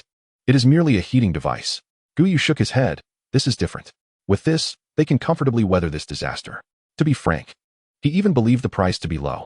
Look, this resource chest contains 200 survival coins. The white resource chests hold 100. Yet, he had forgotten that the number of people in his team had increased, naturally raising the quantity of resources. Other teams, however, did not have as many members. Thus their survival coin count would be significantly lower. Moreover, their numbers occasionally dwindled. Chapter 110, Darkness Falls, arriving half an hour early. 2 hours later. Vehicle, large van. Quality, D grade. Level, LV5. Fuel tank, 1212 L150L. Fuel consumption, 1 L 20 kilometers. Maximum speed, 250 miles per hour. Upgrade conditions, metal, 6124G 1000G. Glass, 512G 200G. Miscellaneous, 778G 500G. Upgrade material storage, 0G 1000G. Observing this data, Gu Yu felt a headache coming on. This was after he had summoned everyone to scour the entire town. The miscellaneous items had only increased by over 30 kilograms. This small resource area was inadequate. They needed to venture to a larger resource zone. Glancing at the time, he noted it was already past 4 o'clock. The sun was beginning to set, and it appeared that darkness would fall by 6 o'clock. Let us depart from here. Back in the vehicle, Gu Yu immediately utilized the blueprint at the workstation to commence the creation of the heater. Temperature-adjustable wall-mounted heater. Quality, golden level. Attributes, duration 50. Combustion efficiency 20. Notes, capable of precise temperature adjustment. The heating duration varies with different materials. There was also a small line of introduction below. The better the materials, the more effective the heating. Coal proves to be the most effective, followed by wood, while fuel ranks the lowest. It seems the material in question refers to gasoline. Gu Yu crafted 10 of these items in succession and subsequently listed them in the trading center. If they indeed sell, he would continue producing them for another day. Each item merely consumes 20 iron ingots and 5 pieces of glass. Once the items were ready, Gu Yu contacted the regional channel, intending to promote them. However, before he could announce, someone revealed his endeavor. Seriously? You're selling a furnace for 100 survival coins? Can't you sellers consider the market? One exclaimed. TSK. This is merely the wrath of the inept. Apologies, but I have already purchased one. It serves you right to be deceived. My iron furnace works splendidly. The term wrath of the inept indeed fits perfectly. The quality of an item can be discerned from its description. Gu Yu opened the trading center, and the furnaces were sold out in an instant. He gazed at the extra 1,000 survival coins and confirmed that good items are never in short supply. At this juncture, he pondered whether to bring out the coal. Perhaps these individuals would purchase it again. With that thought, He decided to sell the coal he had no use for. However, this time, he did not aim to profit. He merely wished to provide some comfort to his fellow survivors. Thus, he sold 10 pounds of coal for just 1 survival coin, a price that could be deemed a steal. See, I told you, you've been taken for a ride. With free wood available, who needs coal? I'm beginning to doubt how you've survived. Surely you've never used coal. What a foolish remark. It appeared that this person was not from their original region. Where did this outsider come from? Let me show you the difference. The first buyer had already installed the furnace. In the first image, a single piece of wood burned for 1.5 hours. In contrast, the second image, featuring a piece of coal, lasted 6 hours. Well, I could just use 4 pieces of wood. What's the big deal? The crowd fell silent. They knew that using more wood could extend the burn time, but could your furnace accommodate such quantities? This item lacks spatial properties. They had used that iron furnace before, which only held 4 pieces at a time. Moreover, it offered no special effects, meaning they had to replace it every 4 hours. And the heat it produced was far from sufficient. For true survivors, every moment is crucial. At 6:30, Gu Yu and the others returned to the vehicle after practicing shooting for less than 40 minutes. Darkness had enveloped the outside world. Gu Yu raised an eyebrow. Has the time advanced by half an hour? Well, not quite. There's still a hint of light, perhaps 10 minutes before complete darkness. Gu Yu stroked his chin. If that's the case, it seems that the daylight hours might soon shrink to around 9 hours. This is beneficial for me, as the rate of points accrued at night is swift. Yet for others, this poses a grave risk. Driving at night is fraught with peril. Time to eat. Su Xing pushed open the kitchen door. Behind her, several women each carried 2 plates and placed them on 2 tables. At the dining table, Chen Yu sat beside Gu Yu, saying, "Do you truly not care about that?" Gu Yu's eyes twitched slightly. "What do you take me for?" Chen Yu shrugged. "I was merely considering your talents." This Chen Yu was indeed quite outlandish. The individuals placed in the replication space provided him with enough points daily. As for anything beyond that, Gu Yu had little interest. Moreover, with such abundant ways to acquire points now, those were merely superfluous options. It was 7:30. This marked the second night of their journey. While Gu Yu and his group moved forward, Su Xing and the others remained in the living room watching television. The other women were returned to the replication space. To prevent their lives from becoming overly monotonous, Jessica had thrown a plethora of books into the back, items that Gu Yu had unearthed from various boxes. "Are we really not going to sleep?" Meihui timidly inquired. Su Yu waved her hand. "We'll head to that bedroom later. It would be a shame not to take advantage of such an excellent opportunity." If it weren't for the bedroom's allure, they wouldn't dare to act so boldly. In the driver's cabin, Chen Yu remarked, "We traveled approximately 60 kilometers before our meal. In about half an hour, we should encounter a resource box." She then asked, "Based on previous encounters, today's attackers should be similar to yesterday's. Shouldn't we summon someone else to join us? After all, she is stationed in the vehicle, ready to deploy the heavy machine gun at any moment." Gu Yu conceded, understanding the logic. "Su Yu, summon Shang Wanyu. This way, we will have 5 people for the first half of the night, and another 5 for the latter half." 40 minutes later, the first batch of nighttime resource boxes arrived. Concurrently, Gu Yu sensed the familiar fluctuations of light points. It was still those snow zombies, which required no further elaboration. His focus shifted to the corners of the area. Upon defeating the majority of the zombies, a familiar fluctuation emerged. However, unlike yesterday, there was an additional point of fluctuation today. After Chun Yingying eliminated her target, she aimed at the side area where another zombie lurked. With a series of gunfire, once silence fell, the group, under Gu Yu's command, began collecting the resource boxes. Given this situation, does it mean there will be 1 additional zombie each day? Gu Yu shook his head. Not just that. Perhaps one day, a batch of creatures will replace the zombies, just as the werewolves replaced the wild wolves. Chapter 111. Why are the upgrade requirements suddenly 1 million?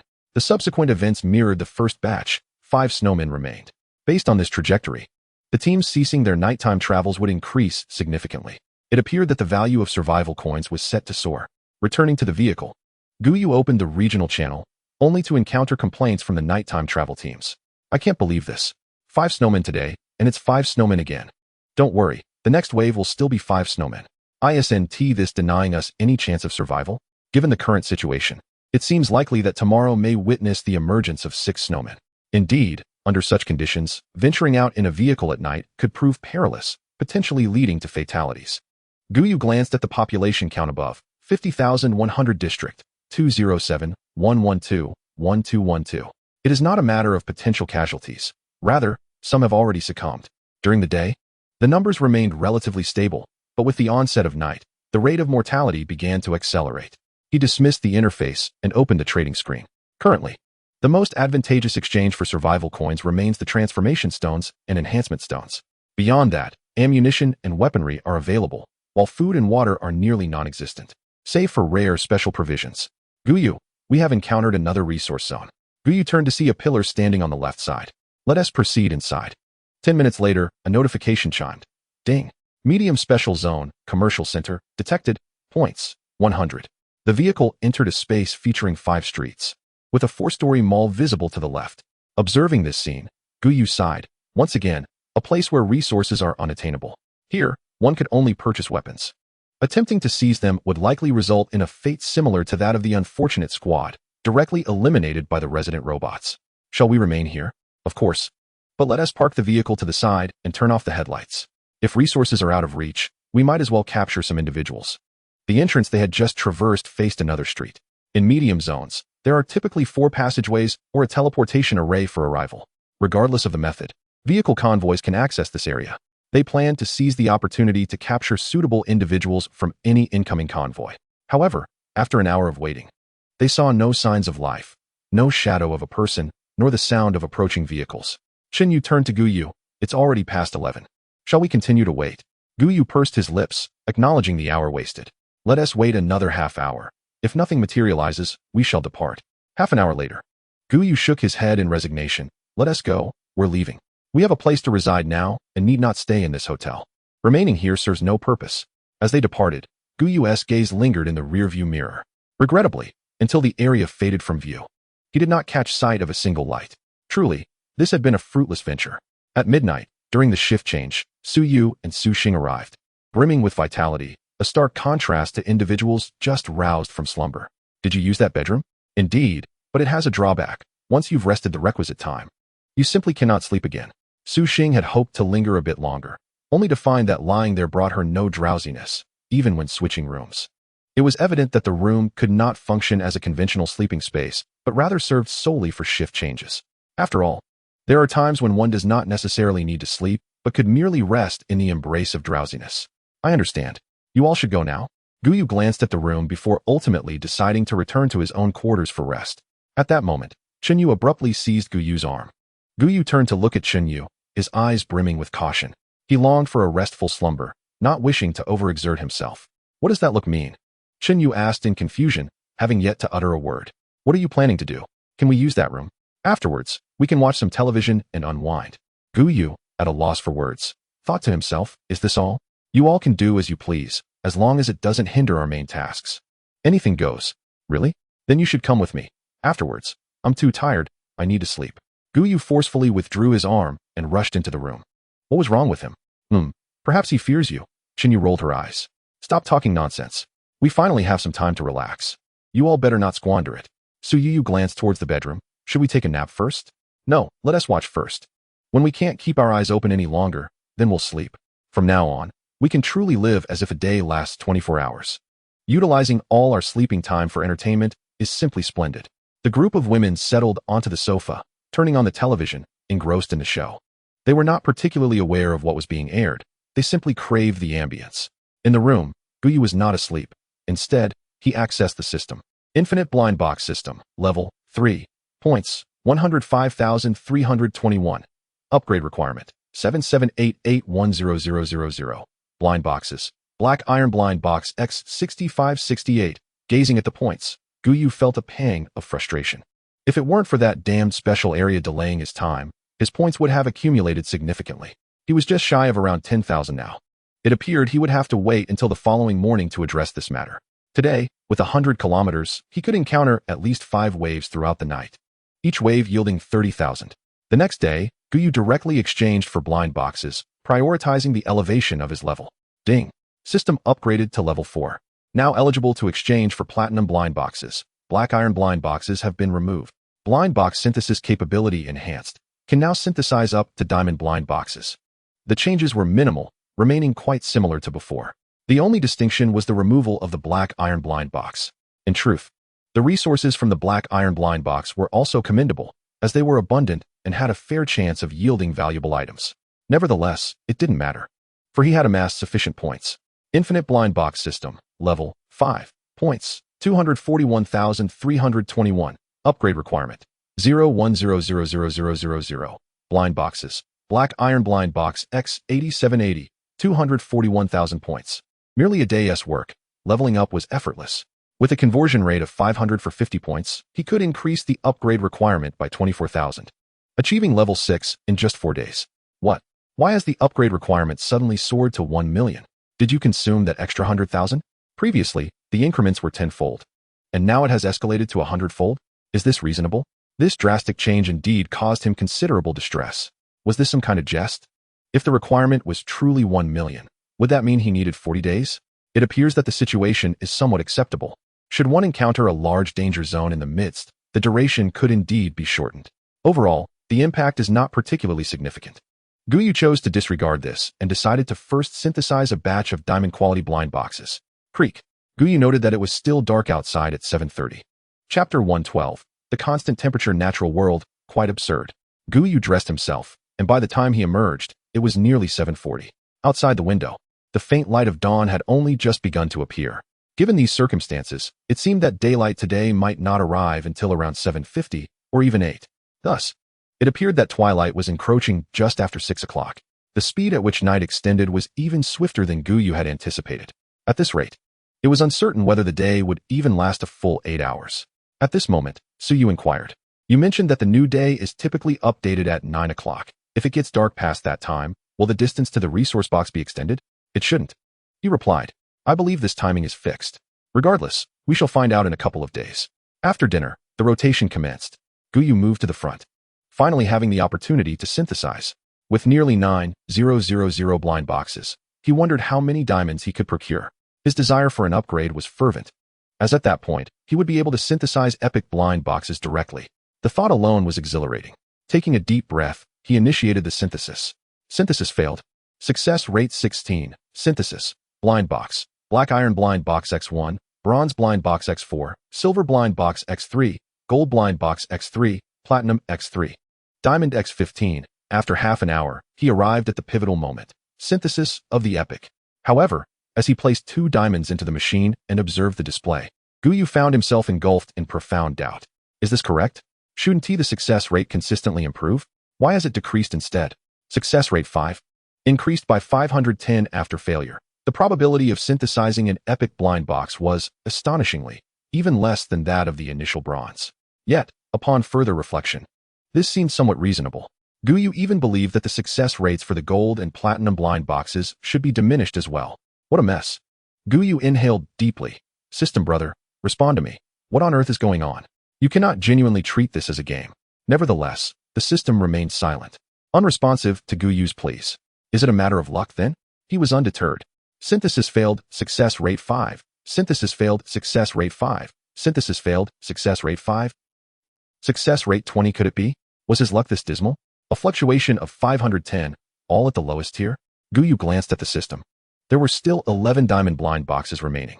His luck couldn't possibly be that unfortunate, could it? Besides, he still had the chance of achieving direct synthesis success at a rate exceeding 70. A moment later, success rate 97, just 3 more. 15 platinum blind boxes. Just a hair's breadth away. Are you toying with me? But what to do now?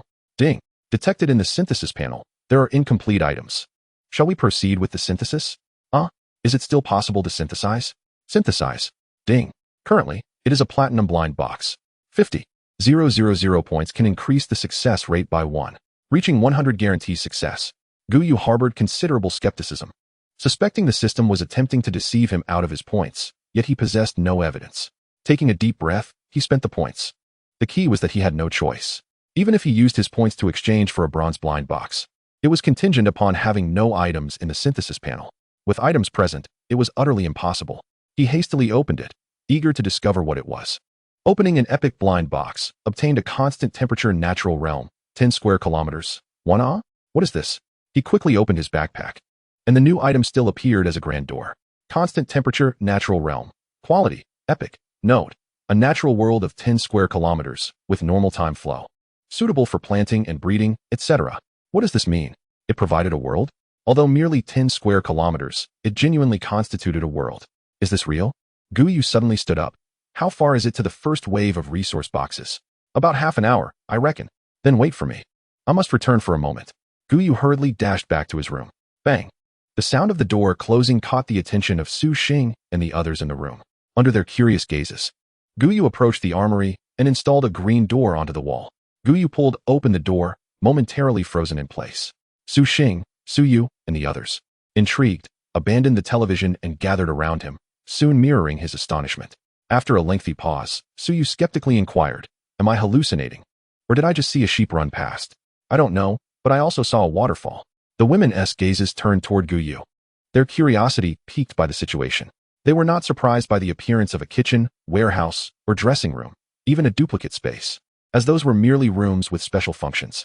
But what lay before them was something that encompassed land, trees, waterfalls, and animals. This was no longer merely a matter of astonishment. Rather, the question was, is this thing real? Gu Yu shook his head. "I am uncertain. Let us explore together." Under Gu Yu's guidance, they ventured inside. Once inside, Gu Yu looked down at his feet. He pressed down firmly, confirming the ground was indeed soft soil. Su Yu crouched down, plucking a wildflower from nearby and bringing it to her nose. A faint floral fragrance wafted into her senses. Is it truly real? What about that sound of water in the distance? They continued inward. Beneath the waterfall lay a pool, its waters flowing onward. Occasionally, rabbits, spotted deer, and sheep could be seen amongst the grass. "Gu Yu, what is this place for?" "To cultivate land and raise pigs." What? Such a splendid location is intended for farming and pig raising? You must be joking." Gu Yu shook his head, stating, "The item description is precisely as it is." Of course, there was a lingering sense of anticipation. Taking a deep breath, he inquired, "Who has a shovel?" Su Xing promptly retrieved a shovel and handed it to Gu Yu. Accepting the tool, Gu Yu began to dig into the ground, half a meter deep, then a full meter. Yet beneath the surface lay only soil. Wait, could it be that this is genuinely a piece of land? Su Yu swallowed hard. This was far from her initial expectation. She had envisioned a room adorned with garden decorations. However, it now appeared to be a genuine expanse of earth. Gu Yu gazed up, observing the bright blue sky, devoid of clouds, and the sun. According to the description, it should be so. Now, he was even more convinced that this was indeed a realm of nature. Truly, it was an epic blind box, utterly outrageous. Casually, Gu Yu tossed the shovel to Su Xing. "You all can play here. I must return. I've been out long enough, and the first wave of resource crates will be arriving shortly." As he stepped out of the room, Gu Yu glanced back, still incredulous. This was simply absurd, and he found it somewhat hard to accept. Chapter 113. Let us eat once the breeding is nearly complete. Time, 9:41. Weather, snow, 4049. Devouring mist. 108 hours, 22 minutes, and 43 seconds remaining. Planet ID, 83231. Crimson Cold Star. Disaster. Cold wave, 3:15. During the day, it took over an hour to encounter the first wave of resource crates. The reason for this delay was the increasing thickness of the snow, which had once again restricted their speed. Even the acceleration of the devouring mist had begun to slow considerably. Bang! As they exited the vehicle, the snow rose above Gu Yu's knees. "Gu Yu, with our movement restricted, if a fast-moving threat were to approach, we would be unable to evade it." Chen Yu, tall in stature, still found the snow well above her knees. For the somewhat shorter Su Yu, the snow reached halfway up her thighs. How could they possibly move in such conditions? Gu Yu surveyed the snow, which had yet to form a crust. No, to be precise, it had already hardened. Behind the vehicle lay a solid layer of snow, entirely the result of the heavy snowfall before them. Gu Yu pointed to the vehicle, instructing, "Chen Yu, get in the car and clear out a space here." If the environment was unfavorable, then they would create a more advantageous one. Chen Yu, taken aback, quickly obeyed. How had she not thought of this? A minute later, a clear area was established. The group quickly took their positions. Just like the day before, there were still 100 zombies, no significant difference for them. They could resolve the situation in mere minutes. Once dealt with, they would gather supplies. For them, the so-called danger had diminished considerably. Returning to the vehicle, Su Yu curiously asked, "What happened just now? You seemed quite affected." Gu Yu stroked his chin thoughtfully. "You'll see for yourselves after you return at noon." The women, intrigued by his words, were left wondering what he meant. At midnight, the second wave of resource boxes arrived. The women hurried back to the vehicle and immediately rushed towards the living space at the rear. "What did you create during the day, Su Yu?" Chen Yu inquired hastily, curiosity evident among the others. Su Yu, with a peculiar expression, pointed towards the green door, saying, "It's that one. You'll understand once you step inside." Chen Yu, intrigued by Su Yu's demeanor, opened the door, and their expressions mirrored those of Su Yu and the others when they first encountered the space. Who could have imagined that such a place could exist within the confines of the vehicle?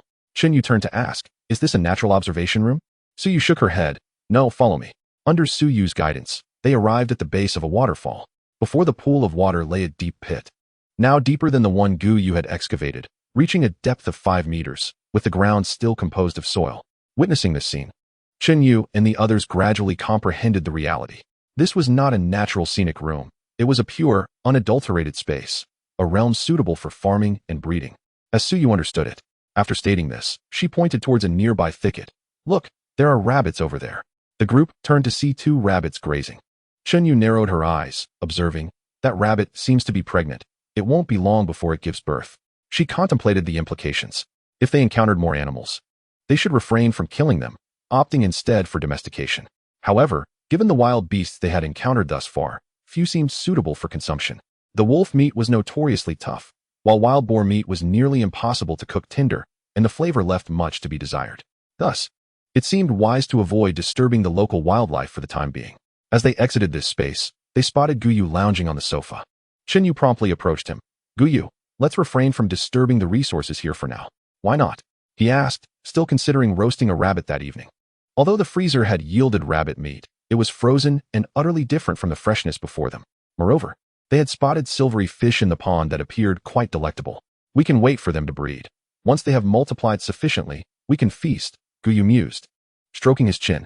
That's a good idea, Chen Yu acknowledged, yet she feared that by the time they were ready, the creatures might not have reproduced in time. She recalled the rabbit, just wait a little longer. One of them is about to give birth. We can decide afterwards.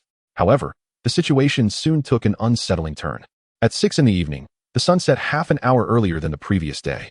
If this trend continued, the living conditions for the other teams might grow increasingly dire, unless they had adequately prepared sufficient items during their previous transitional period. The likelihood of success is indeed lamentably slim. Gu Yu, Gu Yu.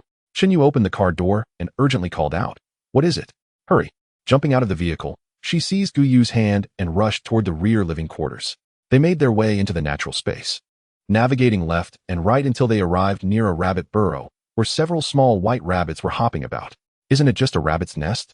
What is so extraordinary about that? Gu Yu inquired. No, I've placed a price tag on this mother rabbit. This is the one I discovered at noon. In merely an afternoon, not only had the rabbit given birth, but the little bunnies had also grown fur and were now capable of moving about. This hardly resembled the state of newly born creatures.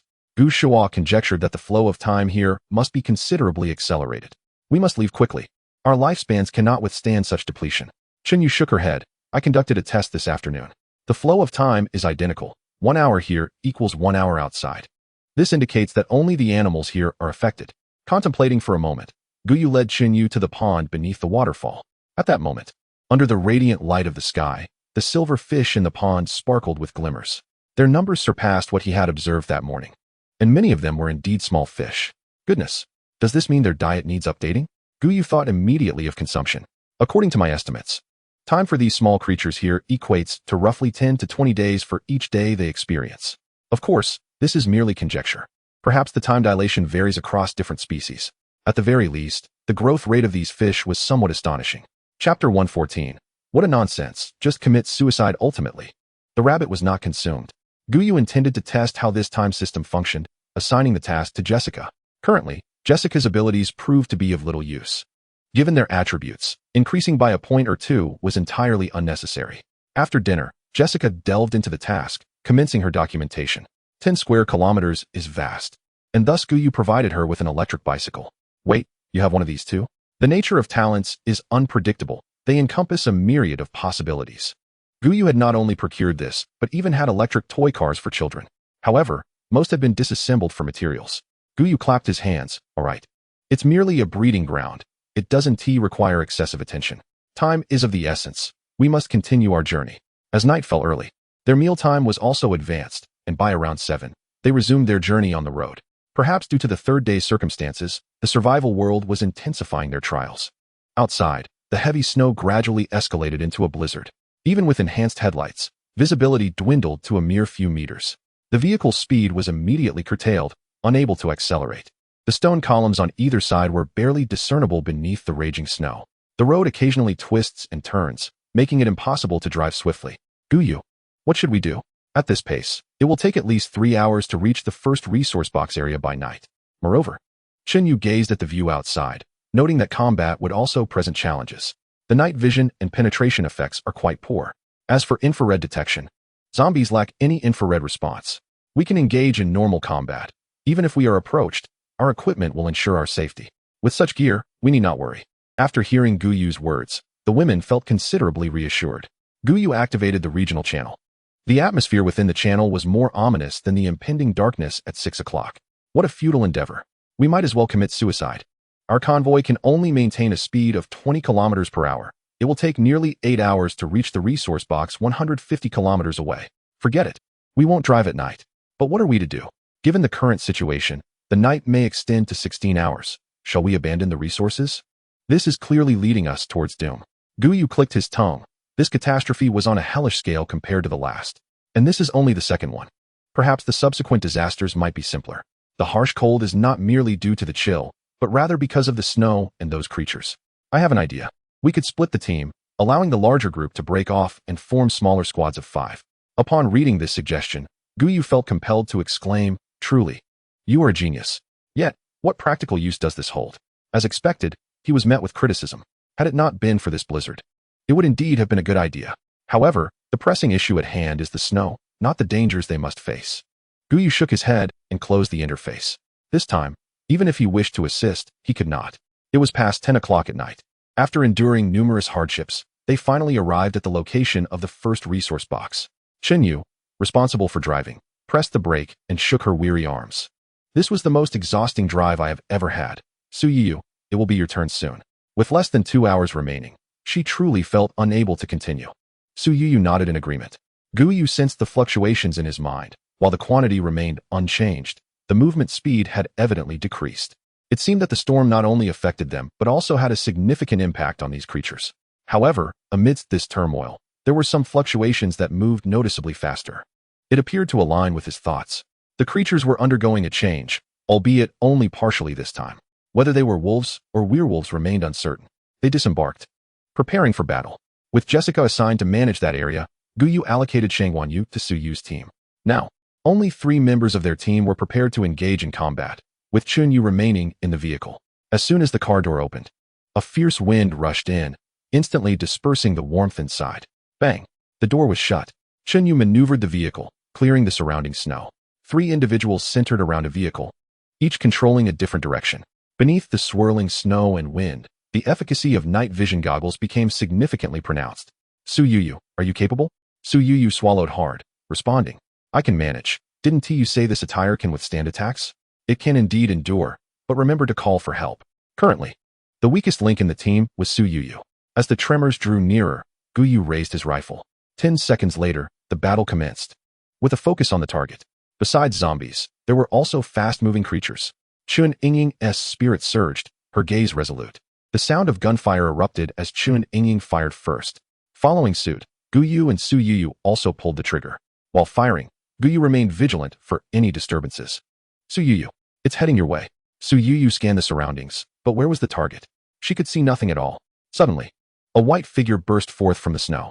In that instant, Su Yu recognized the creature that had leaped out. It was a werewolf, adorned with white fur and eyes ablaze with crimson. The gunfire intensified. With a series of rapid shots, the werewolf was rendered lifeless. Gu Yu's eyebrow twitched. With such shooting speed, only this team could afford her. Yet, he couldn't help but worry about Su Yu and the others. Would they be all right in the night? Though the process was somewhat convoluted, everything appeared manageable overall. Su Yu pushed the werewolf aside and rubbed her sore shoulder. She was indeed uninjured, yet endured internal trauma. The impact of a 200-pound werewolf was not something an ordinary person could withstand.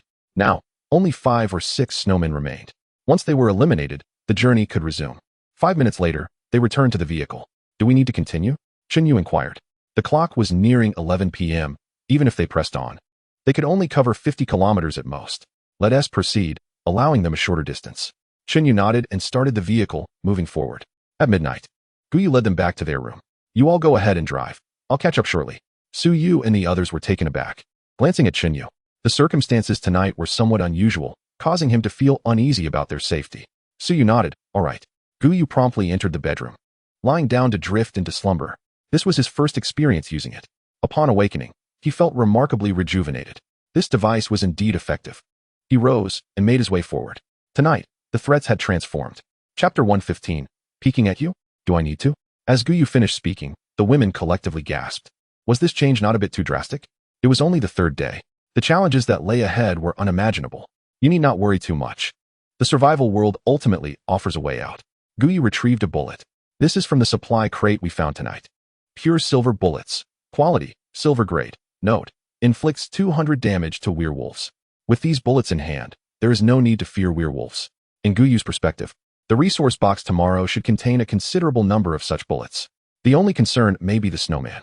However, it is likely that ammunition to counter the snowman will also be available tomorrow, probably armor-piercing rounds. Upon viewing the bullet specifications, the women felt that the threat was minimal. Gu Yu distributed the bullets among them. He refrained from giving any to Su Yu, as her accuracy was exceptionally high. Hitting a target twice in succession was no challenge for her at this point. 3 hours later, they arrived at the location of the first wave of resource boxes in the latter part of the night. Gu Yu followed the others out of the vehicle. But instead of wielding a weapon, he crossed his arms and observed their combat.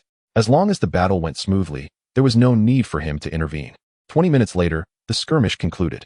The werewolves, not even within a 20-meter range, were entirely exterminated, with Su Yu contributing the most. A few minutes later, Gu Yu exclaimed, "Wow, there are an astonishing number of pure silver bullets. This wave of resource boxes contains over 100. With such an abundance of bullets, dispatching werewolves would be exceedingly effortless." They witnessed that a pure silver bullet could take down a werewolf with a single shot, even if it struck a leg.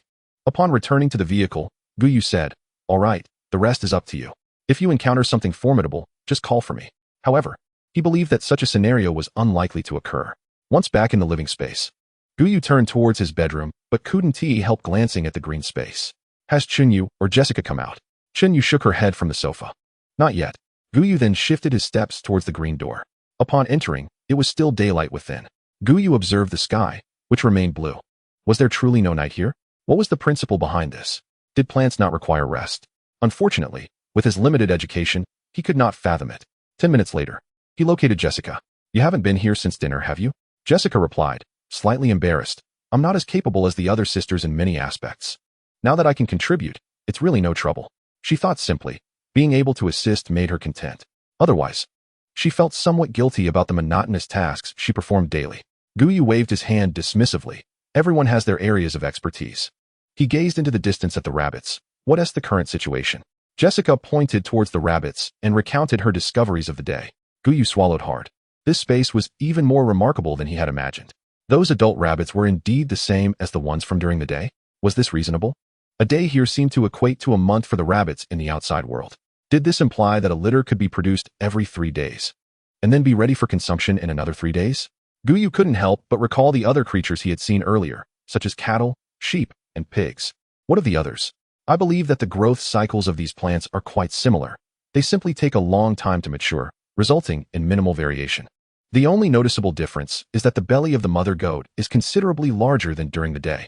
As for the timing of the birth, Jessica is uncertain, as she is not a veterinary professional. Subsequently, the two ventured to the pond beneath the waterfall. The fish within had grown significantly, yet they were still far from being ready for consumption. However, it should not be long now. Indeed, our food resources will greatly increase in the future. But this is not the end. Jessica led Gu Yu to a cleared area, where the soil clearly showed signs of tilling. Small seedlings were sprouting in neat rows. These are the seeds I just planted not long ago. Soon, we will be self-sufficient in vegetables, she declared, instead of relying on the refrigerator for random supplies. Especially since there are some vegetables they genuinely dislike, like that dreadful little cabbage. Huh, do we still have seeds? Gu Yu wondered, unable to recall such details. Alas, there are simply too many things to remember. Very well, you'll take charge of this area from now on. But for now, we should head back. However, Jessica halted him once more, wrapping her arms around his shoulders. Gu Yu, don't you think this place is perfect? Gazing into her striking blue eyes, Gu Yu felt a lump in his throat. It must be said, Jessica's appearance was rather appealing, especially with her exotic charm. With a grand gesture, he conjured a blow-up mattress into existence. The next day at 8 o'clock, Gu Yu gazed out at the pale light of dawn. The daylight hours were once again extending. It was the 4th day. They merely needed to endure for 11 more days to conclude this ordeal. Chunyu stretched lazily, her voice languid as she spoke. Indeed, But 11 days still feels quite lengthy. Gu Yu shook his head. If only we could shorten that time. Unfortunately, the gaming zone harbored considerable uncertainty. Well, it's not so bad. Really, we are not in any real danger. Yu had grown fond of their current lifestyle. Despite the looming threats, they felt as if they were non-existent. At least now, life was much better than when she first arrived. This thought led her to ponder her small team. She wondered if they were still alive. What are you thinking about? Gu Yu nudged her, noticing her distant gaze. Yu shook her head and casually expressed her thoughts. It's simple enough. A square mirror materialized in Gu Yu's hand. Contemplating the appearance of the person he wished to see, the mirror revealed their likeness and allowed him to observe their actions. This was a diamond-quality item known as the peeping mirror. When he first encountered this artifact, Gu Yu had tossed it into his backpack without hesitation. Had it not been of such high quality, he would have dismantled it long ago. Yu stared at the mirror, momentarily taken aback, then regarded Gu Yu with a peculiar expression. You aren't using that mirror to spy on us, are you? Gu Yu scoffed. Do I need to? After a moment's reflection, Yu conceded that he had a point. As soon as Gu Yu speaks, the women line up to enter. She shakes her head, her thoughts drifting to the captain endowed with SS-level talent. The surface of the mirror ripples, and then a woman's figure emerges within it. Yet, as Yu observes the current state of the other, her emotions become somewhat intricate. Gu Yu leans in for a closer look and remarks, Indeed, this is quite tragic. Chapter 116. What purpose do you serve with this? Do you not find it displeasing? In the mirror, the woman with SS-level talent kneels on the ground, clad in peculiar attire, her demeanor one of desperate pleading. The scene reveals a man pouring a bottle of mineral water into a bowl beside her. Drink this, and you shall. The image abruptly vanishes. Yu can no longer bear to watch. She finds it hard to fathom how she would sustain her will to live in such a predicament. The path chosen is her own, and she cannot blame anyone else. We inhabit a world driven by survival, devoid of law or morality. Gu Yu harbors no sympathy for the plight of the other. Rather, he perceives such circumstances as entirely normal. In his view, this scenario is likely prevalent among many small teams. After all, as long as one is part of the convoy, even as a mere team member, they can contribute to the supply of resources. As for whether these individuals might flee during a division of teams, it is a concern they likely share. The reason for their anxiety, despite their actions, is quite simple. They are uncertain of their longevity. Since the future is uncertain, they might as well live fully in the present. Moreover, the initial sentiment of treating team members kindly, as stated by that voice upon their arrival, is likely a distant memory for many. Yu nods. I understand. It feels as though we are all part of the same team, yet the ultimate outcome. As she contemplates this, she feels an increasing sense of gratitude that her first choice of team led her to such a group, unlike the subsequent women, many of whom have faced dire circumstances. Particularly, among the 10 summoned by Gu Yu, only Chun Yingying remains unscathed, while the others have endured various injustices. Consider it this way. If she has suffered so greatly, how fortunate are you? At 4 in the afternoon, the sky gradually darkens, indicating that night is fast approaching. At this moment, a familiar voice resonates. Congratulations, anonymous convoy. You have activated the platinum level wheel of time, earning 4 points. In 1 hour, you will directly pass through 4 days. This announcement is repeated thrice. Have we just lost 4 days? Does this mean we now have only 7 days left to escape? Shangguan Yu inquires, astonished. This luck seems almost too good to be true. Yu furrows her brow and turns to Gu Yu. What do you think? This doesn't seem to be the case. Gu Yu shakes his head. He certainly did not imply that. He said we would pass through 4 days, not that we would lose 4 days. To pass through and to reduce are two distinct notions. If what he claims is accurate, then an hour from now, the distance to the resource box will likely increase to 400 kilometers per hour. Given today's circumstances, it would take at least 5.5 hours to reach. If the teams were to learn of this outcome, they would surely be devastated. With this thought in mind, Gu Yu activated the regional channel. At this juncture, the team that had initiated the temporal cycle would undoubtedly face criticism. However, the reality diverged from his expectations. Astonishingly, no one seemed to grasp this point. How could that be? Grateful to his elder brother, they had directly reduced the ordeal by 4 days, which was nothing short of splendid. Indeed, a reduction of 4 days meant 4 fewer days of suffering. Wasn't it said that enduring 4 days was tantamount to today being the 8th day? Were they not equivalent? Yet, it appeared that some were indeed aware of the resource box, albeit misled. These individuals believed that only the days had changed, while everything else remained constant. Of course, it was also possible that those in the know simply chose not to speak up. Perhaps they wished to comment, but ultimately decided against providing an explanation. Gu Yu was one such individual. He had intended to clarify, but thought better of it. An hour later, Gu Yu hastily glanced at his watch. Time, 17:31. Weather, snow, 51:57. Devouring fog, 93 hours 09 minutes 11 seconds remaining. Planet ID, 83231. Crimson Cold Star. Disaster, cold wave, 8:15. The temperature plummeted by 3 degrees instantaneously, suggesting that the cold wave would reach a minimum of minus 65 degrees. Furthermore, the most significant change appeared to be in the devouring fog. The countdown had accelerated noticeably. By the 8th day, the fog speed was now 26 meters per hour. Even they could not halt this increase in pace. Gu Yu stroked his chin, relieved that his survival coins were sufficient. He opened the regional channel once more. The outcry was palpable. What the heck? This is not what I expected. I'm just 5 kilometers away from the resource box, and now it's gone. Damn it, I want compensation. The intensity of the complaints was remarkable. Subsequently, he ventured into the previously unexplored world channel. The vitriol here was even more relentless. Clearly, the choice to announce anonymously was prudent. Dinner was served. Su Xing pushed open the kitchen door, and several women emerged, each bearing dishes. From this day forth, Su Xing stepped down from her role as the cook, delegating the culinary tasks to the other women.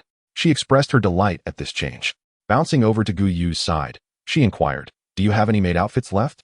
If so, dress each of them in one. They will soon master the art of cooking." "I don't have any, but I do possess bunny girl costumes," he replied. "If that won't do, you can lend them yours." Su Xing quickly shook her head. "No, I still need this outfit." Gu Yu, puzzled, asked, "What do you need that for?"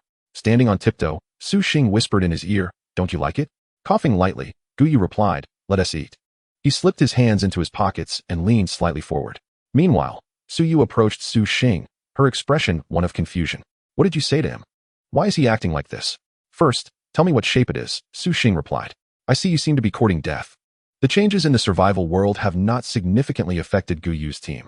Hasn't the fog merely quickened its pace? And hasn't the distance to the resource boxes merely increased? These are trivial matters. Seated at the dining table, having taken only a couple of bites, Chen Yu curiously inquired, "Now that the resource boxes are so distant, should we continue tonight?" The eyes of the women instinctively turned towards Gu Yu. A distance of 200 kilometers could yield 4 collections in a single night. However, with the current distance of 400 kilometers, they could manage only 2. This was somewhat less advantageous, considering they currently had access to everything they desired. After a moment's contemplation, Gu Yu replied, "Just 1 round. We shall forego the latter." The women nodded in agreement, finding this reasoning quite logical. Nevertheless, in a couple of days, it was likely to become more challenging. This time, there was no need to split into day and night shifts, yet Gu Yu would still lead the team, with Su Yu replacing Shang Wanyu. As it was the 8th day, it was presumed that the zombies would have vanished, replaced by werewolves, making combat prowess all the more crucial. Chapter 117. The newly emerged snow beasts. Is this reasonable? The snow had lessened considerably. Chen Yu, driving, gazed out at the snowflakes. At this moment, the snow had transformed into delicate flakes, and visibility had improved. The vehicle's speed had also increased, though 400 kilometers remained a considerable distance. Despite the lightening of the snow, the temperature was still quite frigid. Gu Yu glanced at his watch. They were still clad in lightweight protective gear, which allowed for greater mobility. In contrast, other teams had already donned garments made from snowman hides. Compared to other fur garments, those crafted from snowman skin enabled them to withstand temperatures as low as minus 50 degrees without feeling the chill. However, the thickness of these garments made movement somewhat cumbersome. 400 kilometers would take approximately 4 hours. It was close to 11 at night when they finally arrived at the first resource box location. Waves of energy surged in Gu Yu's mind. Their intensity and speed signified the presence of werewolves. "It's werewolves. Prepare for battle, everyone. Once this skirmish concludes, you may rest well. Brother Gu Yu, let us catch a few rabbits for dinner." Su Xing licked her lips and suggested. Gu Yu raised an eyebrow. "Didn't we agree to save them?" "Oh, there are so many. Having 2 or 3 1T hurt." Su Xing paused momentarily before adding, "Besides, we have a Tianfu person in our team." "All right, we'll have them for dinner." Gu Yu acquiesced. If there was a region renowned for rabbit dishes, it had to be Tianfu. Su Yu interjected, "Then let us catch a couple of chickens as well." "Don't just mention chickens. Let us keep our civility intact." She shot a glance at Su Xing, exasperated. "Are there even any chickens left?" "Certainly, and we also have a person from Yangqing in our team." "Excellent." With that, the group disembarked.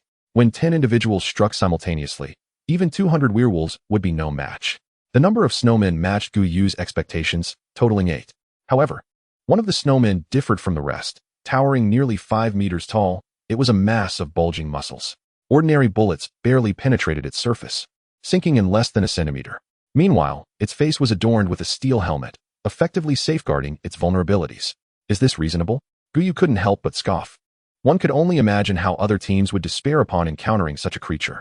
However, for them, it posed no significant challenge. Upon realizing that conventional weapons were ineffective against their foe, Su Yu promptly retrieved a .20 caliber sniper rifle. With a single round, she created a gaping hole the size of a fist in the creature's chest. It was evident that while this snowman possessed formidable defense, it had not yet reached the point of being impervious to anti-material weaponry. This revelation, in fact, offered other teams a glimmer of hope. Gu Yu, if you were to sell that sniper rifle now, people would go wild trying to snatch it up, Su Yu remarked with a chuckle. Gu Yu nodded in agreement. I could part with a few. Huh. The women looked on in confusion.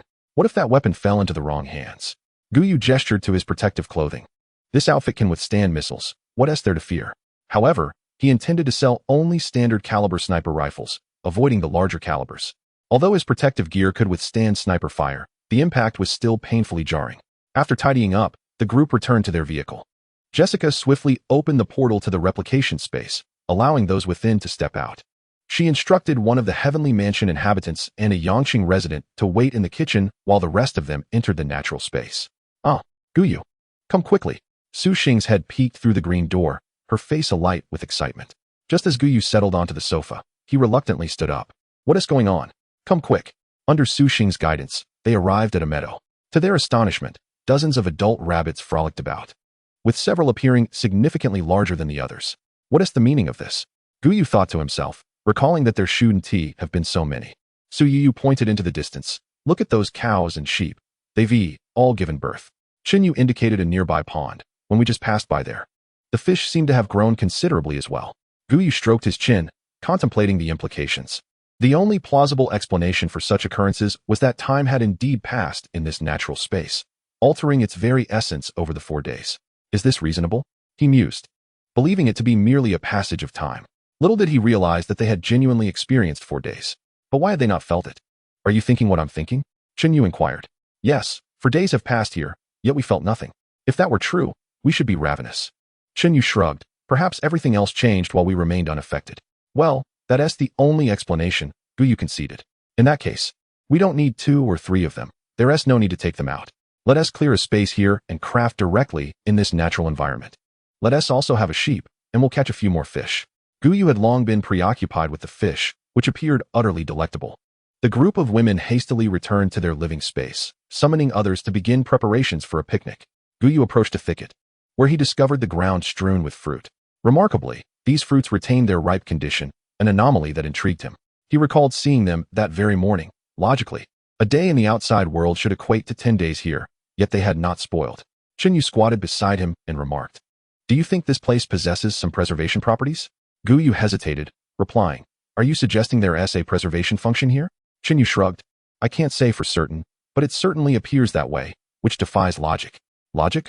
Here, the concept of science seemed irrelevant. Nonetheless, this was fortuitous for them.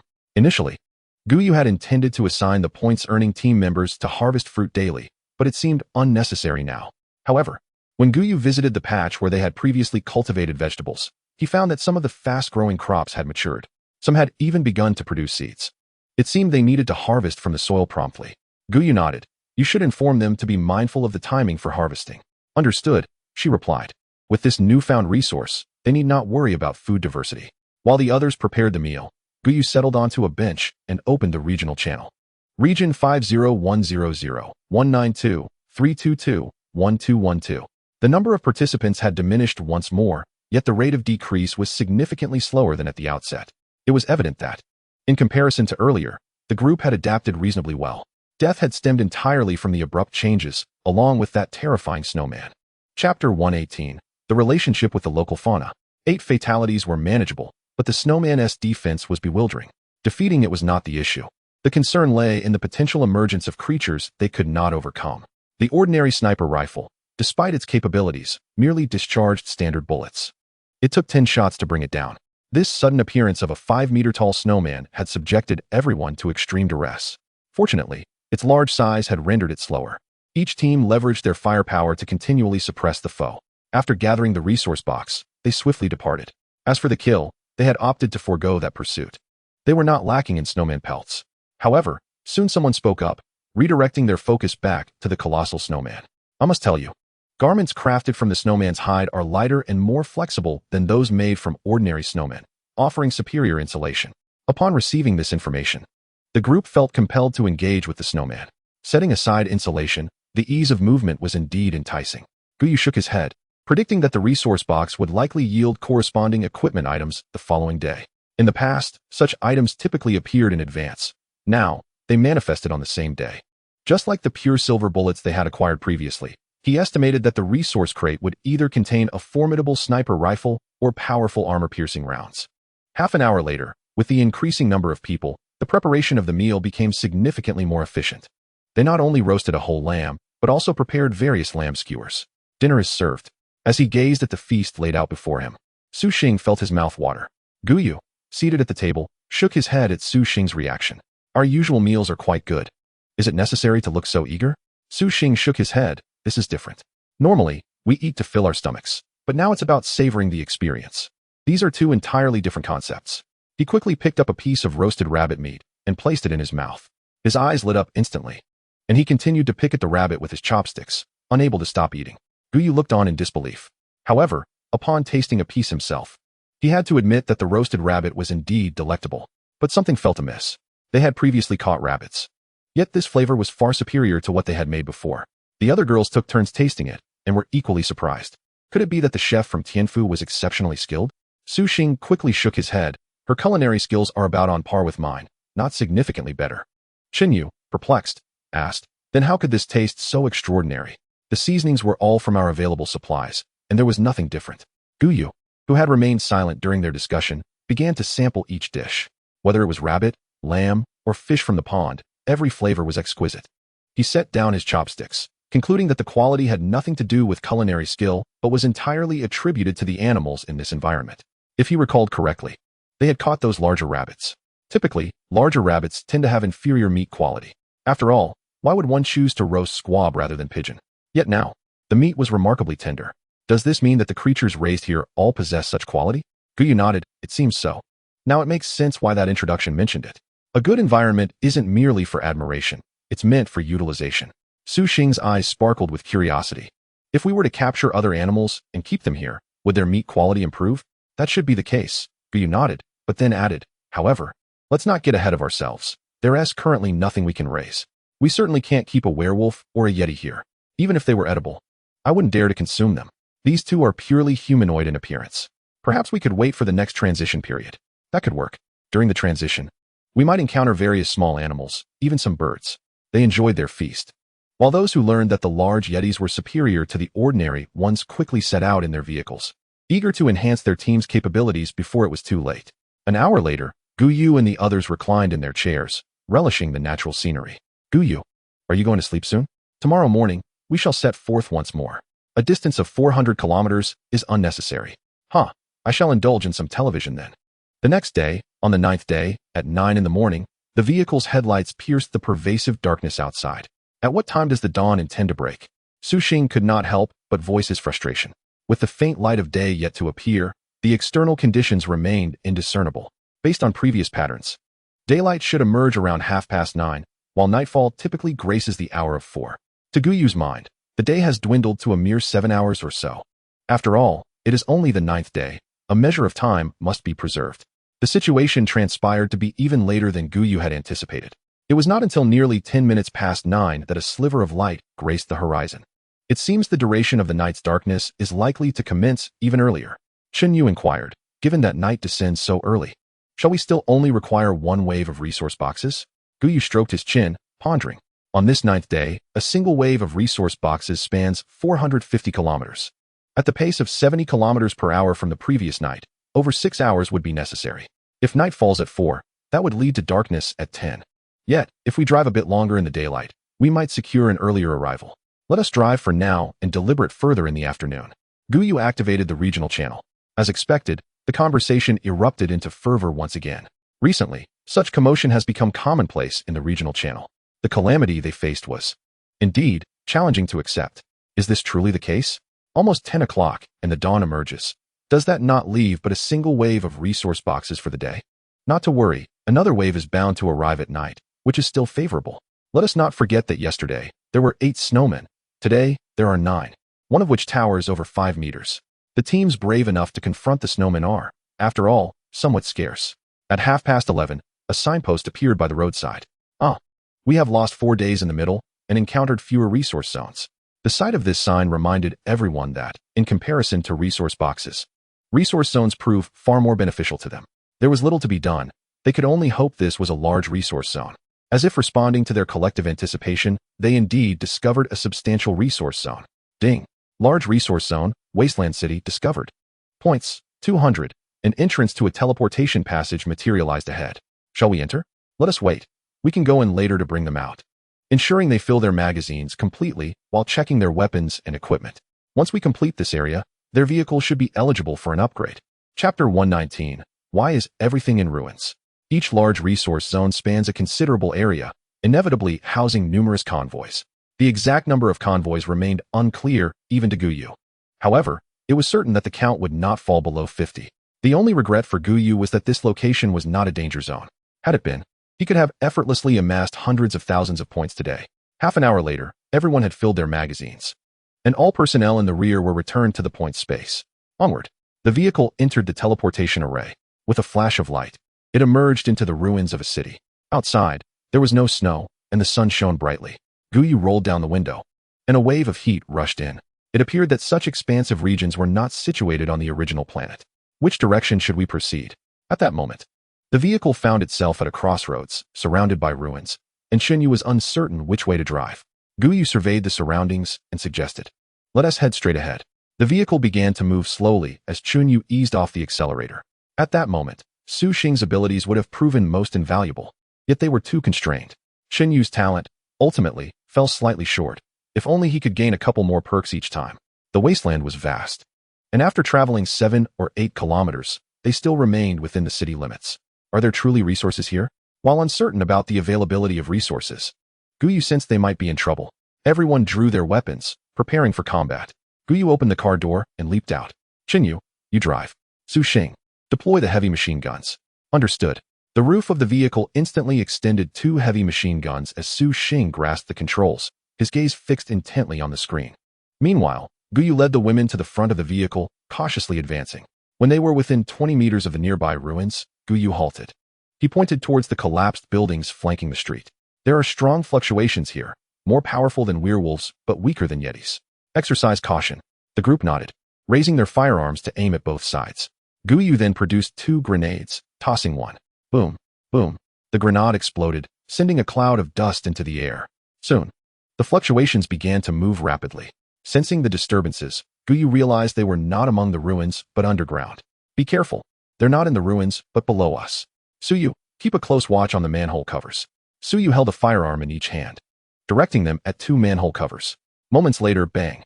One of the covers was blown off, and 2 humanoid creatures, dripping with dark liquid, surged forth from the ground.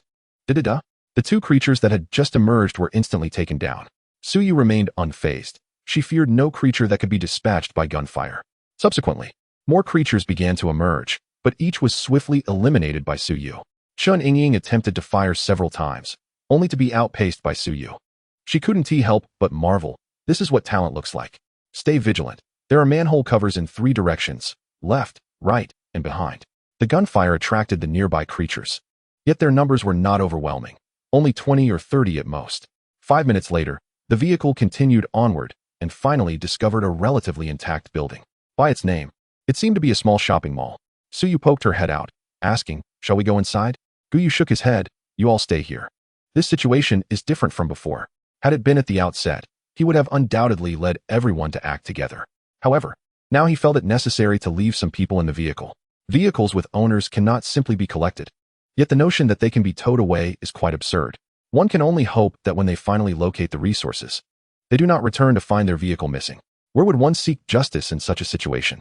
Let us not hesitate to utilize our arsenal. We possess plenty of resources. Fear not, dear Gu Yu. Gu Yu led the group of women into a shopping mall. Without electricity, the interior was shrouded in darkness, prompting everyone to switch their glasses to night vision mode. Su Yu, Mei Huizi, you 4 form 1 team, while Chun Yingying, you shall accompany me. Each team shall consist of 1 combat specialist and 1 scout, which is the optimal configuration. However, there is no immediate danger here. Threats arise from the outside world. This city appears to have aged considerably. Gu Yu entered a clothing store and, with a gentle tug, the fabric disintegrated instantly. Can this still be used as material? Chen Yingying inquired, puzzled. It has weathered beyond recognition, she added. Who knows? Let us just pack it up for now. Regardless of its suitability as material. We shall take it all, responded Gu Yu.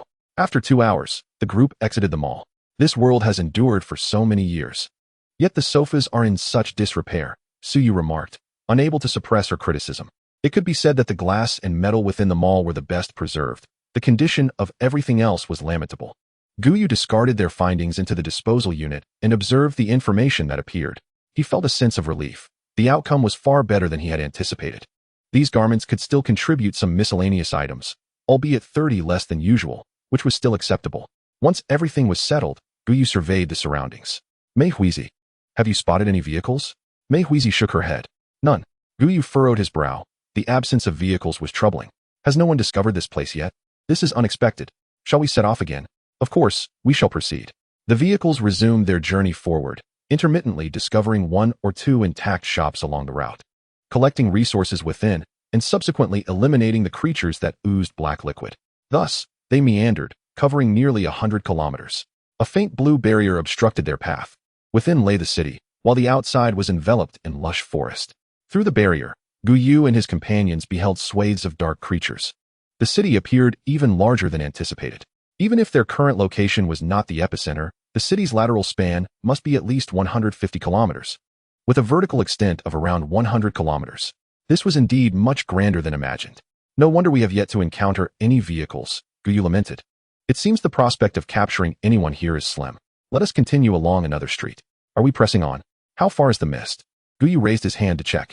Consuming mist. Distance remaining, 75 hours, 49 minutes, 21 seconds. The passage of time indeed felt swift. We possess an abundance of survival currency. After all, we have finally stumbled upon a resource zone. How could we overlook it? However, Chen Yu, do not concern yourself with the pace. Focus on locating those buildings that appear to be in better condition. Understood. The vehicle accelerated, weaving through the city. The women gazed out the window, searching for relatively intact large structures. Chapter 120. Discovery of the Underground Passage. It is undeniable that this truly is a wasteland. A genuine desolation. After half an hour, they managed to find only a somewhat intact furniture factory. The items within could provide some odds and ends. Yet the decayed nature of the goods offered far too little. While Gu Yu and the others were scavenging, Chen Yu's voice crackled through their headsets. A vehicle is approaching. Should we confront them? Simultaneously, Mei Huizi chimed in, their SA car. Upon hearing Chen Yu's words, she refrained from elaborating, as both had likely spotted the same vehicle. Wait for us. If we can't escape, we will open fire to deter them. We can always abandon the car. Logically, the living space should remain intact. But the game's mechanics were uncertain. If a vehicle sustained damage exceeding 20, even if the living space remained unscathed, one could not absorb the space within. This aspect was undeniably illogical. Yet what could they do against such absurdity? Inside the car, Su Xing and Chen Yu observed the approaching vehicle, which was gradually decelerating. Have they noticed us? Su Xing inquired hastily. Though their car's windows were bulletproof, they remained transparent. At their current distance, the occupants of the other vehicle could indeed see them, especially as they had already made out the driver. The individual appeared to be a middle-aged man with a full beard, though his nationality remained indeterminate for the moment. Chen Yu narrowed her eyes. Prepare your weapons. We will shoot through their windows at the right moment. Are we not keeping that vehicle? Su Xing asked, taken aback. Didn't Gu Yu say our priority is to ensure they remain here? Su Xing nodded, then activated the heavy machine gun, her hands poised on the controls. The monitor finally revealed the appearance of their adversaries. Are these people from India? Chen Yu glanced and shook her head. I can't tell. But they are certainly not from our country. As the opposing vehicle approached within 30 meters, it came to a halt. Individuals began to disembark, flooding into the debris on either side. It appeared they intended to encircle them. Just then, Gu Yu's voice echoed through the headsets. We VE emerged. Keep an eye on their vehicle. If they attempt to retreat, block their escape route. Chen Yu could sense Gu Yu's excitement through his voice. She felt exasperated. What was there to be so exhilarated about? Yes, Su Xing replied, glancing at the nearby building where Gu Yu and the others had already exited. After they emerged, one group advanced towards the opposite side, while another remained behind, moving to the side. A minute later, gunfire erupted, just as Gu Yu had anticipated. When these men found themselves outmatched, they began to flee. This was no longer the beginning. In the beginning, people would valiantly fight even when outmatched, determined to protect their comrades. Now, however, retreating when faced with overwhelming odds has become the norm. The sound of gunfire erupted as two heavy machine guns mounted on the vehicle relentlessly targeted the approaching cars. The first two shots shattered the enemy's tires, effectively blocking their access. Observing this, Gu Yu felt a sense of satisfaction with Su Xing's performance. Chen Yingying raised her weapon and pulled the trigger. A single bullet pierced the glass, striking the driver in the head. A clean headshot. Surround the vehicle. 2 minutes later, Gu Yu confirmed that there were still occupants inside. Eliminate them all. Huh. Su Yu hesitated. Aren't you going to check if they're a threat? Gu Yu glanced at the lifeless body's left hand. I think it's best not to look. Ever since his senses had sharpened, he could no longer ignore even the faintest of odors. The source of the foul stench was unmistakable. Even if there were survivors inside, he had little desire to investigate. Su Yu followed Gu Yu's gaze and quickly understood. All right, I'll take care of it. 10 minutes later, they had finished their task with precision. The convoy had not only yielded resources, but also a newfound living space and over 20 wristwatches. Indeed, 24 individuals had just disembarked from that vehicle. And Gu Yu was perplexed as to why the enemy had packed so many people inside. 5 hours later, as evening descended at 8 o'clock, even the sun began to set in this area. Perhaps we should reconsider. This resource zone seems different from the previous one. The quantity of resources does not correspond to the size of this area. Gu Yu scratched his head. This shouldn't be the case. I even utilized Su Xing's abilities. Yet we've found nothing of value. This is supposed to be a large resource zone. If there are no resources, it might as well be classified as a danger zone. Something felt amiss. His gaze shifted toward the luminous barrier, wishing they could escape its confines. If resources were unattainable, accumulating points would be a worthwhile endeavor. However, the afternoon slipped away without any gains, no resources, and minimal points. A complete waste of time. Gu Yu, we have secured 4 vehicles and 2 additional team members. That is sufficient, Chen Yu advised. Gu Yu sighed. Fine, let us seek an exit. Ultimately, their vehicles had not been successfully upgraded. They turned towards the core area, their original destination. As they entered the core zone, Mei Huizi furrowed her brow. My ability senses an underground passage nearby. Should we stop? She asked. Gu Yu looked at Mei Huizi. Your ability can detect underground? Mei Huizi shook her head. No, but there is an entrance that connects to the underground, which is why I can sense it. Lead the way, let us investigate. Gu Yu had a feeling that this underground passage might hold the resources they sought. 2 minutes later, the vehicle halted in front of a storefront, its doors wide open. The team entered, and a hidden underground entrance revealed itself in the restroom. Gu Yu, are you saying there is something down there? Gu Yu nodded. Consider the name of this resource zone. The women gazed at Gu Yu with expressions of bewilderment. Su Yu, somewhat perplexed, inquired, isn't this a large resource zone? Gu Yu recalled that they were unaware of the name. He cleared his throat and explained, observe the state of the buildings outside and the attacks we've encountered. Does this not resemble a wasteland world? And how is this wasteland formed if not as a consequence of the apocalypse? Logically, should we not be preparing a refuge? It was at this moment that the realization dawned upon them. Is this a shelter beneath us? They wondered. But is it sturdy? Given that the structures outside have collapsed. What if this place were to cave in? Let us not forget, we have Mei Hui with us. Her talent renders her an invincible presence in such circumstances. The women came to understand this. Mei Hui's face flushed with embarrassment as she replied, well, I can't guarantee that. Have faith in yourself, you can surely do it. Gu Yu encouraged. Chapter 121. No holidays, so let us create our own. Upon entering, Mei Hui soon discovered that her abilities were indeed quite useful in this environment. The entire underground passage was constructed of metal and was remarkably robust, showing no signs of weakness. Gu Yu patted Mei Hui on the shoulder, saying, I told you. You could manage. Her skill was in mapping, and if there were truly any issues, she would certainly detect them. In contrast, Gu Yu's talent involved sensing hostility, which was fundamentally different. Guided by Mei Hui, the group ventured deeper underground. Based on Mei Hui's calculations, they were approximately 500 meters below the surface, perhaps even deeper. Is it really this deep? Someone queried. 500 meters isn't particularly deep. Some underground facilities in our country extend over 1,000 meters. In fact, 1,000 meters is considered shallow, another replied. As they continued onward, Mei Hui's eyes lit up. I've discovered a vast chamber filled with numerous objects. However, she could not discern what these objects were. Let us proceed quickly, she urged. Upon entering the space, Gu Yu retrieved a flashlight to illuminate the area. Before them lay boxes filled with various weapons and ammunition. This was somewhat different from Gu Yu's expectations. Dismantling these items would yield little in the way of debris or glass. Upon inspection, The attributes of these weapons appeared quite ordinary. Gu Yu shook his head, saying, "Let us move forward. If we find nothing of value, we shall retreat." What he required were glass and miscellaneous items, which were decidedly absent here. Clearly, this was an underground facility intended for habitation. There was food and water, but no miscellaneous items. In addition to these storerooms, they discovered a living area. Within this space, there were no survivors, only the scattered remains of bones. Judging by the condition of the bones, it seemed they had perished decades ago. If all resources were available, how could they have met their demise? Su Yu pondered, perplexed. I recall those creatures that dripped black liquid. It is likely due to that substance. After being slain, those creatures would transform into black liquid. Perhaps they could have also turned into liquid and seeped into this place. Living underground, there must be some form of ventilation. With such a feature, it is inevitable that something could enter, unless there exists an oxygen supply system here. Guiyang surveyed his surroundings. Let us depart. There is naught of utility here. Another half-hour wasted. Upon returning to the surface, the group boarded their vehicle. Heading straight towards the core area, they located the teleportation array from whence they came, transitioning back onto the road. The night remained draped in darkness, blanketed by white snow. They first drove onto the main road, then pulled over to the side. The hour had surpassed 9 in the evening. There was no need to proceed any further. Furthermore, they had yet to dine. Upon returning to their living quarters, Gu Yu made his way directly into the natural space. The calf, recently born, had visibly grown robust. It moved about with newfound agility. Meanwhile, the rabbits were once again expecting, which was somewhat alarming. Gu Yu couldn't help but ponder if there would be an overpopulation of rabbits in the future.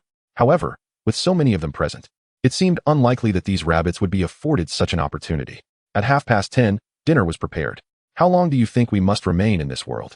Given our current circumstances, I feel it won't be long before only a scant number of us remain from Blue Star. From an initial population of 8 billion to a mere 8 billion, and now nearly 100 million fewer. If this trend continues, we may soon see fewer than a billion. Gu Yu shook his head.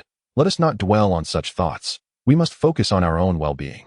He had ceased to contemplate the possibility of returning to Blue Star. Perhaps, upon returning, it might be less favorable than here. The women nodded in agreement, as if to affirm this notion. Here, there was food and entertainment. Aside from the occasional disasters, it wasn't all that bad. 3 days later, on the 12th day of the cold wave, at 10:30 in the morning, the light gradually brightened. Gu Yu sat in the vehicle, glancing at his watch. Time, 10:11. Weather, snow, 54:62. Devouring fog, 33 hours, 22 minutes, and 43 seconds remaining. Planet ID, 83231, Crimson Cold Star. Disaster, cold wave, 12:15. The recent weather had reached its peak. It appeared that the frigid temperature of -60 had plateaued. Yet, the snowfall in the past 2 days had been light, while the wind had intensified significantly. Even they could barely withstand the fierce gusts outside. In such weather, the perceived temperature must be lower than 62 degrees. Qingyu, invest another 10 survival coins. All right. 10 survival coins would extend their time by 30 hours. One should not underestimate the expenditure. It was a mere fraction of their ample survival coins. One need only observe others, for survival coins were not solely for purchasing fuel, but also for buying time. Many possessed only a scant amount of survival coins. Today marked the 12th day. Only 4 days remained.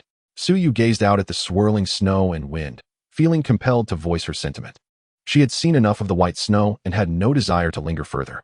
Yes, just 4 days left. Brother Gu Yu, do you think we will have any time to rest? Su Xing quickly turned her head. Gu Yu stroked his chin. I fear that may not be the case. In the past 3 days, they encountered not a single resource zone, let alone a gaming zone. Without a gaming zone, how could they possibly reduce their time? Qingyu glanced at the speedometer and asked, Gu Yu, should we continue driving? With each passing day, the snow on the ground grew thicker and harder, which in turn slowed the vehicle's speed. What? You suggest driving on the snow? It hasn't solidified to that extent yet. Currently, the maximum speed of the vehicles barely reached 50 kilometers per hour, while some could only manage 20, rendering them almost immobile. At this stage, it could be said that most vehicles were effectively stranded. Gu Yu stroked his chin thoughtfully. Let us drive for one last day. After we secure the resource crates tonight, we can finally halt our efforts. With more people around, they could manage to eat while the vehicles remained in motion. By 8 in the evening, they finally obtained today as resource crates. Upon returning to their living space, Gu Yu clapped his hands to garner everyone's attention. From today onwards, the vehicles will remain stationary. However, we still have other tasks to attend to. Firstly, training must continue. Secondly, we need to clear the surrounding snow daily. Thirdly, these tasks do not consume much time. As Gu Yu finished speaking, Su Xing promptly stood up. Rest assured, Brother Gu Yu, we will accomplish the tasks. The next 3 days would be a period of rest for Gu Yu's team, though they could only stay inside their vehicles rather than in a designated rest area. That very night, Gu Yu acquired 2 additional epic items. However, gazing at the items, he found himself wondering if they would all be of similar nature. Chapter 122. Just a moment, let me get dressed. Gu Yu rose from the sofa, holding a card in his hand. Second floor expansion card. Quality, epic, effect. Acquires a room of the same area as the first floor, following the same dimensions. This card possessed a similar effect to the space duplication but pertained to the second floor. After crushing it, a staircase appeared in the corner, shimmering with white light where it connected to the second floor. The women, engrossed in watching television, were drawn to this spectacle. A staircase? Is this the way to the second floor? They hurriedly stood and gathered behind Gu Yu. Gu Yu, there's a second floor? Indeed. It's a unique item I acquired. Su Yu smacked her lips. How many similar items have you brought forth? Gu Yu replied, quite a few. Once the brilliance faded, the women followed Gu Yu upstairs. The second floor, akin to the replicated space, featured only the most basic bedroom and bathroom, lacking anything else. Gu Yu then revealed 2 additional cards. One was the previously obtained pool party space, intended purely for recreation, while the other was more intriguing. The gym was designed to enhance attributes and, like the previous items, was of epic quality. The 2 grand doors were situated where the bathroom was located. Gu Yu chose to bypass the pool party, as that item was merely a repetition of the previous one-time pool party and held little utility. He proceeded directly to open the gym. The room was modest in size, approximately 50 to 60 square meters, and equipped with only 5 types of apparatus. Beside each piece of equipment stood a tablet mounted on a stand. He approached a treadmill, where the tablet indicated that one could run to their limit for 30 minutes, enhancing agility by 1 point, with a daily limit of once. Upon reading this description, Gu Yu's eyes lit up. This was truly remarkable. He then glanced at the other machines, each designed to bolster strength and fitness. There was even one purported to enhance intelligence. However, the sight of this particular device made him hesitate. The device boasted a feature that administered 10 minutes of extreme electric stimulation in exchange for a single point of intelligence. Yet, his personal panel did not even include intelligence as an attribute. Thus, Gu Yu promptly dismissed this apparatus, resolutely refusing to entertain its use. He addressed the assembled women. From this day forth, each of you must utilize this gym daily. Only through enhancing our attributes can we strengthen our combat capabilities. The women nodded solemnly in agreement. Rest assured, we understand. Well then, from this moment on, after our session concludes, you may pursue whatever activities you wish. Gu Yu decisively opted for the treadmill. The increase in agility would not only enhance his speed, but also his reaction time. For Gu Yu, this apparatus was a matter of life and death. The women exchanged glances. Su Yu, Su Xing, Chen Yu, and Mei Huizi each selected a machine. Originally, Jessica had intended to choose one as well, but upon noticing that only the electric stimulation device remained, she quietly withdrew. However, the unfolding events took an unexpected turn. As Gu Yu pressed the start button, 2 locking mechanisms on either side of the treadmill rapidly secured his waist. Gu Yu was taken aback, bewildered by the situation. He soon realized that the other women were similarly restrained, all trapped on their respective machines. A chill ran down Gu Yu's spine. Oh no, please, don't do this to us. Without requiring Gu Yu to press any buttons, the treadmill began to operate. He transitioned from walking to a light jog, then to a sprint, until his legs were a blur. The speed eventually stabilized. 10 minutes later, Gu Yu felt numb. It was as if his legs were no longer his own. The critical issue was that he wished to stop, yet he found it utterly impossible to do so. His upper body remained still, while his legs continued to run at an alarming pace. He strongly suspected that the very device restraining them was the source of their predicament. As the 30-minute mark approached, the treadmill's speed gradually diminished, eventually coming to a halt. The locking mechanism around his waist released its grip, and Gu Yu collapsed onto the ground. Gu Yu. Su Yu rushed forward to assist him. Are you all right? Gu Yu's eyelids twitched slightly. I should be fine, but I might need to rest. Thud, thud. One by one, figures tumbled from their machines, each appearing utterly exhausted. Gu Yu cast a glance at the tablet. Daily? You must be joking. With such a grueling workout, making it 3 times a week would be an achievement. Indeed. It was evident that truly valuable experiences could not be attained so easily. He was still dreaming of increasing his attributes by 5 points in a single day, which was purely fanciful.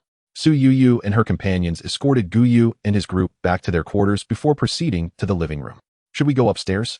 Chun Yingying inquired, gesturing towards the upper level. Initially, she also wished to enhance her agility, but upon reflection, It seemed rather challenging. Su Yu pondered for a moment and shook her head. We must ensure that someone maintains a good condition. Let's discuss it tomorrow. Indeed. Shall we go for a swim then? Shen Yingying proposed.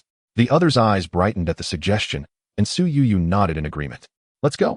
Before departing, she did not forget the tablet on the table, which was connected to the 360-degree camera in their vehicle. It would alert them if anyone approached. The following day, Gu Yu slowly opened his eyes. Ouch! He lifted his head to examine his legs. They felt numb and achy.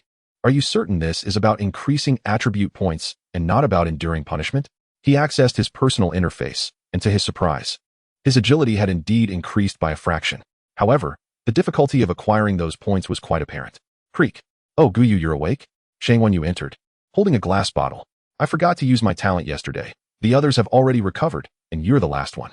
With that, she casually pulled back his covers. Oh, how refreshing. Gu Yu grimaced. Could you wait a moment while I get dressed? Come on, it's just a few minutes. No need to be so shy. Is that so? Your words sound quite awkward, he remarked, but Shang Wenyu paid him no heed. She opened the cap of the bottle and poured some of the red flower oil into her palm before beginning to massage Gu Yu's legs. Under the influence of Shang Wenyu's talent, the oil worked wonders. Gu Yu felt the numbness and pain in his legs gradually dissipate, leaving only a lingering soreness. While there were still some after effects, the results were undeniably effective. All right, let's do this again at noon, and you should be completely fine, Shang Wenyu said, tucking the covers around him. Raising an eyebrow, she asked, you mentioned resting today, but the others have already gone off to their own affairs. What about you? Gu Yu gestured to his legs. They're still sore. Just tell me if you can manage. If not, I'll go find Su Yu. Of course I can. Who says I can't? Chapter 123. You have become a mature survivor at 10:30 in the pool party room. Su Yu looked at Gu Yu and the others. Why are you only just arriving? Isn't it obvious? Just look at Shang Wenyu's face. Su Yu replied with a smile. At that moment, Shang Wenyu's complexion was flushed, clearly not the typical shade of red. She was unfazed by it, having grown accustomed to such reactions, while Gu Yu still felt somewhat awkward. All right, enjoy yourselves and refrain from discussing trivial matters, Su Yu said with a shrug before leaping into the pool. Gu Yu settled into a lounge chair, exhaling a deep breath of relaxation. Since there was no time for rest ahead, he decided to grant himself a little holiday. Beside him, Su Yu inquired, is it truly all right for us to halt? Gu Yu waved his hand dismissively. As long as the mist does not encroach upon us, there is no cause for concern. Rest assured, the purpose of their journey was merely to augment resources and survival coins. At present, they possessed both survival coins and resources. Frankly speaking, even if they ceased their movements, it would not pose a problem. With his system, he could continue to thrive effortlessly. The reason for their continuous advance was solely to elevate the vehicle's level, which remained of paramount importance. Although it was feasible to enhance it through the system, doing so would squander a plethora of items, rendering it impractical. Seeing Gu Yu's confidence, Su Yu felt reassured and reclined on the chaise beside him. During noon, the women did not change into different attire. Clad in their swimsuits, they busied themselves with cooking and chores. Seated on the sofa, Gu Yu found himself surrounded by at least 3 or 4 women in swimsuits no matter where he glanced. This was an unavoidable circumstance, as the vehicle accommodated a total of 21 women. Unless he stared at the ceiling, he could not escape the sight. Each woman possessed her own unique charm, which left him somewhat uncomfortable. Gu Yu took a deep breath and opened the regional channel. However, he quickly thought better of it. Why should I open it? Not worth it. Could someone lend me 10 survival coins? With that, I could survive these last few days. The demand for survival coins surged in the final 3 days. Nevertheless, there were individuals willing to sell them, albeit at a relatively steep price. Yet, even at a higher cost, people were inclined to purchase them. After all, once the new round commenced, everything would restart, and at that point, anything would be attainable. Time to eat. 2 tables were laden with an array of dishes. Although it was merely a simple lunch, there were more than 10 courses, thanks to the natural space. The growth rate of crops there surpassed their wildest expectations. They had effectively achieved a state of vegetable abundance. Gu Yu picked up his chopsticks, glancing left and right, his expression one of resignation. Could you all perhaps change into different outfits? Su Yu looked down at her bikini. We plan to play this afternoon. Do we have any other engagements? None at all. Shen Yu chuckled softly. Since we have no plans, let us eat quickly. Over the course of 3 days, Gu Yu's team spent their time in jovial laughter. By 11 at night, the members of the points team had returned to the replication space, while the remaining members sat on the sofa, awaiting the passage of time. Oh, I no longer wish to use that gym. Su Yu lay languidly on the ground, lacking the energy to move. Shang Guanyue held a bottle of red flower oil, massaging her arms. This will not do. Even a bit of exhaustion is worthwhile, as it contributes to our attribute points. Gu Yu had utilized the gym daily, albeit only 2 pieces of equipment each day, as he did not dare to overexert himself. Over those 3 days, he managed to increase his attribute points by 6. Do we not have attribute potions? Could we not simply drink those? There are limitations to that. Gu Yu also contemplated, yet that individual could consume 5 times without any effect, as if drinking mere water. Su Yu, in truth, repeated her grievances daily. Yet she would still appear punctually at the gym the following day. It was merely her way of venting. Gu Yu, our team is already at full capacity. Can we still form another? Shin Yu abruptly interjected.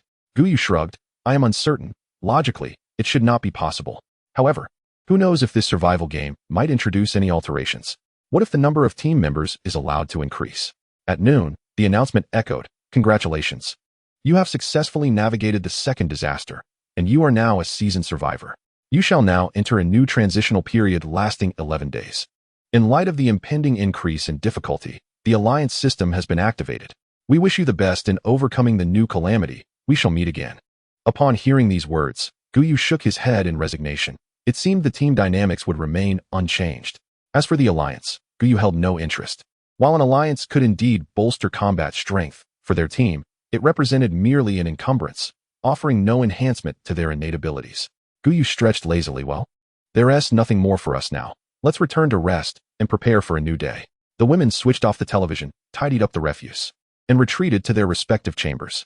The onset of this new transitional period signified the imminent refresh of the resource boxes, prompting a necessity to cover a distance of 50 kilometers to commence. Thus, on the first day, everyone rose at 6 in the morning. Jessica opened the portal to the replicated space and called forth the occupants to prepare breakfast. Su Yu pushed open the door to the living quarters, intending to train outside. However, upon witnessing the situation outside, she swiftly closed the door and hurried towards Gu Yu. Yet, before she could reach his room, she was intercepted by Su Yu. Where are you headed? At 6 o'clock, it's still pitch dark outside. Is that a problem? Su Yu hesitated, but judging by the weather, we shouldn't still be in winter. And then, Su Yu opened her mouth, seemingly at a loss for words. Su Yu pulled her aside. Gu Yu is quite exhausted, so try not to bother him with every little thing, all right? Fine. At 6:30, Gu Yu emerged from his room, aware that the women would rise early on the first day, so he had intentionally awakened half an hour earlier. However, upon observing the breakfast spread on the table, he felt a twitch in his eye. Did you all wake up a tad too early? He had thought that rising at 6:30 was sufficiently early, yet they had risen even before him. Not too early, it was merely 6 o'clock. Besides, haven't you noticed that since our attributes have improved, our sleep duration can be reduced? Moreover, there is a special room nearby. If they utilized the bed in that room, they could easily go a night without sleep. Gu Yu sighed in resignation and then sat at the dining table, readying himself for breakfast. He glanced at his watch. Time, 6:44. Weather, clear, 18:30, devouring mist. Planet ID, 5231, dark night star, catastrophe. Transition period, 111. Gazing at the column indicating the planet ID, Gu Yu stroked his chin thoughtfully. The first instance consisted of 6 digits, the second 5, and now 4. Following this line of reasoning, one might wonder if the transition to a single-digit ID signifies the conclusion of the survival world. Chapter 124. This is not the night. The use of bright light stones at 7 o'clock, the vehicle was already traversing the road. However, the sky remained enveloped in darkness, devoid of any hint of illumination. Could it be that dark night star is destined to remain in perpetual twilight? Su Yu remarked while glancing at her watch. Gu Yu nodded in agreement. It seems likely, especially considering the last planet's name and catastrophe were interconnected. This time, it is probably the same. Yet, unlike the previous planet's transition period, which started off relatively normal before descending into chaos, this time, they could only wait to see if dawn would break.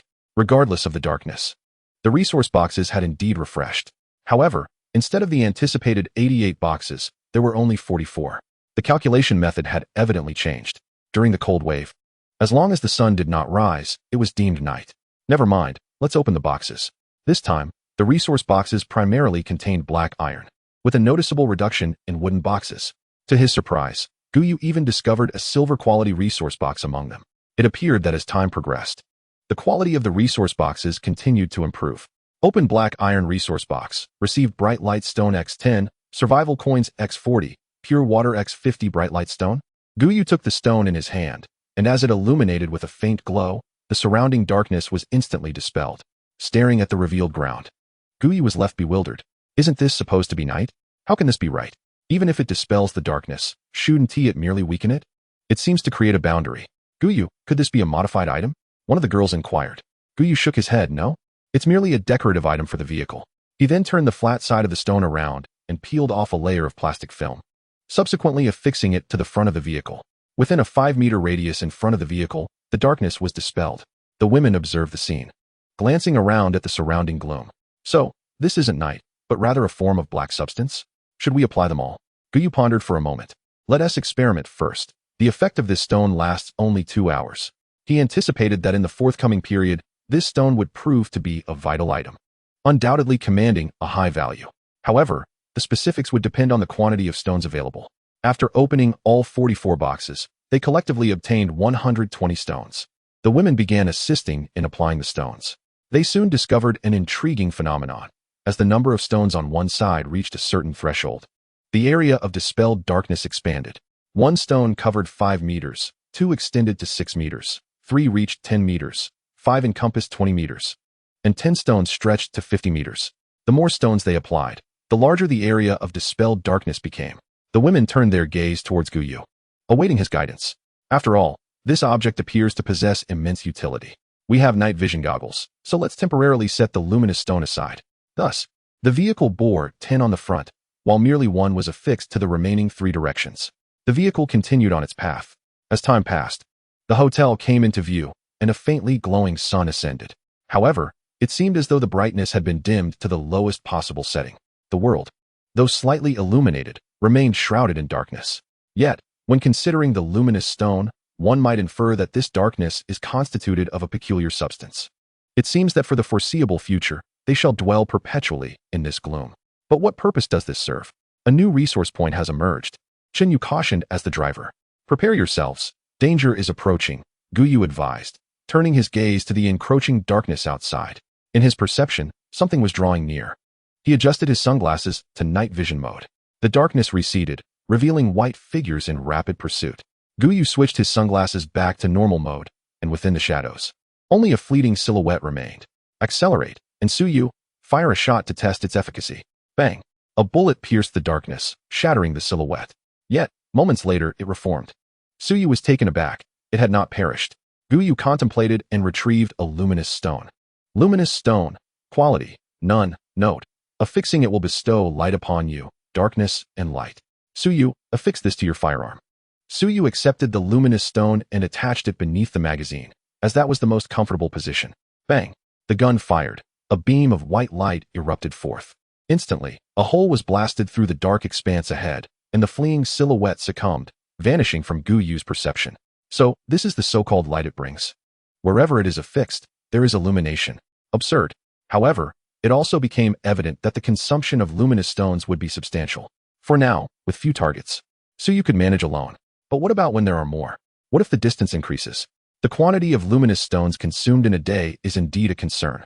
Wait, Chen Yu, you should now possess 2 enhancement crystals, correct? Yes. Gu Yu's eyes brightened. Use one on Yu. Yu was taken aback.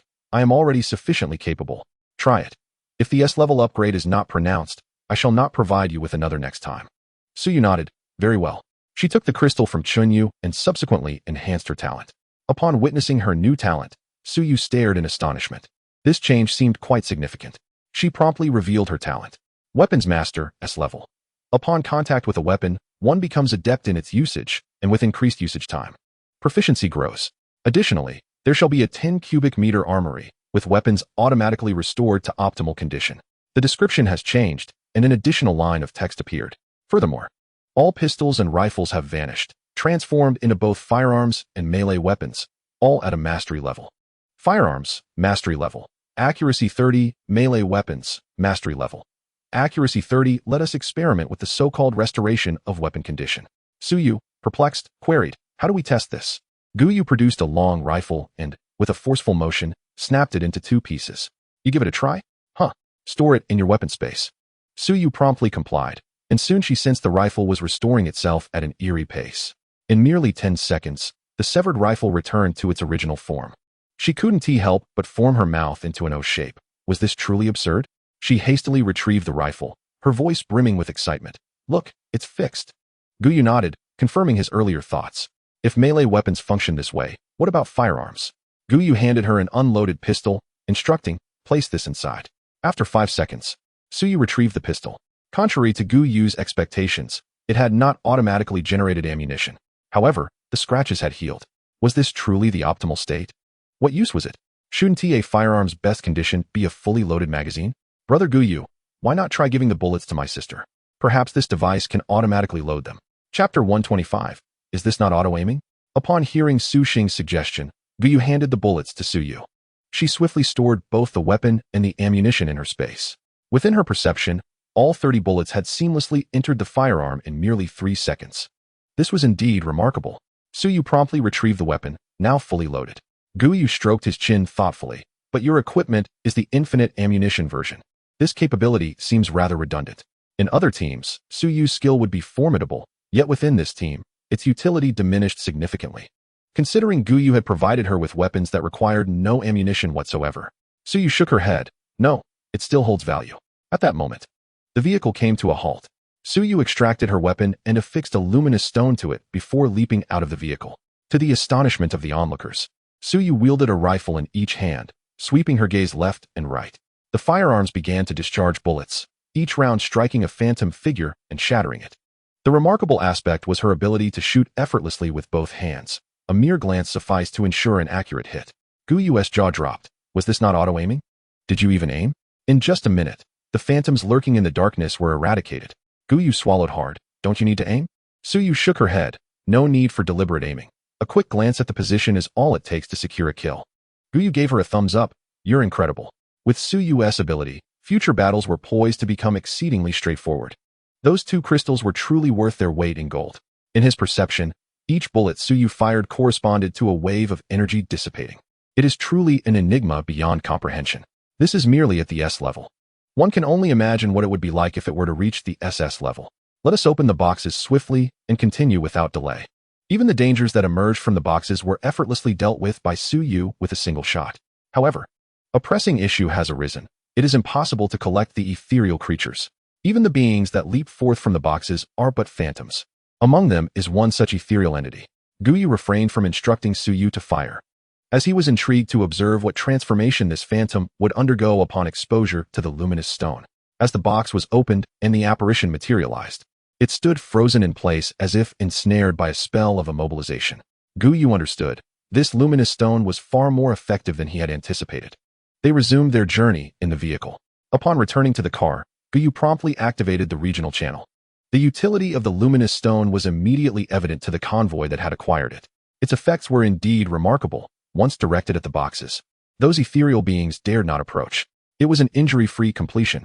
An injury-free completion. Should they not concern themselves with these ethereal creatures? What purpose would that serve? Simply charge ahead.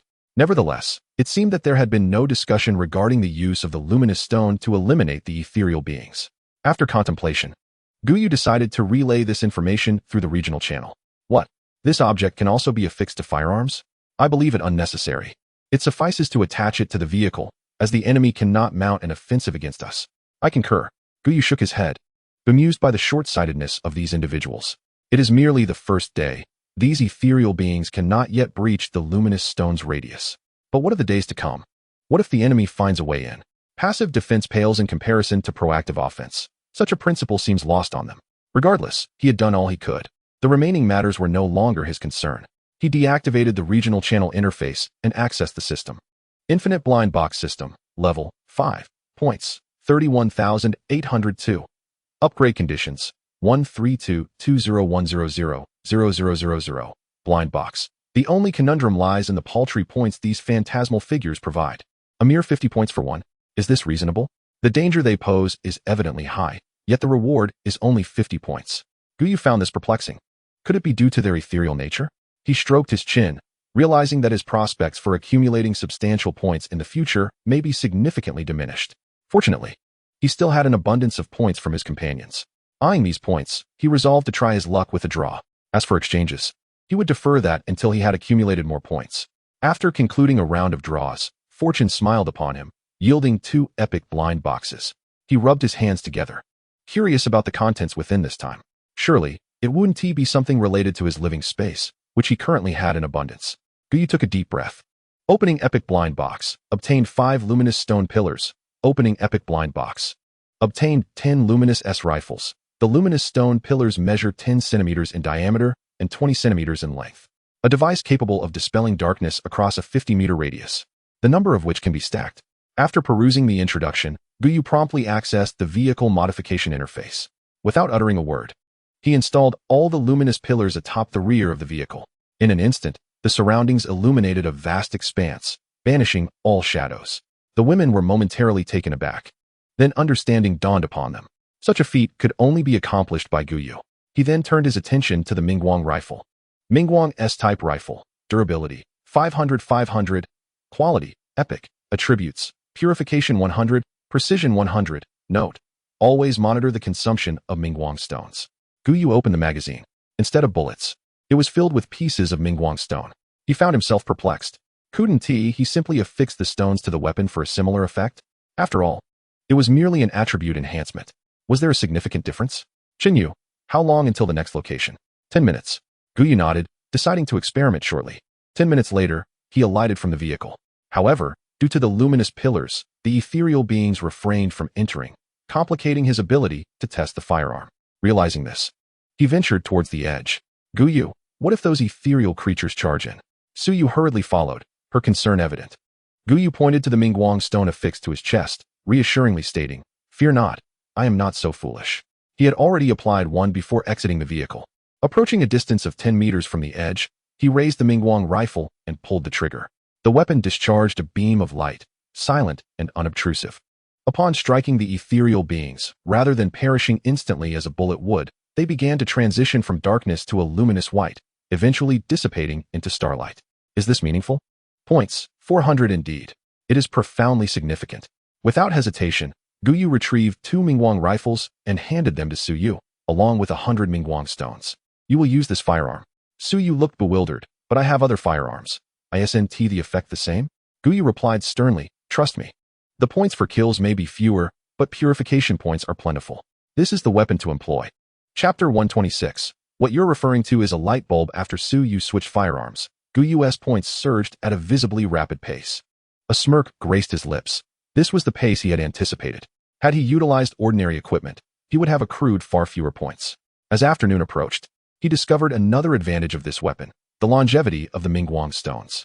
Typically, a single stone lasts for only 2 hours. However, now one stone could endure for 4 hours, effectively doubling its duration. Nonetheless, this alteration bore little significance for their small team, as they had already equipped luminous pillars on their vehicle. This installation could be utilized indefinitely, eliminating the need for frequent exits to replace the Mingguang stones. As the day drew to a close, the number of luminous stones amassed by them exceeded a remarkable 1,000. In contrast, the other teams barely held over 100. Their numerical superiority was undeniable. By 6 in the evening, darkness enveloped the outside world entirely. During daylight, one could still perceive distant objects through the gloom, but now, with the stone pillars deactivated, visibility had dwindled to a mere 3 or 4 meters. This indicated the arrival of nightfall. Observing the obscured world outside, Xinyu sighed, indicating the impossibility of practicing under such conditions. In this pervasive darkness, how could they possibly train? Firing their weapons would be of little assistance. Fear not, for I have a solution, Gu Yu declared. After returning to the living quarters, he ascended to the 2nd floor. Crushing a card in his hand, a grand door materialized, emblazoned with the words, shooting range. Even without this provision, Gu Yu had an alternative, an expanse of natural space. By clearing a designated area, it could serve as a training ground. Nonetheless, this specialized training facility would yield superior results, as it was an area imbued with training enhancements. He mused on the increasing abundance of items within this spatial realm. While the epic blind box remained unopened, the diamond grade 1 had indeed been revealed. At this rate, we might as well reside in this space indefinitely, Xinyu remarked in awe. The living quarters now seemed to offer anything one could desire. Gu Yu shook his head. We still need to spend time outside, otherwise, we will lack resources. Staying here is feasible and can yield points, but the points here pale in comparison to those available outside. Alright, for those who wish to practice their marksmanship, feel free to train here. Xinyu, Su Yu, Su Xing, and others all entered the vast training area. However, Su Yu chose not to join. For her, real combat experience would be far more beneficial. Additionally, The farthest target within this training space was merely 100 meters away. For both Su Yu and Chun Ying, this facility had little utility. The only marginally useful feature was a moving target to one side, but even that was of limited value. At 7 in the evening, a woman approached from below. "Dinner is ready." "Understood," Gu Yu replied with a nod. The women exited the training room and descended together to partake in their meal. "Wow, today's feast is quite lavish," Su Xing exclaimed, her eyes sparkling. Gu Yu was equally surprised by the spread before them. Fish, shrimp, and various meats adorned the table. A woman at a nearby table interjected, "We discovered freshwater shrimp in that pond, and there were plenty, so we brought some back. Not just a few. It's nearly in abundance," Gu Yu acknowledged. Besides, the shrimp would eventually be consumed by the fish if left in the pond. Given that, it made more sense for them to enjoy the catch themselves. Gu Yu waved his hand dismissively. "No need to fret. As long as we ensure the resources within are sufficiently ample. The responsibility for the natural space now rests with these individuals. Certain plants exhibit a remarkably rapid growth rate. If not harvested in a timely manner, they may age and produce seeds. Animals, too, mirror this phenomenon. While space may enhance the flavor of an animal, should it be nearing death, the taste remains undesirable." After their meal, they resumed their usual formation. Gu Yu and his companions took the first half of the night, while Su Yu and her team handled the latter half. Inside the cockpit, the stone pillars seemed merely to dispel darkness, proving ineffective against the night itself.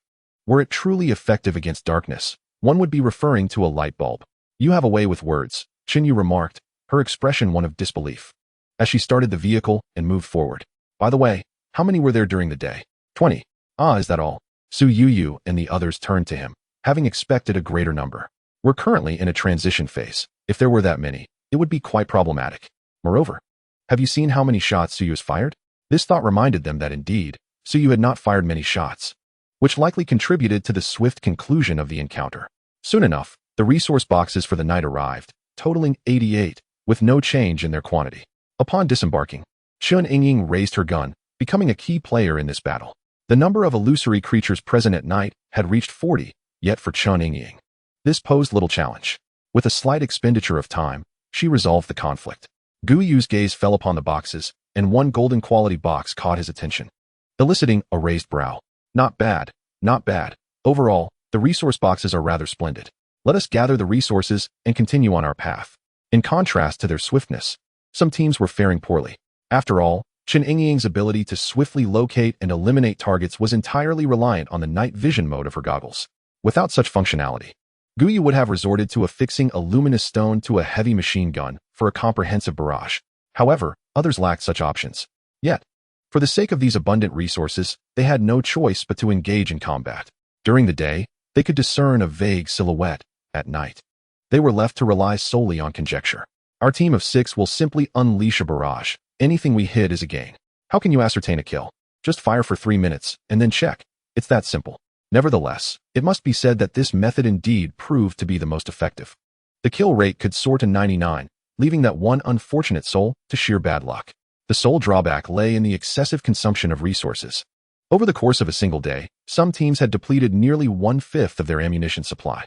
If they could not discover a suitable method, they might as well cease their search for resource boxes and await their demise. However, it was evident that at such moments, something invariably materialized. At midnight, the final wave of resource boxes appeared. Gu Yu held 2 items in his hands, one resembling a grenade, labeled as Illumination Grenade, with a note stating that upon use, all creatures within a 10-meter radius would become visible. The other was a silver vial emitting a faint glow, resembling eye drops. Bright Vision Eye Drops. Note, upon application, allows visibility of Shadow Clan positions for 10 minutes. Quantity, 1010. Both are consumables specifically designed to counter these elusive beings. Now, Gu Yu has also learned the name of this creature, the Shadow Clan. Chapter 127. Changes made, minimal impact. Aren't you going to rest? Su Yu inquired curiously as she sat next to Gu Yu, who had accompanied her. Gu Yu raised a hand grenade, declaring, "I wish to observe the efficacy of this device. As for the eye drops, their effects could be monitored via the regional channel." Intrigued, Su Yu took the hand grenade from Gu Yu. Upon reading the description, she was taken aback. "Isn't the 10-meter range rather limited? It is somewhat restricted. Yet the quantity compensates for it." "I anticipate optimal results," Gu Yu replied, indicating that the eye drops likely held the greatest effectiveness. Half an hour later, the Shadow Clan emerged. Gu Yu promptly deactivated the stone pillar's effect and began hurling grenades in all directions. although they were grenades. The explosions produced a sound as faint as a basketball bouncing on the ground. A faint cloud of white smoke enveloped the surroundings, causing any Shadow Clan members within the vicinity to shimmer with a fluorescent glow, rendering them visible to all. Gu Yu nodded, realizing the visibility was indeed effective, albeit the range remained a concern. Very well, the remainder is yours to handle. Su Yu acknowledged, equipping her night vision goggles to begin precision shooting. Gu Yu retreated to his vehicle, making his way back to his room. Upon opening the regional channel, he discovered, as anticipated, that others had begun utilizing grenades and eye drops. However, the quantity of eye drops was notably fewer compared to grenades. The team members employed the items on the strongest individual within their ranks. The grenades proved ineffective. Although their 10-meter radius seemed ample, there were always overlooked areas. The eye drops, however, were unparalleled. Once applied, all Shadow Clan members became visible. To be precise, the combination of eye drops and bright vision stones was the ultimate strategy. I concur with this notion. My team consists of boxing experts, with bright vision stones affixed to their gloves and the eye drops applied. Each punch can easily incapacitate an adversary. By the way, why can't the night vision goggles detect the opponents? This device seems useless. That is not something a night vision device can perceive. Are you foolish? Gu Yu was momentarily taken aback by the night vision issue. If the night vision goggles were ineffective, how were their sunglasses able to see? Was it possible that their sunglasses possessed a night vision mode distinct from others? Pondering this, he hastily exited his room. Chun Yu and the other girls were seated on the sofa, watching television. Upon Gu Yu's emergence, they paid him little mind. However, as Gu Yu began rummaging through drawers, their curiosity was piqued. Chun Yu approached him, asking, "What are you searching for?" "Night vision goggles," Gu Yu replied without looking up. "Night vision goggles?" Chun Yu retrieved a pair of sunglasses, stating, "Isn't this what you need? Did yours go missing?" Gu Yu shook his head. "Not those. I mean standard night vision goggles." He recalled having procured several from the black iron blind boxes previously. At that time, a considerable amount was sold, and a portion remained. "Let me find it for you. It's not here." Chun Yu led him to the second floor. Gu Yu appeared utterly bewildered. "You placed it on the second floor?" "Yes, since there is a bedroom that is unoccupied, we decided to store it there." Chun Yu opened the large door, revealing a bedroom filled to the brim with neatly arranged storage boxes. Each box was labeled, primarily containing items of little utility. Some even bore the inscription indicating they were prioritized for disassembly. Such items are likely among these priority boxes. Chun Yu methodically caressed each box, finally discovering what he sought in the seventh one, a pair of head-mounted night vision goggles. While the night vision effect was decent, it paled in comparison to the practicality of their glasses, especially since this device was blinding when exposed to flashbangs. Gu Yu snatched the night vision goggles and hurried downstairs. "Wait for me. What are you planning to do?" Chun Yu inquired, curious about Gu Yu's insistence on this seemingly useless item. Upon returning to the cockpit, "So you noticed what he held. Are you going to test something again?" "Isn't that just an ordinary night vision device?" "Well, someone in the regional channel mentioned that night vision goggles can't detect the Shadow Clan. I want to see for myself." "How long until the next wave?" "Soon. In less than 5 minutes." Upon hearing this, Chun Yu quickly opened the regional channel and scrolled through, indeed finding discussions about the night vision goggles. Seeing what was mentioned sparked the same doubt in Chun Yu as it did in Gu Yu. How could their glasses be effective? 5 minutes later, as a new wave of Shadow Clan emerged, Gu Yu once again disabled the stone pillar effect and donned the night vision goggles. Peering through them towards the source of the disturbance, he observed that while sunglasses revealed illusory silhouettes, the night vision goggles unveiled ethereal outlines, sketching human forms. Had he not known there were Shadow Clan present, he might not have discerned them at all. The girls exchanged glances, struggling to spot their adversaries. Gu Yu turned to Mei Hui. "Can your talent sense their presence?" Mei Hui nodded. "Yes." This suggested that their foes must possess some physical form. Otherwise, Mei Hui wouldn't be able to sense them. This was indeed perplexing. Could a body truly become transparent? Bullets could kill, yet still regenerate. What a curious creature. The following day, the vehicle remained in motion. Around 7 o'clock, Gu Yu finished his meal and observed Su Xing still at the wheel. Just like at the onset of the previous disaster, the girls were racing against time to gather resources. "All right, you can go eat now," Chun Yu said as he relieved Su Xing. And the vehicle continued its journey through the enveloping darkness. "What do you think the nature of this darkness is?" Gu Yu cast a curious glance at Chun Yu. "Could you refrain from asking such unanswerable questions next time?" Chun Yu shrugged. "Isn't it just curiosity? You'd be better off not being curious. Focus on driving." Gu Yu had no interest in that question. What intrigued him was the impending disaster. During this transitional period, they all find themselves enveloped in darkness. What does this calamity entail? Is it a mere reduction in the efficacy of the luminous stone, or has the sun truly ceased to rise? The distinction between night and day remains rather trivial, merely necessitating the use of lights and a reduction in speed. If that is the case, the severity of the disaster scarcely compares to a cold wave. At around 8 o'clock, the first wave of resource crates arrives, positioned 100 kilometers away. It appears that changes have indeed been made here. While the alterations are not substantial, they still have an impact. The sole advantage of the transitional period is that the number of shadow beings remains at 20. This figure is likely to endure for quite some time. After securing the resource crates, Gu Yu returned to the vehicle and reopened the regional channel. Clearly, after a day of acclimatization, everyone had grown accustomed to the new circumstances.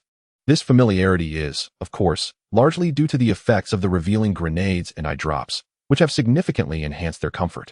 Then, Gu Yu stumbled upon a message that caused him to pause. The luminous stone longsword is remarkably effective. I sense we are now in the era of cold weapons. Chapter 128. Aren't we buddies? Is it really necessary? The luminous stone longsword? From the resource crate? No, aside from the initial availability of cold weapons. Subsequent offerings have all been of the hot variety. It can be asserted that society has long accepted that all weaponry in this world is of the hot category. Thus, only one possibility remains. Gu Yu promptly accessed the workstation he had seldom utilized. Within the basic crafting options, a longsword was available. Moreover, in his blueprint section, the option for a tang sword was present as well. He first examined the longsword within the basic crafting menu. Indeed, in addition to iron ingots, a new option had emerged, the inclusion of luminous stone. The so-called luminous stone longsword is not crafted entirely from luminous stone. Rather, luminous stone is incorporated as a material to imbue the weapon with its effects.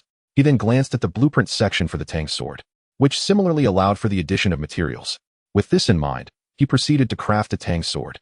Tang sword, modified, durability, 5050, quality, black iron level, attribute, light attribute to note, inflicts 100 damage to shadow beings. It indeed targets shadow beings specifically. However, the damage output may be modest, considering it is merely a cold weapon. Gu Yu pondered, stroking his chin. Yet, the consumption of luminous stone is significantly mitigated. Given the current circumstances, weapons enhanced with luminous stone possess a permanent effect, which is tailor-made for teams with smaller numbers. The risk level may be slightly elevated, but those who have survived thus far possess a measure of strength. After traversing 100 kilometers, Gu Yu brandished the long sword as he ventured into the darkness. What is he intending to do? Su Yu looked on in confusion. Wouldn't it be simpler for Su Yu to shoot? Uncertain. She speculated that he must have discovered another method to confront the shadow beings. But we have guns, don't we? Su Yu glanced helplessly at her aunt. Have you forgotten that there are times when hot weapons cannot be utilized? To be precise, it is a direct prohibition of firearms, rendering it impossible to extract items from them. Upon hearing this, Su Yu suddenly comprehended the situation. Indeed, Gu Yu harbored such intentions. It is always prudent to prepare additional means, for it can never be detrimental. Once he stepped into the shadows, he halted his advance. The fluctuations around him began to converge towards his position. Only 4, he mused. Dealing with them would not prove too troublesome. Grasping his Tang Dao, he sprang into action when the first approached within 10 meters. Bang! With a powerful thrust of his right foot, he propelled himself forward in an instant. His hand struck fiercely. With a splatter, the sensation of blades slicing through flesh resonated. This sensation caused Gu Yu to pause. Did this entity possess a corporeal form? No, that could not be right. It was the incorporation of the Mingguang stone into his longsword that allowed it to condense, or rather, manifest a tangible form. Thus, the Shadow Clan existed in a state of liminality.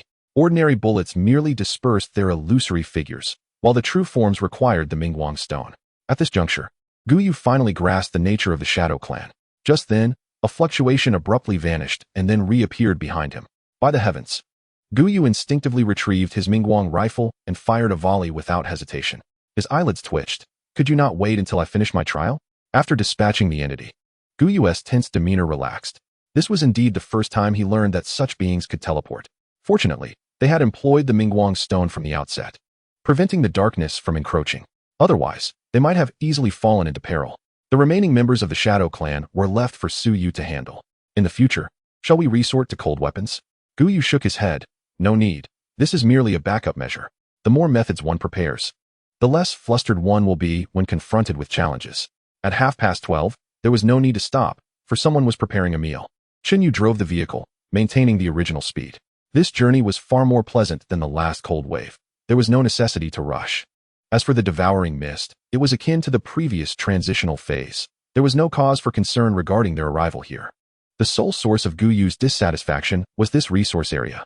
From yesterday until now, not a single one had appeared, hindering their vehicle's upgrades. After considering Gu Yu's words, Chen Yu concurred and pulled the vehicle to the side. As the group opened the doors to return, they were greeted by the enticing aroma of food. It seemed that a meal was imminent. On the sofa, Gu Yu perused the regional channel. It must be said that the information contained therein had become increasingly valuable. Let me inform you, the Mingguang stone is indeed sturdy, yet 2 stones can be ground into powder. If you scatter this powder on the ground, when the Night Clan arrives, it will leave behind traces. Is this not useless now, as these entities do not frequent this place? Are you truly so foolish? This is not merely for the present, but as a preparation for the inevitable calamities to come. Truly, a decayed wood cannot be carved. I also have a method of soaking Mingguang stones in water and consuming it.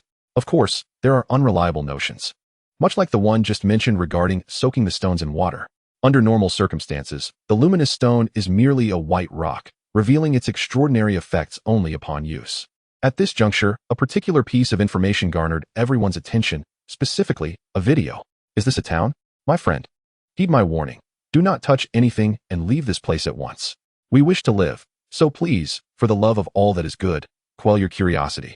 While curiosity was indeed palpable among the group, their foremost concern was urging this individual to depart. A dense cluster of white pillars encircled the town, which appeared distinctly abnormal, particularly as these white pillars seemed capable of dispelling darkness. It was evident these pillars were crafted from luminous stones. Gu Yu gazed at the towering 2-meter pillars with envy. If they were to be mounted on vehicles, how much darkness could they disperse? Perhaps others shared his sentiments, for they all received the following message: Congratulations, survivors. The luminous formation has been disrupted, releasing the Shadow Tribe. In 1 hour, all convoys will face 5 waves of Shadow Tribe attacks. Gu Yu couldn't help but scoff at the use of the word congratulations. Why would this small town launch an assault on all convoys? How many Shadow Tribes had been suppressed here? The tone of the regional channel shifted abruptly. It was evident that the individual from before was responsible for this chaos. Are you out of your mind? Is it really necessary, my friend? After a while, that person sent another video.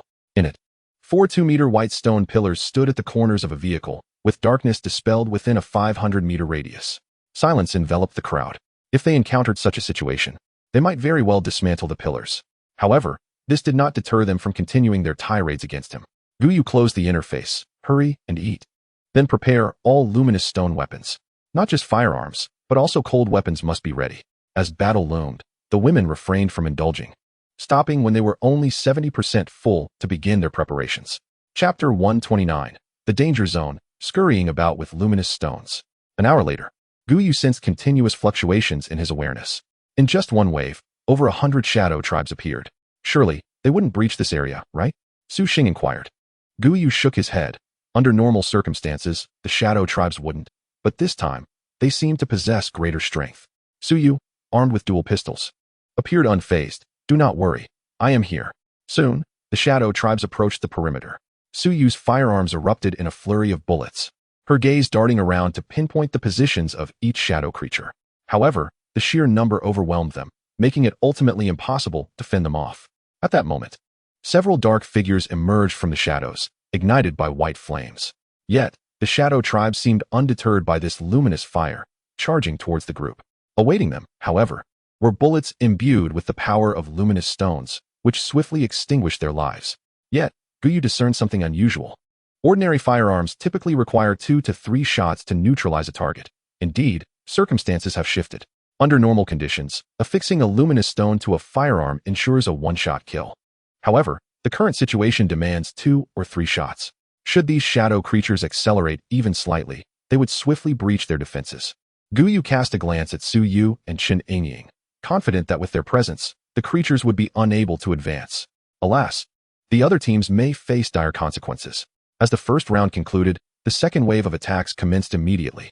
This time, however, the intensity of the assault was markedly diminished. The shadow creatures were significantly weaker than usual, yet their speed had doubled. This wave consisted of agile shadow beings, and caution was paramount. Soon, figures emerged from the darkness, beasts, revealing that the shadow race comprised not only humans, but also animals. After half an hour, the final wave of attacks was successfully repelled, signifying the end of the battle. Gu Yu exhaled deeply, relieved. They had endured assaults from both humanoid and beastly entities. To make matters more alarming, the last wave introduced flying creatures, catching them off guard. This shadow race seemed to encompass an array of beings, challenging the notion of a singular race. Typically, one would expect a race to consist of a singular type. Yet this was evidently not the case. Gu Yu stroked his chin, pondering whether their understanding of what constituted a race was flawed. Perhaps these shadow beings were akin to the so-called undead. Upon hearing Gu Yu's musings, the women experienced a moment of clarity. If that were the case, everything began to make sense.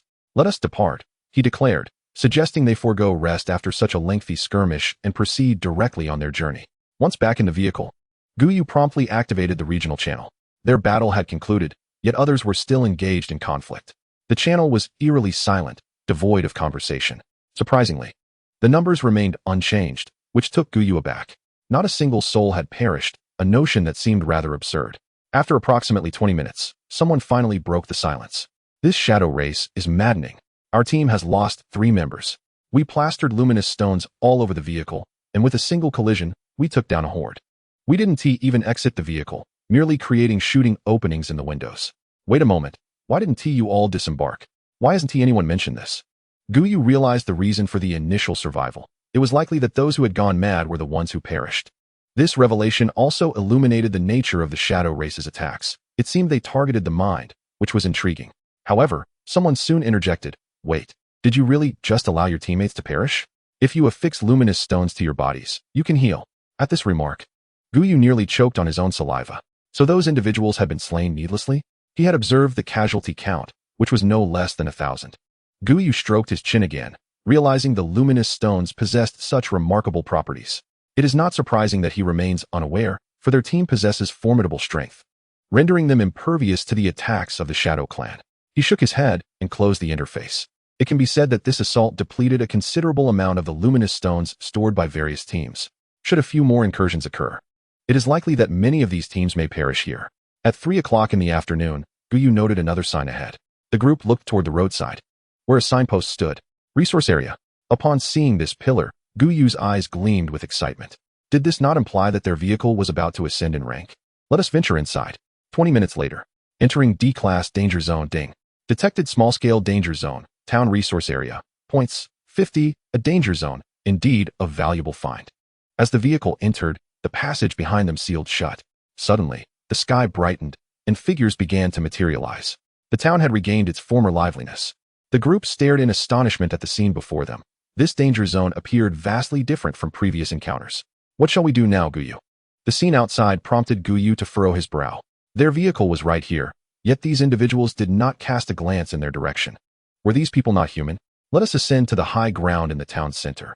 We shall prepare for battle once we secure it." Chen Yu deftly maneuvered the vehicle toward their destination. Yet, as they drove into the town, these individuals continued to ignore them, an absurdity indeed. However, the moment they opened the car doors, everyone turned to face them simultaneously, their eyes pitch black, and a strange smile gracing their lips. Even the small animals mirrored this unsettling behavior, sending chills down the spines of Su Yu and the others. Gu Yu swallowed hard. "Quickly, take the high ground." Given their attributes, they required no stairs. With a running start, they vaulted through the window to the rooftop of the second story. Before their eyes, the figures enveloped them in smoke, transforming into phantasmagorical beings of darkness. Subsequently, black smoke erupted from the ground, enveloping the entire town in shadows once more. The battle was about to commence. Gu Yu retrieved several luminous stone pillars, placing them around their vicinity. The recently darkened sky illuminated once again. Those concealed within the darkness of the Shadow Clan ignited in brilliant white flames, their screams echoing through the air. The women lowered their weapons slowly, sensing that they might not need to engage after all. Even Gu Yu was taken aback. He glanced at the luminous stone pillars beside him. Was the effect truly this remarkable? Dividing into 2 teams, each group took 3 pillars and commenced a rapid dash throughout the town. It turned out that these ordinary Shadow Clan members were rather feeble. Thus, his concerns were alleviated. 10 individuals formed a squad, wielding luminous stone pillars as they sprinted forth. Beneath the white flames, not a single Shadow Clan member survived. Danger zone cleared, restored to resource area. Chapter 130. An unsettling calm. In merely half an hour, this D-class resource area was resolved. The speed was nothing short of remarkable. Unexpectedly, this task proved rather simple, concluding so swiftly. The key lay in this. Gu Yu weighed the luminous stone pillar in his hand. Without this artifact, it would have taken them over an hour to vanquish the Shadow Clan. Ever since the area transitioned back to a resource zone, it had remained shrouded in darkness. Now, two teams commenced their search for supplies. Upon discovery, they would simply drop the items into the designated area. The two small teams relied on the luminous stone to dispel the darkness as they sought out resources.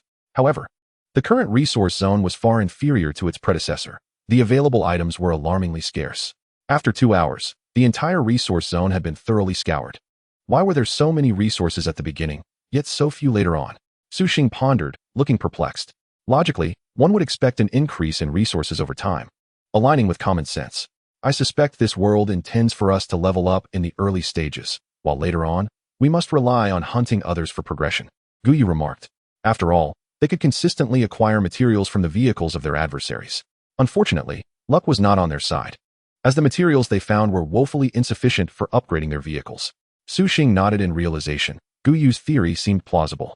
Wait, does that mean we will end up turning against each other? Pretty much, Gu Yu replied, discarding the last of his materials. Vehicle level upgraded to LV6, living space doubled. Storage area unlocked, and regional reallocation initiated. Detected dual levels in the vehicle. Storage area adjusted to 3 levels. Gu Yu raised an eyebrow, surprised that the space had once again doubled. What was the purpose of such an expansive area? He accessed the vehicle's information. Vehicle, large van, quality, grade C. Level, LV6, fuel tank, 150L, 200L. Fuel consumption, 1L 25 kilometers. Top speed, 300 kilometers h. Upgrade requirements, metal, 1122G, 2000G glass, 221G, 500G miscellaneous, 12G, 1000G. Upgrade material storage, 0G, 2000G. The speed appeared to be limited by the vehicle's material composition. As for the fuel consumption, he couldn't fathom why that detail was necessary, but it mattered little to him now. The only item consuming gasoline was his flamethrower. Overall, the vehicle was in decent condition. Upon returning to the vehicle, the group noticed not only an increase in living space, but also an expansion of the front area. While it was not immediately apparent from the outside, had the space effects now taken hold here. The seating capacity had increased by 2 rows, and the total count had changed. Including the driver and co-driver, the vehicle could now accommodate 18 individuals. With a little squeeze, it could easily fit 20 people. Yu, continue driving. I'll check the back, Gu Yu announced. As he made his way toward the rear, Yu quickly interjected, I'll come too. Me as well. Count me in. All right then, aside from Mei Hui, who was seated in the passenger seat and unable to move, everyone else decided to join. Very well, let us go together. The group made their way to the living space at the rear. It seems that nothing has changed, has it? The living room remains as spacious as ever, with the same doors still in place, appearing unchanged. Su Xing pointed towards the staircase. A corridor has been added there.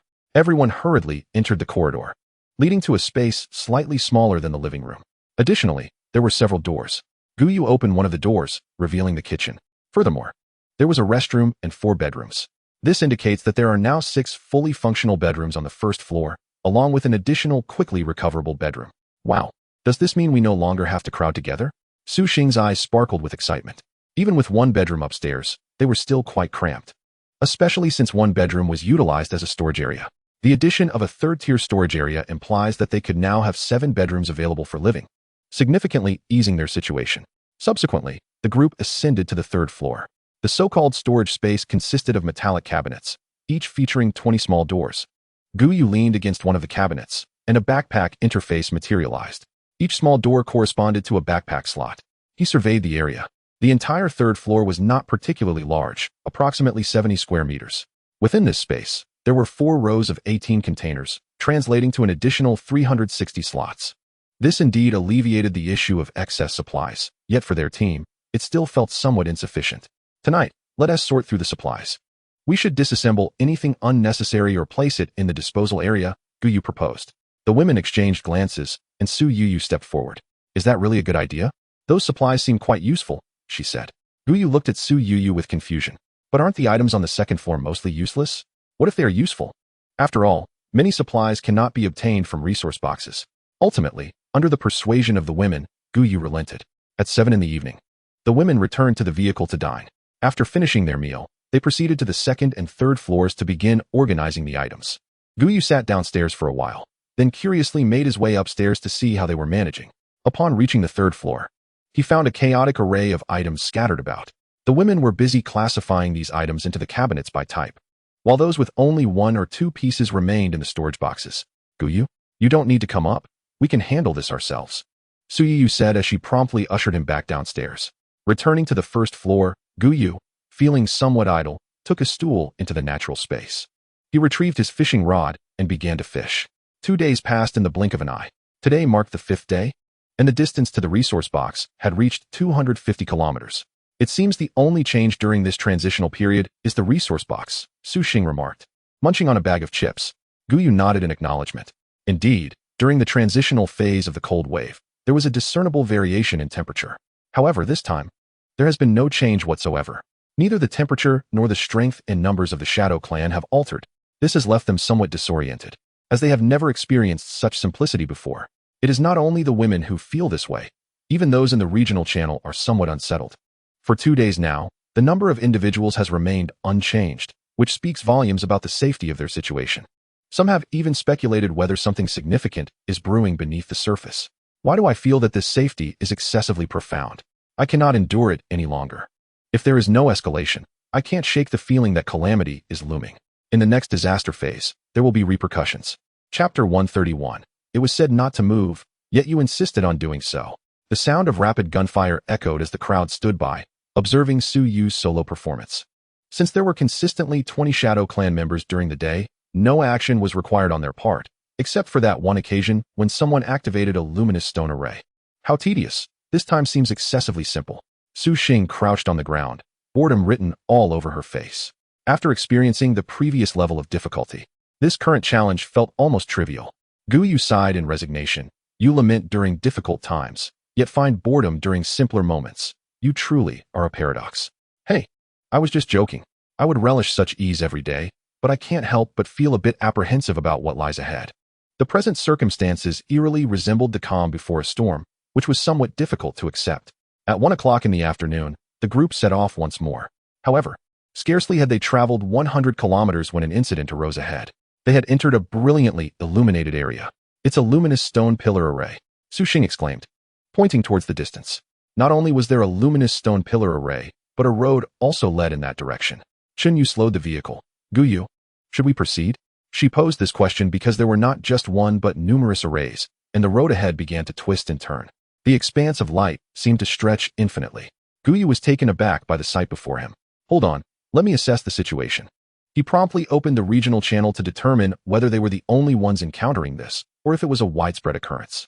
The luminous stone pillar town suppressed the Shadow Clan within. Once opened, they would have to face it once more. It would be manageable if they were the only ones. But if everyone else was involved, matters would become quite complicated. We have encountered the luminous stone pillar town. Oh, we have too. Goodness. Could it be that everyone has encountered it? Don't move.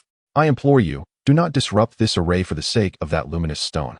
Seeing the messages above, some were already in a state of panic. Gu Yu furrowed his brow. Everyone had encountered it. This is dire. Surely some would choose to dismantle this structure. He glanced outside at the vast array of luminous stone pillars. With so many together, it was inevitable that people would assume dismantling just one would pose no issue. Moreover, the efficacy of that stone pillar is quite remarkable. Thus, the reason for the lack of any changes over these many days is attributed to this. Gu Yu surmised that this was likely the case. He rubbed his forehead, sensing that matters were becoming rather complicated. Just as he had suspected, there were indeed individuals intent on dismantling it. Have you not considered the sheer quantity? Dismantling one does not negate the presence of so many others. Goodness. Even if you breach this area, you will still face attacks. Are you foolish? This device is so effective, what could possibly go wrong? Apologies, I have already dismantled it.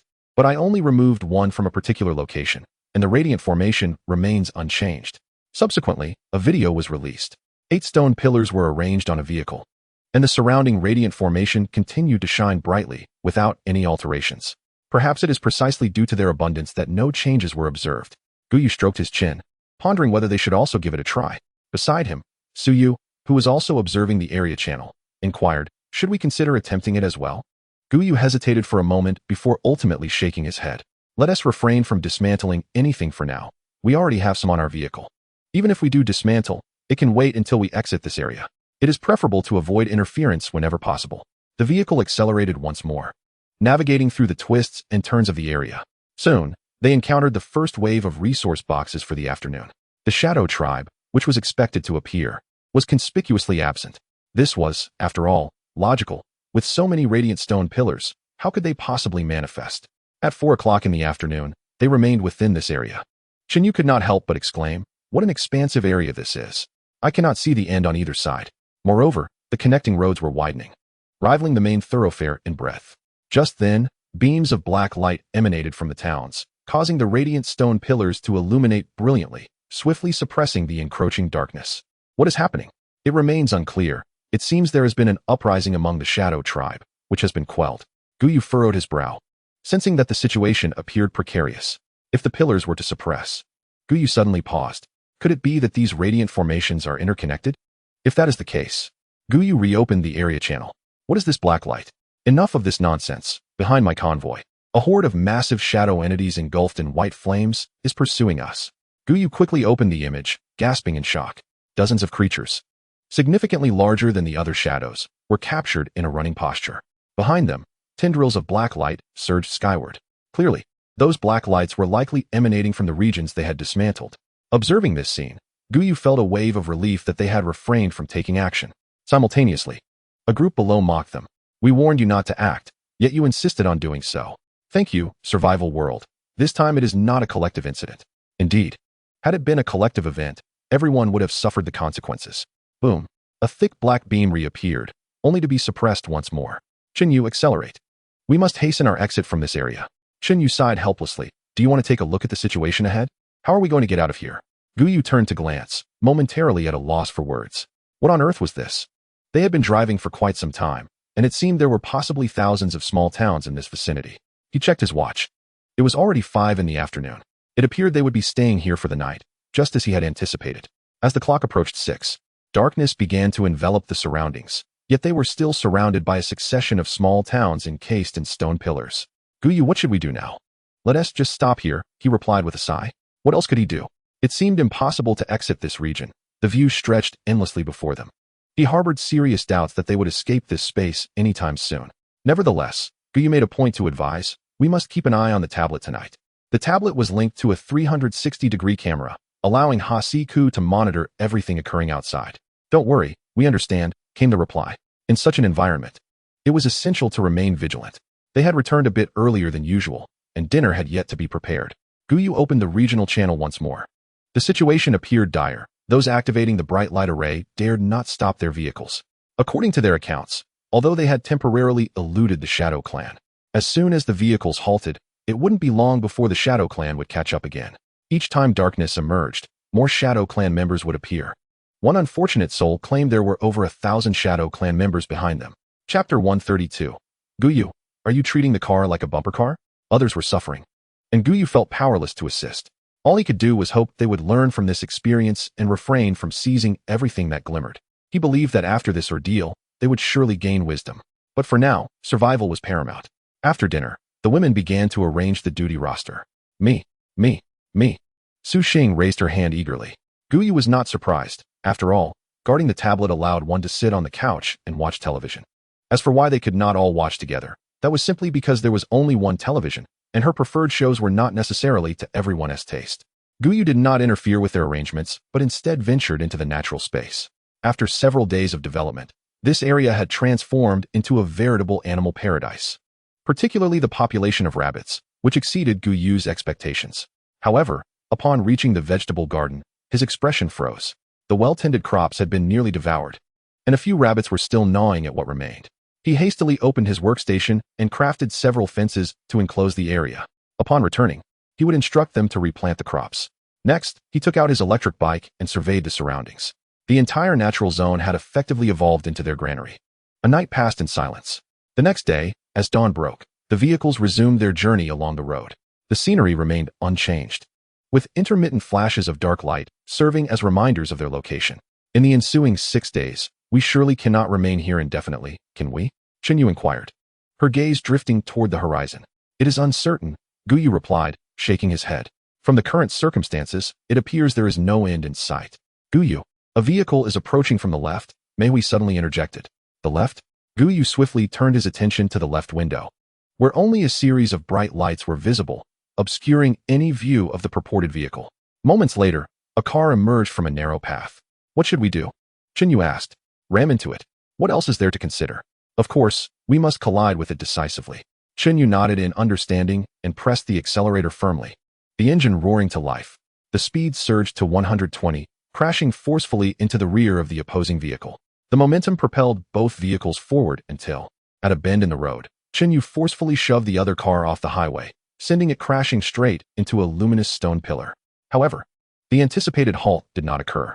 The once sturdy stone pillar shattered into 3 pieces upon impact. The opposing vehicle seamlessly entered the inner area, coming to a stop not far from the town. Chen Yu stood frozen in disbelief. What now?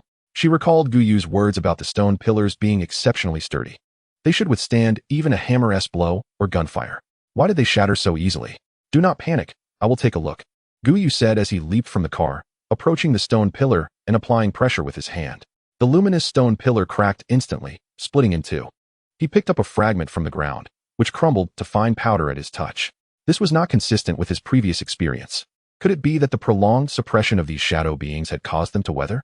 Regardless of the reason, he understood it was time to depart. Soon, when the dark light emerged, the shadow beings would appear. With this thought, he wasted no time and returned to the vehicle. Drive, we must leave this place swiftly. Chen Yu promptly maneuvered onto the road, the vehicle accelerating away. Gu Yu, what is the meaning of these luminous stone pillars? It is likely that due to the extended duration of suppression, they are on the verge of collapse. Gu Yu pondered for a moment before continuing. I have a hypothesis. Even without anyone tampering with these pillars, the shadow beings would emerge, as I observed the fissures spreading across them, with some already shedding debris. I estimate these structures can only endure for 3 more days at most. Therefore, regardless of whether they dismantle them, we will face pursuit? Gu Yu shrugged. Indeed. The only solution is to vacate this area before they shatter. Thus, we must increase our speed. However, this road. Chen Yu glanced at the winding pathway ahead. It seems impossible to accelerate. Gu Yu scrutinized the road outside, narrowing his eyes. Stop the car, I will take over. The vehicle pulled to the side, and Gu Yu occupied the driver's seat, casting a glance behind him. A swarm of shadows was drawing near. With a smirk, Gu Yu shifted into gear and pressed the accelerator down to the floor. The car shot forward in a straight line. What road is it that is not a road? Gu Yu, unperturbed, advances in a straight line. Upon encountering the luminous stone, he crashes directly into it. The nearly shattered luminous stone is utterly incapable of halting Gu Yu's vehicle. The car maintains a relentless speed of 300 kilometers per hour. The women, in a flurry, hastily fasten their seatbelts and grasp the handrails. Su Xing's complexion turns ashen, exclaiming that Gu Yu treats the car as though it were a bumper car. Indeed, everyone holds on tight. From dawn until noon, Gu Yu shows no intention of stopping. He anticipates that by 4 or 5 in the afternoon, they should be able to exit this region. Can we postpone our meal? No problem, he replies, and they continue onward. As they drive, the distant darkness looms ever closer, and the number of luminous arrays surrounding them dwindles. Finally, after 3 in the afternoon, they find themselves devoid of luminous arrays, with the encroaching darkness almost within reach. 10 minutes later, the area of light diminishes rapidly, leaving only the space illuminated by the luminous stones atop their vehicle. In a bid to hasten their departure, Gu Yu neglects the resource boxes entirely. At last, they can come to a halt. Gu Yu stops the car and exhales a breath of relief. All right, let us prepare a meal. We'll eat before heading back. Chen Yu hesitates, glancing outside. It's not even 4 yet. Shouldn't we continue? Let us eat first. Then we'll discuss it further. He leads everyone back to their quarters and settles onto the sofa, activating the regional channel. I've noticed that their speed doesn't exceed 50 kilometers per hour. There's really no need for concern. You've only just realized? We've begun collecting resource boxes. The absence of interference feels absolutely wonderful. I'm utterly astonished.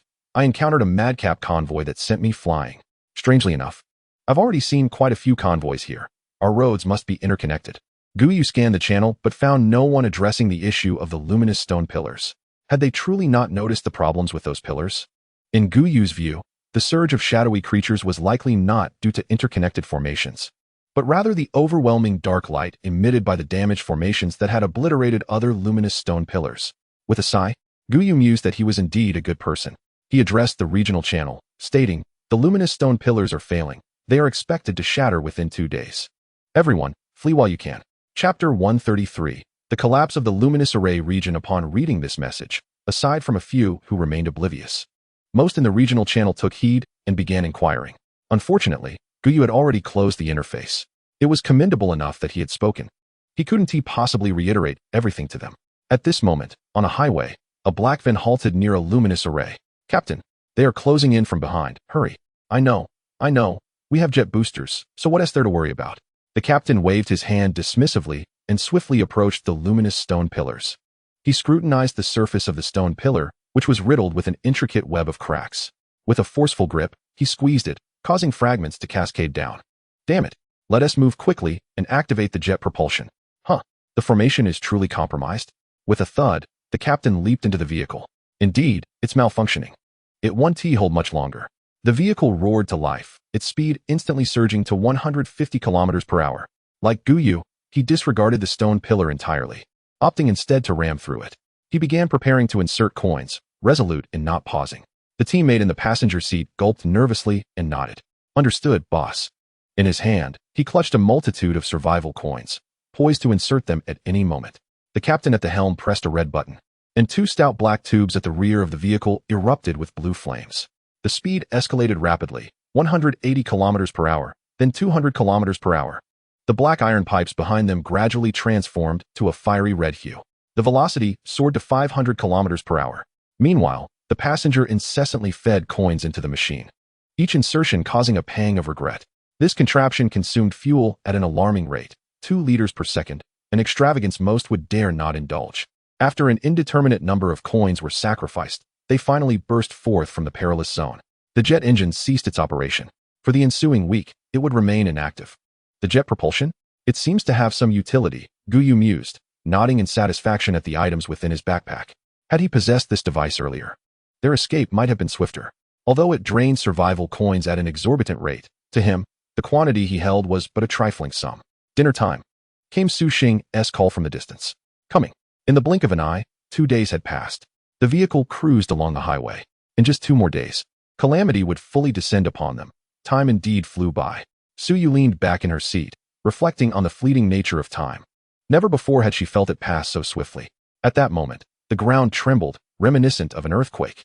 Gu Yu rolled down the window and glanced back. In the darkness, a deep scar was starkly visible. It was the shattering of the Mingguang formation. Does this mean we are about to face a multitude of Shadow Clan attacks? Gu Yu shook his head. Not necessarily. It could also signify the onset of the impending disaster. He rolled up the window and activated the regional channel. Aside from a few who were in dire straits, the rest appeared quite jubilant. What are you all laughing about? Quickly trade me some Mingguang stones. Who told you not to be afraid? People were already saying those Mingguang pillars would crumble. Actually, we're faring relatively well here. You should check the World Channel. The World Channel? Gu Yu, intrigued, accessed it. With the number of participants significantly reduced, the World Channel was somewhat clearer. I can't believe it. How did everything shatter? Goodbye? I'm surrounded by the Shadow Clan in every direction. Caution everyone. The ground in the entire Mingguang Array region has cracked, releasing dark gas that ascends into the sky, accompanied by numerous bizarre entities emerging from the fissures. It is not just the Mingguang Array area that is affected. Even the convoy near it has suffered. At this moment, Gu Yu comprehends that the recent tremors were indeed an earthquake, triggered by the rupturing of the ground. He takes a deep breath, affirming that his earlier decision was prudent. Fortunately, he had managed to escape in time. Otherwise, he would have faced the same fate. He is also grateful for the vehicle that appeared unexpectedly. Although he did not obtain anything from within, it saved his life, a remarkable turn of events. Moreover, the World Channel indicates that the Shadow Clan is likely to pursue nearby, ensuring their temporary safety. Shouldn't we accelerate? Chen Yu inquired. No, we can maintain our normal speed. They haven't reached us yet. As time slowly passed, Gu Yu continuously switched between the regional and world channels. The numbers on the regional channel continued to dwindle, while the world channel displayed such vast figures that no discernible changes could be observed. Gu Yu couldn't help but ponder the possibility of seeing the conditions across all regions, though he lamented the impossibility of such insight. At noon, the vehicles did not halt, but rather took turns to eat. Gu Yu felt a twinge of worry.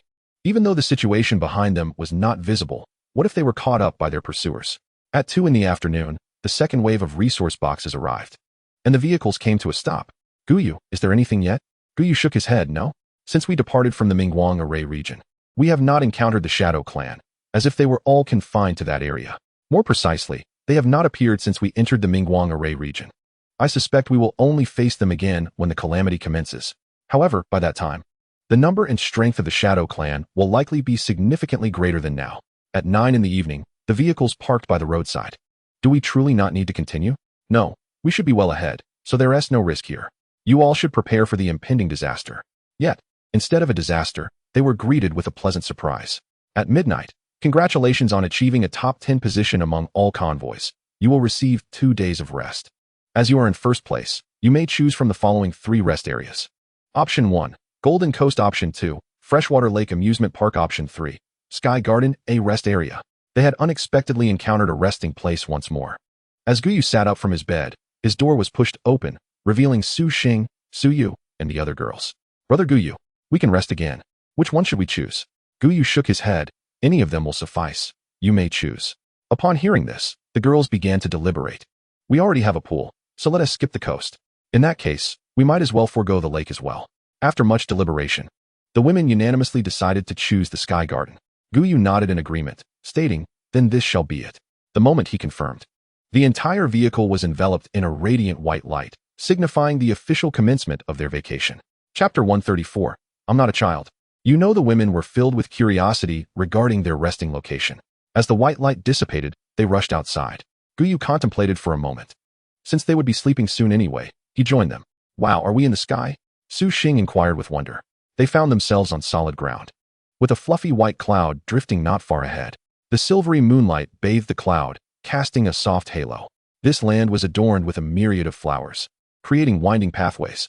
In the distance, a small pond shimmered with gentle ripples. Gu Yu took a deep breath, finding the scene quite intriguing. Perhaps, since this place is indeed called the Sky Garden. However, I believe we should explore it tomorrow. The other women nodded in agreement. The clouds floated around them, making it hard to believe they were still on solid ground. Upon returning to the vehicle, the women were abuzz with excitement. They were free from the Shadow Clan's worries and had once again been granted time to rest, unlike the last time when they had to carve out their own leisure. All right, if you wish to play early, now is the time to sleep, Gu Yu suggested.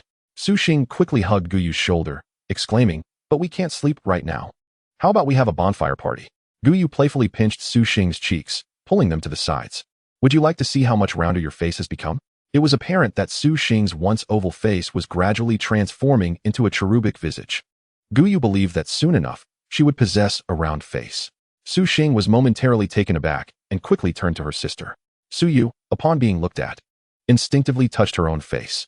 After confirming her features remained unchanged, she sighed in relief and remarked, it seems only you have changed. I have not altered at all. Almost on the verge of tears, Su Xing turned to Gu Yu. Brother Gu Yu, you wouldn't dislike me, would you? Gu Yu affectionately ruffled her hair. I wouldn't mind, so perhaps you all should consider resting now. Well, having a meal is still acceptable, Gu Yu added, his eyes twitching slightly. Aren't you concerned about your figures? It could be said that everyone here had, to varying degrees, gained a considerable amount of weight. Even he had added 10 pounds during this time. After all, their current living conditions were even better than those on Blue Star, where he had been so frugal with his diet. Here, the food improved remarkably in no time. It would be strange not to gain weight. The women nodded in agreement. With a resigned expression, Gu Yu instructed, then you may begin your preparations, and do not forget to open the space at the back. Understood. Su Xing's eyes lit up as she hurried to the 3rd floor to gather the necessary items. Jessica directly approached the wall and opened the door. Is that resting area truly a place for relaxation? Does that mean we need not engage in battle? It is my first time learning about the existence of a rest area. In this survival world, only a select few possess the luxury of a comfortable life. Many toil endlessly for mere survival, having little knowledge of such indulgences. At this moment, Gu Yu had stepped outside the vehicle. He traversed through the flowering thicket, arriving at a shimmering expanse of water. Upon reaching this spot, he realized it was not merely a pond but a hot spring, over 20 square meters in size. Exuding warmth, he reached out to test the temperature, which he estimated to be around 50 degrees Celsius, a heat he found rather unpleasant. He then followed a narrow path onward. In his view, the distant clouds appeared modest in size. True to his thoughts, within 10 minutes, he reached the edge of the area, merely 200 meters from their vehicle.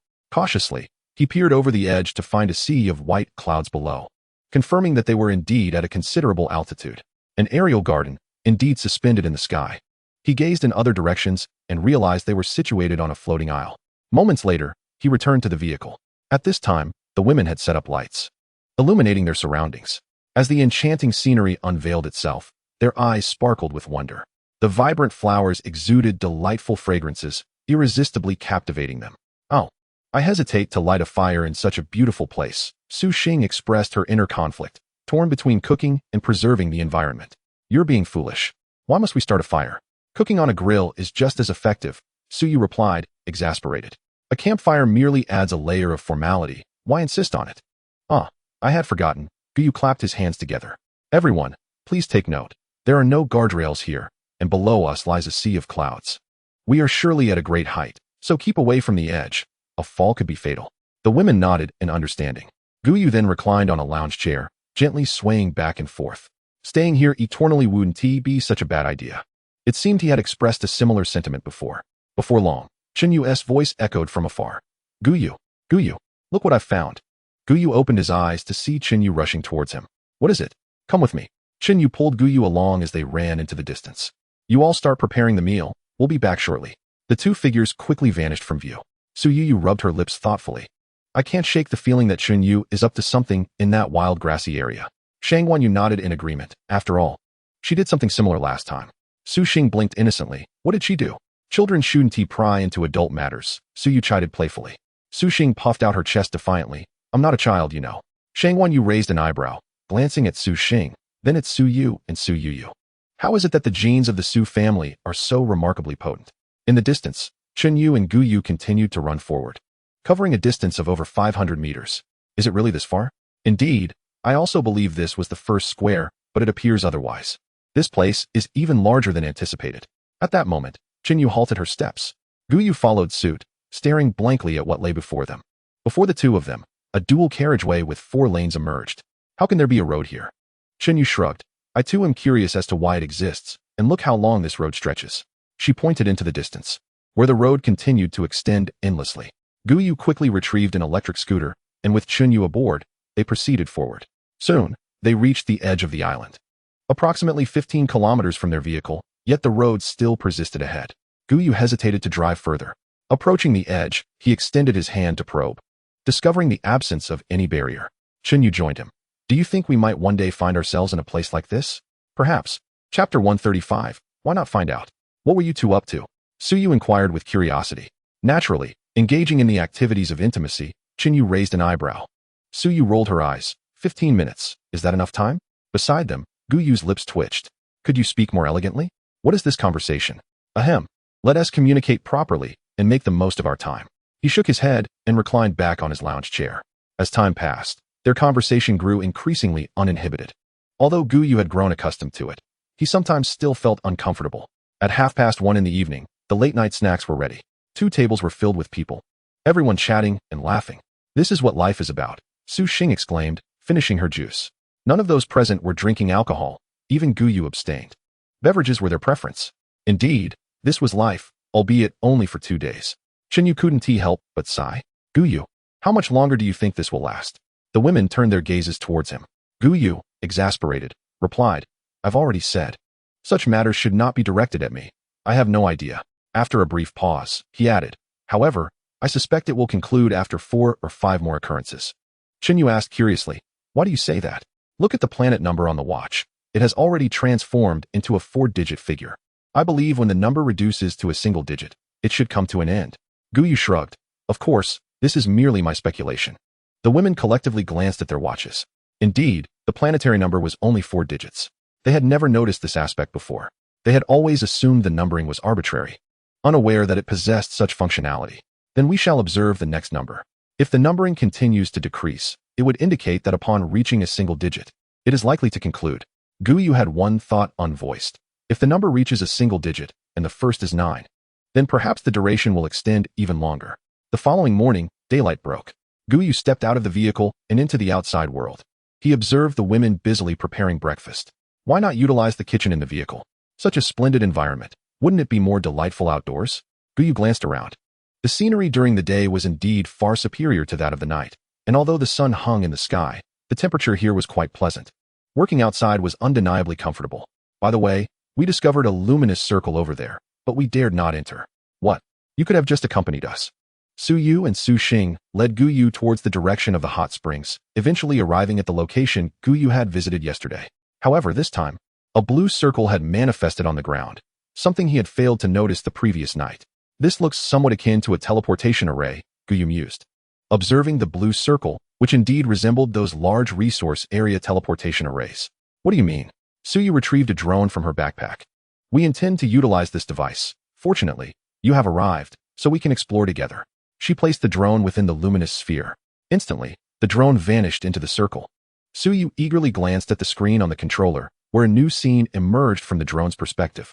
A magnificent golden hall appeared in the distance. Gu Yu was taken aback. There truly was something there. He had assumed that passing through the circle would lead to a location identical to this one, never anticipating the presence of a grand hall. Suyu maneuvered the drone to take flight, circling around the hall. Then she pointed at a distant black dot. Do you think that could be the place? You could try to fly it back and see, Gu Yu suggested. Suyu nodded, quickly steering the drone towards the black dot in the camera's view. After more than 20 minutes, a black dot appeared in the sky. It was indeed their drone. It seems to be about 2 to 3 kilometers away, Gu Yu pondered, stroking his chin as he approached the blue circle. Before he could step inside, Yu pulled him back. What are you doing? Of course, I intend to investigate. The women promptly obstructed Gu Yu's path. It might be dangerous. It's better not to go. Rest assured, I have a plan. The women shook their heads in disapproval. Gu Yu explained, I possess a revival item. It's in the vehicle, so you need not worry. In addition to a group revival item, he had a personal revival item acquired from an epic blind box. Without it, he wouldn't dare venture forth. His curiosity about the hall's existence compelled him to proceed. Seeing Gu Yu's determination, the women ceased their objections. If anything happens, be sure to call us. Gu Yu waved his hand dismissively and stepped into the teleportation array, vanishing in an instant. How could he call for them? He had a revival item, whereas they only had a collective revival item. It was not the same at all. Upon his arrival, Gu Yu found himself facing the Golden Hall, which was modest in size, occupying an area of about 1,000 square meters and consisting of only one floor. He slowly entered the hall. The dark interior was suddenly illuminated by flickering candlelight, casting a warm glow throughout the space. Within the grand hall, there were no sculptures, only a humble wooden box. Gu Yu took a deep breath and slowly approached the box, gently opening it. An ancient tome materialized before him, followed by a panel appearing in his view. Upon reading the description, he couldn't help but gasp in astonishment. What does this mean? Will the extraordinary manifest within? Yin-yang harmonization technique. Quality, epic. Note, the world is divided into yin and yang, and humanity into male and female. The dual energies of yin and yang must unite. After perusing the text, Gu Yu's expression turned peculiar. This appeared to be a martial art, albeit quite unconventional. Nevertheless, he found it appealing. Glancing towards the door, he thought to himself that he would give it a try tonight. Upon returning through the teleportation array, Gu Yu discovered not only Suyu and the others were present, but also Chun Yingying and several others. All right, let us head back, he declared. Yu, ever curious, inquired, what was in the grand hall? Gu Yu replied enigmatically, you will find out tonight. Huh, what do you mean? Yu felt perplexed, but did not dwell on it, aware that Gu Yu preferred to keep certain matters private, especially with other team members around. After breakfast, Yu and the other women eagerly urged Gu Yu to release the inflatable swimming pool. Soon, 22 women donned their bikinis. Witnessing this spectacle, Gu Yu felt his composure waver. At 10 o'clock that evening, Yu entered Gu Yu's room. Oh, aren't you inviting anyone else? She asked. Who else should I invite? Aren't we discussing today's events at the palace? Gu Yu pulled her close, whispering, I'll tell you now, but one step at a time. He quietly recounted the details of the martial art to her. Yu's eyes widened in disbelief. Is that true? We can just try it out to find out. An hour later, intellect attribute unlocked. Chapter 136. You've grown so much? Yu leaned against the bed, adjusting her hair that fell over her eyes. She opened her attribute panel. What is this intellect attribute? Gu Yu shook his head. I'm not sure either. He had initially believed this technique to be highly beneficial, but now it seemed to offer little advantage, merely increasing his intellect attribute by a single point, while the others remained unchanged. What use was there in cultivating this? So this technique. Gu Yu scratched his head. I don't know. It claims to be epic quality, so I thought it would be something remarkable. After a moment's contemplation, Yu suggested, we could test its effectiveness. Huh, didn't we just do that? Gu Yu replied. Wait for me. A moment later, Suyu arrived. Gu Yu realized this was the method of testing, and it seemed sleep was not in the cards for him tonight. The following morning at 10 o'clock, Gu Yu emerged from his room, stifling a yawn. You're awake so early? Yu asked, intrigued. Gu Yu stiffened, his lips twitching. I haven't slept yet. Yu chuckled lightly. I almost forgot. What was the outcome? Upon hearing this, Gu Yu nodded, stating that the effects were remarkably good, with all attributes having increased. It turned out that the issue was not the technique itself, but rather the insufficient quantity. Once the quantity reached an adequate level, the attributes indeed transformed. This was far superior to the prior training. He accessed his personal information and presented the interface to Gu Yu. Name, Gu Yu. Planet, Blue Star. Attributes, Strength, 39. Constitution, 32. Agility, 27. Intelligence, 5. Health, 100. Talent, Danger Perception, S-Class. Evaluation, among Blue Star, you can be deemed the strongest. At this moment, his strength equated to that of 4 men, with a single punch capable of exerting 400 pounds, and at full force, he could reach 1,000 pounds. His average speed was approximately 15 meters per second, with an explosive speed of up to 20 meters per second. He had already entered the realm of the superhuman. As for his intelligence, Gu Yu did not perceive much change. He merely felt a surge of energy coursing through his body. However, this power did not seem to produce any immediate effect. What pleased him most was the evaluation, the strongest in Blue Star. Huh, you've increased so much. Gu Yu exclaimed in astonishment. But why haven't they changed at all? It could not be said that there were no changes. Their intelligence had indeed risen by 1 point. Yet, in comparison to Gu Yu, perhaps his technique was simply superior. I will take a nap, and we can talk later.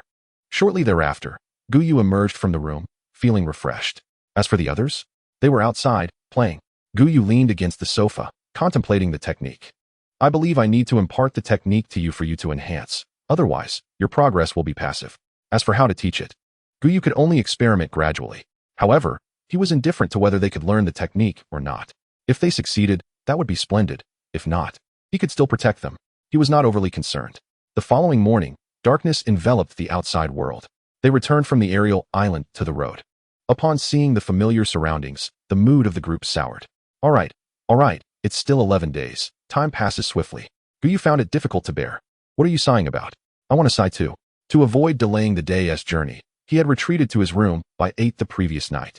Although his attributes had indeed increased, he felt an unsettling disquiet about the technique. The more he thought about the upcoming situation, the more he felt a pang of anxiety.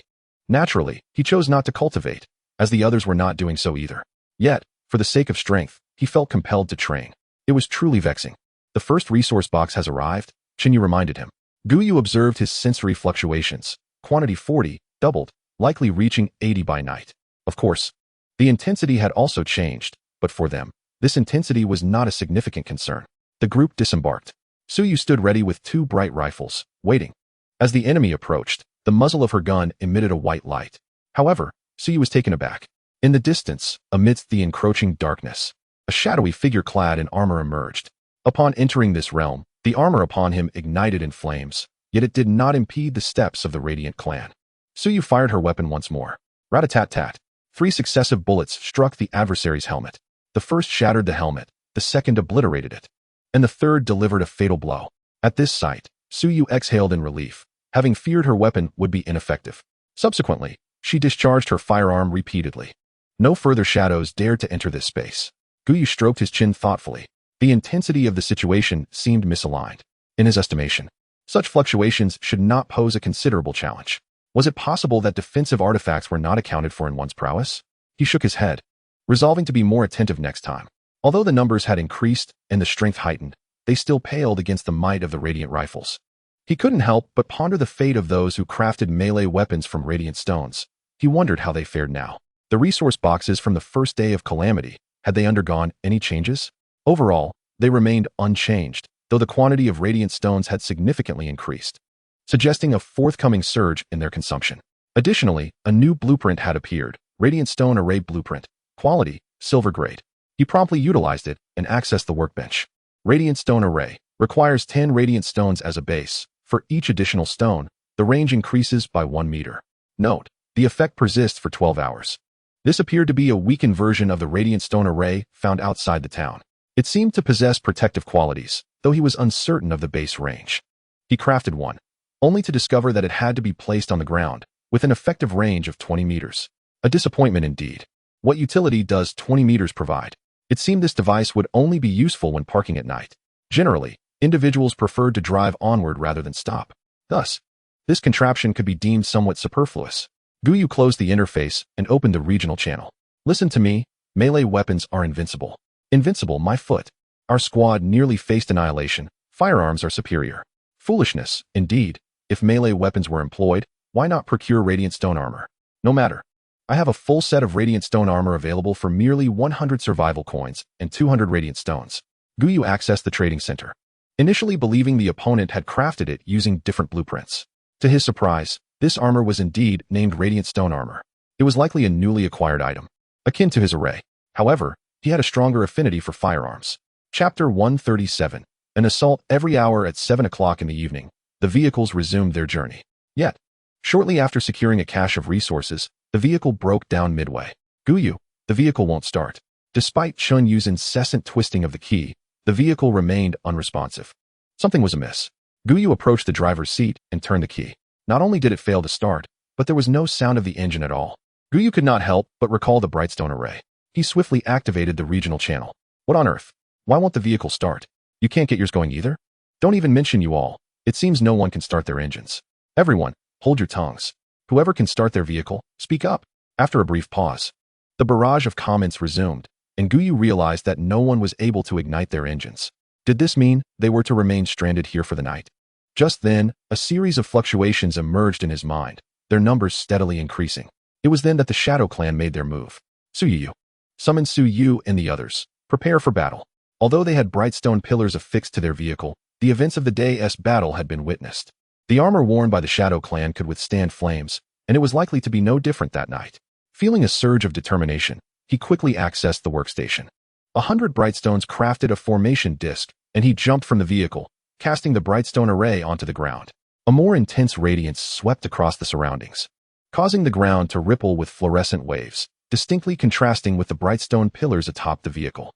At that moment, Su Yu and the others emerged from the vehicle. What transpired? It seems we won't be sleeping tonight. The Shadow Clan is launching an attack. However, hold off on the assault for now. Let us observe the effects of this formation. Formation? The group recalled the blueprints acquired during the day, and soon they noticed the glow on the ground. Before long, the Shadow Clan drew nearer. A faint cacophony of cries echoed from all directions. In the darkness, white flames erupted skyward, encircling the Shadow Clan within. Do we not need to intervene? Su Yu queried uncertainly. Is this formation truly so extraordinary? Will the Shadow Clan be vanquished so effortlessly? Gu Yu shook his head. No. Your assistance is still required. Amid the fluctuations, four Shadow Clan figures distinctly stood apart from the rest. Soon, four Shadow Clan members, wreathed in black flames, came into view. These black flames resisted the white flames. Beneath their armor, the Shadow Clan maintained a calm demeanor as they charged toward Gu Yu and the others. Just then, gunfire erupted. Rat-a-tat-tat. In no time, the four formidable Shadow Clan members were eliminated. Gu Yu stroked his chin. Next time, let us refrain from using firearms. I have a feeling they won't make it this far. All right. The group returned to the vehicle. Perhaps you should rest for a while. We can hold the fort here, one suggested. Gu Yu shook his head. No need. Let us assess the situation first. At 8:30, Gu Yu, who had been feigning sleep, opened his eyes again. They were approaching once more. Chen Yu glanced at her watch. 1 hour. Let us continue to observe and see how frequently they come.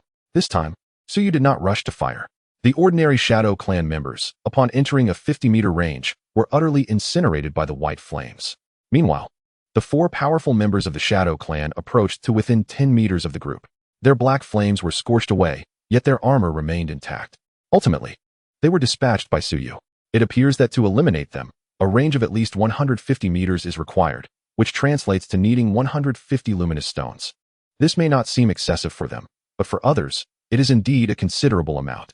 However, utilizing just 50 stones could suffice. The ordinary adversaries can be dispatched easily, while the more formidable ones can be dealt with using weaponry. Currently, the difficulty of this calamity does not seem insurmountable. The sole concern lies in the quantity of luminous stones available. The assault frequency persists until past midnight. By 1:30, there are no incursions from the Shadow Clan. It seems this disaster has granted them a respite of sorts. Well then, let us retire for the night. Tomorrow morning at 6.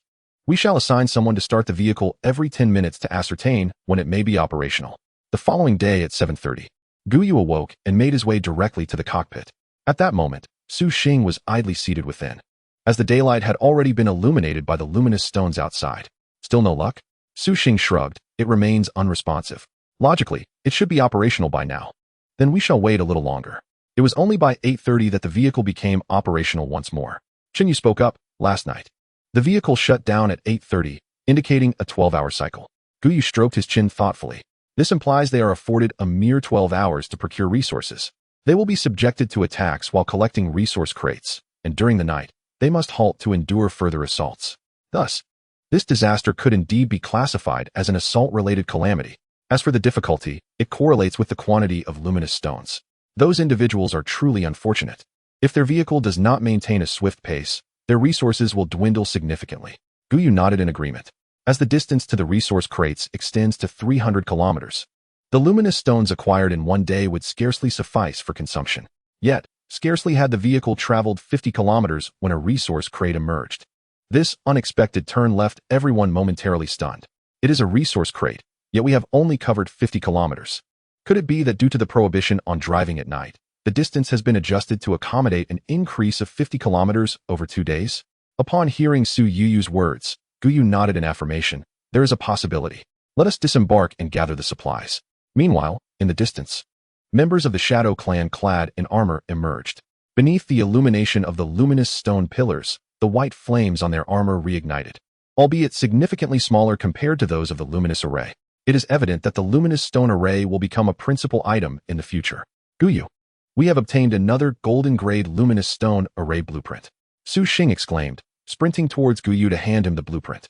Gu Yu immediately began to study it, seamlessly replacing the silver grade with the golden grade. Luminous stone array. The foundation requires 10 luminous stones, with each additional stone extending the range by 5 meters. Note, the effect lasts for 12 hours. It appears that while the consumption has diminished, the effectiveness remains unchanged. This is indeed fortuitous. Gu Yu pondered, contemplating the possibility of placing this item within the trading center for future exchanges. As for whether others possess it, selling a few will reveal the truth. Upon returning to the vehicle, he immediately crafted a golden quality array disc. With merely 20 luminous stones, he could create an array disc that enveloped a radius of 100 meters. Without hesitation, Gu Yu listed the array disc in the trading center. Luminous stone array, golden quality. Trading for 60 luminous stones. Chapter 138 S-Class Talent Upgrade Card. He squandered it, having only 5 in total. If sold, it would serve to aid his allies. If it remained unsold, it would simply be unfortunate for those individuals. Gu Yu was well aware of the efficacy of the luminous stone array. Possessing it would greatly ease one's endeavors. Once he completed this task, he paid no further heed. Encountering resource boxes every 50 kilometers, coupled with occasional attacks, had become second nature to Gu Yu and his companions. The danger level was not particularly high.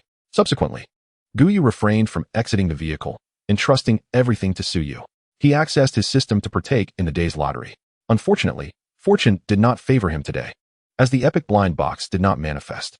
It was to be expected. With less than a 1% probability, such occurrences were hardly commonplace. He shook his head and opted for the most reliable exchange instead. Following this, he proceeded with synthesis. A few minutes later, an epic blind box was successfully synthesized. Open epic blind box. Obtained S-Class Talent Upgrade Card X3. What the? Could this be what he had hoped for? He quickly checked the details. S-Class Talent Upgrade Card. Capable of elevating an S-Class talent to SS Class. Indeed. Without further ado, he utilized one for himself. Danger Perception, SS Class. Within a radius of 500 x number of team members, meters, one can sense the level of danger posed by a target, which can then be marked. Once marked, it remains visible within a 1000 x number of team members, meter radius. The closer the distance, the more pronounced the perception. The distance altered, and an additional marking ability was acquired. However, this marking capability seemed rather inconsequential. The only asset retained was the danger perception ability. He quietly calculated, with 22 individuals. That amounted to 11 kilometers. It appeared to be of little utility. After all, the furthest danger source encountered thus far had only been a mere kilometer away. Reflecting on this, Gu Yu felt a pang of regret. Such a waste. Nevertheless, he still had 2 cards remaining. He decided to use one on Su Yu, while reserving the other for future use. Su Yu, please make use of this. Curiously, Su Yu accepted the card, momentarily taken aback. My talents are already sufficient, and even an upgrade may not yield significant differences.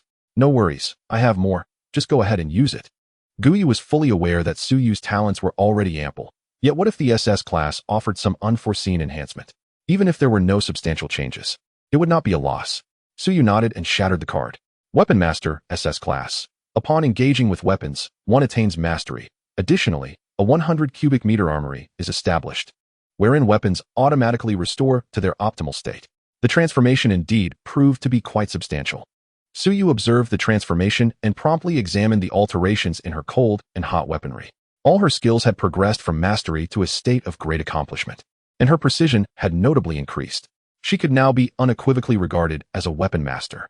Gu Yu couldn't help but ponder whether, once Su Yu's abilities escalated to SSS level, she would possess the capability to strike anywhere within a kilometer.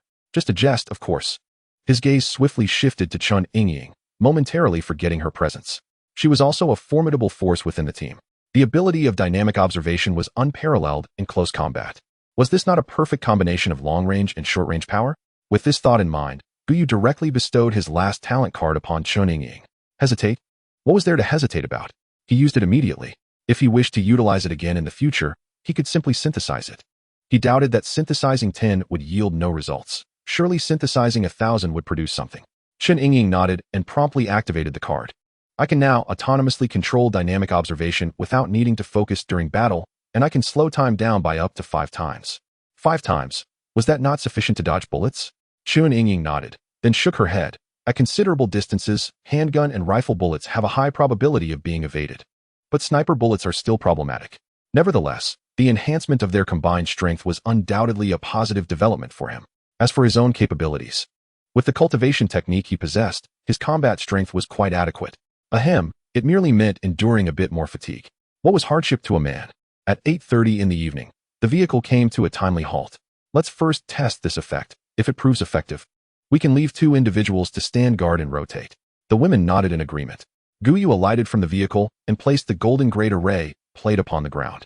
Once again, intricate white patterns adorned the surface, radiating a brightness surpassing that of the silver grade.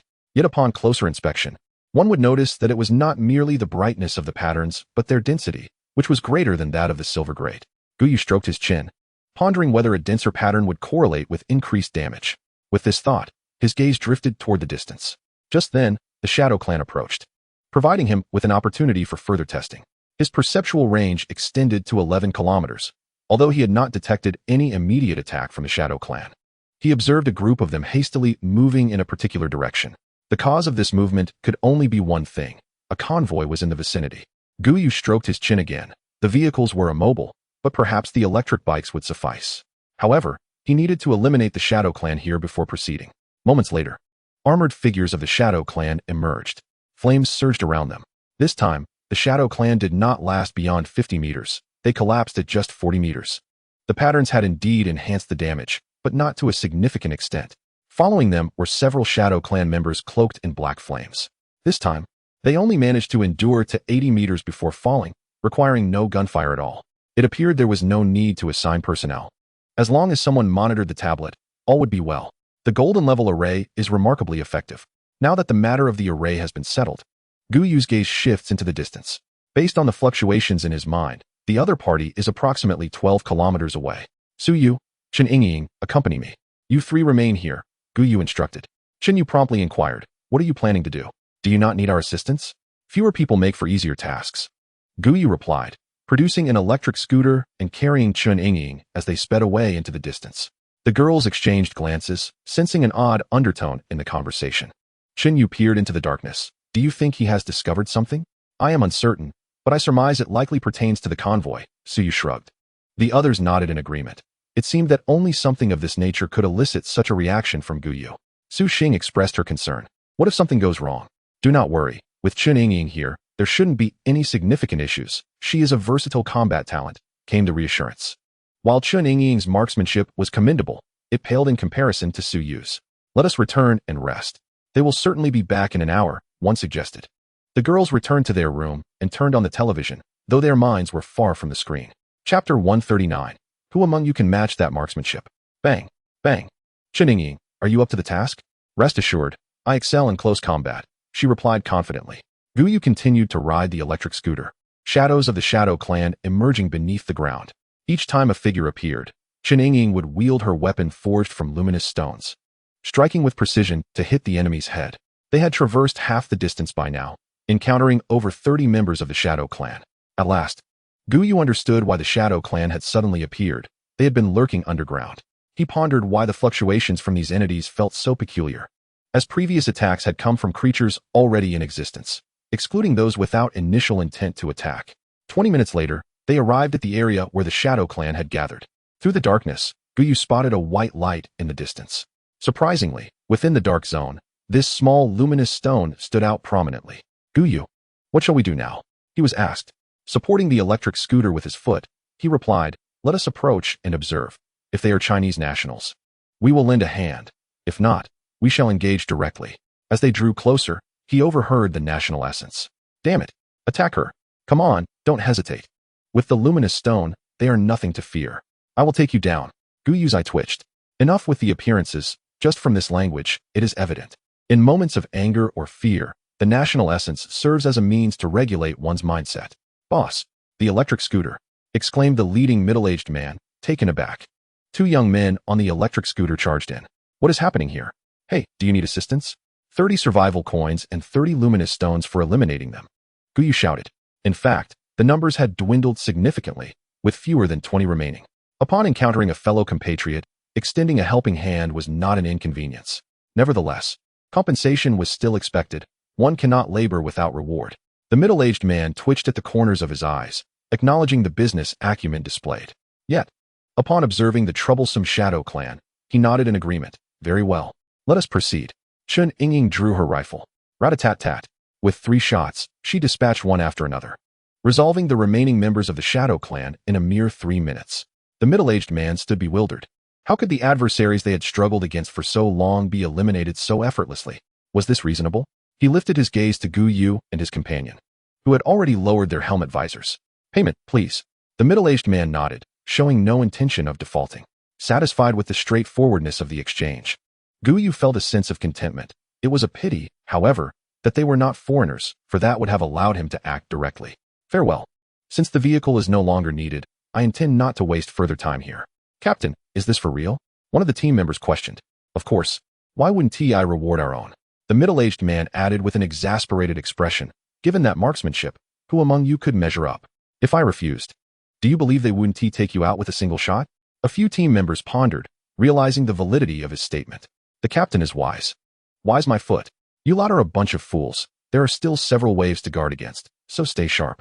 Meanwhile, as Gu Yu and his companion returned to the vehicle, Su Yu approached them. What was that all about? A convoy from Huagua.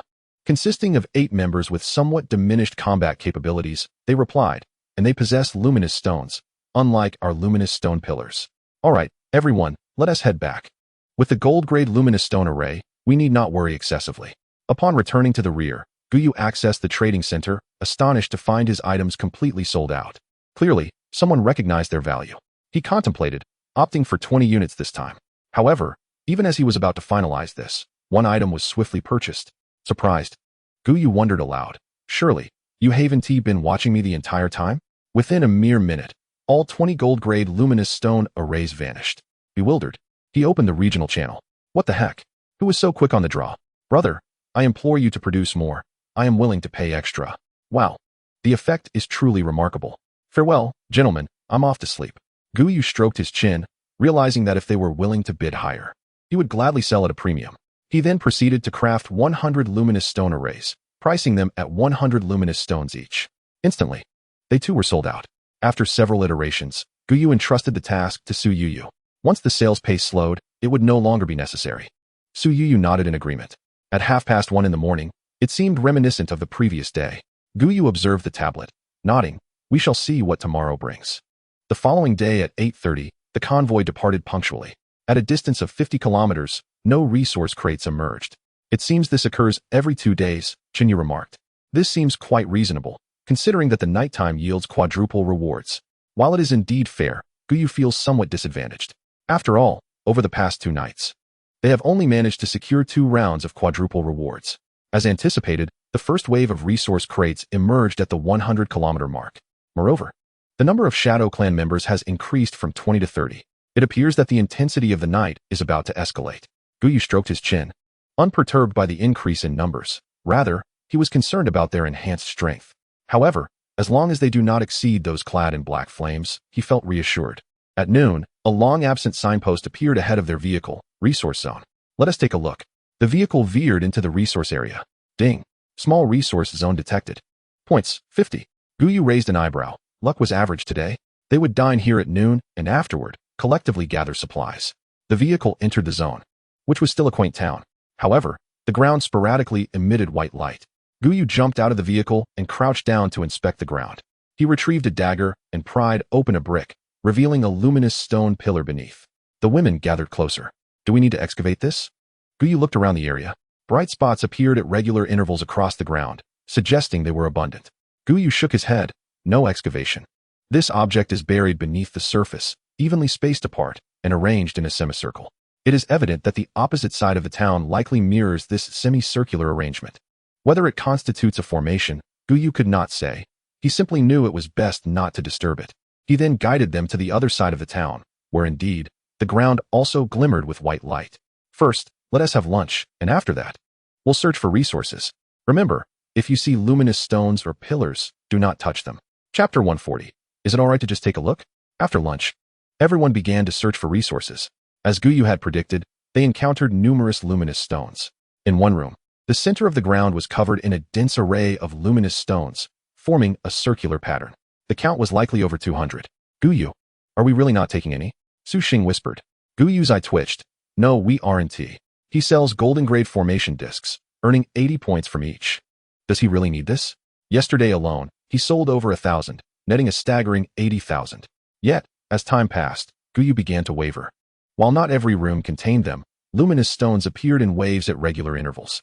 In just 1 hour, he estimated they had seen over 10,000 luminous stones. And this was merely what their small team had observed. Another team had encountered a similar situation. However, they had yet to explore the central two houses. Gu Yu felt a pang in his heart. Soon, they arrived at the central building. To his astonishment, each house within the central area was filled with an abundance of luminous stones. By this calculation, the entire town conservatively boasts an estimated 40,000 luminous stones. Gu Yu, the ground here appears somewhat different from the surrounding area, Su Xing remarked, pointing at the alleyway adorned with a glow. Gu Yu pressed his lips together, drew out a dagger, and pried open the surface. Beneath the stones lay a dense array of luminous gems. Well then, he mused, recognizing that while the resource zone was limited, the sheer quantity of luminous stones was astounding. Brother Gu Yu, are you really not going to take any? Su Yu interjected, pulling Su Xing back. What do you mean take? Just look at how many luminous stones are here. One can only imagine the formidable strength of the shadow tribe imprisoned beneath. Gu Yu stroked his chin, a whirlwind of conflict swirling in his mind. Ultimately, he had to relinquish any inappropriate thoughts. Su Yu was right. With so many luminous stones present, they surely served a purpose. Before departing, however, he wanted to ascertain the nature of these stones. With that thought, he produced a handful of yellow substances resembling rubber. He placed them in various corners. Su Yu, seeing the items in his hands, couldn't help but twitch her eye. Is this really necessary? You've even brought out C4? It's merely standard quality C4. It won't be of much use otherwise, he replied, holding a hefty 500 kilograms. How much can we even detonate here? Half an hour later, Gu Yu utilized a timer to integrate all the wiring. Fortunately, the device was designed for simplicity, requiring no precision in setup. As long as the connections were properly made, ignition was assured. Once the ladies were in the vehicle and it roared to life, Gu Yu pressed the timer. Countdown, 1 minute, commence. Chen Yu floored the accelerator, propelling them out of the exit and onto the highway. Stop. Let's see what transpires. If the resource zone remained unchanged after the explosion, he would disregard it entirely next time, dismantling everything. Conversely, if there were alterations, he would refrain from tampering further. Time ticked away, and soon the countdown reached its end. Boom. The explosion sent debris and dust soaring into the sky. Amidst the darkness, they could still perceive the radiant white light, unmistakably the effect of the luminous stones. Just then, a sound reminiscent of shattering glass echoed from a distance. Crack, crack. Gu Yu's pupils constricted. Drive, drive. Chen Yu hastily pressed down on the accelerator, the vehicle speeding away. As the distance increased, Gu Yu exhaled in relief. What had transpired there? The ladies lacked Gu Yu's perceptive abilities, and Meihui was too far away to grasp the situation. They were all oblivious to the events that had caused Gu Yu such anxiety. When the shattering sounds had erupted, a multitude of waves appeared, their quantity beyond calculation, and their intensity surpassing even the strongest from the night prior. This indicated that the existing formation was inadequate and required an extension in distance. Should we accelerate further now? Chen Yu inquired urgently. Gu Yu shook his head. That shouldn't be necessary. It seems those waves have remained inside after they emerged. Perhaps this is yet another function of the resource zone, ensnaring all creatures belonging to that domain. In Gu Yu's perspective, it ought to be classified as an A-level danger zone. As he approached the next resource area, Gu Yu cast a glance behind him. It seemed that disrupting the resource zone posed no significant issues. However, after much contemplation, he could not devise a method to extract the multitude of luminous stones. It felt like an utter waste. Leaning against the vehicle, he activated the regional channel. To his surprise, he discovered an unusual abundance of resource zones today. Moreover, it appeared that the resource areas encountered today were remarkably similar. Allow me to share what I have uncovered. Following this were images and videos. The number of individuals sharing photographs was considerable, far exceeding one. Yet, the majority urged caution, advising against any rash actions. The unusual circumstances surely heralded unforeseen dangers. Anyone with a modicum of sense would refrain from acting impulsively. Nevertheless, the quantity here seemed to be in the tens of thousands. Enough already. I am thoroughly perplexed. The resources have been depleted, and our team has lingered here for half an hour. After some thought, Gu Yu decided to offer a word of advice. He proceeded to disseminate the ensuing matters that might arise. Yet, there remained those who wished to take a gamble. It is difficult to counsel the foolhardy. Gu Yu could only wish them luck. Given that driving is prohibited at night, they chose to forego dinner at 6 o'clock and continue onward. However, today was evidently different from yesterday. The moment the clock struck 8, the vehicle abruptly stalled and refused to start. So, is today an early occurrence? Do you think the vehicle will be operable at 8 tomorrow? Gu Yu shook his head, expressing his disbelief. I suspect it may only start while we are at the hotel. If it were to start at 8, what purpose would there be in preventing us from driving beforehand? Enough of that. Let us disembark and prepare for battle. As the vehicle came to a halt, fluctuations from the Shadow Clan emerged in the distance. The foundational strength remained unchanged, yet their numbers had increased slightly, with the strongest among them also being more numerous, 10 in total tonight. This poses no significant threat. Utilizing the 100-meter golden array should suffice. Gu Yu set up the array, while Suyu retrieved 2 weapons and positioned herself nearby, ready to address any unforeseen circumstances. By the way, will there be an additional occurrence tonight? Chun Yu suddenly inquired. This was a thought that had just crossed her mind. Otherwise, what would be the significance of this timing? Gu Yu nodded in agreement. There is a possibility. We shall know by nightfall. He pivoted, glancing back as a remarkably swift wave of energy approached. Suyu, aim for the rear. Chen Yingying, provide support. The two swiftly adjusted their positions to target the source of the disturbance. However, Gu Yu was taken aback. What on earth is that? Chapter 141, The Natural Realm. Overrun by creatures rat-tat-tat. Rat-tat-tat. Both individuals opened fire simultaneously, but at that moment, the figure suddenly pivoted and fled the scene with astonishing speed. Chen Yingying was momentarily stunned. She had not anticipated such swiftness. Buzz. The innate ability activated, decelerating all speeds within the realm. I have located you. She sheathed her firearm and charged forth, wielding a luminous long knife. Within her field of vision, a shadowy figure that had been darting swiftly suddenly decelerated. Suyu sensed a presence vanish beside her, prompting her to cease firing. In merely 3 seconds, the remarkably swift shadow creature lay defeated upon the ground, dissipating into a wisp of black smoke. At the same moment, Chen Yingying also sheathed her long knife. It was a wolf-like entity clad in armor, its limbs engulfed in black flames. A wolf? Gu Yu had not anticipated that such a creature would appear.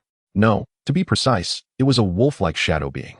They had encountered similar entities before, but none with such speed. Chen Yingying pondered. Perhaps it was the black flames that afforded it this swiftness. After all, prior to this, the wolf had not exhibited such flames. Gu Yu nodded in agreement. This indeed seemed plausible. He glanced at the array disk still radiating white light. It appeared that the 100-meter radius was proving insufficient. In fact, it was decidedly inadequate. Feedback from those who had purchased Gu Yu's array disk in the regional channel confirmed this. However, compared to others, they had navigated this calamity with relative ease. After all, even the smallest teams comprised 5 or 6 members.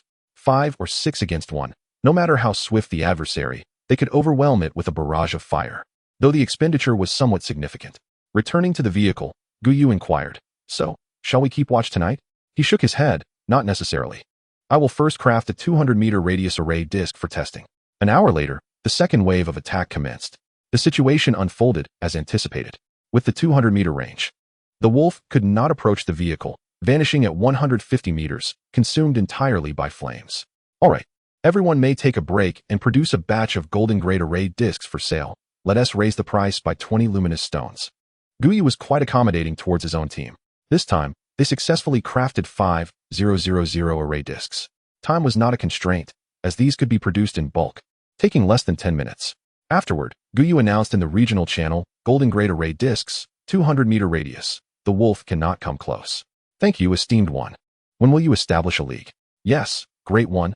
Please form a league. Our team would gladly contribute. Previously, when he had sold array discs, some individuals had privately inquired about joining his league. Regrettably, Gu Yu had no interest in such matters. After all, a league entailed responsibility, and he had never been inclined towards obligations. Thus, he disregarded such remarks. At that moment, the door to the natural space swung open. Su Xing peered out. It's still early. Shall we have a late-night snack? Gu Yu glanced at the time. It was just past 9. Isn't that a bit early for a late-night snack? Su Xing opened the door, and a multitude of rabbits scampered out, their numbers steadily increasing. Recently, I have neglected this place, and now the rabbits have proliferated excessively. The curious women ventured through the entrance, momentarily taken aback. I am aware that rabbits breed, yet no one mentioned such an astonishing rate of reproduction. Not long ago, there were merely over 100. How have they multiplied so drastically? Gu Yu observed the multitude of rabbits in the living room with exasperation, saying, "Could you please catch these rabbits and put them away? If we don't, it will soon become unbearable here." The group hastily began to gather the rabbits, returning them to their designated space. They then re-entered the natural realm. Not only had the rabbits overrun the area, but the fish in the pond had also multiplied alarmingly. Fortunately, larger livestock such as cattle, sheep, and pigs remained manageable. Oh, do you see over there? It appears to be chickens, ducks, and geese. Su Xing pointed towards the distant meadow. Gu Yu turned to look, his eyes twitching in disbelief. What on earth is happening? Weren't there none before? Can items truly materialize out of thin air here? Beside him, Su Yu exclaimed in astonishment. It can actually hatch. The group turned to her in unison. Su Yu explained. I saw a box containing eggs of chickens, ducks, and geese, so I casually took a few dozen and placed them here. I was merely experimenting, never expecting it to succeed. Gu Yu rubbed his temples. Prepare for a late-night feast. This time, you may indulge freely. He added, let us kill half the rabbits and then list them at the trading center for 10 survival coins each. Given the current output capacity of this space, they won't be able to consume this abundance even if they work tirelessly. There are at least a few thousand rabbits here. At this price, it's practically a giveaway. An hour later, roasted rabbits were served at the table. The aroma was utterly irresistible, and everyone swallowed hard. Let the feast begin. The following day marked the 4th day of the dark night. As Gu Yu had anticipated, vehicles were permitted to start only at 9 o'clock. At this rate, they might not begin until 10:30, and the operations will cease by 7. But that's the last day, so it matters little. To Gu Yu, the danger posed by this disaster had significantly diminished. The threats from monsters were far less perilous than those from natural disasters. Monsters can be slain, but natural calamities must merely be endured. After 100 kilometers, the first wave of resource boxes arrived, just as it had the previous day, still at the 100-kilometer mark. It seemed that this time, the resources were quite generous. Gu Yu surveyed his surroundings, noting, after all, the luminous stones are within these boxes. If resources are withheld, the weaker teams will face considerable hardship. After vanquishing the Shadow Clan and gathering resources, they set off in their vehicle. However, shortly after commencing their journey, the road began to ascend. A series of rumbling sounds echoed. Gu Yu turned towards the source of the noise, and a line of volcanoes came into view. We have entered the volcanic region, he noted. This marked the first distinctly different terrain they had encountered since arriving. The road continued to rise, gradually leveling off with the height of the volcanic craters. Su Xing glanced out the window at the road far below. This height must be around 400 to 500 meters, perhaps even more. At that moment, a resource box appeared ahead. 100 kilometers had passed. With the emergence of the resource box, ripples began to manifest. The intensity heightened slightly, and his gaze turned towards the distant volcano. The source of these fluctuations was indeed here. Let us proceed. Prepare for battle. I suspect we shall be facing aerial shadow creatures, he declared. Bird-like? Gu Yu shook his head. The intensity does not match. In his perception, this strength far surpassed that of the avian shadow creatures. The shadows gradually enlarged within the lenses of their sunglasses. They soon discerned the nature of these shadow beings, a group of humanoid figures clad in armor, adorned with wings. The women gasped in astonishment. The intensity had escalated significantly. Fortunately, Su Yu and Su Yingying were no ordinary individuals. They could still execute instant kills against such swift-moving adversaries. After all, no matter how fast these creatures were, they could not surpass the speed of the armored wolf wreathed in black flames they encountered the previous day. The sound of gunfire echoed continuously as the flying shadow creatures plummeted from the sky.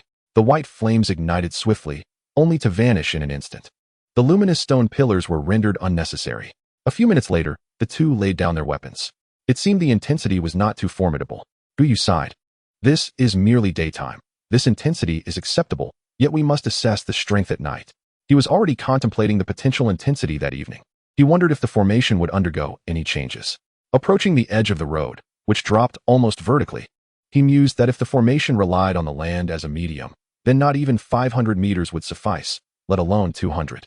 He could only hope for the efficacy of this formation, otherwise, they would have to rely solely on themselves. Upon returning to the vehicle, Gu Yu activated the regional channel. It was evident that most individuals had entered this volcanic region at this stage, reminiscent of the luminous formation area from before. Can I avoid entering this place? He muttered. Do you wish to see the mist? Never mind, forget I asked. The devouring mist had always been present, now fixed in a contraction circle. Remaining stationary was not impossible, provided one possessed a sufficient number of survival coins. However, he reminded himself that, aside from the mist, there were also the nightly appearances of shadow creatures.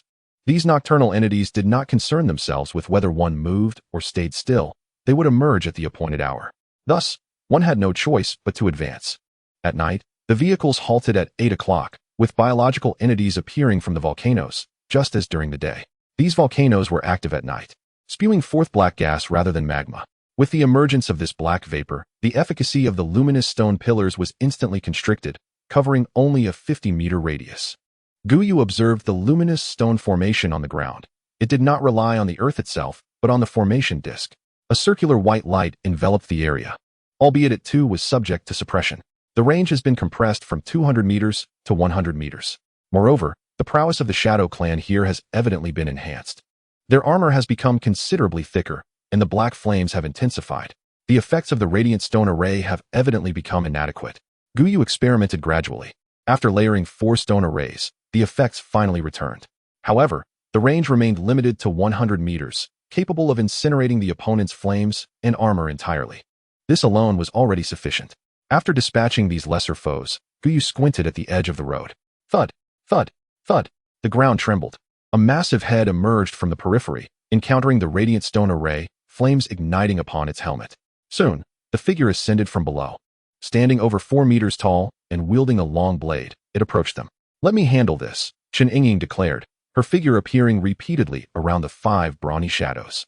As the armor of these formidable shadows shattered, their physiques diminished accordingly.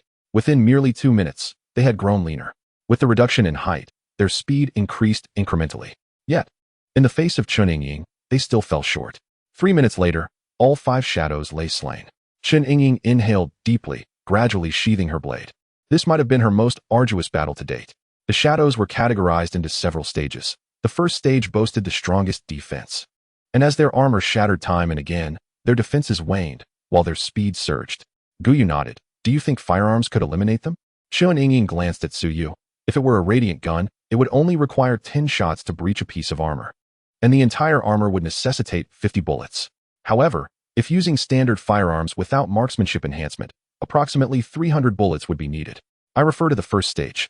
The women exchanged glances, recalling their earlier remarks that this disaster seemed manageable. Yet, merely 4 days in, the difficulty had escalated dramatically. 300 shots for one stage. Thus, for the 5 stages, wouldn't that amount to 1,500 shots? The logistics of reloading such ammunition seemed insurmountable. Observing their expressions, Chen Yingying discerned their misconception. As the defense diminishes, the required number of bullets decreases. Theoretically, 600 to 700 shots would suffice. That is still considerable, she remarked. All right, let's get in the vehicle and leave. They seem unable to pursue us. Get in and prepare for the next wave. Back in the living room, Gu Yu summoned Chen Yingying to his side. As the sole combatant against these 5 colossal shadows, she possessed the most knowledge. What if we replaced all weapons with melee ones? Chen Yingying shook her head. That is not feasible. Even a single blow could result in severe injury. Moreover, the mental strain could drive one to madness. Thus, the best approach remains the use of firearms. Gu Yu stroked his chin, contemplating radiant stone weaponry. His eyes lit up as he hastened to the armory. Retrieving a rocket launcher, he inquired, what if we use this? Chen Yingying's mind briefly faltered. Surely, 1 shot should suffice. Gu Yu retrieved another shell and sprinkled it with luminous stone powder. After pondering for a moment, he made his way to the cockpit, stepping outside. He affixed the luminous stone to the heavy machine gun and flamethrower. What do you think of this? Chen Yingying's eyelids twitched. How could she possibly know? It was no wonder they had forgotten about these weapons. Their current combat prowess was so high that ordinary weapons sufficed to resolve any conflict. Returning to the vehicle, Gu Yu felt no urgency. He simply awaited the arrival of the next wave of shadow creatures. I made fish soup. Would you like some? Su Xing emerged from the kitchen, clad in a maid outfit. Why are you cooking today? Su Yu inquired with curiosity. I was craving it. Time passed swiftly. The second wave of attacks was imminent. The group stepped outside the vehicle. Upon seeing the weapon in Gu Yu's hands, they were momentarily taken aback. This should work. With the luminous stone on it, it will do. Su Xing, Chen Yu, each of you take one.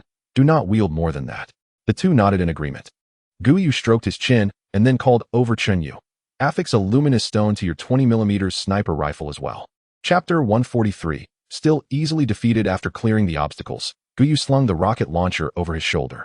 The shells, coated in luminous stone powder, were already prepared. He aimed into the distance, waiting for the massive head of a shadow creature to emerge. 2 minutes later, a familiar head appeared. A smirk crept across Gu Yu's lips as he pulled the trigger. A beam of white light erupted from the barrel, and a white shell was launched. An explosion followed. Boom. The massive head of the shadow creature vanished, its body collapsing and dissipating into black smoke. A single strike, and it was finished. On the other side, Su Yu also squeezed the trigger of her sniper rifle. The 20mm bullet shot forth, propelling her backward. The bullet mangled the massive shadow creature's visage. However, it was not yet dead. 2 more rounds followed, completely penetrating its head. One massive shadow creature was slain. In other directions, the heavy machine guns unleashed a torrent of fire, while the flamethrowers spewed forth white flames. 2 gigantic monstrosities fell. At this point, Gu Yu was convinced that it was not the shadow creatures that were difficult to kill, but rather the inadequacy of their weapons. The defenses of these shadow creatures were only somewhat formidable against rifles and handguns. However, when faced with powerful weaponry, they proved insufficient. Thus, it seemed that while the strength of the shadow creatures had indeed increased, it was not as formidable as anticipated. If they were truly that powerful, they would not be so easily dispatched. Gu Yu nodded in agreement. This made sense. If they were suddenly much stronger, how could one even engage them? There remained one final giant shadow creature. Chun Yingying clutched an ordinary rifle, adorned with 20 luminous stones. Furthermore, all the bullets were shrouded in luminous stone powder. As Chun Yingying pulled the trigger, a series of luminous projectiles burst forth, striking the visage of the colossal shadow creature with damage comparable to that of Su Yu's sniper rifle. Merely 5 or 6 bullets were sufficient to shatter its skull. Chun Yingying lowered her rifle, casting a glance at the luminous stone embedded within. I feel that the most significant factor is the powder of the luminous stone. After all, this is akin to direct contact with the shadow beings, and thus the damage inflicted is undoubtedly far superior to any supplementary damage. Gu Yu stretched lazily, suggesting, then let us engage in combat utilizing the luminous stone powder. Once we devise a strategy, these formidable shadow creatures will no longer seem so invincible. He entrusted the resource box to the women, returning to the vehicle to activate the regional channel. Comrades, we must intervene and lend our assistance. By affixing sufficient luminous stones to ordinary weapons and utilizing bullets infused with luminous stone powder, he composed and dispatched the message. Is it truly that simple? Could it be that what the luminous stone array cannot resolve, luminous stone powder can? He had previously employed luminous stone powder, but its effects had not been nearly so potent. Approximately 20 minutes later, the regional channel was inundated with gratitude directed towards Gu Yu. They had endeavored to implement his method, and indeed, the results were remarkable. It was not a daunting requirement. Merely affixing 10 luminous stones along with luminous stone powder bullets sufficed for a successful kill. The efficacy was undeniable. The sole drawback was that the luminous stone powder had a mere 30-minute shelf life, necessitating precise timing to avoid a protracted struggle. This issue was swiftly addressed. Preparing ammunition every 5 minutes ensured that 3 waves of bullets would be ample. Of course, Gu Yu was unaware of this. He had returned to his training in the rear. The external conflict was sufficiently managed by Su Yu and her companions. After a night had passed, he noticed an increase in his attribute points, surpassing the gains of the previous 2 days. Gu Yu raised an eyebrow, pondering whether the attribute growth was incrementally increasing over time.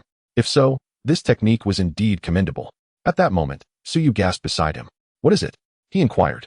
My strength, physique, and agility have each grown slightly. Stunned by her words, Gu Yu paused. He had yet to devise a method to impart the technique to them. And already it was yielding results? Could it be that, with the passage of time, their attributes could also increase passively? Su Yu gazed at Gu Yu with bright eyes. Shall we try again? Gu Yu's eye twitched as he raised his wristwatch. The vehicle would not commence until 9 o'clock, leaving ample time. At 9 o'clock, Gu Yu took his place in the driver's seat, only to discover that the enhancement had occurred just once, indicating that such improvements were not perpetual. Suyu muttered her discontent softly. Gu Yu's lips twitched. If it were constant, I would surely be overwhelmed. Not even a potent restorative would suffice. In truth, it was not solely Suyu who had experienced an increase in attribute points. Others had also benefited. At that moment, Gu Yu formulated a hypothesis. As time progressed, the interval at which the women acquired attribute points would diminish. The underlying reason likely pertained to his own cultivation of this technique. He shook his head. This matter must be left to unfold naturally, contingent upon the circumstances that arise. Time passes swiftly. The third calamity has now reached its 10th day. The resource cache is now positioned 250 kilometers away, and the number of Shadow Clan has escalated to 60 during daylight hours. As for their strength, it has not increased significantly. At this moment, they have long departed from the volcanic region. Gu Yu activated the regional channel. In Zone 50100, he gazed at the figure of fewer than 10,000. A sigh escaping his lips. In a volcanic area, nearly 2,000 lives have been lost. Currently, the global population has dwindled to less than 1 billion, most having perished in this locale, primarily within the volcanic territory. Gu Yu could scarcely fathom how many souls would remain in the world channel when the planetary designation reduces to a single digit. 300 million? 30 million? Or merely 3 million? For the first time, he felt the fragility of human existence acutely. Tomorrow marks the final day. He could not predict what calamity might next befall them. This thought led Gu Yu to recall the highway they encountered in the previous refuge. Perhaps it exists above. In the heavens? In the heavens? Yu beside him offered an explanation regarding the highway they had seen last time. Suyu stroked her chin. Do you think we might encounter a palace again, from which we could acquire some profound techniques? Well, it is not entirely out of the realm of possibility. At 7 in the evening, the vehicles came to a halt. Since 7 o'clock, the pace had not further diminished. Much to everyone's relief, they did not advance any further. Otherwise, there would scarcely be time left in the daylight. It was time to prepare for battle. As today's numbers were somewhat overwhelming, 120 ordinary Shadow Clan, plus 10 colossal Shadow Clan and 10 Wolf-type Shadow Clan. The danger had escalated tremendously. A moment's carelessness could lead to instant demise. Yet for Gu Yu's squad, this had become entirely manageable. Upon entering the outside world, Gu Yu retrieved several heavy machine guns from his backpack, placing them upon the ground. Each machine gun was equipped with a small computer. Once activated, the women began affixing luminous stones onto the guns and subsequently sprinkled the powdered stones into the ammunition box. They then awaited the emergence of the Shadow Clan. Chapter 144, Radar. A most valuable asset as the Shadow Clan approached, the small computer displayed their silhouettes. The 8 heavy machine guns began to automatically adjust their aim. When the Shadow Clan entered within 100 meters, the guns unleashed a torrent of fire. The barrels continuously redirected their aim. The ammunition box consumed merely half its supply and yet annihilated all the Shadow Clan. Brother Gu Yu, this is rather impressive, Su Xing remarked, her eyes alight with excitement. With this device, it seemed they needed not lift a finger. Gu Yu nodded in agreement. Indeed, it is quite remarkable. This is the first use of this weapon since acquiring it, and I did not anticipate such efficacy. It appears we need not worry for the next few days. Returning to the vehicle, Gu Yu glanced at the points in the system. There were far too many to exhaust.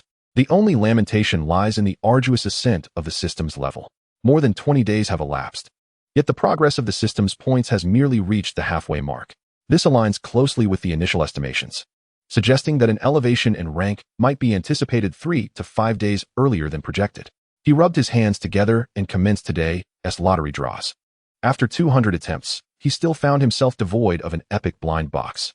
His luck remained disheartening, a reality to which Gu Yu had grown accustomed. Aside from one fortunate occasion, acquiring an epic blind box had proven increasingly elusive. Nevertheless, the contents of the diamond and platinum blind boxes were still commendable.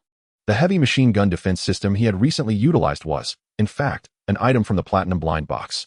Taking a deep breath, Gu Yu began to redeem the blind boxes. Half an hour later, he found himself in possession of 2 epic blind boxes. Opening epic blind box. Acquired radar accessory 1. Opening epic blind box. Acquired Cape Battle Armor 20. Cape Battle Armor? He glanced at its attributes. Cape Battle Armor. Durability, none. Quality, epic. Attributes. Defense 500. All attributes 20. Remarks. Equipped with an arc reactor, capable of high-intensity combat for 2 hours. Accompanied by a formidable energy shield. The succinct remarks already illuminated the formidable prowess of this equipment. With such defense and an energy shield, Gu Yu mused humorously. I wonder if it could withstand a nuclear blast. He then turned his attention to the radar. Radar accessory, quality, epic, remarks, capable of detecting all survivors, enemies, and resources within a 100-kilometer radius and mapping them out. Upon seeing the term survivors, Gu Yu's eyes sparkled. Does this mean that he would be instantly aware of anyone who appeared? A splendid item, he thought, and proceeded to install it immediately. Gu Yu hastily opened the vehicle and modified it accordingly. A flash of white light illuminated the driver's workstation as the multimedia interface expanded to twice its size, now featuring a radar button. Yu, activate the radar, Gu Yu instructed. Yu pressed the radar button, and a display akin to a Blue Star mobile map application materialized before them. A straight road was depicted, with a green arrow moving forward. Surrounding them was an expansive area marked by scattered stones and trees. Gu Yu leaned closer to observe the interface. On either side of the vacant land, gray dots appeared, persistently tracking their movement, though the nature of these gray dots remained undisclosed. Other markers had yet to surface. Gu Yu stroked his chin thoughtfully. Could these gray dots be the Shadow Clan? If so, had the Shadow Clan been trailing them all along? At that moment, a structure-like icon appeared in the upper right corner of the map. A narrow path extended beyond the boundaries of the map. Is this a resource area? Gu Yu nodded in affirmation. He glanced at the upper section of the map, noting that their current road was unmarked. Should we venture over there? According to the map, it seems accessible. At least there were no visible fissures in the mountains and rivers. That night, they drove past it. Yu shrugged. It's up to you to decide. Gu Yu pondered for a few seconds. Everyone prepare your weapons. We will traverse this area shortly. Let's stop the vehicle. Once the vehicle halted, Gu Yu instructed Su Xing to activate the vehicle's heavy machine gun. Subsequently, 10 luminous stones were placed on each of the 2 machine guns. If the Shadow Clan appeared, this would be their means of clearance. If absolutely necessary, they could open fire through the shooting ports. Su Yu boarded the vehicle to control the heavy machine gun. With the heavy machine gun combined with Su Yu's talent, their vehicle transformed into a mobile fortress of war. The only lament was the insufficient ammunition for the machine gun. As reloading took far too long, a shorter duration would have been preferable. Once everything was prepared, the vehicle turned to head towards the resource area. Gu Yu realized that the convoy was inconsequential. With the radar, the resource area within 100 kilometers was under his purview. Soon, a red dot appeared on the radar. As Gu Yu glanced over, he noticed that the gray dots had transformed into red dots. In his heightened sense of danger, each red dot represented a crisis. His suspicion was confirmed. Those gray dots trailing him were indeed members of the Shadow Clan. Su Yu, prepare for battle. 3 at 11 o'clock, 4 at 1 o'clock. Gu Yu reported each position, prompting Su Yu to adjust their direction accordingly. Using the cameras to locate targets, they executed swift shots to eliminate them. Within 100 kilometers, they had slain over 50 members of the Shadow Clan. However, upon reaching the road leading to the resource area, the red dots following them came to a halt, then reverted to gray dots and continued on their way. Gu Yu raised an eyebrow. With this, things will be much easier for us. They quickly veered into a passage. A small resource area emerged before them, still resembling a quaint town. Perhaps due to the presence of the Shadow Clan, the resource areas here bore traces of luminous stones. Gu Yu glanced at the time. Let us have a meal first. After that, we will search for resources. To be candid, Gu Yu felt somewhat disheartened. Over the past 10 days, they had encountered either resource areas or danger zones, with no other types of areas in sight. Particularly, he had been eager to find a gaming zone, but it eluded them entirely. It was indeed peculiar. After lunch, everyone disembarked and divided into 2 teams to search from either side. Gu Yu opened a door and gazed silently at the luminous stones scattered on the floor. Gu Yu, do you think the resources in this disaster are just subpar? Yu remarked. Gu Yu nodded, perhaps. According to the area channels, even the large resource areas we encountered had significantly diminished resources compared to before. But having something is better than nothing. Who knows? We might just stumble upon something valuable. Gu Yu, come quickly. It's enormous. Chapter 145. At 6 o'clock, you will face the onslaught of the Shadow Clan. Don't you find your words rather ambiguous? Gu Yu, Gu Yu. Within the headphones, Su Yu's voice echoed persistently. Here it comes, signal being transmitted. A flare shot up into the sky. Gu Yu and her team dashed toward the direction of the signal, which was the heart of the town. Their speed was astonishing. They actually reached the center in no time. Upon arrival, Gu Yu's mouth fell agape in disbelief. What on earth was this? Su Yu spotted Gu Yu and waved her over, exclaiming, right here. She then gestured towards the luminous stone pillar before her. Isn't it magnificent? Gu Yu nodded in agreement. Indeed, it is immense. This colossal stone pillar was thick enough for 5 people to encircle it. Surrounding it were 4 two-story buildings that obscured the view from the outside. No wonder they could not see it from afar. If we were to place this pillar on a vehicle, do you think the Shadow Clan would be annihilated without needing any other weaponry? Gu Yu concurred with a nod. That is entirely plausible. However, it is unnecessary. Tomorrow marks the final day, and after that, this calamity will be over. We should merely observe. There is no need to disturb it. Su Yu clicked her tongue. Not going to take it? Gu Yu pointed to her watch. Time is running out. With a hint of regret, Su Yu gazed at the luminous stone pillar. If only we had encountered this sooner. All right, let us continue our search for resources. We must not engage with this. Such a massive pillar indicates that the Shadow Clan it suppresses is extraordinarily formidable. The other women nodded in agreement and hurriedly departed. Gu Yu cast one last glance at the pillar, shaking her head. Had she discovered it earlier, she might have considered taking it. Yet now, it seemed entirely superfluous. An hour later, the vehicles departed. Su Yu looked back and suggested, "Shall we blow it up?"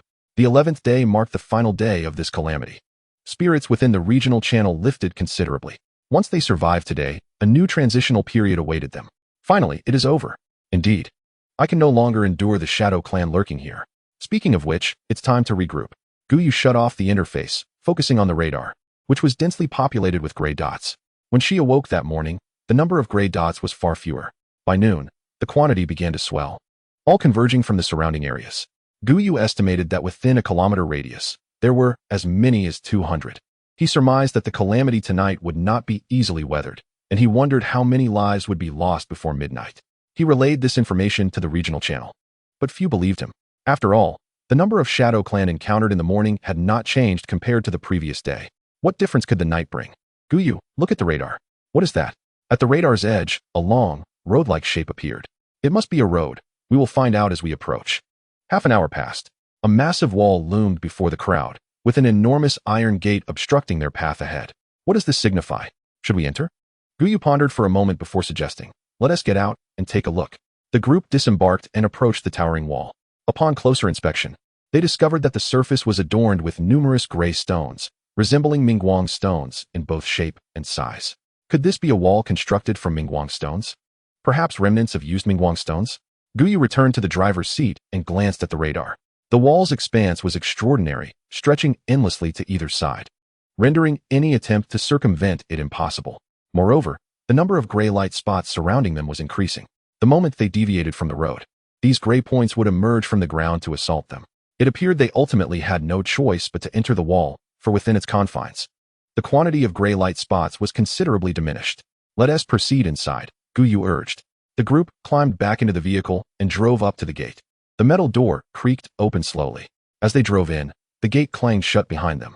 Chen Yu pointed at the radar. "The Shadow Clan did not follow us in. Does this mean we can remain here safely?" Gu Yu shook his head. "I suspected isn't that simple." The vehicle continued to advance.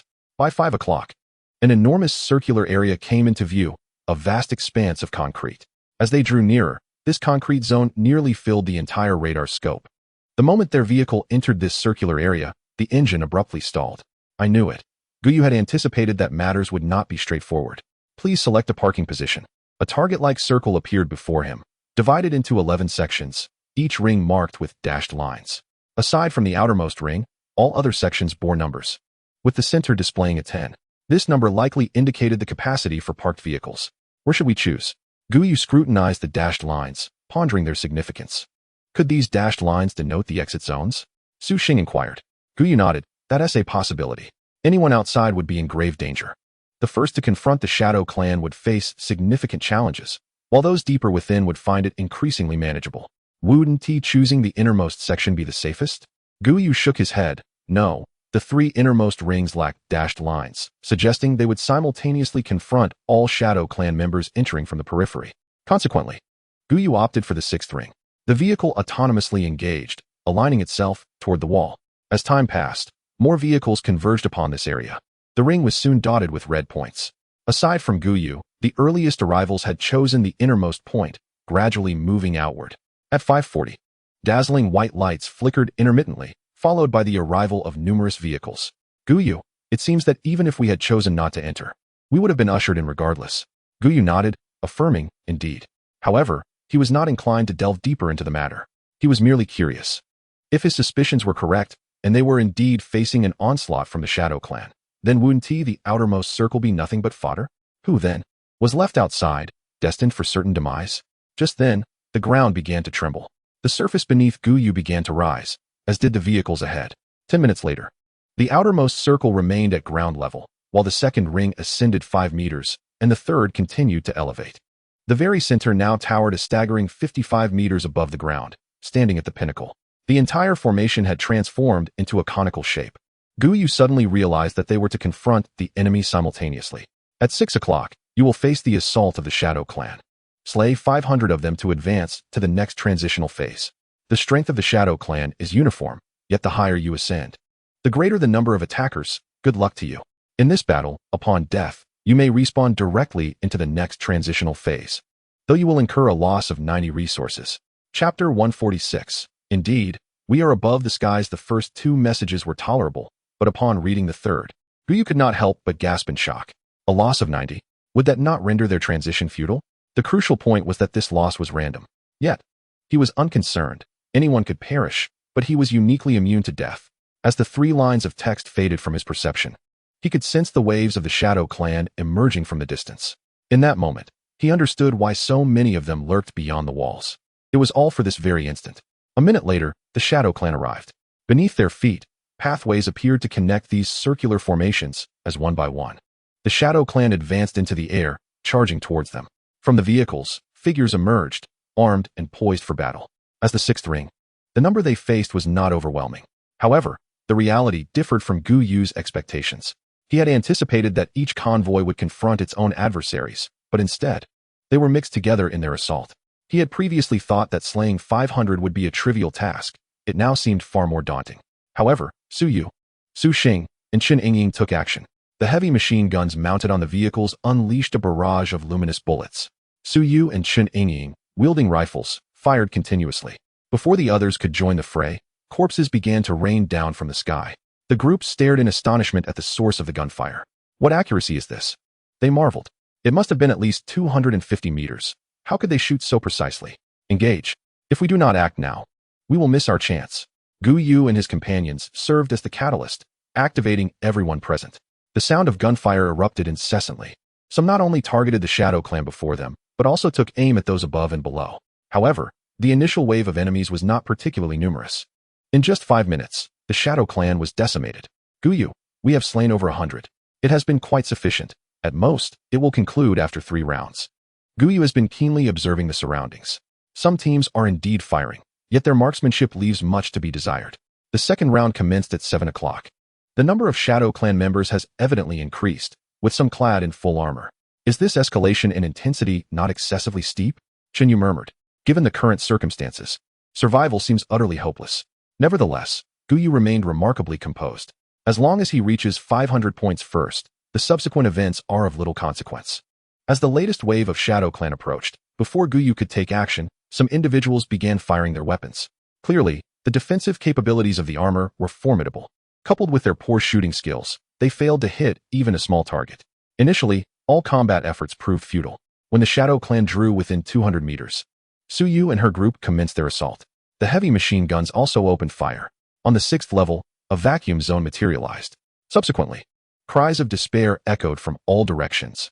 A stream of white light appeared on various circular platforms, indicating that these convoys had lost 90 of their resources and were being transported to a new world. The Shadow Clan that decimated the convoys then dissipated. Once the Shadow Clan vanished, Gu Yu surveyed the area. Approximately 1/5 of their personnel had disappeared. It seemed the next wave would likely result in 1/3 of their number being lost. At 8 o'clock, the third wave arrived. At this moment, they had fewer than 40 Shadow Clan members remaining to reach the transition phase. Let's engage directly, he proposed. All right. The number of Shadow Clan members matched that of the previous wave, yet they were now engulfed in black flames. The intensity had risen once more. However, Gu Yu and his group successfully completed their mission. A line of text sprang forth from their watches. Please return to the vehicle. You will be transported within 10 seconds. The group hurriedly boarded the vehicle. The approaching Shadow Clan seemed oblivious to Gu Yu and his companions, charging towards the sides instead. A beam of white light enveloped Gu Yu and the others. As the white light dissipated, they gazed out the window. Gu Yu, it seems we were correct. Chen Yu murmured, observing the scenery outside. Gu Yu nodded in agreement. Indeed, we were correct. What was correct? Su Xing inquired curiously. Outside, Isn't this the aerial island where we previously rested? Chen Yu briefly explained, and the group understood. Does that mean we will be traveling through the air next? Su Xing inhaled deeply. Brother Gu Yu, I am hesitant to drive here. She had ventured to the island's edge before, and below lay nothing but clouds. Let Chen Yu drive tomorrow. Gu Yu opened the car door and stepped outside. On this island, dense weeds covered the ground, unlike the previous area filled with wildflowers. The vehicle was now on a two-way single-lane road, which was evidently narrower. The moon shone brightly, illuminating the road, and the temperature felt remarkably pleasant. Gu Yu's brow twitched. Was this truly the time to be concerned about such matters? Shouldn't they be assessing their surroundings? He scanned the area but found nothing particularly unusual. This small island is considerably smaller than their previous one, perhaps measuring around 200 square meters. Let us get in the car and move forward, Chen Yu suggested as he carefully started the vehicle on the road. However, upon reaching the edge of the island, they were halted by a barrier. It seems we cannot leave yet, possibly because the time isn't right, Gu Yu remarked, resigning himself to the situation. Well then, let us have dinner first. Upon entering the walled area, they were met with combat. Since lunch, they had yet to taste a morsel of food. Gu Yu's comment prompted a chorus of growls from the group's stomachs. It is curious how hunger remains silent until one pays attention to it, at which point it announces itself with a fervor. Ah, let us celebrate. The next morning, the group arrived early at their destination, with a new day upon them. They had to make the most of their time. The vehicle started moving slowly onto the highway, with no barriers on either side of the road. Chen Yu dared not drive too quickly, maintaining a speed of just 100 kilometers per hour, despite the straight path ahead. The women gazed out at the scenery, noting the difference from their previous location where clouds flanked both sides. Here, they were greeted by a two-layered vista. It's merely a natural phenomenon. Gu Yu interjected quietly as he checked his watch. Time, 7:15. Weather, clear, 12:18. Devouring fog. Planet ID, 4762. Empty star. Disaster. Transition period, 1:30. Gu Yu was unconcerned about why the temperature at high altitudes could reach 10 degrees. His focus lay on the nature of the disaster that Empty Star would present. This time, the name provided no clear indication. What troubled him further was the realization that this transition period would last a staggering 30 days. How would they manage? Setting aside the issue of resource boxes, the fog alone could deplete their strength. Chapter 147. So this is how it's calculated, guys. We need water. We're starving here after 8 hours. Can you believe it? Our team has run out of food and water, leaving us with nothing but a pile of materials. Why are we talking? Let us drive. I've accumulated so much, it's a disaster. What else with the influx of people in this area channel? The barrage of comments was overwhelming. And thankfully Gu Yu's keen eyesight allowed him to keep pace with the rapid flow of conversation. It seemed that following yesterday's battle, most people had lost their belongings, leaving only scraps behind. Some speculated that this was an intentional design of the survival world. Gu Yu chose to ignore their chatter and instead looked at the upper display of the regional population. Huagua Sanchu, 100,000. The region was no longer designated by numbers, but by country, and the population had indeed increased significantly. No wonder the information was moving so quickly. He took another glance at the world channel, noting that the global count had just crossed 500 million, with a country population statistic displayed alongside it. China, 1.41 billion. India, 1.13 billion. USA, 24.2 million. It can be said that, in terms of population, China holds a significant advantage. However, the sheer number of people in India took Gu Yu by surprise. Yet, upon reflection, their ability to survive in such conditions, akin to their mother river, seemed only reasonable. He couldn't help but ponder. If their water resources were replaced with their mother river, perhaps within 3 days, half the population would perish, and the remaining would likely suffer from dehydration. Gu Yu stroked his chin, contemplating that with 100,000 individuals per district, China must possess over 10,000 districts. In this light, that is indeed a considerable number. The resource boxes arrived, but their quantity and quality appeared somewhat lacking. Before them lay only 22 wooden treasure chests, perfectly corresponding to their number of passengers. It seemed they had returned to the initial state. Deciding to investigate, Gu Yu opened the first chest, momentarily taken aback. Opened basic treasure chest, acquired staircase 1. What on earth is this? The women around him wore equally bewildered expressions. A staircase? Gu Yu examined the information in his backpack. Staircase. Note. Please install on the roadway, connecting to the platform below. The longer the staircase, the more resources you will obtain. Turning to the edge of the road, Gu Yu wondered if this item was meant to be placed here. He noticed that the surroundings had long been shrouded in clouds, significantly differing from their initial state. Should we install all these staircases? Gu Yu hesitantly nodded. Perhaps, Let us try it first. He couldn't shake the feeling that things were not as straightforward as they seemed. Among the 22 treasure chests, all contained staircases with no other items in sight. He installed the first staircase at the roadside. With a flash of green light, a staircase leading downwards materialized. This resembled elements from construction games. But why was there no handrail? As the staircase appeared, the clouds above dissipated. The women cautiously approached the staircase, revealing a platform below. Upon it rested a single wooden resource box. Just one wooden resource box? Let's descend first. Su Xing swallowed hard. Without any protection, might one fall? She knelt down, testing the sides of the staircase with her hands. It was empty, devoid of barriers. That's simple. Wait for me, Chen Yu said, returning to the vehicle. Shortly after, she emerged with a bundle of ropes and locks. Securing one end of the rope to the vehicle, she tied the other end around her waist. All right, Gu Yu nodded. This was indeed a clever solution. You all stay up here. Chen Yu and I will go down. The two secured themselves with the rope and approached the edge of the staircase.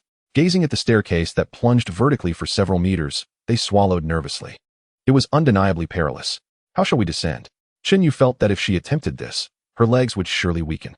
Let us climb down backwards. Chen Yu was frightened, and even more so was he. Thus, they cautiously descended, one after the other, down the staircase. The platform was rather modest, measuring approximately 5 square meters. Just sufficient to accommodate a single box and 2 standing individuals. Fortunately, only these 2 had descended. If others had joined, it would have been quite cramped. Gu Yu approached the box, opened the wooden resource chest, obtained 20 bottles of purified water and 20 packets of braised beef noodles. Goodness, even the resources were scarce. What comes next? Gu Yu scanned the platform. To the left, there were 2 stone pillars, each as thick as an arm. Doesn't this resemble a handrail? Chen Yu nodded in agreement. It indeed does. Perhaps the next staircase should be installed here. With this thought, Gu Yu positioned a staircase against the stone pillar.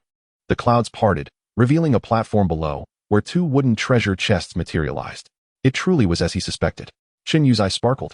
However, this staircase still lacked a handrail. After some contemplation, Gu Yu installed another handrail in a different direction. Yet, once the clouds dissipated, the platform below was absent. All right. It is now confirmed that only areas with stone pillars are suitable for staircase installation. They continued to place staircases. The second platform had 2 resource chests. The third had 3, and by the 4th platform, the count increased to 5 instead of 4. Gu Yu was taken aback. What does this mean? Chen Yu seemed to have an epiphany. The next layer. After the 5th platform, the number of resource chests rose to 8. Chen Yu understood the Fibonacci sequence. Accompanying whom? The corner of Chen Yu's eye twitched. It's nothing, just that the next number is the sum of the previous 2. Gu Yu grasped this concept. If that is the case, the quantity of resource chests is certainly not insignificant. Indeed, that is true. However, how could matters be so simple? As they continued downward, they discovered that reaching the 6th platform required 2 sections of staircase. The rope they had brought was now at its limit. The 2, halfway up, had no choice but to untie the rope and carefully make their way to the 6th platform. Gu Yu glanced at his remaining staircases, now down to 14. Given the current circumstances, it was likely they could ascend to a maximum of 11 layers. The number of resource chests had soared to over 200. This was simply exhilarating. Imagine if we save these staircases for use at night. That would yield 400 resource chests. If Gu Yu had 100 staircases in hand, he could hardly fathom it. Chen Yu, observing the staircases devoid of any protective measures, remarked, I have a feeling the chances of falling are considerably high. Gu Yu nodded. Indeed, that possibility was quite substantial. However, one thing puzzled him. Were these resources not a bit too plentiful? Chapter 148. Wait a minute, don't we have battle armor? It took them over 40 minutes to transition from parking to returning to the road. In that light, it seemed reasonable for the resources to be somewhat abundant. Gu Yu glanced back at the staircase, surprised to find it still there. Let us proceed further. Back in the vehicle, Gu Yu began eagerly exchanging for blind boxes. This time, however, he chose not to synthesize, but to directly open the black iron blind boxes. He desired more ropes, which had a notably higher occurrence rate within the black iron mystery boxes.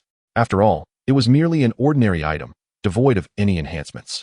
After 10 minutes of opening hundreds of black iron mystery boxes, he finally managed to gather 2 ropes, each 200 meters long. Attaching them to the original rope should suffice for their needs. Once everything was prepared, Gu Yu activated the regional channel. It was evident that everyone had encountered resource boxes. Was there a mistake? What was the significance of this method? Confront your fears. Perhaps this calamity was connected to the staircase. Don't frighten me. I have acrophobia. I feel dizzy even sitting in the car, he thought. Was it related to the disaster? Gu Yu pondered, stroking his chin. without a protective platform. They were expected to fight atop it? He shook his head, unable to comprehend. At that moment, the vehicle suddenly decelerated. Gu Yu, a resource area has been detected. But you should see for yourself. Gu Yu leaned out to observe a narrow road appearing on the left, resembling a one-way street in the city. Could they navigate through it? This should pose no problem.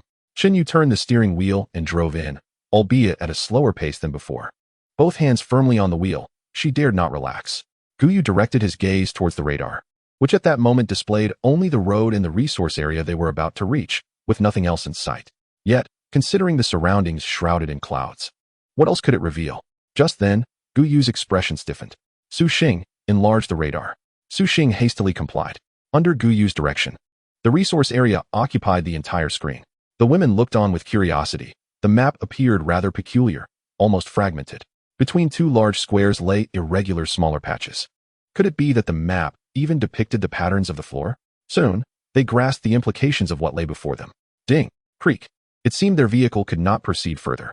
The women gazed out the window, their mouths agape. This was indeed a resource area. But it differed from the one they had previously visited. The buildings were as numerous as before, perhaps even newer than those they had encountered prior. It was evident that the resources within were abundant. However, the resource area before them was astonishingly three-dimensional, as if layers were stacked upon one another. Directly ahead lay a structure, approximately 10 meters high, and beneath the road, another layer awaited. The patterns on the map now made sense. They represented the results of the overlapping stone slabs between each level. Indeed, the buildings were interconnected by slabs of varying sizes, suspended without any protective measures. Just like the platform Gu Yu had seen earlier. Woo-woo, brother Gu Yu, I have a fear of heights, Su Xing exclaimed, tears brimming in her eyes. She was truly terrified of heights. Gu Yu glanced helplessly at the women, stating that those who suffer from acrophobia should remain behind while the others would venture forth to gather supplies. Ultimately, he, along with Chun Yu, Su Yu, and Chen Yingying, would embark on this task. However, the available ropes were somewhat insufficient. They possessed only 600 meters of rope, which was evidently inadequate for the four of them. Just for this level alone, 150 meters would not suffice. Of course, if one were unafraid, walking above would suffice, but fear often leads to falls. Thus, for the sake of safety, certain precautions were imperative. He increasingly comprehended why the resource box provided such an abundance of items. It was the very nature of fear that hindered rapid progress. Previously, a resource box area could be resolved in no more than 10 minutes, yet now, it would take at least an hour. Merely contemplating how to cope posed a challenge. We can enter first and address the rope situation later if it proves inadequate, suggested Chen Yu. We can't simply remain here due to a shortage of rope. Every bit of supply we can gather counts. Gu Yu nodded in agreement. They had no other options. The four of them secured their ropes to the vehicle. Wait, Su Yu exclaimed loudly. What is it? With a peculiar expression. Su Yu looked at everyone and asked, have you forgotten something? The group exchanged confused glances. Forgotten what? Gu Yu wondered, perplexed, as they seemed to have overlooked nothing. With a look of exasperation, Su Yu turned her gaze towards Gu Yu. You haven't forgotten too, have you? Gu Yu blinked in bewilderment. He genuinely had no idea what she was referring to. Suddenly, Su Yu removed her outer garment, revealing a light blue circular ring attached to her chest, with a band crossing over her shoulder and ribcage. She twisted the ring, and a blue glow intensified. A silvery metallic sheen radiated from the ring, enveloping her head. Her back began to swell, and two jets of flame erupted, lifting her into the air. Witnessing this spectacle, Gu Yu cast a glance down at his chest, his mouth twitching. He had completely forgotten about the Kate battle armor. Earlier that morning, he had sensed something was amiss, and it suddenly dawned on him that they possessed this armor. Su Yu had only just realized it while stretching, feeling discomfort from the pressure on her chest. Taking a deep breath, Gu Yu pondered that had he remembered this, there would have been no need for all the fuss over opening boxes. The group exchanged glances and twisted their rings. What more did they need? This armor was more than sufficient. As for Su Xing and the others, acrophobia rendered even protective gear useless. They were too afraid to use the armor for flight. Clad in their armor, Gu Yu and his companions approached the stone platform, relying solely on their feet rather than flight. Gu Yu aimed to ascertain whether these stone platforms were genuinely secure. They entered the first room, which appeared quite new. The contents relatively clean, and the number of items abundant. This was indeed fortuitous news for Gu Yu and his companions. The four individuals hastily gathered resources and proceeded to the next location. Thus, within half an hour, they had traversed 10 rooms. Gu Yu, it seems there's no issue without protection, he remarked while standing at the edge of the town, casting a glance below. but if one were to fall, it would be quite alarming. Chapter 149, The Jetpack, which must be modified. Gu Yu was utterly astounded. Gu Yu, right before his eyes, leapt down from the front, surpassing the layer beneath, and continued her descent. Upon reaching the cloud layer below, flames erupted from her back as she re-emerged from the clouds, standing before Gu Yu. Indeed, there was no protection whatsoever. Gu Yu paused momentarily. Beneath these clouds lies an ocean, entirely an ocean, as if this were a colossal water sphere. Gu Yu's lips twitched.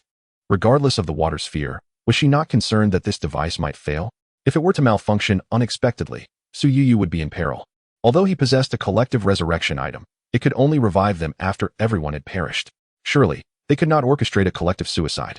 With a playful smile, Gu Yu replied, I have complete faith in the device you provided. It's certainly one-team malfunction. Gu Yu took a deep breath, well aware that the item was reliable. His concern lay with the unpredictable nature of the survival world. Let us not engage in such reckless behavior again. We shall proceed. An hour later, after securing most of the resources, they resumed their journey. Once back on the road, the path began to twist and turn. One bend followed another, causing Chun Yu's speed to plummet to 40 kilometers per hour. She feared that a momentary lapse could send the vehicle tumbling off the road. While humans could fly with their armor, the vehicle could not. It was impractical to have someone carry the vehicle. After another hour, they encountered the third wave of resource boxes, still basic ones. Upon disembarking, Chun Yu inquired, shall we open the boxes immediately or wait until evening? With the armor, the risk of falling was no longer a concern. Gu Yu pondered the time consumed in gathering resources and the escalating expenditure with every 5 layers of stairs. Ultimately, he decided it was best to resolve it on-site without waiting until nightfall. At noon, after halting the vehicle, Chun Yu wiped the non-existent sweat from her brow. Gu Yu, how about we switch drivers? This driving is quite nerve-wracking, as I fear we might veer off the road. Although falling wouldn't be catastrophic, as we could push the vehicle back up, it is still exceedingly unsettling. Drive confidently. We'll manage the afternoon just fine. Returning to the living space, Gu Yu activated the system, engaging in a frenzy of exchanges and synthesis. Finally, he acquired an item that met his needs, nearly depleting all his points in the process. Quad Jetpack Accessory. Quality, Platinum. Note: once installed, it grants the vehicle a brief flying capability, with the sole drawback being substantial energy consumption. Without a moment's hesitation, Gu Yu proceeded with the modifications. He swiftly took his place in the driver's seat and activated the jet engine. A control lever replaced the steering wheel, maintaining an impressively intuitive design. With a roar, the jet engine expelled flames, allowing the vehicle to ascend gracefully. Under Gu Yu's deft control, the vehicle maneuvered freely in all 6 directions: forward, backward, sideways, up, and down. The sole drawback, as noted, was the exorbitant fuel consumption. A mere minute consumed 10 liters of gasoline. This was undeniably a lavish expenditure. However, Gu Yu was no ordinary individual. Despite having utilized a considerable number of enhancement and modification stones, thousands remained at his disposal. He embarked on a complete overhaul, integrating acceleration, energy efficiency, and hovering capabilities. Every useful function underwent modification. In total, he enhanced over a dozen attributes, expending more than 2,000 modification stones. Such a hefty investment promised exceptional results. He then proceeded to reinforce the jet engine further. After finalizing the adjustments, he attempted another flight. With the engine activated, the vehicle soared into the sky, the speedometer instantly maxing out beyond 360. Gu Yu halted the vehicle after less than a minute, mindful of the next resource box that would otherwise be missed. Remarkably, the fuel consumption was under 2 liters. Exhaling a sigh of relief, Gu Yu concluded the modifications, alleviating any fears of a potential fall. By simply angling the jet engine downward and providing a steady thrust, any concerns were laid to rest, leaving the matter of thrust maintenance to Su Xing and the others. In the afternoon, the women returned to the front and resumed their journey. Gu Yu extended his hand and pressed the thrust button, subsequently adjusting the controller to the co-pilot's position. This thrust mechanism could propel the vehicle at any angle, meaning even if they descended below the roadway, they could rely on it to ascend back. The women gasped in astonishment. Did this imply that the most challenging part had been effortlessly overcome? You too, coordinate well, he advised. However, before they could synchronize, the first resource box of the afternoon arrived. With 2 individuals remaining behind to guard, the others descended the steps together. Su Xing gazed at the platform and mused, what do you think? If we skip the stairs and go straight down, will there be a platform below? Chun Yu and Gu Yu exchanged glances, momentarily taken aback. This seemed implausible. Shall we give it a try? Gu Yu suggested with a nod. He then approached the 2 stone pillars and leapt into the air. Descending through the cloud layer, he found himself engulfed in an endless sea of clouds. After flying several meters, he returned. This won't work. The clouds are impenetrable, rendering visibility impossible. Moreover, venturing too far risks becoming lost in the fog. If these clouds were truly natural, it would be one thing. However, this persistent white cloud seems to target individuals, making it impossible to return once lost. It appeared that exploiting this bug was not feasible. Su Xing felt a tinge of disappointment, having believed she had discovered a way to acquire resource boxes for free. The group continued methodically in their quest for resource boxes. The staircase pierced through the clouds, dissipating them as they descended to the next platform, repeating the process. After all matters came to a close, Su Xing cast his gaze upon the staircase. Do you believe this staircase can be dismantled? Gu Yu responded with a hint of exasperation. The scenarios you can conceive. Do you think this survival world is oblivious to them? If finding bugs were so easy, everyone would be hunting for them. As the clock struck 7 in the evening, following dinner, the group settled into their chairs for a moment of respite. Gu Yu, will we be staying up all night, or just the first half? Gu Yu waved his hand dismissively. Wait a moment, let me assess the situation. At that moment, he was fixated on the regional channel. So far, they had not encountered any insurmountable challenges. Even the beasts had vanished. The only concern was the unprotected staircase. Something felt amiss. If it were merely this, the solution would be simple, provided the rope was sufficiently long. I believe we should first observe the night conditions and wait a couple of days. The early transitional phase is inherently safe, and the dangers of the latter phase are manageable. Clearly, useful information was scarce. Gu Yu sought unique items inherent to this world, akin to the luminous stones from the previous realm. Regrettably, on this first day, no extraordinary items had materialized. Chapter 150, 16th level, 987. After dinner, Gu Yu and the others resumed their journey. A full moon hung in the sky, resembling a colossal disk, illuminating the highway with remarkable brightness. There was no need to switch on the headlights. Visibility extended far beyond 100 meters. What do you think we might encounter tonight? Gu Yu shook his head. It's only the first day. We won't encounter anything. Typically, the initial days serve as a period for survivors to gather resources. His interest lay solely in the items they might acquire that night. Protective gear, flying objects, or items to enhance their strength. Contemplating items that could bolster his power. He recalled his attribute points. After a protracted period of diligent effort, his attribute points had amassed significantly, with intelligence being the slowest to grow. His intelligence attribute had reached 5 points, while the women's intelligence was merely 2 points. Thus far, aside from sensing a faint current of energy circulating within him, he felt no other sensations. 10 minutes later, the vehicle came to a halt. The number of boxes ahead had increased to 44, indicating they possessed 44 staircases. Gu Yu silently calculated. 5 staircases were needed for platform 15, 10 for 610, and 20 for 1115. Following this pattern, the 16th level would require 8 staircases. With 44 staircases at their disposal, they could ascend to the 16th level. I wonder if the resources beneath will double. Even if they don't, this quantity is quite substantial. After all, others do not have as many people as I do. Prepare yourselves, we shall descend. Under Gu Yu's guidance, they arrived at the first level. Upon seeing only a single wooden resource box on the platform, Gu Yu felt no disappointment. After all, he would soon acquire a wealth of resources. Open wooden box, Gu Yu shook his head, finding it rather unremarkable. Proceed. The second tier still contains wooden resource chests. And the third tier mirrors this until the 6th tier, where black iron resource chests emerge. Half are black iron and half are wooden. It appears that the quality of these resource chests does not change at night, remaining consistent with that of the daytime. The silver resource chests, however, are still found on the 11th tier. Gu Yu opened a black iron resource chest, discovering that the contents were indistinguishable from those of the day. He couldn't help but wonder if this time there would be no special items. They continued their descent. On the first tier, silver resource chests appeared. But unlike the black iron chests, they did not dominate the space. There were merely 10.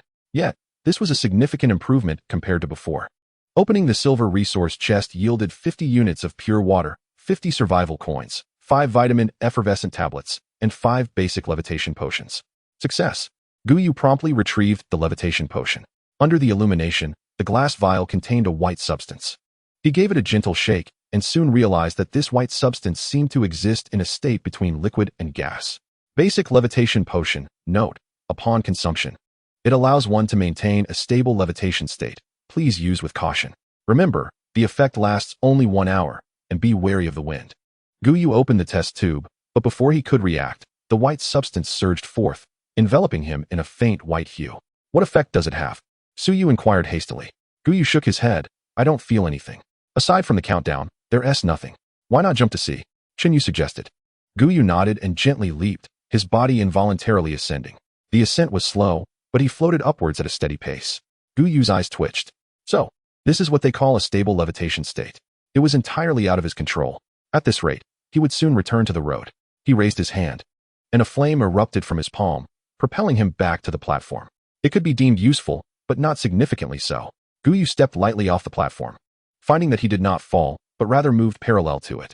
Perhaps this was the sole utility of the potion, preventing accidental falls. However, in his view, its utility was quite limited. Su Xing tilted her head. What if you held onto a stone?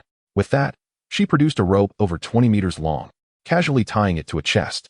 She retrieved the potion from her backpack and, under the gaze of her companions, began to run about. Each time she reached the length of the rope, she tugged it to return, moving to another location. Is this how it's meant to be used? Gu Yu mused, smacking his lips.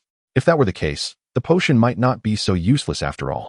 With a sturdy rope of about 40 to 50 meters and a moderately heavy object, safety would be significantly enhanced. At that moment, a gentle breeze swept through. Gu Yu noticed some of the white substance on him being carried away by the wind. He instinctively glanced at his watch. The effect of the levitation potion had inexplicably diminished by 5 minutes. Gu Yu's lips twitched slightly. That was merely a gentle breeze, barely enough to carry a plastic bag a few steps. Yet, 5 minutes had vanished. It was no wonder one had to be cautious of the wind. A few gusts could render one utterly incapacitated. However, this was merely a basic levitation potion. The effects of intermediate or advanced potions would presumably differ. Let us proceed, he thought. Yet, he soon recognized the gravity of the situation. As they descended further, the quantity of silver-tier resource chests proliferated, leading to an increase in levitation potions as well. By the 15th level, the number of potions in his possession had surpassed 500. Those with a modicum of intelligence would undoubtedly save some potions for nighttime use, implying that most teams would not be lacking in supplies. Thus, the unique properties of these potions might stem from their abundance. This was the only explanation he could fathom. Otherwise, why provide so many potions? They then arrived at the next level, the 16th, which was the final one of this phase. As they descended the staircase, they were momentarily speechless at the sight of a veritable mountain of resource chests. Chen Yu, what is the count on this 16th level? They had encountered plenty of resource chests before, but never had they seen them stacked into a pyramid-like formation.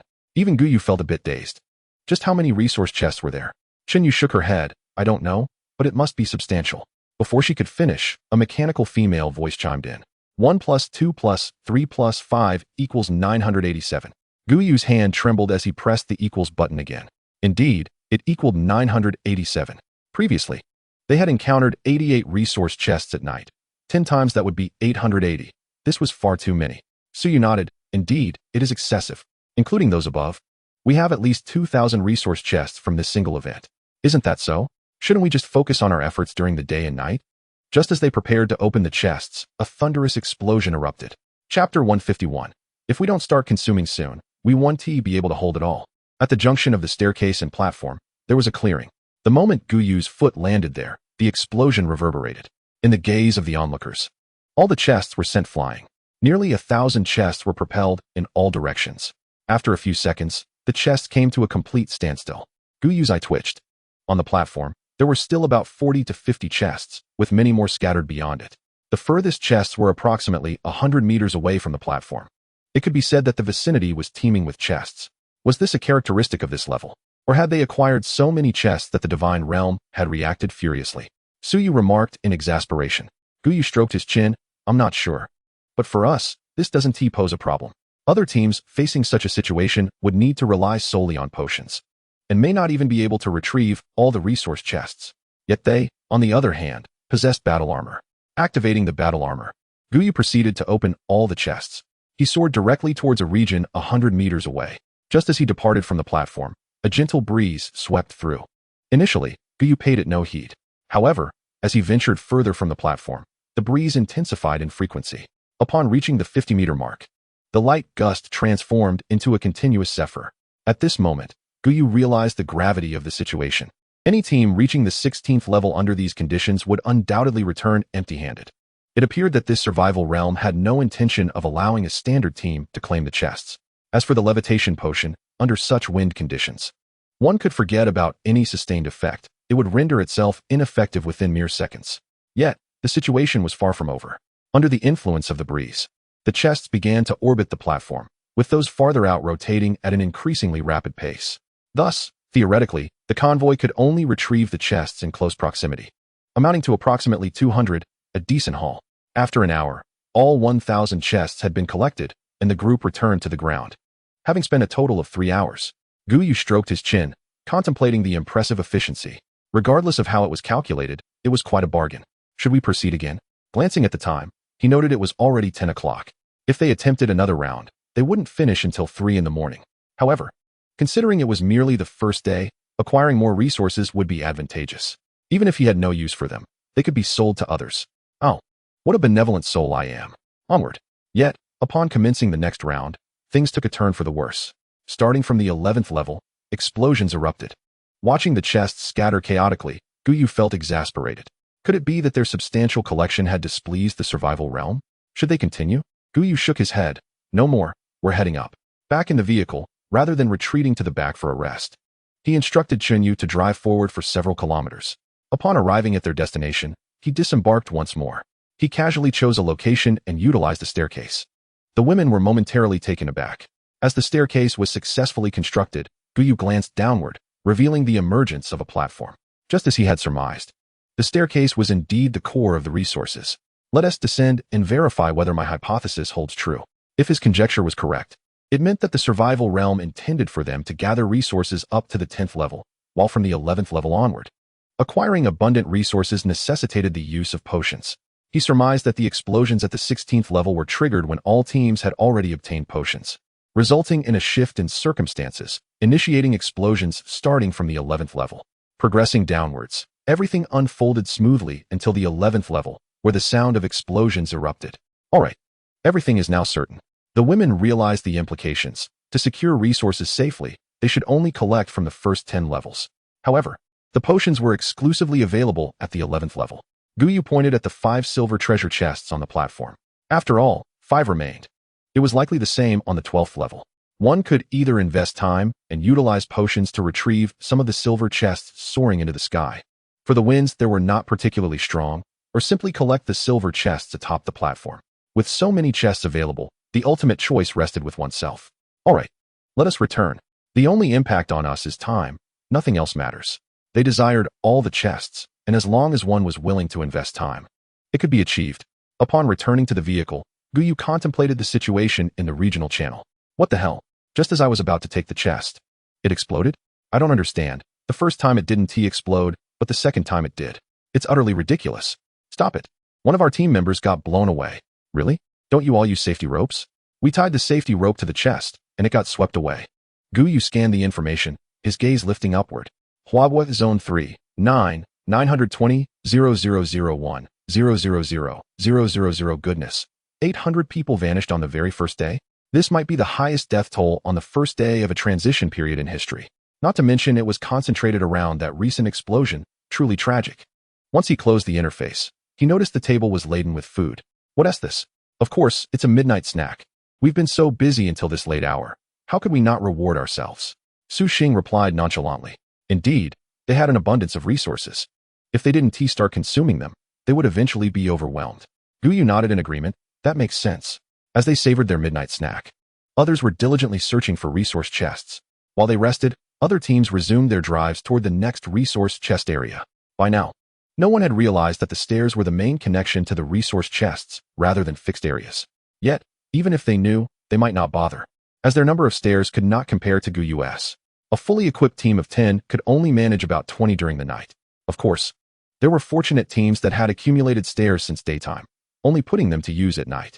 While the resource chests on this level did not double, they promptly ventured to lower tiers. Some teams even reached the 17th level. Although they were affected by the explosions, they remained unscathed. It could be said that clever teams were never in short supply. Those who had survived until now were few and far between. The foolish had dwindled significantly. The following morning, shortly after 6, the women rose early to prepare breakfast. It was the second day, and they needed to start promptly. The initial 4 days represented the prime time for resource acquisition. Missing this window would make things considerably more challenging. However, an unexpected turn of events occurred. Chapter 152. The method of resource chest appearance changed. It seems something is amiss. We have already traveled 100 kilometers, yet we haven't spotted any resource chests. With the jetpack in hand, Chun Yu felt emboldened to accelerate his driving speed. However, the distance had not only surpassed 50 kilometers, but exceeded 100 kilometers. The resource box containing the stairs seemed nowhere to be found. Sitting in the passenger seat, Su Xing pondered aloud. Is there a possibility that due to an abundance of resources, the resource boxes only appear once every 2 days? This notion, though speculative, did hold a degree of plausibility. Yet, if that were the case, it would be wiser to reduce the amount of supplies placed on the platform. At this juncture, the vehicle had come to a halt, and Chun Yu inquired, "What shall we do now? Should we proceed, or?" Gu Yu rubbed his forehead, acknowledging the situation's complexity. "Let us continue for now. Even without the resource box, we must guard against the encroaching fog." At 8 o'clock, as the vehicle traversed the road, a sudden cluster of over 20 boxes materialized just 10 meters ahead. Chun Yu was caught off guard. Despite slamming the brakes, he inevitably sent the resource boxes flying. These hefty containers, once propelled off the road, floated effortlessly away. The force of the impact had been considerable, sending the 20 boxes drifting far afield. The vehicle skidded for over 20 meters before finally coming to a stop. The group gazed at the unexpected scene in bewilderment. How could the resource boxes have appeared so suddenly? Even Gu Yu, typically composed, was momentarily perplexed. He quickly regained his composure. Realizing that the method of their arrival was inconsequential, what mattered was that they had indeed arrived. "Let us disembark and retrieve the boxes, then we can open them below." After a flurry of activity lasting more than half an hour, the vehicle was back on the road. Yet, not long after, resource boxes reappeared on the highway, only to be struck once more. This time, however, Gu Yu had discerned the pattern of their emergence, coinciding with the appearance of the resource boxes. His score had also reached 9 o'clock. Correlating this with previous occurrences, it became evident that the boxes appeared at the top of the hour, irrespective of distance. They would only need to validate this once more. "Gu Yu, what is happening?" he was asked. "I suspect it relates to time rather than distance." The women collectively glanced at their watches. Indeed, it was just past 9 o'clock. "Does that mean we could forgo driving?" one queried. "But if we don't drive, won't the fog close in on us?" The group paused, realizing the logic in this reasoning. "Let us get out. We will discover the truth shortly." If this holds true, they need not drive at night, and could simply await the arrival of resources. Yet, they feared that by nightfall, they might accumulate a plethora of boxes, as the pace of resource gathering was not particularly swift. At 10 o'clock, another wave of boxes appeared. It was now confirmed that their arrival was indeed time-based, 1 batch per hour. By noon, after stowing the boxes in their backpacks, Gu Yu led the group back for a meal. During lunch, Gu Yu activated the regional channel. Now, everyone was aware of this situation. Yet few believed it would significantly impact them. Some even felt it was less advantageous than before, as seasoned drivers could navigate this terrain with remarkable speed. The pace, however, is significantly swifter than that dictated by time. Ha ha ha, how splendid. We merely need to wait until evening, and there will be thousands of resource boxes. A gust of wind will render one compliant. Ah, the sea of love. I possess an intermediate levitation potion. This intermediate levitation potion is a treasure found within the golden resource boxes, boasting greater longevity than its basic counterpart. Yet, this is not its primary virtue. Rather, its true merit lies in the ability for individuals to exert slight directional control after consuming the potion. This advantage expedites resource gathering, as otherwise, one must rely solely on fortune. Should luck elude them, the resource boxes might remain uncollected for an extended duration. At 7 o'clock in the evening, the resource boxes appeared punctually before their vehicle. By this time, Gu Yu and his companions had finished their meal. Gazing at the over 40 resource boxes, Gu Yu felt a twinge of dismay. The thought of potentially encountering 120 boxes upon their return made him ponder. Do they truly need this? Could it be that the survival world is compensating us for the final battle? Chun Yu shook her head, asserting that the survival world was certainly not that benevolent. Let us go. Since they have been provided, we must collect them. Thus, they descended. Commencing from the 11th level, the resource boxes would, as before, be detonated outward. An hour later, they reached the 16th level, where the boxes formed small mountains, soaring in all directions. Gu Yu approached a golden resource box and opened it. Opening golden resource box, acquired 10 intermediate levitation potions, 1 laser pistol, 3 laser magazines, 1 intermediate physique potion. The physique potion was a rare sight indeed. Given the scarcity of previous golden resource boxes, the quantity of such items was limited. Even within blind boxes, it remained a matter of chance. Observing the potions, Gu Yu stroked his chin, feeling a nagging sense of forgetfulness. Nevertheless, he decided to press on. Once everything was attended to, the time had advanced to past 10 o'clock. Upon their ascent, the front of the vehicle was already laden with resource boxes, and shortly, an additional 44 boxes would appear. With these, they might venture to the 21st level, which likely required over 20,000 resource boxes. Gu Yu's eyelids fluttered. We shall not pursue this any longer. Although the 21st level would likely yield platinum resource boxes, the thought of 20,000 resource boxes was daunting. Moreover, considering his current points, acquiring a few platinum blind boxes was exceedingly simple. Why endure such toil? Of course, the crux of the matter lay in time. They had spent over an hour at the 16th level. It was inconceivable that reaching the 20th level would not extend into the following day. They could simply remain here, opening boxes endlessly. Gu Yu was convinced that they would encounter such individuals tomorrow.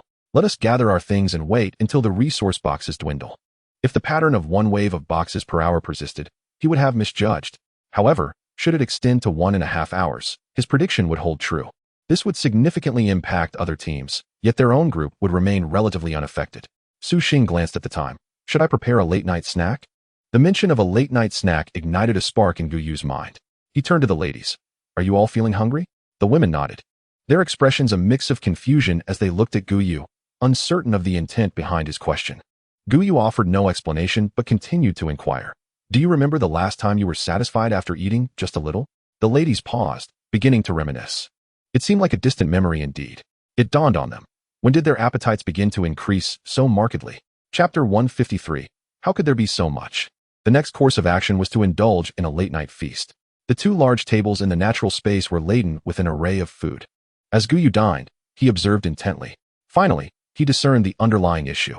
As logistical personnel, each of them typically consumed no more than a bowl of rice and a modest serving of vegetables. Yet, the combatants, even Su Xing, who was not considered a core fighter, had devoured 3 bowls of rice alongside a generous portion of meat. It appeared she could continue eating. Gu Yu's gaze shifted downward to her abdomen.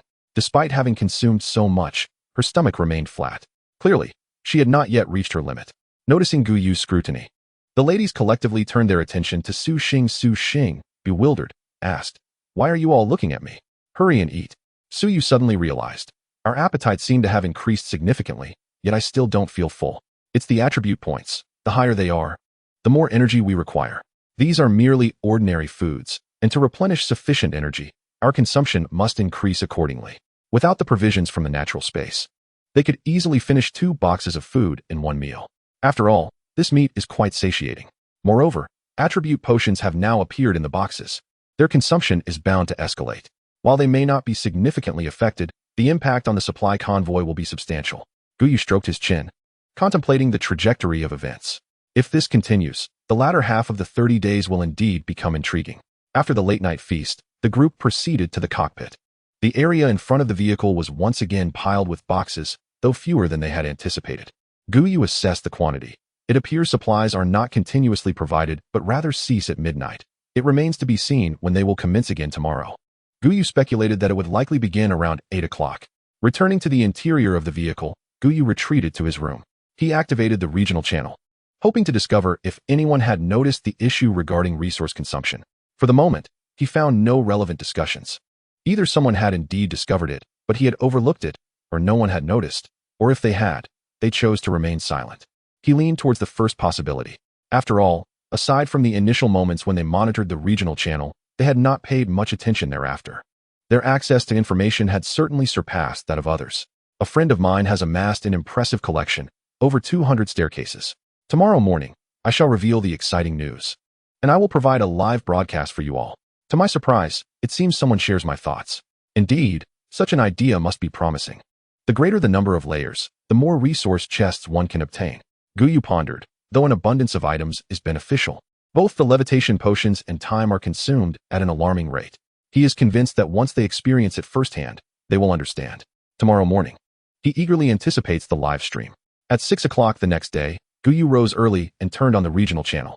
Many were already awake, eager to witness what these 200 staircases would yield. Around 6:30, the individual from the previous day appeared, releasing a video. He skipped the earlier parts and began from the 11th layer, confident that many had not ventured there before. Upon viewing the resources on the 11th layer, numerous individuals claimed they had already explored it. As time ticked by, their pace noticeably slowed upon reaching the 13th layer. Gu Yu and his companions were also on the road, continuing their journey while the regional channel remained active. When the video of the 14th layer was released, astonishment rippled through the crowd. How could there be so many resources? One could easily calculate the numbers. It was evident that some had not applied themselves in their studies. While the resources were indeed plentiful, one could not help but wonder if it was a waste of time. As long as the resources were abundant, time could be squandered. In the early stages, the foggy conditions slowed their progress. How could one not optimize their time? At 8 o'clock, the first resource chest appeared. Let us go down, Gu Yu suggested. After they collected the resources below, he glanced at the regional channel once more. That team was still on the 14th layer, yet to reach the 15th. Their pace was significantly slower than theirs. Gu Yu speculated that by the time they reached the 21st layer, it would likely be afternoon. He shook his head and said, "Let us continue on our journey and see what changes today brings." At 9 o'clock, everyone looked outside the vehicle. The resource chests had yet to materialize. It appeared the timeline had been delayed, though the extent remained uncertain. Gu Yu mused, at most, half an hour, if it extends to an hour. What would that mean for the next 30 days? Half an hour later, the resource chests reappeared, maintaining their number at 22, consistent with the number of participants. Gu Yu chuckled softly. It seems this transitional phase will reveal much. The initial stages should pose no significant issues. This is indeed a remarkably safe transitional period.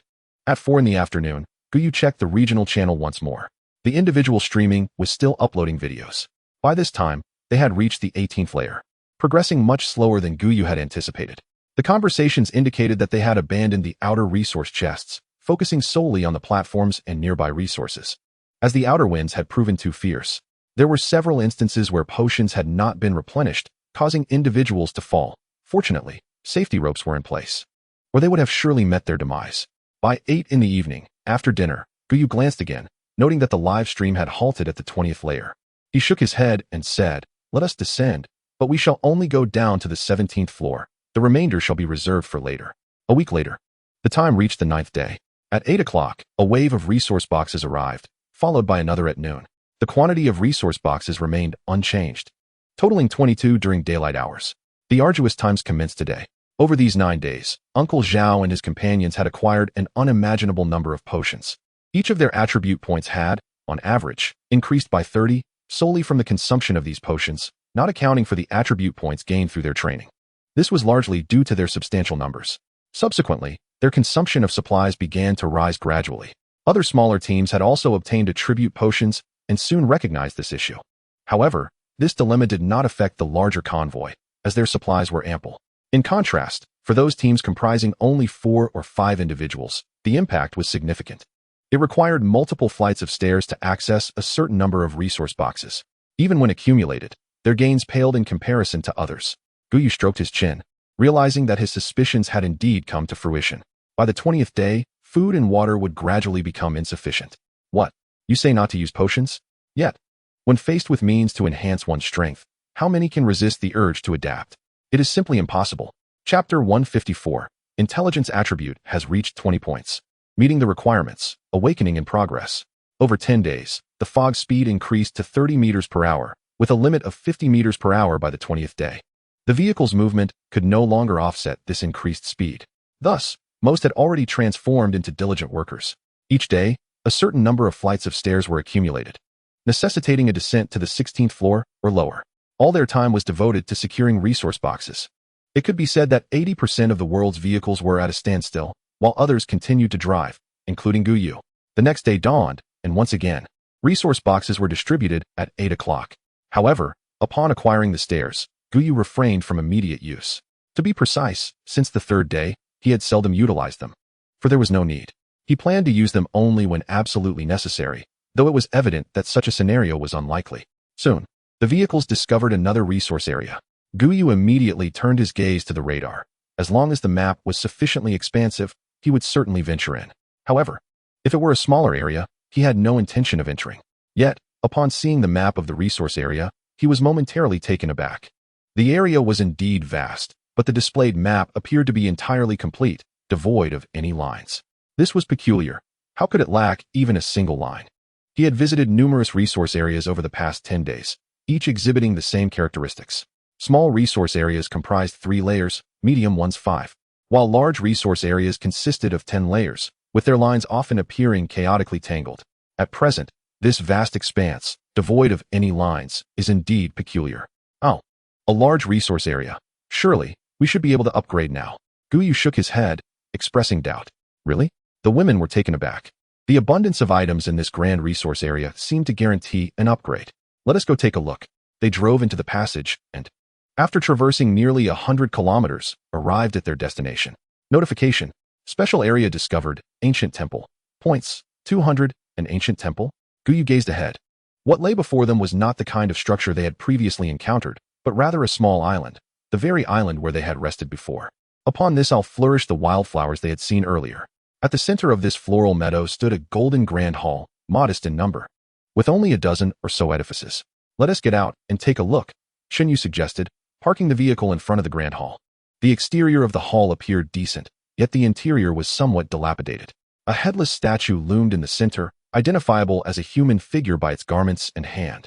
The group scrutinized their surroundings, but found nothing of interest. I thought we might uncover some techniques here. It seems there is nothing at all, Su Xing remarked, a hint of disappointment in her tone.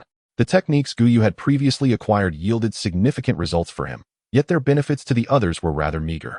Though they could perform the techniques under Gu Yu's guidance, the outcomes were minimal. Gu Yu contemplated the other temples outside. Do not be disheartened, perhaps within the other halls. You shall find items suitable for your use. After an hour of thorough inspection, they had explored most of the temples, discovering only a few well-crafted cold weapons, while the rest yielded nothing. One peculiar feature of these halls was that every statue was headless, possessing only a torso devoid of a head. Finally, they arrived at the last temple. This hall contained no statues, only a blue crystal resting upon a stone pillar, emanating a soft azure glow. Exceptional spirit stone, note, capable of awakening extraordinary abilities. Upon reading this description, Gu Yu realized this was indeed the most significant item. Extraordinary. The existence of such a phenomenon was astonishing. He pondered whether the appearance of the extraordinary indicated that the items they might encounter next would possess extraordinary capabilities. The necessity of awakening extraordinary abilities implied that everyone could have such encounters. It couldn't be limited to just them. Yet, he wondered if this temple had appeared due to the passage of time or distance. If it were the latter, those who were far away might be in dire straits. Gu Yu took a deep breath and approached the crystal, placing his hand upon it. Detection in progress. Intelligence attribute has reached 20 points. Requirement met. Awakening in progress. The crystal erupted with a blue radiance, enveloping Gu Yu within its luminous embrace. Raising an eyebrow, he realized that to awaken the extraordinary, a certain level of intelligence was essential. Even if someone encounters this, it may not necessarily provoke a response. The reason is rather simple. Intelligence elixirs are the rarest among all potions. Even with their assistance, they merely serve to invigorate each individual to a limited extent. More significantly, reliance lies upon their cultivation techniques. S-class perception, skill, perception manipulation. This does not seem to denote combat prowess, does it? Is this merely auxiliary positioning? What then? Is the essence of your extraordinary abilities? One by one, they stepped forward to awaken their powers.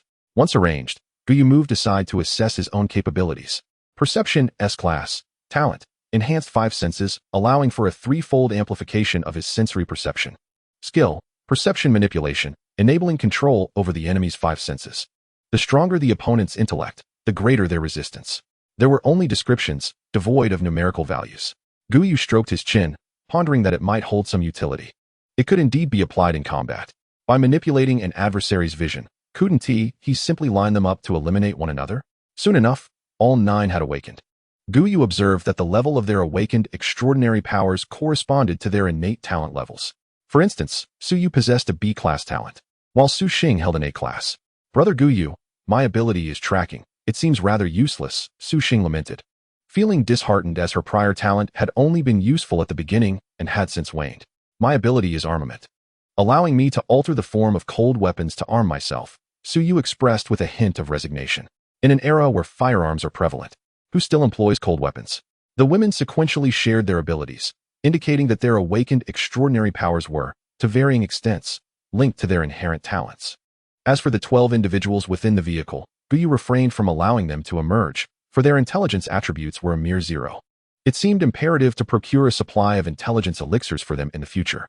Who knows, perhaps some of them might possess useful abilities. With this thought, Gu Yu turned his gaze towards the most unique among them. Chen Yu, what is your ability? My ability is prayer, a unique level skill that Upon praying for a target, enhances their extraordinary capability by 1 level, with a cooldown of 10 minutes and a duration of half an hour. This extraordinary ability was quite beneficial for Yu. Although she could not engage in direct combat, she could assist at any time. Unlike before, when she could only help once enhancement crystals became available. Chapter 155, Opportunity. This is undeniably an opportunity. After reviewing all the talents, Gu Yu felt he had a comprehensive understanding of the team. The grade of their extraordinary abilities was consistent with their original talent levels. It could be said that the overall level of their squad was not particularly high. Yet, Gu Yu remained unconcerned. With the presence of blind boxes, all challenges could be addressed. Let us return to the vehicle. We shall test the effects when the time comes. Upon returning to the vehicle, Gu Yu glanced at the regional channel. For the moment, no one had broached the subject of extraordinary abilities. It appeared that some time would be required before such discussions emerged. The following day, at 8 in the morning, a new wave of resource boxes arrived. As usual, they descended the stairs to procure the resource boxes. However, as they utilized the stairs, dispersing the white clouds, below lies not an ordinary platform, but an island. A small isle, spanning approximately 100 square meters, appears far more expansive than initially perceived. Yet, there remains but a solitary resource box. Gu Yu furrows his brow, pondering whether the ordeal is about to commence. The second, third, and fourth layers gradually expand, all manifesting as islands. Gu Yu and his companions stand atop the 5th layer island. He activates the regional channel, finding no mention of this phenomenon, indicating that none have yet encountered such a transformation. If that is indeed the case, it can only be attributed to extraordinary forces. After securing the resource box, they ascend to the next layer of the platform. No, it is an island. A small isle, approximately 1 square kilometer in size, materializes before them, with a white altar emerging at its center. The altar stands about 3 to 4 meters tall, adorned with steps on each side, surrounded by resource boxes. Upon descending the stairs, Gu Yu remains motionless. What is this altar? Could it be the harbinger of the impending crisis? Su Yu inquires, astonished. Historically, creatures would launch their assaults within 4 to 5 days. Yet here, they seem to have encountered no such threat. Perhaps, but it appears we are the only ones to experience this. Gu Yu nods, contemplating the improbability of resource boxes materializing within the altar. As Gu Yu strides forward, the altar begins to tremble, and a white portal coalesces above it. From within emerge humanoid beings clad in silver armor, wielding knightly swords, merely 10 in number. They appear to pose little danger. Su Yu instinctively raises her rifle and pulls the trigger, only for the bullet to be thwarted by a barrier of energy, clattering harmlessly to the ground. The group stands astonished. They can withstand bullets. Gu Yu strokes his chin and retrieves a rocket launcher, firing without hesitation. Yet, the projectile suffers a similar fate, halted by an energy shield and falling to the earth. Perhaps conventional firearms are ineffective here. Everyone prepares to unleash their abilities. Su Yu swiftly draws a long sword crafted from luminous stone, its attributes commendable. Under her prowess, a suit of armor envelopes her form, while blades materialize around her. She charges forth. The battle proves less arduous than anticipated. Su Yu dances through the throng of foes like a graceful performer, each movement claiming a life. The group watches in awe, recalling that this weapon qualifies as a melee implement, allowing her talents to manifest. Su Yu, must we engage further? Gu Yu gestures dismissively. Not necessary, we shall see what the next layer brings. As the 10 armored beings fall, their armor collapses to the ground, devoid of any life within. Gu Yu crouches, reaching for the armor, which disintegrates into dust upon contact. Remarkable, akin to the Shadow Clan. Could these entities belong to some armored race? After completing the collection, the group arrived at the 7th level, where they were greeted by yet another altar. Do not act just yet. Allow me to handle this, Gu Yu hastily interjected, eager to assess the extent of his extraordinary abilities. As the armored figures emerged, Gu Yu swiftly unleashed his power, manipulating the 5 senses. Instantly, the 10 armored beings shifted their movements and collectively approached the edge. After 2 minutes, they descended from the brink, plummeting downward through the clouds until they vanished from sight. Gu Yu stroked his chin thoughtfully. While the outcome was indeed impressive, it paled in comparison to Su Yu's speed. Subsequently, every individual showcased their talents. It became evident that Su Yu and Chun Yingying retained the pinnacle of combat prowess, followed closely by Gu Yu's abilities. As for the others, while they could collaborate effectively, their individual combat strength was somewhat lacking. This was to be expected. Abilities like Flame Ice Blade were closely tied to intelligence, rendering their destructive potential somewhat diminished. In contrast, Su Yu and Chun Yingying's strengths were rooted in power and agility. Thus, it became clear that at this stage, the abilities that acted upon oneself were considerably more potent. The next round of competition among teams was about to commence, and Gu Yu pondered whether they could maintain their composure. He even harbored doubts regarding the potential for widespread fatalities once everyone awakened their extraordinary powers. Regrettably, his warnings would be in vain. Ultimately, they were responsible for their own fates. Before long, they ascended to the 11th level.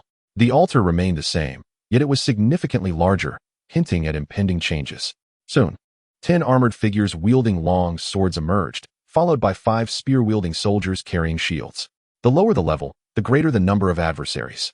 The transition from the 5th level had not posed much danger. It was time to prepare for battle. Just then, the spear-wielding soldiers raised their weapons, preparing to throw. "What the?" Gu Yu exclaimed, extending his hand as the 5 soldiers redirected their aim, casting their spears to the sides. Whoosh! The spears shot forth, becoming mere black dots in the distance. Gu Yu assessed the situation, estimating the distance to be a daunting 100 or 200 meters. If they targeted him, evasion would be nearly impossible. The proximity was too great. As Gu Yu concluded his manipulation, he noticed another spear materializing behind the soldiers. "Is this never-ending?" Su Yu declared, taking action. Simultaneously, Gu Yu once again exerted control over the spear wielders. The others hastily joined in, prioritizing the elimination of these 5 soldiers. 2 minutes later, the 15 armored figures dissipated, leaving 10 spears on the ground. Gu Yu picked one up for inspection. It bore no distinguishing attributes from an ordinary spear. Around 4 in the afternoon, messages began to circulate in the regional channel about sightings of islands. Some reported glimpsing palaces upon them. Incredible. A fortuitous encounter. What sort of opportunity? Gu Yu mused. A palace devoid of anything of value? What a waste of my time. Confounded by the information, he gazed at the messages with a look of bemusement. To the astonishment of some, after exploring several palaces, a few chose to depart. He could only express his disbelief at their hasty decision. Chapter 156, The Meditation Room, Undersea Palace. Approximately half an hour had passed when someone in the regional channel remarked that the innermost palace could awaken one's powers. Those who had left prematurely returned. How could such a thing go unmentioned? It was their own folly for not investigating before leaving. However, it mattered little, as the distance was not great. Had they not considered that upon awakening extraordinary abilities, they might have to confront extraordinary forces? Come on, brothers, this is merely the 3rd catastrophe. Why should extraordinary powers emerge now? Such powers are monumental in the eyes of the people of Huagua. Yet, upon reflection, the crowd relaxed. They had only just awakened. How could they possibly face formidable adversaries? Meanwhile, Gu Yu and his companions continued their journey on the road. Gu Yu commenced today's lottery and synthesis, preparing the necessary items. As he had anticipated, the blind boxes he exchanged underwent significant transformation. The first notable change was the complete absence of firearms, replaced instead by an array of cold weapons. Additionally, the likelihood of acquiring intellect-related items had increased. Yet, this was not the crux of the matter. The highlight was that he had obtained a new room from an epic box. Meditation room. Quality, epic. Note, increases intellect by 1 for every hour of meditation, with a maximum increase of 1 per day. This item surpassed potions by a considerable margin. The effects of intellect potions were ultimately limited, and the number of uses was restricted. However, the meditation room imposed no such constraints. One could meditate daily. For individuals like Su Yu, whose extraordinary abilities did not enhance intellect remained valuable. For instance, Su Yu's combat capabilities could be augmented by increased intellect, leading to longer durations of armed combat. The higher the intellect, the longer the combat duration, naturally resulting in a greater number of defeated foes. After dinner, Gu Yu installed the room on the 2nd floor. He pushed open the door. The room was modest, approximately 50 square meters, with 5 circular placements. He seated himself on a cushion. The moment he closed his eyes, a surge of energy flowed from the cushion beneath him into his body. An hour later, his intellect had increased by 1 point. Gu Yu stroked his chin. Combined with his cultivation techniques, an increase of 3 points over 2 days seemed quite feasible. This effect was promising. Descending to the lower floor, he found that the women had already departed. Gu Yu inquired of the team members, "Where have they gone?" Captain Chun Yu and the others headed toward the cockpit. They replied. Gu Yu nodded and made his way to the cockpit. Here, he found no one. The external resource boxes had long since vanished. It was evident they had used a ladder to descend and gather resources. Gu Yu harbored no concerns regarding their safety. He followed the staircase down to the 12th floor, where he encountered Chun Yu and her group. "Has the situation changed?" he asked. "No, it still only appears from the 6th level, and there has been no change in quantity. It seems we must wait until the disaster truly commences." Su Xing added from the side. Perhaps we will have to wait for 20 days. This transitional period is somewhat prolonged. I wonder how long the disaster phase will last. If it extends for too long, it could pose a significant problem. It is uncertain when we might encounter the gaming zone, which would considerably reduce our time. Congratulations, anonymous survivors. You have activated the underwater palace. All teams will be transported in 1 hour. This palace will exist for 48 hours, and traveling to different levels will reduce the duration of the transition period. Good luck to you all. The crowd's gaze instinctively turned to Su Xing, questioning the source of his words. Su Xing twitched his lips, saying, "Don't look at me like that. I'm not a harbinger of doom. Not a harbinger of doom, but a good omen." The prospect of reducing the transition days was simply splendid. Let us return to the vehicle and prepare some supplies. Gu Yu initially intended to say that they should load all the ammunition, but then he recalled that their firearms had become entirely ineffective. Upon returning to the vehicle, they ascended to the 3rd floor and began organizing their bags, returning all unnecessary items to the storage lockers. They retained only weapons, food, and water, ensuring ample space remained. Subsequently, Gu Yu instructed the scoring team members to return to the replication space. Once everything was confirmed to be in order, they returned to the cockpit. Gu Yu, do you think we should walk or drive within the palace? I suspect we will need to walk, and we may encounter those armored beings inside. After all, this labyrinth emerged only after the appearance of the armored entities. Thus, driving would seem rather pointless.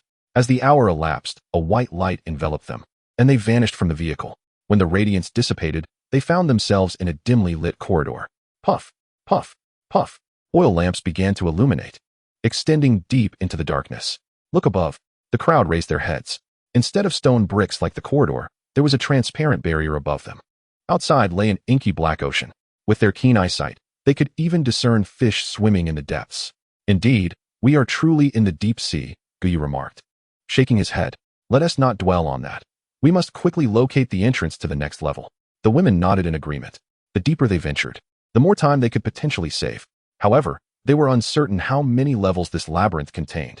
They proceeded forward for approximately 100 meters when a crossroads appeared before them. Faced with this junction, they hesitated momentarily as to which direction to take. Gu Yu turned to Mei Hui. Now it's your time to shine. Her talent was exceptionally useful here. She could be considered a living radar.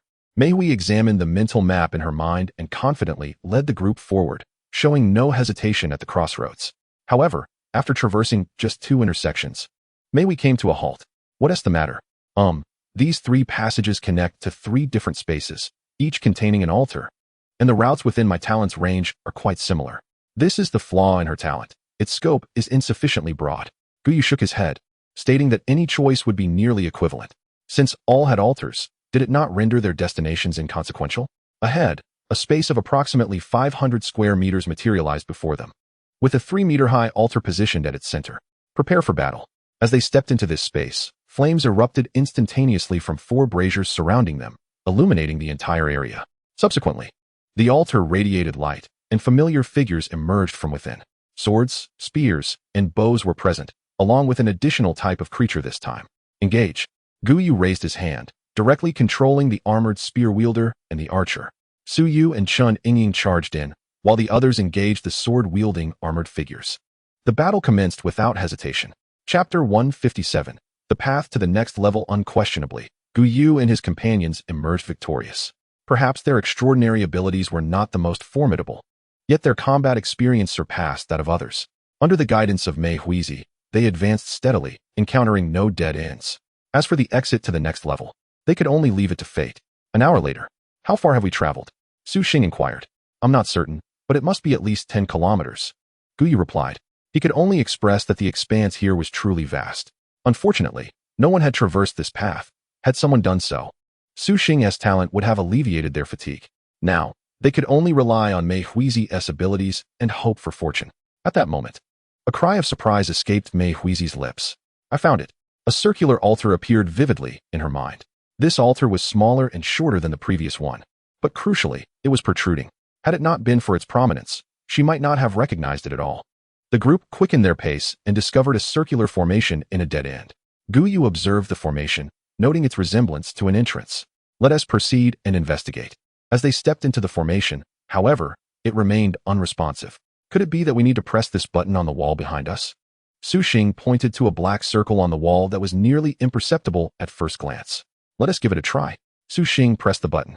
A blue thread began to trace intricate patterns on the formation beneath them. Once all the designs illuminated, a flash of blue light enveloped them, and they found themselves in a new space. In the center of this space stood an altar. This doesn't seem to be the second level. No, it is indeed the second level, Mei Huizi replied, shaking her head.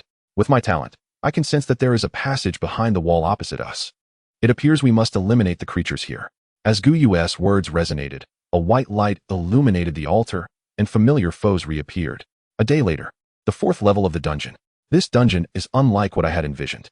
Gu Yu took a deep breath and shook his head. He had initially presumed that the underground palace would be narrower at the top and wider at the bottom. However, the opposite was true. They completed the first level of the underground palace in just over 2 hours. The second level, however, took them more than 3 hours, while the fourth level consumed a staggering 10 hours. Of course, this could be attributed to their misfortune. Nevertheless, even with the worst of luck, they could not remain trapped here indefinitely.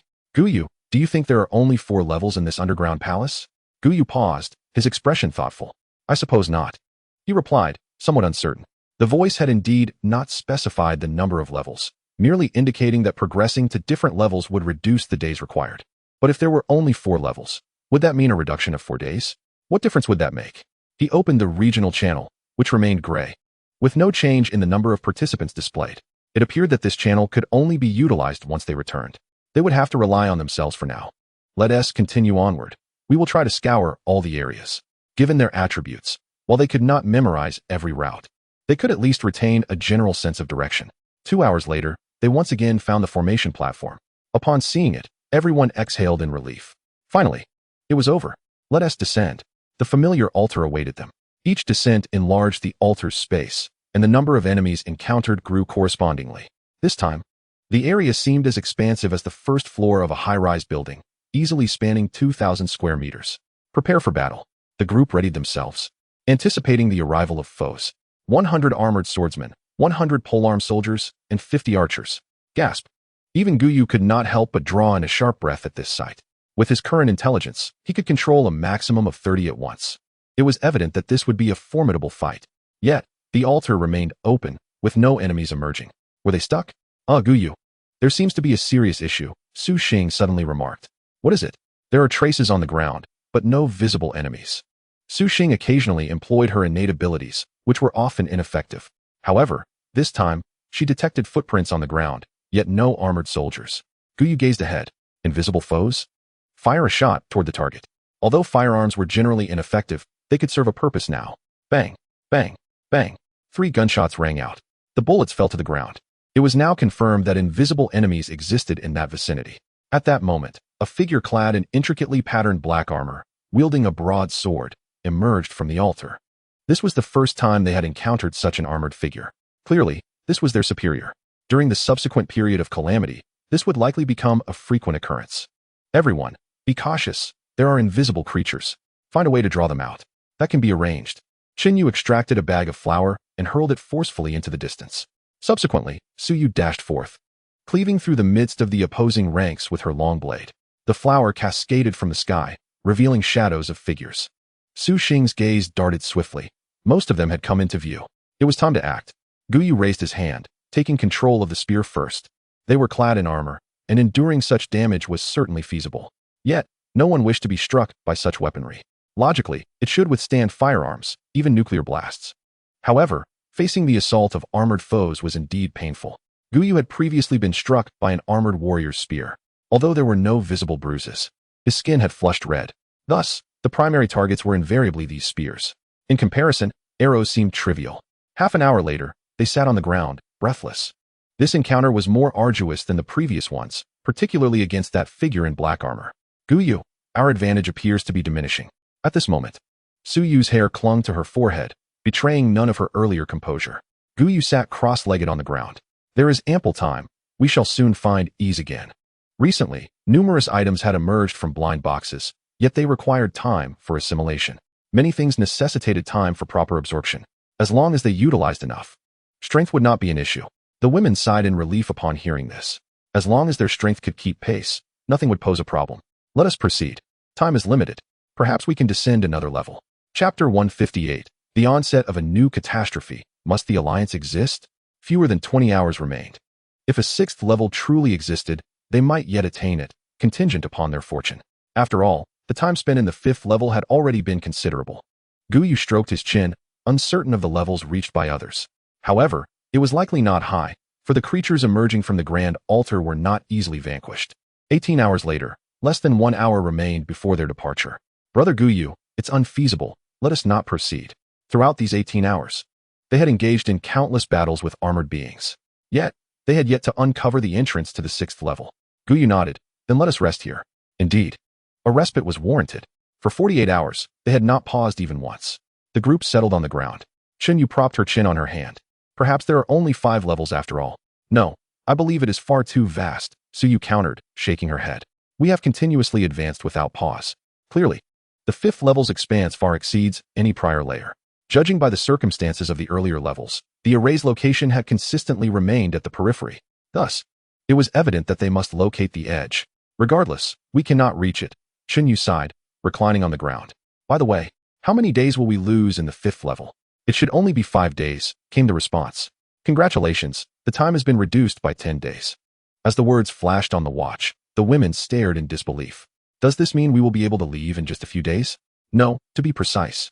It signifies that everyone collectively has had 10 days deducted. Gu Yu sighed in resignation. At that moment, the regional channel was filled with expressions of gratitude towards their team. Although they were unaware of who had accomplished this feat this time it's a collective reduction? Indeed, consider it a good deed. They harbored no ulterior motives. They simply believed that if everyone's time was reduced, then their own vacation time would also diminish. After all, based on past experiences, they could only take a break when their time was shorter than others. The comfort of those breaks was simply too delightful. Overall, however, it was a positive outcome, as it spared them from wasting excessive time. Prepare yourselves, we shall continue on our journey. Time raced by, and the transitional phase reached its final day. 3 days prior, the convoy had ascended to the 5th level and had not descended since. Following their encounter in the underwater palace, the altar had begun to rise gradually, halting only at the 6th level. This meant that once they ventured to the 6th level, they would inevitably face the altar's assault. If that were all, it would be manageable. The crux of the matter was that, as time passed, the enemies within were no longer merely armored figures wielding long swords. The presence of armored foes with spears and bows had gradually increased. Although there were still only 10, for most convoys, this posed a significant challenge. Addressing them would require considerable time, and the 6th level offered scant resource boxes, merely a waste of their precious time. Yes, they could continue descending, but the deeper they went, the more numerous the armored foes became. This was intolerable. Aside from a few teams with larger numbers, most would struggle to cope. Gu Yu's convoy had also come to a halt, not because they were incapable of fighting, but rather due to the overwhelming abundance of resources. They had amassed so much that their warehouse on the 3rd level could no longer accommodate it all. It is worth noting that they had other sources of resources, including Gu Yu's own blind boxes, which contained far superior supplies. With just 4 hours remaining until midnight, Gu Yu returned to the vehicle after ensuring the ladder outside was secured. He settled onto the sofa and opened the regional channel. The number of participants had significantly decreased. Gu Yu paid little mind, as it was a result of the previous reduction in the palace. He gazed at the chat box below. In truth, this was rather favorable. At least it ensured safety on the road. If danger were to arise while traveling, survival would be a moot point. A raven's mouth. If such a thing were to appear on the road, we could simply flee. An armored figure on the road? Gu Yu pondered, could such a possibility exist? Strangely enough, it was indeed plausible. After all, this was a transitional period. When the true calamity struck, it might very well materialize. Midnight had passed, heralding the commencement of the disaster. Gu Yu glanced at his watch, momentarily taken aback upon seeing the name of the disaster. The Void Brigade? It was not a natural calamity but a military force? So, the armored beings they had encountered were indeed part of the Void Brigade? What form would this disaster take? Taking a deep breath, Gu Yu resolved to wait and see. Congratulations on navigating this transitional period. Tomorrow morning, all alliances will convene to collectively confront the disaster. The number of Void Brigade you encounter will not increase with the number of convoys, but rather with the passage of time. May you persevere until the end. Gu Yu furrowed his brow. If that were the case, wouldn't this alliance be at an advantage? He glanced at the regional channel, where various alliances had already gathered. Some had as many as 10 convoys, totaling over 70 individuals, while others had 4 or 5 convoys, numbering around 20. Even the smallest alliance had a greater count than theirs. With more people gathered, certain complications were inevitable. Yet, in light of the benefits, These troubles seemed trivial. Gu Yu, do you think we should form an alliance? In truth, they already functioned as one, considering there were still 12 individuals in the replication space. However, Gu Yu had always regarded these 12 as mere scorekeepers. They had never been engaged in battle, and it could be said they possessed no combat experience whatsoever. Without such experience, they were of little utility. Gu Yu shook his head. With more people comes more trouble. We might handle it, but if we truly cannot, we can always send those 12 from the rear. A brief emergency training could suffice. With that thought, he decided to procure some intellectual enhancement items for them to consume. The meditation room on the second floor had been utilized by these 12 individuals. Their intellectual attributes had nearly reached a satisfactory level. They were just a step away from awakening to the extraordinary. Thus, a few potions would be sufficient to help them meet the threshold. All that remained was to encounter a hall capable of facilitating their awakening. As for falling behind, it was not as dire as it seemed. After all, there were still some individuals in certain convoys who had yet to awaken to the extraordinary. Chapter 159. I will equip them with combat capability in 7 days. The following morning at 6 o'clock, radiant white light erupted across the entire planet as convoys gathered together. Gu Yu had risen early, leaning against his bed's headboard while observing the regional channel. They had gathered. 10 vehicles strong. They were invincible. The little train alliance was recruiting, down by 3. Having more people is not necessarily advantageous. The saying sour grapes applies to those like you, he mused. Indeed, as the time struck, everyone converged. Gu Yu shook his head. That individual was correct. Having more people could lead to complications. The more individuals involved, the greater the challenges. Resource allocation posed a significant dilemma. Although they were part of one alliance, each convoy had always fought its own battles. In Gu Yu's view, the so-called alliance resembles a mere scattering of sand. Though they may gather together, they remain nothing more than a larger aggregation of loose grains. The situation aligns closely with Gu Yu's expectations. Within the first 30 minutes, a wave of resource boxes appeared. Yet, as he gazed at the boxes, Gu Yu fell into a contemplative silence. This scenario seems somewhat disadvantageous for us, Jin Yu remarked, observing the outside. Su Yu shook her head, asserting that the resource boxes were merely supplemental for them. Even if they were to diminish in number, it would bear little consequence. However, as Chun Yu began to voice her thoughts, she recalled their abundance of survival coins. It was not merely a surplus, but rather an excessive amount. Gu Yu stroked his chin, staring at the 4 or 5 resource boxes visible beyond the windshield, utterly speechless. How did the count drop from 22 to merely 5? He opened the regional channel. Alliances that had previously hesitated to merge were now engaging in discussions. Although they could not form teams, it was likely that most would establish a coalition of 100 members if they had the opportunity to reassemble. Nevertheless, today was designated for a wave of resource boxes every half hour, so the group paid little heed to it. Let us gather the items and then seek out the resource area. Other teams would likely be hindered by the resource boxes today, but Gu Yu's team would not be. As Su Yu leaped from the vehicle, preparing to stow away the ladder, a portal suddenly illuminated before the boxes, and 5 armored figures emerged. With a swift motion, one of them swung a sword at Su Yu, who adeptly leaped back, evading the attack. While she managed to escape, the boxes containing the ladder were struck and sent flying. It became evident that they had been intended to collect the boxes from the very start. By the time Gu Yu and his team disembarked, Su Yu was already clad in armor, charging towards the adversaries. The 5 ordinary sword-wielding armored figures posed no challenge for her. Within half a minute, the encounter was resolved. However, Gu Yu could not help but feel perplexed as he surveyed the floating boxes around them. He hoped that those individuals possessed sufficient strength and ample floating potions. Without the potions, they would find themselves in a predicament. His squad consisted of only 5 members, while the larger alliance teams had over a dozen. The quantity of potions required to soar into the air was no trivial matter. Gu Yu glanced towards the edge of the road, pondering whether the platform had undergone any alterations. With that thought, he retrieved a ladder from his backpack and set it down on the highway. The island remained unchanged, and the resource boxes had not altered either. Although the altar was absent, there stood an armored soldier wielding a spear and shield. This indicated a marked increase in difficulty. Albeit with fewer foes, Gu Yu led his team down. He raised his hand, directing the spear-wielding soldier to descend from the island. Subsequently, he activated the next level. The second level featured 2 spear-wielding soldiers, the third level 3, and the fourth level 4, an incremental increase with each layer. Finally, he retrieved a previously stored ladder from his backpack and opened the 6th layer. At the center, beneath the tree, lay the altar. Emerging from it were 10 sword-wielding soldiers and 5 spear-bearing shield soldiers. The quantity had changed, yet remained within acceptable limits. A bowman has appeared on the 7th floor. Gu Yu nodded. It was indeed a slight inconvenience, yet it posed no real threat to them. Let us return and continue our search for the resource zone. The resource area is not our ultimate goal. That palace is our true objective. I must ensure that those in the points team also awaken their abilities. Now that our intellectual attributes are sufficient, we merely require access to the palace. At noon, the vehicle halted at its original location. Upon returning to their room, Gu Yu once again glanced at the regional channel, where a particular message caught his attention. 16th floor. Black armored figure. We nearly perished there. The mention of the black armored figure was intriguing. It was indeed the same entity they had encountered. To his surprise, it had manifested on the 16th floor rather than the 11th, as he had anticipated. Furthermore, there were invisible armored figures accompanying this black entity. Gu Yu felt a pang of sympathy for those unfortunate enough to face such foes. Encountering the black armored figure was one thing, but the presence of the elusive armored figures was a grave misfortune. Gu Yu stroked his chin in contemplation. However, they too would eventually venture to the 16th floor.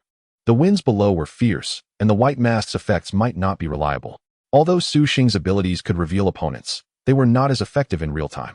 It was quite a conundrum. At that moment, Chen Yu settled beside Gu Yu. What are you pondering? She inquired.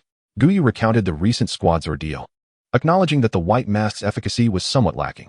What if we use spray paint? She suggested. Spray paint? Gu Yu replied, puzzled. You mean to say we have cans of spray paint in our storage? He had not expected them to keep such seemingly useless items. In fact, we were about to discard them. It simply wasn't tea time yet, she explained. They required time to sort through their supplies, typically checking every 10 days and breaking down items deemed unnecessary into usable materials. Then let us retrieve all of it and have Su Yu conduct tests with it.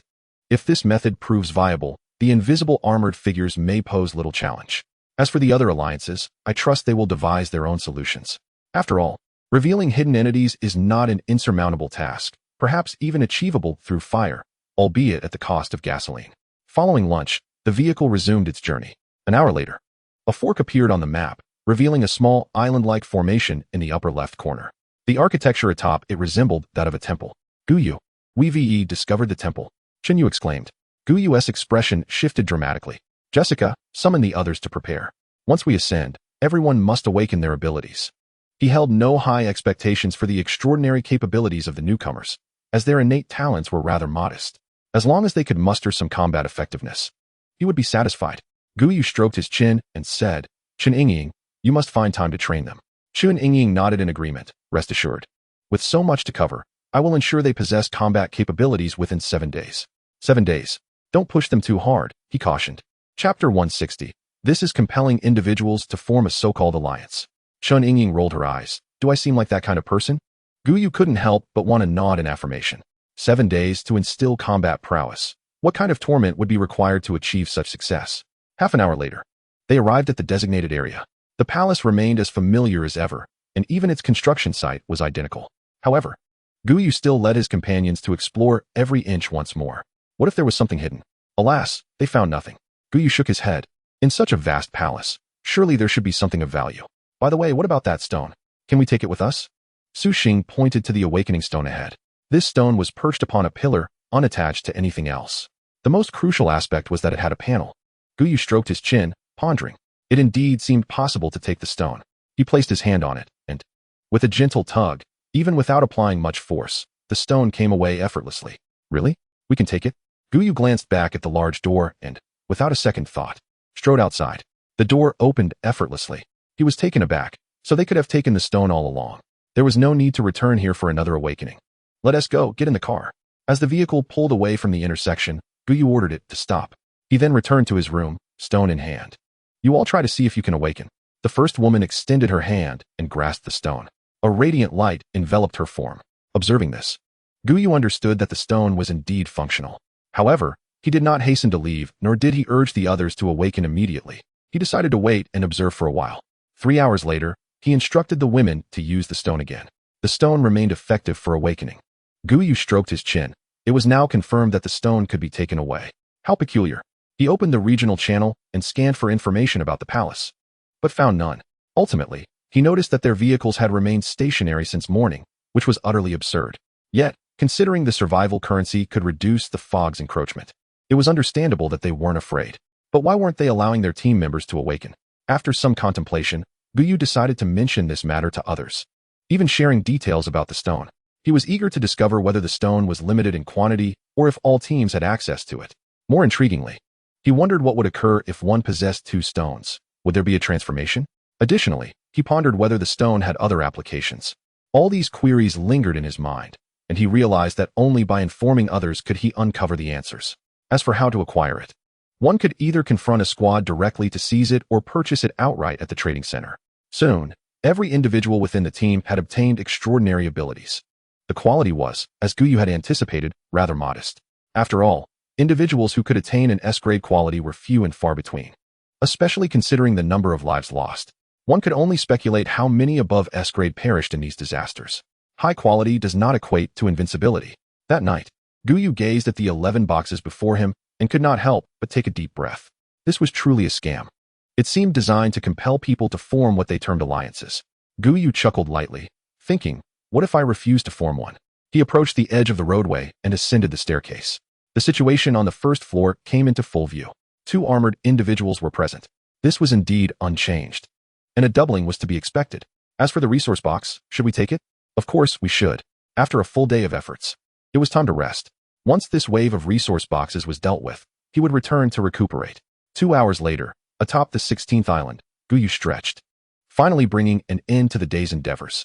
Resources were plentiful, and the number of armored individuals was substantial. Even they were evidently exhausted. It remained uncertain whether those large alliances would opt to descend. If they chose not to, the resource boxes would be insufficient for distribution. Upon returning to the vehicle, Gu Yu opened the regional channel. As anticipated, the clamor began. In fact, discussions regarding resources had surfaced during the day, albeit subtly. Having too many individuals was not necessarily advantageous. However, that night, tensions escalated. Our 10 teams, each team only managing to secure 80 resource boxes. Is this a joke? One voice lamented. 80 is still a considerable number, another countered. Considerable? It took 3 full hours for that. If it were 30 minutes for 80, that would indeed be something.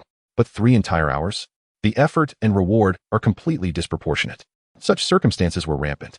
After all, with everyone gathered, it was hardly worthwhile to only target the 11th floor. They all aspired to delve deeper.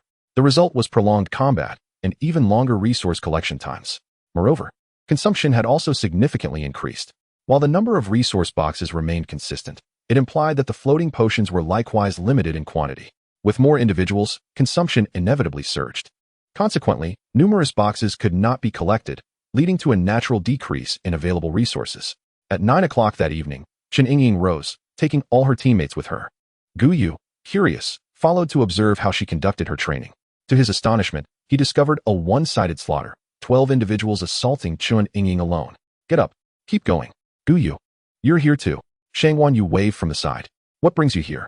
She asked me to assist, Gu Yu replied, gesturing towards Chen Yingying. It dawned on Gu Yu that this was the nature of invincibility. A formidable individual indeed. Shangwan Yu's talent was related to healing, and her extraordinary ability remained a form of restorative power. One might say she is an exceptionally powerful healer. With her presence, as long as it is not a fatal injury, there is no cause for concern. Gu Yu shook his head, urging caution. Keep an eye out. We must avoid any mishaps. Understood, came the reply. The following day, the distance to the resource box had changed. It now appeared every hour. However, this was not the main focus, as the road had inexplicably turned into a descent. At this moment, they were no longer level with the clouds, but rather traversing through them. Uncertain of how long they had been driving, they emerged from the clouds, and the road straightened once again. Stop the vehicle, Gu Yu commanded, as the car came to a halt on the roadway. He leapt out, gazing down to behold an endless expanse of ocean beneath them, while thick clouds loomed just 100 meters overhead. As he squinted into the distance, he noticed several dark shapes emerging far away. Were those islands? Indeed, a cluster of islands. It seemed their next route would lead them into this dense archipelago. He wondered what purpose those islands served. Surely, they couldn't all be inhabited by armored figures. But before delving into that, he decided to utilize some of the ladders acquired that day. Gu Yu retrieved a ladder and set it up. To his surprise, instead of extending downward, the ladder ascended. Before their astonished eyes, a small island materialized from the clouds, connecting with the ladder. Su Xing murmured. So, this is how the island appears out of thin air? Chapter 161. The Palace. The treasure map. Gu Yu led the group onto the island. Observing the surroundings, he noted that it bore no distinction from the area above. Shaking his head, he gathered their belongings and prepared to depart with the women. Aren't we continuing? One of them inquired. No, it's essentially the same. Let us investigate the islands over there instead.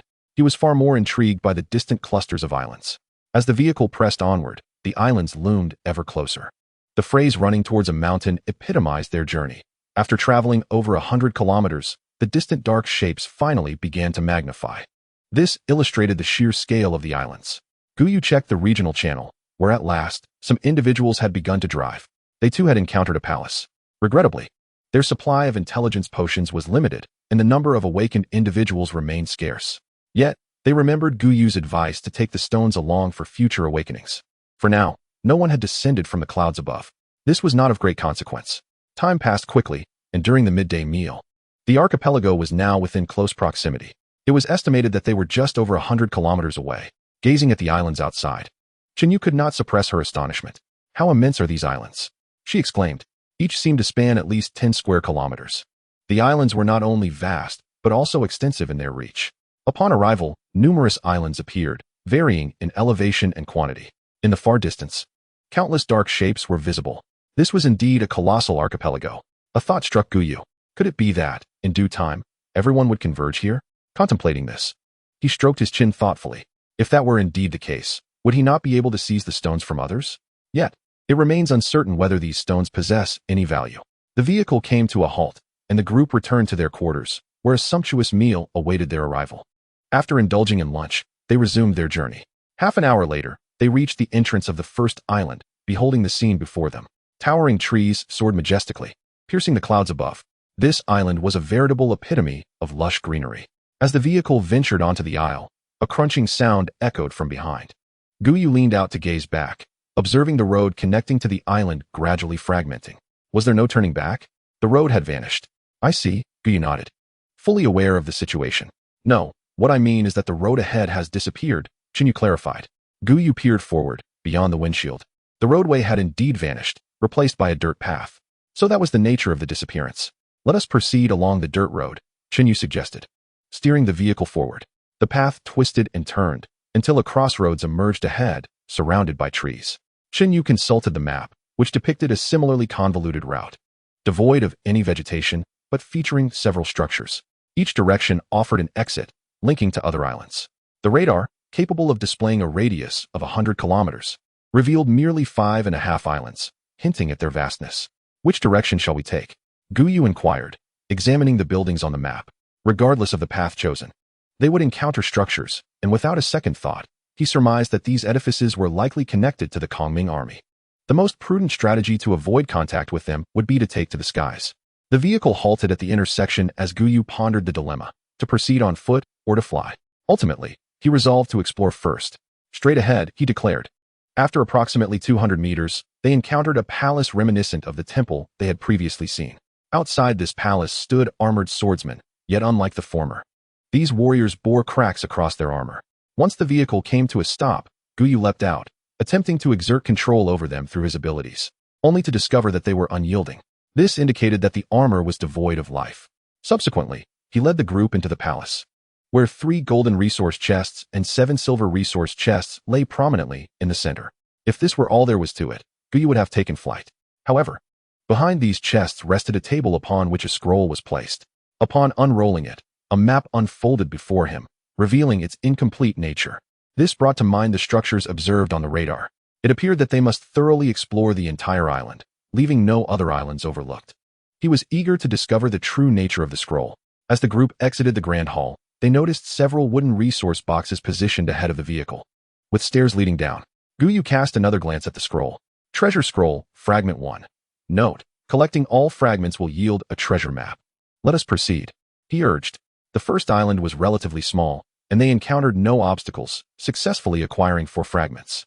With a flash of light, a treasure map measuring 1 meter in length and half a meter in width materialized in his hands. Treasure map. Note, upon use, it reveals the route to the treasure island. Gu Yu silently invoked its use. A guiding light appeared before them. They drove along the path indicated by the light, arriving at a clearing within the forest. The area was modest, merely about 200 square meters. There were no trees or plants, just a stretch of barren earth. The guiding light pointed directly skyward. Are we meant to ascend directly? Su Xing inquired, activating his jetpack and hovering in midair. Gu Yu's eye twitched. Surely, It couldn't be that simple. The light seemed to vanish into the clouds above. The clouds obscured visibility, making it likely that once they ascended, the guiding light would be lost. Even if they spotted it, the signal was intermittent. Who could say if it would lead them astray? Gu Yu surmised that reaching the so-called treasure island would likely necessitate the use of stairs. Nevertheless, a trial was warranted. Su Yu, accompany Su Xing and ascend to investigate. If the guiding light is not visible, descend immediately. 2 minutes later, the duo returned from the clouds.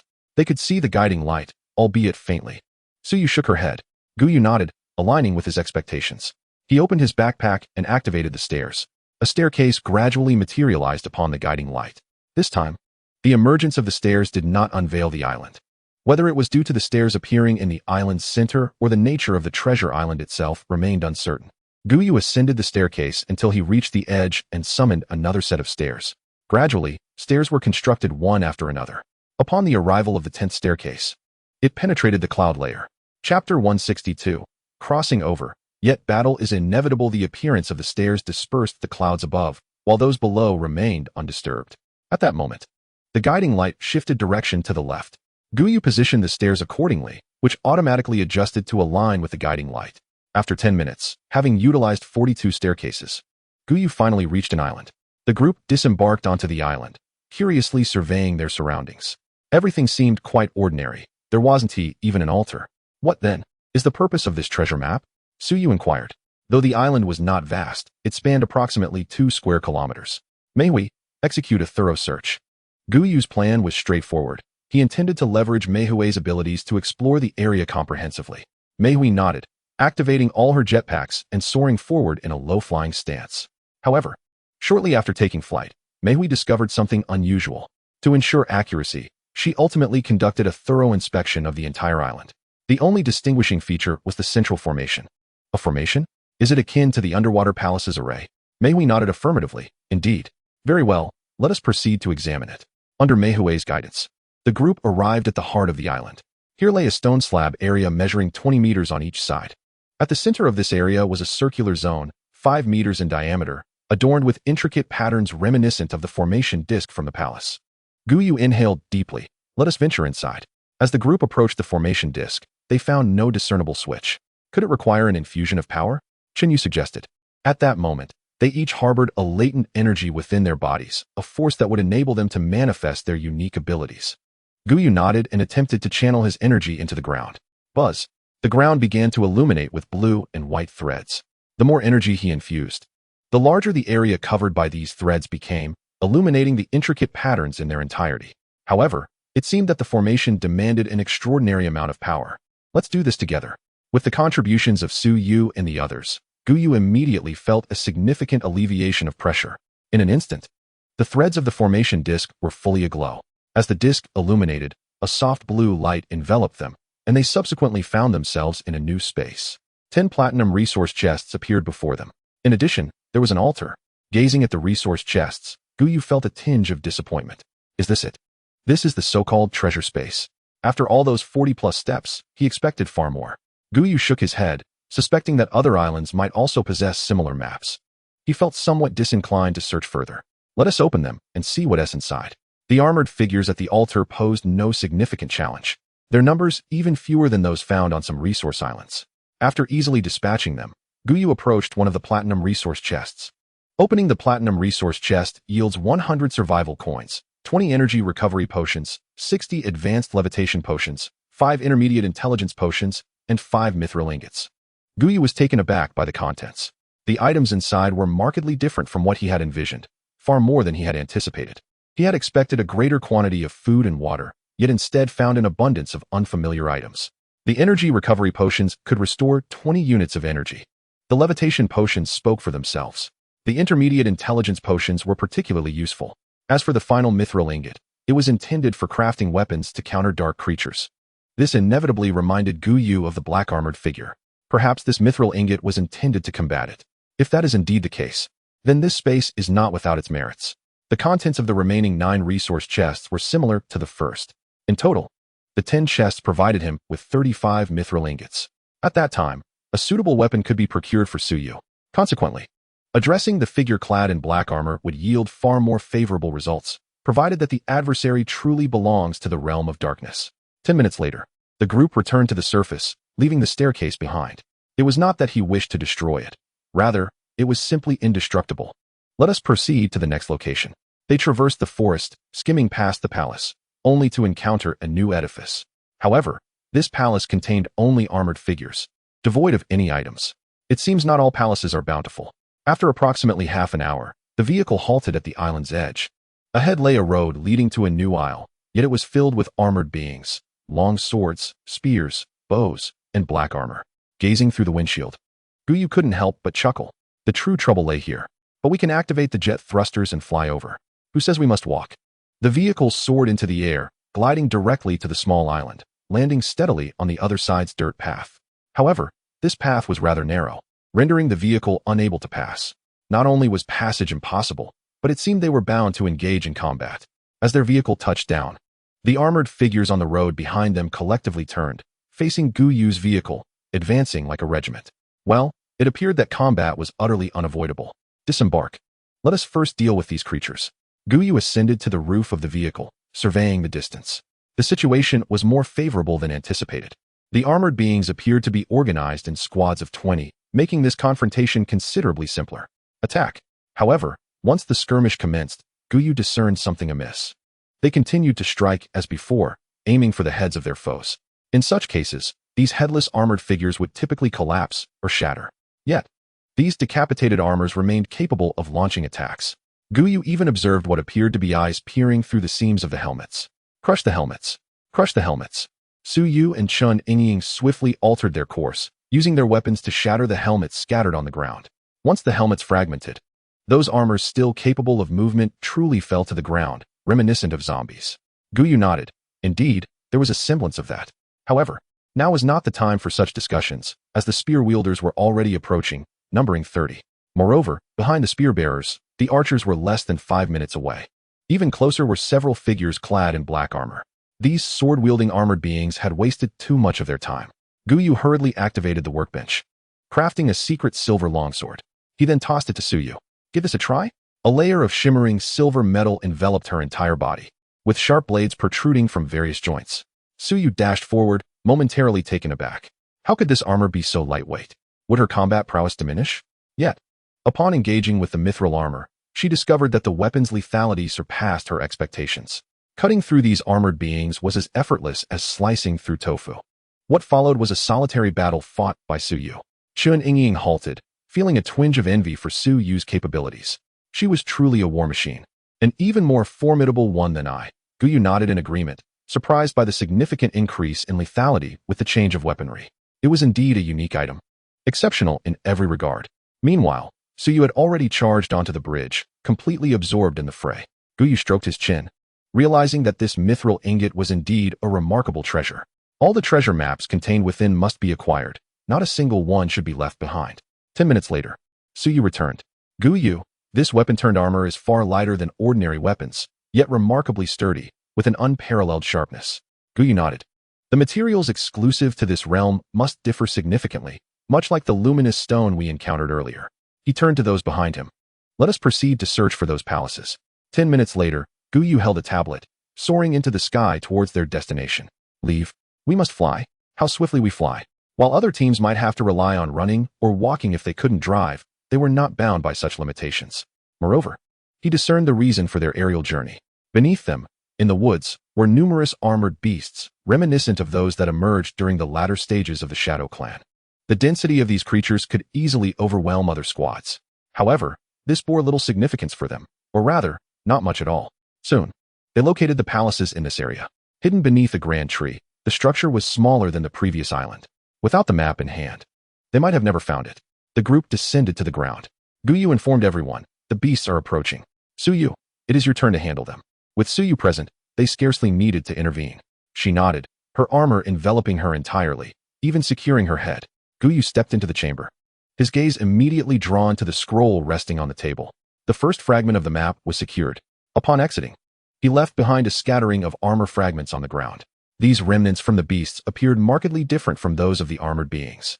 The human-like armor fragments were composed of ordinary metal, which he had previously dismantled. In contrast, the black armor dissipated upon defeat. The animal armor, however, radiated a silvery glow identical to that of Su Yu's. Could it be? He picked up a fragment from the ground and began to disassemble it. Silver ingot 1, indeed. Su Yu, are these creatures particularly challenging to defeat? Su Yu nodded. Indeed, their armor is somewhat sturdier than that of the armored beings. Strike me with your sword. Su Yu then realized. Are you certain? I am certain. He had faith in the products of the system. If it could withstand the blow, they would have no need to forge silver armor. After all, wearing it could impede movement. Yet, if it fails to provide defense, they must accumulate more silver ingots. Su Yu, not daring to exert too much force, carefully thrust towards Gu Yu. The long sword merely glided off upon contact with the armor, as though it had been smeared with oil. Su Yu was taken aback. This armor possessed such capabilities? This time, he applied more force, yet it still slipped away. Gu Yu nodded. Although the effect differed somewhat from his expectations, it indeed provided protection. The effectiveness was satisfactory. Henceforth, it was merely a matter of forging some weapons. What weapons do you all favor? Gather silver ingots to craft them. Even non-combatants should prepare a weapon for self-defense. 3 hours later, a new blueprint was acquired. Gu Yu promptly utilized the blueprint, opening the path to the treasure space. He then ascended the stairs, continuously climbing upward. Meanwhile, the first batch of the Alliance had arrived at the periphery of the small island. Observing the islands, the crowd hesitated, uncertain whether to proceed. Yet at that moment, their roadway began to collapse. Goodness, this is evidently a necessity. Is this not obvious? Throughout this journey, how many forks have there been? Even if there were, they would likely lead here. I have discovered a fragment of a treasure map. I won't share the details with you. Some slower convoys, upon reading the message, realized they needed to accelerate. A treasure map. Who knows what valuable items it may reveal? At 7 o'clock in the evening, by a pond on a small island, Gu Yu and his companions lit a bonfire, preparing their evening meal.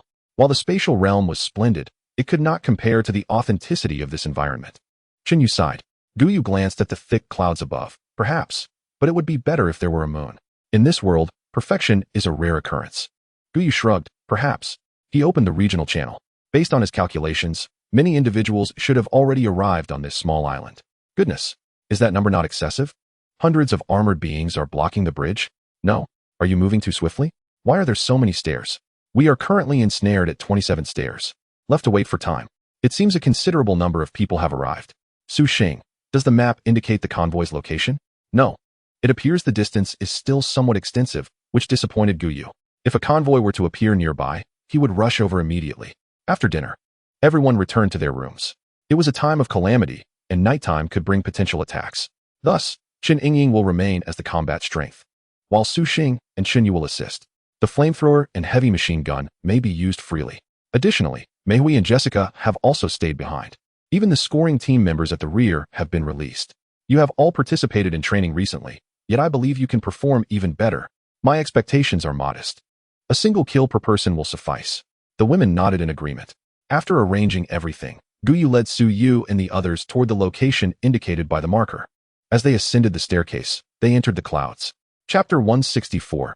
Danger is absent, only nausea remains. The treasure space at night bore no distinction from that of the day, which left Gu Yu somewhat disappointed. He had anticipated some change upon entering this period of calamity. If one were to discern a difference, it might simply be that the enemies had grown slightly more formidable, with an increase in armored beasts. However, these creatures were no match for Su Yu. An hour later, the group returned to the vehicle. Trouble might be brewing tonight, so vigilance toward the outside world is essential.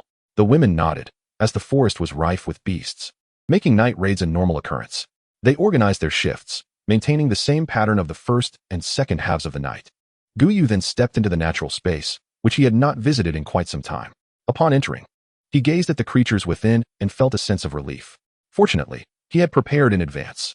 Otherwise, the area would have been overrun by chickens, ducks, and geese. Nevertheless, the number of animals present was still astonishing. It seemed he would need to hunt another batch for sale. At midnight, Gu Yu opened his eyes. Waves of disturbance began to manifest in his mind, radiating a strong sense of aggression and approaching their vehicle. He rose and exited his bedroom. In the living room, Qin Yingying looked at Gu Yu and asked, "What is it?" "Creatures are approaching, and in significant numbers. Then I shall accompany you." The two exited the living space. Just as Su Yu and the others stood up, preparing to switch shifts with Qin Yingying and her group. Upon seeing Gu Yu and Qin Yingying, Su Yu's group paused in surprise. What is happening? Enemies are approaching. Without hesitation, Su Yu pulled open the car door and leaped out, followed closely by the others. A rustling sound emanated from the distant woods, indicating a considerable number of creatures. Yu immediately used her prayer ability on Yu. Then, Yu drew her mithril longsword, arming herself, while the others followed suit, retrieving their mithril weapons in preparation for battle.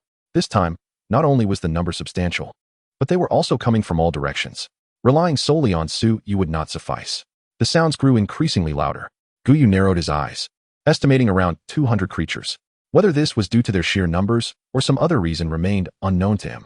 However, this was inconsequential. Given the combat prowess of their group and the properties of their equipment, dispatching these foes would be a straightforward task.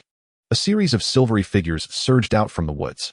Yu instinctively darted to the left, confronting 10 fierce beasts head-on, while the others managed the remaining 3 directions. Boom, boom. One beast after another was dispatched, leaving behind a strewn collection of secret silver armor. Gu Yu could hardly contain his delight. This was not an assault. It was merely a generous offering of resources. Each complete set of armor could be deconstructed into a secret silver ingot.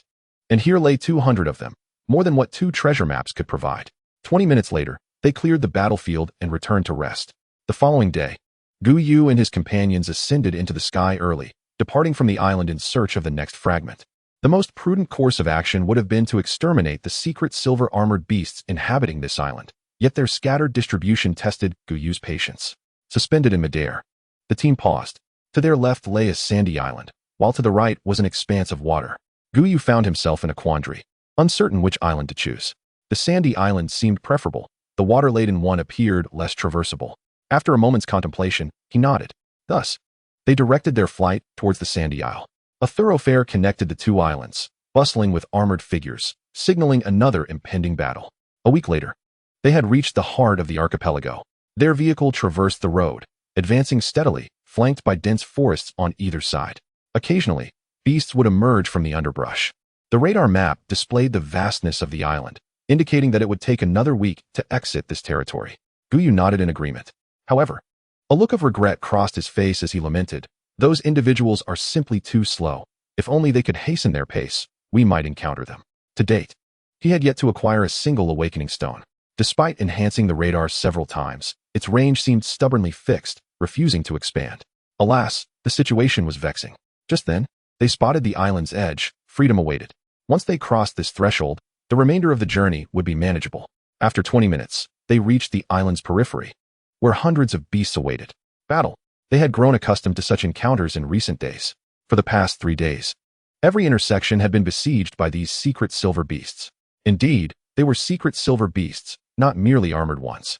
These creatures, imbued with a mysterious force, thrived with life, causing slower factions to lag significantly. It could take an entire day for some to traverse this area, while larger groups required at least 7 or 8 hours. Thus, much of their time was squandered dealing with these creatures.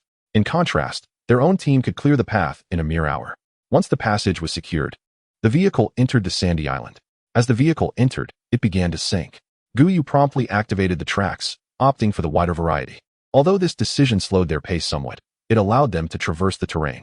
The reason for not taking to the skies hinged upon the whims of the avian creatures above. Beneath the cloud-laden sky, a flock of silver-feathered birds circled incessantly. Any creature that dared to appear in the heavens would be subject to their aggression. Furthermore, a multitude of avian beings lurked within the clouds. Even Gu Yu was reluctant to provoke them, for their numbers were an unknown. The only opportunity to evade these creatures arose when making use of stairways. As the vehicle navigated through the yellow sands, it had scarcely strayed from the road when the ground began to heave, revealing a large pit beneath.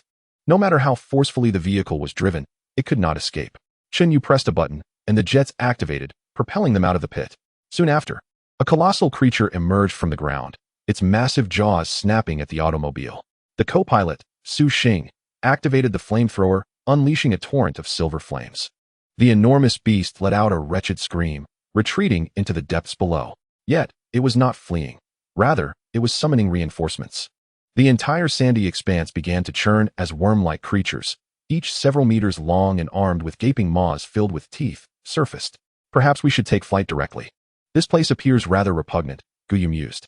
There was no immediate danger, only a sense of nausea. Chapter 165, 12 Fragments of Map. Gu Yu shared this sentiment, for it was evident that this locale held little promise.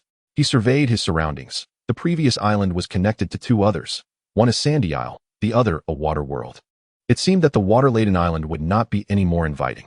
Ahead, a normal island lay connected to the sandy one. Let us proceed there, he declared. They could fly directly, though other convoys were not so fortunate. Half a day later, another convoy encountered a similar predicament. Some ventured into a snow-covered island where the temperature plummeted to a biting -40 degrees.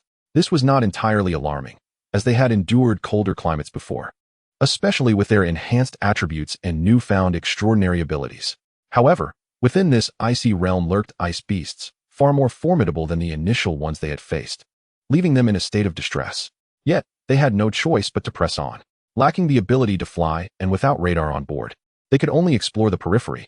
Other convoys found themselves in regions reminiscent of a fiery mountain, surrounded by flames and inhabited by magma creatures, or on islands thick with forests, frequently beset by vine attacks. To sum up, the experience was nothing short of excruciating. A closer inspection revealed that these islands appeared to be subtly connected to the 5 elements. Meanwhile, Gu Yu had already made his way to the second island. Upon arrival, he decided to pause for a respite, instructing the vehicle to come to a halt. On the map, there are 5 moving yellow dots on the island. The trajectory of these yellow dots follows the dirt road they traverse. Are those vehicles? The beasts do not appear to be arranged so neatly. Are we to snipe them? Indeed, let us conceal the vehicle and hide among the trees. After disembarking, Gu Yu glanced at the trees flanking him, subsequently felling a few that lay upon the ground. If they wish to pass, they must exit their vehicle. Once they do, they will ascertain each other's nationalities. If they are from the Hua nation, then it is of no consequence. This is one boundary Gu Yu is willing to uphold, and it is indeed his sole boundary. The group concealed themselves within the trees on either side. 10 minutes later, the sound of a vehicle engine echoed from the distance. The target approaches. Soon, 5 similar vans appeared, likely of a 4th-tier model. Gu Yu shook his head, lamenting the lack of upgrades in the early stages, for the future would prove challenging. With a creak, the vehicles came to a halt. Suddenly, a survivor leapt from one of the vans. How can there be such large trees? Upon hearing this voice, Gu Yu's eyes brightened. Koreans? Is his luck this fortuitous? No need to fret. It is merely a few large trees, which we shall swiftly resolve. The speaker was a girl in her 20s, who comforted the others while clasping their arms. Gu Yu turned to Chen Yu, uncertain. Does that mouth shape and voice match? Indeed, they are Hua nationals, Chen Yu confirmed. Hua nationals and Koreans? An alliance? Is such cross-national collaboration possible? Soon, the occupants of the 5 vehicles disembarked, with 7 parts Koreans and 3 parts Hua nationals, all of whom were women. Gu Yu found little concern regarding these women following the Koreans. What piqued his interest was how they had formed this alliance. Could it be that alliances could form spontaneously? Gu Yu raised his hand. Over 30 individuals immediately lay prostrate on the ground, offering no resistance. While he could not replicate this feat with armored foes, dealing with humans was relatively effortless, particularly since many among them were still ordinary individuals yet to awaken. The women sprang forth, swiftly subduing these people. Gu Yu withdrew his control, inquiring curiously, "How did you form your team?" The initial woman was taken aback, then delighted. "I am Chen Xian, a Hua national." Gu Yu could not help but chuckle. At this moment, she suddenly recalled her identity as a Hua national. "Shall we keep these?" Chen Yu asked. "No need. They are all false." "False? What do you mean?"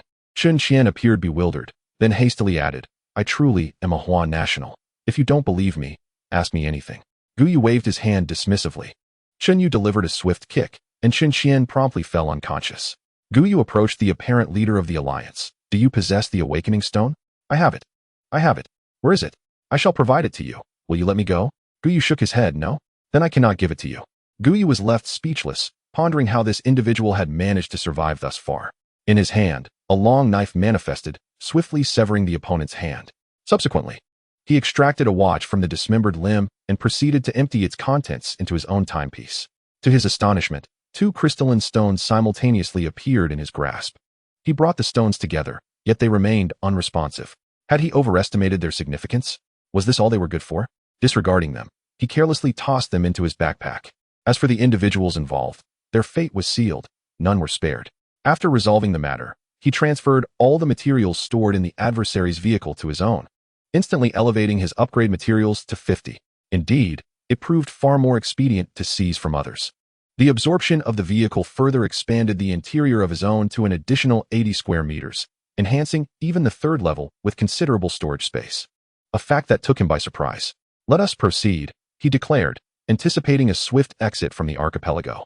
However, 3 days elapsed, and they remained ensnared within its confines. As time progressed, the frequency and number of assaults by armored figures began to escalate. Although no imminent threat loomed, the situation was becoming troublesome. On one particular day, they stumbled upon another fragment of the map, albeit one that was peculiar in nature, marked as number 12. Gently stroking his chin, Gu Yu surveyed the radar. There were only 4 structures within this vicinity. How could there be a designation of 12? He then gazed outside at the architecture, a green palace, contrasting with the previous golden one. Was it merely a variation in color, or was it a matter of time? Where could he possibly locate these 12? After a moment of contemplation, he proposed, let us divide into 2 teams, each capturing the map and then searching for the fragments. An hour and a half later, the group reconvened, yet they possessed only 4 pieces, numbers 9, 10, 11, and 12. This indicated that this island represented the latter 4. Glancing at the radar, Gu Yu ascended into the sky. However, due to the cloud cover, he could not discern the conditions of the other islands. He opted for rapid flight, utilizing this method to survey the surrounding islands. It soon became evident that 2 islands were interconnected with this one, their junction located at the center of the 3. Perhaps the remaining 8 fragments lay upon these 2 islands. Onward, we shall set forth, he commanded. 2 hours later, Gu Yu had gathered 12 fragments, synthesizing them into a treasure map.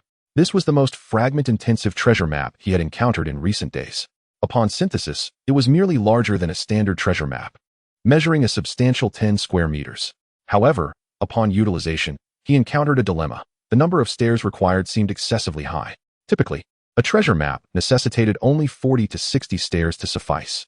At present, the treasure map had already utilized 80 stairs, yet the cursor continued its ascent. Chen Yu inquired, how many more stairs do we have? Over 400, I believe.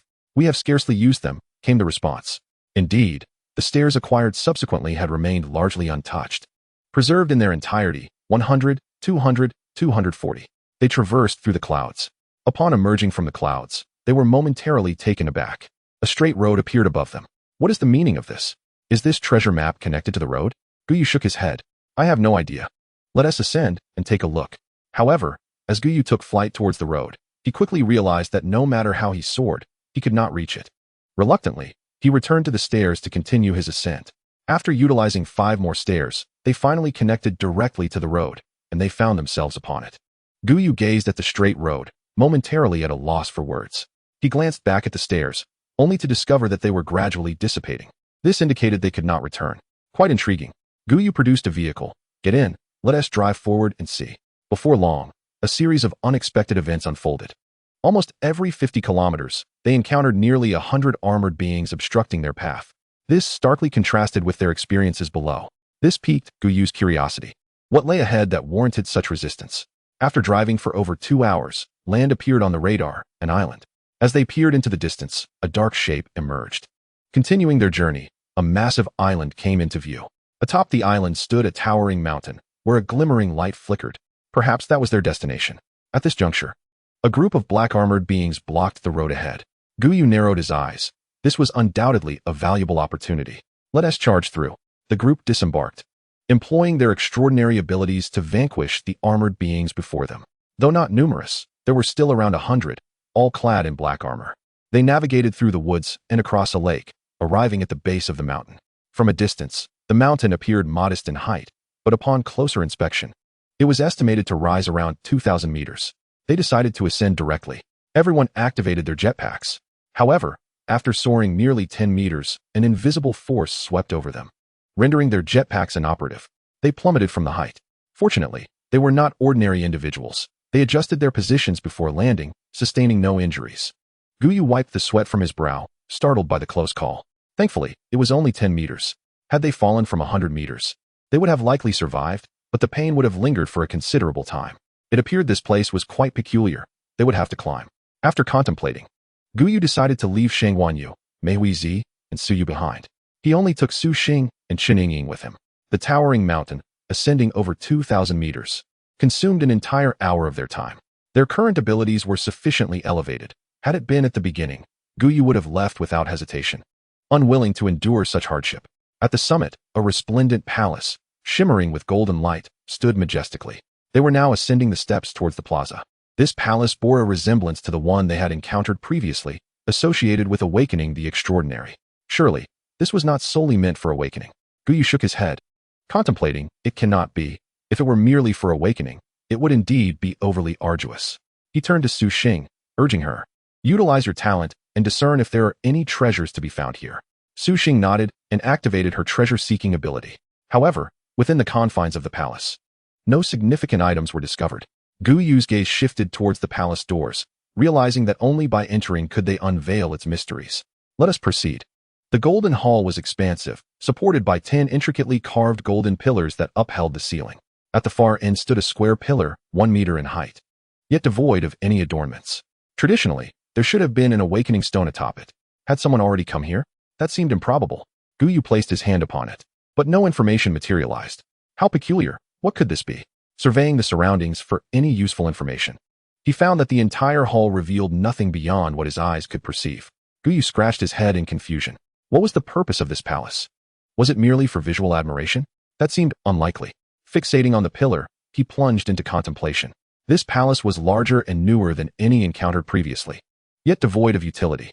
Was that conceivable? After a moment's thought, Gu Yu retrieved an awakening stone from his backpack and placed it atop the pillar. With a sharp crack, metallic tendrils emerged, securing the awakening stone in place. A resounding rumble echoed as the ground before the wall began to shift. Once a sufficiently large opening was created, 3 faceless sculptures ascended from within. Each sculpture bore 3 gems embedded in its chest. As the sculptures fully materialized, the gems emanated beams of light that illuminated the awakening stone. Instantly, the stone radiated a blue glow, which deepened, gradually enveloping the entire golden hall in a rich azure hue. After a brief moment, the beams faded, and the 3 gems shattered into fragments. A panel materialized before the stone pillar, inscribed with the words, Awakening Enhancement Stone, Note, can upgrade extraordinary abilities. Gasp. An upgrade for extraordinary abilities? Wasn't he that akin to Chen Yu's power? If so, their team might soon possess numerous S-grade abilities. Gu Yu, in a flurry of excitement, placed his hand upon the stone. The blue radiance enveloped him in an instant. He felt a gentle warmth coursing through his body, yet nothing more. Approximately 10 minutes had elapsed when, with a chime, his extraordinary ability panel materialized before him. Perception, SS rank. Talent, enhanced senses, allowing a 5-fold amplification of his sensory faculties. Skill, perception manipulation, enabling the control of an adversary's senses. The greater their intellect, the stronger their resistance. Yet, it appeared that this description had not undergone any significant alteration. The sole enhancement was indeed the quintuple amplification of his senses. It seemed that he would have to wait and see how this would manifest in practice. Chapter 167 finally drew to a close, but prior to that, it was imperative that everyone ascended. Gu Yu communicated via his earpiece to those below. Half an hour later, all individuals arrived at the palace, each undergoing extraordinary enhancement. Consequently, the entire team boasted at least B rank extraordinary abilities, with A and S ranks comprising the majority. However, Gu Yu remained particularly concerned about the abilities of Chun Yingying and Su Yu. Following Su Yu's advancement, her powers had undergone a remarkable transformation. Previously capable of only forming an armor that enveloped her body, she could now not only cover herself entirely, but also unleash blades from her form that circled around her, significantly increasing her lethality radius. Gu Yu then turned his attention to Chun Yingying. She shook her head, stating, after my abilities enhancement, the effect is somewhat peculiar. It does not directly augment combat power. Upon reaching SS rank, it fortifies weaknesses. Any attack directed at a weakness inflicts 5-fold damage. Thus, she clarified that this was not merely a boost to combat prowess. Ultimately, success in battle still hinged on her intrinsic strength. Nevertheless, in conjunction with her original talent, this extraordinary ability proved to be quite advantageous, albeit slightly inferior compared to Su Yu's capabilities. Gu Yu, exasperated, thought to himself, 5-fold damage. And you dare to claim it is not combat ability? What, then, constitutes combat capability? Let us depart. We must descend the mountain. Gu Yu strode forward a couple of steps, only to return and tug vigorously at a stone, discovering it firmly anchored in place. Frustrated, he relinquished that stone, though he still possessed another, which was not of paramount importance. The group descended the mountain, boarded their vehicle, and continued along the road. Just as they were leaving the island, a tremendous roar erupted behind them. The mountain peaks of the island collapsed, fracturing the entire landmass and sending debris flying in all directions.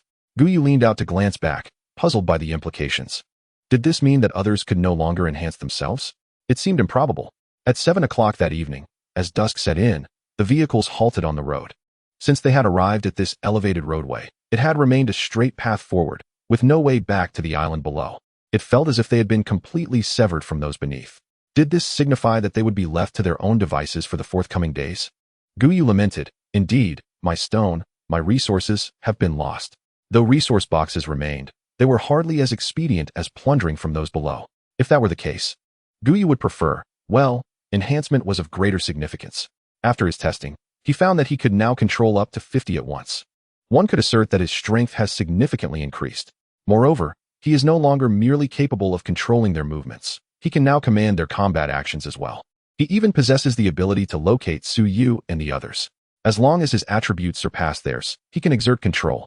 However, since Su Yu and her companions are human, the duration of control is quite brief, lasting only a minute. Yet, if it concerns an enemy, that minute is ample time for him to compel them to take their own lives. Time is fleeting. Only 5 days remain until the catastrophe concludes. The individuals hastily emerged from the island. Yet, as time progressed, the number of armored beings on the road continued to escalate, causing considerable distress among the Alliance members. The death toll began to rise incessantly. It could be said that each day, some unfortunate Alliance faced casualties, and even some weaker factions were entirely annihilated. Gu Yu gazed at the regional channel above, Huahua Zone 3, 6, 21 million, a drop of 100,000. It is estimated that by the end of this calamity, the global population may dwindle to just over 200 million, which would be fortunate. At that moment, the total population of Huahua had already fallen below 90 million and was heading towards 80 million. Based on this trajectory, if there were to be 3 more waves, it is likely that the entire world would be left with fewer than 100,000 individuals. Gu Yu could not help but question the true intent of this so-called survival game. It seemed designed solely to bring about their demise. One could hardly fathom the purpose behind such an endeavor. Was it merely to kill them? Surely, it would not require such elaborate machinations. The 4th day of the countdown. The 3rd day, the final day. In the early morning, Gu Yu's vehicle remained parked at the roadside. He approached the driver's seat, inserting the survival coin, pushing the fog distance back once more. On this last day, Gu Yu had no intention of advancing further. He would remain here, awaiting the armored beings to attack them autonomously. Aside from him, most members of the Alliance shared this sentiment. Progressing forward had lost its significance. As long as they could endure until midnight, everything would come to an end. Following that, they would brace themselves for the next wave of calamity, though it remained uncertain what that would entail. At 10 o'clock, Gu Yu and his companions entered a room on the 3rd floor. Upon entering, the creaking of the door resonated. The sound of waves crashing against the shore filled the air. This was a coastal island room. The women donned bikinis and strolled to the beach. Gu Yu placed a tablet on a nearby table and reclined on a lounge chair, basking in the sun. After such a prolonged period of training, the members of the Points team were now capable of engaging in combat with the armored beings in coordinated efforts, holding their own in battles. Indeed, recent skirmishes had primarily been fought by those members. At noon, the women emerged from the water, beginning to prepare the ingredients that had already been processed. Now, they merely needed to cook them. An hour later, everyone gathered at a large table. The 3rd round had finally concluded, and the subsequent round would see that number escalate into the hundreds. Shen Yu sighed, pondering whether, after the single-digit phase concludes, they might return home directly. Silence enveloped the group. Who could possibly know? They were more curious about the number of survivors remaining in this world as they entered the single-digit struggle for survival. Despite acquiring numerous valuable items at the trading center, they remained helpless to assist those in need. After all, combat had become the prevailing theme. Food and water were no longer in short supply. And now even extraordinary powers had emerged, leaving them with little recourse. The only option was to part with their mithril ingots. Yet such items were plentiful among the various alliances. Gu Yu tapped the table, urging them not to overthink it. Let us go with the flow. We've done all we can. Can we still bring them along? The women nodded in agreement, deciding to take things as they come. They raised their glasses in a toast. Cheers. Gu Yu cast a glance at the women, shaking his head internally. This struggle for survival was not easily resolved. Merely ensuring one's own existence was a considerable challenge, especially with so many still alive.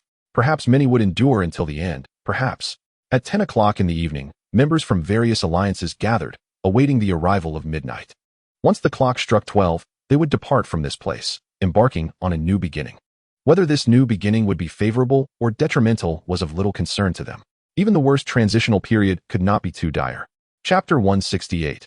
You will leap directly into the battlefield of survival as the clock struck 12. A familiar voice resonated once more, Yet this time the circumstances exceeded everyone's expectations. You are the worst survivors I have ever encountered. For reasons unknown, Gu Yu felt as if a teacher stood before him. Starting tomorrow, you will bypass survival and enter the battlefield of survival directly. Gasp. Gu Yu inhaled sharply. What could this possibly mean? The battlefield of survival is a meat grinder for all races. If you survive for 10 days, you will be able to return to Blue Star. Remember, you have only 10 days. After 10 days, if any of you manage to return alive to Blue Star, all resources on Blue Star will be restored to their peak condition. Now, the merging of regions begins, followed by the unveiling of the alliance rankings. As the voice faded, the regional channel automatically activated, placing everyone in a muted state. Gu Yu observed as the name of the region transformed once more, from Huawu District 3 to Huawu District, becoming a single large area. The numbers behind it fluctuated before finally settling at 64.33 million. This indicated that the population of Huawu stood at this figure. Subsequently, a new column appeared, Alliance Ranking of Caravans. The names and scores fluctuated, with ranks continuously changing. 10 minutes later, the frequency of name changes began to diminish, suggesting that the rankings were nearing completion.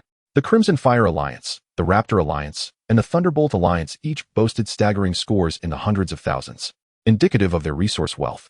Suddenly, a name ascended to the pinnacle of the leaderboard, leaving the onlookers in a state of shock and disbelief. This name did not belong to an alliance, but rather to a racing team. Gu Yu gazed upon the name, a pained expression crossing his face. Gu Yu Racing Team, score 999999. How could his name be displayed so prominently for all to see? But knowing was one thing. He was not overly concerned. Just then, the regional chat channel was unlocked, allowing everyone to communicate. However, there were restrictions. Level 3 teams could send only 10 messages, Level 4 teams 50, while Level 5 and above faced no limitations. The barrage of messages surged at first, but soon slowed to a trickle. Great Gu Yu, save us. No way. Am I seeing this correctly? A racing team with a score surpassing that of an alliance. Is it possible that 999999 is merely a cap, and the true score of our great leader is far beyond this? Gu Yu, take us back to Blue Star. Indeed, we will follow your lead. Panic gripped the majority. Although they had weathered many calamities before, this situation was distinctly different. 10 days seemed brief, yet the implications suggested that survival would not be easily attained. The myriad of races awaited, and entering that fray was tantamount to certain death. Not only was he being incessantly hailed in the regional channel, but his inbox was on the brink of overflowing with new messages. Gu Yu felt utterly overwhelmed. I'm just an ordinary person, he thought. How could I possibly lead them? At that moment, someone remarked, Great Gu Yu, I remember now. He sold numerous items at low prices in our region. Otherwise, the population here would not be so substantial. Whoever can contact him will surely lead us to safety. Yet, by this time, Gu Yu had already muted the regional channel. To be honest, he did wish to assist everyone, but he understood the intricacies of his own situation. If it were merely a matter of survival, he could certainly guide them all to safety. However, this was evidently a battlefield. He was dealing with 60 million people, not merely 6,000. Gu Yu exhaled deeply, leaning back on the sofa and closing his eyes. At that moment, a pair of hands rested gently atop his head, offering a soothing massage. Do not overthink it. Follow your instincts and do as you wish, without dwelling on their words, they advised. Gu Yu managed a wry smile. He did not wish to ponder, but it seemed inconceivable for just a handful of them to return to Blue Star. What would be the meaning of such a return? Perhaps I shall consider it tomorrow. In truth, at that moment, their vehicles had likely already been transported to the battlefield, yet they heard no unusual sounds. It seemed the battle had yet to commence. The following morning at 6 o'clock, Gu Shuo and the others arrived at the forefront to prepare. Yet, the external world was enveloped in an impenetrable darkness, rendering visibility utterly impossible. It is as if something has confined them. Brother Gu Yu, do you think we can hold on until we return home? Gu Yu shook his head. I cannot say. Time ticked away, and as the clock struck 9, a crisp snap echoed, and the darkness shattered into fragments, vanishing. Before them lay a desolate expanse. Moreover, several dozen vehicles were parked just outside their window. Bang! Bang! Individuals continuously emerged from their cars, surveying the surroundings. However, Gu Yu remained inside, merely glancing at the radar. Numerous red dots appeared on the screen, approximately 30 kilometers ahead. If they were to move, they would most likely encounter them. It didn't seem overly perilous, did it? Given the ominous moniker of meat grinder, there must be underlying issues. Thus, caution was advisable.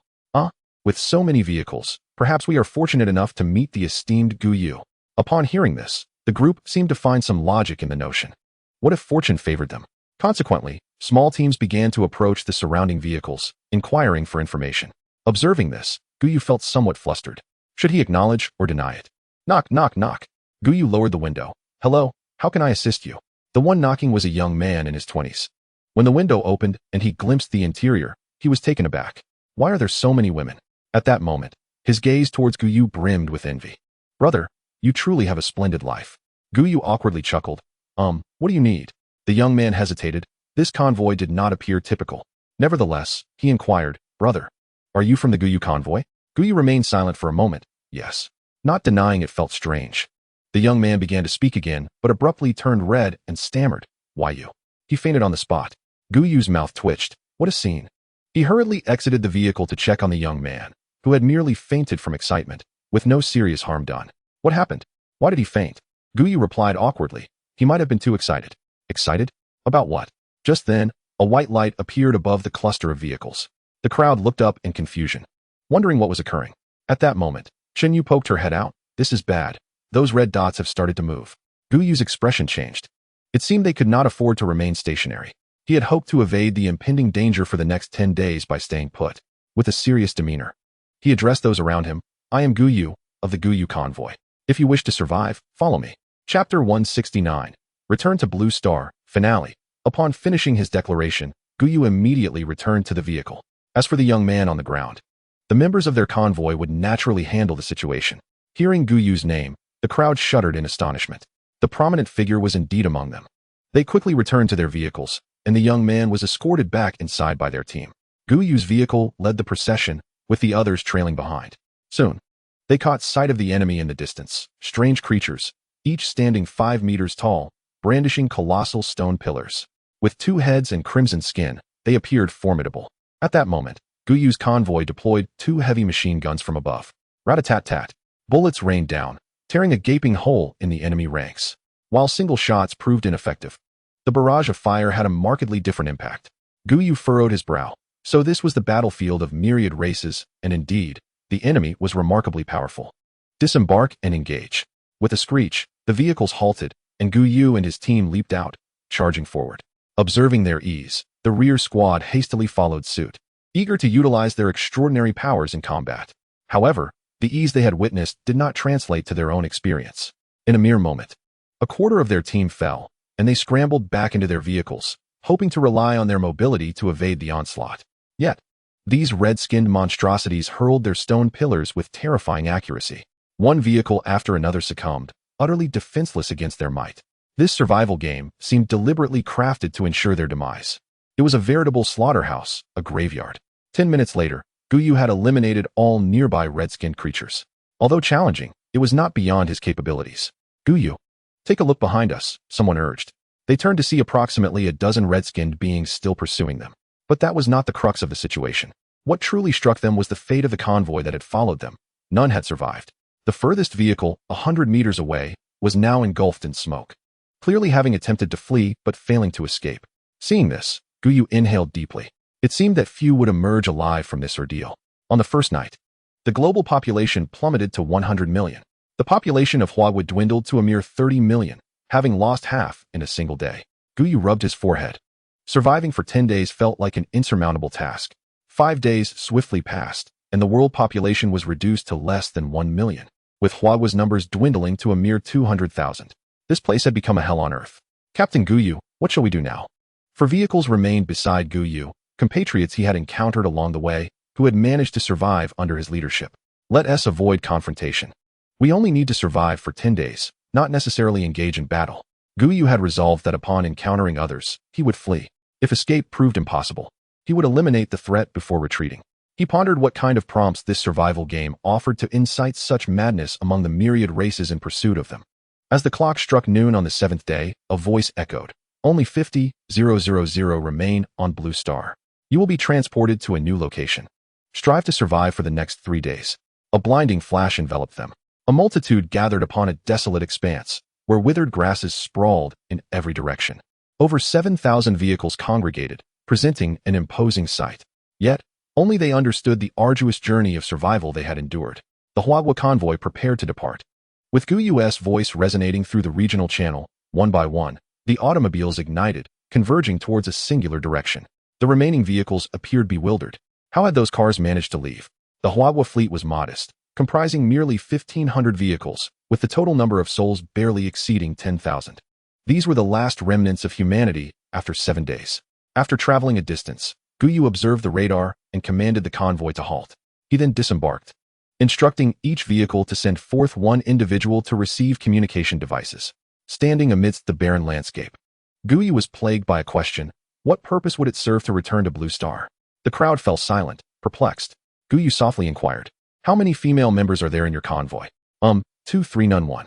Was it not the absence of a new generation that led to the demise of a civilization? The group fell into a contemplative silence. Gu Yu shook his head. Let us board the vehicles. We shall return to Blue Star first. May fortune favor you all. At that moment, they could only await the outcome of the blind box they possessed. As time progressed, their pursuers multiplied. Gu Yu adeptly navigated them through winding paths in search of an escape. Yet, even with such efforts, their numbers dwindled. On the evening of the 10th day, at 8 o'clock, fewer than 3,000 remained.